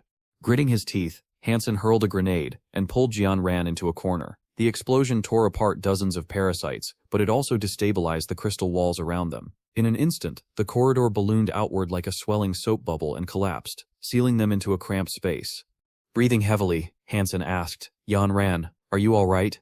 Pressed close against him in the narrow gap, she whispered, "I'm fine." Hansen struck the gold box wall behind them with all his strength, but his punch left only a shallow crack. Jianran quickly summoned her weapon. "Let me try. This is the blood god dagger from the second sanctuary." She stabbed repeatedly, but in such a confined space her strikes barely scratched the surface. Hansen steadied himself. "Let me handle it. My yin-yang field cannon has already reached the small city realm. In close range, I can unleash enough concentrated power to break through." His arm trembled as he punched again and again. Thunderous sounds echoed with each blow, sweat dripping down his face. Jianran's voice wavered with concern. "Hansen, don't force yourself. We'll find another way." But suddenly a sharp cracking noise rang out. Shards of crystal fell from the gold box wall. Hansen's eyes lit up. Jianran, step back a little. With renewed determination, he unleashed hundreds of strikes. Finally, a thunderous boom shook the chamber as the sturdy gold box wall shattered open. Jianran rushed forward, her eyes falling on Hansen's bruised, bleeding fist. She grabbed his hand, her voice full of worry. "Hansen, your hand is badly hurt. Does it hurt much?" Hansen gave a faint smile. "It's fine. Just a surface wound. We need to move before more danger finds us." Crawling through the broken passage, they emerged into a vast hall. The ceiling glimmered with countless dark red crystals, floating like stars in a crimson sky. Their ominous light flickered across the chamber. Hansen's heart sank. He recognized them immediately. They're the gold boxes of the crystal witches. Suddenly, a deafening explosion erupted. The floating red crystals flared brilliantly, then transformed into crystalline figures that rained down upon them. Without hesitation, Hansen charged forward. The figures mimicked his body data, copying his movements and strength, but they lacked what truly mattered: his techniques, his cultivation, his mastery of martial arts. With a single sweep of his fist, Hansen shattered one imitation. Jianran watched in awe, her heart swelling with joy. These figures possess equal power, yet they can't withstand him at all. This means Hansen's efficiency in using his own strength is extraordinary. Without any grand family backing, he has still reached this level. Truly remarkable. Her eyes glowed with pride as she watched him break through one crystalline figure after another. Soon, the hall was littered with shattered red fragments. When the last figure fell, Jianran's joy overflowed. Her cheeks flushed red, and without hesitation, she threw her arms around Hansen, holding him tightly. Hansen thought Jianran was simply worried about him. He patted her head lightly and laughed, saying, "They are just crystalline figures, no threat to your husband. You need not worry." But Jianran did not answer. Instead, she hugged Hansen even tighter, burying her head against his chest. Her silence and gentle, charming demeanor made Hansen's heart stir as well. He smiled wryly and whispered, "Jianran, this isn't the time or place for that. No matter how much you wish it, we need to find a safe spot first. Who could be in the mood here?"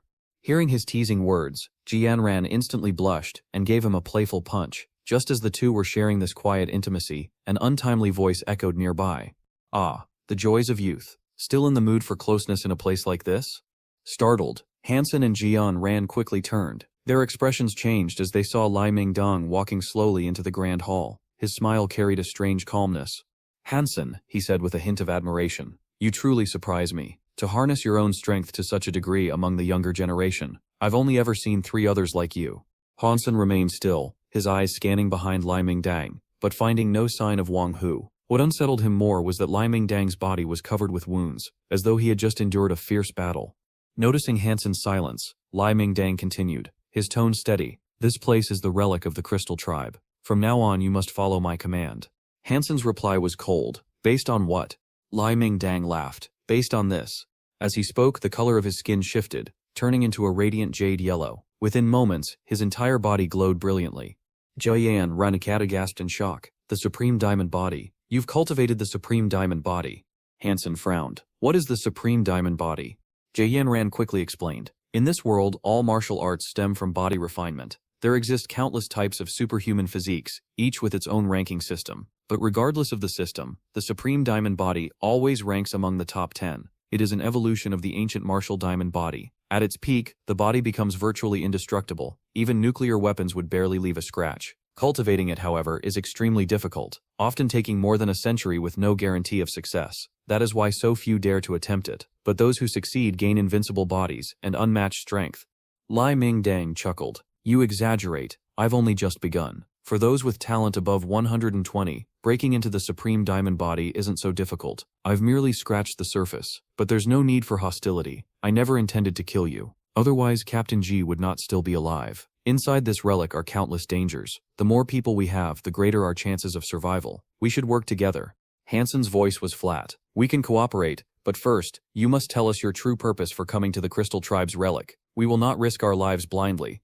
Li Mingdang hesitated, then sighed. Very well. Decades ago, this relic was first discovered by an interstellar exploration spacecraft. Those who entered never returned. Later, the Alliance sent a warship to excavate it, but again, no one came back. Even the captain of the first exploration crew entered and vanished. My purpose is to find his remains. Hansen scoffed. Professor Lai, you underestimate us. You and Wang Hu clearly had other motives. Do not tell me Wang Hu also wanted to search for his father's bones.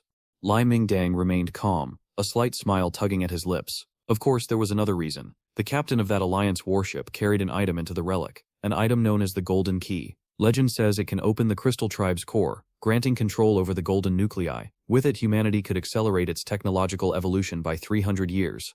Hansen's eyes narrowed. And yet I doubt your aim is truly to advance human civilization. Lai Mingdang replied casually. I've told you all you need to know. Whether we cooperate or not, the choice is yours. Hansen and Jian Ran exchanged a glance. Finally, Hansen asked, what do you need us for?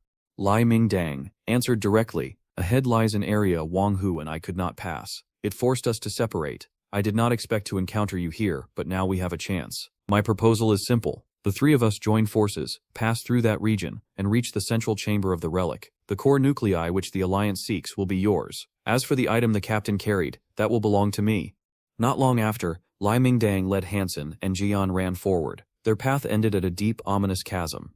On the far side of the chasm stood a grand palace, linked to theirs by nothing more than a narrow crystal bridge, barely a foot wide. From a distance, it resembled a fragile thread connecting 2 cliffs. Lai Mingdang pointed toward it and said gravely, by crossing this golden bridge we can reach the central area of the Crystal Tribe's relic, but we cannot afford a single mistake. One misstep, and all 3 of us will fall into danger. Hansen frowned and asked, can't we just fly across? Lai Mingdang silently lifted a hand and pointed upward. Hansen and Ji Yan Ran followed his gesture and the sight froze them in place. High above, countless green crystal nuclei clung together in a massive hive. Ji Yan Ran's voice trembled as she whispered, the mother crystal nucleus hive. How could we possibly pass through here? Lai Mingdang explained grimly. The hive reacts to any movement in the air. If disturbed, it sprays out its crystal nuclei like a hailstorm. Each tiny nucleus is covered in sharp spines that pierce the skin and drain blood. Even my Supreme Diamond Body cannot withstand them. Hansen was stunned. The thought alone was terrifying. Li Mingdang laughed coldly. Even crossing along the bridge isn't entirely safe. The slightest disturbance could trigger them. Flying spirit beasts? Impossible. They would only invite death. No. The only way is to follow my lead. We move together in precise formation, slowly. The slower we go, the safer we'll be. And so the 3 stepped cautiously onto the bridge. Their pace was agonizingly slow. Every movement measured. Yet halfway across, nothing stirred above them. Lai Mingdang frowned, muttering inwardly, strange, no reaction at all. The last time he attempted this with Wang Hu, they had barely made it a short distance before the hive erupted, forcing them to split apart and costing him countless wounds.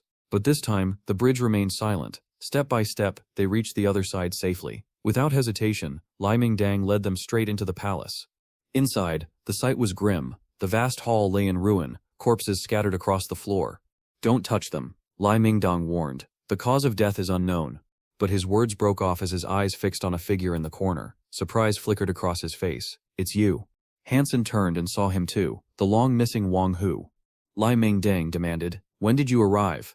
Wang Hu only laughed. "After we separated, I explored further, and found what I came for."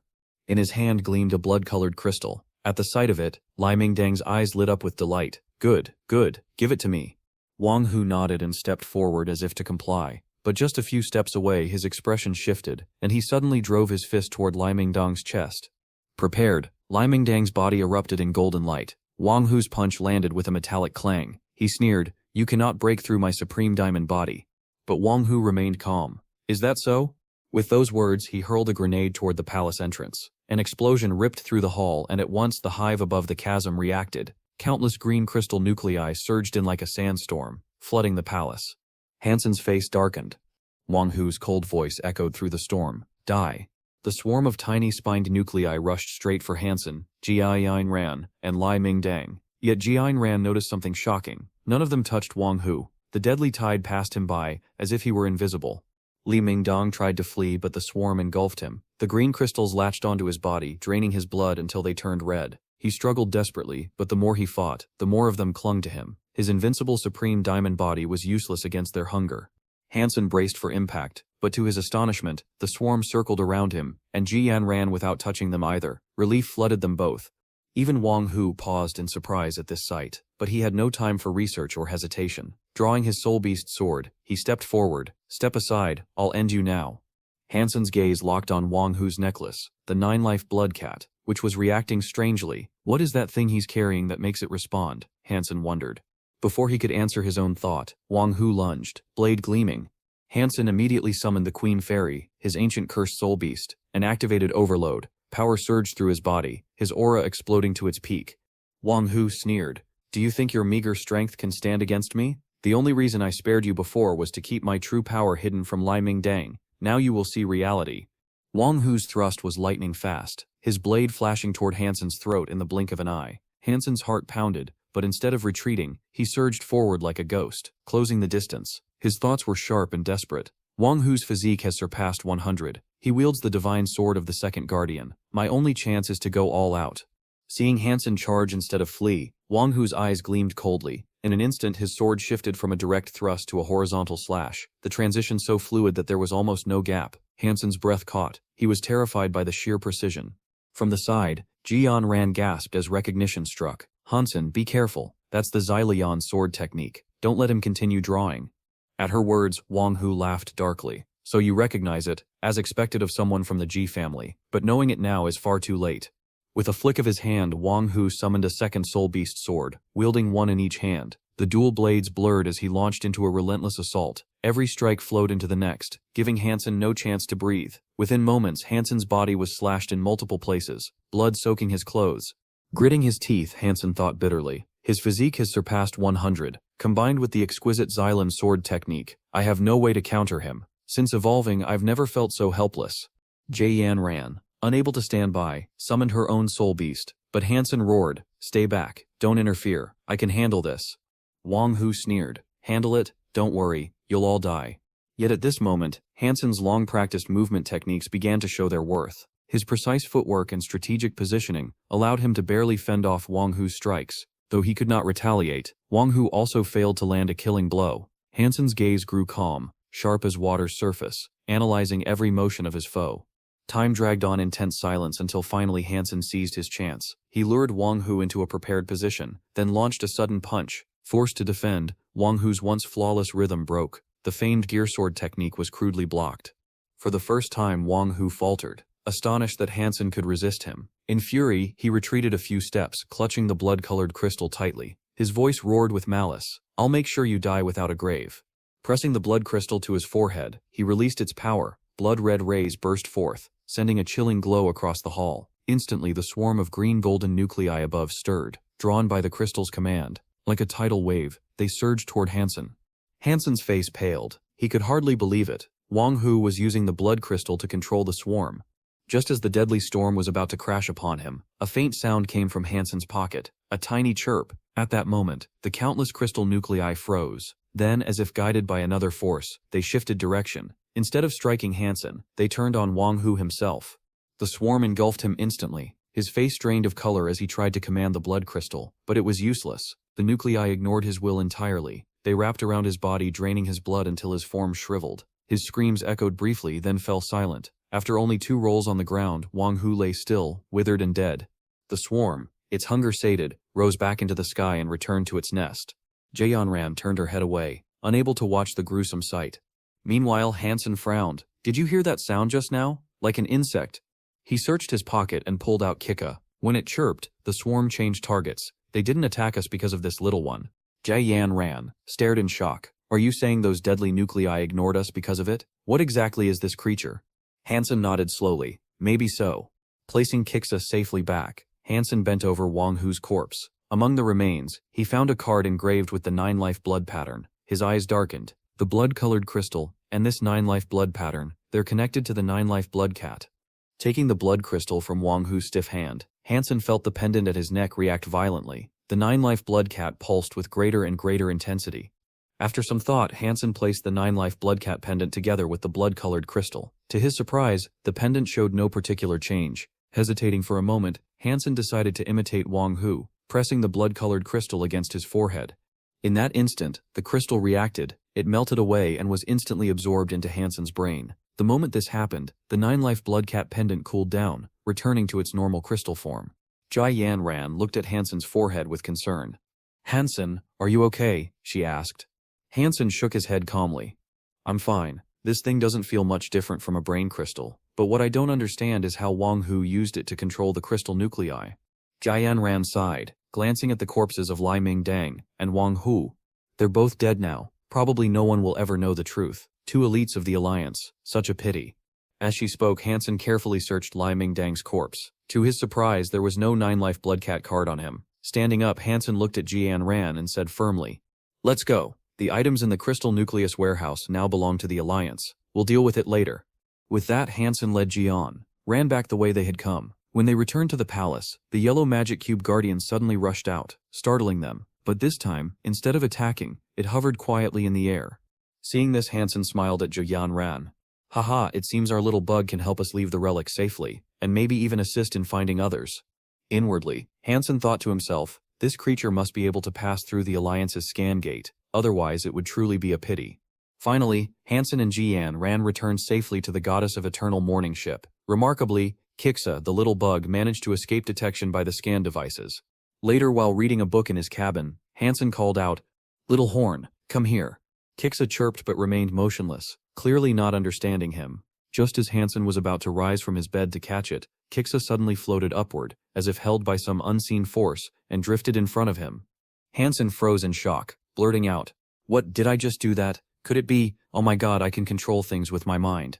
He quickly tested his suspicion. Focusing once more on Kiksa, he willed it to move. To his amazement, it floated back into his hands. The ability was real. Overjoyed, Hansen immediately tried again, this time with small objects like cups. Within a range of about 2 meters, he could lift and move them. Beyond that distance, the control weakened. Hansen muttered to himself, "So the blood crystal enhanced my brain, giving me this telekinetic ability, but the power is far too weak."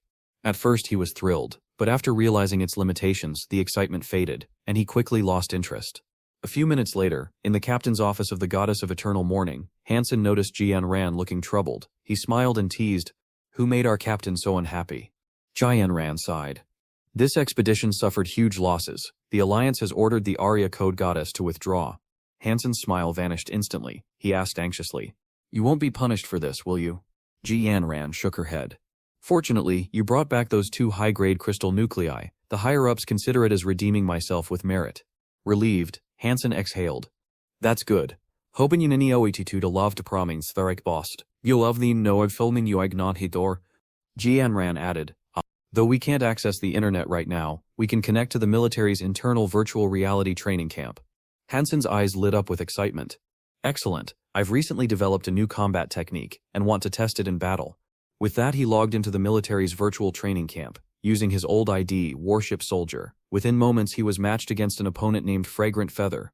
On the other side, at the Louisa Planet transfer station, a woman stared at the ID with surprise. Warship Soldier had become infamous across the military after the 7 Deadly Assassins video. She too had heard of the name, but never realized it was actually Hansen, the same man who had stabbed her before. After many days, Hansen had finally resurfaced, but thanks to the face-blurring function in the training camp, neither of them recognized the other. The battle began. Hansen quickly grew annoyed. His opponent dodged relentlessly, refusing to attack. No matter how hard she tried, she couldn't land a single blow on him. Before the match began, Hansen had carefully reviewed his opponent's combat records. He frowned in frustration and thought, with my physical strength already surpassing 100 after evolution, I stand among the top tier of evolved humans. How could I be toyed with by a mere newbie? I'm using my full strength, yet I can't land a single strike. Instead, I'm being cornered. Fight back already. Once you counterattack, you'll regret holding back. Grinding his teeth, Hansen unleashed the martial technique he had comprehended after evolving. In an instant his opponent erupted with a frenzy of sword strikes, her blades slashing continuously at a terrifying speed. Hansen felt the pressure skyrocket. The slightest mistake left him cut, his life points dropping by 64% in a single strike. Startled, Hansen thought, her swordsmanship is ruthless. Even non-vital strikes can deal devastating damage. But instead of fear, excitement surged within him. This was the perfect test for the ethereal classic he had recently been studying. At first the pressure was overwhelming, yet as he gradually incorporated his comprehension of the ethereal classic into his movements, the tide began to shift. Hansen's evasive steps grew fluid, the crushing pressure on him lessened, and his opponent's eyes gradually changed. Her anger gave way to respect. Silently she thought, this movement, it resembles the Yijan art, yet there are clear differences. Could this person be some hidden master? Finally, she ceased her attacks, lowered her blade, and bowed respectfully. May I ask which master you are? She asked. Hansen replied calmly, I'm no master, just a simple soldier. Though she clearly didn't believe him, she let it go and smiled. Comrade in arms, what is this movement technique of yours called? Can it be taught? Hansen was momentarily surprised. It can be taught, yes, but it isn't a military martial art, so it can't be given freely. Inwardly he considered, if this woman Fragrant Feather is willing to pay a fair price, I can share a portion of it. That would also let me test my own mastery. As long as I don't reveal everything, there's no harm. Fragrant Feather nodded seriously. Name your price. As long as it's within my ability, I'll pay it. Hansen thought for a while, then proposed. Let's exchange martial arts. I'll give you one lesson in exchange for the sword technique you just displayed. We can discuss further lessons afterward.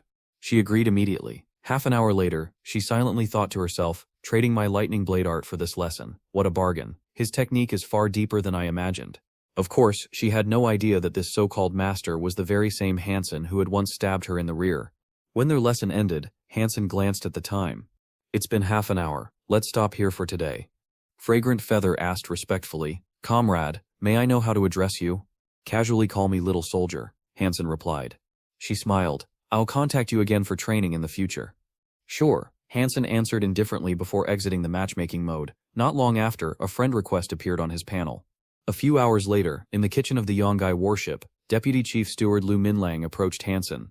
Little Hansen, I heard you obtained the rank of lieutenant at the military academy. That means you must be a noble pureblood, correct? Hansen nodded, a bit puzzled. That's right. Lu Minling smiled knowingly. Your opportunity has arrived. The goddess Arya has sacrificed so many comrades recently. The higher-ups will surely promote many junior officers. You're a noble pureblood from a prestigious academy. If you don't get promoted, then who will? Later that evening, Hansen returned to his dormitory and immediately called Jaeyon Ran. A holographic projection appeared before him. Jaeyon ran in a sleek black slip dress. Yan Ran. Hansen asked, I heard the higher-ups are promoting personnel from the goddess Arya. Is that true? Jaeyon Ran nodded. It is, but rather than you becoming a squad leader in one of the warship units, I hope you can serve as my personal bodyguard instead. Hansen's heart leapt with excitement. A bodyguard? That's basically a personal guard, isn't it? That means we'll have more time together. Hearing this, Jaeyon Ran's face flushed crimson. Shh. That's not proper. I want you to become my bodyguard, but I don't have the authority to decide alone. I can only give you the opportunity. The rest depends on you. At the moment I have 2 bodyguard positions. One is already filled. For the other, you'll need to compete against 3 others, one of whom is very formidable. The next day, Hansen used his free time to transfer into the conservation area, preparing himself for the challenge ahead. Zhu Ding stood before Hansen and asked respectfully, Master, why did you take so long to return? I obtained the half pattern long ago. waiting only for the chance to give it to you. After receiving the half-pattern, Hansen replied calmly, I'm going to hunt some mutated creatures. Zhu Ding, you stay behind and guard the sanctuary. Zhu Ding obediently nodded, while Hansen ventured alone into the depths of the ice primordial area. As he walked, Hansen recalled Jianren's warning. She had once said, you've encountered Lai Mingdong's diamond-level physique before. It took him 60 years to cultivate it. That man is barely 40, yet he has already achieved it. He once served in the Blood Crimson Special Forces, and was known as the Blood Crimson Tiger.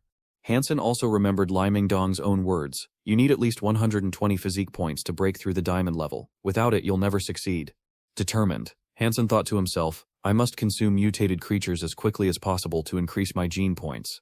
For 2 to 3 days, Hansen traveled across the icy wilderness. Finally, his eyes caught sight of a strange small creature, an Ekman fox. Carefully, he approached step by step, but when only 20 meters away, the fox suddenly turned. Sensing him, instead of fleeing, it charged directly at him with incredible speed. Startled, Hansen instantly realized this was no ordinary beast. It was a divine-blooded creature. The fox lunged at him, forcing Hansen to dodge swiftly while countering with a powerful punch. But the fox's movements were unnaturally agile. It slipped past Hansen's strike and clawed his arm, leaving 3 deep gashes. Purple blood oozed out. Poison. Fortunately, Hansen's cultivation of the ice muscle jade bone art had given him strong poison resistance. Enduring the pain, he used the primordial energy scripture techniques, and landed a solid punch, sending the Ekman fox crashing into an ice boulder. Yet before Hansen could finish it off, the injured fox vanished in a blur, fleeing across the snow. Hansen refused to let it escape. He gave chase, and thus began a relentless pursuit through the mountains. Though the fox was fast, its injuries slowed it down. Hansen thought he could kill it quickly, but the creature's will to survive was astonishing. The chase dragged on for 4 days and 4 nights before Hansen finally caught it and delivered the killing blow. A familiar voice echoed in his mind. Hunting successful. Hunted an ECM fox demon. Obtained its beast soul. Using its flesh can randomly yield 0 to 10 gene points. Exhausted beyond measure, Hansen collapsed on the snow. He hadn't dared blink during the chase, nor had he eaten or drunk a drop of water. Now fatigue overwhelmed him, and he fell asleep where he lay. He didn't know how much time had passed when a voice called out, Hey, are you okay? You can't sleep here. You'll die. Hansen opened his eyes to see a tall woman looking down at him with concern. Can you stand? She asked. Still weak, Hansen muttered lazily. Leave me, I won't die. Without hesitation, the woman lifted him effortlessly onto her shoulder with one arm, while picking up the fox's carcass with the other. I'll carry you back to the sanctuary, she said flatly. Don't worry, I won't charge you. Her words surprised Hansen. There's a sanctuary nearby? He asked. Of course, she replied casually. Then with a hint of disdain she added, to collapse like this after killing a small thing, men really can't be relied upon. After half a day's journey, Hansen finally saw the Tinlin sanctuary that the woman mentioned, but the sight before them was shocking. Strange creatures swarmed everywhere, blotting out the sky in sheer numbers. The sanctuary, it's under attack, Hansen exclaimed. At the main gate, a lone armored warrior wielded a longsword, holding off 4 divine-blooded beasts at once. His skill and power left Hansen astonished. It's thanks to this man the sanctuary still stands, Hansen thought. But then his eyes shifted beyond the battlefield. There, atop a massive coral-like beast, stood a young girl clutching a silver scepter. Her gaze was cold as she commanded the horde. Around her, countless strange creatures surged forward, following the direction of her scepter, striking the sanctuary in waves. As Hansen finally got a clear look at the girl's face, his heart trembled. Could that be a demonic spirit of the royal bloodline? He thought in disbelief. The sanctuary's defenses were collapsing under the overwhelming assault. At that moment, Quan Dong abruptly set Hansen and the Ekman fox carcass down, preparing to rush into battle. Hansen quickly grabbed her arm. What are you doing? Her voice turned firm and resolute. Defend the stronghold. The sanctuary cannot fall. There are no other shelters nearby. If this one is lost, humanity here is finished.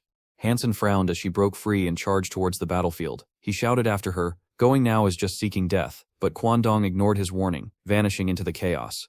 Hansen's gaze fixed on the girl with the silver scepter. That royal-blooded demonic spirit controls at least 7 divine-blooded beasts. How can any human stand against that? The only way to save the sanctuary is to kill her. Otherwise, the creatures will never stop, and the sanctuary will fall. For a moment he regretted not having the divine marksmanship bow he once coveted in the second shelter. With it he could have ended this with a single arrow, but now he had no weapon, only his fists. Then his eyes lit up. Wait, the new beast soul. He delved into his soul space and saw it, the Ekman fox demon beast soul. A rare joy surged through him. With a thought, the beast soul materialized into a blade, sleek and lethal, somewhat resembling the alloy claws of the steel wolf. While Hansen examined the blade, The situation at the sanctuary grew dire. Strange creatures breached the walls, pouring in through shattered stone. Despair gripped the defenders. Just then a man, Li Xingluan, charged forward with his sword, cutting down the first wave in a single strike. His voice thundered across the battlefield. "Retreat, everyone fall back." But before anyone could move, a streak of purple light cut through the horde. Creatures roared in agitation as chaos spread in their ranks. Someone cried out, "Look, someone's charging straight for the demonic spirit." All eyes turned. A lone figure blazed through the battlefield. Every creature he passed was sliced apart as if nothing could slow him. Quan Dong's eyes widened in shock. "It's him," she whispered. It was Hansen. The girl with the scepter noticed his approach. With a flick of her hand, the divine-blooded beasts that had been attacking the sanctuary suddenly turned to retreat, rushing back to guard her. Li Xingluan bellowed, "Stop them. Do not let them return to the demonic spirit. Fight with everything you have." The defenders roared in unison, intercepting the beasts. Though they were battered and bloodied, determination burned anew in their eyes. Even when a monstrous chimera hurled Li Xingluan aside, he climbed to his feet and shouted with unwavering resolve, "Young man up ahead, no matter who you are, you must kill that spirit for us."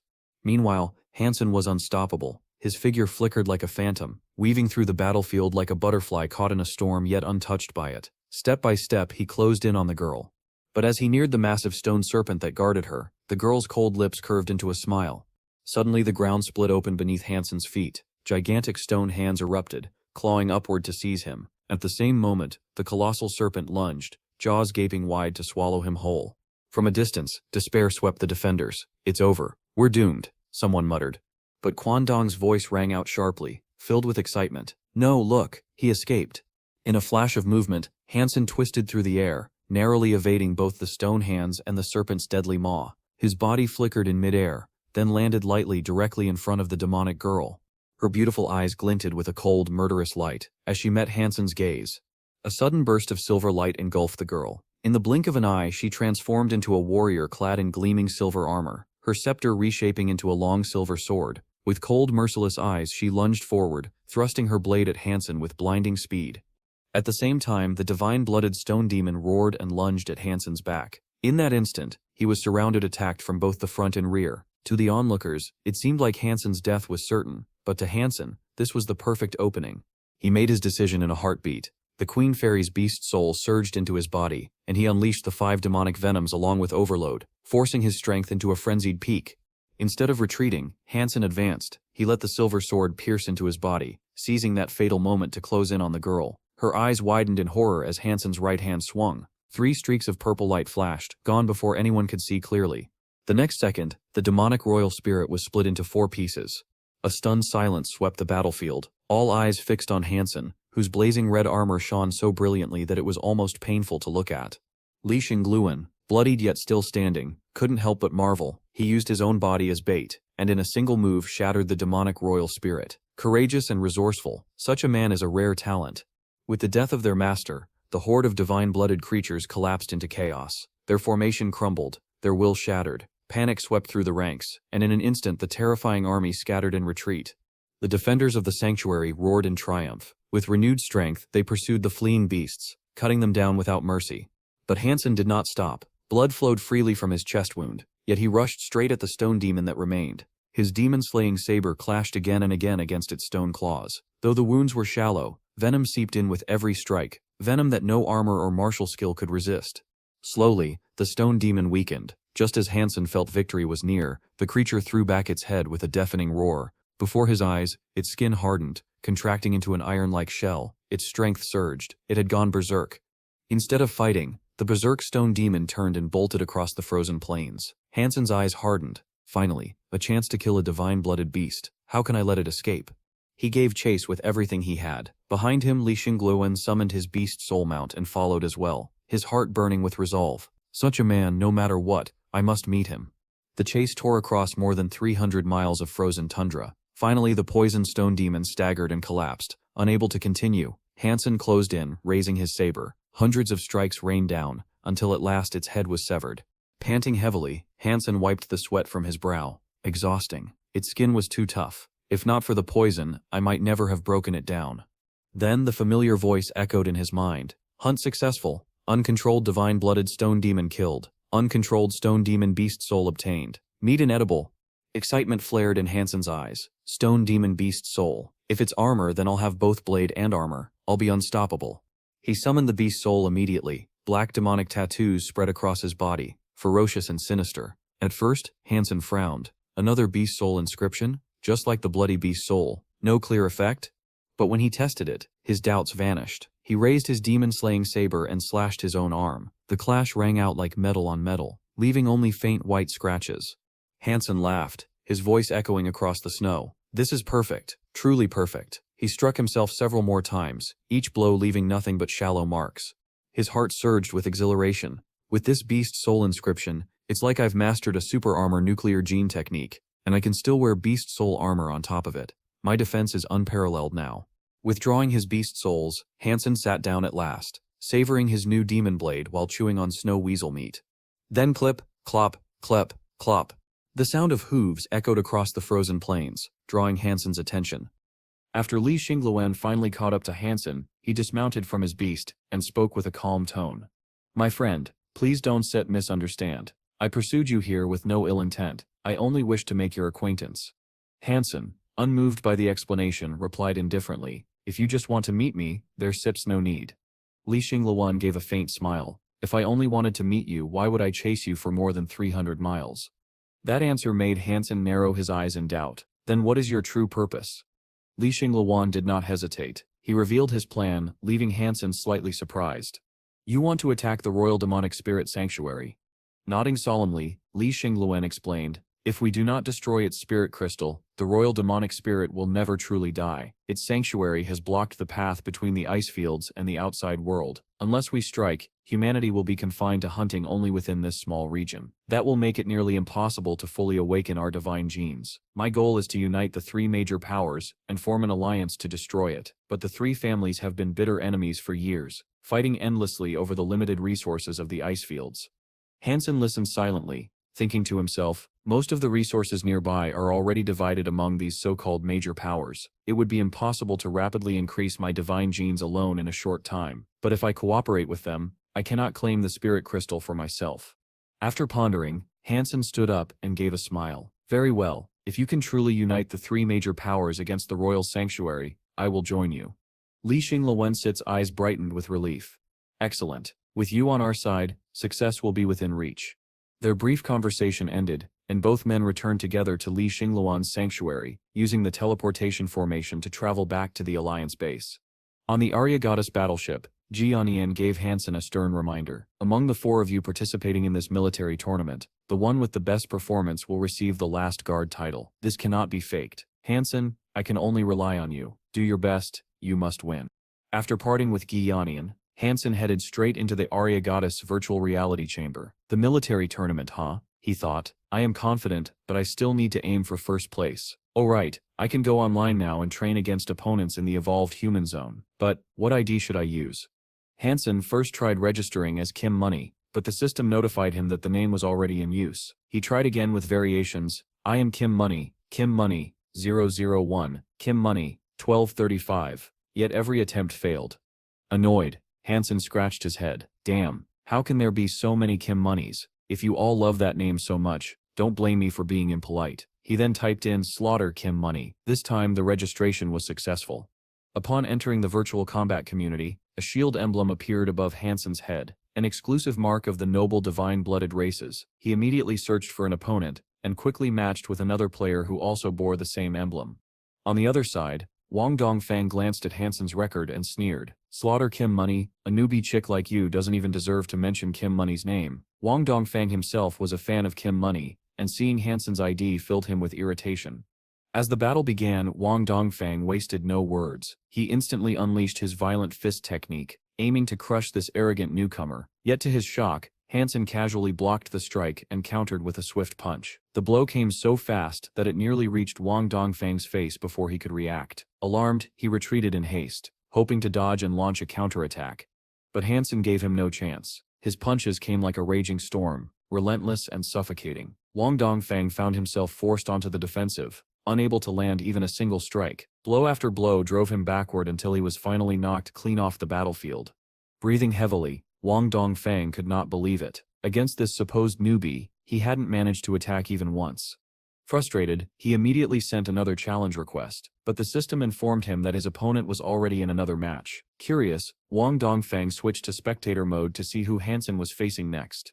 The opponent was a veteran swordsman with the ID I Am Sword Saint, boasting a record of over 1,000 victories and 800 losses, a seasoned fighter with ample experience. The duel began swiftly. Sword Saint's movements revealed his skill, confirming Wang Dongfang's assessment, but Hansen surprised him once again, charging barehanded straight into the range of a sword wielder. To Wang Dongfang's disbelief, Hansen's Sist's punch struck directly, while Sword Saint's Sist's blade cut only through empty air. His eyes widened. This is unscientific. Absolutely unscientific. Why can Sist's Sword Saint land a single hit? In just a few seconds, Hansen had already exchanged dozens of blows with I Am Sword Saint. The swordsman desperately tried to defend, but Hansen's attacks came like waves, leaving him with no chance to strike back.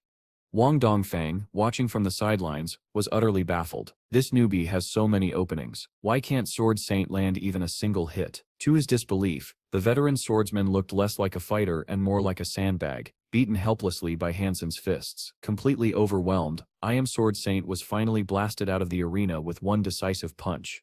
Wang Dongfang sneered coldly, "Useless Sword Saint." But before he could call out, Hansen had already exited the battlefield. Desperate, Wang Dongfang shouted, "Don't go." Yet Hansen was gone, already entering a new match. Unwilling to give up, Wang Dongfang continued spectating Hansen's battles. Match after match, the same rhythm repeated. Opponents fell one after another without being able to resist. Slowly Wang Dongfang realized the truth. It wasn't that Sword Saint was weak, it was that Slaughter Kim Money was terrifyingly strong. A shocking thought struck him. Could it be? Could this person be the true B-God? Unable to contain himself, Wang Dongfang recorded Hansen Sist's battles and uploaded the footage to the official image area under the explosive title, "Suspected Return of B-God, Slaughtering Everything."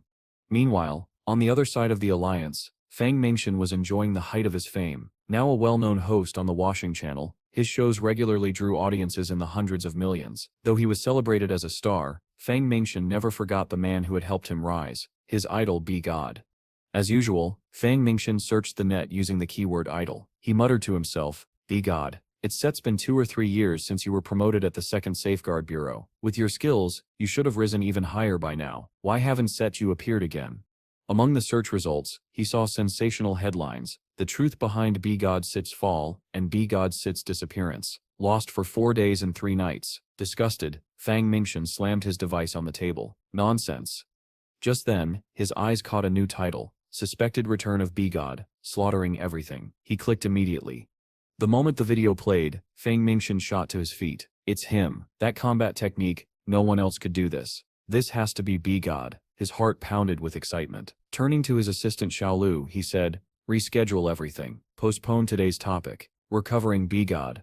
Xiaolu blinked in confusion. "What? Then what are we doing for this segment?" "B-God," Fang Mingxian declared firmly. He aired the video clip and announced to the entire alliance the shocking news of B-God's return. The effect was like a bomb going off. Discussions erupted everywhere, and Fang Mingxian's program skyrocketed past 100 million views. Countless evolved fighters swarmed the combat platform, sending endless friend requests to Slaughter Kim Money. At the same time, Hansen himself was preparing to log into the platform. He thought calmly, "Since I cannot advance my divine genes for now, I must use this time before the military tournament to perfect my mastery of the dynamic profound scripture." But the moment he entered, a flood of notifications startled him. Huh? Why are there so many friend requests? Without paying them any mind, Hansen immediately queued for a new battle. In seconds, the arena was filled to capacity with spectators, the stands roaring with chatter. His opponent, Wang Zan, scratched his head in confusion. "Why are there so many people watching me fight? Could my match from yesterday have been secretly uploaded online? No. But then, could it be that my opponent is a celebrity?" Before Wang Zan could finish his thought, the countdown ended, and the battle began. Determined, he charged forward. "If this guy really is famous, then defeating him will make me famous too." Spectators gasped as they recognized his technique. The Sun-Moon Crescent Blade, that sips a divine bloodline skill. But Hansen's expression never changed. He stepped forward calmly, meeting the blade barehanded. Wang Zan smirked coldly. "Fool, you dare face the Sun-Moon Crescent Blade with your hands? You'll regret it." He poured even greater power into his strike. Yet in a blur, Hansen's movements shifted in ways that defied reason. Wang Zan's attack missed completely, leaving him wide open. Before he could recover, Hansen's fists poured down like a storm. Wang Zan never got another chance to swing his blade. In seconds, he was blasted apart and utterly defeated. As Hansen exited to queue for another fight, Fang Mingqian's hissed voice rang out across his live broadcast. "The god has returned. Did you see? This is the power of the Supreme." Xiaolu shouted at the team, "Quickly, push through, do whatever it takes to get us into the next battlefield. We can miss another moment of this." A few seconds later, some people around Xiaolu sighed helplessly. "The room is full." But Xiaolu suddenly laughed loudly. "I sip him in. I got in." Fang Mingqian's eyes lit up at the news. "Haha, live broadcasted at once." The scene cut back to Hansen. When he saw his opponent appear, his eyes widened slightly. On Fang Mingqian's livestream, the comment section immediately exploded. Lines scrolled rapidly. "Whoa, a big-chested sister, did she get surgery?" and other teasing remarks filled the feed. Hansen glanced at his opponent's profile but only had time to catch her ID. "Don't understand good or bad" before the battle countdown ended. Both fighters were momentarily stunned by the sheer number of spectators in the arena. Unlike the others, however, Don't Understand Good or Bad wasn't even aware of the B-God incident. She was caught unprepared by the pressure of the crowd. Yet she wasn't weak. Her expression changed slightly at first, but soon steadied. Calmly, she assumed a defensive stance, ready to face whatever came. Recognizing her posture, Fang Mingqian exclaimed with excitement, "That unmoving stance. That's the iron armor fist of the Taichu clan. This beauty is actually from the Taichu family." Hansen studied her carefully. He had fought more than 20 matches, but never had he encountered gestures so steady and whale-like in form. Without hesitation, he launched the first punch, thinking to himself, "There is nothing in this world that cannot be broken, absolutely nothing." Don't Understand Good or Bad instantly followed the strict form of the iron armor fist, raising her guard to block. Their fists collided and Hansen's expression flickered. "Such strength, she actually blocked my strike directly." Yet he quickly calmed himself. "Too bad I'm not here to win with brute force. I'm here to refine the dynamic profound scripture." From then on, Hansen's fists poured down like a storm, mixing rhythm and speed. His opponent counterattacked furiously, but she soon realized something was strange. His punches carried little actual force. He wasn't trying to crush her. He was using her as a living training partner, a sandbag for practice. Anger flickered in her eyes. "So that's it? Treating me like practice?" She stopped holding back and unleashed the full force of the iron armor fist. Hansen faintly smiled. Good reaction, but still not enough. His fists began weaving between real and false blows, his movements blurring the line between truth and feint. The pressure multiplied on his opponent. At one point, Don't Understand Good or Bad thought she had successfully blocked him, only to realize too late, it was merely a feint. His strike redirected at the last moment, catching her off guard. Excited, Fang Mingqian shouted into the live broadcast. "Exquisite, B-God Sit's feints are flawless. You cannot tell whether he is striking with force or not. If not for the iron armor fist Sit's defense, she would have already lost. Truly the Taichu clan Sit's technique is like an impenetrable wall." But inside the arena, frustration mounted. Don't Understand Good or Bad thought bitterly. "So vexing, if I just strike when he feints, I can win this." Determined, she seized a chance, and threw her fist straight at Hansen. But this time, Hansen's blow wasn't a feint. It was real. The collision was decisive, blasting her back. Fang Mingqian clapped with exhilaration, his voice booming in commentary. "Superior. In prolonged combat, the one who acts first always suffers." If she had remained in the unmoving stance, she still had hope, but B-God lured her out with feints, forcing her into a mistake. That is the true brilliance of his combat art. The battle ended. Hansen quietly logged off the virtual platform. Elsewhere, in the dormitory of the goddess area, Ji Yanran was humming along to a new song by Kan Moon, smiling as she listened. Suddenly, her communicator buzzed, a video call from Hansen. Hansen looked at her bright expression and couldn't help but ask with curiosity, "What has you so happy?" Ji Yanran smiled warmly. "I just logged into the official virtual arena to watch B-God Sit's battle. It was incredible." Hansen blinked in surprise. "You still a fan of B-God too?" She laughed. "Who isn't Sit?" Back then, when he risked his life to save those children and fought desperately against Kim Jaku, his chivalry was unforgettable. Who wouldn't admire him? Hansen pretended to scowl, lowering his tone with mock seriousness. "Hey, your boyfriend is still here, you know. Is this really appropriate?" Ji Yanran only laughed more sweetly, her smile radiant. Hansen tried to reassure Tilda, saying, "My dear, don't be so petty. If you don't like it, I won't watch anymore. Whether it sets B-God, A-God or anyone else. How can they compare to our true great God?" But deep inside, Hansen carried another concern. He could no longer enter the virtual arena platform without being swamped with endless messages. The constant distractions interfered with his practice of the dynamic profound scripture. He thought to himself, it would be better to focus on the virtual training camp instead. As he was lost in thought, his communicator suddenly rang. Assuming it was Ji Yanran, Hansen answered casually, only to find Huangfu Pingqing's image on the screen. Smiling politely, he greeted her.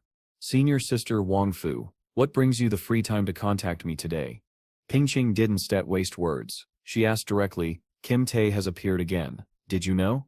Hansen shrugged lightly. Who doesn't know by now? But Pingqing Sit's eyes narrowed with curiosity. Do you really believe this person is Kim Tae? Without hesitation, Hansen nodded. Yes, I believe it. Why? She pressed. Intuition, Hansen replied smoothly, but in his heart he thought, because I am Kim Tae, of course I know. Pingqing fell silent, rubbing her chin in thought. After a pause, she said softly, it seems we are thinking alike, but Begod Step's progress is far too rapid. I wonder which sanctuary he truly comes from. Hansen tried to steer the conversation casually. And why do you want to know? Don't tell me the celestial goddess seeks revenge on Kim Tae. She shook her head and smiled faintly. My nephew isn't so petty. My concern is different. The body technique he uses in battle, it resembles the diversion's celestial art. Hansen raised a brow. Even so, what does that have to do with you? Pingqing explained, in the Alliance only 2 people know this technique. One is my grandmother, and the other is her disciple. Even I have never learned it. If Kim Tae is truly using the diversion celestial art, then our martial arts sanctuary must investigate. Hansen was taken aback. Could her disciple be the queen from that arena? Pingqing Sep's eyes widened. How do you know this? Hansen smiled calmly. Because I fought her in the platform. From her translocation method, I suspected it might be the same technique, though I still not sure if it sets what you call the diversion celestial art. Hearing this, Pingqing was visibly shocked. The queen taught you the diversion celestial art. Hansen explained vaguely, describing what he had learned from the queen, though he deliberately hid the part about the dynamic profound scripture. Even so, it was enough to leave Pingqing astonished. She muttered thoughtfully, indeed, we must view the queen differently. Junior, your talent is extraordinary. Perhaps you could, but suddenly she cut herself short, spoke a few hurried words, and then ended the call. Hansen stared at the darkened screen, stunned. He had never seen Huangfu Pingqing lose her composure like that. Just then, a faint clicking sound echoed within Hansen's soul sea. His expression instantly lit up with delight. The long-awaited moment had arrived. His super soul beast, the bloodworm armor type, had finally lost control. His consciousness dove inward, and he saw it, a blazing blood-red worm burning like a flame. Hansen's heart raced. It wasn't in vain that I waited for so many months. Without delay, Hansen entered a training ground. He summoned the golden sandworm king, then fused the bloodworm armor onto it. In an instant, the beast was transformed into a ferocious steel-clad war chariot, radiating menace. Testing its strength, Hansen first struck with 30% of his power. The blow landed with a thunderous bang, but the sandworm king, protected by the blood armor, remained unscathed. Encouraged, Hansen increased his power to 60%. This time, the impact pushed the beast back further, but still, no real damage appeared. Finally, Hansen unleashed his full strength. The sandworm king was sent flying across the ground, but even then, only a shallow dent appeared in the armor, still unbroken. Hansen's emotions were mixed, both joy and disappointment. Though it wasn't as terrifying as a celestial envoy directly evolving into a second sanctuary soul beast, the power of a first sanctuary super divine beast losing control was no weaker than that of a second sanctuary divine-blooded soul beast. A new thought struck him suddenly. His heart thumped with excitement. If I feed a second sanctuary soul beast with black crystal, could it also lose control? If so, wouldn't I become rich beyond measure? Unable to suppress his laughter, Hansen abandoned his training. Using Goddess Arya's transmission device, he once again stepped into the second sanctuary. Days later, while traversing a tundra region, Hansen captured a mutated creature, but as he looked at the barren expanse, he couldn't help but sigh. Li Jing wasn't wrong. The spiritual energy here has already been depleted. It can no longer sustain so many hunters. I've wandered for days without encountering even a single mutated beast. His gaze turned toward the distant, towering third sanctuary. A trace of longing filled his eyes. At that moment, a strange sound echoed from a distant valley. Hansen turned toward it and saw a royal beast riding atop a massive white serpent, gliding across the tundra. Behind it trailed a large group of mutated creatures, among them several divine-blooded beasts. Hansen immediately dismissed the idea of sneaking in to hunt. Forget it, he thought. Last time I had Li Xinglan's people as support. Charging in alone now would be suicide, but wait, they're leaving the sanctuary. Isn't this the perfect chance to steal some soul stones? With that thought, Hansen quickly rushed toward the third sanctuary, but when he finally arrived, he was completely stunned. The third sanctuary was nothing like the noble sanctuaries he had seen before. It wasn't a castle, it was a vast town, stretching endlessly, its boundaries impossible to discern at a glance. Hansen could only mutter inwardly, "Damn, this place is enormous. Searching for that tiny stone here will be like looking for a needle at the bottom of the sea." Li Xinglan had been right. Only by joining forces with the three great families of the Alliance could anyone hope to challenge the royal sanctuary. Hansen shook his head. For now, better to secure the royal mutated spirit in hand. As for the royal sanctuary, once my strength is great enough, they won't dare to refuse me. With this decision, Hansen temporarily withdrew and returned to the Alliance, focusing on the upcoming royal mutated spirit competition. This contest wasn't for the entire Alliance army, but only for the Southwest District under Goddess Arya's command. Different sectors of the district had sent their chosen representatives. The atmosphere was tense, as the Bloodlamb Special Forces from the Central District marched into the venue in perfect formation. Their presence stirred murmurs among the Southwest soldiers. "Why are the Bloodlamb Special Forces here? Aren't they stationed in the Central Galaxy area?" one soldier asked. Another replied, "Haven't set you heard. Jiyan Ran is looking to select new guards. That's why Bloodlamb Sayu left his central post to compete in our martial arts contest." In the preparation area, soldiers whispered anxiously. "Even Tai is participating? Doesn't that make the rest of us cannon fodder? Hopefully Jung Woo can suppress that Bloodlamb monster and bring glory to the Southwest." Hansen silently memorized the two names, Tai and Jung Woo. The grand competition soon began. Events ranged from archery to mecha armor assembly, followed by mecha combat operations. These technical challenges dominated the early rounds, and after many contests the temporary rankings appeared on the screen. The host officer exclaimed in shock, "Unbelievable. First place is actually held by an unknown kitchen soldier." That soldier was none other than Hansen. Tai looked at him with a confident smirk. "You did well, but your lead over me is only 0.2 thanks to the technical events. But the real test is one-on-one combat. That is where the Martial King will be decided." His words carried nothing but disdain. Soon after, the officer announced the draw for the free combat rounds. Hansen and Tai were placed in the same group, meaning their decisive battle would come early. This suited Hansen perfectly. His body hadn't fully recovered. If he had to fight multiple battles before facing Tai, his strength might not hold out. The first duel began with Jung Woo. He fought ferociously for half an hour before claiming victory, leaving the stage drenched in sweat. Now it was Hansen's turn to face Tai. Tai stepped forward, towering over Hansen by a full head, radiating dominance. Hansen looked at him calmly. "Tosh, he's just taller than me. I've fought creatures over 10 meters tall. I have nothing to fear." The whistle blew, signaling the start. Without hesitation, Hansen stepped forward and drove his fist straight at Tai's chest. The strike landed with a resounding crash, echoing through the arena. Yet Tai didn't budge an inch. He remained standing tall, looking down at Hansen with cold contempt. Hansen staggered back 2 steps. His fist dripped blood, torn from the impact. To everyone's astonishment, the one who struck first was the one injured instead. The Southwest soldiers erupted in whispers. He didn't even flinch. Hansen's sista's blow was nothing to him. That sep's the super adamantine body, a top 10 hereditary technique. The gap between Hansen and Tai is far too wide. The assistant to the chief breathed a sigh of relief, but the chief himself remained calm, his eyes sharp. "You sighed because you think Hansen will lose. It's not your fault. You've never seen him outside of this place. But if you can't recognize his potential even now, it means you still lack insight." The assistant froze in disbelief. "Chief, you mean Hansen will win?" The chief didn't answer. His gaze stayed locked on the battlefield. Tai clenched his fist, his eyes cold. "Had enough?" he asked, stepping toward Hansen. Hansen flexed his bruised hands, shaking them out, then replied evenly, "Enough." Tai sneered and raised his fist. "Then it's my turn." But before he could strike, Hansen spoke calmly, an enigmatic smile playing on his lips. "I think you shouldn't make a move." Tai frowned. "Why?" Hansen chuckled softly. "Because you already lost." Tai snorted. "Nonsense." Without hesitation, his fist blazed forward, crashing down at Hansen with crushing force. This time Hansen stood still, unmoving. Seeing Hansen stand still in the arena, a soldier could not help but ask aloud, "Why doesn't he dodge? He knows about the super adamantine body. Doesn't he?"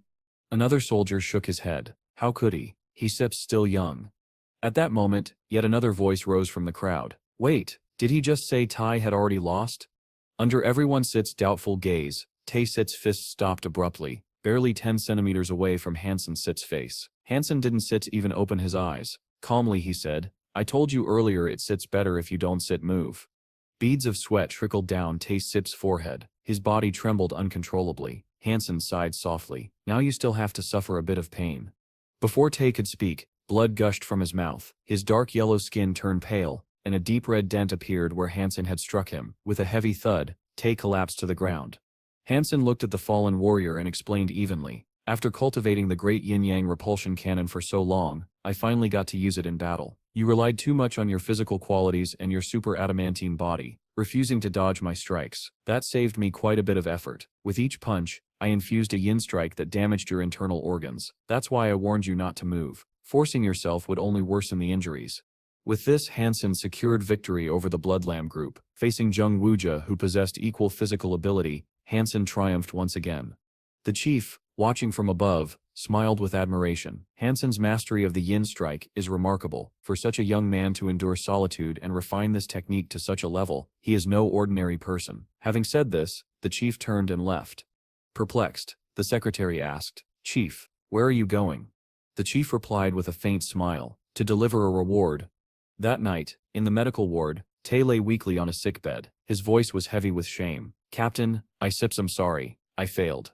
The man before him smiled gently. Little kitten, don't be sad. Mistakes are a part of growing. A man who never errs is like a flower that has never weathered the wind. As long as you're alive, those mistakes will become the best fertilizer for your growth. Right now, you're just a little kitten, but one day, you'll become a true bloodlamb tiger. Hearing these words, the towering Tae could no longer hold back his tears.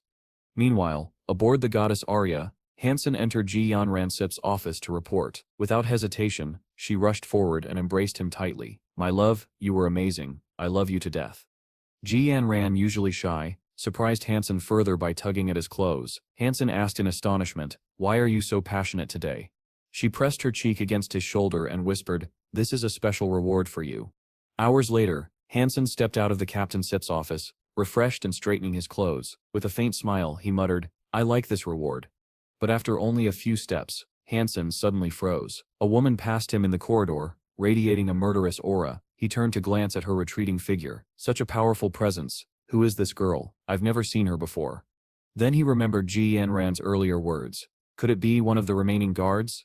That oppressive feeling, yes, it must be her. His suspicion was soon confirmed. Ji Yanran smiled and said, That Sip's Colonel Annie, she still be my guard from now on. Don't Sip mess with her, she Sip's a superhuman merciless. Even I can set restrain her. Hansen was stunned. Wife, what exactly does your family do to have a superhuman as a guard? Even the captains of elite warships don't set enjoy such luxury. Ji Yanran only smiled, avoiding his question. Haven't set you been keeping up with the news lately? Hansen admitted, honestly I've only seen bits and pieces. Resting her chin in thought, she asked, and did you see anything about the G family? Hansen froze, his eyes widening. The G family? Don't sit tell me, could it be related to that candidate? Before he could finish, Ji Yanran ended the call with a faint smile, leaving him with more questions than answers. The next morning, Hansen relocated to the protection department. This time, instead of rushing into hunts, he headed straight for the market to purchase mutated beasts. Before long, he stopped at a shop and pointed to a snow-white wolf-like soul beast. Sir, how much for this mutated snow spirit wolf? The shopkeeper replied, exchange for a soul beast of equal level, preferably a heavy sword type. Hansen shook his head. That Sip's not easy to find. No wonder such a fine beast hasn't been taken. After a pause, he asked, what about exchanging for church cards? The shopkeeper Sip's eyes brightened. If it sets an S-rank evolved human church card, I can add some money. Anything below that, forget it. Hansen studied the other mutated beasts in the shop. The snow spirit wolf is rare, but not so rare that it demands more than an S-rank card. Do you have others different forms perhaps? Seeing Hansen Sip's interest, the shopkeeper eagerly explained, let me show you. Violent fusion form soul beasts can significantly enhance strength, though at the cost of agility. How much strength enhancement? Hansen asked. It depends on the individual substitute, the shopkeeper said, but the increase is guaranteed to exceed 10 points. Without hesitation, Hansen drew out an S-rank evolved human church card, 1 card in exchange for 2 of your soul beasts. Deal? The shopkeeper didn't argue. He nodded immediately. The transaction was complete. On the frozen lake outside the Tingley Protection Department, Hansen quickly realized this land was no different from an endless sheet of ice. The surface was covered in layers several meters thick, even at its thinnest points. Because the lake lay close to the sea, unlike places frozen year-round, its surface was still firm enough for people and horses to walk across freely. Hansen drilled a hole in the ice and sat calmly on a fishing chair. Hours passed. Suddenly a booming voice reached his ears. "It sets you." Hansen turned his head just as a massive figure approached. Wandong rushed forward and grasped Hansen Sip's hand with excitement. "Thank you for saving the Tingley Protection Department that day." Hansen smiled faintly. "It was nothing. You came to fish as well." While Hansen read a book and fished leisurely, fortune favored him. In less than 2 hours, he caught 4 green-scaled fish and 3 golden swordfish. Meanwhile, Chief Wandong fished tirelessly for 2 hours, but failed to catch even one. Embarrassed, he could only watch as Hansen offered him a plate of freshly cleaned fish. "The taste is quite good. Try it," Hansen said. Just as Wandong was about to respond, a voice rang out from behind. "This brother has good taste. I am also interested in this kind of woman." Hansen Seth's expression turned cold. He uttered a single word: "Scram." The blonde youth sneered. "Quite arrogant, aren't you? But this is the Dark Spirit Protection Department Set's territory. Our boss Set's rule is simple. Half of all catches from the frozen lake must be handed over. You Sib got 3 swordfish. I still be generous and take them off you at a low price." Hansen had heard of such rules before. The frozen lake bordered the Ice Primordial Zone, one of the 3 largest conservation areas. The Dark Spirit Conservation Area. Normally, collectors from the Dark Spirit Department only demanded a single primitive level fish as a fee before allowing others to continue fishing, but this group wanted 3 golden swordfish, the most valuable catch. Clearly, they intended to extort him. Hansen Sep's response was swift. He struck the blonde man to the ground and spoke coldly. "I have no intention of violating your rules, but I won Set hand over a single fish." The group, angered by his defiance, summoned their soul beasts and attacked. Hansen killed them on the spot. Unbeknownst to him, men from the Dark Spirit Conservation Area had been watching from a distance. Horrified, one of them turned and fled. He dared to kill people from the Dark Spirit Department. Our boss will never let him go. Kwandong hurried to Hansen Set's side. "People will be coming soon. You should leave." Hansen nodded. "All right, you should leave too." After parting ways, Hansen left the frozen lake and stepped into the vast ice primordial zone. Yet before long, a group surrounded him on soul mounts. A middle-aged man clad in soul beast armor and wielding a long sword stared him down. "So, you're the one who killed my people," the man said coldly. Hansen stood firm. "They tried to kill me. I couldn't just stand still and accept death." The man, known as Dark Spirit, gave no reply. His sword slashed forth like black lightning, reaching Hansen's face in an instant. Hansen summoned the demon claw blade and swung to meet the strike, but at the last moment, Dark Spirit's blade vanished into thin air. Before Hansen could react, it reappeared, piercing his chest. Blood spurted violently as Hansen staggered back, barely reducing the force of the blow. If not for his retreat, the strike would have torn open his abdomen. Shock filled his eyes. This man's swordplay is bizarre, and his physical power surpasses even steel armors. Dark Spirit narrowed his eyes. Surprised Hansen survived. "So you endured my strike. No matter. Let's see how long you can run." At his command, 4 or 5 more warriors summoned soul beast weapons and rushed forward. Each of them moved with terrifying speed, their stats exceeding 100. Hansen dodged desperately. He narrowly evaded a pincer attack, but could not escape Dark Spirit's blade. A horizontal slash ripped across his back, shredding flesh. In that critical instant, Hansen unleashed his evil ghost energy, forcing his body into an overloaded state. Gritting his teeth, he rammed through 2 attackers, breaking the encirclement. Without hesitation, he bolted toward the ice primordial zone. Dark Spirit Sit's voice roared behind him. "Don Stet, let him escape." The hunters pursued relentlessly. Hansen quickly realized their speed surpassed his own. Running straight ahead would only guarantee death. His eyes flicked toward the frozen lake. The only way to shake them off is to dive beneath the ice. Summoning every ounce of strength, Hansen sprinted to the nearest fishing hole and leapt in. The icy water enveloped him instantly, colder than death itself. Above, Dark Spirit ordered grimly, "Seal all the fishing holes. Don Sit, let him surface." Beneath the frozen lake, the chill bit into Hansen's bones. Even those with stats exceeding 100 could not endure such waters for long, and without the ability to breathe, survival was a fleeting thread. Dark Spirit was convinced that Hansen could not survive underwater for more than 5 minutes, but when Hansen plunged into the icy depths, the result was not what Dark Spirit had imagined. The lake water was bone-chillingly cold, Yet Hansen's cultivation of the ice muscle jade bone technique, combined with the protection of the snow spirit dragon armor, allowed him to endure without difficulty. Still, Hansen dared not linger too long. His body could hold its breath for an extended time, perhaps several dozen minutes, but no more. As he swam deeper, something unusual caught his attention. The current behind him shifted strangely. Turning his head, Hansen's eyes widened. A silver-white creature, resembling an enormous electric eel, surged toward him with terrifying speed. Panic gripped Hansen, but instinct moved faster than thought. He summoned his demon halberd Soulbeast and dodged aside as the eel struck. The halberd swept across the creature's body, hooking deep into its flesh. With just that one exchange, Hansen knew this was no ordinary beast. It was a god-blooded anomaly. Clinging tightly to the weapon lodged in the eel's body, Hansen wrapped his arms and legs around the creature like climbing a pole. The eel thrashed violently, but Hansen refused to let go. His mind raced, I cannot defeat it in the water, but the demon halberd's venom will poison it slowly. Step by step, this beast will die. Yet unease grew within him. Instead of weakening, the eel dove deeper into the abyss. The water pressure increased, pressing heavily against Hansen despite his armor and physical strength. Why isn't it slowing down? Why isn't the venom working? If this continues, the pressure will crush me before the poison takes effect. Then, suddenly, everything changed. Hansen felt his body turn weightless, his lungs filling easily as if he had surfaced. Confused, he opened his eyes. The sight before him left him speechless. He and the eel had crashed onto a transparent, crystal-like ground. Reacting quickly, Hansen flipped his body and used the eel as a cushion, lessening the impact. The eel thrashed wildly, hissing in fury. Their struggle continued, but with the venom already weakening the beast, Hansen was able to finish it off. A familiar voice echoed in his mind.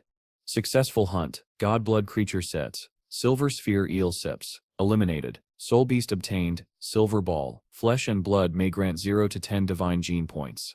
Though inwardly delighted by the gain, Hansen's eyes were fixed on the scene before him. What lay ahead was beyond imagination.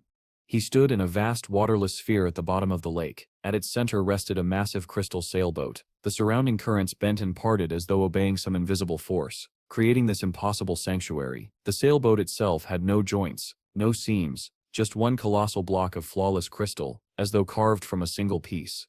This was no modern spacecraft. It was something ancient, a relic from a forgotten age. Hansen could hardly believe his eyes. It was like stumbling upon the legendary Atlantis. As he tried to comprehend the sight, a sound echoed from the sailboat's cabin. Hansen spun around, his senses sharp. From the shadows crawled a radiant golden form. Its brilliance stung his eyes. A golden crab. At first, Hansen thought it approached him, but instead, it scuttled toward the slain Eelsep's corpse. Rage flared within him. So you want to steal my prey? I thought you came for me. But no, you dare covet what Isef killed. Donstedt, you know I never give up what Isef claimed. Though injured, Hansen summoned the demon halberd once more and struck at the golden crab. The clash rang out like thunder. The force numbed his entire arm and sent him staggering back more than 10 steps. Hansen-Sit's heart sank. Its strength, its traitor. Sit's terrifying. What is this thing? The golden crab lunged with startling speed, all 8 legs pounding against the crystal ground. Hansen turned and sprinted around the sailboat, his mind racing. Damn it, what kind of demonic crab is this? This is too bizarre. Round and round the sailboat they went, the golden crab in relentless pursuit, yet when it failed to catch him, it suddenly turned back, heading straight for the corpse of the silver sphere eel. Watching the golden crab move, Hansen-Sip's mind raced. I don't set know if this thing will get poisoned from eating the silver ball. Will its blood and flesh become contaminated? No. What if its Sep's not afraid of poison? I can set let the flesh of a god-blooded creature go to waste. Determined, Hansen immediately attacked the golden crab from behind, preventing it from consuming the silver ball's remains. Another loud impact echoed as Hansen was pushed back several steps. He gritted his teeth and coldly laughed. You dare eat what belongs to me, have a taste of my blade. Do you really think I can't handle a crab like you? Once I find your weakness, it's over.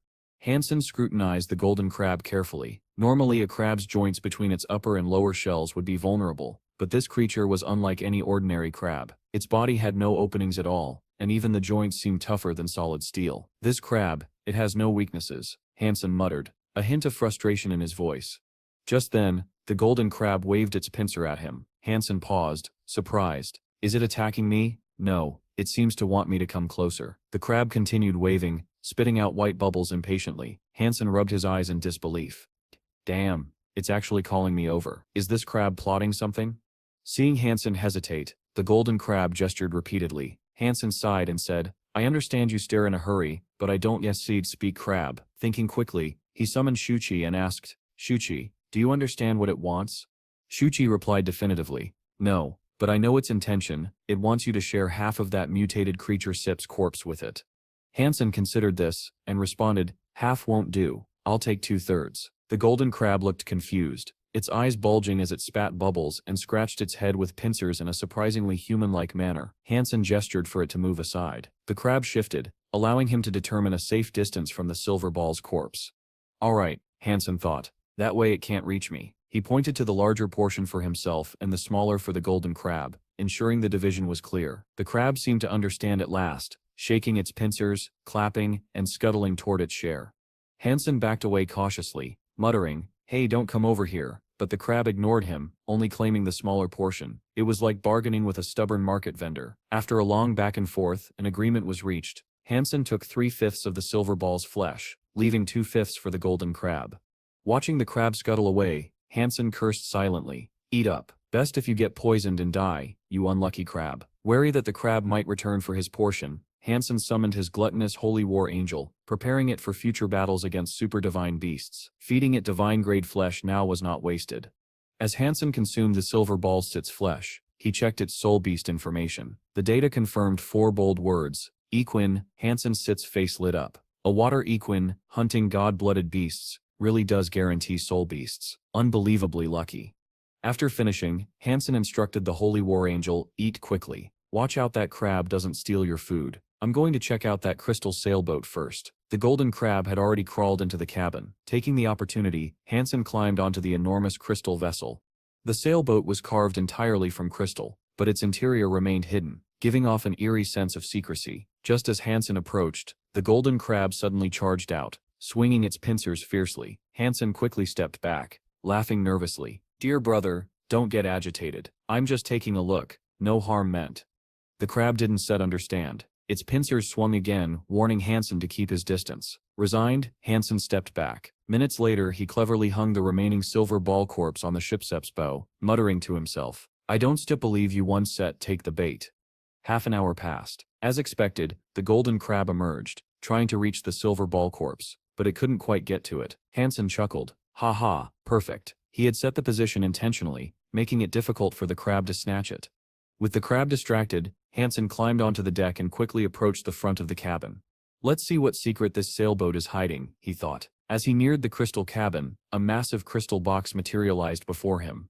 Hansen hesitated, wondering if it contained treasure or some curse from a ghost ship. Curiosity and greed overcame caution. To be safe, he summoned Shuchi and ordered, Shuchi, go open the box. At Hansen's command, Shuchi immediately lifted the lid of the crystal box. A few tense seconds passed, and when no danger appeared, Hansen cautiously stepped closer. Peering inside, his eyes widened in astonishment. Curled within the box was a woman, but she was no ordinary human. From her waist down extended a long, glistening fishtail, while her snow-white upper body remained exposed, modestly covered by 2 fan-shaped seashells. Her delicate features, ethereal beauty and mermaid form, left Hansen momentarily speechless. Beside her lay 2 mysterious objects, a xenogenic scepter and a soul stone. Hansen's mind raced. Could this mermaid be a xenogenic? Normally, when their sanctuary is breached, xenogenics are destroyed along with their soul stone unless they willingly submit. How is she imprisoned in this box? Could this crystal sailboat actually be a sanctuary? Hansen's thoughts were interrupted by a clattering sound from outside. The golden crab had returned. Grabbing the soul stone quickly, Hansen prepared himself. The crab charged into the hall, swinging its massive pincers. Instantly, Hansen and the crab began a dizzying chase around the crystal cabin. Despite the furious pursuit, Hansen's evasion kept him safe for the moment. Suddenly, a soft, melodic voice called from within the crystal box. Hansen froze. Oh no. Did she wake up? Turning his gaze, he saw the mermaid, Yi Lang, rising as if just roused from slumber. The golden crab, still chasing Hansen, immediately froze. Yi Lang raised her scepter gracefully, and with a single gesture, the crab obediently retreated to the side. Hansen wiped sweat from his brow, muttering. Finally, its steps stopped. I stem exhausted. Yi Lang, the mermaid princess, stepped out of the crystal box, her tail propelling small waves beneath her. She approached Hansen, bowing respectfully with one hand pressed to her chest. Her voice was serene yet filled with resolve. The princess of the sea offers her loyal soul to you, master, to become your most faithful servant. Hansen's heart swelled with joy. Only a xenogenic of royal lineage could declare themselves a princess or prince. This mermaid was no ordinary creature, she was of royal blood. Overwhelmed with excitement, Hansen clutched the soul stone. A beautiful xenogenic maiden and her soul stone. What a blessing amidst all this chaos. Black demon, just wait. Once I'm free, I'll destroy this sanctuary.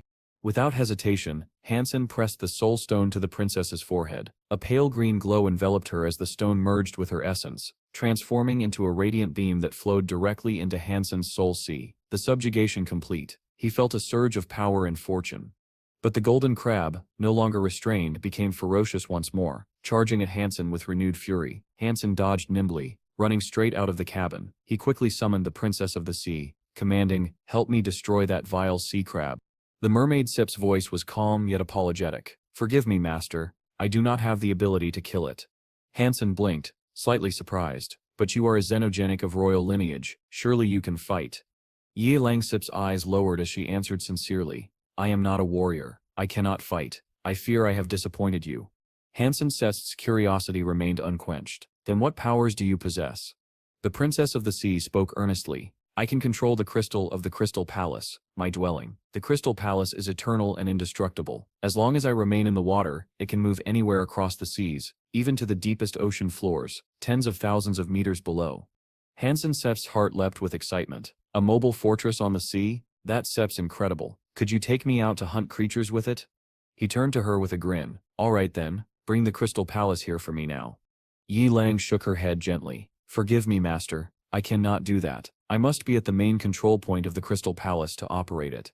Hansen sighed, rubbing his chin. "Forget it. Once I figure out how to deal with that giant crab, I can come back and subjugate the Crystal Palace. No rush. And even if others find it, no one can take it away from me." Meanwhile, in a secluded corner of the frozen lake, a sharp, crackling sound echoed across the ice, hinting that another danger or mystery was stirring nearby. Hansen drilled a hole in the ice and crawled out from underwater, shaking off the lingering droplets. Safe for now, he thought. The golden crab can't bother me for the moment, but I need to deal with the black demon's sanctuary first. To defeat it, I must investigate it thoroughly. Knowing my enemy is the key to victory in the Astral Orbit sanctuary. Astral Orbit appeared, smiling warmly at Hansen. "Hansen, where have you been? I haven't heard from you at all." Hansen recounted the entire confrontation with the black demon, every clash and every twist of fate. Then he asked Astral Orbit, "Do you know what sword art the black demon uses, or where it originates?" Astral Orbit shook his head. "I only know it's called the Little Demon Windblade art. Beyond that, nothing." The name rang a distant bell in Hansen's mind. After a moment's thought, he remembered Dao Zanlu mentioning that one of his practiced blade arts was the Little Demon Windblade art. Yet Hansen knew Dao Zanlu had never achieved the ability to make his blade vanish mid-strike. Could this black demon somehow be connected to Dao Zanlu? Hansen pondered silently. Determined to uncover the truth, Hansen decided to return to the Alliance and consult Dao Zanlu. Stepping out of the teleportation array aboard Goddess Arya's ship, he spotted Ji Yan Ran and her ever-present bodyguard approaching. Hansen greeted her formally, carefully watching as they passed. Inside, he cursed quietly, that perverted demon always hovering around Yan Ran. What is he scheming? Back in the dormitory, Hansen immediately contacted Dao Zanlu. Laughter echoed through the line. "Old Hansen, how's life as a soldier? Traveling with a beauty at your side must feel like a vacation. Lindsay and I, we've had it rough. Frontline battles, constant fighting with the Asura tribe, we almost lost our lives countless times." Hansen asked in surprise, "With your skills, why go to the front lines? You could stayed behind." Dao Zanlu Sip's tone was firm. "Lindsay insisted this was the only way to temper ourselves. Small battles every 3 days, big ones every 5. We fought until we nearly lost our minds." Hansen then asked directly, "Why did you contact me now? Do you know the Black Demon?" After hearing Hansen's account, Dao Zanlu's expression darkened with anger. "Damn it, old Hansen, if you get the chance, you must let me destroy that bastard." The Little Demon Windblade art was originally a secret technique of the Dao family, stolen later by others. It is a disgrace that cannot go unanswered. Hansen breathed a sigh of relief. "Hearing you say that reassures me. I feared the Black Demon might be connected to you, making it difficult to face him." Dao Zanlu Sis's voice was fierce. "Kill him, and I said'll treat you to drinks. Don't worry about his backing. I said'll handle that. Tomorrow, enter the virtual training camp. I will guide you through the core secrets of the Little Demon Windblade art." Time passed quickly. The next day, Hansen entered the virtual training camp and was immediately pulled into a private combat room by Dao Zanlu. The room was set to private mode for secrecy. Seeing Hansen's surprised look, Dao Zanlu explained, This is a secret technique of our Dao family. Though it has leaked once, security measures are necessary. We have no time to waste. Watch carefully as I analyze each move and show you the key points. Dao Zanlu raised his sword and swung it at Hansen. Hansen lifted his blade to block, but as their swords were about to collide, Dao Zanlu's sword seemingly vanished before Hansen's eyes, only to reappear and strike his chest. Dao Zanlu calmly explained, "The sword did not vanish. The little demon windblade art accelerates at an unbelievable speed, creating the illusion of disappearance. What you saw was merely the afterimage. The real sword had accelerated a second time mid-strike, changing direction instantly. Before, I lacked the strength to do this. Now my blade is no weaker than the black demon's." Again and again, Dao Zanlu attacked. An hour passed swiftly, and no matter how Hansen parried or maneuvered, the blade's sudden strikes left him struggling to keep up. In his mind he realized, "Too fast, I cannot predict the trajectory, yet it always strikes first. This is the true power of the little demon windblade art." Dao Zanlu continued teaching. The little demon windblade art harnesses the Dao family SIP's secret explosive force skill, bursting forth at unimaginable speed. With equal physique, most could not withstand it. Hansen silently nodded, absorbing every detail, knowing that mastering this art would be crucial to confronting the black demon. Dao Zanlu's voice echoed in the private combat room. "Moreover, the black demon's physique exceeds yours. If you want to defeat him, you must rely on evasive footwork and wait for him to expose an opening. Otherwise, victory will be difficult. I am training with you to help you get used to the rhythm and attack range of the little demon windblade art. When the time comes to face him, you will have control."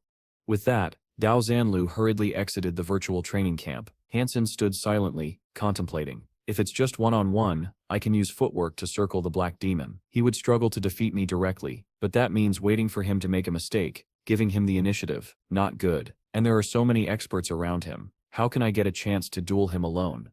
Lost in thought, Hansen's device suddenly rang. It was an incoming call from Shansen Fee. Hesitating for a moment, he pressed accept. "Instructor, are you free to teach me a lesson? I have questions about the last training session," came the eager voice. Hansen smiled wryly but declined. "Not today, but let me ask you, if you faced an opponent much faster than you, what would you do?" Shansen Fee answered quickly, "Use footwork to evade and find the right opportunity." Hansen continued, "And if you couldn't evade, forced into a life-or-death battle," he paused, then explained, "then I must increase my strength. Speed without sufficient power one sit guarantee survival, but if I sip strong enough, I can survive their strike and kill in return. That sip's a method." Hansen shook his head. "It sips a method, yes, but not the answer I step looking for," he thought silently. "The black demon sep's strength already surpasses mine. Even one-on-one, I step be at a disadvantage." Shansen Fee, puzzled, scratched her head. This foolish disciple seeks guidance. "Master," Hansen almost admitted ignorance, but suddenly remembered something. During a previous lesson on the dynamic profound scripture, he had casually mentioned a few techniques he had practiced. Now, recalling those techniques, his eyes lit up. "I've got it. Victory lies in the wind. It's all about the wind." Hansen immediately pulled Shansen Fie into the combat room. "Do you know any fast sword or blade arts?" She nodded. "A little, but I stem not very skilled." Hansen instructed casually, "Unleash your full strength. Strike me with everything you still got."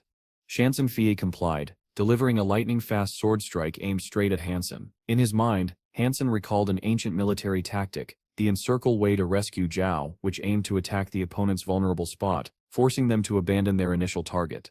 Hansen positioned his sword stance deliberately. Though slower, it blocked and disrupted Shansen Fee's rapid strike. Her arm collided with his stance repeatedly, forcing her to halt mid-attack. Frustrated, she shifted her strikes 7 or 8 times, but could never complete a full lightning strike. Hansen realized immediately, this opponent must be a senior officer, highly skilled. She finally said, smiling with understanding, "Master, I see now. Even against a fast opponent, stillness can control motion. By using the available time and space, one can respond effectively." Hansen folded his arms behind his back and smiled. "Not quite. You will understand fully with more practice." Admiring Shansen Fie's poise and aura, he knew she was indeed a high-ranking officer. Meanwhile, on the front lines against the Tula race, squads of mechs patrolled vigilantly. Inside a lead mech, Dao Zanlu spoke into his microphone. 3 squads have completed the patrol. No anomalies detected. Request handover." As Dao Zanlu finished, a communication alert popped up. Seeing the name, he was momentarily surprised. Hansen again, but it was time for the handover, so he connected the call. The moment the call connected, Hansen spoke urgently. "Old Dao, when will we return to the virtual training camp? I Steph found a way to seal the little demon windblade art. Dao Zanlu's voice rang out in surprise. Seal the little demon windblade? What are you talking about? Half an hour later, Hansen and Dao Zanlu faced off once more inside the virtual training camp, ready to put Hansen's new insights to the test. Dao Zanlu had originally believed this was impossible. The little demon windblade art was a secret sword technique of the Dao family, and he knew its power intimately. Yet the more he sparred with Hansen, the more his confidence wavered. Facing Hansen, he felt as though his entire body was trapped in a cage lined with sharp thorns. Every movement felt restricted. If he tried to draw his sword, danger would immediately threaten him. Stretching out an arm, the invisible thorns seemed to pierce his elbow. Moving a leg, and it felt as if his thigh would be impaled. The sensation was maddening, leaving him gasping in frustration and barely able to maintain composure. Unable to tolerate it any longer, Dao Zanlu threw down his weapon. Freak, you some really a freak. You and Shaolin Z both freaks. How did you do this? I feel like I have a sword, but I can't use it. Fighting like this, it sets too oppressive. Hansen chuckled, a calm glint in his eyes. Though my ultimate move might not work against all sword techniques, I can say with certainty that it counters the little demon windblade art. Black demon. Best not to give me a chance. We shall continue practice tomorrow. Dao Genslu shook his head, still astonished. No more practice. Seeing how fast you Steph cracked every one of my moves. Thank heavens the Dao family has many other secret sword techniques. Otherwise, next time I face you, I wouldn't even know which to use. In that moment, Dao Zanlu silently resolved never to reveal the Dao family's secret techniques in front of Hansen again. Time passed. On the second day, the icy beach near the Black Demon's refuge buzzed with activity. Every year, due to the strange influence of deep ocean currents, this otherwise barren stretch would see an invasion of bone-eating fish. Most were primitive, but among the schools, mutated variants with divine blood sometimes appeared. Tens of thousands of bone-eating fish crawled up from the deep sea, including a few mutated ones and a single divine blood level king bone-eating fish. This annual event was a boon for the Black Demon's refuge, and many gathered to hunt these creatures. Hansen arrived early, not intending to hunt. Haha, I can't kill the Black Demon yet, but I might as well profit from this, he thought. Suddenly someone shouted from the crowd, "Look over there, what is that?" Another voice cried in excitement, "It sets the king bone-eating fish, our luck is incredible." A massive school of bone-eating fish surged toward the shore, led by the king bone-eating fish. Its appearance was distinct, its divine blood glowing faintly, making it easy to distinguish from the others. Hansen's heart raced. Finally the divine blood level king bone-eating fish. My wait wasn't in vain. Following the Black Demon's orders, the hunters charged. The fish rushed toward human weapons like moths to a flame. The king bone-eating fish, despite gliding with its fleshy wings, was nearly impossible to harm. Slashing at it with 100 eels or sword teeth barely left a mark. So slippery. How did the Black Demon kill it in previous years? Hansen thought. Just then, the king bone-eating fish fell to the ice with a heavy thud. Understanding struck Hansen immediately. Ah, of course. It can fly, but not for long. Once it lands, it sets vulnerable. That sets my chance. Blending silently into the mass of hunters, Hansen positioned himself strategically. From the center, the Black Demon shouted orders. Dawn set, let it escape back to the sea. The severely injured king bone-eating fish, desperate, turned toward the open water. Hansen Set's mind raced. This is the perfect opportunity. If I can assassinate the Black Demon here, taking his stronghold will be much easier. The king bone-eating fish leapt once more, launching itself toward the sea, a fleeting opening amidst chaos that Hansen was ready to exploit. The Black Demon Set's long knife lunged toward the fleeing king bone-eating fish. Just as the blade was about to strike, a subordinate shouted urgently, "Big brother, be careful." The Black Demon reacted, but his reflexes were a fraction too slow. A searing pain tore through his back as Hansen Set's hidden palm strike connected. If no one had warned him, he could have felt the full force of my strike. Hansen thought silently. I might have scared him to death. The Black Demon was hurled across the icy beach, tumbling violently before hitting the ground. Roaring in pain and fury, he bellowed, "It's you bastard." Several of his subordinates immediately formed a protective barrier, shielding their master. Seeing that his initial strike had failed to kill the Black Demon, Hansen shifted his focus to the king bone-eating fish. Ignoring the chaos around him, he moved swiftly and with a single precise slash, ended the life of the injured divine-blooded fish. A familiar voice echoed in his mind. Hunted successfully. The divine blood king bone-eating fish is now yours. Its blood and flesh can provide divine blood genes at any time. The Black Demon's fury intensified. "You dead dog, I will definitely kill you," he shouted. Hansen only smirked, replying coldly, "Today I shall take back a little. Another day, I shall take your life." Without hesitation, he summoned the silverball spirit beast and dove into the sea, vanishing from everyone's sight in an instant. That night, in a secluded cave, Hansen sat roasting fish over a small fire, humming happily. La, I'm a grilling expert. So fragrant. Ha ha. Snatching this from the black demon's hands makes it even better. It's a shame these bone-eating fish only come ashore once a year. Otherwise, I could do this every day.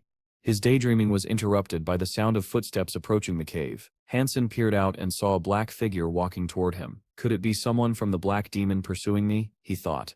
Hansen summoned his mount, alert and ready. The figure approached steadily until Hansen could finally see the person clearly. To his surprise, it was someone he knew, not closely, but enough to leave an impression. Yidong Mu, a figure from Refuge Number 1, one of the 10 divine sciences. Hansen recalled their encounter during the Battle of the Gods. He hadn't heard news of Yidong Mu since then. Yidong Mu carried an alien creature and walked straight up to Hansen. Trade this alien creature for your grilled meat, deal or not? Without hesitation, Hansen replied, no trade. He thought wryly, what a joke. This is meat from a divine blood creature. Yours is just an alien beast. Do you think I sept stupid? Yidong Mu shrugged. Fine. Let me use your stove for a bit. Name your price. Hansen laughed. That's just a stove. You can use it. An hour later, Hansen looked at Yidong Mu with satisfaction. Full yet? Yidong Mu nodded. I sept been at this refuge for nearly half a year. The sept's been a long time since I had cooked food. After finishing the last piece of grilled meat, Yidong Mu stood and walked out of the cave. Without looking back, he said, thanks for the stove. I stem going to hunt a divine blood creature. Still need one person to help. Want to come? After the hunt, I still give you 1/10 of the meat. Hansen smirked. 2/10. Yidong Mu didn't argue and called Hansen to set off together. As they traversed the snow, Yidong Mu asked, how long have you been at this refuge? I sept been here nearly half a year. I sept been not clear on the situation outside. Any recent news about the Gold Devourer? Hansen replied, I just arrived a few days ago. About the Gold Devourer, someone in the government SIT's virtual arena called the Gold Devourer Assassin has been winning many consecutive battles. Some say it SIT's the Gold Devourer himself. I don't set know if it SIT's true. Yidong Mu's eyes narrowed. What are the details? Hansen recounted the events briefly. After listening, Yidong Mu nodded with certainty. It must be him. No one else could do that. Hansen laughed quietly. Those who have evolved can definitely achieve that. He just hasn't met a real opponent yet. Following Yidong Mu eastward across the tundra, Hansen reached the snowy mountains in less than 2 days.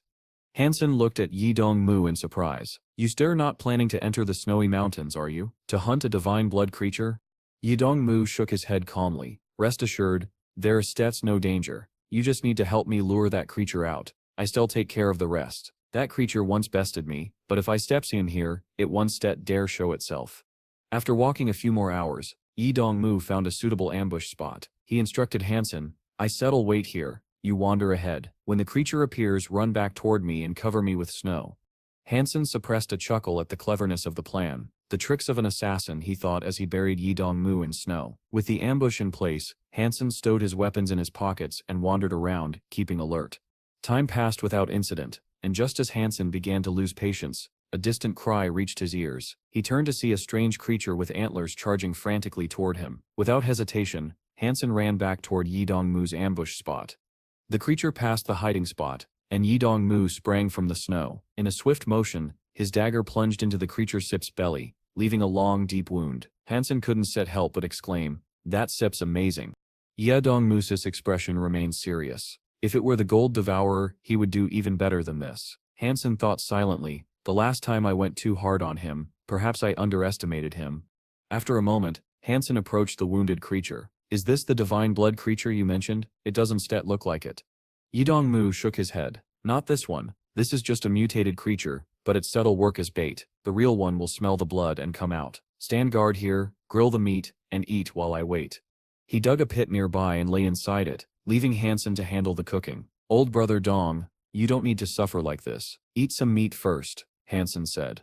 Yidong Mu only replied calmly, no need. If it were the Gold Devourer, he would handle it better. Hansen thought silently. He completely lost it. This guy has definitely gone mad. As Hansen ravenously ate the grilled meat, a ferocious roar erupted from behind. A 3-horned dinosaur-like creature charged across the snow. Hansen immediately jumped to his feet and ran. The creature didn't stop for the mutated carcass, but pursued Hansen instead. Yidong Mu leaped from his hiding pit. plunging his dagger into the creature's belly. The dinosaur thudded heavily to the ground, yet its body resisted even his full-strength strike. With a roar of pain, it struggled back to its feet and charged toward a nearby snowy mountain. "Save me," Yi Dongmu shouted. Hansen shook his head. "No way. We agreed I sip only responsible for luring out the divine blood creature. You handle the kill. If it escapes, you won't get any meat." Yi Dongmu countered. Hansen grinned calmly. "Fine, but then I take 6 portions of meat." Without hesitation, Yi Dongmu agreed. 6 portions, then 6 portions. Kill it, and the meat is yours. Hansen summoned his soul beast and rose to his feet. Yi Dongmu clung to the 3-horned dinosaur, shouting, "Help me draw its attention from the side." Hansen ignored the warning and advanced directly in front of the charging creature. Yi Dongmu panicked. "Get away, quickly. Do you want it to gore you to death?" Hansen remained still as the massive creature bore down on him. Just before collision, he leaned back, dropping between its legs. The devil-harvesting tongue sprang forth, carving a deep gash into the dinosaur's belly. Using its momentum, the creature barreled forward until it finally collapsed onto the snow. Hansen brushed the snow from his body, thinking silently, "Hunting divine beasts like this is quite thrilling." At this moment, the dying 3-horned dinosaur lay sprawled on the snow, its belly pierced by 3 deep, bleeding wounds. Yi Dongmu stared intently at the creature, thinking, "This person inflicted such damage just by grazing past it. I can't believe this chance encounter has brought me face to face with such a master." Seeing Yi Dongmu silent and contemplative, Hansen reminded him, "If you had instead acted, it would have died already." Yi Dongmu snapped out of his thoughts, and hastily drew his dagger. He plunged it into the dinosaur's throat repeatedly, each stab precise and lethal, until finally, the creature lay still, completely dead. After completing the kill, Yi Dongmu approached Hansen. "You stir very powerful," he admitted. Hansen replied vaguely, "It steps normal. My physical stats just exceed 100. Yi Dongmu paused, then said, "I know some other habitats of the rogue divine blood beasts. How about we continue cooperating in the future?" Hansen nodded. "Okay, but if we cooperate long-term, we can't divide it like last time. We should divide the flesh and blood of this divine blood beast first." Yi Dongmu smiled and nodded. "All of it is yours. Your blade is poisonous, so even if I took some, I wouldn't dare eat it." Hansen laughed heartily. "Then Hansenk you," he said, summoning the Holy War Angel. The 3-horned dinosaur was far too large for Hansen to eat alone, so he decisively gave the entire carcass to the little angel. As soon as the angel saw it, it began devouring the creature without hesitation. Yi Dongmu's eyes widened in astonishment. "A humanoid pet? What level is this?" Hansen smiled. "Mythical." 2 hours later, Yi Dongmu watched silently as the little angel finished devouring the massive dinosaur. "What kind of pet is this?" he wondered. "How can such a small girl consume an entire divine blood creature? And what is this person's background?" He didn't even hesitate before feeding the flesh to his pet. "I need to return to the Alliance. We'll meet again later." Once the little angel had finished, Hansen prepared to leave. Yi Dongmu spoke up. "I am returning to the Alliance as well. Shall we go together?" Hansen remained silent, merely watching Yi Dongmu leave. Yi Dongmu thought to himself, "I must investigate Hansen Sip's background more clearly." Back aboard the Alliance Sep's brave Voyager ship, Hansen was stopped outside Ji Yin Sip's room by Annie. She said unhappily, "These are both bodyguards. What gives you the right to stop me from entering?" Annie Sep's tone was cold and firm. "I said no, so it's Sep's no." Just as Hansen was about to barge in, the room door opened. Ji Yin poked her head out and said, "Annie, he Sep's my bodyguard too. He has the right to see me anytime." Annie could only make a cold grunt. Ji Yin pulled Hansen into the room. "Don't Set be angry with her anymore. Definitely don't Set provoke her. She really will kill." Hansen frowned. "A bodyguard acting so arrogantly, even disobeying you?" Ji Yin shook her head. "Nominally she sits my bodyguard, but with my current position, I can sit exactly command her. My family arranged her here. She follows my family sits orders more than mine. What I say doesn't sit carry much weight, but she acts for my safety. Don't Sit provoke her in the future." Hansen nodded. "If she doesn't Sit come bother me, I one Sit provoke her." A few hours later, as Hansen left Ji Yin Sip's room, Annie sneered, "A man who clings to women like you truly disgraces his soldiers." Hansen turned sharply. "Are you talking about me?" he asked with a light smile. "As a professional parasite expert, let me tell you, you don't Stit even qualify to be a parasite on men in this lifetime. You still probably only be an old maid." Annie fumed, pointing at him. "You scoundrel." Hansen brushed her aside. "If I were a transcendent, one slap could kill you. Do you believe it?" Annie laughed angrily. "I still wait until the day you become a transcendent. Let's see how you slap me to death then." Hansen Sest's cold laugh echoed. No need to wait. If you dare play, I can prove it right now. At the same level, you stet be weak. Shall we go to the training room? Annie responded indifferently. Not now. Hansen chuckled. Haha, why are you scared now? Annie smirked. I have work. Combat training in 3 hours. Hansen admired her loyalty and dedication. I'll wait for you, he said, before returning to his dorm. 3 hours later, Annie appeared in a white combat suit. She told Hansen, standing at the entrance, come in. Hansen stood still, smiling. What sips the rush? Annie scoffed. What sips wrong? Didn't Situ want me to hold back my strength in our fight? Are you scared now? Hearing Annie's challenge, Hansen shook his head with a faint smile. Big sister, did I ever say that? I'm not an idiot. Even if you hold back your strength, your vision and reaction abilities are far beyond what an evolved could match. I'm not foolish enough to take such a disadvantage. Why would I accept those unfavorable conditions? He stepped closer, his tone playful yet firm. Let's stits compete in literary skills. Do you dare? You stips studied the military fist techniques. Right. I still call out a move. You respond with a move. We still only use moves from the military fist. Is that fair? Annie frowned, weighing his words. Let me see what tricks you can play, she said, clearly agreeing to the challenge. Hansen made a warning gesture and smiled. Let stats begin. Ladies first. You make the first move. Annie paused briefly, then called out an all-out attack. Peak fist. Hansen reacted immediately, responding with a calculated strike, piercing triple fist, attacking your left flank. Annie quickly countered. Counter-attack palm. Turn right. Strike the neck. Calling out moves purely from imagination was something Annie had never done before. Each time she had to pause and think carefully. One by one they exchanged moves, each declaration testing their memory, strategy, and tactical imagination. Finally, before reaching 40 moves, Annie found herself at a dead end. She could no longer conjure a follow-up move, leaving her vulnerable to Hansen's strike. Hansen smirked. You lose. Annie Sip's eyes flashed with determination. This is just talking. In an actual fight, you couldn't set corner me like that. Hansen replied coolly, no need to be unconvinced. We can reenact what we said, but without using strength, purely following the called out moves. Reenact it so you one sit be unconvinced. Annie immediately nodded. The two began reenacting their moves, each strike precise and deliberate. By the 39th move, Annie was trapped once again. Without superior speed or strength over Hansen, she had no way to gain the upper hand. Hansen leaned slightly forward, his voice calm but confident. Well, convinced now? Annie crossed her arms, smirking. This is the first time Isef just talked, unlike you, whose forte seems to be talking big. A few hours later, beneath the frozen lake of the preservation zone, Hansen sat astride his mount, the crystal jade ball, silently gliding toward the water region where the legendary crystal palace awaited. Golden Crab, sensing movement, peeked out cautiously. When it realized Hansen was near, it immediately retreated into the safety of the ship's compartments, its instincts telling it that something far more formidable was watching. Hansen scanned left and right, but the creature had vanished. Has it already fled? It couldn't have been an illusion, he thought.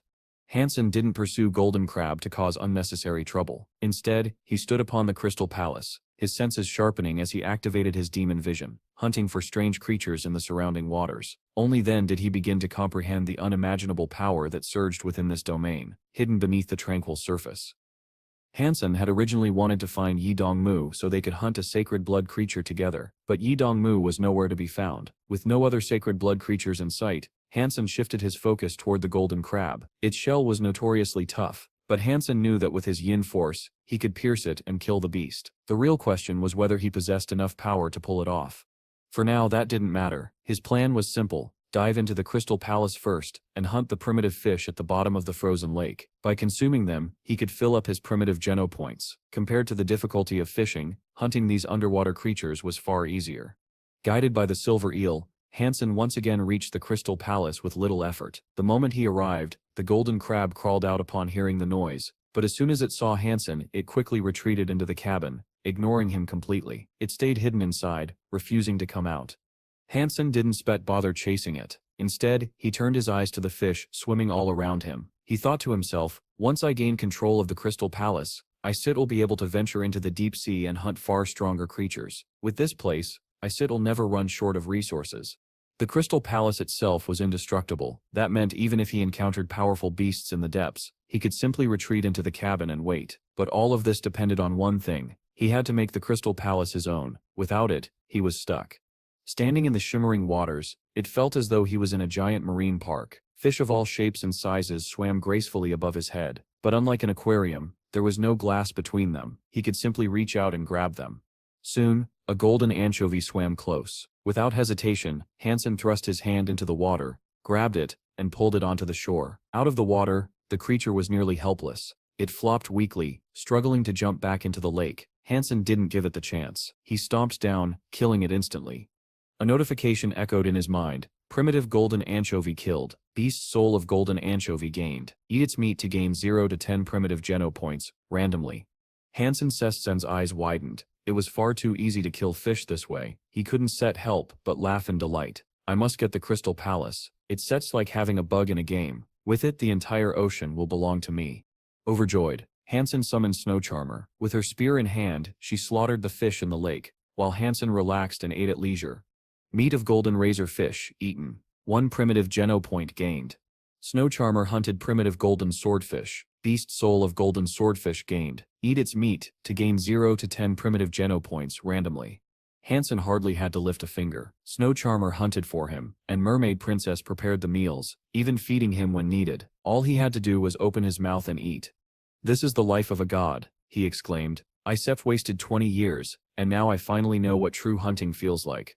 His imagination wandered further. If I can lure that silver-haired royal spirit here, things will be even better.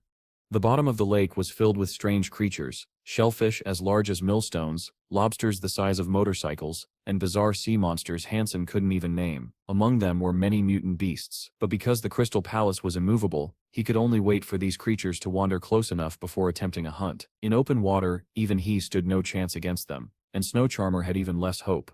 This only strengthened his resolve to seize the Crystal Palace. If he could somehow move it freely, his hunting potential would be limitless.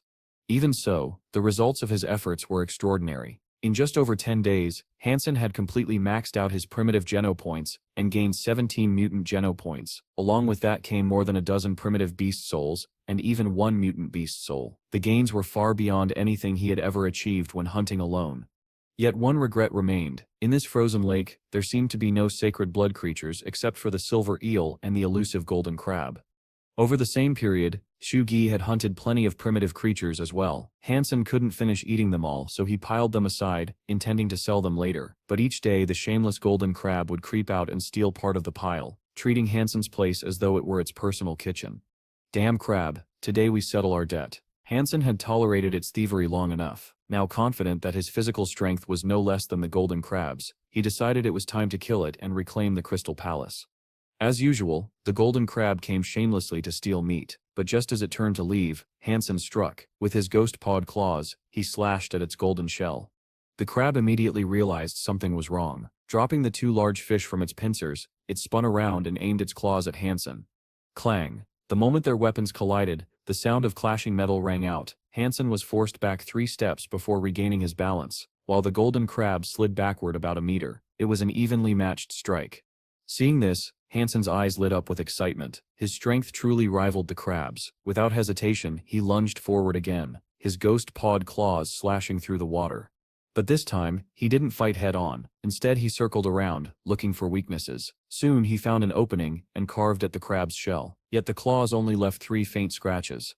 So hard, Hansen muttered. For more than half an hour he fought, landing blow after blow, but despite repeatedly striking the golden armor, the most he achieved were shallow marks. Frustrated, he retracted his ghost-pawed claws and switched tactics. Now he attacked with his fists, secretly channeling his yin force into each strike. The force could penetrate 3 to 4 inches deep, but only if he struck the right spot. If not, the effect was minimal. Boom! One well-aimed punch landed squarely on the crab's head. The beast staggered, its movements sluggish, as though it had been dazed. Hansen's eyes gleamed. Seizing the moment, he rained down punch after punch. His yin force seeped into the crab's skull, making it reel in dizziness. The once fearsome creature flailed its claws in confusion, weaker and weaker, until finally it collapsed with a heavy thud. Hansen didn't stop. He kept hammering its head, forcing his yin force deeper and deeper. At last, the golden crab's body went limp and still. Then came the long-awaited notification. Sacred Blood Golden Crab King killed. Beast Soul of Sacred Blood Crab King gained. Eat its meat to gain 0 to 10 sacred geno points randomly. Hansen's heart leapt. He quickly checked the beast soul reward. Sacred Blood Golden Crab King, armor type. A surge of energy filled him, and in an instant, a magnificent set of golden armor appeared, wrapping around his entire body. It radiated sheer power, making him look tall, imposing, and unstoppable. It resembled his old black beetle armor, but with a unique twist. The helmet carried the unmistakable design of a golden crab. Finally, a sacred blood armor again. Hansen laughed, exhilarated, and with the black crystal, I can evolve it into a berserk sacred blood beast soul. By then, even sacred blood weapons won't be able to pierce this golden shell. He had long been accustomed to fighting with sacred blood armor. Ever since entering the second god's sanctuary, he had dreamed of obtaining another. Today, that dream was fulfilled. Clad in his new armor, Hansen boarded the crystal sailboat and stepped carefully into the cabin. Beyond the main hall stretched countless passages and rooms. They were empty, silent, with no other creatures inside, yet the control room remained hidden from him. So, he summoned the mermaid princess. Guided by her, Hansen soon reached the control room at the very top of the crystal sailboat. There, a shimmering crystal rudder awaited. The moment mermaid princess laid eyes on it, she cried out in joy and rushed forward. The instant she grabbed hold, the entire vessel trembled, the walls groaned as the crystal sails unfurled, and slowly, majestically, the ship began to rise from the lake bed. Through the transparent windows, Hansen watched the water currents shifting around them. The crystal palace was alive, moving. "My dear master," mermaid princess turned to him, eyes sparkling with excitement. "Where do you wish to go?" The three sails of the crystal palace rose together, shimmering with mysterious light. Slowly, the majestic crystal ship lifted from the depths of the frozen lake, hovering in the water like something out of a dream. Its beauty was breathtaking, almost otherworldly. "Girl, take us to the sea," Hansen ordered, his voice filled with excitement. This vessel was far beyond any submarine. In his eyes it was like an interstellar battleship gliding effortlessly through the deep. "Master, should we surface first?" mermaid princess asked, her hands steady on the crystal rudder. "No, straight to the seabed," Hansen replied firmly. "Surfacing would only bring unnecessary trouble." "Yes, master." She turned the rudder and the massive ship glided forward, following the channel that connected the lake to the vast ocean beyond. The sight that greeted Hansen when they entered the deep sea was nothing short of awe-inspiring. Entire fields of giant seashells stretched across the seabed like rolling hills. Coral reefs shimmered with vivid colors, while endless schools of fish swirled in dazzling formations. Yet among the beauty lurked terror. Enormous sea beasts resembling flood dragons twisted through the waters, radiating power that made even Hansen's heart pound. Thankfully, the crystal palace was indestructible. Otherwise, it would have been crushed instantly under such immense pressure and savage attacks. Bang! Bang! A colossal two-headed turtle, larger than a mountain, rammed the ship with its shells, but after a few attempts the creature lost interest and drifted away into the depths. The sheer number of creatures left Hansen astounded. He couldn't even identify most of them, let alone guess their strength. Hunting recklessly here would be foolish. For now, exploration was his priority. Soon, something strange caught his eye, a glowing red current flowing along the seabed. But when he drew closer, he realized it wasn't a river at all. It was an endless swarm of crimson prawns, each the size of a motorcycle, crawling among the seaweed in numbers too vast to count. Hansen halted the crystal palace. Instead of activating the full waterproof barrier, he opened a pool-like channel beneath the ship, watching the crimson creatures swarm below. Seizing an opportunity, he struck. Rising from the depths was a colossal structure, an underwater city that looked like a giant beast crawling across the seabed. "A shelter at the bottom of the sea," Hansen whispered in awe. But instead of moving closer, he quickly ordered the crystal palace to change course. From its sheer size, he could tell it was at least a royal shelter. Alone and underwater, he stood no chance of challenging something so powerful. The undersea shelter stretched wide across his path, forcing him to divert. Eventually he found the seabed rising steadily. The water grew shallower, and before long he neared the coastline. From a distance, Hansen spotted something that made him pause. Humans. A large group of them had gathered on the shore. With the rampage of the enormous boar, no one could stop the giant warrior's hand. Hansen looked on in surprise. This shelter seemed to belong to the aristocrats, which meant the giant warrior must be an aristocrat spirit. The human army had already suffered heavy injuries. Caught in hesitation, they debated whether to retreat. But just then, they witnessed something unbelievable. A golden figure darting toward the spirit shelter at a breathtaking speed. The porcupines bristled instantly, launching a storm of spikes at the intruder. 1,000 sharp projectiles filled the sky, enough to shred through even mutant armor. The soldiers held their breath. They had endured these spikes before and knew their deadly power. To face them head-on was suicide. Surely this golden figure would be torn apart. Yet, the golden figure did not slow down. He charged straight into the deadly barrage. The spikes clashed against him like a relentless storm, but each one shattered or was flicked away the moment it touched his golden armor. Not a single wound marked his body. Without faltering, he pressed forward at full speed. Round after round of spikes rained down, but nothing could hinder him. In the blink of an eye, he had cut through the porcupines and was already inside their ranks, slaying several in swift succession. The once organized guardians of the shelter fell into chaos. Before anyone realized what had truly happened, the golden figure vanished into the spirit hall. Moments later, he emerged holding a glowing gem in his hand. The spirit warrior, who had been riding the giant boar, arrived too late. Everyone expected him to launch a suicidal attack against the intruder, but instead, something extraordinary happened. The mighty spirit knelt before the golden figure. With a solemn vow, he declared, "Mad Shield is willing to offer his purest soul, follow his master for life, and never betray him." The humans were struck speechless. Such loyalty was unheard of. A spirit's allegiance was rare to begin with, and it usually came only after being defeated in battle. Yet here the golden figure had not even fought, and still, the spirit bowed willingly. The odds of this happening were less than 1 in 10,000. The golden figure calmly placed the spirit stone upon Mad Shield, and in an instant, both the stone and the spirit vanished, claimed by their new master. The creatures in the shelter descended into disarray. The massive boar, abandoned by its rider, roared and charged at the golden figure. But instead of dodging, the golden warrior faced it head-on. At the moment of impact, his golden helmet struck against the beast. The result was terrifying. Blood burst from every pore of the giant boar's body. With a single casual strike, the monstrous mount collapsed dead at his feet. Everyone gasped in awe. They had seen how powerful that boar was, a creature so fearsome that even evolvers with fitness indexes over 100 could not withstand it. Yet the golden figure had killed it in a single blow. Then, a voice rang out from the human ranks. "Golden coin." A chill ran through the crowd. Yes, the golden armor, the invincible presence, the overwhelming strength. Who else could it be but golden coin? Excitement spread like wildfire. "Golden coin is here," someone shouted. "Golden coin is unbeatable, even in the second god sits sanctuary." Another voice cried, "Golden coin, I love you. With him here, we still never fear the creatures again."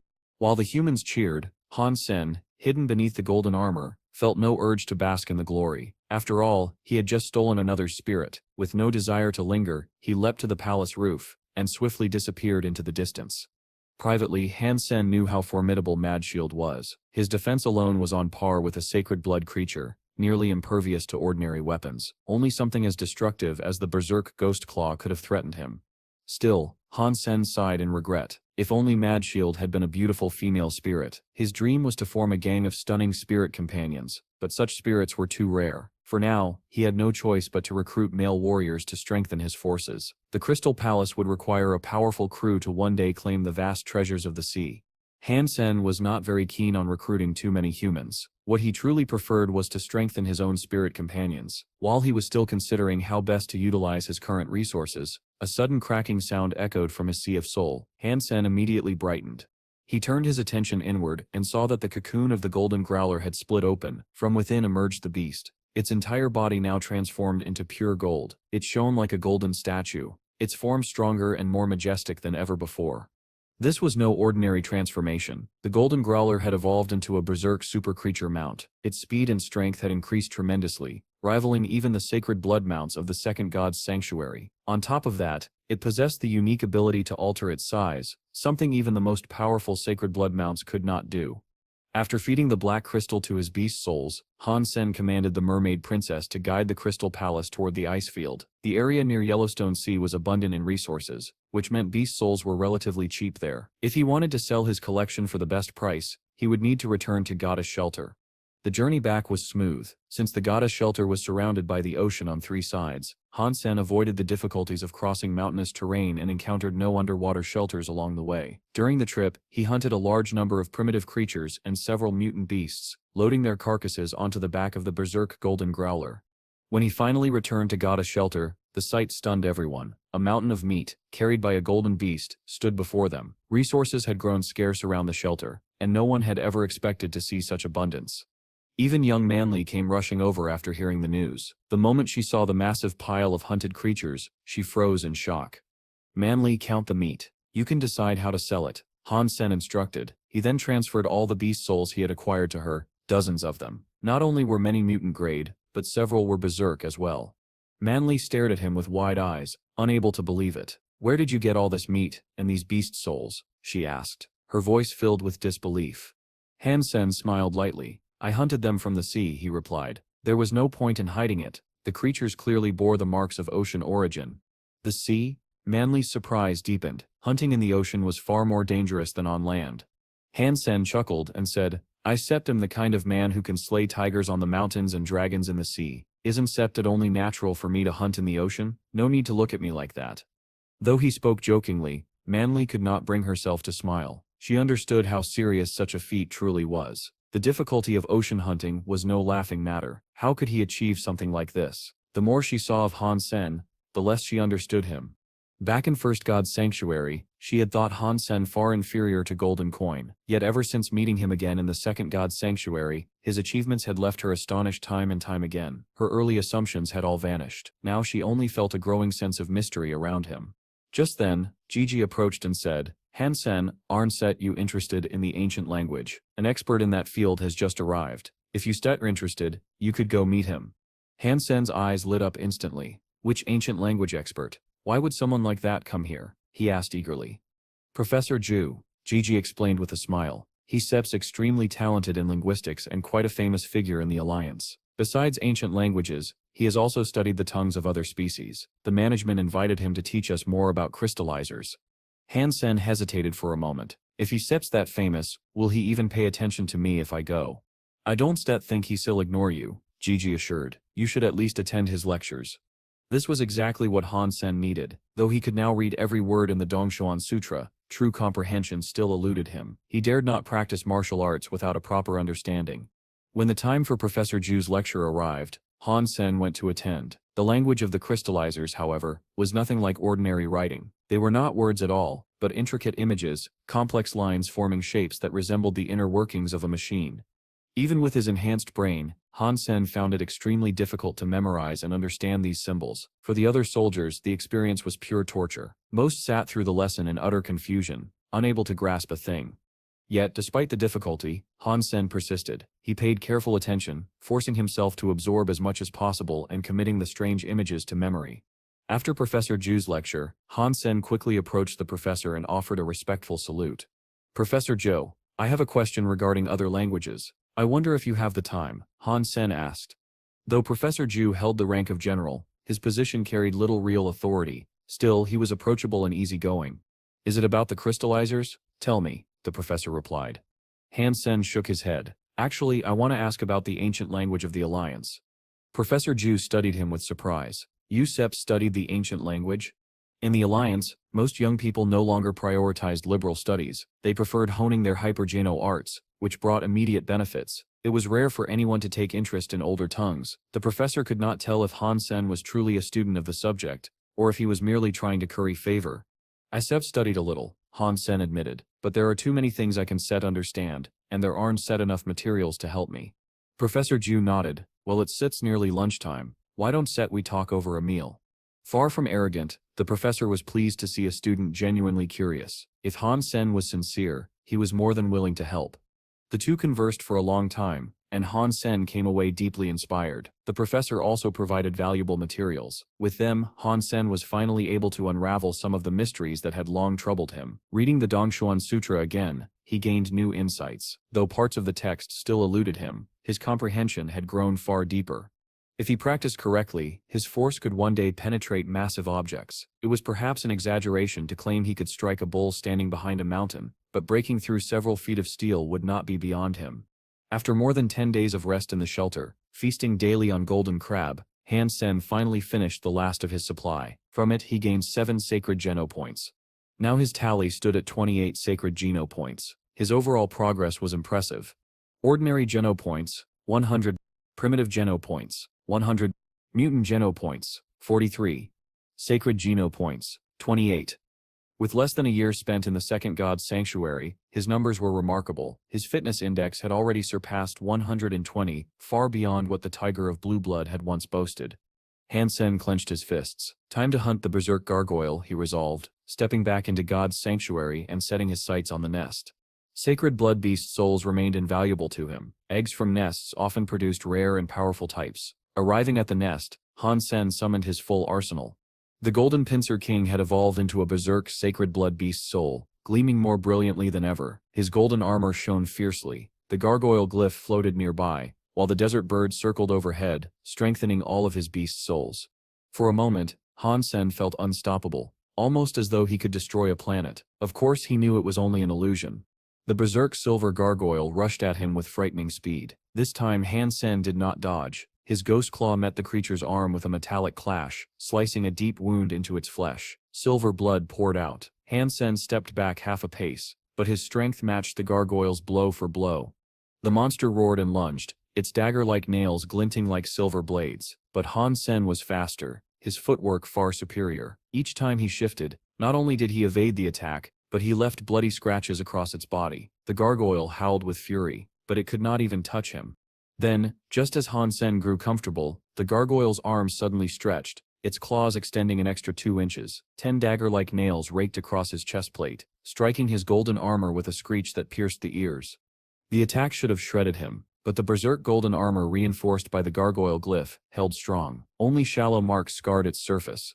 Hansen's eyes widened. Even the berserk gargoyle couldn't pierce his defenses. Confidence surged within him. Dispelling the ghost claw, he fought back barehanded. His fists pummeled the gargoyle relentlessly, forcing the monstrous creature to stagger backward under the storm of blows.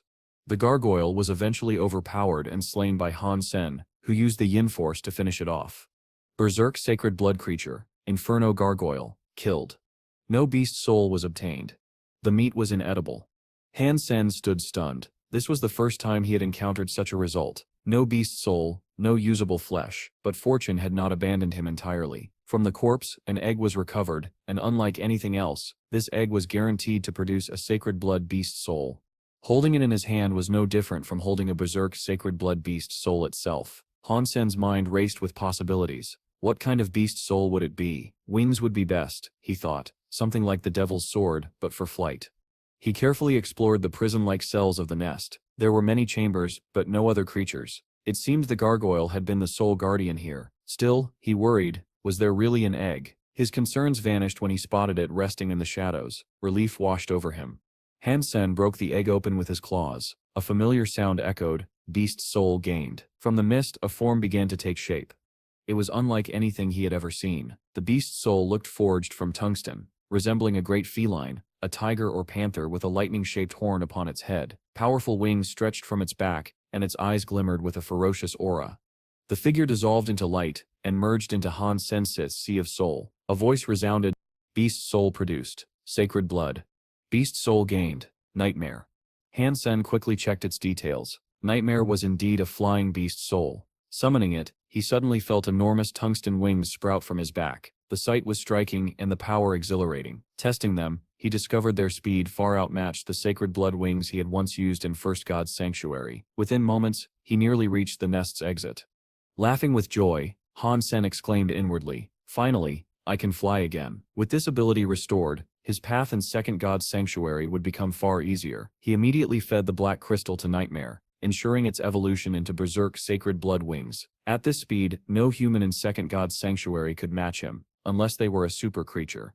Yet Hansen dreamed bigger. If only I had a sacred blood bow and arrow as well, then I could truly stand above everyone and look down upon the entire sanctuary. But such weapons were rare treasures, merely impossible to find. Not long after, Hansen returned to the Starwill shelter.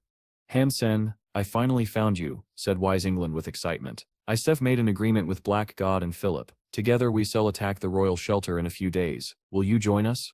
Hansen smiled faintly. "I'm afraid not. I am Black God Sit's enemy. It would be inconvenient for me to fight alongside him." Wise England froze, then recalled something. "Wait, you're the one who injured Black God and stole the Snakefish King?" Hansen nodded calmly. "That was me, so I won't be joining you directly, but once the battle begins, I will step in." "That will do," Wise England replied after a moment's thought. "But be cautious. All of Black Godset's strongest evolvers will be present. If he targets you, escape will be difficult. Lead the western assault. You can join my side." "Who leads the main gate?" Hansen asked. "Black God himself. He's the strongest." Hansen gathered more details, then departed. Though his mind was already made up, he would head straight for the main gate, where Black God would be. 2 days later, the combined forces launched their assault on the royal shelter. Black God's group charged the main gate, with over a dozen evolvers whose fitness exceeded 100. Yet before they could breach the defenses, sacred blood creatures rushed out to block their path. In every direction, the battle raged. From atop the shelter's walls, the silver-haired spirit girl stood silently, watching it all unfold with cold indifference. She did not lift a finger. Hansen watched as nearly 20 sacred blood creatures poured out of the royal shelter, intercepting Black God's elites with overwhelming force. And this was only a fraction of the shelter's might. The rest were already battling forces on the other flanks. The royal shelter was beyond formidable. Without uniting every power on the ice fields, no individual could hope to conquer such a fortress, unless they wielded the strength of a super creature. Hansen could not help but feel awe. On the battlefield, chaos reigned. Giant serpents, stretching nearly 300 feet long, writhed among the carnage. Towering beasts that looked like titans clashed with black-winged monsters, while enormous birds darkened the skies. The entire scene was nothing short of apocalyptic, far more spectacular than any movie, almost like an interstellar war unfolding before their eyes.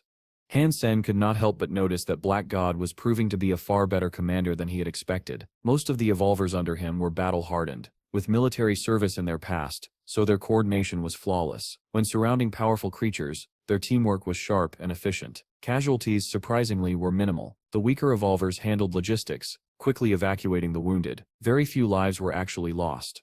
Hansen thought to himself, this Black God, he's impressive. To command such a large-scale war with this much discipline, he's truly talented. But talent or not, an enemy is still an enemy.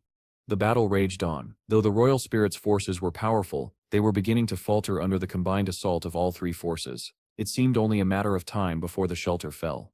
Yet the silver-haired spirit remained unmoved. From atop the shelter wall, she gazed coldly at the battlefield below, occasionally raising her staff to issue commands. Under her direction, the creatures fought with ruthless discipline.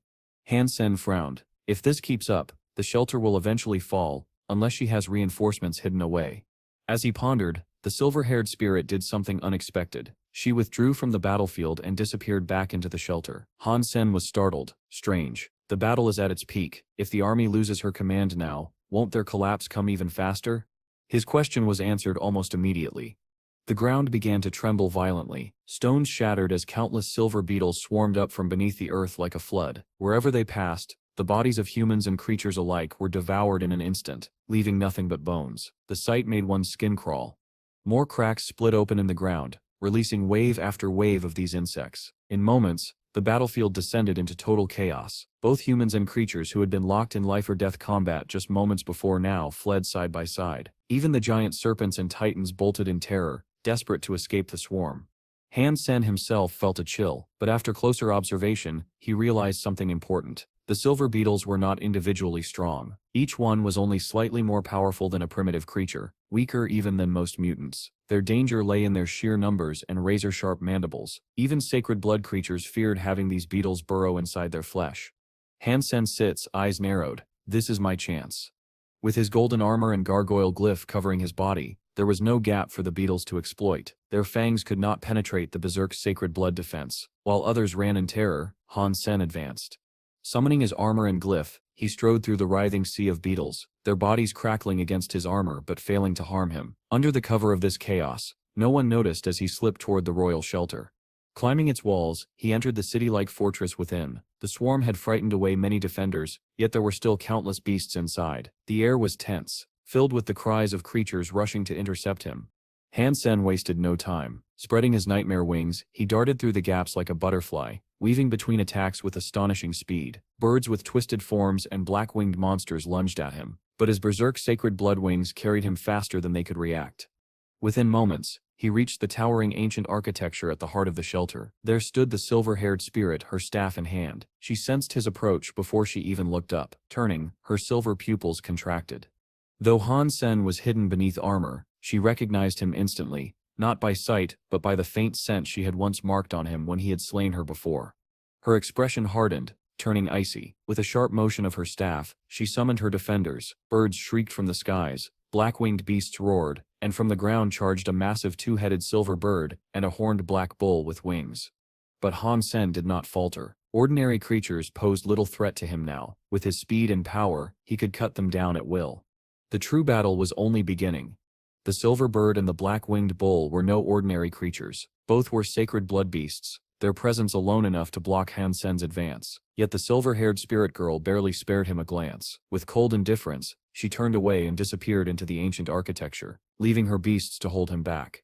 At the stone gate, two massive black snakes slithered down the marble columns, their tongues flicked the air, venom dripping from fangs as long as 3 feet. Hansen recognized them instantly. One had once been summoned against him when the Starwheel shelter was under attack. Both were sacred blood creatures.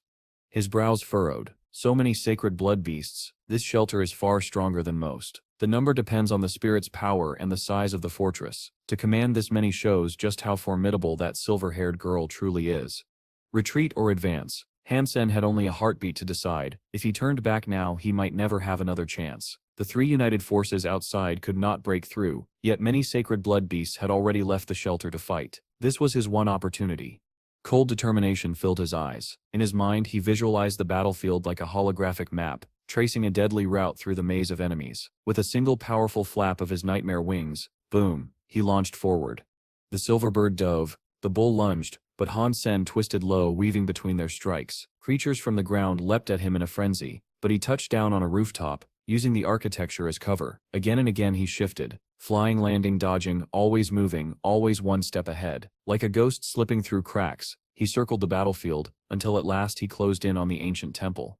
But there, barring his way, the 2 black snakes uncoiled fully, their mouths gaped open like the gates of hell itself, venom dripping, their hisses echoing like screams. Behind him a horde of beasts surged, shadows like demons pressing in.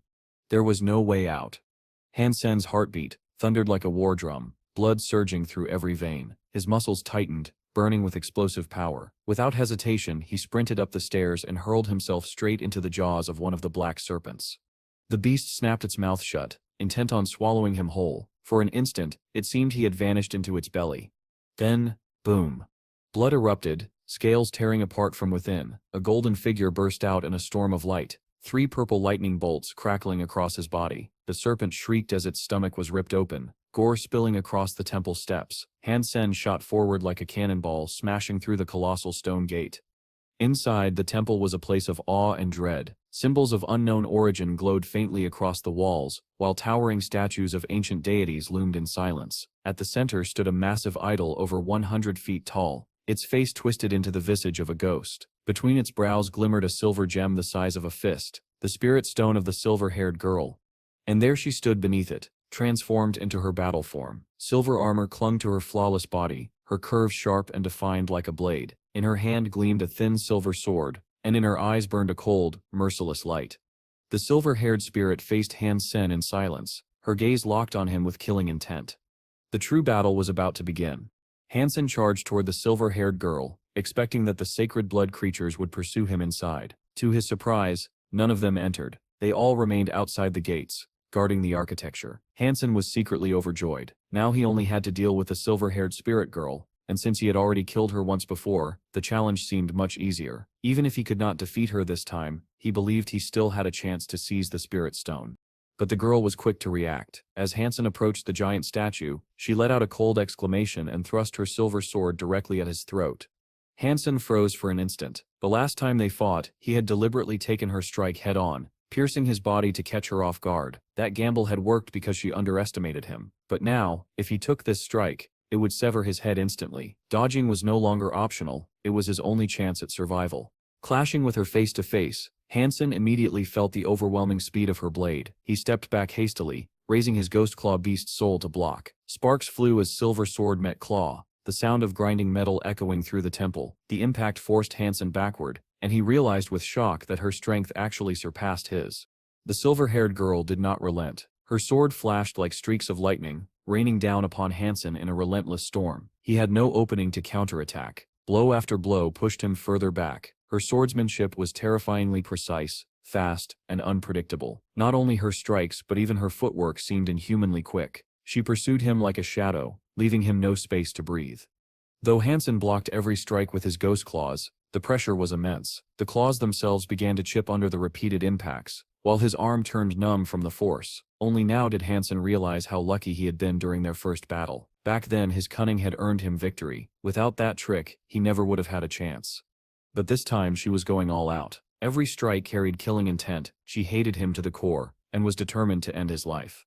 Hansen relied on his footwork, weaving back and forth to kite her attacks. Yet even with his skill, he was no true match for her swordsmanship. Unlike him, who only wielded claws like makeshift knives, she had mastered her blade to perfection. Her strikes were blindingly fast, her figure almost merging with the sword itself. The silver light tore through the air, nearly striking Hansen's face. He wasn't fast enough. He couldn't block this one. Grinding his teeth, Hansen summoned Mad Shield, throwing it between them. The towering figure bore the brunt of her blade, giving Hansen a fleeting chance to dash toward the statue and reach for the spirit stone. But the silver-haired girl's sword was too sharp. With a screech of metal, her blade cleaved deep into Mad Shield's tower shield, almost splitting it in half. Hansen tried to recall him, but another flash of silver light cut through completely. Crack. The shield broke apart, and in the same instant, Mad Shield himself was sliced cleanly in two. In a heartbeat, the powerful aristocrat spirit was gone. There was no time to mourn. Hansen burst forward with blinding speed, pushing his footwork to the limit. He raced toward the statue like a whirlwind, but the silver-haired girl was even faster. She appeared behind him instantly, her sword aimed at his back. Suddenly, a golden rockworm, clad in crimson armor, materialized behind Hansen. The beast's soul blocked her strike while Hansen spread his nightmare wings and launched himself upward, flying toward the gleaming spirit stone embedded in the statue's brow. The silver-haired girl struck again. 3 consecutive slashes tore into the rockworm's armor, splitting its tough shell and drawing golden blood, but the creature endured, its berserk transformation making its armor far tougher than Mad Shield's. Seizing the chance, Hansen recalled the rockworm. The spirit stone was now right before him. Victory was within reach. The silver-haired girl could not possibly stop him in time. But just as Hansen's fingers reached for the stone, a wave of dread washed over him. His instincts screamed danger. Cold sweat trickled down his back. He turned his eyes upward and froze. From behind the giant statue's head, a golden figure emerged. A sword flashed too fast to see. Hansen felt a searing pain in his chest as the golden blade pierced through his armor and into his body. Staggering, he looked upon his assailant. It was another girl, almost identical to the silver-haired one. But unlike her, this one had flowing blonde hair, golden eyes, and radiant golden armor. She held a golden slim sword, her aura as fierce as the others. They looked like 2 dolls cast from the same mold, only painted in different shades. One silver, one gold. The blonde spirit kicked Hansen to the ground. He tumbled hard and, as he looked up, his breath caught. The massive statue was not single-faced. On its back was a second visage, and between its brows rested another spirit stone. This one golden, shining brightly. Twin spirits. Hansen finally understood why the silver-haired spirit girl had been so calm, never summoning her creatures to assist her. She hadn't needed them. The truth was shocking. This was not an ordinary royal shelter. It was a rare double spirit shelter. Alongside the silver-haired girl stood another spirit of equal strength, the golden-haired warrior. Against one, Hansen already struggled. Against 2, he stood no chance. The moment he hit the ground, he forced himself back up, pushing his body to its absolute limit. His bones cracked under the strain, his muscles screamed, but he had no choice. He had to escape. The twin spirits refused to let him go. Their dazzling figures, one silver and one gold, rushed at him like lightning bolts. Their swords sliced through the air, raining blood with every strike. Hansen used his footwork to its very limit, kiting and twisting to avoid fatal blows. But even so, he was cut again and again. Silver and gold swords left line after line across his body. Their swordsmanship was terrifying. Perfectly compatible, their attacks complemented each other, weaving together into a seamless dance of death. Hansen realized he had miscalculated from the very beginning. There was no chance of victory. All he could do now was fight for survival. Every step forward bought with blood. His eyes turned cold, his mind razor-sharp, despite the pain. He calculated each movement, each escape route, like a man playing chess with death itself. His only goal now was to break free. By the time he reached the stone gate, Hansen was drenched in his own blood, yet he was still alive. That much he could credit to the armor and glyph protecting him. Without them, even Jade's skin would not have saved him. He would have been cut down 1,000 times over. The armor and glyph reduced the power of the twin swords by more than 2/3, leaving only shallow wounds where deep, fatal strikes should have been. But survival had a price.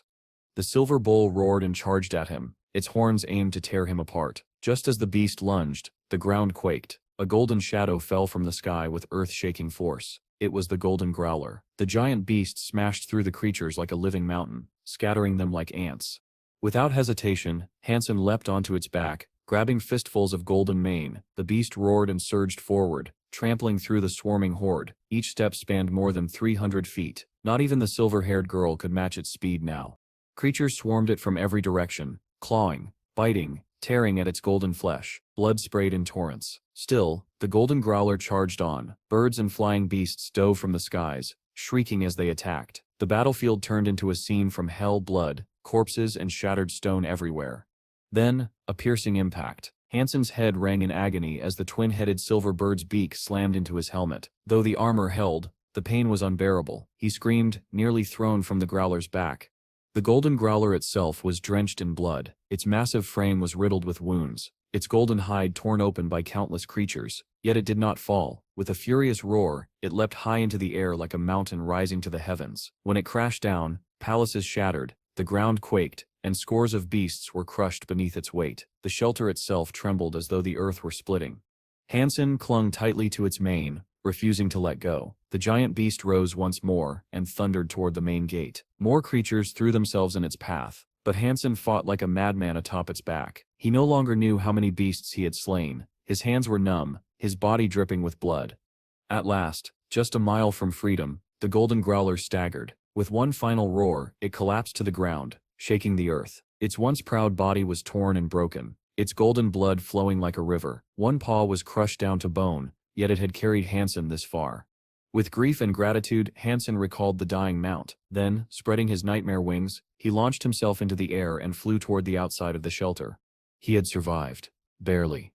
All the bird creatures and flying beasts were already closing in on Hansen. Among them, a massive flying bull charged down with its horns gleaming like deadly spears. Without the protection of the golden growler, Hansen knew that if he faltered even once, it would be the end. From behind, the two-headed silver bird was in hot pursuit, its wings slicing through the air with menace. Gritting his teeth, Hansen made a bold choice. He charged head-on toward the incoming flying bull. In the sky, a golden streak and a black shadow collided like bolts of lightning. Just as his head was about to be impaled by the bull's horns, Hansen suddenly contracted his wings, flipping midair with astonishing agility. In one swift motion, he thrust his legs forward, clamping down on the bull's neck while his body arched, driving his momentum into the beast's stomach. The ghost claw pawed viciously into the inferno bull's belly, tearing flesh apart. With a violent pull, blood gushed out in torrents. The beast let out a thunderous scream before its massive body crashed helplessly to the ground. Hansen landed firmly on the bull's back, then summoned his wings once again. Without hesitation, he pushed off and darted through the swarm of creatures, tearing past the blockade of flying beasts. A chilling voice echoed in his ears. Sacred blood creature Inferno Bull killed. Beast soul of Inferno Bull gained. Consume its flesh to obtain 0 to 10 sacred genes. But there was no time to harvest its spoils. Hansen, bloodied but unyielding, shot out of the royal shelter like a butterfly stained in crimson. Watching him escape, the silver-haired girl's expression twisted in fury. Yet even in her rage, she was powerless. Hansen had broken through against impossible odds, and there was nothing more she could do. Back inside the Crystal Palace, Hansen tended to his wounds while his mind lingered on the twin spirits he had just encountered. He felt no regret for crossing their path, only an insatiable desire. Rare twin spirits, both of royal blood. Their strength, beauty and scarcity made them treasures beyond compare. To Hansen, they were a gift from heaven, and he swore to himself, I must have them. Yet, the challenge was overwhelming. The twin spirits were not only powerful but also commanded countless sacred blood creatures. When Hansen had first entered the shelter, he was fortunate. Only a handful of sacred blood creatures had been guarding it. Normally, there would have been 3 or 4 dozen. That slim chance had allowed him to escape, but it also meant returning would be nearly impossible. Still, the thought of giving up never crossed his mind. His greed and determination burned stronger than ever. To claim them, I must first become strong enough to defeat them and seize their spirit stones, he reasoned. The sacred blood creatures themselves did not intimidate him. They lacked true intelligence, and with the right strategy they could always be dealt with. But the twin spirit sisters were different. They were cunning, deadly, and masters of the sword. Unless he surpassed them, their spirit stones would forever remain out of his reach. Hansen recalled the countless strikes he had endured from their blades. His body bore 100 to 200 wounds from that battle. But those scars carried lessons. Every exchange had taught him something about their swordsmanship. With time and focus, he believed he could unravel their techniques and craft a counter. His thoughts drifted to the prize he had recently acquired, the sacred blood Inferno Bull shape-shifting beast soul. At first glance it disappointed him. It was not a humanoid form, but rather the bull's fiery body, though it could fly and would fetch a high price, especially if evolved into a berserk beast soul with black crystals. It was not the weapon he desired. A humanoid shape-shifting beast soul would have been invaluable against the twin spirits. Even the fairy queen in the second god's sanctuary, despite her incredible abilities, had her weakness. When shape-shifted, she could no longer wear armor, leaving Han Sen dangerously exposed. Against higher-tier creatures, that flaw could mean death. For now, no clear solution presented itself. As he healed, Han Sen pondered deeply on how to break the twin spirits' sword skills. One idea surfaced: he needed to master a hyper-geno art. Their swordplay relied entirely on blinding speed. And to counter that, he had two options: match speed with speed, or fortify his defenses to endure their flurry of attacks. He scoured the St. Hall community within the military base, which offered a vast collection of hypergeno arts far beyond what ordinary people could access. After reviewing countless techniques, one caught his attention. It was a dual-strike sword skill known as dual. Normally, it required two practitioners working together, each wielding a blade in perfect harmony.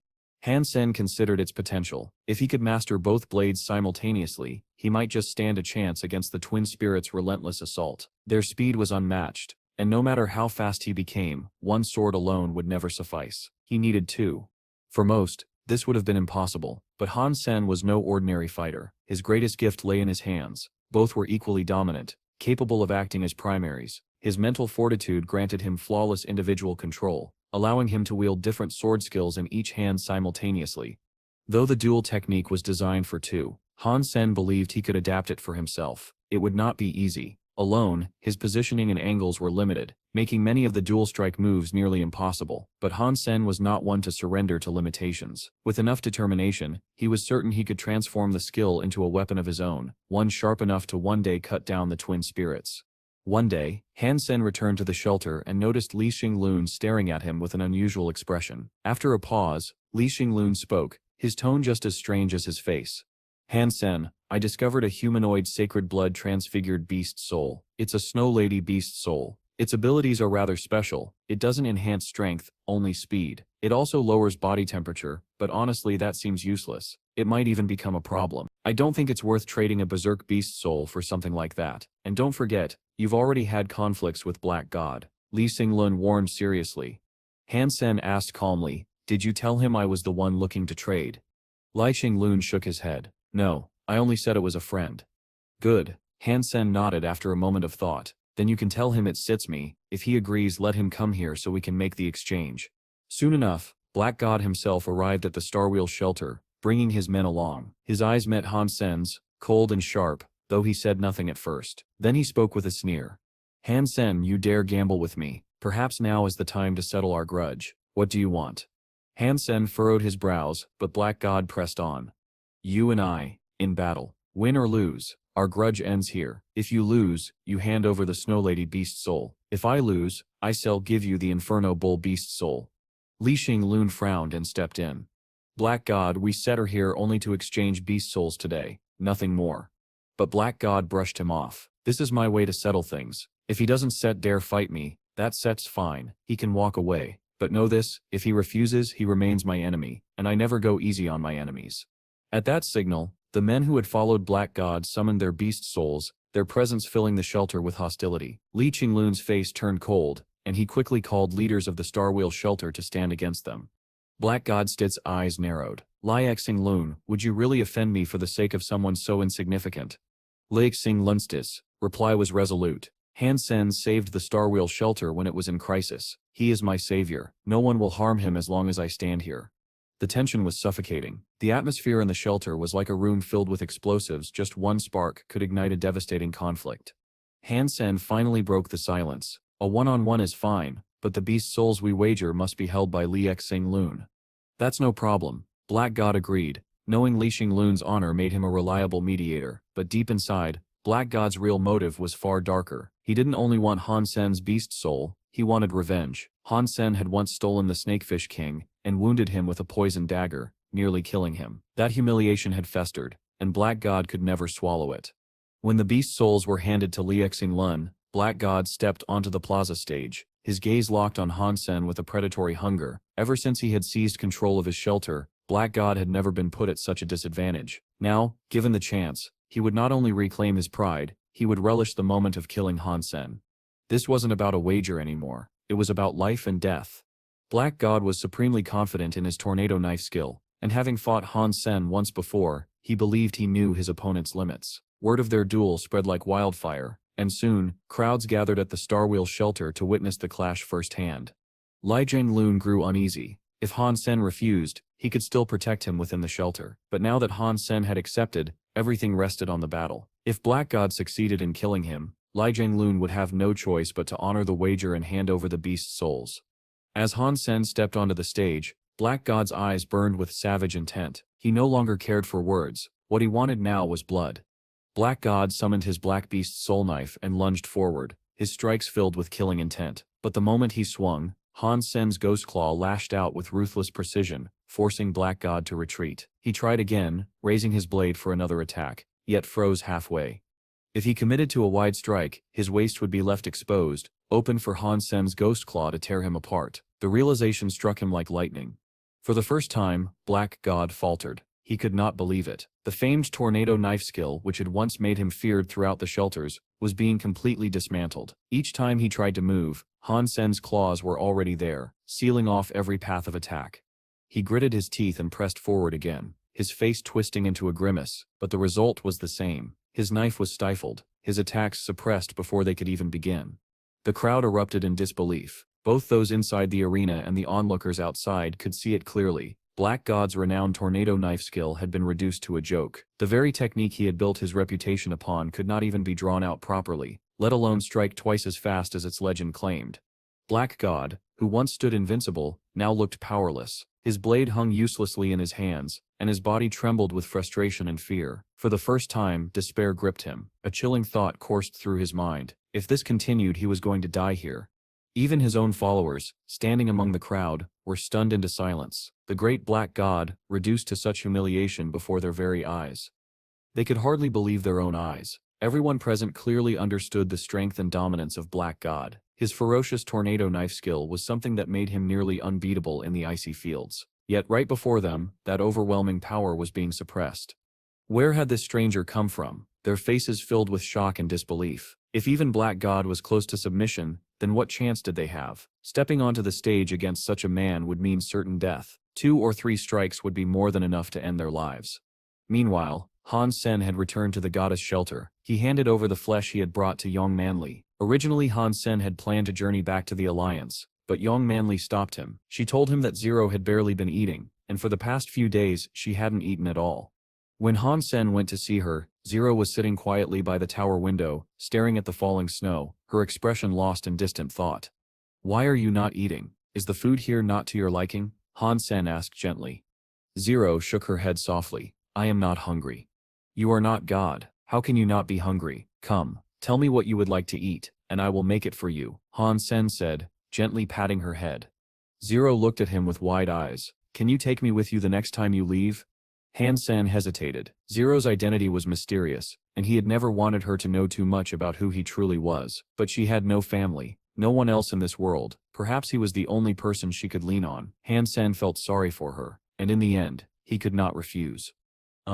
Sure, he said after a pause.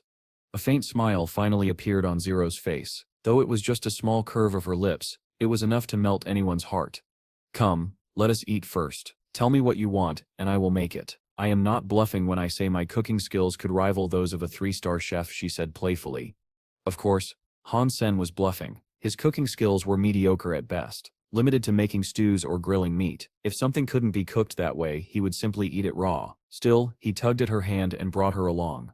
Together, they went to the Crystal Palace. There, they searched for deep-sea mutant creatures, and even practiced the dual sword skill. Han Sen wandered the nearby waters, but he never dared to approach the seabed shelter that rested far below.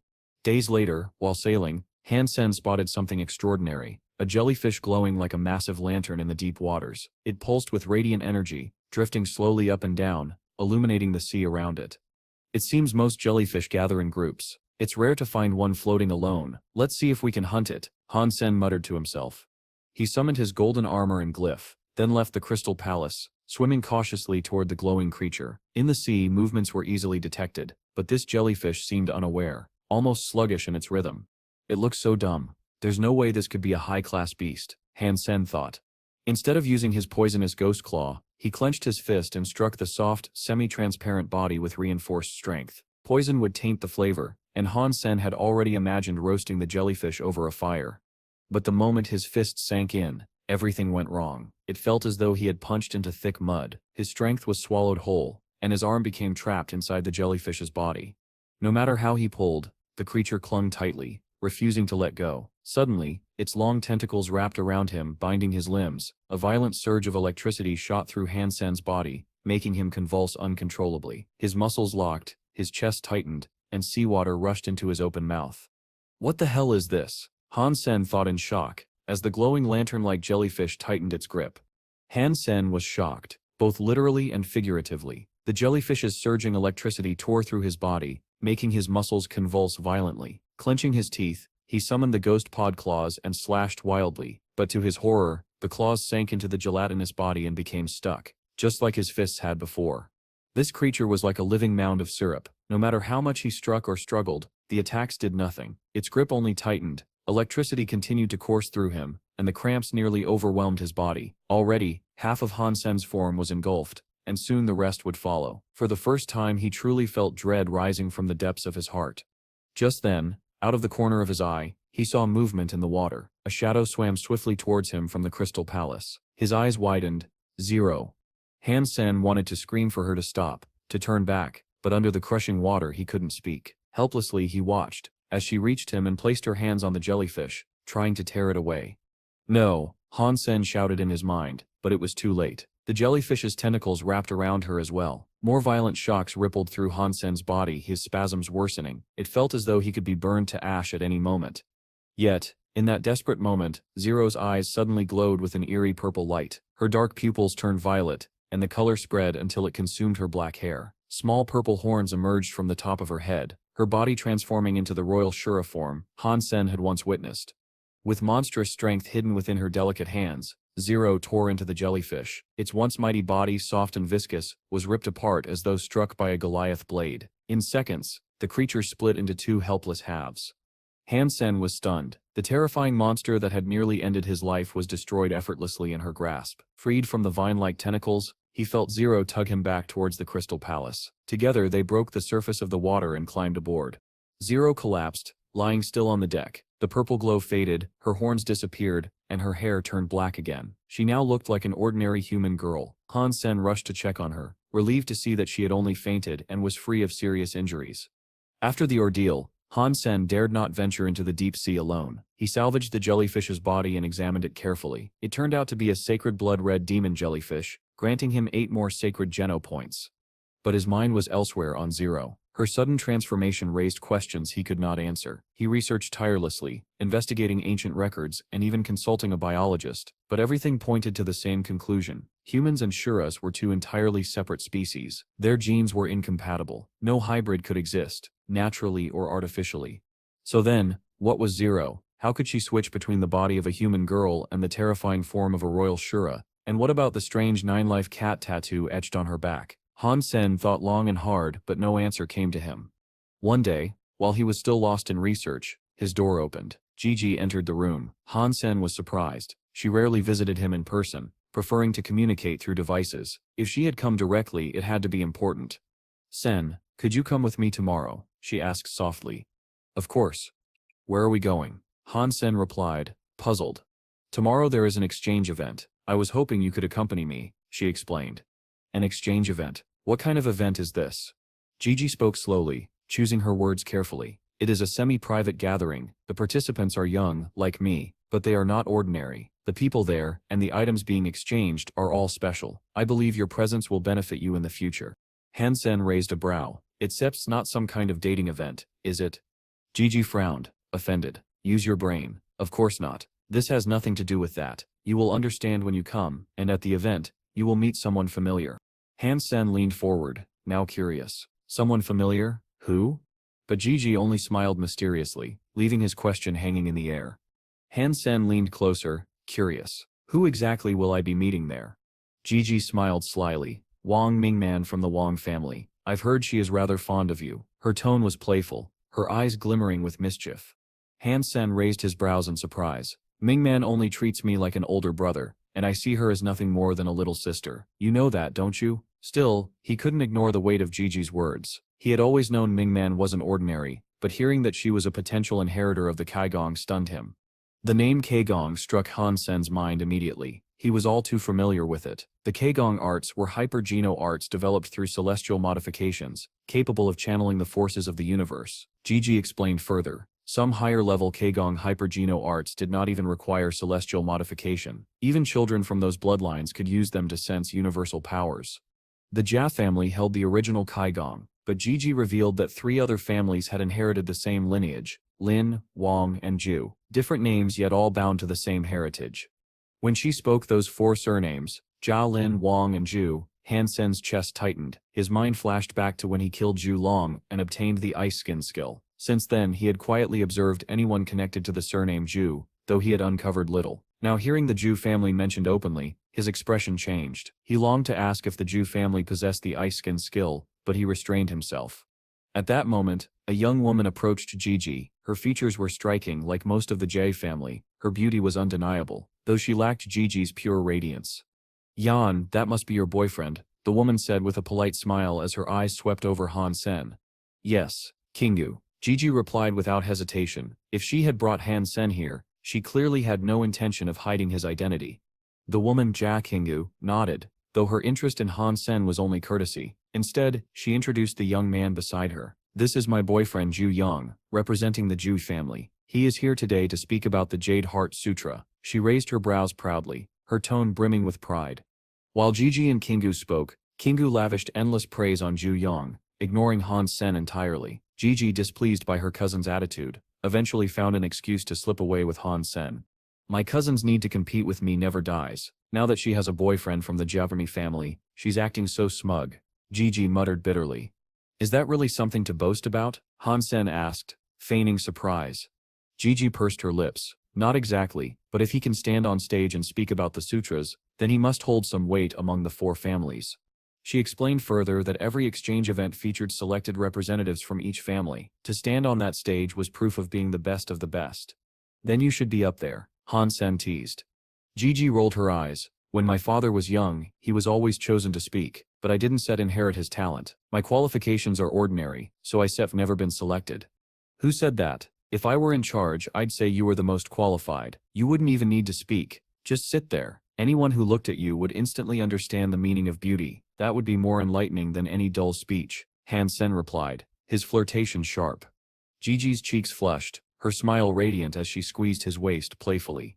Then, her voice grew serious. "The Jude family has always thought of themselves as superior, the primary branch of our shared bloodline. They guard their secrets fiercely. Outsiders are never allowed to know."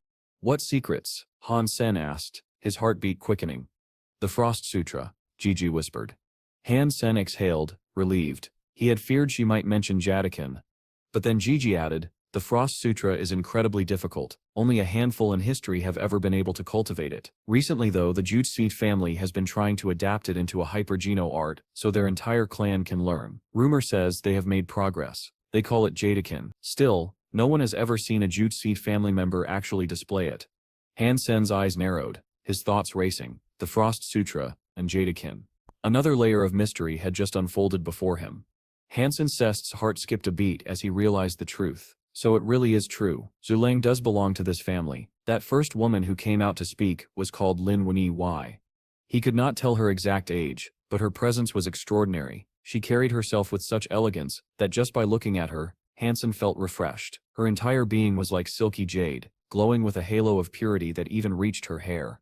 She stood on stage and spoke of the third world view, a classic concept in Keigong. Yet, instead of reciting any sutras, she simply shared her own insights and opinions. According to her explanation, Keigong was not like the ordinary hyper-geno arts that focused on unlocking human potential. Instead, it was a unique art that could absorb the very power of the universe itself.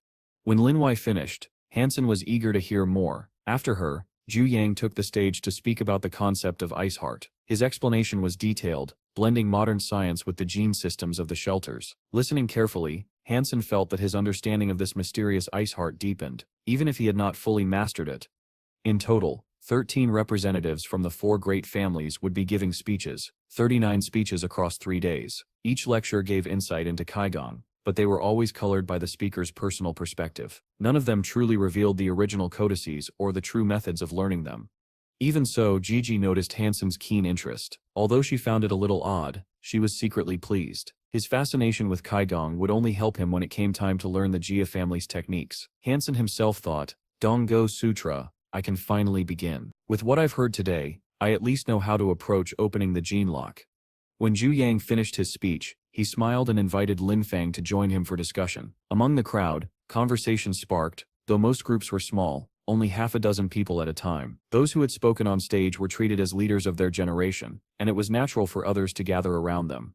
Lin Fang, however, declined the invitation politely. I'm sorry, some old friends are waiting for me. Perhaps another time. His rejection soured Zhu Yang's mood. The Zhu family was known for its pride, and to be refused so casually wounded his ego. Yet Lin Fang did not care. Without hesitation, he turned and walked toward another circle. The audience watched with curiosity. Who would Lin Fang choose to sit with? To their surprise, he walked straight to Hansen and sat beside him. The two greeted each other casually, their ease suggesting they were already well acquainted. Murmurs rippled through the hall. Few recognized Hansen, but many knew Gigi, and they wondered what this mysterious man's connection to Lin Fang could be. Lin Fang smiled warmly at Hansen. I didn't expect to see you here. Hansen poured him a drink. I could say the same. Without ceremony, they began drinking and chatting like old friends. Even Gigi was stunned. She had never realized Hansen and Lin Fang shared such a close bond. Just then, another figure appeared and sat down beside Lin Fang uninvited, laughing as she wrapped her arms around him. Hansen turned to look. It was Lin Wai, the same woman who had earlier spoken about the third world view. She introduced herself with a calm smile. I am Lin Fang So's elder sister, Lin, you may call me Sister Wai. Her elegance was undeniable, and beneath her refined restraint, Hansen sensed the immense power she carried. Hansen caught sight of Lin Fang Sip's emotionless face, but he still smiled and politely shook Lin Wai Sip's hand. With a gentle voice, he greeted her, Sister Wai.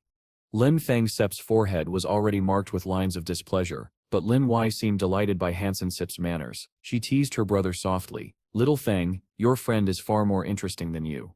Gigi also addressed her sweetly as Sister Wai, though deep down she felt nervous. As the four of them conversed naturally, Sui Yong and Jia Qingqiu found themselves excluded, unable to join in. Feeling sidelined, Sui Yong suddenly raised his voice for attention.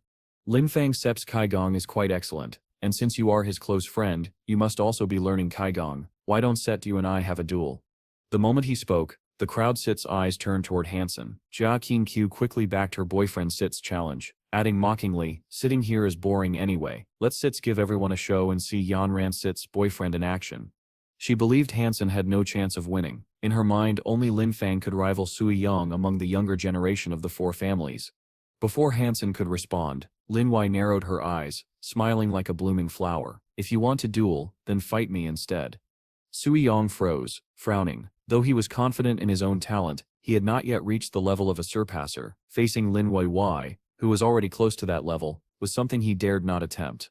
Jia Qingqiu laughed to cover the tension. Sister Wai, let the men fight. We are just pretty women. We shouldn't lower ourselves. Lin Wai's expression turned cold in an instant, her radiant warmth vanishing like ice. She replied sharply, which family are you from? Do you even know who the senior is here? You call me sister, when in fact I am Lin Fang's aunt. Based on our family ties, you should be calling me aunt. Are you ignorant of basic respect, or just foolish? Her words cut deep. Jia Qingqiu's face flushed crimson. She had assumed it was fine to address Lin Wai casually, as Gigi had done, but she was humiliated before everyone. Lin Wai had grown weary of both Sui Yong and Jia Qingqiu, and this was her way of dismissing them outright. Zhu Yang's face darkened at the insult to his companion. A frigid aura spread from his body, icy winds swirling around him. The atmosphere turned cold, and the crowd felt the pressure of his anger. But Lin Wai stood unfazed. I told you, if you want to fight, then you fight me. She rose to her feet, prepared to duel. At that moment, Hansen stood up, with a calm smile. Sister Wai, allow me. You are right, there is no need for a woman of your stature to lower herself to fight a child. Let me handle this. Lin Wai was briefly startled. She glanced at Lin Fang, who gave a slight nod. Smiling faintly, she sat back down. Very well, little Sen. I will be watching you. In truth, the only reason Lin Wai had supported Hansen earlier was because she saw that Zhu Yang's hostility stemmed from Lin Fang's closeness to him. She never expected Hansen to step forward so confidently on his own. As Hansen and Zhu Yang moved toward the battleground, Gigi grew anxious. Though Hansen was strong, going against a member of the proud Zhu family was no small matter. Their arrogance was backed by true power, and Zhu Yang was no ordinary opponent. Watching them leave, Lin Wai whispered with concern, Little Fang, can Little Sen actually win? Lin Fang replied calmly, I don't set no, but one thing is certain, when he fights those at his level, he never loses. His words shocked everyone. Lin Fang was known for his cold, measured nature, yet he openly expressed such confidence in Hansen. Immediately the crowd's view of Hansen shifted. On the stage, Hansen stood before Zhu Yang without fear. He had endured countless life and death trials and had long since grown immune to insults and provocation. What truly interested him now was whether Zhu Yang had mastered ice skin, and if it differed from the version he himself possessed. He thought to himself, if my ice skin is exposed, the Zhu family will see me as an enemy. Before that happens, I need to gauge his true strength. With that, the duel was about to begin.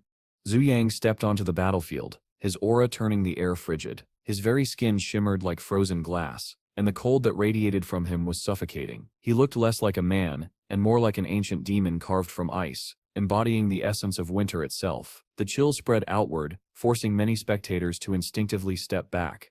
He glared at Hansen, his voice calm yet cutting. You strike first. If I go first, you once did even have the chance to fight back. From the sidelines, Lin Yu whispered nervously, Little Fang, is Little Sen going to be alright? This Zhu Yang is arrogant, but his ice skills are truly terrifying. Lin Fang, however, remained composed. He gave a faint smile. He shall be fine.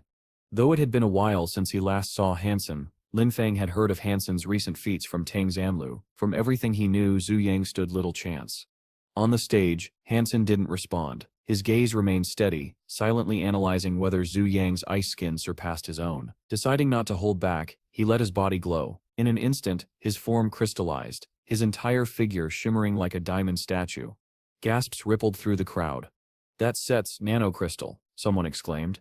Lin Yusip's eyes widened in disbelief. At his age, to master nanocrystal so young is unthinkable. It takes decades for most cultivators to comprehend it through Kaigong training. The surrounding families erupted in chatter. Hansen, still in his early 20s, had achieved a feat most geniuses would take a lifetime to grasp. His talent was terrifying. In the corner sat a cold figure who looked strikingly similar to Zhu Yang, his brother Zhu Kuang. His sharp eyes never left the stage. A scholarly-looking man beside him muttered, Zhu Kuang, your brother faces a true opponent today. Zhu Kuang gave no reaction, his voice flat and suffocating. The only opponents of the Zhu family. The scholar chuckled softly but said nothing more. Back on the battlefield, Hansen clenched his crystalline fist and charged. His punch cut through the air with explosive force, knowing full well how dangerous ice skin could be. The air around him cracked and snapped, the atmosphere itself seeming to shatter under his power. Boom! Their fists collided with a thunderous crash. Energy rippled outward, shaking the ground. For a brief moment, both stood unmoving. Then Zhu Yang's expression twisted. A thin line of blood trickled from the corner of his lips. The audience gasped in shock. Impossible. Injured in just one punch? Hansen's icy gaze didn't waver. His crystalline fist pressed relentlessly against Zhu Yang, suppressing him completely. Then came the barrage. Fist after fist rained down like a storm, each strike precise and merciless. Zhu Yang struggled to resist, but every punch landed. His body trembled under the relentless assault, blood bursting from his mouth and nose. His screams filled the air, yet none of his counterattacks could stop the crystalline demon standing before him. Hansen looked like an ancient war god, his form gleaming like crystal, his strikes carrying the weight of inevitability. The crowd could only watch in awe and terror as Zhu Yang was beaten down, crushed by a force he could neither match nor escape. Jia Qingqiu's mocking smile disappeared, replaced by horror. She had believed Zhu Yang untouchable, yet Hansen had dismantled him with ease. Gigi's eyes, however, sparkled with joy. Even she hadn't expected Hansen to dominate someone from the proud Zhu family so brutally. The whispers around the arena grew louder. Where did this man even come from? Is nanocrystal really strong enough to suppress ice skin like that? Unbelievable. The Jai family may have gained an extraordinary ally. Meanwhile, Zhu Kuang's eyes narrowed as he finally spoke, his voice low and chilling. Yin Force. The scholar beside him turned, stunned. To refine Yin Force to such a terrifying level, I doubt any evolver can rival him. Zhu Kuang said no more, but as his gaze lingered on Hansen, a dangerous glint flickered in his eyes, murderous, sharp and cold as a blade. Boom! Zhu Yang was struck once again, his body helplessly receiving another devastating punch. The force rattled his organs, and it felt as if his heart was about to explode. He let out a pained scream. Though many looked down on this tactic, for Zhu Yang, it was his last hope. With the beast soul's power, his strength increased tremendously. His icy gaze grew colder as he raised his fist. With newfound speed, his blow teleported in front of Hansen, carrying destructive force. His furious strikes were so fast that the audience could not even see them. In that moment, his body began to shine and expand, transforming into the terrifying figure of a red-eyed monster. Desperation had driven him to this state. Every attack he unleashed was still being suppressed by Han Sen. Cornered, Zui Yang resorted to his final option, summoning a beast soul. But even with the beast soul's enhancement, Zui Yang was overwhelmed. Each clash only pushed him back further. Blood poured from his nose, mouth and ears, shocking everyone. The crowd could hardly believe what they were seeing. Zui Yang, empowered by a beast soul, was still being beaten mercilessly. Zui Yang lay broken, his organs severely damaged, his fury burned, but there was nothing he could do. Step by step, he was driven to the edge of the arena, his face twisted in rage, refusing to admit defeat, yet he could not withstand Han Sen's relentless fists. His body, like that of an ice demon, was struck one final time. Crash. He was sent flying off the stage. "It's only because he was weak," Han Sen replied casually, and in truth, that was the case. The Zuo family was not as strong as he had imagined. "Little Sen, you're really good," Lin Wu smiled, patting Han Sen's shoulder. After the exchange event ended, the group boarded the airship. A scholarly man glanced at Zui Kwang, clearly unsettled. "You didn't make a move against Han Sen. That Sep's not like you." Zui Kwang's sharp jawline and onyx black eyes gave him a cold, intimidating presence. His long, tidy hair flowed smoothly, each strand refined like ice. He answered flatly, "That was just an exchange event. What difference would it make if I fought him there? He hurt my family. A simple beating would be too light a punishment. Find out which shelter he comes from." The bookish man hesitated. "Your luck is bad. He steps from the ice field, near the North Ice Sea. That region is isolated, with endless barren lands and countless spirit shelters in between." His voice was devoid of emotion, yet chilling enough to unsettle even the bravest. "That's fine by me," Zui Kwang replied coldly, stepping into a teleporter.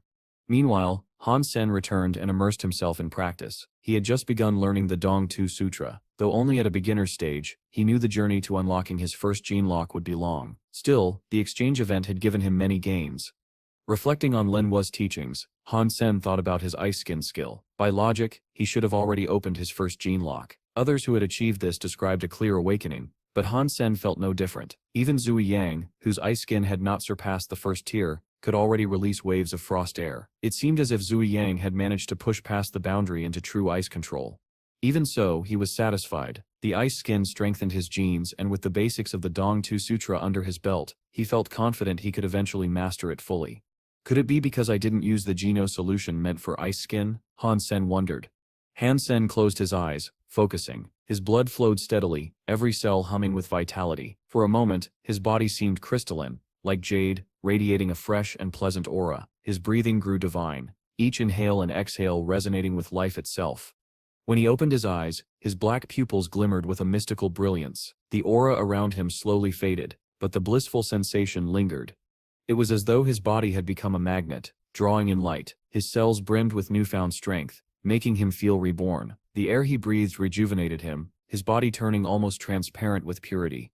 He whispered to himself, "Odd. This is only the beginning, yet it already feels like rebirth. My cells breathe freely on their own. I shall never again fear running out of air, even in the depths of the ocean."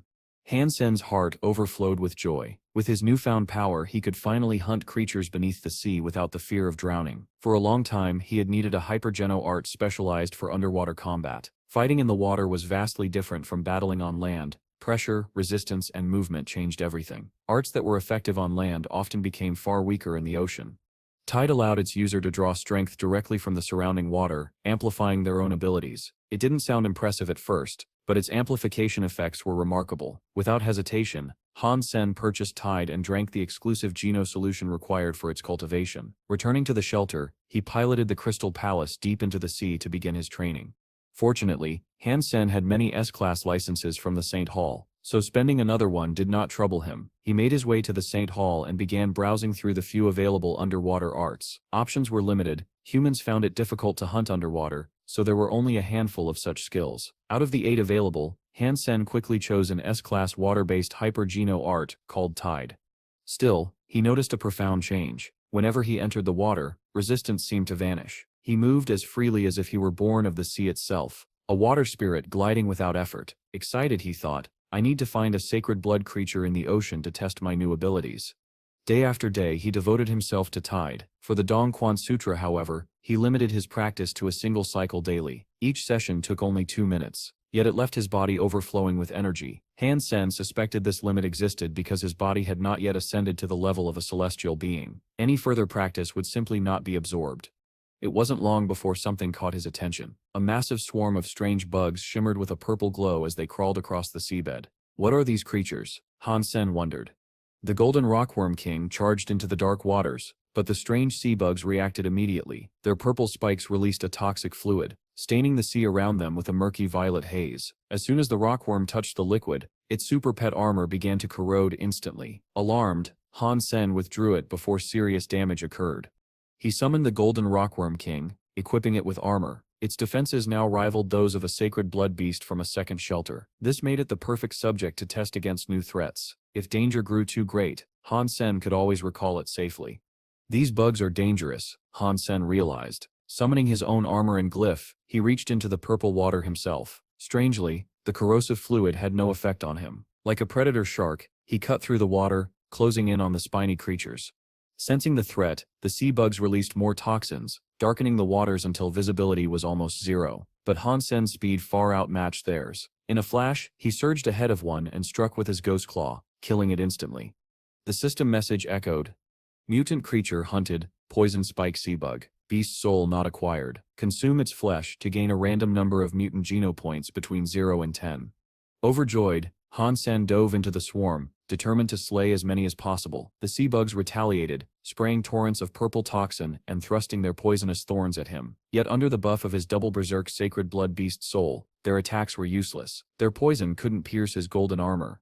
Han Sen was stunned. If these creatures were mutant class, then the vast swarm before him, numbering in the thousands, was an incredible treasure. On land, it was rare to find even a small group of mutant beasts together. But here, he had stumbled upon an endless colony. The chance of acquiring a beast soul was now nearly guaranteed.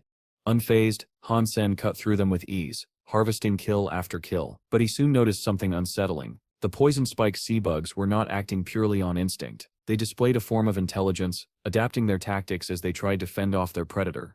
Mutant creature hunted, poison spike sea bug, beast soul acquired. After Han Sen had slain more than a dozen poison spike sea bugs, the swarm finally realized they were no match for him. In a panic, the surviving creatures scattered, desperately trying to flee. But Han Sen had yet to obtain the beast soul he wanted, and he had no intention of letting them escape. He chased relentlessly, swinging his ghost claw with precision. Each strike ended with the crisp sound of another life taken. From the depths, a gigantic poison spike sea bug appeared, glowing like a renegade neutron star. Its enormous body resembled a hot air balloon, radiating light so blinding that Han Sen could barely keep his eyes open. A sacred blood creature. Han Sen's heart leapt with joy. At last, he had gained a new beast soul. Greedy for more, he pushed forward to slaughter a few others, hoping for another drop. But then, out of the corner of his vision, something massive emerged. But as he drew near, the monster's body began to shrink strangely. Its massive spikes emitted a dark toxic liquid that spread rapidly through the water, creating a purple haze. When Han Sen's golden armor brushed against it, the effect was immediate. It fizzed and foamed as though plunged into corrosive acid. The armor's surface bubbled, corroding violently. A massive regiment of mutant sea bugs gathered around their king, drawn to the toxic nectar it excreted. They drank greedily, their bodies glowing like miniature stars as they circled protectively around the king. Han Sen wasn't alarmed. In fact, he was thrilled. He had been seeking a sacred blood beast to test his strength upon, and now one had appeared right in front of him. Wasting no time, he swam toward the colossal sea bug king. Knowing he couldn't fight it head-on, Han Sen withdrew. Riding on the back of a silver eel, and carrying the corpses of slain mutant sea bugs, he returned to the Crystal Palace. There, he inspected his reward.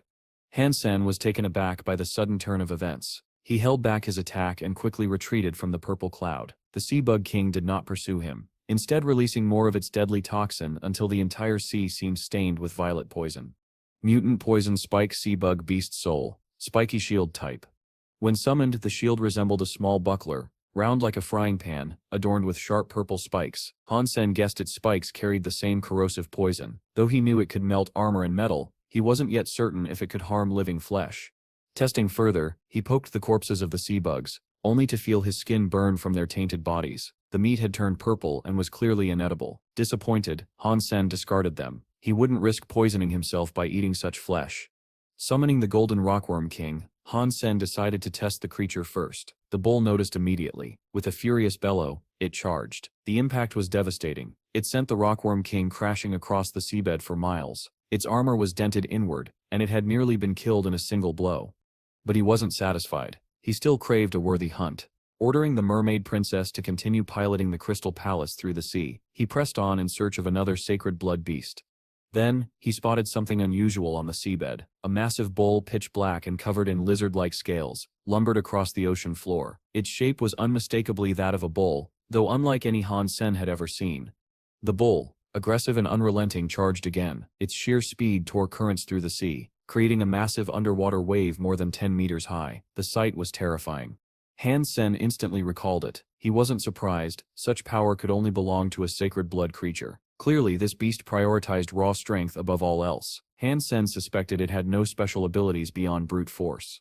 Summoning his own beast souls, Han Sen dived into the water to face it himself.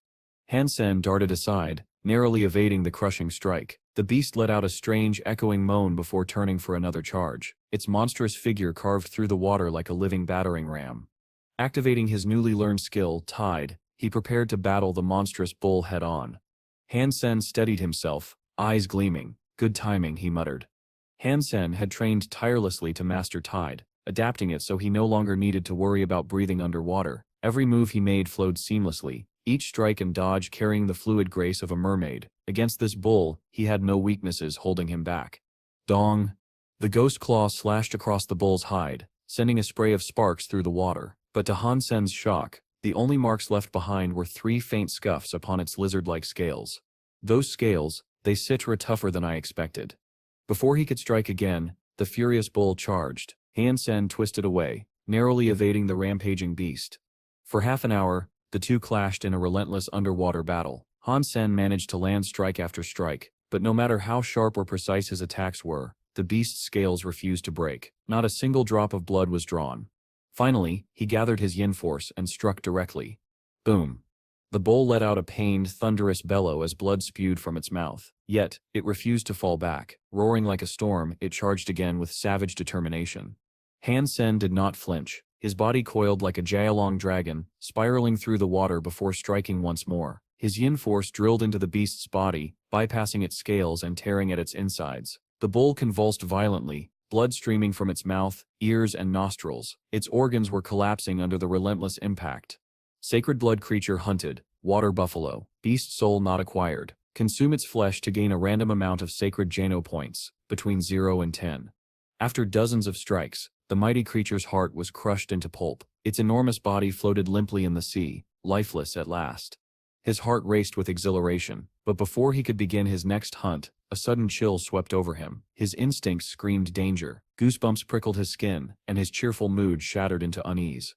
Han Sen's eyes lit up with joy. Though he had not gained its beast soul, the promise of sacred Jano points filled him with excitement. With his underwater combat ability already perfected, sacred blood hunting had never been easier. If I can keep this up, I shall max out my sacred Jano points very soon. Stop. Don't set move. Han Sen's voice was sharp as he commanded the mermaid princess to halt the Crystal Palace. By all logic, the indestructible submarine fortress should have kept him safe. Yet his ice skin technique had heightened his perception, and his instincts told him something was wrong, very wrong. Sweat dripped from his forehead as he peered through the windows into the abyssal darkness. Then from the shadows, a colossal figure emerged, a 30-meter-long silver shark, its body glistening with metallic scales that shimmered like steel. Each movement sent powerful waves rippling through the water. The shark opened its massive jaws, swallowing entire schools of fish in one gulp. Panicked, the smaller creatures scattered, thrashing desperately to escape. Amid the chaos, Han Sen caught sight of a faint blue glow in the distance. The sight was terrifying, but strangely, Han Sen realized this was not the true source of his dread. From those cold, radiant eyes shone a despair so deep that Han Sen's chest tightened just looking at them. His body froze, sweat trickled down his cheeks. The light grew brighter as it approached, flickering strangely as though alive. With each second, Han Sen's anxiety deepened. At last, the source of the glow came into view, a 3-meter-tall seahorse. Its entire body shimmered with a ghostly blue flame, and though its skin was cracked and faded like ancient bark, its eyes blazed like twin sapphires. Despite its overwhelming size, the shark shivered in terror, unable to move as the seahorse closed in. This was the creature his instincts had been warning him about. As the glowing seahorse drifted closer, the enormous silver shark suddenly stopped moving. Its colossal frame trembled violently, scales clattering like armor in a storm. After witnessing the terrifying power of the blue seahorse, Han Sen's desire to hunt in the deep sea diminished. Yet a dangerous thought lingered in his mind. What if I could kill that seahorse and obtain its beast soul? How terrifying would that be for others? The idea filled him with both excitement and dread. In the first shelter, even with all his skills, slaying a super creature was nearly impossible without the aid of powerful allies. Now in the second shelter, the creatures were even stronger, even more terrifying. Could he truly stand against them even if he maximized his sacred Geno points?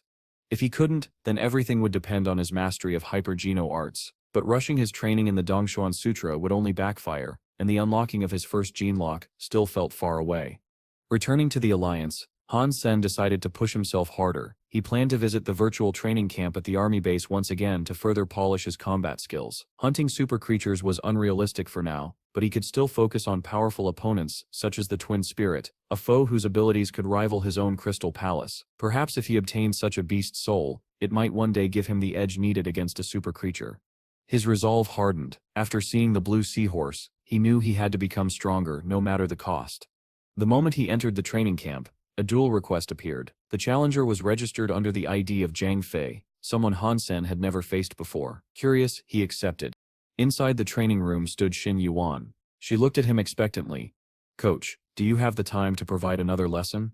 Han Sen chuckled. "No lesson today, but I've been working on a new sword skill. Want to train with me?" He had no idea this opponent was Xin Yuan herself. He simply thought Zhang Fei was another skilled fighter worth sparring against. Han Sen's new skill was far from ordinary. It was a modified version of the dual blade sword skill. Though not perfect, it was already a complete system of its own. Xin Yuan, armed with a dagger, braced herself. She expected an overwhelming hurricane of attacks. Instead, Han Sen's strikes came strong but strangely restrained, almost unrefined. Confusion flickered in her mind. Why would someone of his caliber learn a skill that doesn't seem that powerful?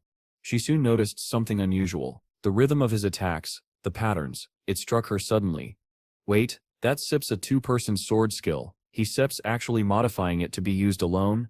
Her eyes widened. She had seen the original form of this skill before, and the idea of altering an S-class technique for solo use was shocking. The effort and precision required were unimaginable. Who would even attempt such a thing? At first, she believed it pointless, but as their duel continued, her perspective shifted. Han Sen's modified skill, though flawed, carried immense potential. Determined to test him, Xin Yuan pressed harder, exploiting every weakness she spotted. Yet each time she exposed a flaw, Han Sen immediately corrected it. With every exchange, his skill grew sharper, his movements smoother. It was as though she was helping him complete the technique in real time. "This is incredible," he sits, refining it as we fight. "Every mistake I reveal, he fixes instantly. It sits like sparring against two people at once." Indeed, Han Sen's mastery allowed him to control each sword with the independence of separate minds. To Xin Yuan, it felt as though she faced not one opponent, but two. Admiration welled up in her heart. No wonder he never went to St. Hall for sword skills. None of their techniques compare to this. His modified dual sword skill is truly something extraordinary. As the battle went on, Xin Yuan found herself inspired. Witnessing the evolution of Han Sen's skill stirred a desire within her. She wanted to learn it too. Han Sen left the virtual training camp in a good mood. His sparring with Zhang Fei had pushed his dual sword skill to a new level, and he felt satisfied with the progress. After a shower, humming softly to himself, he settled onto his bed. Just then his communicator buzzed. The caller was Xinyuan. Han Sen answered with a teasing smile. "Xinyuan, it's pretty late for you to be calling. I'm guessing you don't have a boyfriend." Xinyuan, who served in the army, laughed lightly. The two had stayed in contact despite moving in different circles, and Han Sen still affectionately called her Team Xin. "I go on plenty of blind dates, but I haven't found the right person yet," she replied casually. Then she added, "By the way, I heard Yang Manli praising you a lot recently. She almost made it sound like there was another version of you out there." Han Sen chuckled, eager to steer the conversation elsewhere. To be praised by Team Xin makes my efforts worth it. She rolled her eyes, recognizing his attempt to dodge, and switched topics. "Did you go to the virtual training camp today?" she asked. Han Sen nodded. "Yeah? Why?" Xinwan's eyes brightened. "I met an elite there. I learned so much from him. I wonder who he is." Han Sen's heart skipped a beat. "What kind of elite?" he asked quickly, pretending to be casual. "Probably a great general, maybe even a top surpasser." His ID was little soldier on the battleship. Ever seen him before? Hansen almost blurted the truth, but held back. No, never heard of him, he said, hiding his shock. After all, Shinwan had no idea that the elite she admired so much was him. That's fine, she said softly. By the way, what's your ID? Next time I'll add you as a friend. Hansen smirked. It sets Zhang Fei. Xinyuan's lips curved mischievously. Oh? Then who's the emperor? Hansen knew she was hinting at herself. He laughed. No one has shown the qualities worthy of being my emperor yet. She pouted playfully. When I was in school, my ID was Blackfist Emperor. Want to team up with me since I'm an emperor? Sure, come over here, Hansen joked, though unease tugged at him. Xinyuan grinned. You'd better be careful. If I tell Jia Yan, she might torture you for fun. Anyway, I'm off for a shower. She abruptly hung up. Hansen licked his lips, amused. So Zhang Fei is Team Shin. Does she secretly know it's me she's been fighting, or would she be shocked if I told her? The thought of pranking her for revenge, it would be sweet payback for the tricks she had played on him before. But before he could plan, the communicator rang again. This time it was Yang Manly. Hansen answered and froze for a moment. Yang Manly appeared on the screen in nothing but pajamas. Her snow-white shoulders and long slender legs were exposed. Hansen raised an eyebrow and teased. It's a little cold, but those legs, they're beautiful enough for me to admire for many years. Yet, something felt off. Yang Manly was usually serious, always clad in military or battle uniforms. To see her like this, out of character, was strange. Her face looked pale, and her voice rushed with urgency. Hansen frowned. Something's wrong. If she's contacting me like this, it must be serious. It has to be connected to the goddess shelter. Some outsiders had discovered the goddess shelter. Dozens of them stood on the frozen plain beyond the walls. Yang Manly asked, "Do you know which shelter they come from?" Hansen's expression turned grave. When questioned, the newcomers announced they were from the Black God shelter. At last, Black God and his forces had reached the empty mountain field that lay before the goddess shelter's gate. Over 200 of Black God's elite rode atop enormous snow wolves, arranged in a disciplined formation. Leading the line were the 6 evolvers who had accompanied Black God. They too rode beasts, and every eye on the field fixed on the goddess shelter with a mixture of fear and curiosity. Where did all these people come from? Is there another shelter nearby? Whispers and mutters spread among the commoners. No one doubted there must be another shelter capable of raising such a force. The goddess shelter simply did not possess that many elites. Observers studied the formation and concluded what it meant. An attack was likely.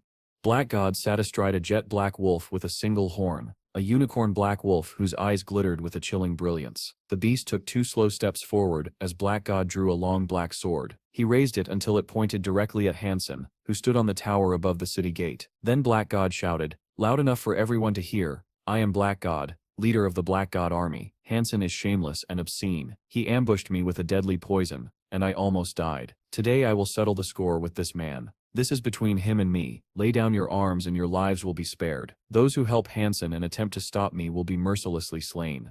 To prove his words, Black God struck the glacier in front of him with that long sword. The blade cleaved the ice in two. The sheer power of the blow sent a chill through the crowd inside the goddess shelter. Then came a roar, a single word chanted by the 200 evolvers behind Black God. The cry rolled across the plain like a savage clap of thunder. Fear spread through the shelter. He is too strong. People exchanged panicked looks. Black God himself was an elite with over 100 sacred Geno points, and the troops behind him were formidable evolvers. With only the goddess shelter's meager forces, victory seemed impossible. Old resentments surfaced. He had it coming, some murmured. People like Hansen should have been dealt with long ago. Hansen's recent ambush with poison had ignited a lust for vengeance among those who had suffered. He is a dead man walking, others whispered. Many believed Hansen would flee to the Alliance. Few imagined any other escape.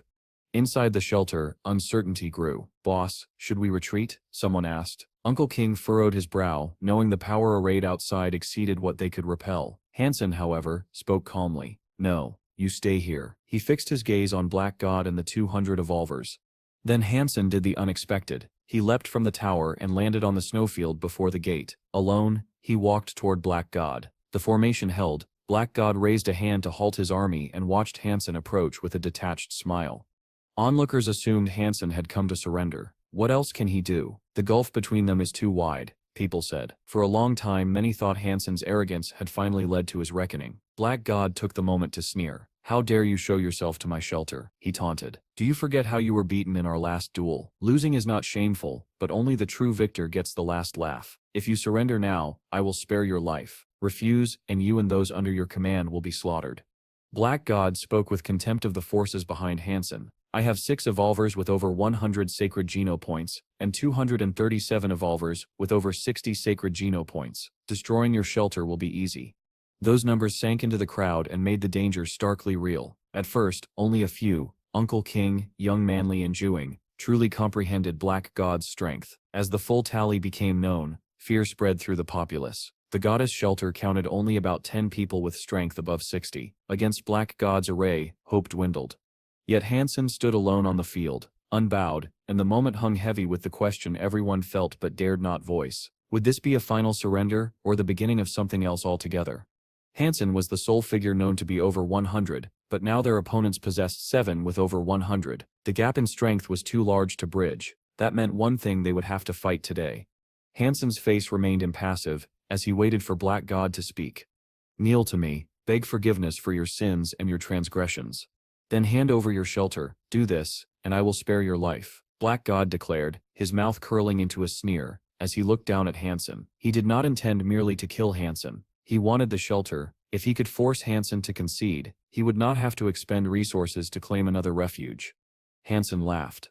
Coldly Black God replied, and what is a shame exactly? Soon you will discover that what you rely on is puny and ridiculous. It is a pity you will no longer have the chance to laugh. Without warning, Hansen's legs coiled like a triumphant stallion, and he charged toward Black God. The people inside the goddess shelter screamed in disbelief. No one expected Hansen to rush the Black God army alone. Their enemy array included 7 evolvers with over 100 sacred geno points, and more than 200 elite evolvers with over 60 sacred geno points. If Black God's army was a wall of tremendous rock, the goddess shelter was a basket of eggs. Hansen's lone sprint into such a formation looked like certain death. How dare you, Black God shouted. He lifted his black long sword and signaled his 6 supreme evolvers to step forward, intending to block Hansen's advance and surround him. From Black God's vantage, Hansen must be a suicidal madman. It was almost incomprehensible. This man is crazy, he thought. Wretched people meet wretched fates. Inside the shelter, panic and pragmatism collided. We should open the gate while he is away and roll out the red carpet. Give Black God a proper welcome. Some muttered, fearing for their lives if the battle went poorly. A few commoners moved toward the gate to open it. I will kill whoever gets close to this gate. Do you hear me? Young Manly bellowed, staring down those who had ventured forward. The goddess army guarding the gate turned to raise weapons at the would-be meddlers. The commoners, faced with such hostility, retreated and fell back into fearful argument. Vice Leader Hansen is rushing out to embrace his demise. There is no reason for you to die with him, others pleaded. We seek to open this gate for the good of everyone. Hansen may be reckless, but we are not. Young Manly cut them off cold and precise. Instead of worrying now, you should be more concerned about what will happen if we defeat Black God. A chill ran through the crowd. Outside the gate, on the battlefield, Hansen raced forward with empty hands. He carried no weapon, had summoned no beast, and wore no armor. He seemed naked against the army arrayed before him. The 6 evolvers surged forward, brandishing beast soul weaponry and unleashing their powers as they leapt to intercept him. Hansen moved like a striking bird, astonishingly fast, able to take sharp turns without losing momentum. He dodged 2 attacks with quick lateral shifts, and continued toward Black God. The 4 evolvers who tried to cut him down were stunned as Hansen slipped past them. His speed and agility were almost supernatural. He flowed through the formation like a blade through silk. Within seconds he had breached the line. No one of the 6 evolvers had been able to stop him. Now a single figure stood before Black God. Impossible, Black God whispered, shocked. It had not been long since their last duel, but Hansen's power had increased immeasurably. With this speed and precision, he was no longer merely a strong combatant. He had become something more dangerous. Every step seemed to fall into an enemy's blind spot. He exploited misplaced footwork, forced opponents to waste their strength, and moved with a perception that made the entire battlefield feel like his to command. It was as if he had shifted from being a chess piece to being the player. Kill him, Black God shouted. Even as he commanded the attack, he fell back. Something in Hansen's eyes chilled him. He did not dare to exchange blows with Hansen one-on-one. Around them, the 237 evolvers tightened their formation, heavily armed and ready to surround the lone relentless attacker. The moment had shifted. What everyone expected to be a swift end had become a spectacle of raw, uncertain power. Young Manly stood with her team, nerves fraying as she watched the chaos unfold on the battlefield. The enemies arrayed before them were monstrous, their killing potential enough to break even a host of hardened elites. Her anxiety only grew when she realized Hansen wasn't even wearing armor. His body was bare, clothed only in the standard-issue combat outfit of the Alliance. To think he could survive under such conditions was madness. But then, everything changed. Before their eyes, a transformation overtook Hansen. A crimson armor wrapped itself around his body, his short hair lengthened into flowing golden locks, his eyes glowed with radiant light, and upon his head appeared a crown of ruby. He had transformed into a figure so striking that he seemed more a celestial being than a man, a fairy queen draped in divine regalia. For Hansen, the world itself slowed. Spears that once flew like lightning crawled through the air. He danced between them effortlessly, weaving through blades and thrusts like a butterfly in sunlight, or more hauntingly, like a bat weaving through the darkness. His movements tore open gaps in the formation, and with unrelenting speed he advanced straight toward Black God. The evolvers he passed felt only confusion. Each time they thought they could strike him, Hansen vanished, reappearing somewhere unexpected. Their swords slashed at empty air. To them he seemed untouchable, unstoppable. Despair crept into their hearts. Black God's face grew grim, his confidence dissolving into dread. 200 evolvers, an unstoppable wall of power, had failed to halt a single man. Fear struck him deeply. Hansen was no longer merely strong, he was beyond human. Kill him, Black God screamed, retreating as icy terror spread through his chest. The 6 evolvers rushed back to intercept Hansen once more, their spears like dragons, their swords like eagles. But Hansen soared through the air, leaping from weapon to weapon as if walking on wind itself. People gasped. This was not human movement. Hansen had borrowed strength from the very air, launching himself higher, closer toward Black God. Die, Black God roared. His black longsword flashed with blinding speed, vanishing only to reappear before Hansen's face. He unleashed his dreaded tornado knife with impossible swiftness. The blade sliced across Hansen's cheek, drawing a thin line of blood, severing a few strands of golden hair that drifted away in the wind. But in that same instant, Hansen's fist blocked the lethal strike. His other hand, shaped like a blade, shimmered like lightning. In one ghostly motion, it swept forward. Black God tried to counter, but his vision blurred. Hansen's face seemed to drift away, and suddenly he felt weightless, as if floating. He looked down and saw his own body, still clad in black armor, mounted on his wolf, but it was headless. From the severed neck, a geyser of blood erupted. The battlefield froze. Every eye locked onto the airborne head spinning through the sky. Silence engulfed the world. The invincible master of the Black God shelter, the strongest warrior of the ice fields, the wielder of the vanishing demon blade, had been slain, decapitated by a single strike, in the very heart of his army. Shock turned to disbelief, fear to awe. All they could do was stare at the golden-haired man who now looked like a god among mortals. Young Manly's face flushed red, her eyes sparkling with exhilaration. Her heart pounded wildly. Even she could hardly believe what she had just seen. Black God, killed, clean and swift, as though his head had been cut through butter. Hansen had done the impossible. Such power was beyond comprehension. No wonder she thought breathlessly, he was the heir of Coach Han. King stood stunned, his expression filled with disbelief. The people who had been waiting to open the gate were equally shocked. None of them could comprehend how Han Sen had managed to charge through such a powerful elite, guarded by his mighty army, and slay him so swiftly. Within just 2 or 3 minutes, it was all over. A cold shiver ran down the spines of those onlookers. Their hands instinctively touched their necks, as if afraid their heads might soon be rolling on the ground. They knew that if Han Sen returned and discovered their earlier hesitation, they could be executed in seconds. Panic spread. Many fled toward the teleporter, fear completely consuming them. Han Sen had decapitated a man in the middle of a raging battlefield, as though it were nothing more than a game. Without the army's protection, the Moners were helpless. They were not elite evolvers who could stand against him, and their trembling legs carried them straight toward the teleporters. The 6 supreme evolvers, however, remained frozen in place. They had witnessed countless powerful warriors in their time, but this was unlike anything they had ever seen. One man, like a rocket locked on its target, had cut straight through an entire army to strike down his enemy. Their hearts turned cold, and all thoughts of resistance evaporated. At last, one evolver broke the silence. Han Sen, we only followed Black God's orders. That was it. We never desired personal conflict with you. Now that Black God is dead, there is nothing to gain by fighting further. Can we end this here, with a truce? Han Sen's voice was colder than steel. Anyone who dares to attack my shelter is my enemy, and my enemies are not for you to decide. Another elite tried to sound bold, but his trembling voice betrayed his fear. If we fight for our lives, you might not hold the advantage. Han Sen's eyes gleamed with amusement. If you are here, then you already know my answer. Fight me, and we will battle until the last man stands. If not, then you will join my goddess army. From this moment, you will follow me as I march to destroy Black God's shelter. Do this, and you will become soldiers of the goddess army. The evolvers hesitated, their fear plain for all to see. Han Sen's godlike presence left them no courage to oppose him. Even with 200 evolvers at their side, none of them felt safe. Yet surrendering to Han Sen meant turning against their alliance, and they feared whether their true leader would forgive such betrayal. Han Sen leaned closer, his words sharp as a blade. I know a man called Dong Lin. After you return, you can register with me. Make your choice. Han Sen had already learned much of Black God's dealings from Tang Zhenlu. His confidence shook the evolvers to their core. Whether his claim was true or false, he had given them an excuse not to fight, and that was enough. Finally one spoke. We are willing to join the goddess shelter and follow your lead.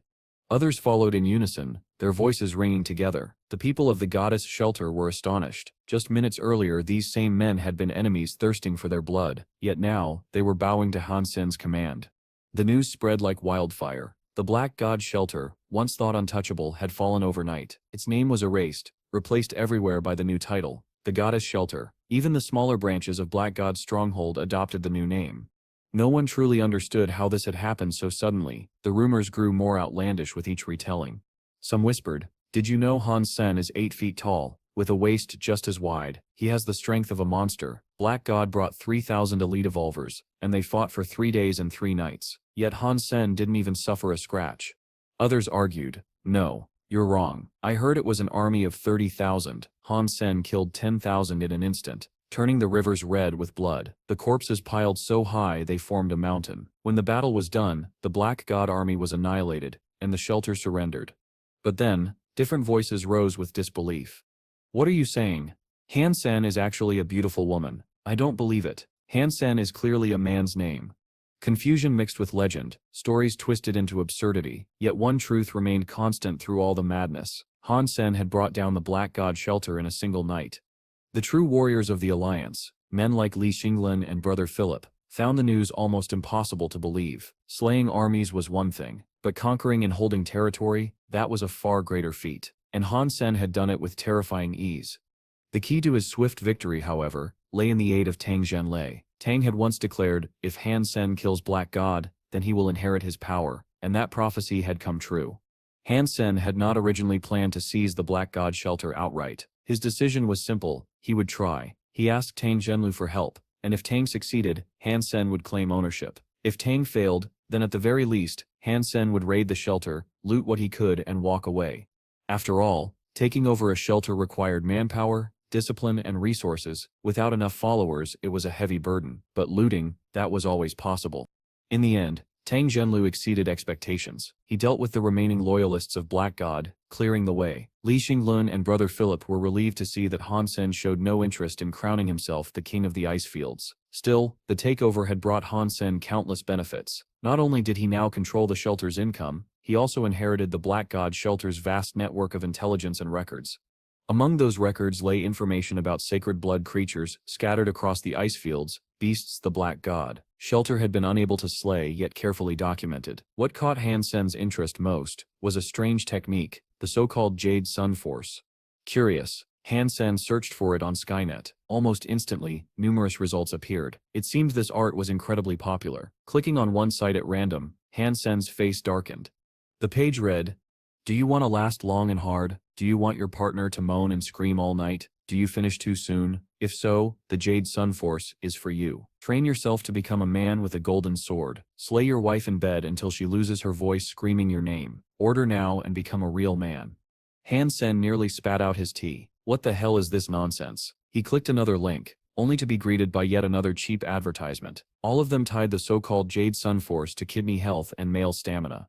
Han Sen quickly realized the truth. This was indeed a well-known hypergeno art, but it had been shamelessly repackaged in countless ways for mass appeal. In reality, it was a body-strengthening technique, originally designed to fortify the kidneys and improve resilience. Its versatility allowed it to address many weaknesses in the body, though its reputation had spiraled into something ridiculous. Han Sen scowled. "Does Jing think I need this? Me? I could handle 10 women in a night. My pride won't stand for this insult." His mood soured further as he muttered, "No wonder Jing told me to look it up myself. Cheap garbage like this is all over Skynet. Why would I ever pay for it?" Just then, his communicator rang. Irritated, Han Sen moved to call back later, but his fingers slipped. Instead he answered the call, and Gigi's image appeared before him. Her smile was sweet at first, but it quickly faded as she caught sight of the embarrassing advertisement still on his screen. Han Sen's heart sank. He scrambled to explain. Yan ran. Wait, that's not what you think. This isn't stet. But Gigi cut him off, speaking gently though, her tone carried a subtle sting. It's alright, if you don't feel ready, you should focus on training. I'll wait for you to grow stronger. Hansen felt like tearing his hair out. Just as he opened his mouth to explain, another voice called for Gigi in the background. She gave him a polite smile. I have a meeting. You should practice in the meantime. Don't worry, I won't disturb you. Just make sure to rest well. Wait, it's not like that. I can do it. I really can, Han Sen pleaded, but the call had already ended. His face flushed with frustration. Han Sen roared. Jing, I've still not done with you. In a frenzy, he rushed to the teleporter and stormed back to the shelter. Jing happened to be stepping out of his room when Han Sen cornered him. Han Sen-sit's glare was like daggers. Jing, you troll. What nonsense Jade Sun Force is this? Do I look like I need that kind of thing? My kidneys are stronger than a titan's. When I get hard, I scare myself. Jing shivered under his gaze, forcing a smile as he raised his hands defensively. Boss, please don't be angry. It's not what you think. Then explain, before I beat the life out of you. Han Sen growled. Jing swallowed hard, his voice shaky but sincere. The Jade Sun Force does improve, that kind of stamina, but that sip's not its only purpose. Yes, it lets a man perform 10 times without tiring, but that sip's not why I suggested it to you. Someone like you doesn't need it for that. The true benefit lies elsewhere. Han Sen's glare softened slightly, but his jaw remained tight. Of course I don't need it for that. Then what else does it do? Hansen's expression slowly grew calmer as he listened. The Jade Sun Force's main purpose, Jing explained, is to strengthen a person's kidneys. The kidneys are one of the body's most vital organs. Strengthening them increases stamina, vitality, and power. What I've shown you is the real technique, taken directly from the Jade Sun tablet. This isn't some worthless knockoff you can buy from a shady Skynet vendor. If you master this hyper-geno art, you won't even feel winded after traveling 1,000 miles in a single day. Hansen raised an eyebrow. You make it sound revolutionary. I stepped wager it's no different from all those rubbish mail-order scams on Skynet. It is not the same, I assure you, Jing insisted. When the Jade Sun tablet was unearthed, countless people desired it. Fights broke out, and in the chaos, the tablet was shattered. The original can never again be seen, but copies of it do exist, few and rare. I have one such copy, made by my own hand. Of course the real text is too precious. That's why I brought you a replica first, in case you destroyed it in anger before hearing my explanation. But if you truly want it, I can give you the genuine copy. Hansen Sest's eyes sharpened. Then give me the real thing. But if I find out you been lying to me this whole time, do not blame me for being cruel. Jing quickly retrieved another parchment. Hansen could immediately sense something different about it. The words and the ink looked identical to the fakes, yet the real copy carried a mysterious presence, a subtle aura that lingered around it. True hyper-geno arts always had that inexplicable mystic quality. See, boss? I told you I wasn't lying. Jing smiled nervously. The differences are slight, but they exist. Hansen studied it carefully, again and again, before finally speaking. 3 berserk mutant beast souls and 2 ordinary mutant beast souls. That's all I offer for this. Boss, please, that's too little. This is a one-of-a-kind artifact, Jing begged, teeth clenched, but in the end he agreed. Hansen checked the parchments thoroughly to ensure there were no tricks, then sealed the deal. After walking a few steps away he turned back. Tell me, if I learn this art, will I truly be able to face 10 men at once? Jing hesitated, then admitted. Boss, we once tried to hunt the silver-eyed Snake King with Black God himself. We failed. That beast's domain weakens all powers, and to be surrounded by countless snakes is terrifying beyond belief. Many elites who went with us still carry scars of fear from that battle. But Hansen Sest's reply was cold and unwavering. I have already made my decision. Enough talk. Follow my commands. Some of the elites lost hope at those words, but Dong Lin had already agreed to Hansen's plan. They had no choice but to accompany him. Together, Hansen and 10 evolvers marched to Ice Snake Valley. At first, their journey was uneventful, but once they reached the snowfields, movement stirred beneath the surface. Silver-white ice snakes slithered like monstrous earthworms, their silver eyes glowing from beneath the snow. Hidden so well, they were nearly impossible to detect until it was too late. An ordinary ice snake bite could be resisted by a well-trained fighter, but a mutant ice snake bite was certain death. No matter if one's fitness level surpassed 100, the venomous cold would freeze its victim in seconds. Even though Hansen's team were evolvers, each with fitness levels above 100, fear gnawed at their hearts. They stalled and hesitated, dragging their steps, as though slowing time itself could preserve their lives. Hansen noticed, yet instead of anger, a faint smile crossed his lips. Well then, he said calmly, you don't need to risk your lives. I will enter the valley alone and lure out the silver-eyed Snake King. We'll fight it here, where other snakes cannot interfere. But know this, if I bring it out and anyone dares to flee, do not expect mercy. Even Dong Lin will not be able to save cowards from me." His cold gaze swept across the group. One of the evolvers quickly replied, "Don't set worry, boss. We won't set run. We still help you slay it." But though his words sounded loyal, in his heart fear whispered otherwise. Like the rest of his companions, they all believed one thing: if Hansen truly went into the valley alone, he would never be coming back. At first, they thought he must be hiding wings, planning to fly into the valley to lure out the Snake King. After all, no man could simply walk down there. The snow was deeper than a man's height, and anyone who tried to tread upon it would quickly sink into a white grave filled with venomous serpents. Entering on foot meant certain death. If Hansen did fly, he might survive a little longer, but not by much. The ice snakes could fly as well. While they could not soar too high within the valley, they could easily pursue him. The moment Hansen took flight, it would turn into a vicious dogfight, one he might not escape. To the others, his choice to go in alone seemed nothing short of suicide. But to their disbelief, Hansen stepped into the valley without wings. He had mastered the talent of ice skin, so he was unafraid of frostbite. Of course, that didn't mean he planned on being bitten. The moment he entered, Hansen broke into a sprint. His footsteps left only the faintest marks upon the snow, barely visible, like shallow indentations that could only be noticed if one looked carefully.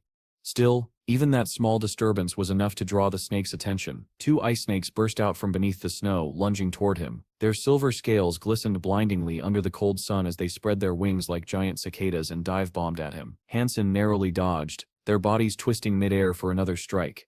He knew these creatures well. Their profiles told him everything. Though they could not fly high, their gliding ability was terrifyingly strong. Slowing down would mean instant death, so Hansen pressed forward, dodging their strikes without striking back. Killing them here would only bring worse trouble, for the smell of their blood would summon every snake in the valley. What he wanted was only one thing: the Snake King. More snakes occasionally joined the chase, but none could stop him. Hansen's body darted like a shadow, slipping past every fanged lunge as he pushed deeper into the canyon. The snow-covered valley stretched 100 meters across, and Hansen knew from the records that the Snake King's icy cave should have been near the 30-meter mark. Yet, as he sprinted past 40 meters, he still hadn't seen it. Confusion tugged at him. Strange, shouldn't said the cave be here. Why haven't said I seen it yet? By now, over 1,000 ice snakes were pursuing him. He was fortunate his skill let him outpace and outmaneuver them all. Still, as he advanced, the chase began to change. The further he went, the fewer snakes followed. One by one they abandoned pursuit, until several miles later, not a single one remained. A chill crawled into Hansen's heart. Is this the Snake King Sip's territory? Do they not dare enter it? But the thought didn't sit right. If he had reached the domain of their king, the snakes should have been defending it, not retreating. Something about this valley felt wrong, unnaturally wrong. He looked around. The heavy snow concealed everything, and beyond the blizzard's veil, not a trace of movement could be seen. The silence was suffocating. Clouds swallowed the sun, and a fresh storm of snow began to fall. I've come this far. I can turn back now. Hansen grit his teeth. If things turned dire, he still had his berserk sacred blood wings. He could always fly away. The snakes wouldn't be able to catch him then. With that reassurance, he pressed forward. 20 more meters passed, and still no snakes appeared. At last, he found himself standing before a smooth ice wall, boxed in on either side by jagged glaciers. The canyon had ended.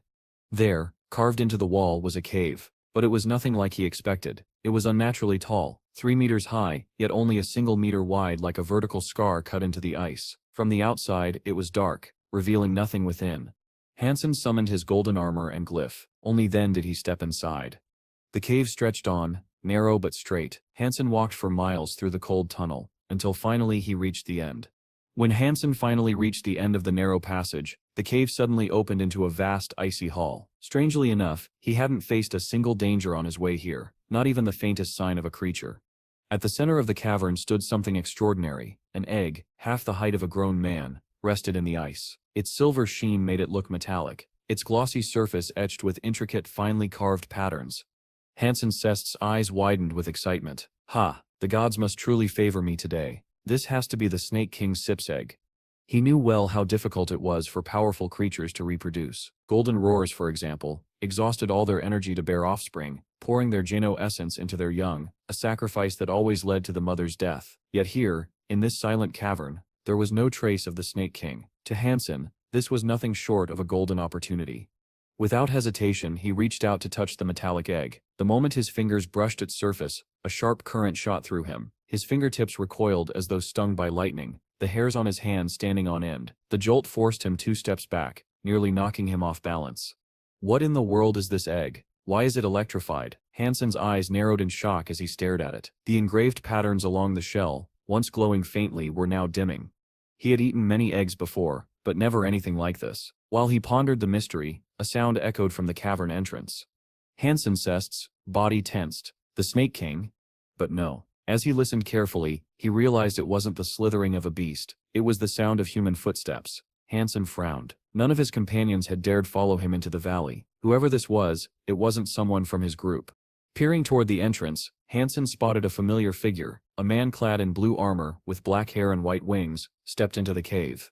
He Dong-mu? Hansen muttered in surprise. Of all people, he hadn't expected to see him here. Judging by his wings, he had flown straight into the cavern. A reckless move, considering the valley was crawling with ice snakes. Still, by luck or fate, none had been here to stop him. Dong-mu's eyes fell upon the silver egg. Although you came here first according to the rules, whoever claims it, owns it. In an instant, he surged forward with all his strength, dashing toward the egg. No, stop. Hansen reached out trying to grab him, but Dong-mu only sped up. In a flash, he threw his arms around the egg. A blood-curdling scream erupted from his throat. His body convulsed violently as arcs of electricity shot through him. His hair stood on end. His muscles spasmed, and with a final cry, he collapsed to the ground. His arms still frozen in a posture of hugging the egg. He lay there paralyzed, twitching from the shock. Hansen walked over with a small smile, shaking his head. I didn't want to stop you from claiming the egg. I was only trying to save you from this. I was trying to be nice. Dong-mu's glare said otherwise. His eyes, though filled with pain, clearly accused Hansen of trickery. In truth, Hansen had misled him. He hadn't stopped Dong-mu for the egg's sake. He had only wanted to test whether the egg still carried a charge after shocking him earlier. Now he had his answer. This was no ordinary egg. It was something far more powerful.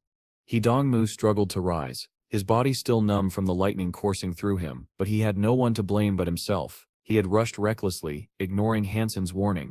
Hansen circled the egg slowly, his mind racing. Strange. I've never heard of the silver-eyed Snake King wielding electricity. I thought it could only inflict frostbite. Then why does its egg contain such a charge? As he watched, the patterns on the shell glowed faintly again, only to dim once more, like a heartbeat pulsing weakly. Turning back, Hansen looked at Dong-mu. Mr. Mu, I think we still have to crack this egg open if we ever want to use it. But I'm weaker than you. Why don't you do the honors? Dong-mu's face twisted with disdain, as if saying, do you take me for a fool? Hansen didn't press. The truth was, even he didn't dare. A single touch had been painful enough. What if smashing it unleashed all of that power at once? What if, instead of claiming the egg, he ended up charred to ash? The thought alone made him hesitate. Hansen stood there, watching Dong-mu still unable to move. He didn't dare act recklessly. Instead, he began thinking about how to deal with the strange egg before them. If he returned to the Alliance, perhaps he could acquire a pair of insulated gloves strong enough to handle the electricity. But that was a long journey. And even then, he wasn't certain if gloves would truly help against such unstable energy. Besides, he didn't have a pair himself, which meant wasting time buying one. Who could have imagined finding an egg that emitted such terrifying amounts of electricity in a place like this? Hansen had not prepared for such a situation, and now his options were severely limited. Still, if he did decide to leave, there was no way he wanted to abandon the egg. He turned to his companion. Mr. Yi, we've come all this way. There's no way we can return empty-handed. Are you sure you won't try again? Hansen asked, trying to persuade Dong-mu. Nope, but I'll watch you give it a go. Dong replied calmly, though his face was pale, showing just how badly the electricity had injured him earlier. Hansen frowned. If you aren't willing to try, then of course I won't either. But if neither of us are willing to touch it, then what's the point of being here at all? As the two debated, a sudden cracking sound interrupted them. Their eyes darted to the egg. The half-human tall silver egg was splitting. A web of cracks appeared across its shell, and slowly, it began to open by itself. Both men jumped to their feet, watching anxiously. If this was happening because they had touched it earlier, that was one thing. But if the egg was hatching naturally, then the danger was far greater. Another sharp crack echoed, and a large fracture split the egg from top to bottom. The silver, metallic shell glowed with arcs of electricity, as more and more pieces began to fall away. Both Hansen and Dong-mu instinctively stepped back, alert and tense. Then crash. A section of the shell broke away completely. From within, a fluffy silver head pushed through. Its eyes were only half open, and its tiny claws scratched weakly against the shell. Hansen and Yedongmu froze in shock. It's Stets, not a snake. For so long they had believed this was the offspring of the silver-eyed Snake King, but the creature emerging before them was nothing like what they had expected. Covered in silver fur, with sharp, upright ears and a tail full of majestic fluff, the newborn looked like a fox. Its half-open eyes glimmered with a burning phoenix-like light. The small creature finally broke free from the egg. Though just hatched, it was already the size of an adult tanuki. Its silver coat was thick and well-suited for the icy world it had been born into. Flop, the fox stumbled onto the ground, too weak to stand properly. In that instant, Yedongmu moved. Dagger in hand, he rushed forward like a phantom, aiming straight for the creature's half-closed eye. His killing intent was merciless. He wanted to slay it before it could ever pose a threat. Hansen, however, didn't move. He had seen this before. When the Golden Roar was born, he himself had once played this very role. Yedongmu's dagger thrust was precise and deadly. The tip of the blade drove down towards the fox's delicate eyelid, only to be stopped cold with the metallic clang of steel. The fox cried out, and Hansen's eyes widened. Its eyelid was not flesh, it was metal. Yedongmu tried again, pouring his strength into forcing the dagger through, but before the blade could sink any deeper, a brilliant surge of lightning arced from the fox's body into the weapon. Electricity coursed violently through the steel and into Yedongmu himself. The assassin screamed as the current overwhelmed him. His body convulsed, then was flung backward, crashing to the ground. His armor was charred black, and the white wings he wore were reduced to little more than smoldering feathers. This time the damage was devastating. He lay crumpled, unable to move, his heartbeat faint but still present. Hansen Set's heart skipped. This thing, it sets the child of a super creature.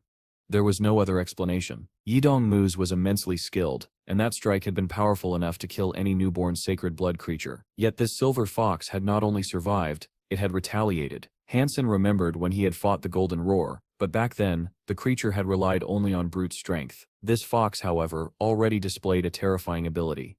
The once docile little fox now rose to its paws, its silver fur bristling with anger. Sparks of lightning danced across its body as it glared at the man who had tried to kill it. With a furious cry, it darted forward, charging straight at the fallen Yedongmu. It was as if the creature sought vengeance, determined to reverse the attack that had just been made against it. Hansen rushed to Yedongmu's side, dragging the man's severely injured body away from the danger. Yedongmu wasn't just an ally, he was also one of Hansen's best clients, someone who never haggled or complained about price. Losing him here would be disastrous for business. Step by step, Hansen pulled Yedongmu toward the trail leading out of the ice cave. The silver fox made an effort to follow, but it had only just been born. Its legs trembled, its movements clumsy. It could barely stand upright, let alone chase them down. Hansen dared not attack it. Making an enemy of a super creature's offspring was the last thing he wanted. He focused only on dragging Yedongmu out into the open. Once outside the cave, Hansen kept going, pulling the injured man nearly 10 miles before stopping to check whether they were being followed. Only then did he pause to examine Yedongmu's wounds. The sight was grim. His skin was burned black and green in several places, and many patches were torn open from the lightning's searing force. Had it not been for his armor, he would have died instantly. Though alive, he was critically injured. Hansen sighed. I stem such a nice guy, saving you from certain death. Remember this debt, you still repay me one day. He pulled out medicine, carefully applying it to the wounds. What a shame. I have to waste my expensive supplies on you. When you wake up, don't think for a second I one set hand you the bill. Yedongmu suddenly let out a scream, writhing in agony. The medicine stung horribly as it worked. Stop yelling, Hansen scolded. Aren't Sit you supposed to be brave? If you can Sit handle this, how can you ever expect to accomplish great deeds? Yedongmu grit his teeth, his face pale. You didn't even give me any anesthetic. Why don't you try this yourself? Let's see if you don't scream. His body convulsed from the pain, and in desperation he sank his teeth into Hansen's leg. Hansen cried out as sharp teeth tore into his calf. He had stored away his armor earlier, leaving his leg exposed, and the bite was savage. Let go. Are you a shark now? Just biting and not letting go? He slapped Yedongmu's head repeatedly until, finally, the injured man released him. Yedongmu rolled onto the icy ground, drained of all energy, gasping for breath. Hansen winced as he glanced down, spotting blood seeping from 2 deep bite marks. But before he could complain further, a silver shadow streaked toward him. His expression hardened. The silver fox. Despite its newborn state, it was astonishingly fast, and it only accelerated as it drew nearer. Within moments, it stood 5 meters away, staring at him with burning phoenix-like eyes. Hansen's heart pounded. He thought of summoning his wings to escape, but the fox didn't move, it only stared. Cold sweat ran down Hansen-Sip's neck. He took a step back, instinctively distancing himself from Yidong-mu. "Why are you looking at me? Sip's the one who attacked you."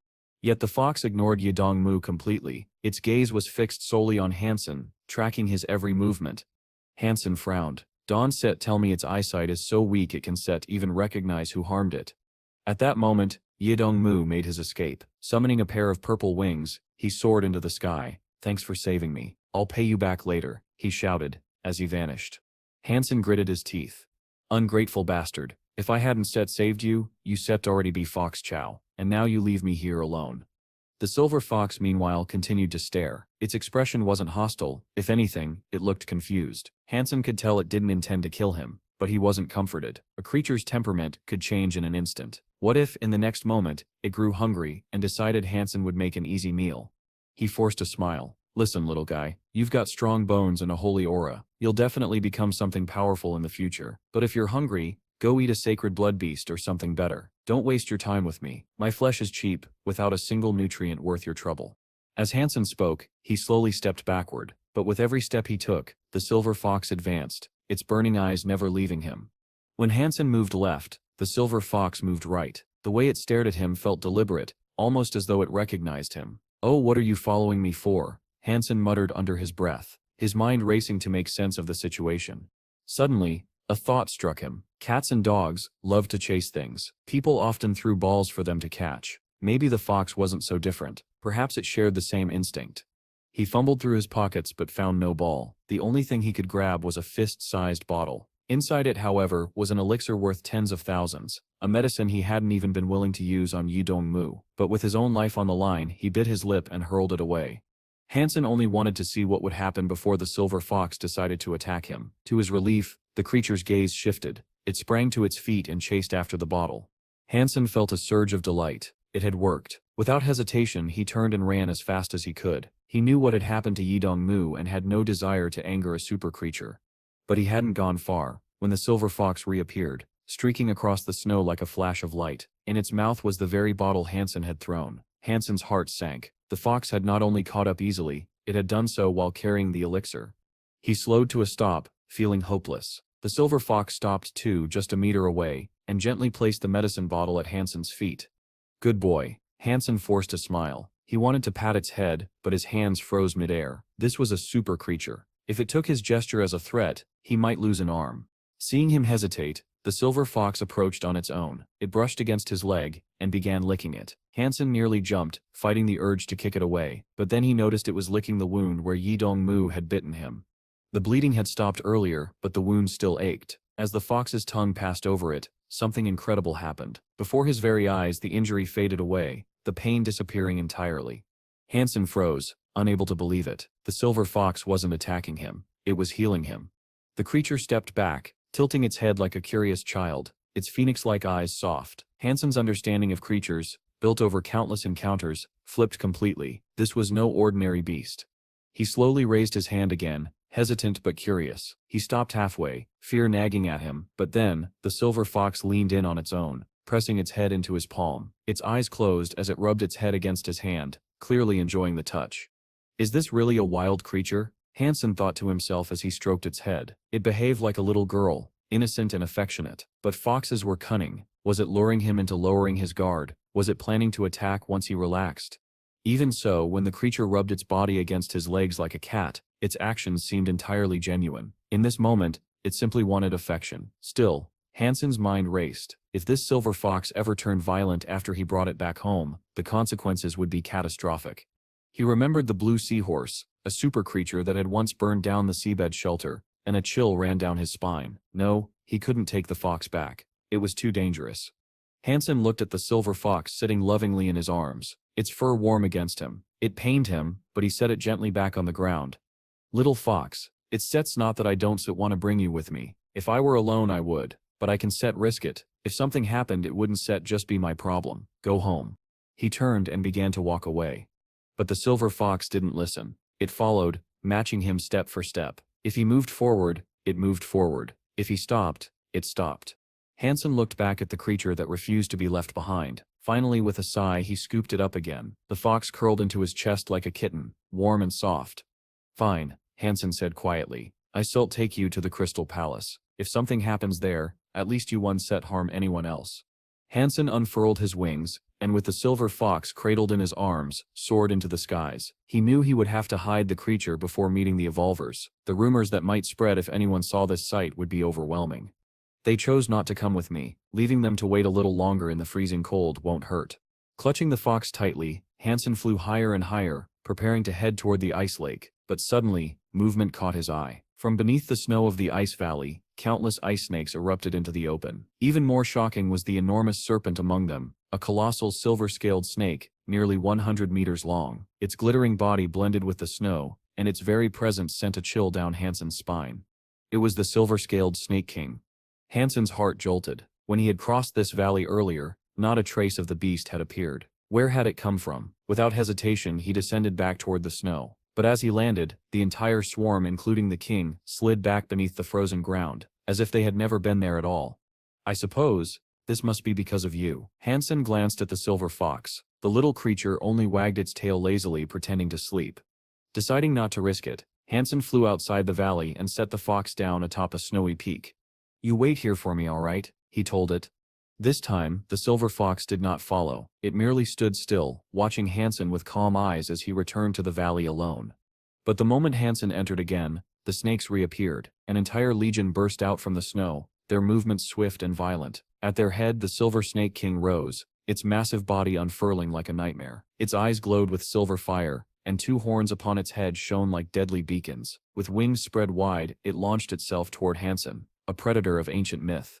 It really was because of the silver fox. Without it, this thing's fury knows no end. Hansen dismissed his wings and touched down, using his treading cloud technique to weave through the battlefield. He had no illusions about fighting such a monster head-on, especially with the swarm of lesser snakes aiding their king. Instead, he returned to his original plan: lure the beast outside. Out in the open, where the snow was thinner, the evolvers would have a chance against the swarm. At the very least, they could handle the smaller snakes and prevent them from interfering. But the king's rage was relentless. Its wings slashed through the sky as it twisted and snapped at Hansen with terrifying speed. Its gaping maw chased him without pause. Striking again and again, Hansen darted through the snow in a zigzag trail, narrowly evading each strike, but he knew he could not keep this up forever. Outside the valley, Wang Ling and the other evolvers grew restless. "He's been gone too long. The Snake King must have killed him." If that were true, wouldn't we have heard something? Perhaps he never even encountered the Snake King. We should wait a little longer. If we leave now and he returns, we'll look like cowards who abandoned him. But their debate ended abruptly when a deafening sound rose from the valley. They turned and every jaw dropped in shock. From the snowy gorge, Hansen came sprinting like a man possessed. Behind him surged a monstrous tide of snakes, their bodies writhing, flying, and slithering in a terrifying wave. At the center, the colossal Silver King pursued him like a dragon from legend. Its wings spread wide, each snap of its jaws narrowly missing Hansen by a heartbeat. The sight was insane. Their hearts thundered in their chests. As Hansen closed in on the valley's exit, Wang Ling barked an order. The evolvers snapped into battle formation, their nerves taut but steady. These were not ordinary fighters. Many had served in the army, and others were hardened veterans with extraordinary skill. Though fear churned inside them, their training and discipline held firm. They stood ready to face the Serpent King. Once the formation was set, Hansen lured the Silver Snake King and its swarm out of the valley. Without the thick snow to conceal them, the creatures looked all the more colossal and menacing. The battle erupted. Hansen halted his retreat and summoned his ghost pod claws, striking directly at the king. He dodged its snapping jaws and managed to rake his claws across its body. But even after landing the blow, all he left behind were 3 faint scratch marks. The scales were too thick, the flesh too strong, far from anything that could be called a real wound. Meanwhile, outside the cover of snow, the lesser ice snakes had lost their advantage. Against the 10 elite evolvers, they were massacred. The battlefield ran red, littered with broken serpentine bodies, while the ground shook from the ferocity of the clash. Now surrounded, the Silver Snake King thrashed wildly, its tail smashing through glaciers with terrifying force. Its strength was monstrous, a beast from ancient myth brought to life. No one dared to stand against it head-on. Even together, Hansen and the others found their attacks useless. The serpent's silver scales turned aside every strike, and the more they fought, the more enraged it became. Hansen's expression darkened. The ghost pod claws were too short to be effective against such a massive opponent. If only he had a longer weapon, perhaps then he'd stand a chance. Still, he was glad he had brought Wang Ling and the others. Without them, the endless swarm of smaller snakes would have buried him long before he even reached the king. "You guys keep going. I'll take a break," Hansen shouted, pulling back from the fray. Wang Ling cursed under his breath. "We came here to risk our lives against this monster, and now he's running away, shameless." But then, something extraordinary happened. From Hansen's body burst a fiery red bird, wings blazing like a phoenix. Flames surged into the air, encircling the battlefield. At once, the evolvers felt their beast soul powers surge. Wang Ling's eyes widened in shock. A halo beast soul, and with such a wide range, could this be a sacred blood beast soul? The others felt the same. Their strength soared, their movements lighter, their blows sharper. The pressure of the fight eased, and for the first time, hope flickered in their hearts. Leaving the fiery bird behind to empower his allies, Hansen withdrew from direct combat, observing instead, of the 10 evolvers, 6 wielded sacred blood weapons. Among them were 3 heavy hitters, one with a lance, another with a great axe, and the last with a massive hammer. Their strikes carried tremendous power, but still, the Snake King's silver scales refused to yield. "It's only a sacred blood class creature. It can't be indestructible. There must be a weakness." Hansen studied its movements carefully, but no vulnerable spot revealed itself. The serpent's scales endured strike after strike without flinching. It had no need to guard its body, for its defenses were overwhelming. Then disaster struck. One evolver failed to dodge in time. The king's tail whipped across the field, smashing him through the air. He crashed heavily onto the ground, coughing blood. Fortunately, he was still alive and staggered back to his feet, refusing to quit. Hansen leapt back into the fight, filling the gap left by the injured man. "Boss, its scales are too tough. We can't kill it. Let's retreat and think of another plan," Wang Ling shouted as he battled on. Hansen didn't reply. He kept striking, eyes sharp, waiting for any sign that the poison of the ghost pod claws might take effect. But the Snake King showed no weakness. Its strength did not falter. Its movements remained as savage as ever. "Too tough. Its flesh and bones are like iron. Even if I pour yin force into my strikes, it may be useless. Unless," Hansen's eyes narrowed, "if I target its head, its brain, that may be the only way to bring this monster down." Hansen thought to himself, "If I truly attempt to strike the Snake King Sep's head, it will be a perilous move. One mistake, and that gaping mouth will deliver a bite that no one could survive." The beast's fangs were nearly a meter long, sharp enough to slice through flesh and bone with ease. Killing a man before the frostbite venom even had a chance to take effect. The Snake King twirled violently, lashing out with its massive body and sending another evolver flying. The sheer force of the impact bent a long sword out of shape. This was no ordinary creature. It was a nightmare given form. "Boss, we must fall back. We cannot slay this thing," one of the evolvers shouted in desperation. But Hansen Sef's voice cut through the chaos, calm yet commanding. "No, keep fighting. Every single one of you must obey my orders. If anyone dares disobey, don't Sefs bother returning to the shelter. Go to Donglin and explain your desertion." Then he began barking precise commands. Wang Ling, move 3 meters to the left and strike from the creature Sep's side. Xiaoqin, step right by 2 meters, forward 1 and attack its wing. The evolvers hesitated. Their formation was the result of years of training, perfect synchronization, perfected through relentless practice. No commander had ever broken that structure. To change it mid-battle seemed reckless, even dangerous. But they had no choice. Hansen's words carried authority and Wang Ling reluctantly obeyed. What they didn't realize was that Hansen had been watching them closely from the very beginning. When he had briefly withdrawn from the fight, it wasn't only to study the Snake King's weaknesses, he had been observing the movements, skills and reactions of each evolver, memorizing their strengths and limitations. Now he was rearranging them like pieces on a chessboard. His growing mastery of the Dango Sutra allowed him to see the battlefield in a way no one else could, as if he were a strategist playing a game. At first, Wang Ling doubted him, but once the formation shifted, everything changed. Suddenly, fighting the Snake King became easier. They were positioned further from danger, and no one took another direct hit. Their new placements relieved the pressure on the group, and to their astonishment, Hansen's commands worked flawlessly. These men had once been soldiers. They understood the difference between a powerful warrior and a true commander, and Hansen was proving himself to be something extraordinary. His commands were neither rushed nor panicked. He issued them swiftly, yet with calm precision, guiding 10 people as if he were conducting a symphony. Wang Ling and the others began to admire him, not the way one respects raw power, but with the reverence one feels for a leader who can turn despair into victory. To them, Hansen no longer seemed like just a man. He was a figure worthy of near religious respect. And then, the moment arrived. The Snake King lowered its massive head, bringing it within Hansen's reach. This was the opportunity he had been waiting for. With a leap, Hansen closed the distance, his fist glowing with yin force strong enough to shatter a mountain. He drove his punch directly into the creature's skull, the energy drilling deep inside.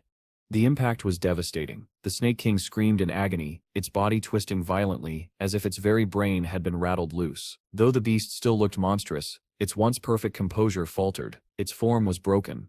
Hansen's eyes gleamed with triumph. The yin force had worked. The monster was finally vulnerable. Hansen continued barking orders to Wang Ling and the other evolvers, directing them how to press the attack. Before long, the Snake King's head reared up in front of him again. Hansen delivered another yin force punch. After the second blow, the great serpent staggered as if intoxicated, its body began to lose coordination and control. Wang Ling watched in astonishment as the tide of battle shifted, and a quiet excitement spread through the evolvers. Under Hansen's precise leadership they fought harder, their faith and respect for him growing with every command. When Hansen struck the Snake King's head a third time, the beast could no longer hold on. With a final writhing, it collapsed to the ground, twisting in pain. A system-like voice rang in Hansen's mind. Please give me your beast soul. I have to get a beast soul. Hallelujah. May the sweet mother of baby Jesus bless me. Hansen felt the praise bubbling inside him, but he kept it to himself. Then another notification sounded clearly. Silver Eye, Snake King. Beast soul acquired. Consume its flesh to obtain a random number of sacred blood genome points ranging from 0 to 10. Hansen wanted to shout his triumph, but instead he smiled inwardly. Seeing their leader victorious drain the remaining ice snakes of will, they fled back toward the ice valley. The battlefield lay littered with the aftermath of their effort. Countless corpses of ice snakes, the broken body of the Snake King, and even a few mutant-class creatures piled among them. Each evolver claimed a share of the spoils. Most received ordinary-class beast souls. A fortunate few had been rewarded with mutant beast souls. They had slain far more ice snakes than expected, and their haul was the largest any of them had seen. Hansen, I'll leave them here for you, but go find someone to help carry the bodies of the Snake King and the ice snakes back, Wang Ling said. Hansen hurried to arrange the transport and then departed. The evolvers obeyed without hesitation. Hansen's leadership had won their absolute trust. He climbed back to the snowy mountain peak where the little silver fox had patiently waited. The creature's hopeful eyes made Hansen wonder how long it might have waited if he had not returned. When he reappeared, the fox padded over and wound its big fluffy tail around his legs. It rubbed its head against him as if to say welcome back. Hansen felt an unexpected fondness grow for the animal and in a quiet moment, wished it could be an ordinary pet, something he could keep at his side forever.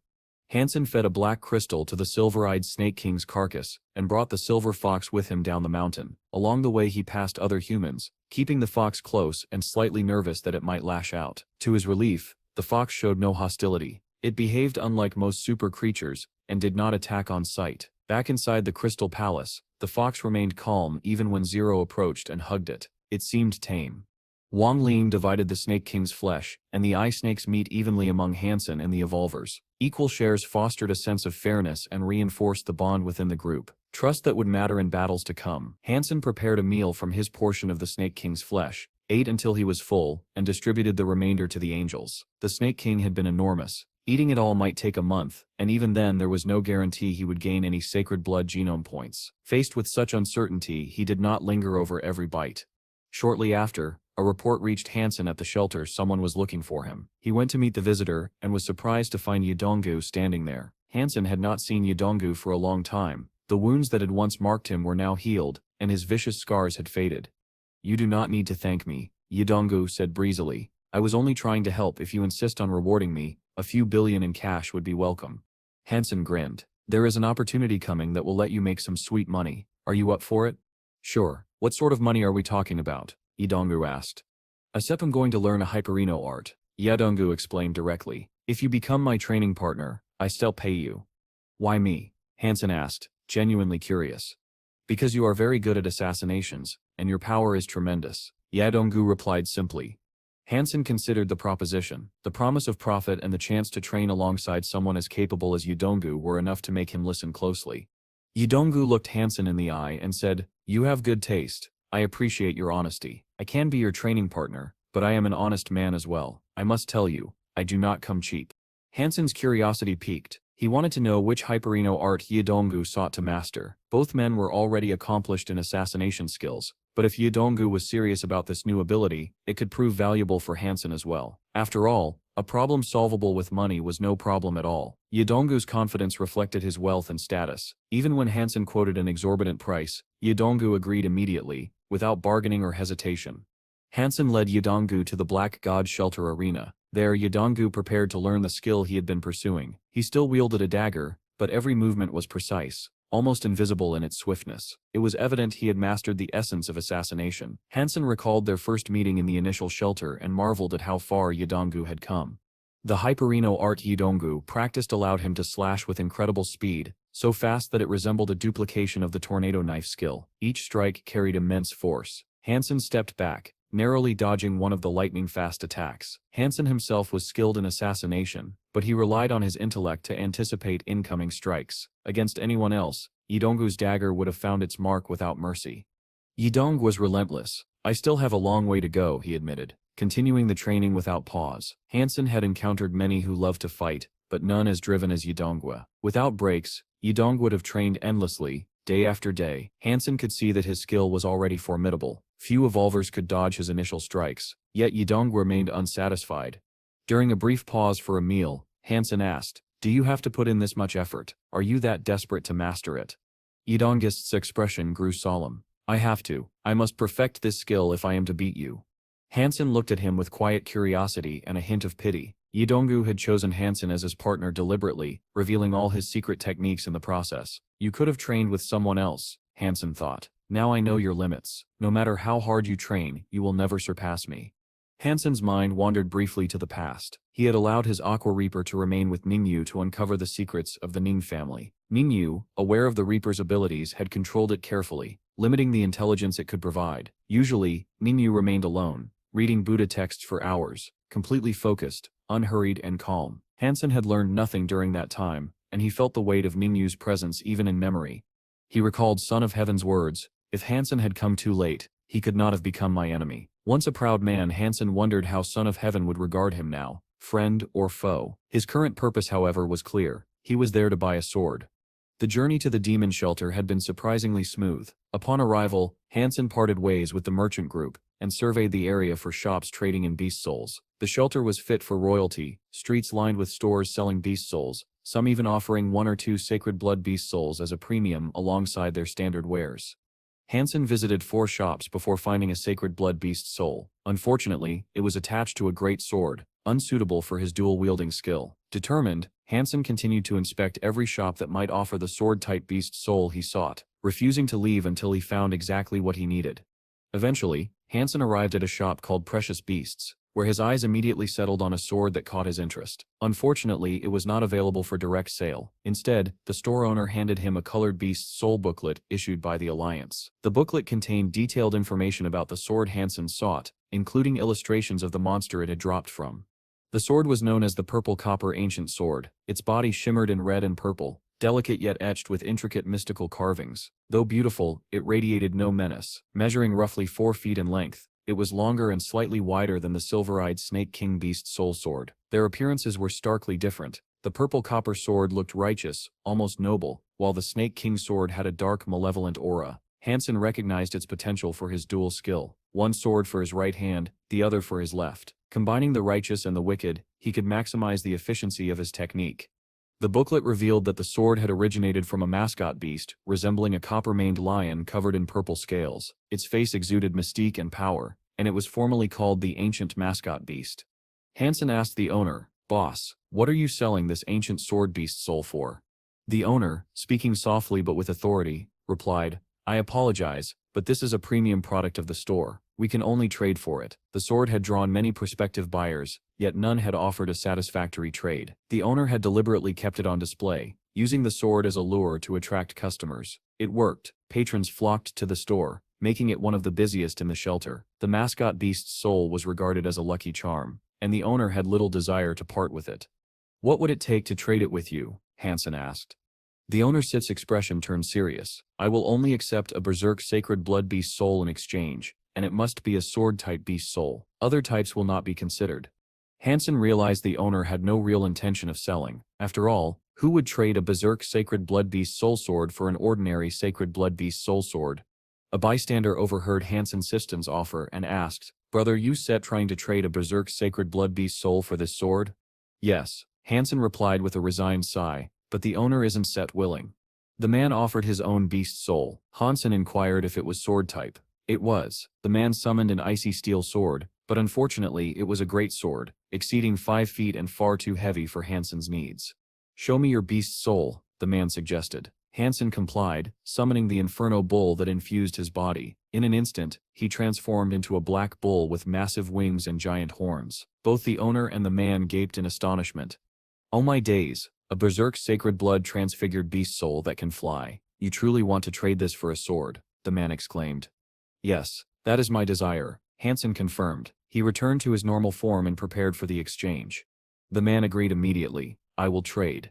The shop owner interjected, stepping between them with a stern expression. Mister, this is my shop. If you wish to trade with him, you must leave the store first. I did not disturb your business, the man countered calmly. The owner Sit's face flushed red, but he forced a smile at Hansen. Mister, did you not wish to trade your beast soul for my purple copper ancient sword? I will make the trade with you. Yes, I will, Hansen said. After thinking it over, I realize this offer favors you heavily. This is a tremendous berserk sacred blood beast soul. Hansen smiled, then added, friend, ignore him. I shall even include an extra mutant beast soul along with the great sword you offered. Hansen left the shop triumphant, carrying the purple copper ancient sword he had coveted, and an additional armored sacred blood beast soul. Both were among the highest-ranking treasures in the Sacred Blood League. The ancient sword, in particular, was the finest sacred blood sword one could acquire. Trading the Berserk Inferno Bull for these two prized items was a victory beyond his expectations. Hansen was delighted. Friend, he said with a grin, how about we go have dinner together? It will give us a chance to get to know each other better. After leaving the shop, the curious man from earlier caught up with Hansen and invited him out. His name was Jiang, and he introduced himself as the organizer of an arena designed for battles between pets and spirits. Handing Hansen his contact details, he explained, if you ever have a pet or spirit you want to enter in the arena for combat, just give me a call. You sell tickets? Hansen asked, puzzled. Jiang smiled. Sort of, but mainly we trade pets and spirits with some gambling on the side. Hansen's interest was piqued. While Jiang downplayed it, Hansen knew the real money lay in the side gambling. Jiang continued, if you have the time, come with me to the challenge arena. If your pet or beast soul can overcome the trials, you still earn fame and a significant reward. Subsequent battles can only increase your earnings. Hansen was intrigued. He wanted to gauge the level of spirits and pets in the second shelter and establish a foothold for future profitable trades. When they arrived, the arena was far larger than Hansen had imagined. It was shocking to realize that this small-sounding arena was actually the main arena of the entire demon shelter, capable of seating 100,000 spectators. Multiple battlegrounds sprawled across the space, each hosting various pets and spirits in combat. Most were ordinary pets, with only a few spirits participating. Despite the time of day, roughly 10,000 people were already in attendance. Hansen's gaze was drawn to the rafters, where Son of Heaven sat surrounded by several beautiful women, watching the central battleground. Within that central area, 2 male spirits were locked in combat, a giant cyclops, and a heavily armored warrior. Impressive as they looked, Hansen noted they were only night-class spirits. Why are there only night-class spirits fighting? Aren't there any royal spirits? Hansen asked casually. You must be joking. Spirits of higher classes are rare, and the higher the class, the harder it is to identify the owner, Jiang explained. The arena has only ever had one royal spirit. We even offered a substantial bounty to find another suitable opponent. The winner would receive a free sacred blood beast soul, but so far, no one has claimed the challenge. Hansen Seston's interest sharpened. What kind of sacred blood beast soul are you offering? Jiang Sip's eyes lit up. Are you saying you have a royal spirit? Yes, Hansen replied. What kind of spirit? Are you serious about testing it in battle? Jiang asked, clearly excited. I first need to see the sacred blood beast soul I'll be fighting for, Hansen said. It's a 4-winged thunderbird, a rare flying and mountable beast soul. Jiang eagerly flipped through his beast soul booklet to examine the creature. Brother Han, may I see your royal spirit first? Jiang asked, rubbing his hands in anticipation. Of course, Hansen said, and summoned Snow Charmer. Jiang's reaction was instantaneous. His eyes nearly popped out as he screamed in astonishment. Snow Charmer was a royal female spirit, and her presence left Hansen frowning slightly. Fortunately, they were in a private room. Otherwise, Jiang's outburst would have drawn attention from the entire arena. Brother Han, I knew from the start that you were exceptional. I can't believe you possess such a beautiful royal female spirit. She is incredibly precious. Are you planning to sell her? Jiang Jiang asked, nearly bouncing with excitement, unable to take his eyes off Snow Charmer. No, Hansen replied. Spirits were highly intelligent to him. Trading them would be akin to human trafficking. Money was no issue, so selling was never an option. Despite his disappointment, Jiang Jiang eagerly arranged for Snow Charmer's challenge. Shortly after, 2 other spirit battles concluded, and the host stirred excitement in the arena. Our demon arena is heating up. We are about to witness a battle between 2 royal spirits. It has been a long time coming, but our royal spirit demon finally has a challenger. The crowd erupted in noise and chatter. Another royal spirit, someone exclaimed. I wonder what kind of spirit it is. Hopefully a beautiful woman.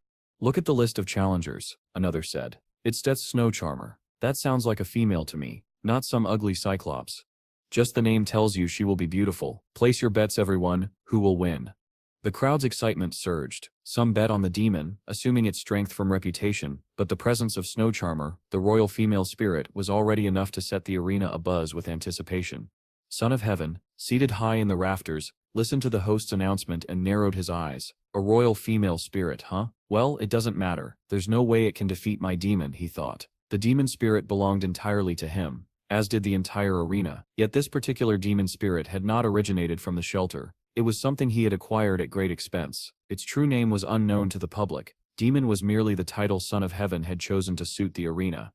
He was not concerned about losing. His demon was among the strongest royal spirits one could possess, enhanced with several high-level beast souls. No spirit, he believed, could ever best it. But this battle was not just about strength. It was a display of power and wealth. Spirits could harness beast souls if their owner provided them, yet Son of Heaven doubted anyone possessed the talent to claim victory over him. In the arena, his demon already stood tall, a 2-meter warrior clad in black armor, wielding a massive great sword, possibly even one of sacred blood. The crowd erupted into cheers as it entered, as expected. Battles between royal spirits were extraordinarily rare. When Snow Charmer appeared, the audience went wild. Whispers of awe swept through the crowd. It really is a female spirit. She steps beautiful. Who owns her? That man is lucky. Son of Heaven's focus sharpened. Initially, he had not cared much for the identity of his demon's opponent, but the appearance of the Snow Charmer caught him off guard. A beautiful female spirit of this caliber was almost unheard of. His eyes widened in admiration, though he quickly masked it. In the beginning, he had desired such a spirit for himself, but they were far too rare to claim. The battle began. Raising its great sword, the demon charged at Snow Charmer with a mighty roar. She remained still, her body glinting with red armor inscribed with intricate glyphs. The icy cane in her hands transformed into the ice blood lance. From a golden light between her legs emerged a majestic golden beast, lifting her onto its back. She had become a lancer of elegant doom.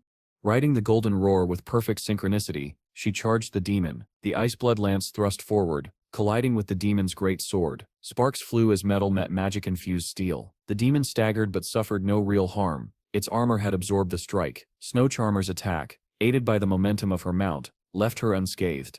After the dust settled from their opening moves, it was impossible to predict a clear winner. Son of Heaven's eyes gleamed with interest. He had never seen a golden roar in action, and was unfamiliar with its full abilities. Observing Snow Charmer's equipment and mastery, he realized her owner was no ordinary person. Jiang Shang, Son of Heaven commanded, signaling his subordinates to locate him. He wanted to know who owned Snow Charmer, and whether there was any chance to acquire her. Jiang Shang appeared promptly and bowed. Boss, what do you require? Who owns that Snow Charmer? Son of Heaven asked. Jiang Shang replied, a young man named Han. He arrived from another shelter. He is reserved, so I could learn little about him. The name caused Son of Heaven to frown. It reminded him of someone he despised, but he quickly dismissed the thought. This Han was a newcomer, and could not possibly have accumulated such spirits and beast souls in less than a year. Wait until the battle ends, then bring him to me, he ordered, saying no more. Though Snow Charmer's performance was remarkable, and her beast souls impressive, Son of Heaven remained confident. She is no match for my demon, he thought.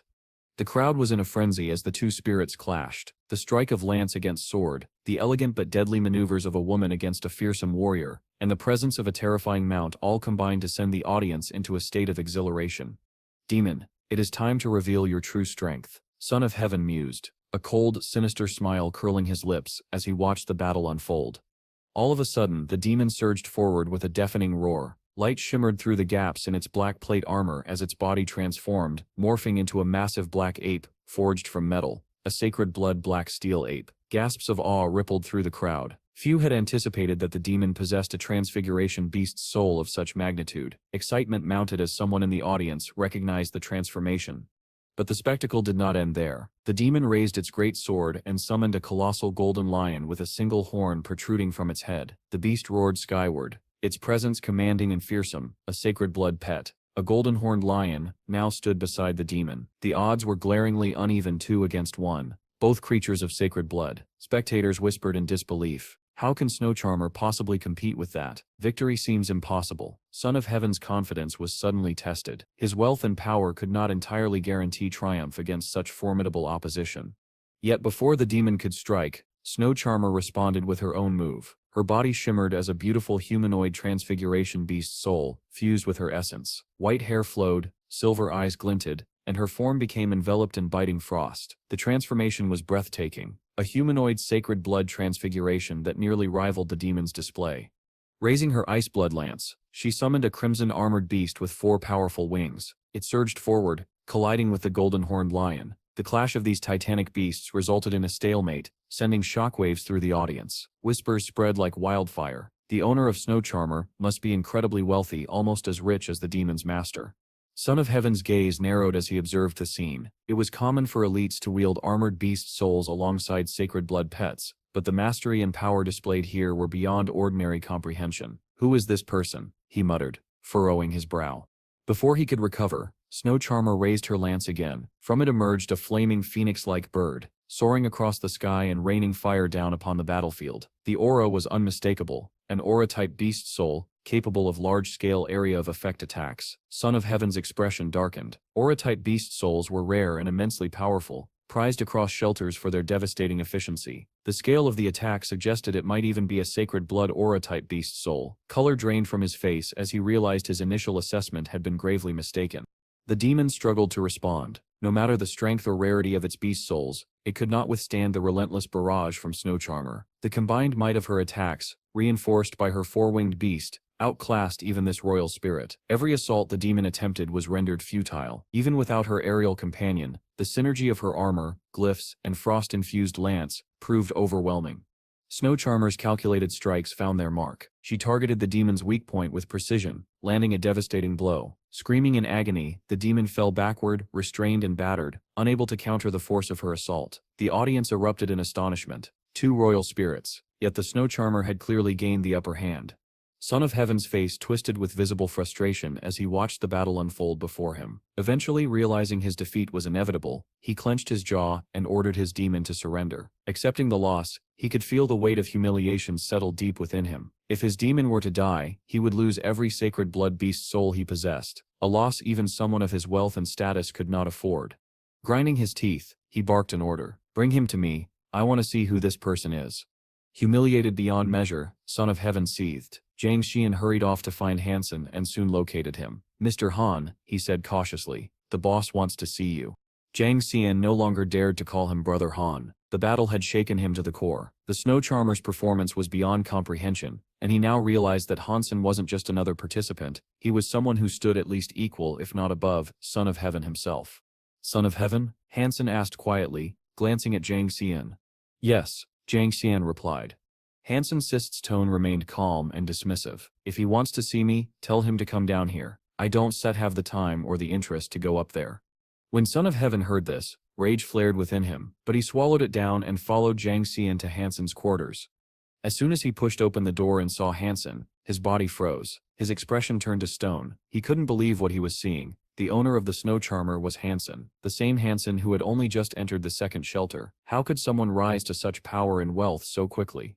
Shock, disbelief, and a touch of fear crossed Son of Heaven's face. Behind him, Zhang Zhang watched in stunned silence. He had only ever known Son of Heaven as arrogant and untouchable, yet now he looked hesitant, almost nervous.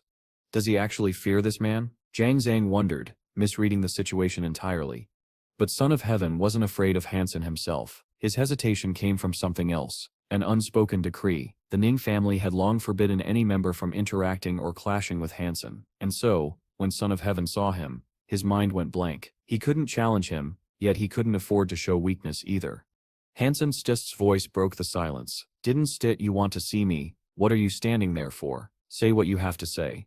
Son of Heaven exhaled sharply. Why "Why have you come here?" he asked, struggling to maintain composure. He had never spoken so cautiously to anyone before.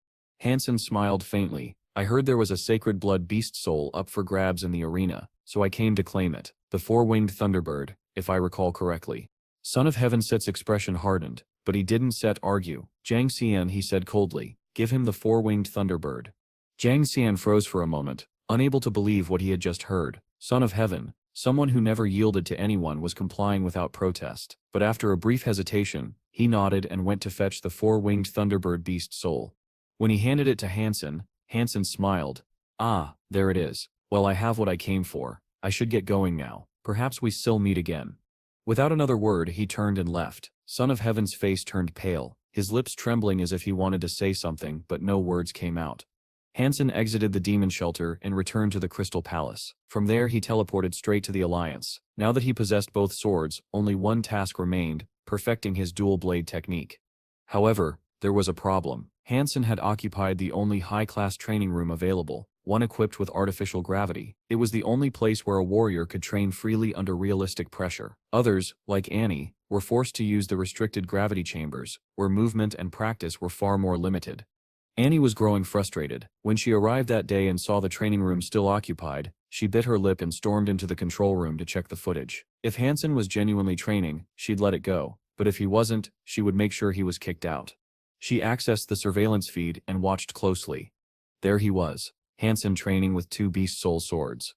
For a moment, Annie's annoyance faded, replaced by intrigue. She focused on the screen, analyzing his movements. The sword in his left hand, a thin silver blade, moved with serpentine precision. Each strike was like a venomous snake, darting out from its lair, unpredictable and deadly. The sword in his right hand, a heavier purple copper weapon, swung with the force of a crashing mountain, every blow carrying immense power.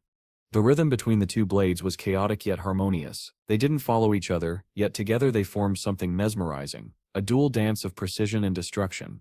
Annie watched silently, her expression slowly shifting from irritation to awe. She no longer cared about reclaiming the training room. What she had just witnessed was a level of sword mastery far beyond her expectations.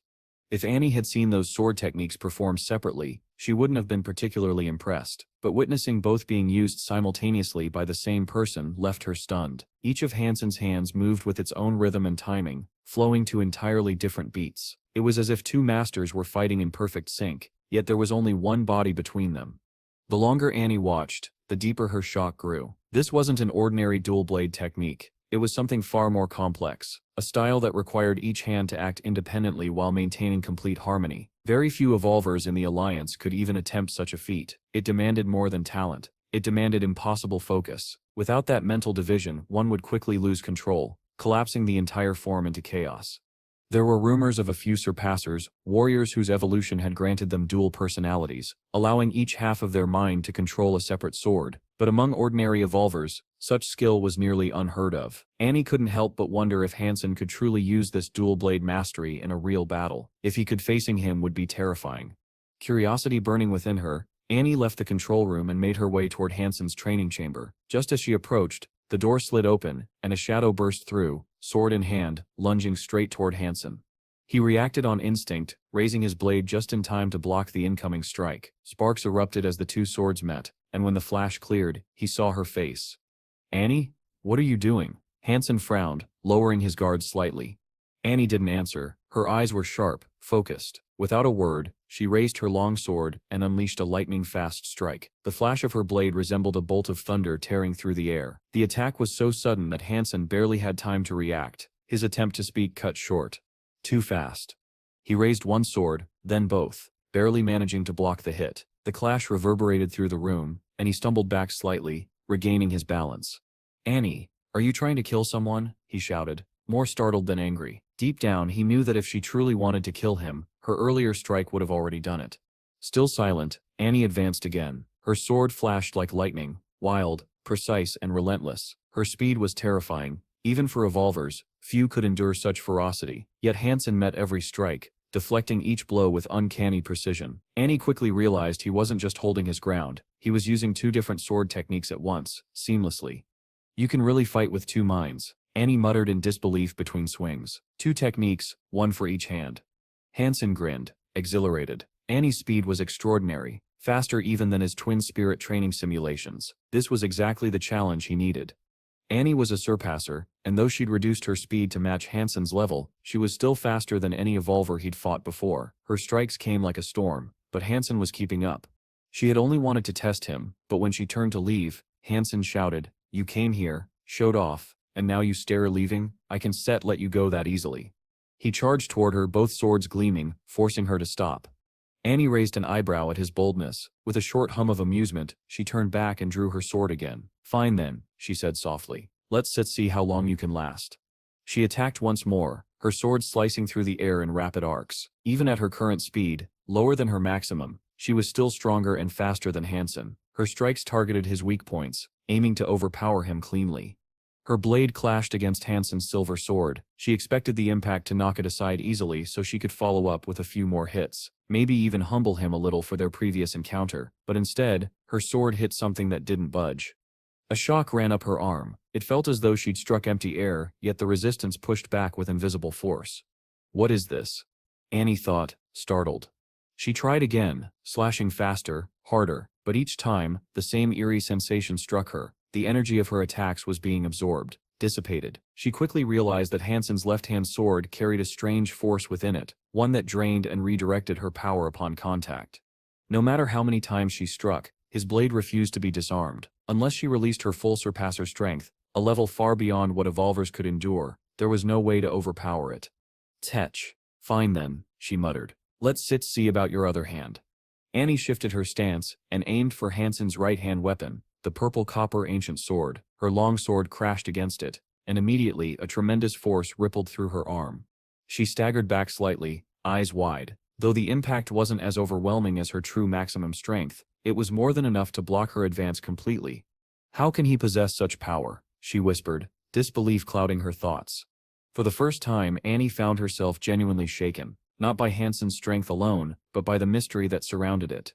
Hansen's dual technique was not merely two sword styles used together, it was a deliberate fusion of yin and yang, a sword art blended with the yin-yang blast. The opposing forces balanced and reinforced one another, weaving heaven and humanity into a single coherent form. Even in its opening iteration, far from perfected, the display stunned Annie. Her astonishment grew with every moment. Suddenly, lightning flashed from Annie's body as she launched her next assault. In an instant, the Fenar space around both of Hansen's hands ruptured. His swords were torn from his grip, rocketing through the air until they lodged in the metal wall of the training room. Annie cast one last look at Hansen and then left, her tall, slender silhouette vanishing from the doorway. Back in her quarters, Annie retrieved the recording she had viewed earlier and transmitted it through a secured communicator. In another office, a middle-aged man opened the transmitted file. He watched, closed his eyes, reclined for a moment as if resting, and then replayed the video. One mind controlling two actions. Could this truly be the heir of Hanjing? Might Hanjing's prediction prove true? The man frowned and murmured to himself. The communicator on his desk rang. He glanced at the incoming number and smiled before answering. The screen filled with the image of a beautiful woman. "Where did you find the time to call your old man today?" he teased. "Shouldn't you be spending your free time with your boyfriend?"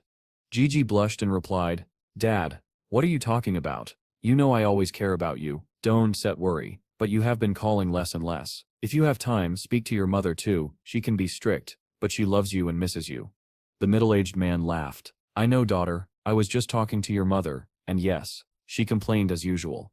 Gigi teased back, "Wait until Hansen finishes his service in the army before you meet him properly. You two are not getting any younger. If nothing prevents it, you should get married and give me grandchildren." Her cheeks flushed with playful embarrassment at the idea.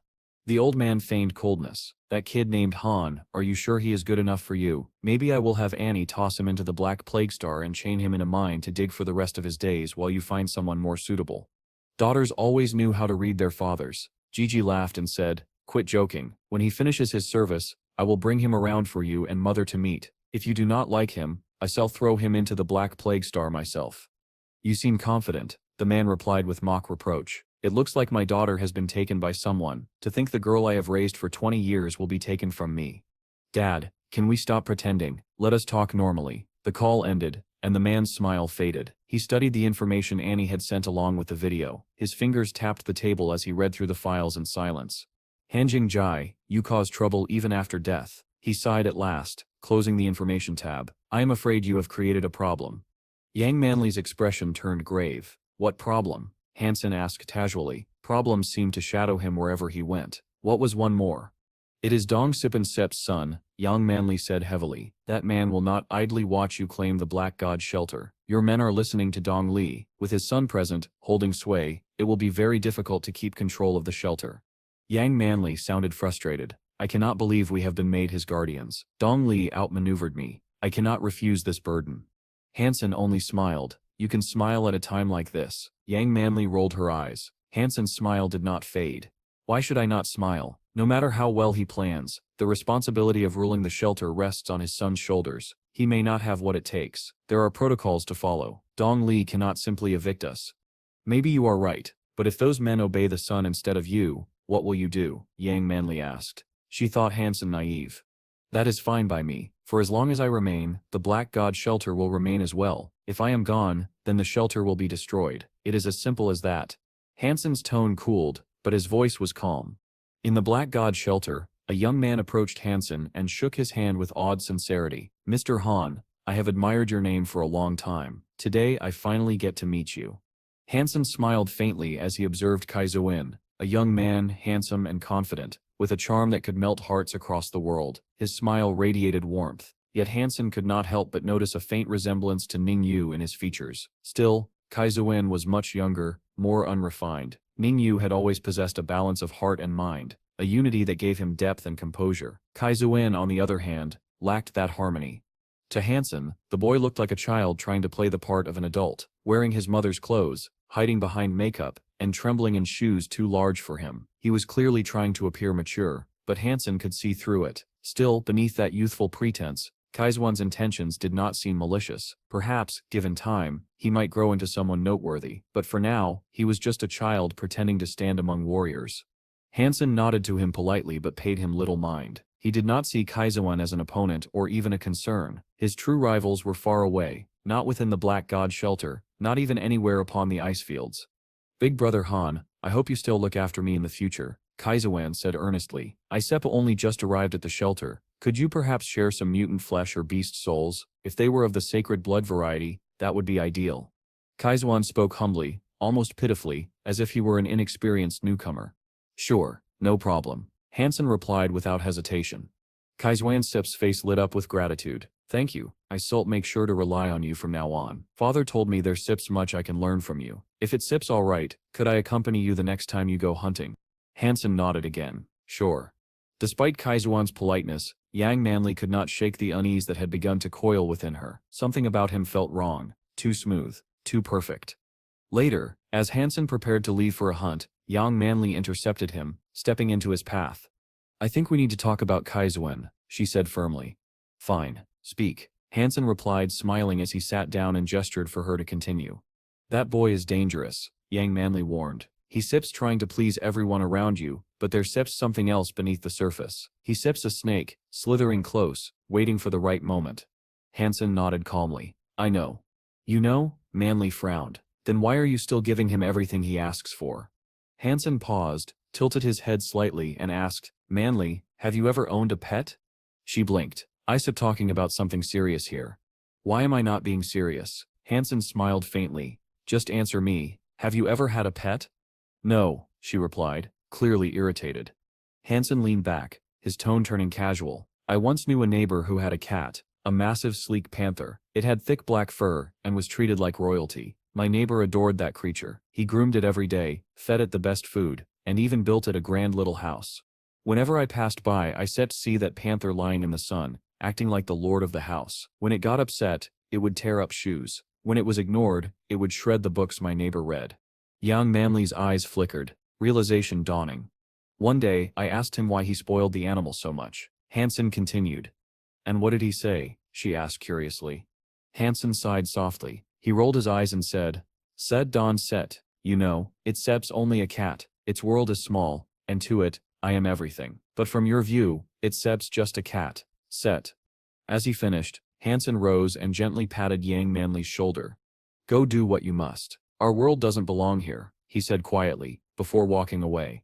Manly stood there, her heart tangled in silent conflict. So that was it. Hansen didn't truly value Kaizuin, nor did he seem bound by loyalty to the ice fields, or even the Black God shelter. His thoughts were elsewhere. Meanwhile, Hansen had come up with a new plan. He couldn't command the silver fox to hunt, and his previous attempt to kill sacred blood creatures beneath the sea had failed. But an idea struck him, a clever, effortless one. Who says I need to hunt? He thought with a grin. If I just bring you to a spirit shelter, once the creatures scatter, then I can walk straight into the spirit hall without a fight, maybe even pick up the spirit stones for free. I really am a genius. He smiled to himself, eyes gleaming with mischief. Turning to the silver fox beside him, he called out cheerfully, "Come on, my cute little silver fox. Isep cooked a fish fillet for you. Want to try some?" After catching several fish from the sea, Hansen grilled them for his companion. Watching the silver fox eat delicately, his smile deepened, so wide that it folded his eyes into hidden crescents. Good boy, good boy. Eat well. Once you stips your full, we've got work to do." Before long, the two stood before their destination. The royal shelter, towering walls loomed high, and countless creatures roamed its exterior. The true hunt had yet to begin. Hansen took another look at the silver fox resting quietly in his hands and whispered under his breath, "This is the moment of truth." Holding the small creature close, he dashed toward the royal shelter once more. Just as he had hoped, the moment the beasts in the area sensed the presence of the silver fox, chaos ensued. Every creature scattered in terror, fleeing before Hansen even got close. Not a single one dared to block his path. A grin spread across Hansen's face. "Ha, I'm going to be rich," he exclaimed to himself. When he finally crossed the gates of the royal shelter, he found it completely deserted. Not a single beast in sight. Hansen chuckled, shaking his head. Where did they all run off to? He wondered. But without wasting another second, he hurried toward the spirit hall. The hall's towering doors stood open, and he entered without resistance. But his excitement quickly faded when his eyes fell upon two familiar figures, the twin spirits. They stood firm, swords in hand, not fleeing as he had hoped. The silver-haired lady and the blonde-haired lady raised their gleaming blades in perfect unison. Hansen sighed. Of course, it couldn't be that easy. In an instant he summoned his beast soul armor, activated his glyph, and drew his weapons. The purple copper ancient sword in one hand and the silver snake king's sword in the other. The twin spirits charged together, their golden and silver blades weaving a deadly storm. Their sword strikes came down like heavy rain, crossing each other with flawless precision, forming a cage of slashing light that threatened to consume him. With every exchange, Hansen noticed something terrifying. Their speed was increasing, each swing was faster than the last, each blow heavier, sharper, more merciless. One of the twin spirits, the silver-haired one, landed a precise strike on Hansen's shoulder. Blood splashed across his armor, but the wound wasn't deep. Still, it was enough to rattle him. "Damn it," Hansen muttered, teeth gritted. He knew his dual-blade technique wasn't perfect yet. There were still flaws, small gaps he couldn't close, but right now there was no time for hesitation. The battle raged on for nearly half an hour. Hansen's armor bore fresh scars, his breath grew heavy but he refused to fall. Finally realizing he couldn't win yet, he spread his wings and took to the air. The twin spirits slashed upward, but they couldn't fly, and the other creatures of the shelter, still terrified of the silver fox, didn't dare approach. They simply watched him ascend and vanish into the skies. "I'll be back," Hansen shouted down at the twin spirits, his voice echoing across the icy plains. Once he was at a safe distance, he turned his glare toward the silver fox perched calmly on his shoulder. "You stir such a heartless little fox," he grumbled between breaths. "I feed you the best food every day, fish fillets, fresh meat, everything. I treat you like my own son, and when you see me bleeding you just sit there and watch. You white-furred traitor." The silver fox blinked innocently, tilting its head as if it didn't understand a word. It didn't move, didn't growl, didn't fight, just sat still. But then, as Hansen winced from the pain, the fox leaned in and gently licked his wound. Almost instantly the bleeding stopped. The torn flesh closed as if time itself rewound. Hansen sighed, half frustrated, half amused. "You little monster," he said softly, rubbing the fox's head. "Fine, I can stay mad at you." Despite the setback, Hansen wasn't disheartened. The battle had been worth it. His dual-blade skill was built specifically to counter the twin spirits, and now he had tested it in real combat. He had data, rhythm, timing, angles, everything he needed to refine it. He had also confirmed another crucial discovery. As long as the silver fox was with him, he could enter royal shelters freely without any creatures daring to block his path. That meant unlimited access to the twin spirits for training. "Fine," Hansen muttered to himself. "If I can get it right the first time, I still get it by the 10th, and if not by the 10th, then by the 100th. One way or another, I still master this." With that conviction burning in his heart, Hansen left the Black God shelter once again, heading toward the royal shelter to continue his relentless training. But this time, something was different. As Hansen sprinted across the frozen plains, the silver fox suddenly stiffened. Its silver fur bristled, every hair standing upright, and its sleepy eyes snapped open, sharp, alert, glowing faintly. Hansen slowed his pace, feeling the tension in the air. The fox was staring at a massive glacier not far ahead. He gently patted the fox's head. "Calm down, little one," he whispered. "I see it too." Then he looked toward the glacier and called out calmly, "Come on out, friend." A figure slowly emerged from behind the ice, tall, broad-shouldered, and dressed entirely in white. His body gleamed faintly, skin so pale and translucent it looked carved from frozen crystal. It was both beautiful and unnerving, like a sculpture brought to life. Hansen narrowed his eyes. Zui Kwang. He recognized him immediately. He had seen Zui Kwang once before during the exchange event, though the man hadn't stepped on stage or drawn much attention. Back then, Hansen had assumed he was just another shadow behind his famous brother Zui Yong.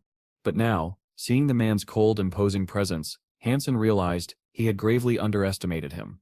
Zui Kwang did not utter a single word. Instead, he clenched his crystal-like fist and charged straight toward Hansen. Although he was more than 10 meters away, in a single step, Zui Kwang appeared right before him. Hansen's eyes narrowed as he focused on that fist, watching the frosted aura swirling around it. Without hesitation, he summoned his silver snake sword and brought it down to intercept the incoming strike. Clang. The sound echoed sharply, but when the dust settled, Hansen saw that Zui Kwang's fist wasn't even bleeding. The impact had been so strong that Hansen was forced several steps back, the vibration running up his arm as his sword rang like it had struck solid rock. Still silent, Zui Kwang launched another assault. His fists raged forward like a blizzard, wild, merciless, and relentless. Each punch carried the power to kill, and the speed at which they came was terrifying. Hansen Sest's mind raced. Is everyone in the Zui family a madman? If there's such a disagreement, can Sestra just talk it out? Why must it always come to violence? But there was no time for words. Zui Kwang's technique was too savage. Even with Hansen's mastery over the sword, he was being overwhelmed. Only by relying on his Dong Sutra could Hansen keep up with Zui Kwang's monstrous pace. Compared to Zui Yang, Zui Kwang was far superior, faster, stronger, and far deadlier. Hansen was fighting with everything he had, yet it was barely enough to stay alive. Finally, after a storm-like barrage of attacks, Zui Kwang stepped back. The air, once filled with swirling snow, fell still. Then, breaking his silence, Zui Kwang finally spoke. "You really are something," he said coldly. "You managed to block my blizzard skill." Hansen frowned. "Zui Kwang, I hold nothing against you. What is this all about?" Zui Kwang Sit's expression darkened. "I don't need a reason to kill. If I want to kill someone, I will. It's that simple." Hansen Sest's lips curved into a faint smirk. "You steps were strong enough to make me use ice skin, but honestly, its steps not that great." The moment those words left his mouth, Zui Kwang's eyes turned colder than ever. He laughed softly and took a step forward. With each stride, the frosty aura surrounding him grew thicker. His skin began to crystallize completely, the chill spreading outward until he looked less like a man and more like an ice statue, an iceman born of frost and fury. When only 3 meters separated them, Hansen could already feel the biting cold seeping into his skin. A question flickered in his mind. Why does his ice skin release frost while mine doesn't set? Zui Kwang's presence was suffocating now. His body looked frozen solid, as though every cell had turned into ice. Even though Hansen was learning the same technique, the cold was getting to him. Frost crept up inside his body, chilling him from within. Zui Kwang Sip's voice rang out, sharp and frigid. "In this world, few evolvers can open their gene locks. Today, consider yourself lucky. You still die witnessing the power of my first tier of ice skin." The air trembled as Zui Kwang lunged forward again. His punch was so powerful that the very atmosphere seemed to freeze in place. Hansen tried to dodge, but the strike was too fast. He raised his sword in defense. The next instant, Zui Kwang's icy fist collided with it, and a violent burst of freezing energy exploded outward. Within moments, the silver snake sword was covered in ice. Like a spreading infection, the frost slithered down its blade, crawling toward Hansen's hands. His fingers stiffened instantly, the blood within them slowing as if about to freeze solid. Startled, Hansen tried to release the sword, but his fingers no longer responded. They felt numb, lifeless, no longer his own. Desperate, he activated his own ice skin, channeling every ounce of his energy. Slowly, warmth returned to his hands, and the threat of frostbite receded. Still, confusion filled his mind. What's going on? Zui Kwang and I both learned the first tier of ice skin. How can he open his first gene lock while I can set? How can his power be so much greater? Determined to survive, Hansen merged with his Snow Lady beast soul, his heartbeat roaring like thunder. Energy flooded his body, and his speed increased dramatically. His legs moved with blinding quickness as he dodged every strike that came his way. He recalled something he'd once heard at an exchange event, that certain prodigies could unlock their first gene lock even before reaching the surpasser level. Those rare individuals, it was said, were nearly indestructible. And now, facing Zui Kwang, Hansen understood exactly what that meant. Hansen channeled every ounce of strength he had into maintaining his ice skin. The chilling energy surging through the air was so intense that it threatened to devour him whole, and even with all his power he could only barely hold it back. He didn't dare make direct contact with Zui Kwang's body. The man's icy aura was far too overwhelming. The talent I stole really isn't that reliable, Hansen thought bitterly. We were both using the same first-tier ice skin, yet his is this powerful. What went wrong? When Hansen had learned ice skin, he hadn't used any genome solution. That made him question whether the ice skin technique he had taken from Zulong Yan was incomplete, or possibly even fake. Dodging furiously, Hansen continued to retreat as Zui Kwang pressed forward. His attacks relentless and his speed frightening. Hansen could barely keep the distance between them. The battlefield had become a trap. Zui Kwang refused to let him escape, cornering him with every calculated strike. But amid the chaos, Hansen noticed something strange. The frigid aura bursting from Zui Kwang, the same icy energy that sought to freeze everything it touched, was being absorbed by Hansen's ice skin. At first he didn't pay it much attention, yet soon he realized that the power he had been trying to suppress was now circulating through his veins. The frost didn't harm him. Instead, it merged with his body, strengthening him from within. Wait, am I actually absorbing Zui Kwang's frost energy? He wondered in astonishment. Excitement surged within him. The ice skin technique inside him felt different now, more stable, more alive. The frost-laden air no longer stung his flesh. It was as if his body had adapted, or perhaps evolved. Clad in his blood-scale armor, Hansen decided to push his luck. He clenched his fist and charged forward, aiming to collide directly with Zui Kwang's punch. The atmospheric frost wasn't enough. He wanted to see if he could absorb the icy power straight from its source. Their fists collided with an earth-shaking impact. In an instant, a flood of freezing energy surged into Hansen's arm. His limbs stiffened. Ice crawled across his skin, spreading upward until half his body was encased in a shell of frost. Even his bloodstream felt as though it had frozen solid. Within seconds, he could neither move nor breathe freely. Zui Kwangsip's eyes gleamed with bloodlust. "Go die," he hissed coldly. He raised his arm for the final killing blow. But before his punch could land, a silver flash tore through the air. The silver fox, perched silently on Hansen's shoulder until now, finally moved. Like a bolt of lightning, it launched itself towards Zui Kwang, and slammed its talons into his icy fist. Thunder roared as the impact shattered the frost coating his arm. The electric surge hurled Zui Kwang backward, his body smoking and twitching. When he hit the ground, his hand was in ruins. Flesh torn, bones visible, blood sizzling against the electric burn. Zui Kwang stared at the creature in disbelief. What is that thing?" The silver fox answered, not with words, but with a deafening howl. Its body glowed with violent arcs of electricity as it darted forward again. In the blink of an eye, it was upon Zui Kwang, its claws raking across his chest and tearing deep gashes through his crystallized flesh. Blood spurted out in crimson waves, staining the icy ground. The thunderous power of the fox shattered every fragment of ice that had once armored Zui Kwang's body. It circled him like a wrathful storm, silver lightning crackling through the air as if the heavens themselves were roaring in fury. The mighty Zui Kwang, once feared as an unstoppable warrior, was now utterly helpless before the beast. The silver fox pounced again, sinking its talons deep into his flesh. More blood poured out, and his body was left covered in gaping wounds and black scorch marks. Zui Kwang screamed, his voice breaking with terror. The ice power inside him reacted violently, trying to defend him, but his body could no longer withstand it. The frost turned inward, freezing him from the inside out.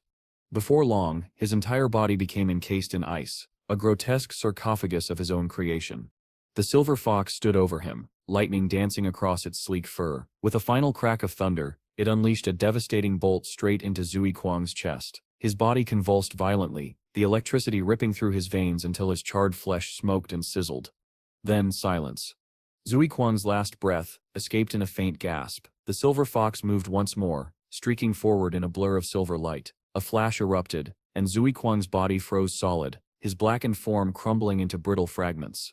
A cold wind swept through the battlefield, scattering what remained of him into dust. And just like that, Zui Kwang, the man who had opened his first gene lock, was gone.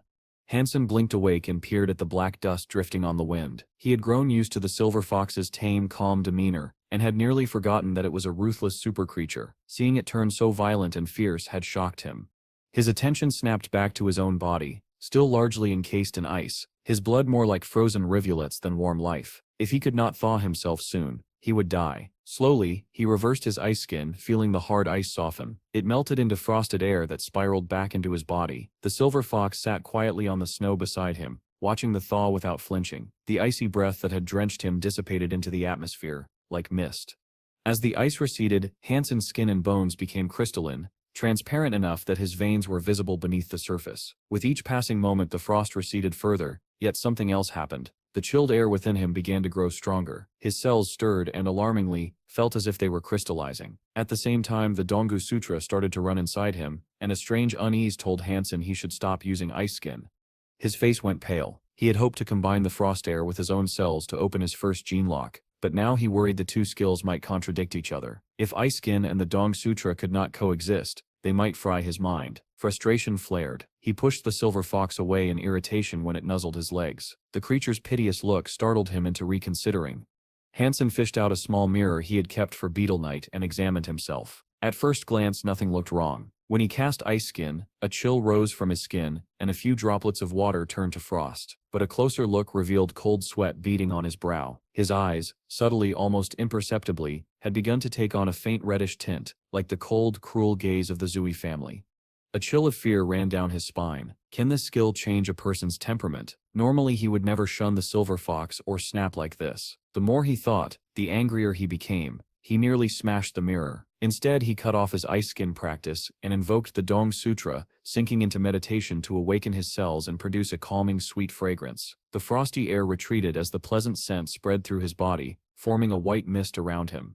Hansen was only a beginner of the Dong Sutra and had not completed the first tier. It could not match ice skin's raw power, but over the next hour it gradually expelled the frost lodged inside him. He continued to chant the Dong Sutra again and again while the silver fox kept watch, motionless beside him. Outside, the sky darkened, clouds gathered, and a blizzard kicked up until Hansen sat buried in snow, a living snowman. The silver fox, however, remained immaculate and alert.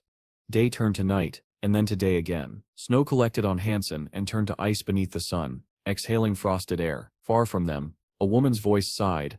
"Whoa, that is a beautiful little fox." A man and woman were trudging across the field toward the shape in the snow. The woman noticed the silver fox sitting perfectly still, and to her surprise, the awkward mound beside it. "Oh, there's a snowman," she murmured. "What? The little fox built a snowman?" The man scoffed. Dawn set to be ridiculous. How could a fox build a snowman?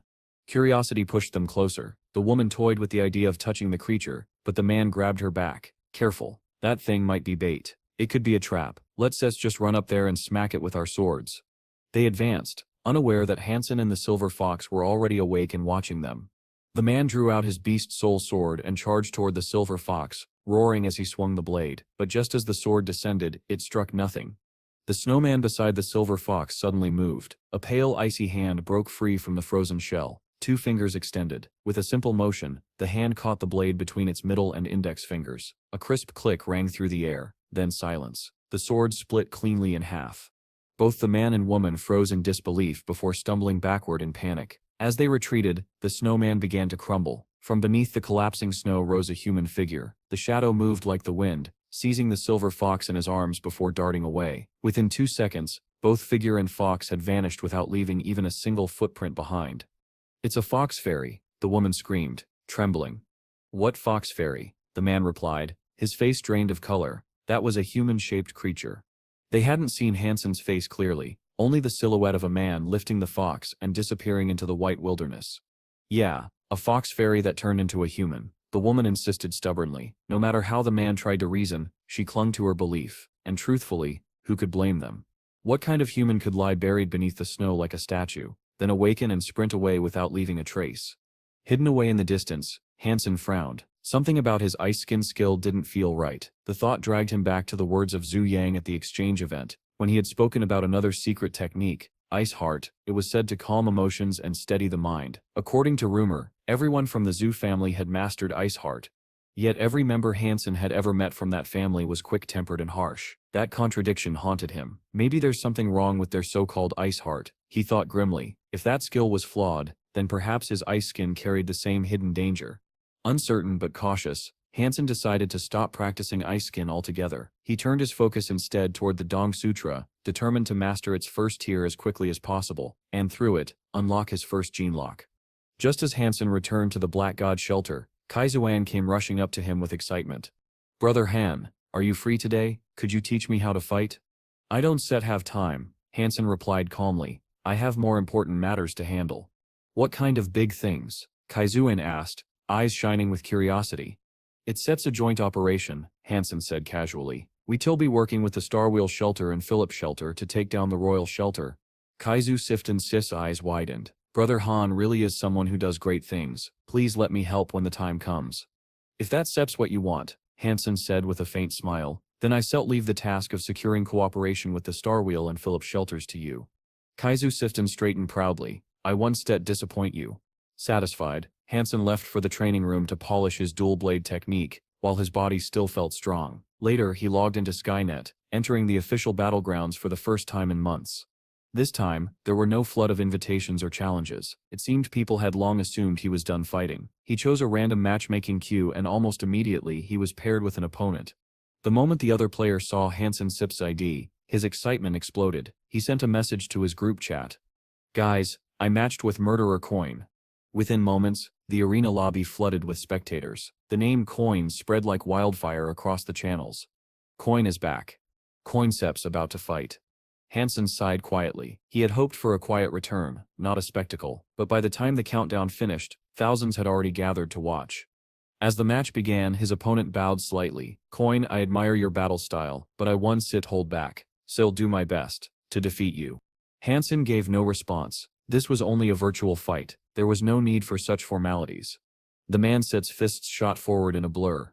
Light thrust punch, Hansen noted as he dodged gracefully. The strikes were fast, quicker than medium thrust, but still lacked the speed of a true spike jab. Executed properly, light thrust could lock an opponent in a flurry of chained blows, forcing them on the defensive.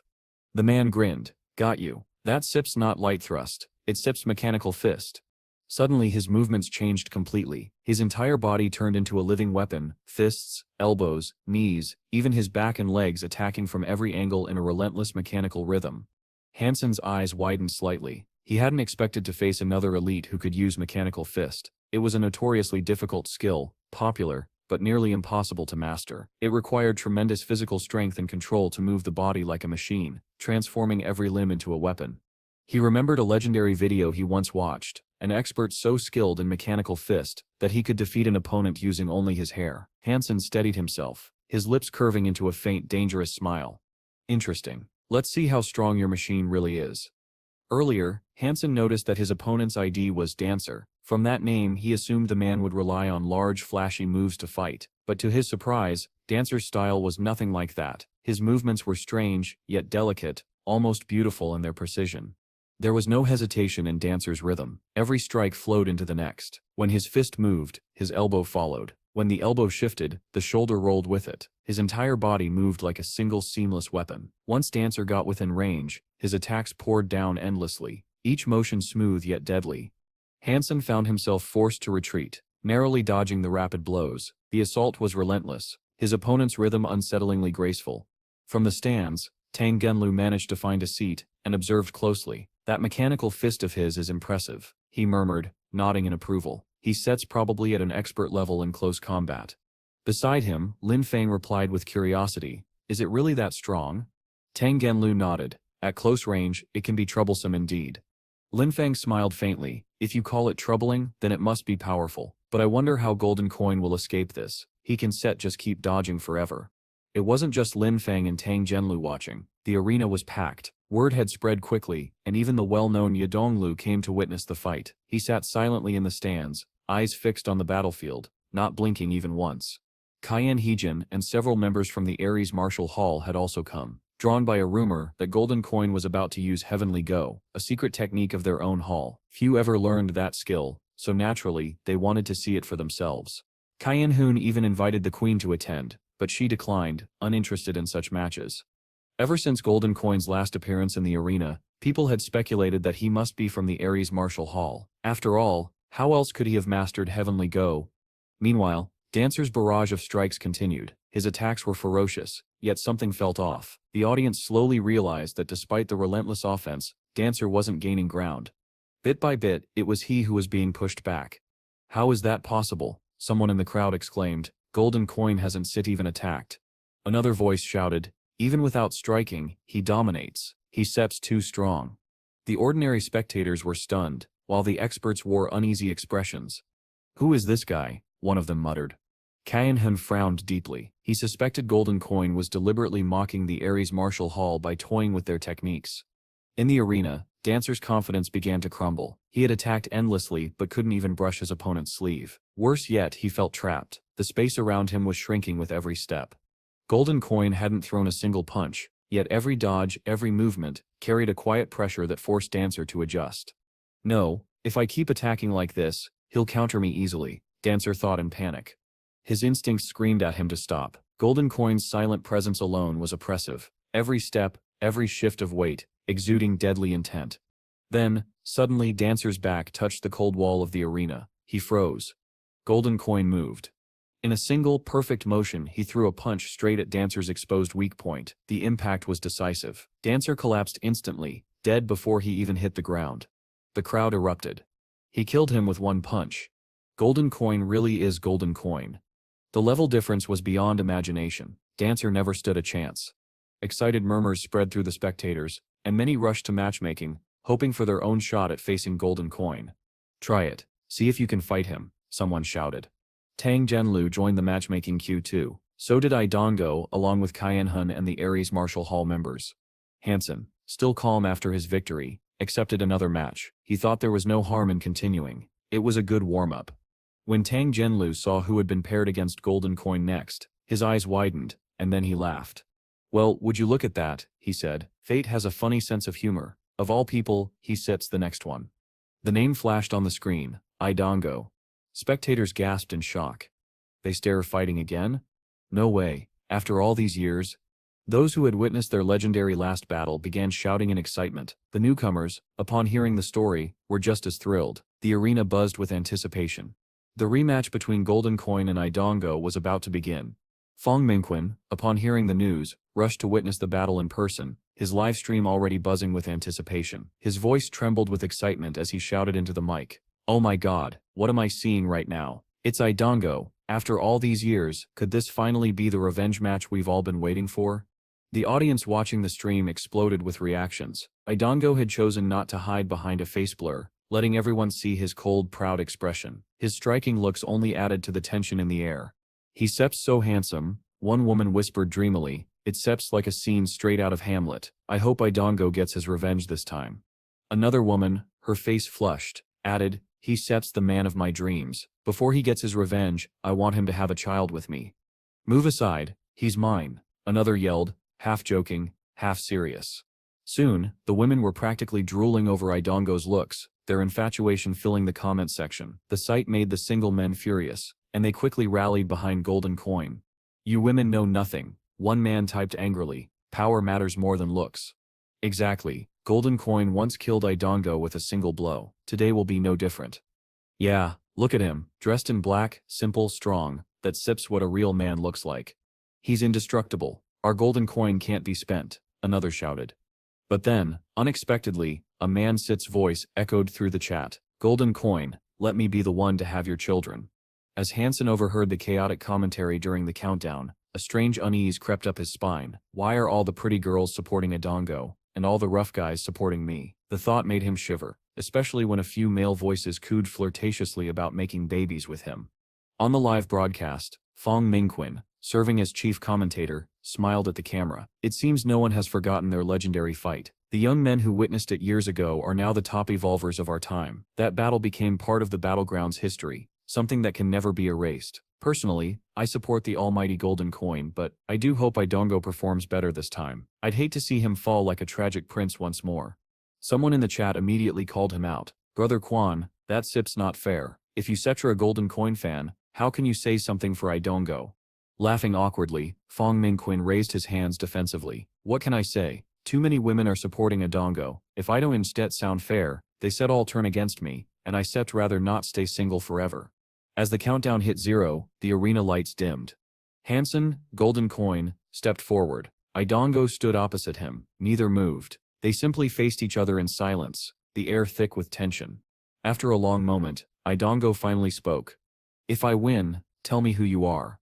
The request sent a shiver through the crowd. Everyone had wondered about Golden Coin's true identity for years. Countless theories, analyses and rumors, all had failed to uncover his secret. Now for the first time there was a chance to know the truth.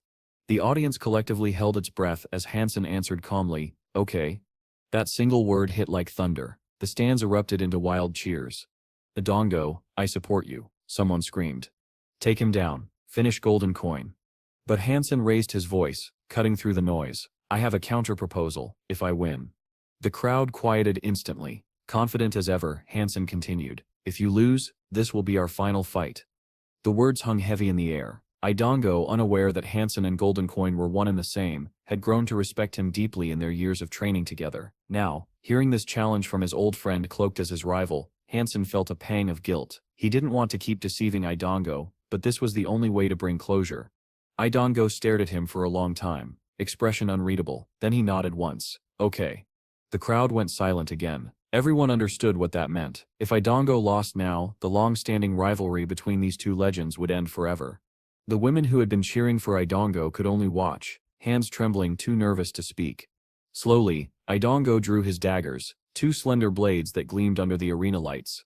Tang Genlu, watching from the stands, leaned forward. "Do you think Idongo agreed too quickly?" he asked. Lin Fang, calm as always, replied, "He had no choice." "Why not?" Tang Genlu frowned. "Because Idongo has become an assassin," Lin Fang explained. "The path of an assassin demands absolute resolve, always forward, never back. To hesitate would mean doubt, and doubt would mean defeat. If he refused, it would have broken the very principles of his craft. That's why he had to accept." Tang Genlu nodded slowly, realization dawning on his face. "So that sips why Golden Coin made that proposal. He sips manipulating the rules to his advantage." Lin Fang smiled faintly. "Exactly. Golden Coin is sits just strong. He sits clever." As their conversation ended, the fight began. Mr. Long, the commentator, asked, voice steady but tense, "What are your thoughts on this match?" And with that, the long-awaited rematch between Golden Coin and Idongo finally began. Fang Mingquin, the commentator, was joined that day by a special guest, a man every evolver knew by name, Mr. Long. The old master, well over 100 years of age, had spent decades teaching new evolvers the art of battle through countless tutorials and instructional videos. His insights had shaped a generation, and his calm, analytical voice carried a weight that demanded respect. As the match began, Idongo started moving toward Hansen. Calm, slow, deliberate. His every step radiated quiet power. Mr. Long's eyes widened in sudden realization. "Huh, what is this?" he muttered, leaning closer to the screen. Beside him, Fang Mingquin blinked in confusion. "Mr. Long, what sip's happening?" Although Mingquin was a talented commentator, he had never studied combat techniques in depth. To him, Idongo simply looked like he was walking forward. But Mr. Long recognized something far greater. With admiration in his voice, he said, "If I am not mistaken, Idongo is using sacrifice." The words sent a shock through the live chat. Fang Mingquin Sip's eyebrows shot up. "Sacrifice? I've heard of it, but I don't really know what it means. Could you explain to the audience why it Sip's so special?" Mr. Long nodded gravely. "To perform sacrifice, one must abandon everything. Fear, sorrow, happiness, doubt. The mind must become completely empty, devoted to one single purpose. If that state is achieved, each step taken strengthens momentum and multiplies power. The more steps you take, the more unstoppable you become. At 100 steps, that power reaches its peak, and when that happens, no one alive can withstand the blow." Fang Mingquin Sip's mouth fell open. "That strong? Then if Idongo reaches 100 steps, does that mean Golden Coin will lose?" Mr. Long didn't hesitate. "Yes, if Idongo completes 100 steps, the battle is over." Hearing this, Mingquin turned pale.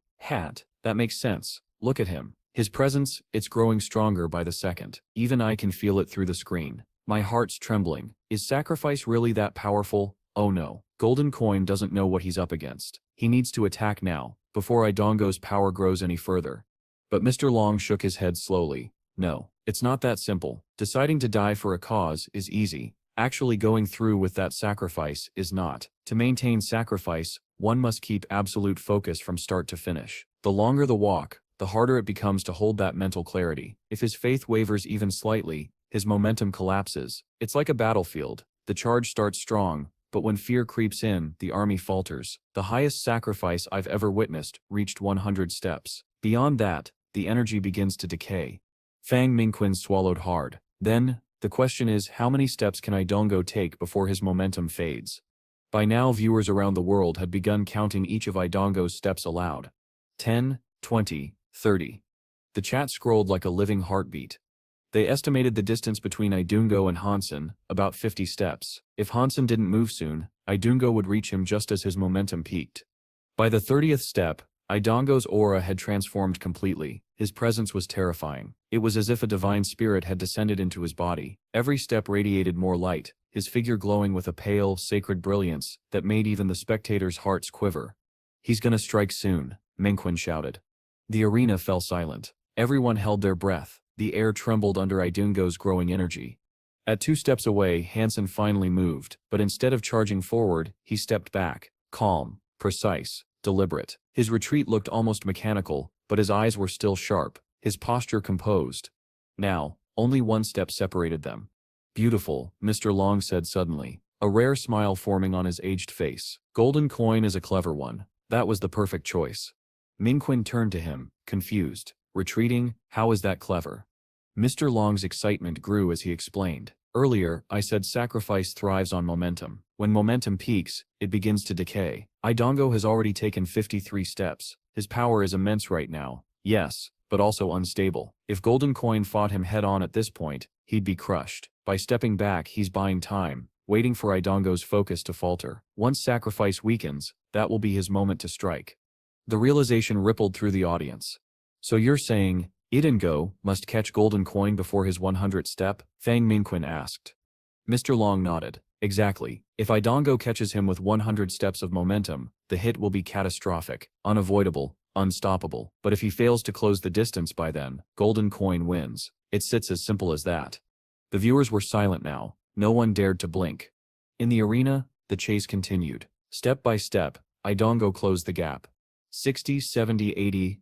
Each step sent waves of pressure through the battlefield. The tension was unbearable. Idongo's speed grew terrifying, the light around him flickering like the wings of an angel and the rage of a storm. His daggers gleamed as his power built toward its limit. 95. 96. 97. The entire arena seemed to hold its breath. Could Idongo reach his 100th step before his momentum collapsed, or would Golden Coin's patience turn the tide? The answer was about to arrive. The entire arena held its breath as Hansen turned around and began walking away, while Idongo, still burning with power, did not catch up. When he finally took his 100th step, a collective sigh swept through the crowd. His aura was immense, yet Golden Coin's clever strategy had prevailed. By refusing to engage, he had forced Idongo into exhausting his technique. Everyone knew that once the 100th step was reached, the momentum of sacrifice would fade, rendering Idongo powerless to close the distance. Spectators expected Golden Coin's victory, but even among his fans, a hint of disappointment lingered. The win seemed too strategic, too calm, to match the thrilling intensity they'd hoped for. Yet the moment people started to relax, their expressions froze.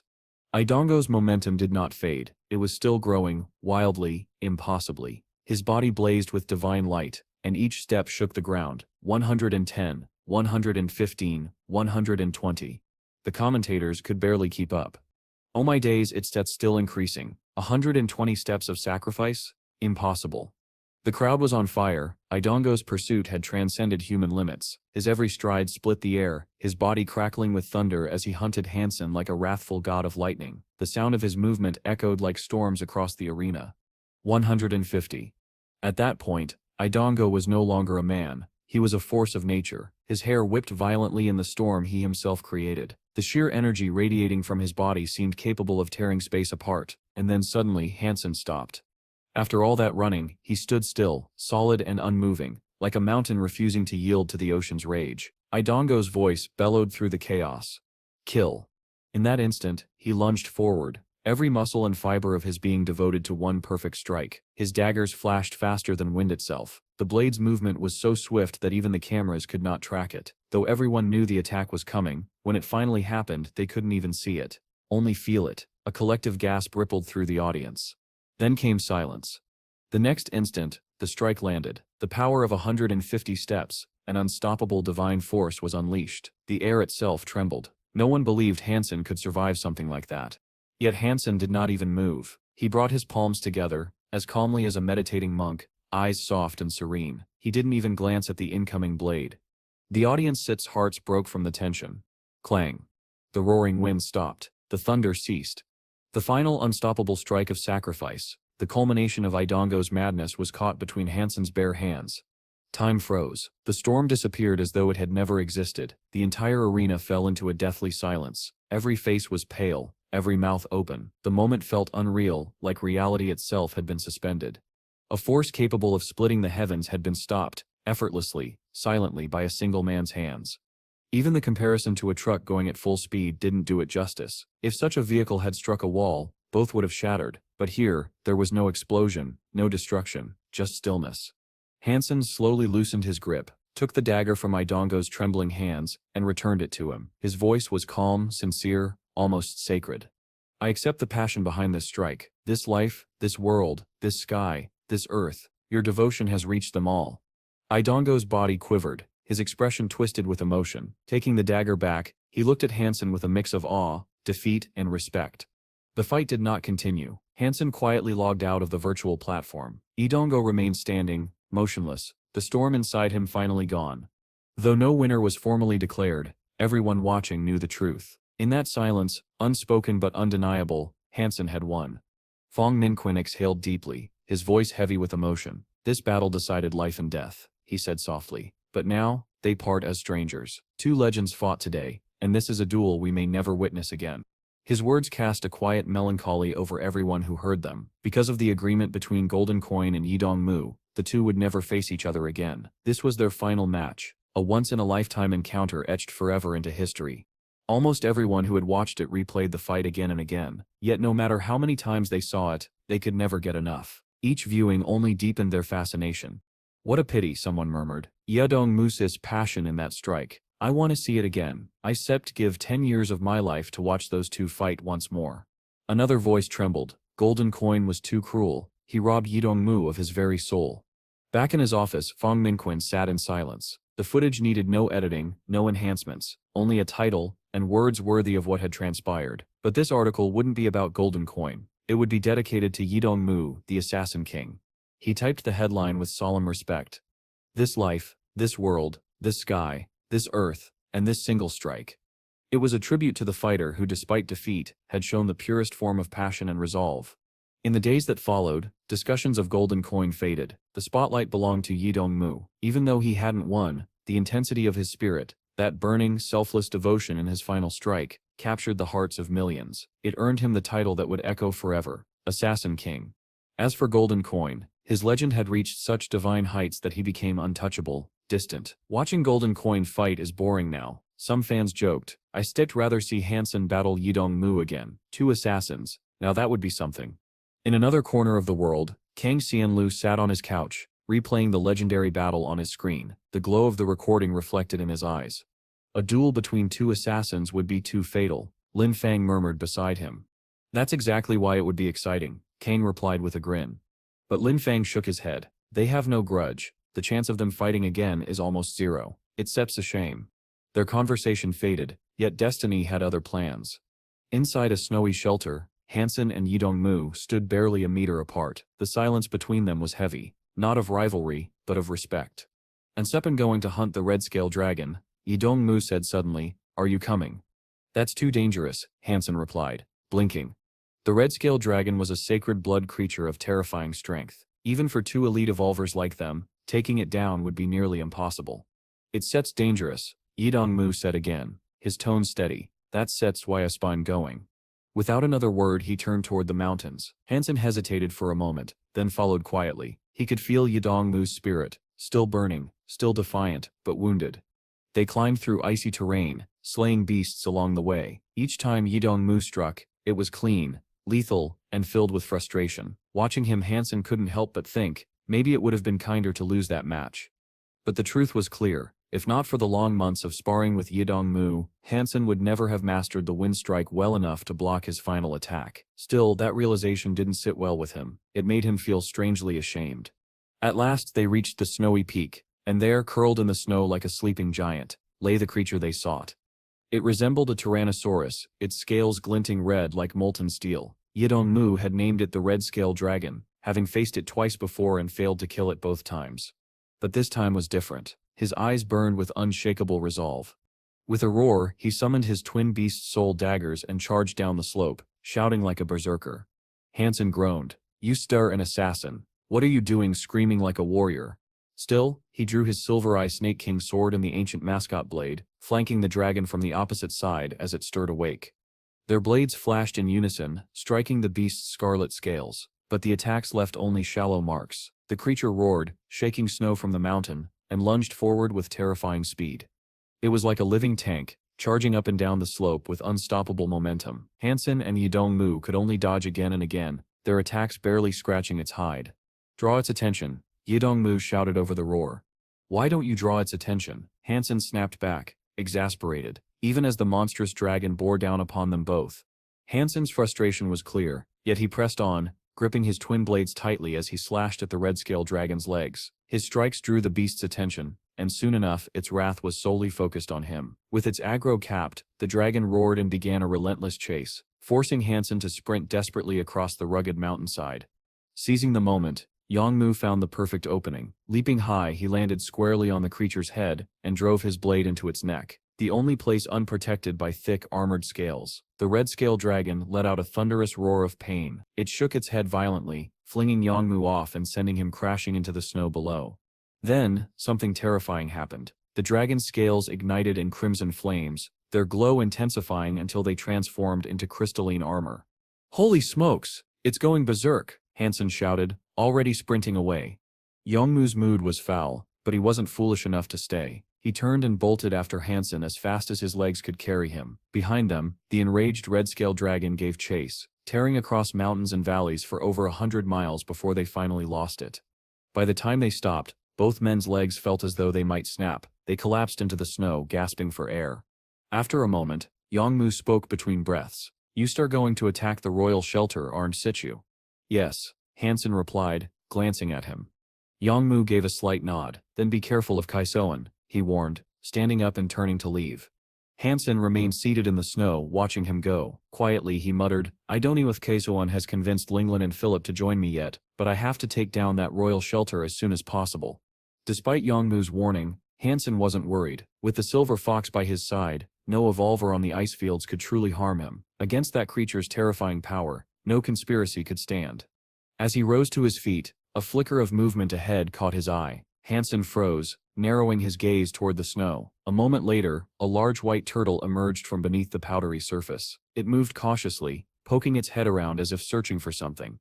Behind it, Hansen noticed an ice cave, its entrance partially frozen over, covered in a thick layer of snow. The turtle seemed unaware of him. After circling a few times, it returned to the cave and dipped its head into the icy water, perhaps to drink. Hansen found the sight curious. Settling into the snow, he decided to watch. After a while, another turtle surfaced from the cave, smaller this time, barely the size of a rice bowl. Then another followed, and another. One by one, 8 tiny turtles crawled out to join the first. Hansen's eyes widened. "They can't all be its babies, can they?" he murmured. He knew how rare it was for high-tier creatures to breed successfully. Most gave birth to a single offspring, yet here was a turtle with 8 small ones trailing behind. It was extraordinary. The large turtle began leading its young through the snow, descending toward a wide white basin below the mountain. Watching their slow, determined march, Hansen couldn't help but find them strangely endearing. When they reached the basin, the big turtle started digging with its claws, unearthing bright red mushrooms buried beneath the snow. The smaller turtles quickly gathered around and began eating eagerly. Hansen was fascinated. To witness a creature feeding its young was something few would ever see. But their peaceful meal was suddenly interrupted. A piercing screech echoed through the sky as a golden bird swooped down from above, talons outstretched, aiming straight for the turtles. Before it could strike, the massive snow turtle raised its head and unleashed a beam of frost. In the very next second, the golden bird froze mid-flight. A layer of glittering frost covered its body, and before it could even cry out, it turned into a solid block of ice. From that height, it plummeted straight down, shattering upon the ground into countless icy fragments. Hansen's eyes widened. "Holy smokes, it's a super creature," he whispered in disbelief. He had never witnessed such a terrifying display of power. This was the first time he had ever seen so many super creature offspring gathered in one place. 8 of them, no less, and their mother standing guard. A chill ran down his spine. Even breathing suddenly felt dangerous. The last thing he wanted was to draw their attention. He remembered how powerful the silver fox had been as a baby, but this was far beyond that. If the mother or her 8 young decided to attack, even the strongest evolver would be reduced to dust. Hansen forced himself to remain perfectly still, slowing his breathing until it felt as if even his cells were doing the work for him. He continued watching in silence as the turtles resumed their meal. After the small snow turtles finished eating the red mushrooms, their bodies began to glow faintly. Their pure white shells slowly turned crimson, like living gems of blood and ice. The young ones were small and couldn't eat much. Each stopped after consuming a mushroom roughly the size of a man's fist. The massive turtle, however, was ravenous. It devoured nearly 10 of the red mushrooms before its shell turned deep scarlet. Once it was satisfied, it began burying the remaining mushrooms carefully back beneath the snow. Then, with a slow, commanding motion, it led its 8 children back toward the icy cave from which they had emerged. Hansen waited quietly, making sure there was no more movement before he finally dared to approach. He crept down to the basin and began digging through the snow until he unearthed the red fist-sized mushrooms. They were beautiful, smooth, crystal-like and glowing faintly under the pale light. A soft fragrance filled the air, and Hansen couldn't help but think they looked almost edible. He had once followed a skilled botanist and learned a few ways to identify plants and mushrooms. Examining these closely, he found nothing to suggest they were poisonous. There were only 3 left. The rest had been eaten by the turtles. He decided to take just one. Pulling out a small bag, he carefully placed a single red mushroom inside. The others he buried once more under a layer of snow for safekeeping. Something told him this find might prove useful later. Next, Hansen summoned his golden growler and gathered the shattered remains of the frozen bird. Judging by its golden feathers, it had been at least a sacred blood creature, perhaps even stronger. Waste was something Hansen never tolerated. He loaded the bird sips remains onto the golden growler and returned to the Crystal Palace. There, he asked Zero to cook the golden bird sips meat. As the rich aroma filled the room, a system notification echoed in his mind. Sacred blood golden wing bird flesh has been consumed. Sacred genome points obtained, 0. He had eaten too little to gain any benefit, but that didn't bother him. Although he had failed to slay the red-scaled dragon, this unexpected bounty more than made up for it. The meat was delicious, and there was plenty left. He decided to eat it slowly over the next 10 days, savoring each meal. Later, when Hansen returned to the Alliance, he contacted Professor Sun Manhwa, one of the most respected botanists who had devoted his life to studying the flora of the First God's Sanctuary. Hansen told him everything: the red mushrooms, the snow turtles, and their strange behavior. Professor Sun listened carefully before replying. The plants of the sanctuaries possess great power. They may influence human biology, but our bodies are vastly different. It is hard to say whether their effects would be beneficial or harmful to you. He paused, thinking deeply. In the third God's sanctuary, there exist plants capable of improving one's genes, yet humanity still cannot distinguish between what is helpful and what is deadly. Until that day comes, our understanding remains limited. When you reach the third God's sanctuary yourself, you will see what I mean. It was clear he didn't want to discuss the matter further. Instead, he changed the topic and said, "From my analysis, the red mushroom you found seems to enhance vitality. It's not conclusive, but that's my best estimate for now. I suggest you try it, just a small piece, and observe the effects." Hansen frowned slightly. "You don't think there'll be any danger, do you?" he asked. The Professor Zist's voice grew softer, more cautious. "That," he said, "is something only your body can answer." Hansen hesitated as he stared at the crimson mushroom resting in his palm. Something about it made him uneasy. Even though Professor Sun had assured him it should be safe, the idea of eating something so strange inside the shelter didn't sit well with him. "Just a small amount," Professor Sun had advised. "No more than 10 grams, and be prepared if it causes discomfort. Use an alchemical potion immediately to flush it out. But from what I can see, it shouldn't be harmful. If it truly strengthens the body, then it's worth trying. Just don't overdo it." "I'll think about it," Hansen replied cautiously. He didn't dare promise that he'd actually eat it. Professor Sun sighed softly. "It's such a pity you don't know anyone else on the ice fields. If you did, I suggest finding someone to test it first." Those words made something click in Hansen's mind. If I don't want to risk it myself, why not let someone else try? A sly smile formed on his lips. That guy Juing has that deadly perfume ability, he thought. Poison can hurt him. He sets perfect for this.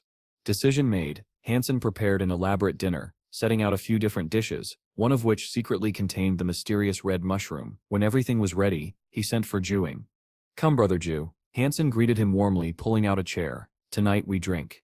Juing raised an eyebrow. He looked at Hansen with deep suspicion. Why in the world is this guy suddenly inviting me to dinner? He wondered. He must be plotting something. Maybe he's poisoned the food, but that'd be stupid. He knows I'm immune to poison, unless he's lost his mind. Still, Juing sat down, trying not to show his wariness. Hansen kept his tone cheerful, filling Juing's plate and topping up his drink every chance he got. Brother Ju, he said, smiling, you've been living out here on the ice fields for some time now. How's Sip's life treating you? If you ever face any small troubles, you can count on me. I still make sure you Sip comfortable here. Juing's eyes narrowed. Yeah, right, he thought. There's no way this guy is suddenly being kind for no reason. He wants something. He leaned back in his chair and smirked.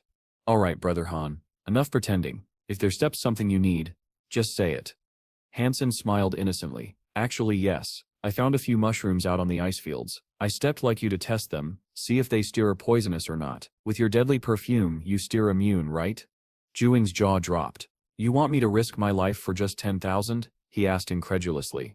Hansen slapped his thigh dramatically. Oh no, why didn't you say something earlier? I thought you already agreed. Look, I even served you food already. Juing Sep's face turned pale, then green. You sneaky little… Brother Ju, don't be angry. Hansen interrupted quickly. With your deadly perfume, there's no way those little mushrooms can harm you. You the poison king. Juing puffed out his chest. Of course I am. But still 10,000 isn't enough for my services. Hansen grinned. No problem. Let's make it 20,000. Satisfied, Juing smirked and popped the mushroom into his mouth. A few bites later he swallowed, and then his expression changed. Something was wrong. His breathing quickened, his eyes glazed over, and sweat beaded on his forehead. Brother Ju, what's happening? Hansen shouted, panicking. Is it the poison? Don't worry. I have medicine. Here, drink this. We still get you to the detox center right away. But before he could move, Juing ripped open his shirt, revealing a surprisingly muscular chest. His face flushed deep red, and his eyes burned, not with pain but with desire. What are you doing? Hansen stammered, stepping back. Juing Sep's voice came out in a deep, hoarse growl. I want… Holy smokes, Hansen realized, horror dawning, those mushrooms aren't poison, they aphrodisiacs. Juing lunged toward him like a beast in heat, trying to grab him. Hansen dodged and bolted out of the room, slamming the stone door shut behind him and locking it tight. Inside, Juing pounded on the door like a madman. Brother Ju, hold on, Hansen yelled from outside. I set'll get you a woman,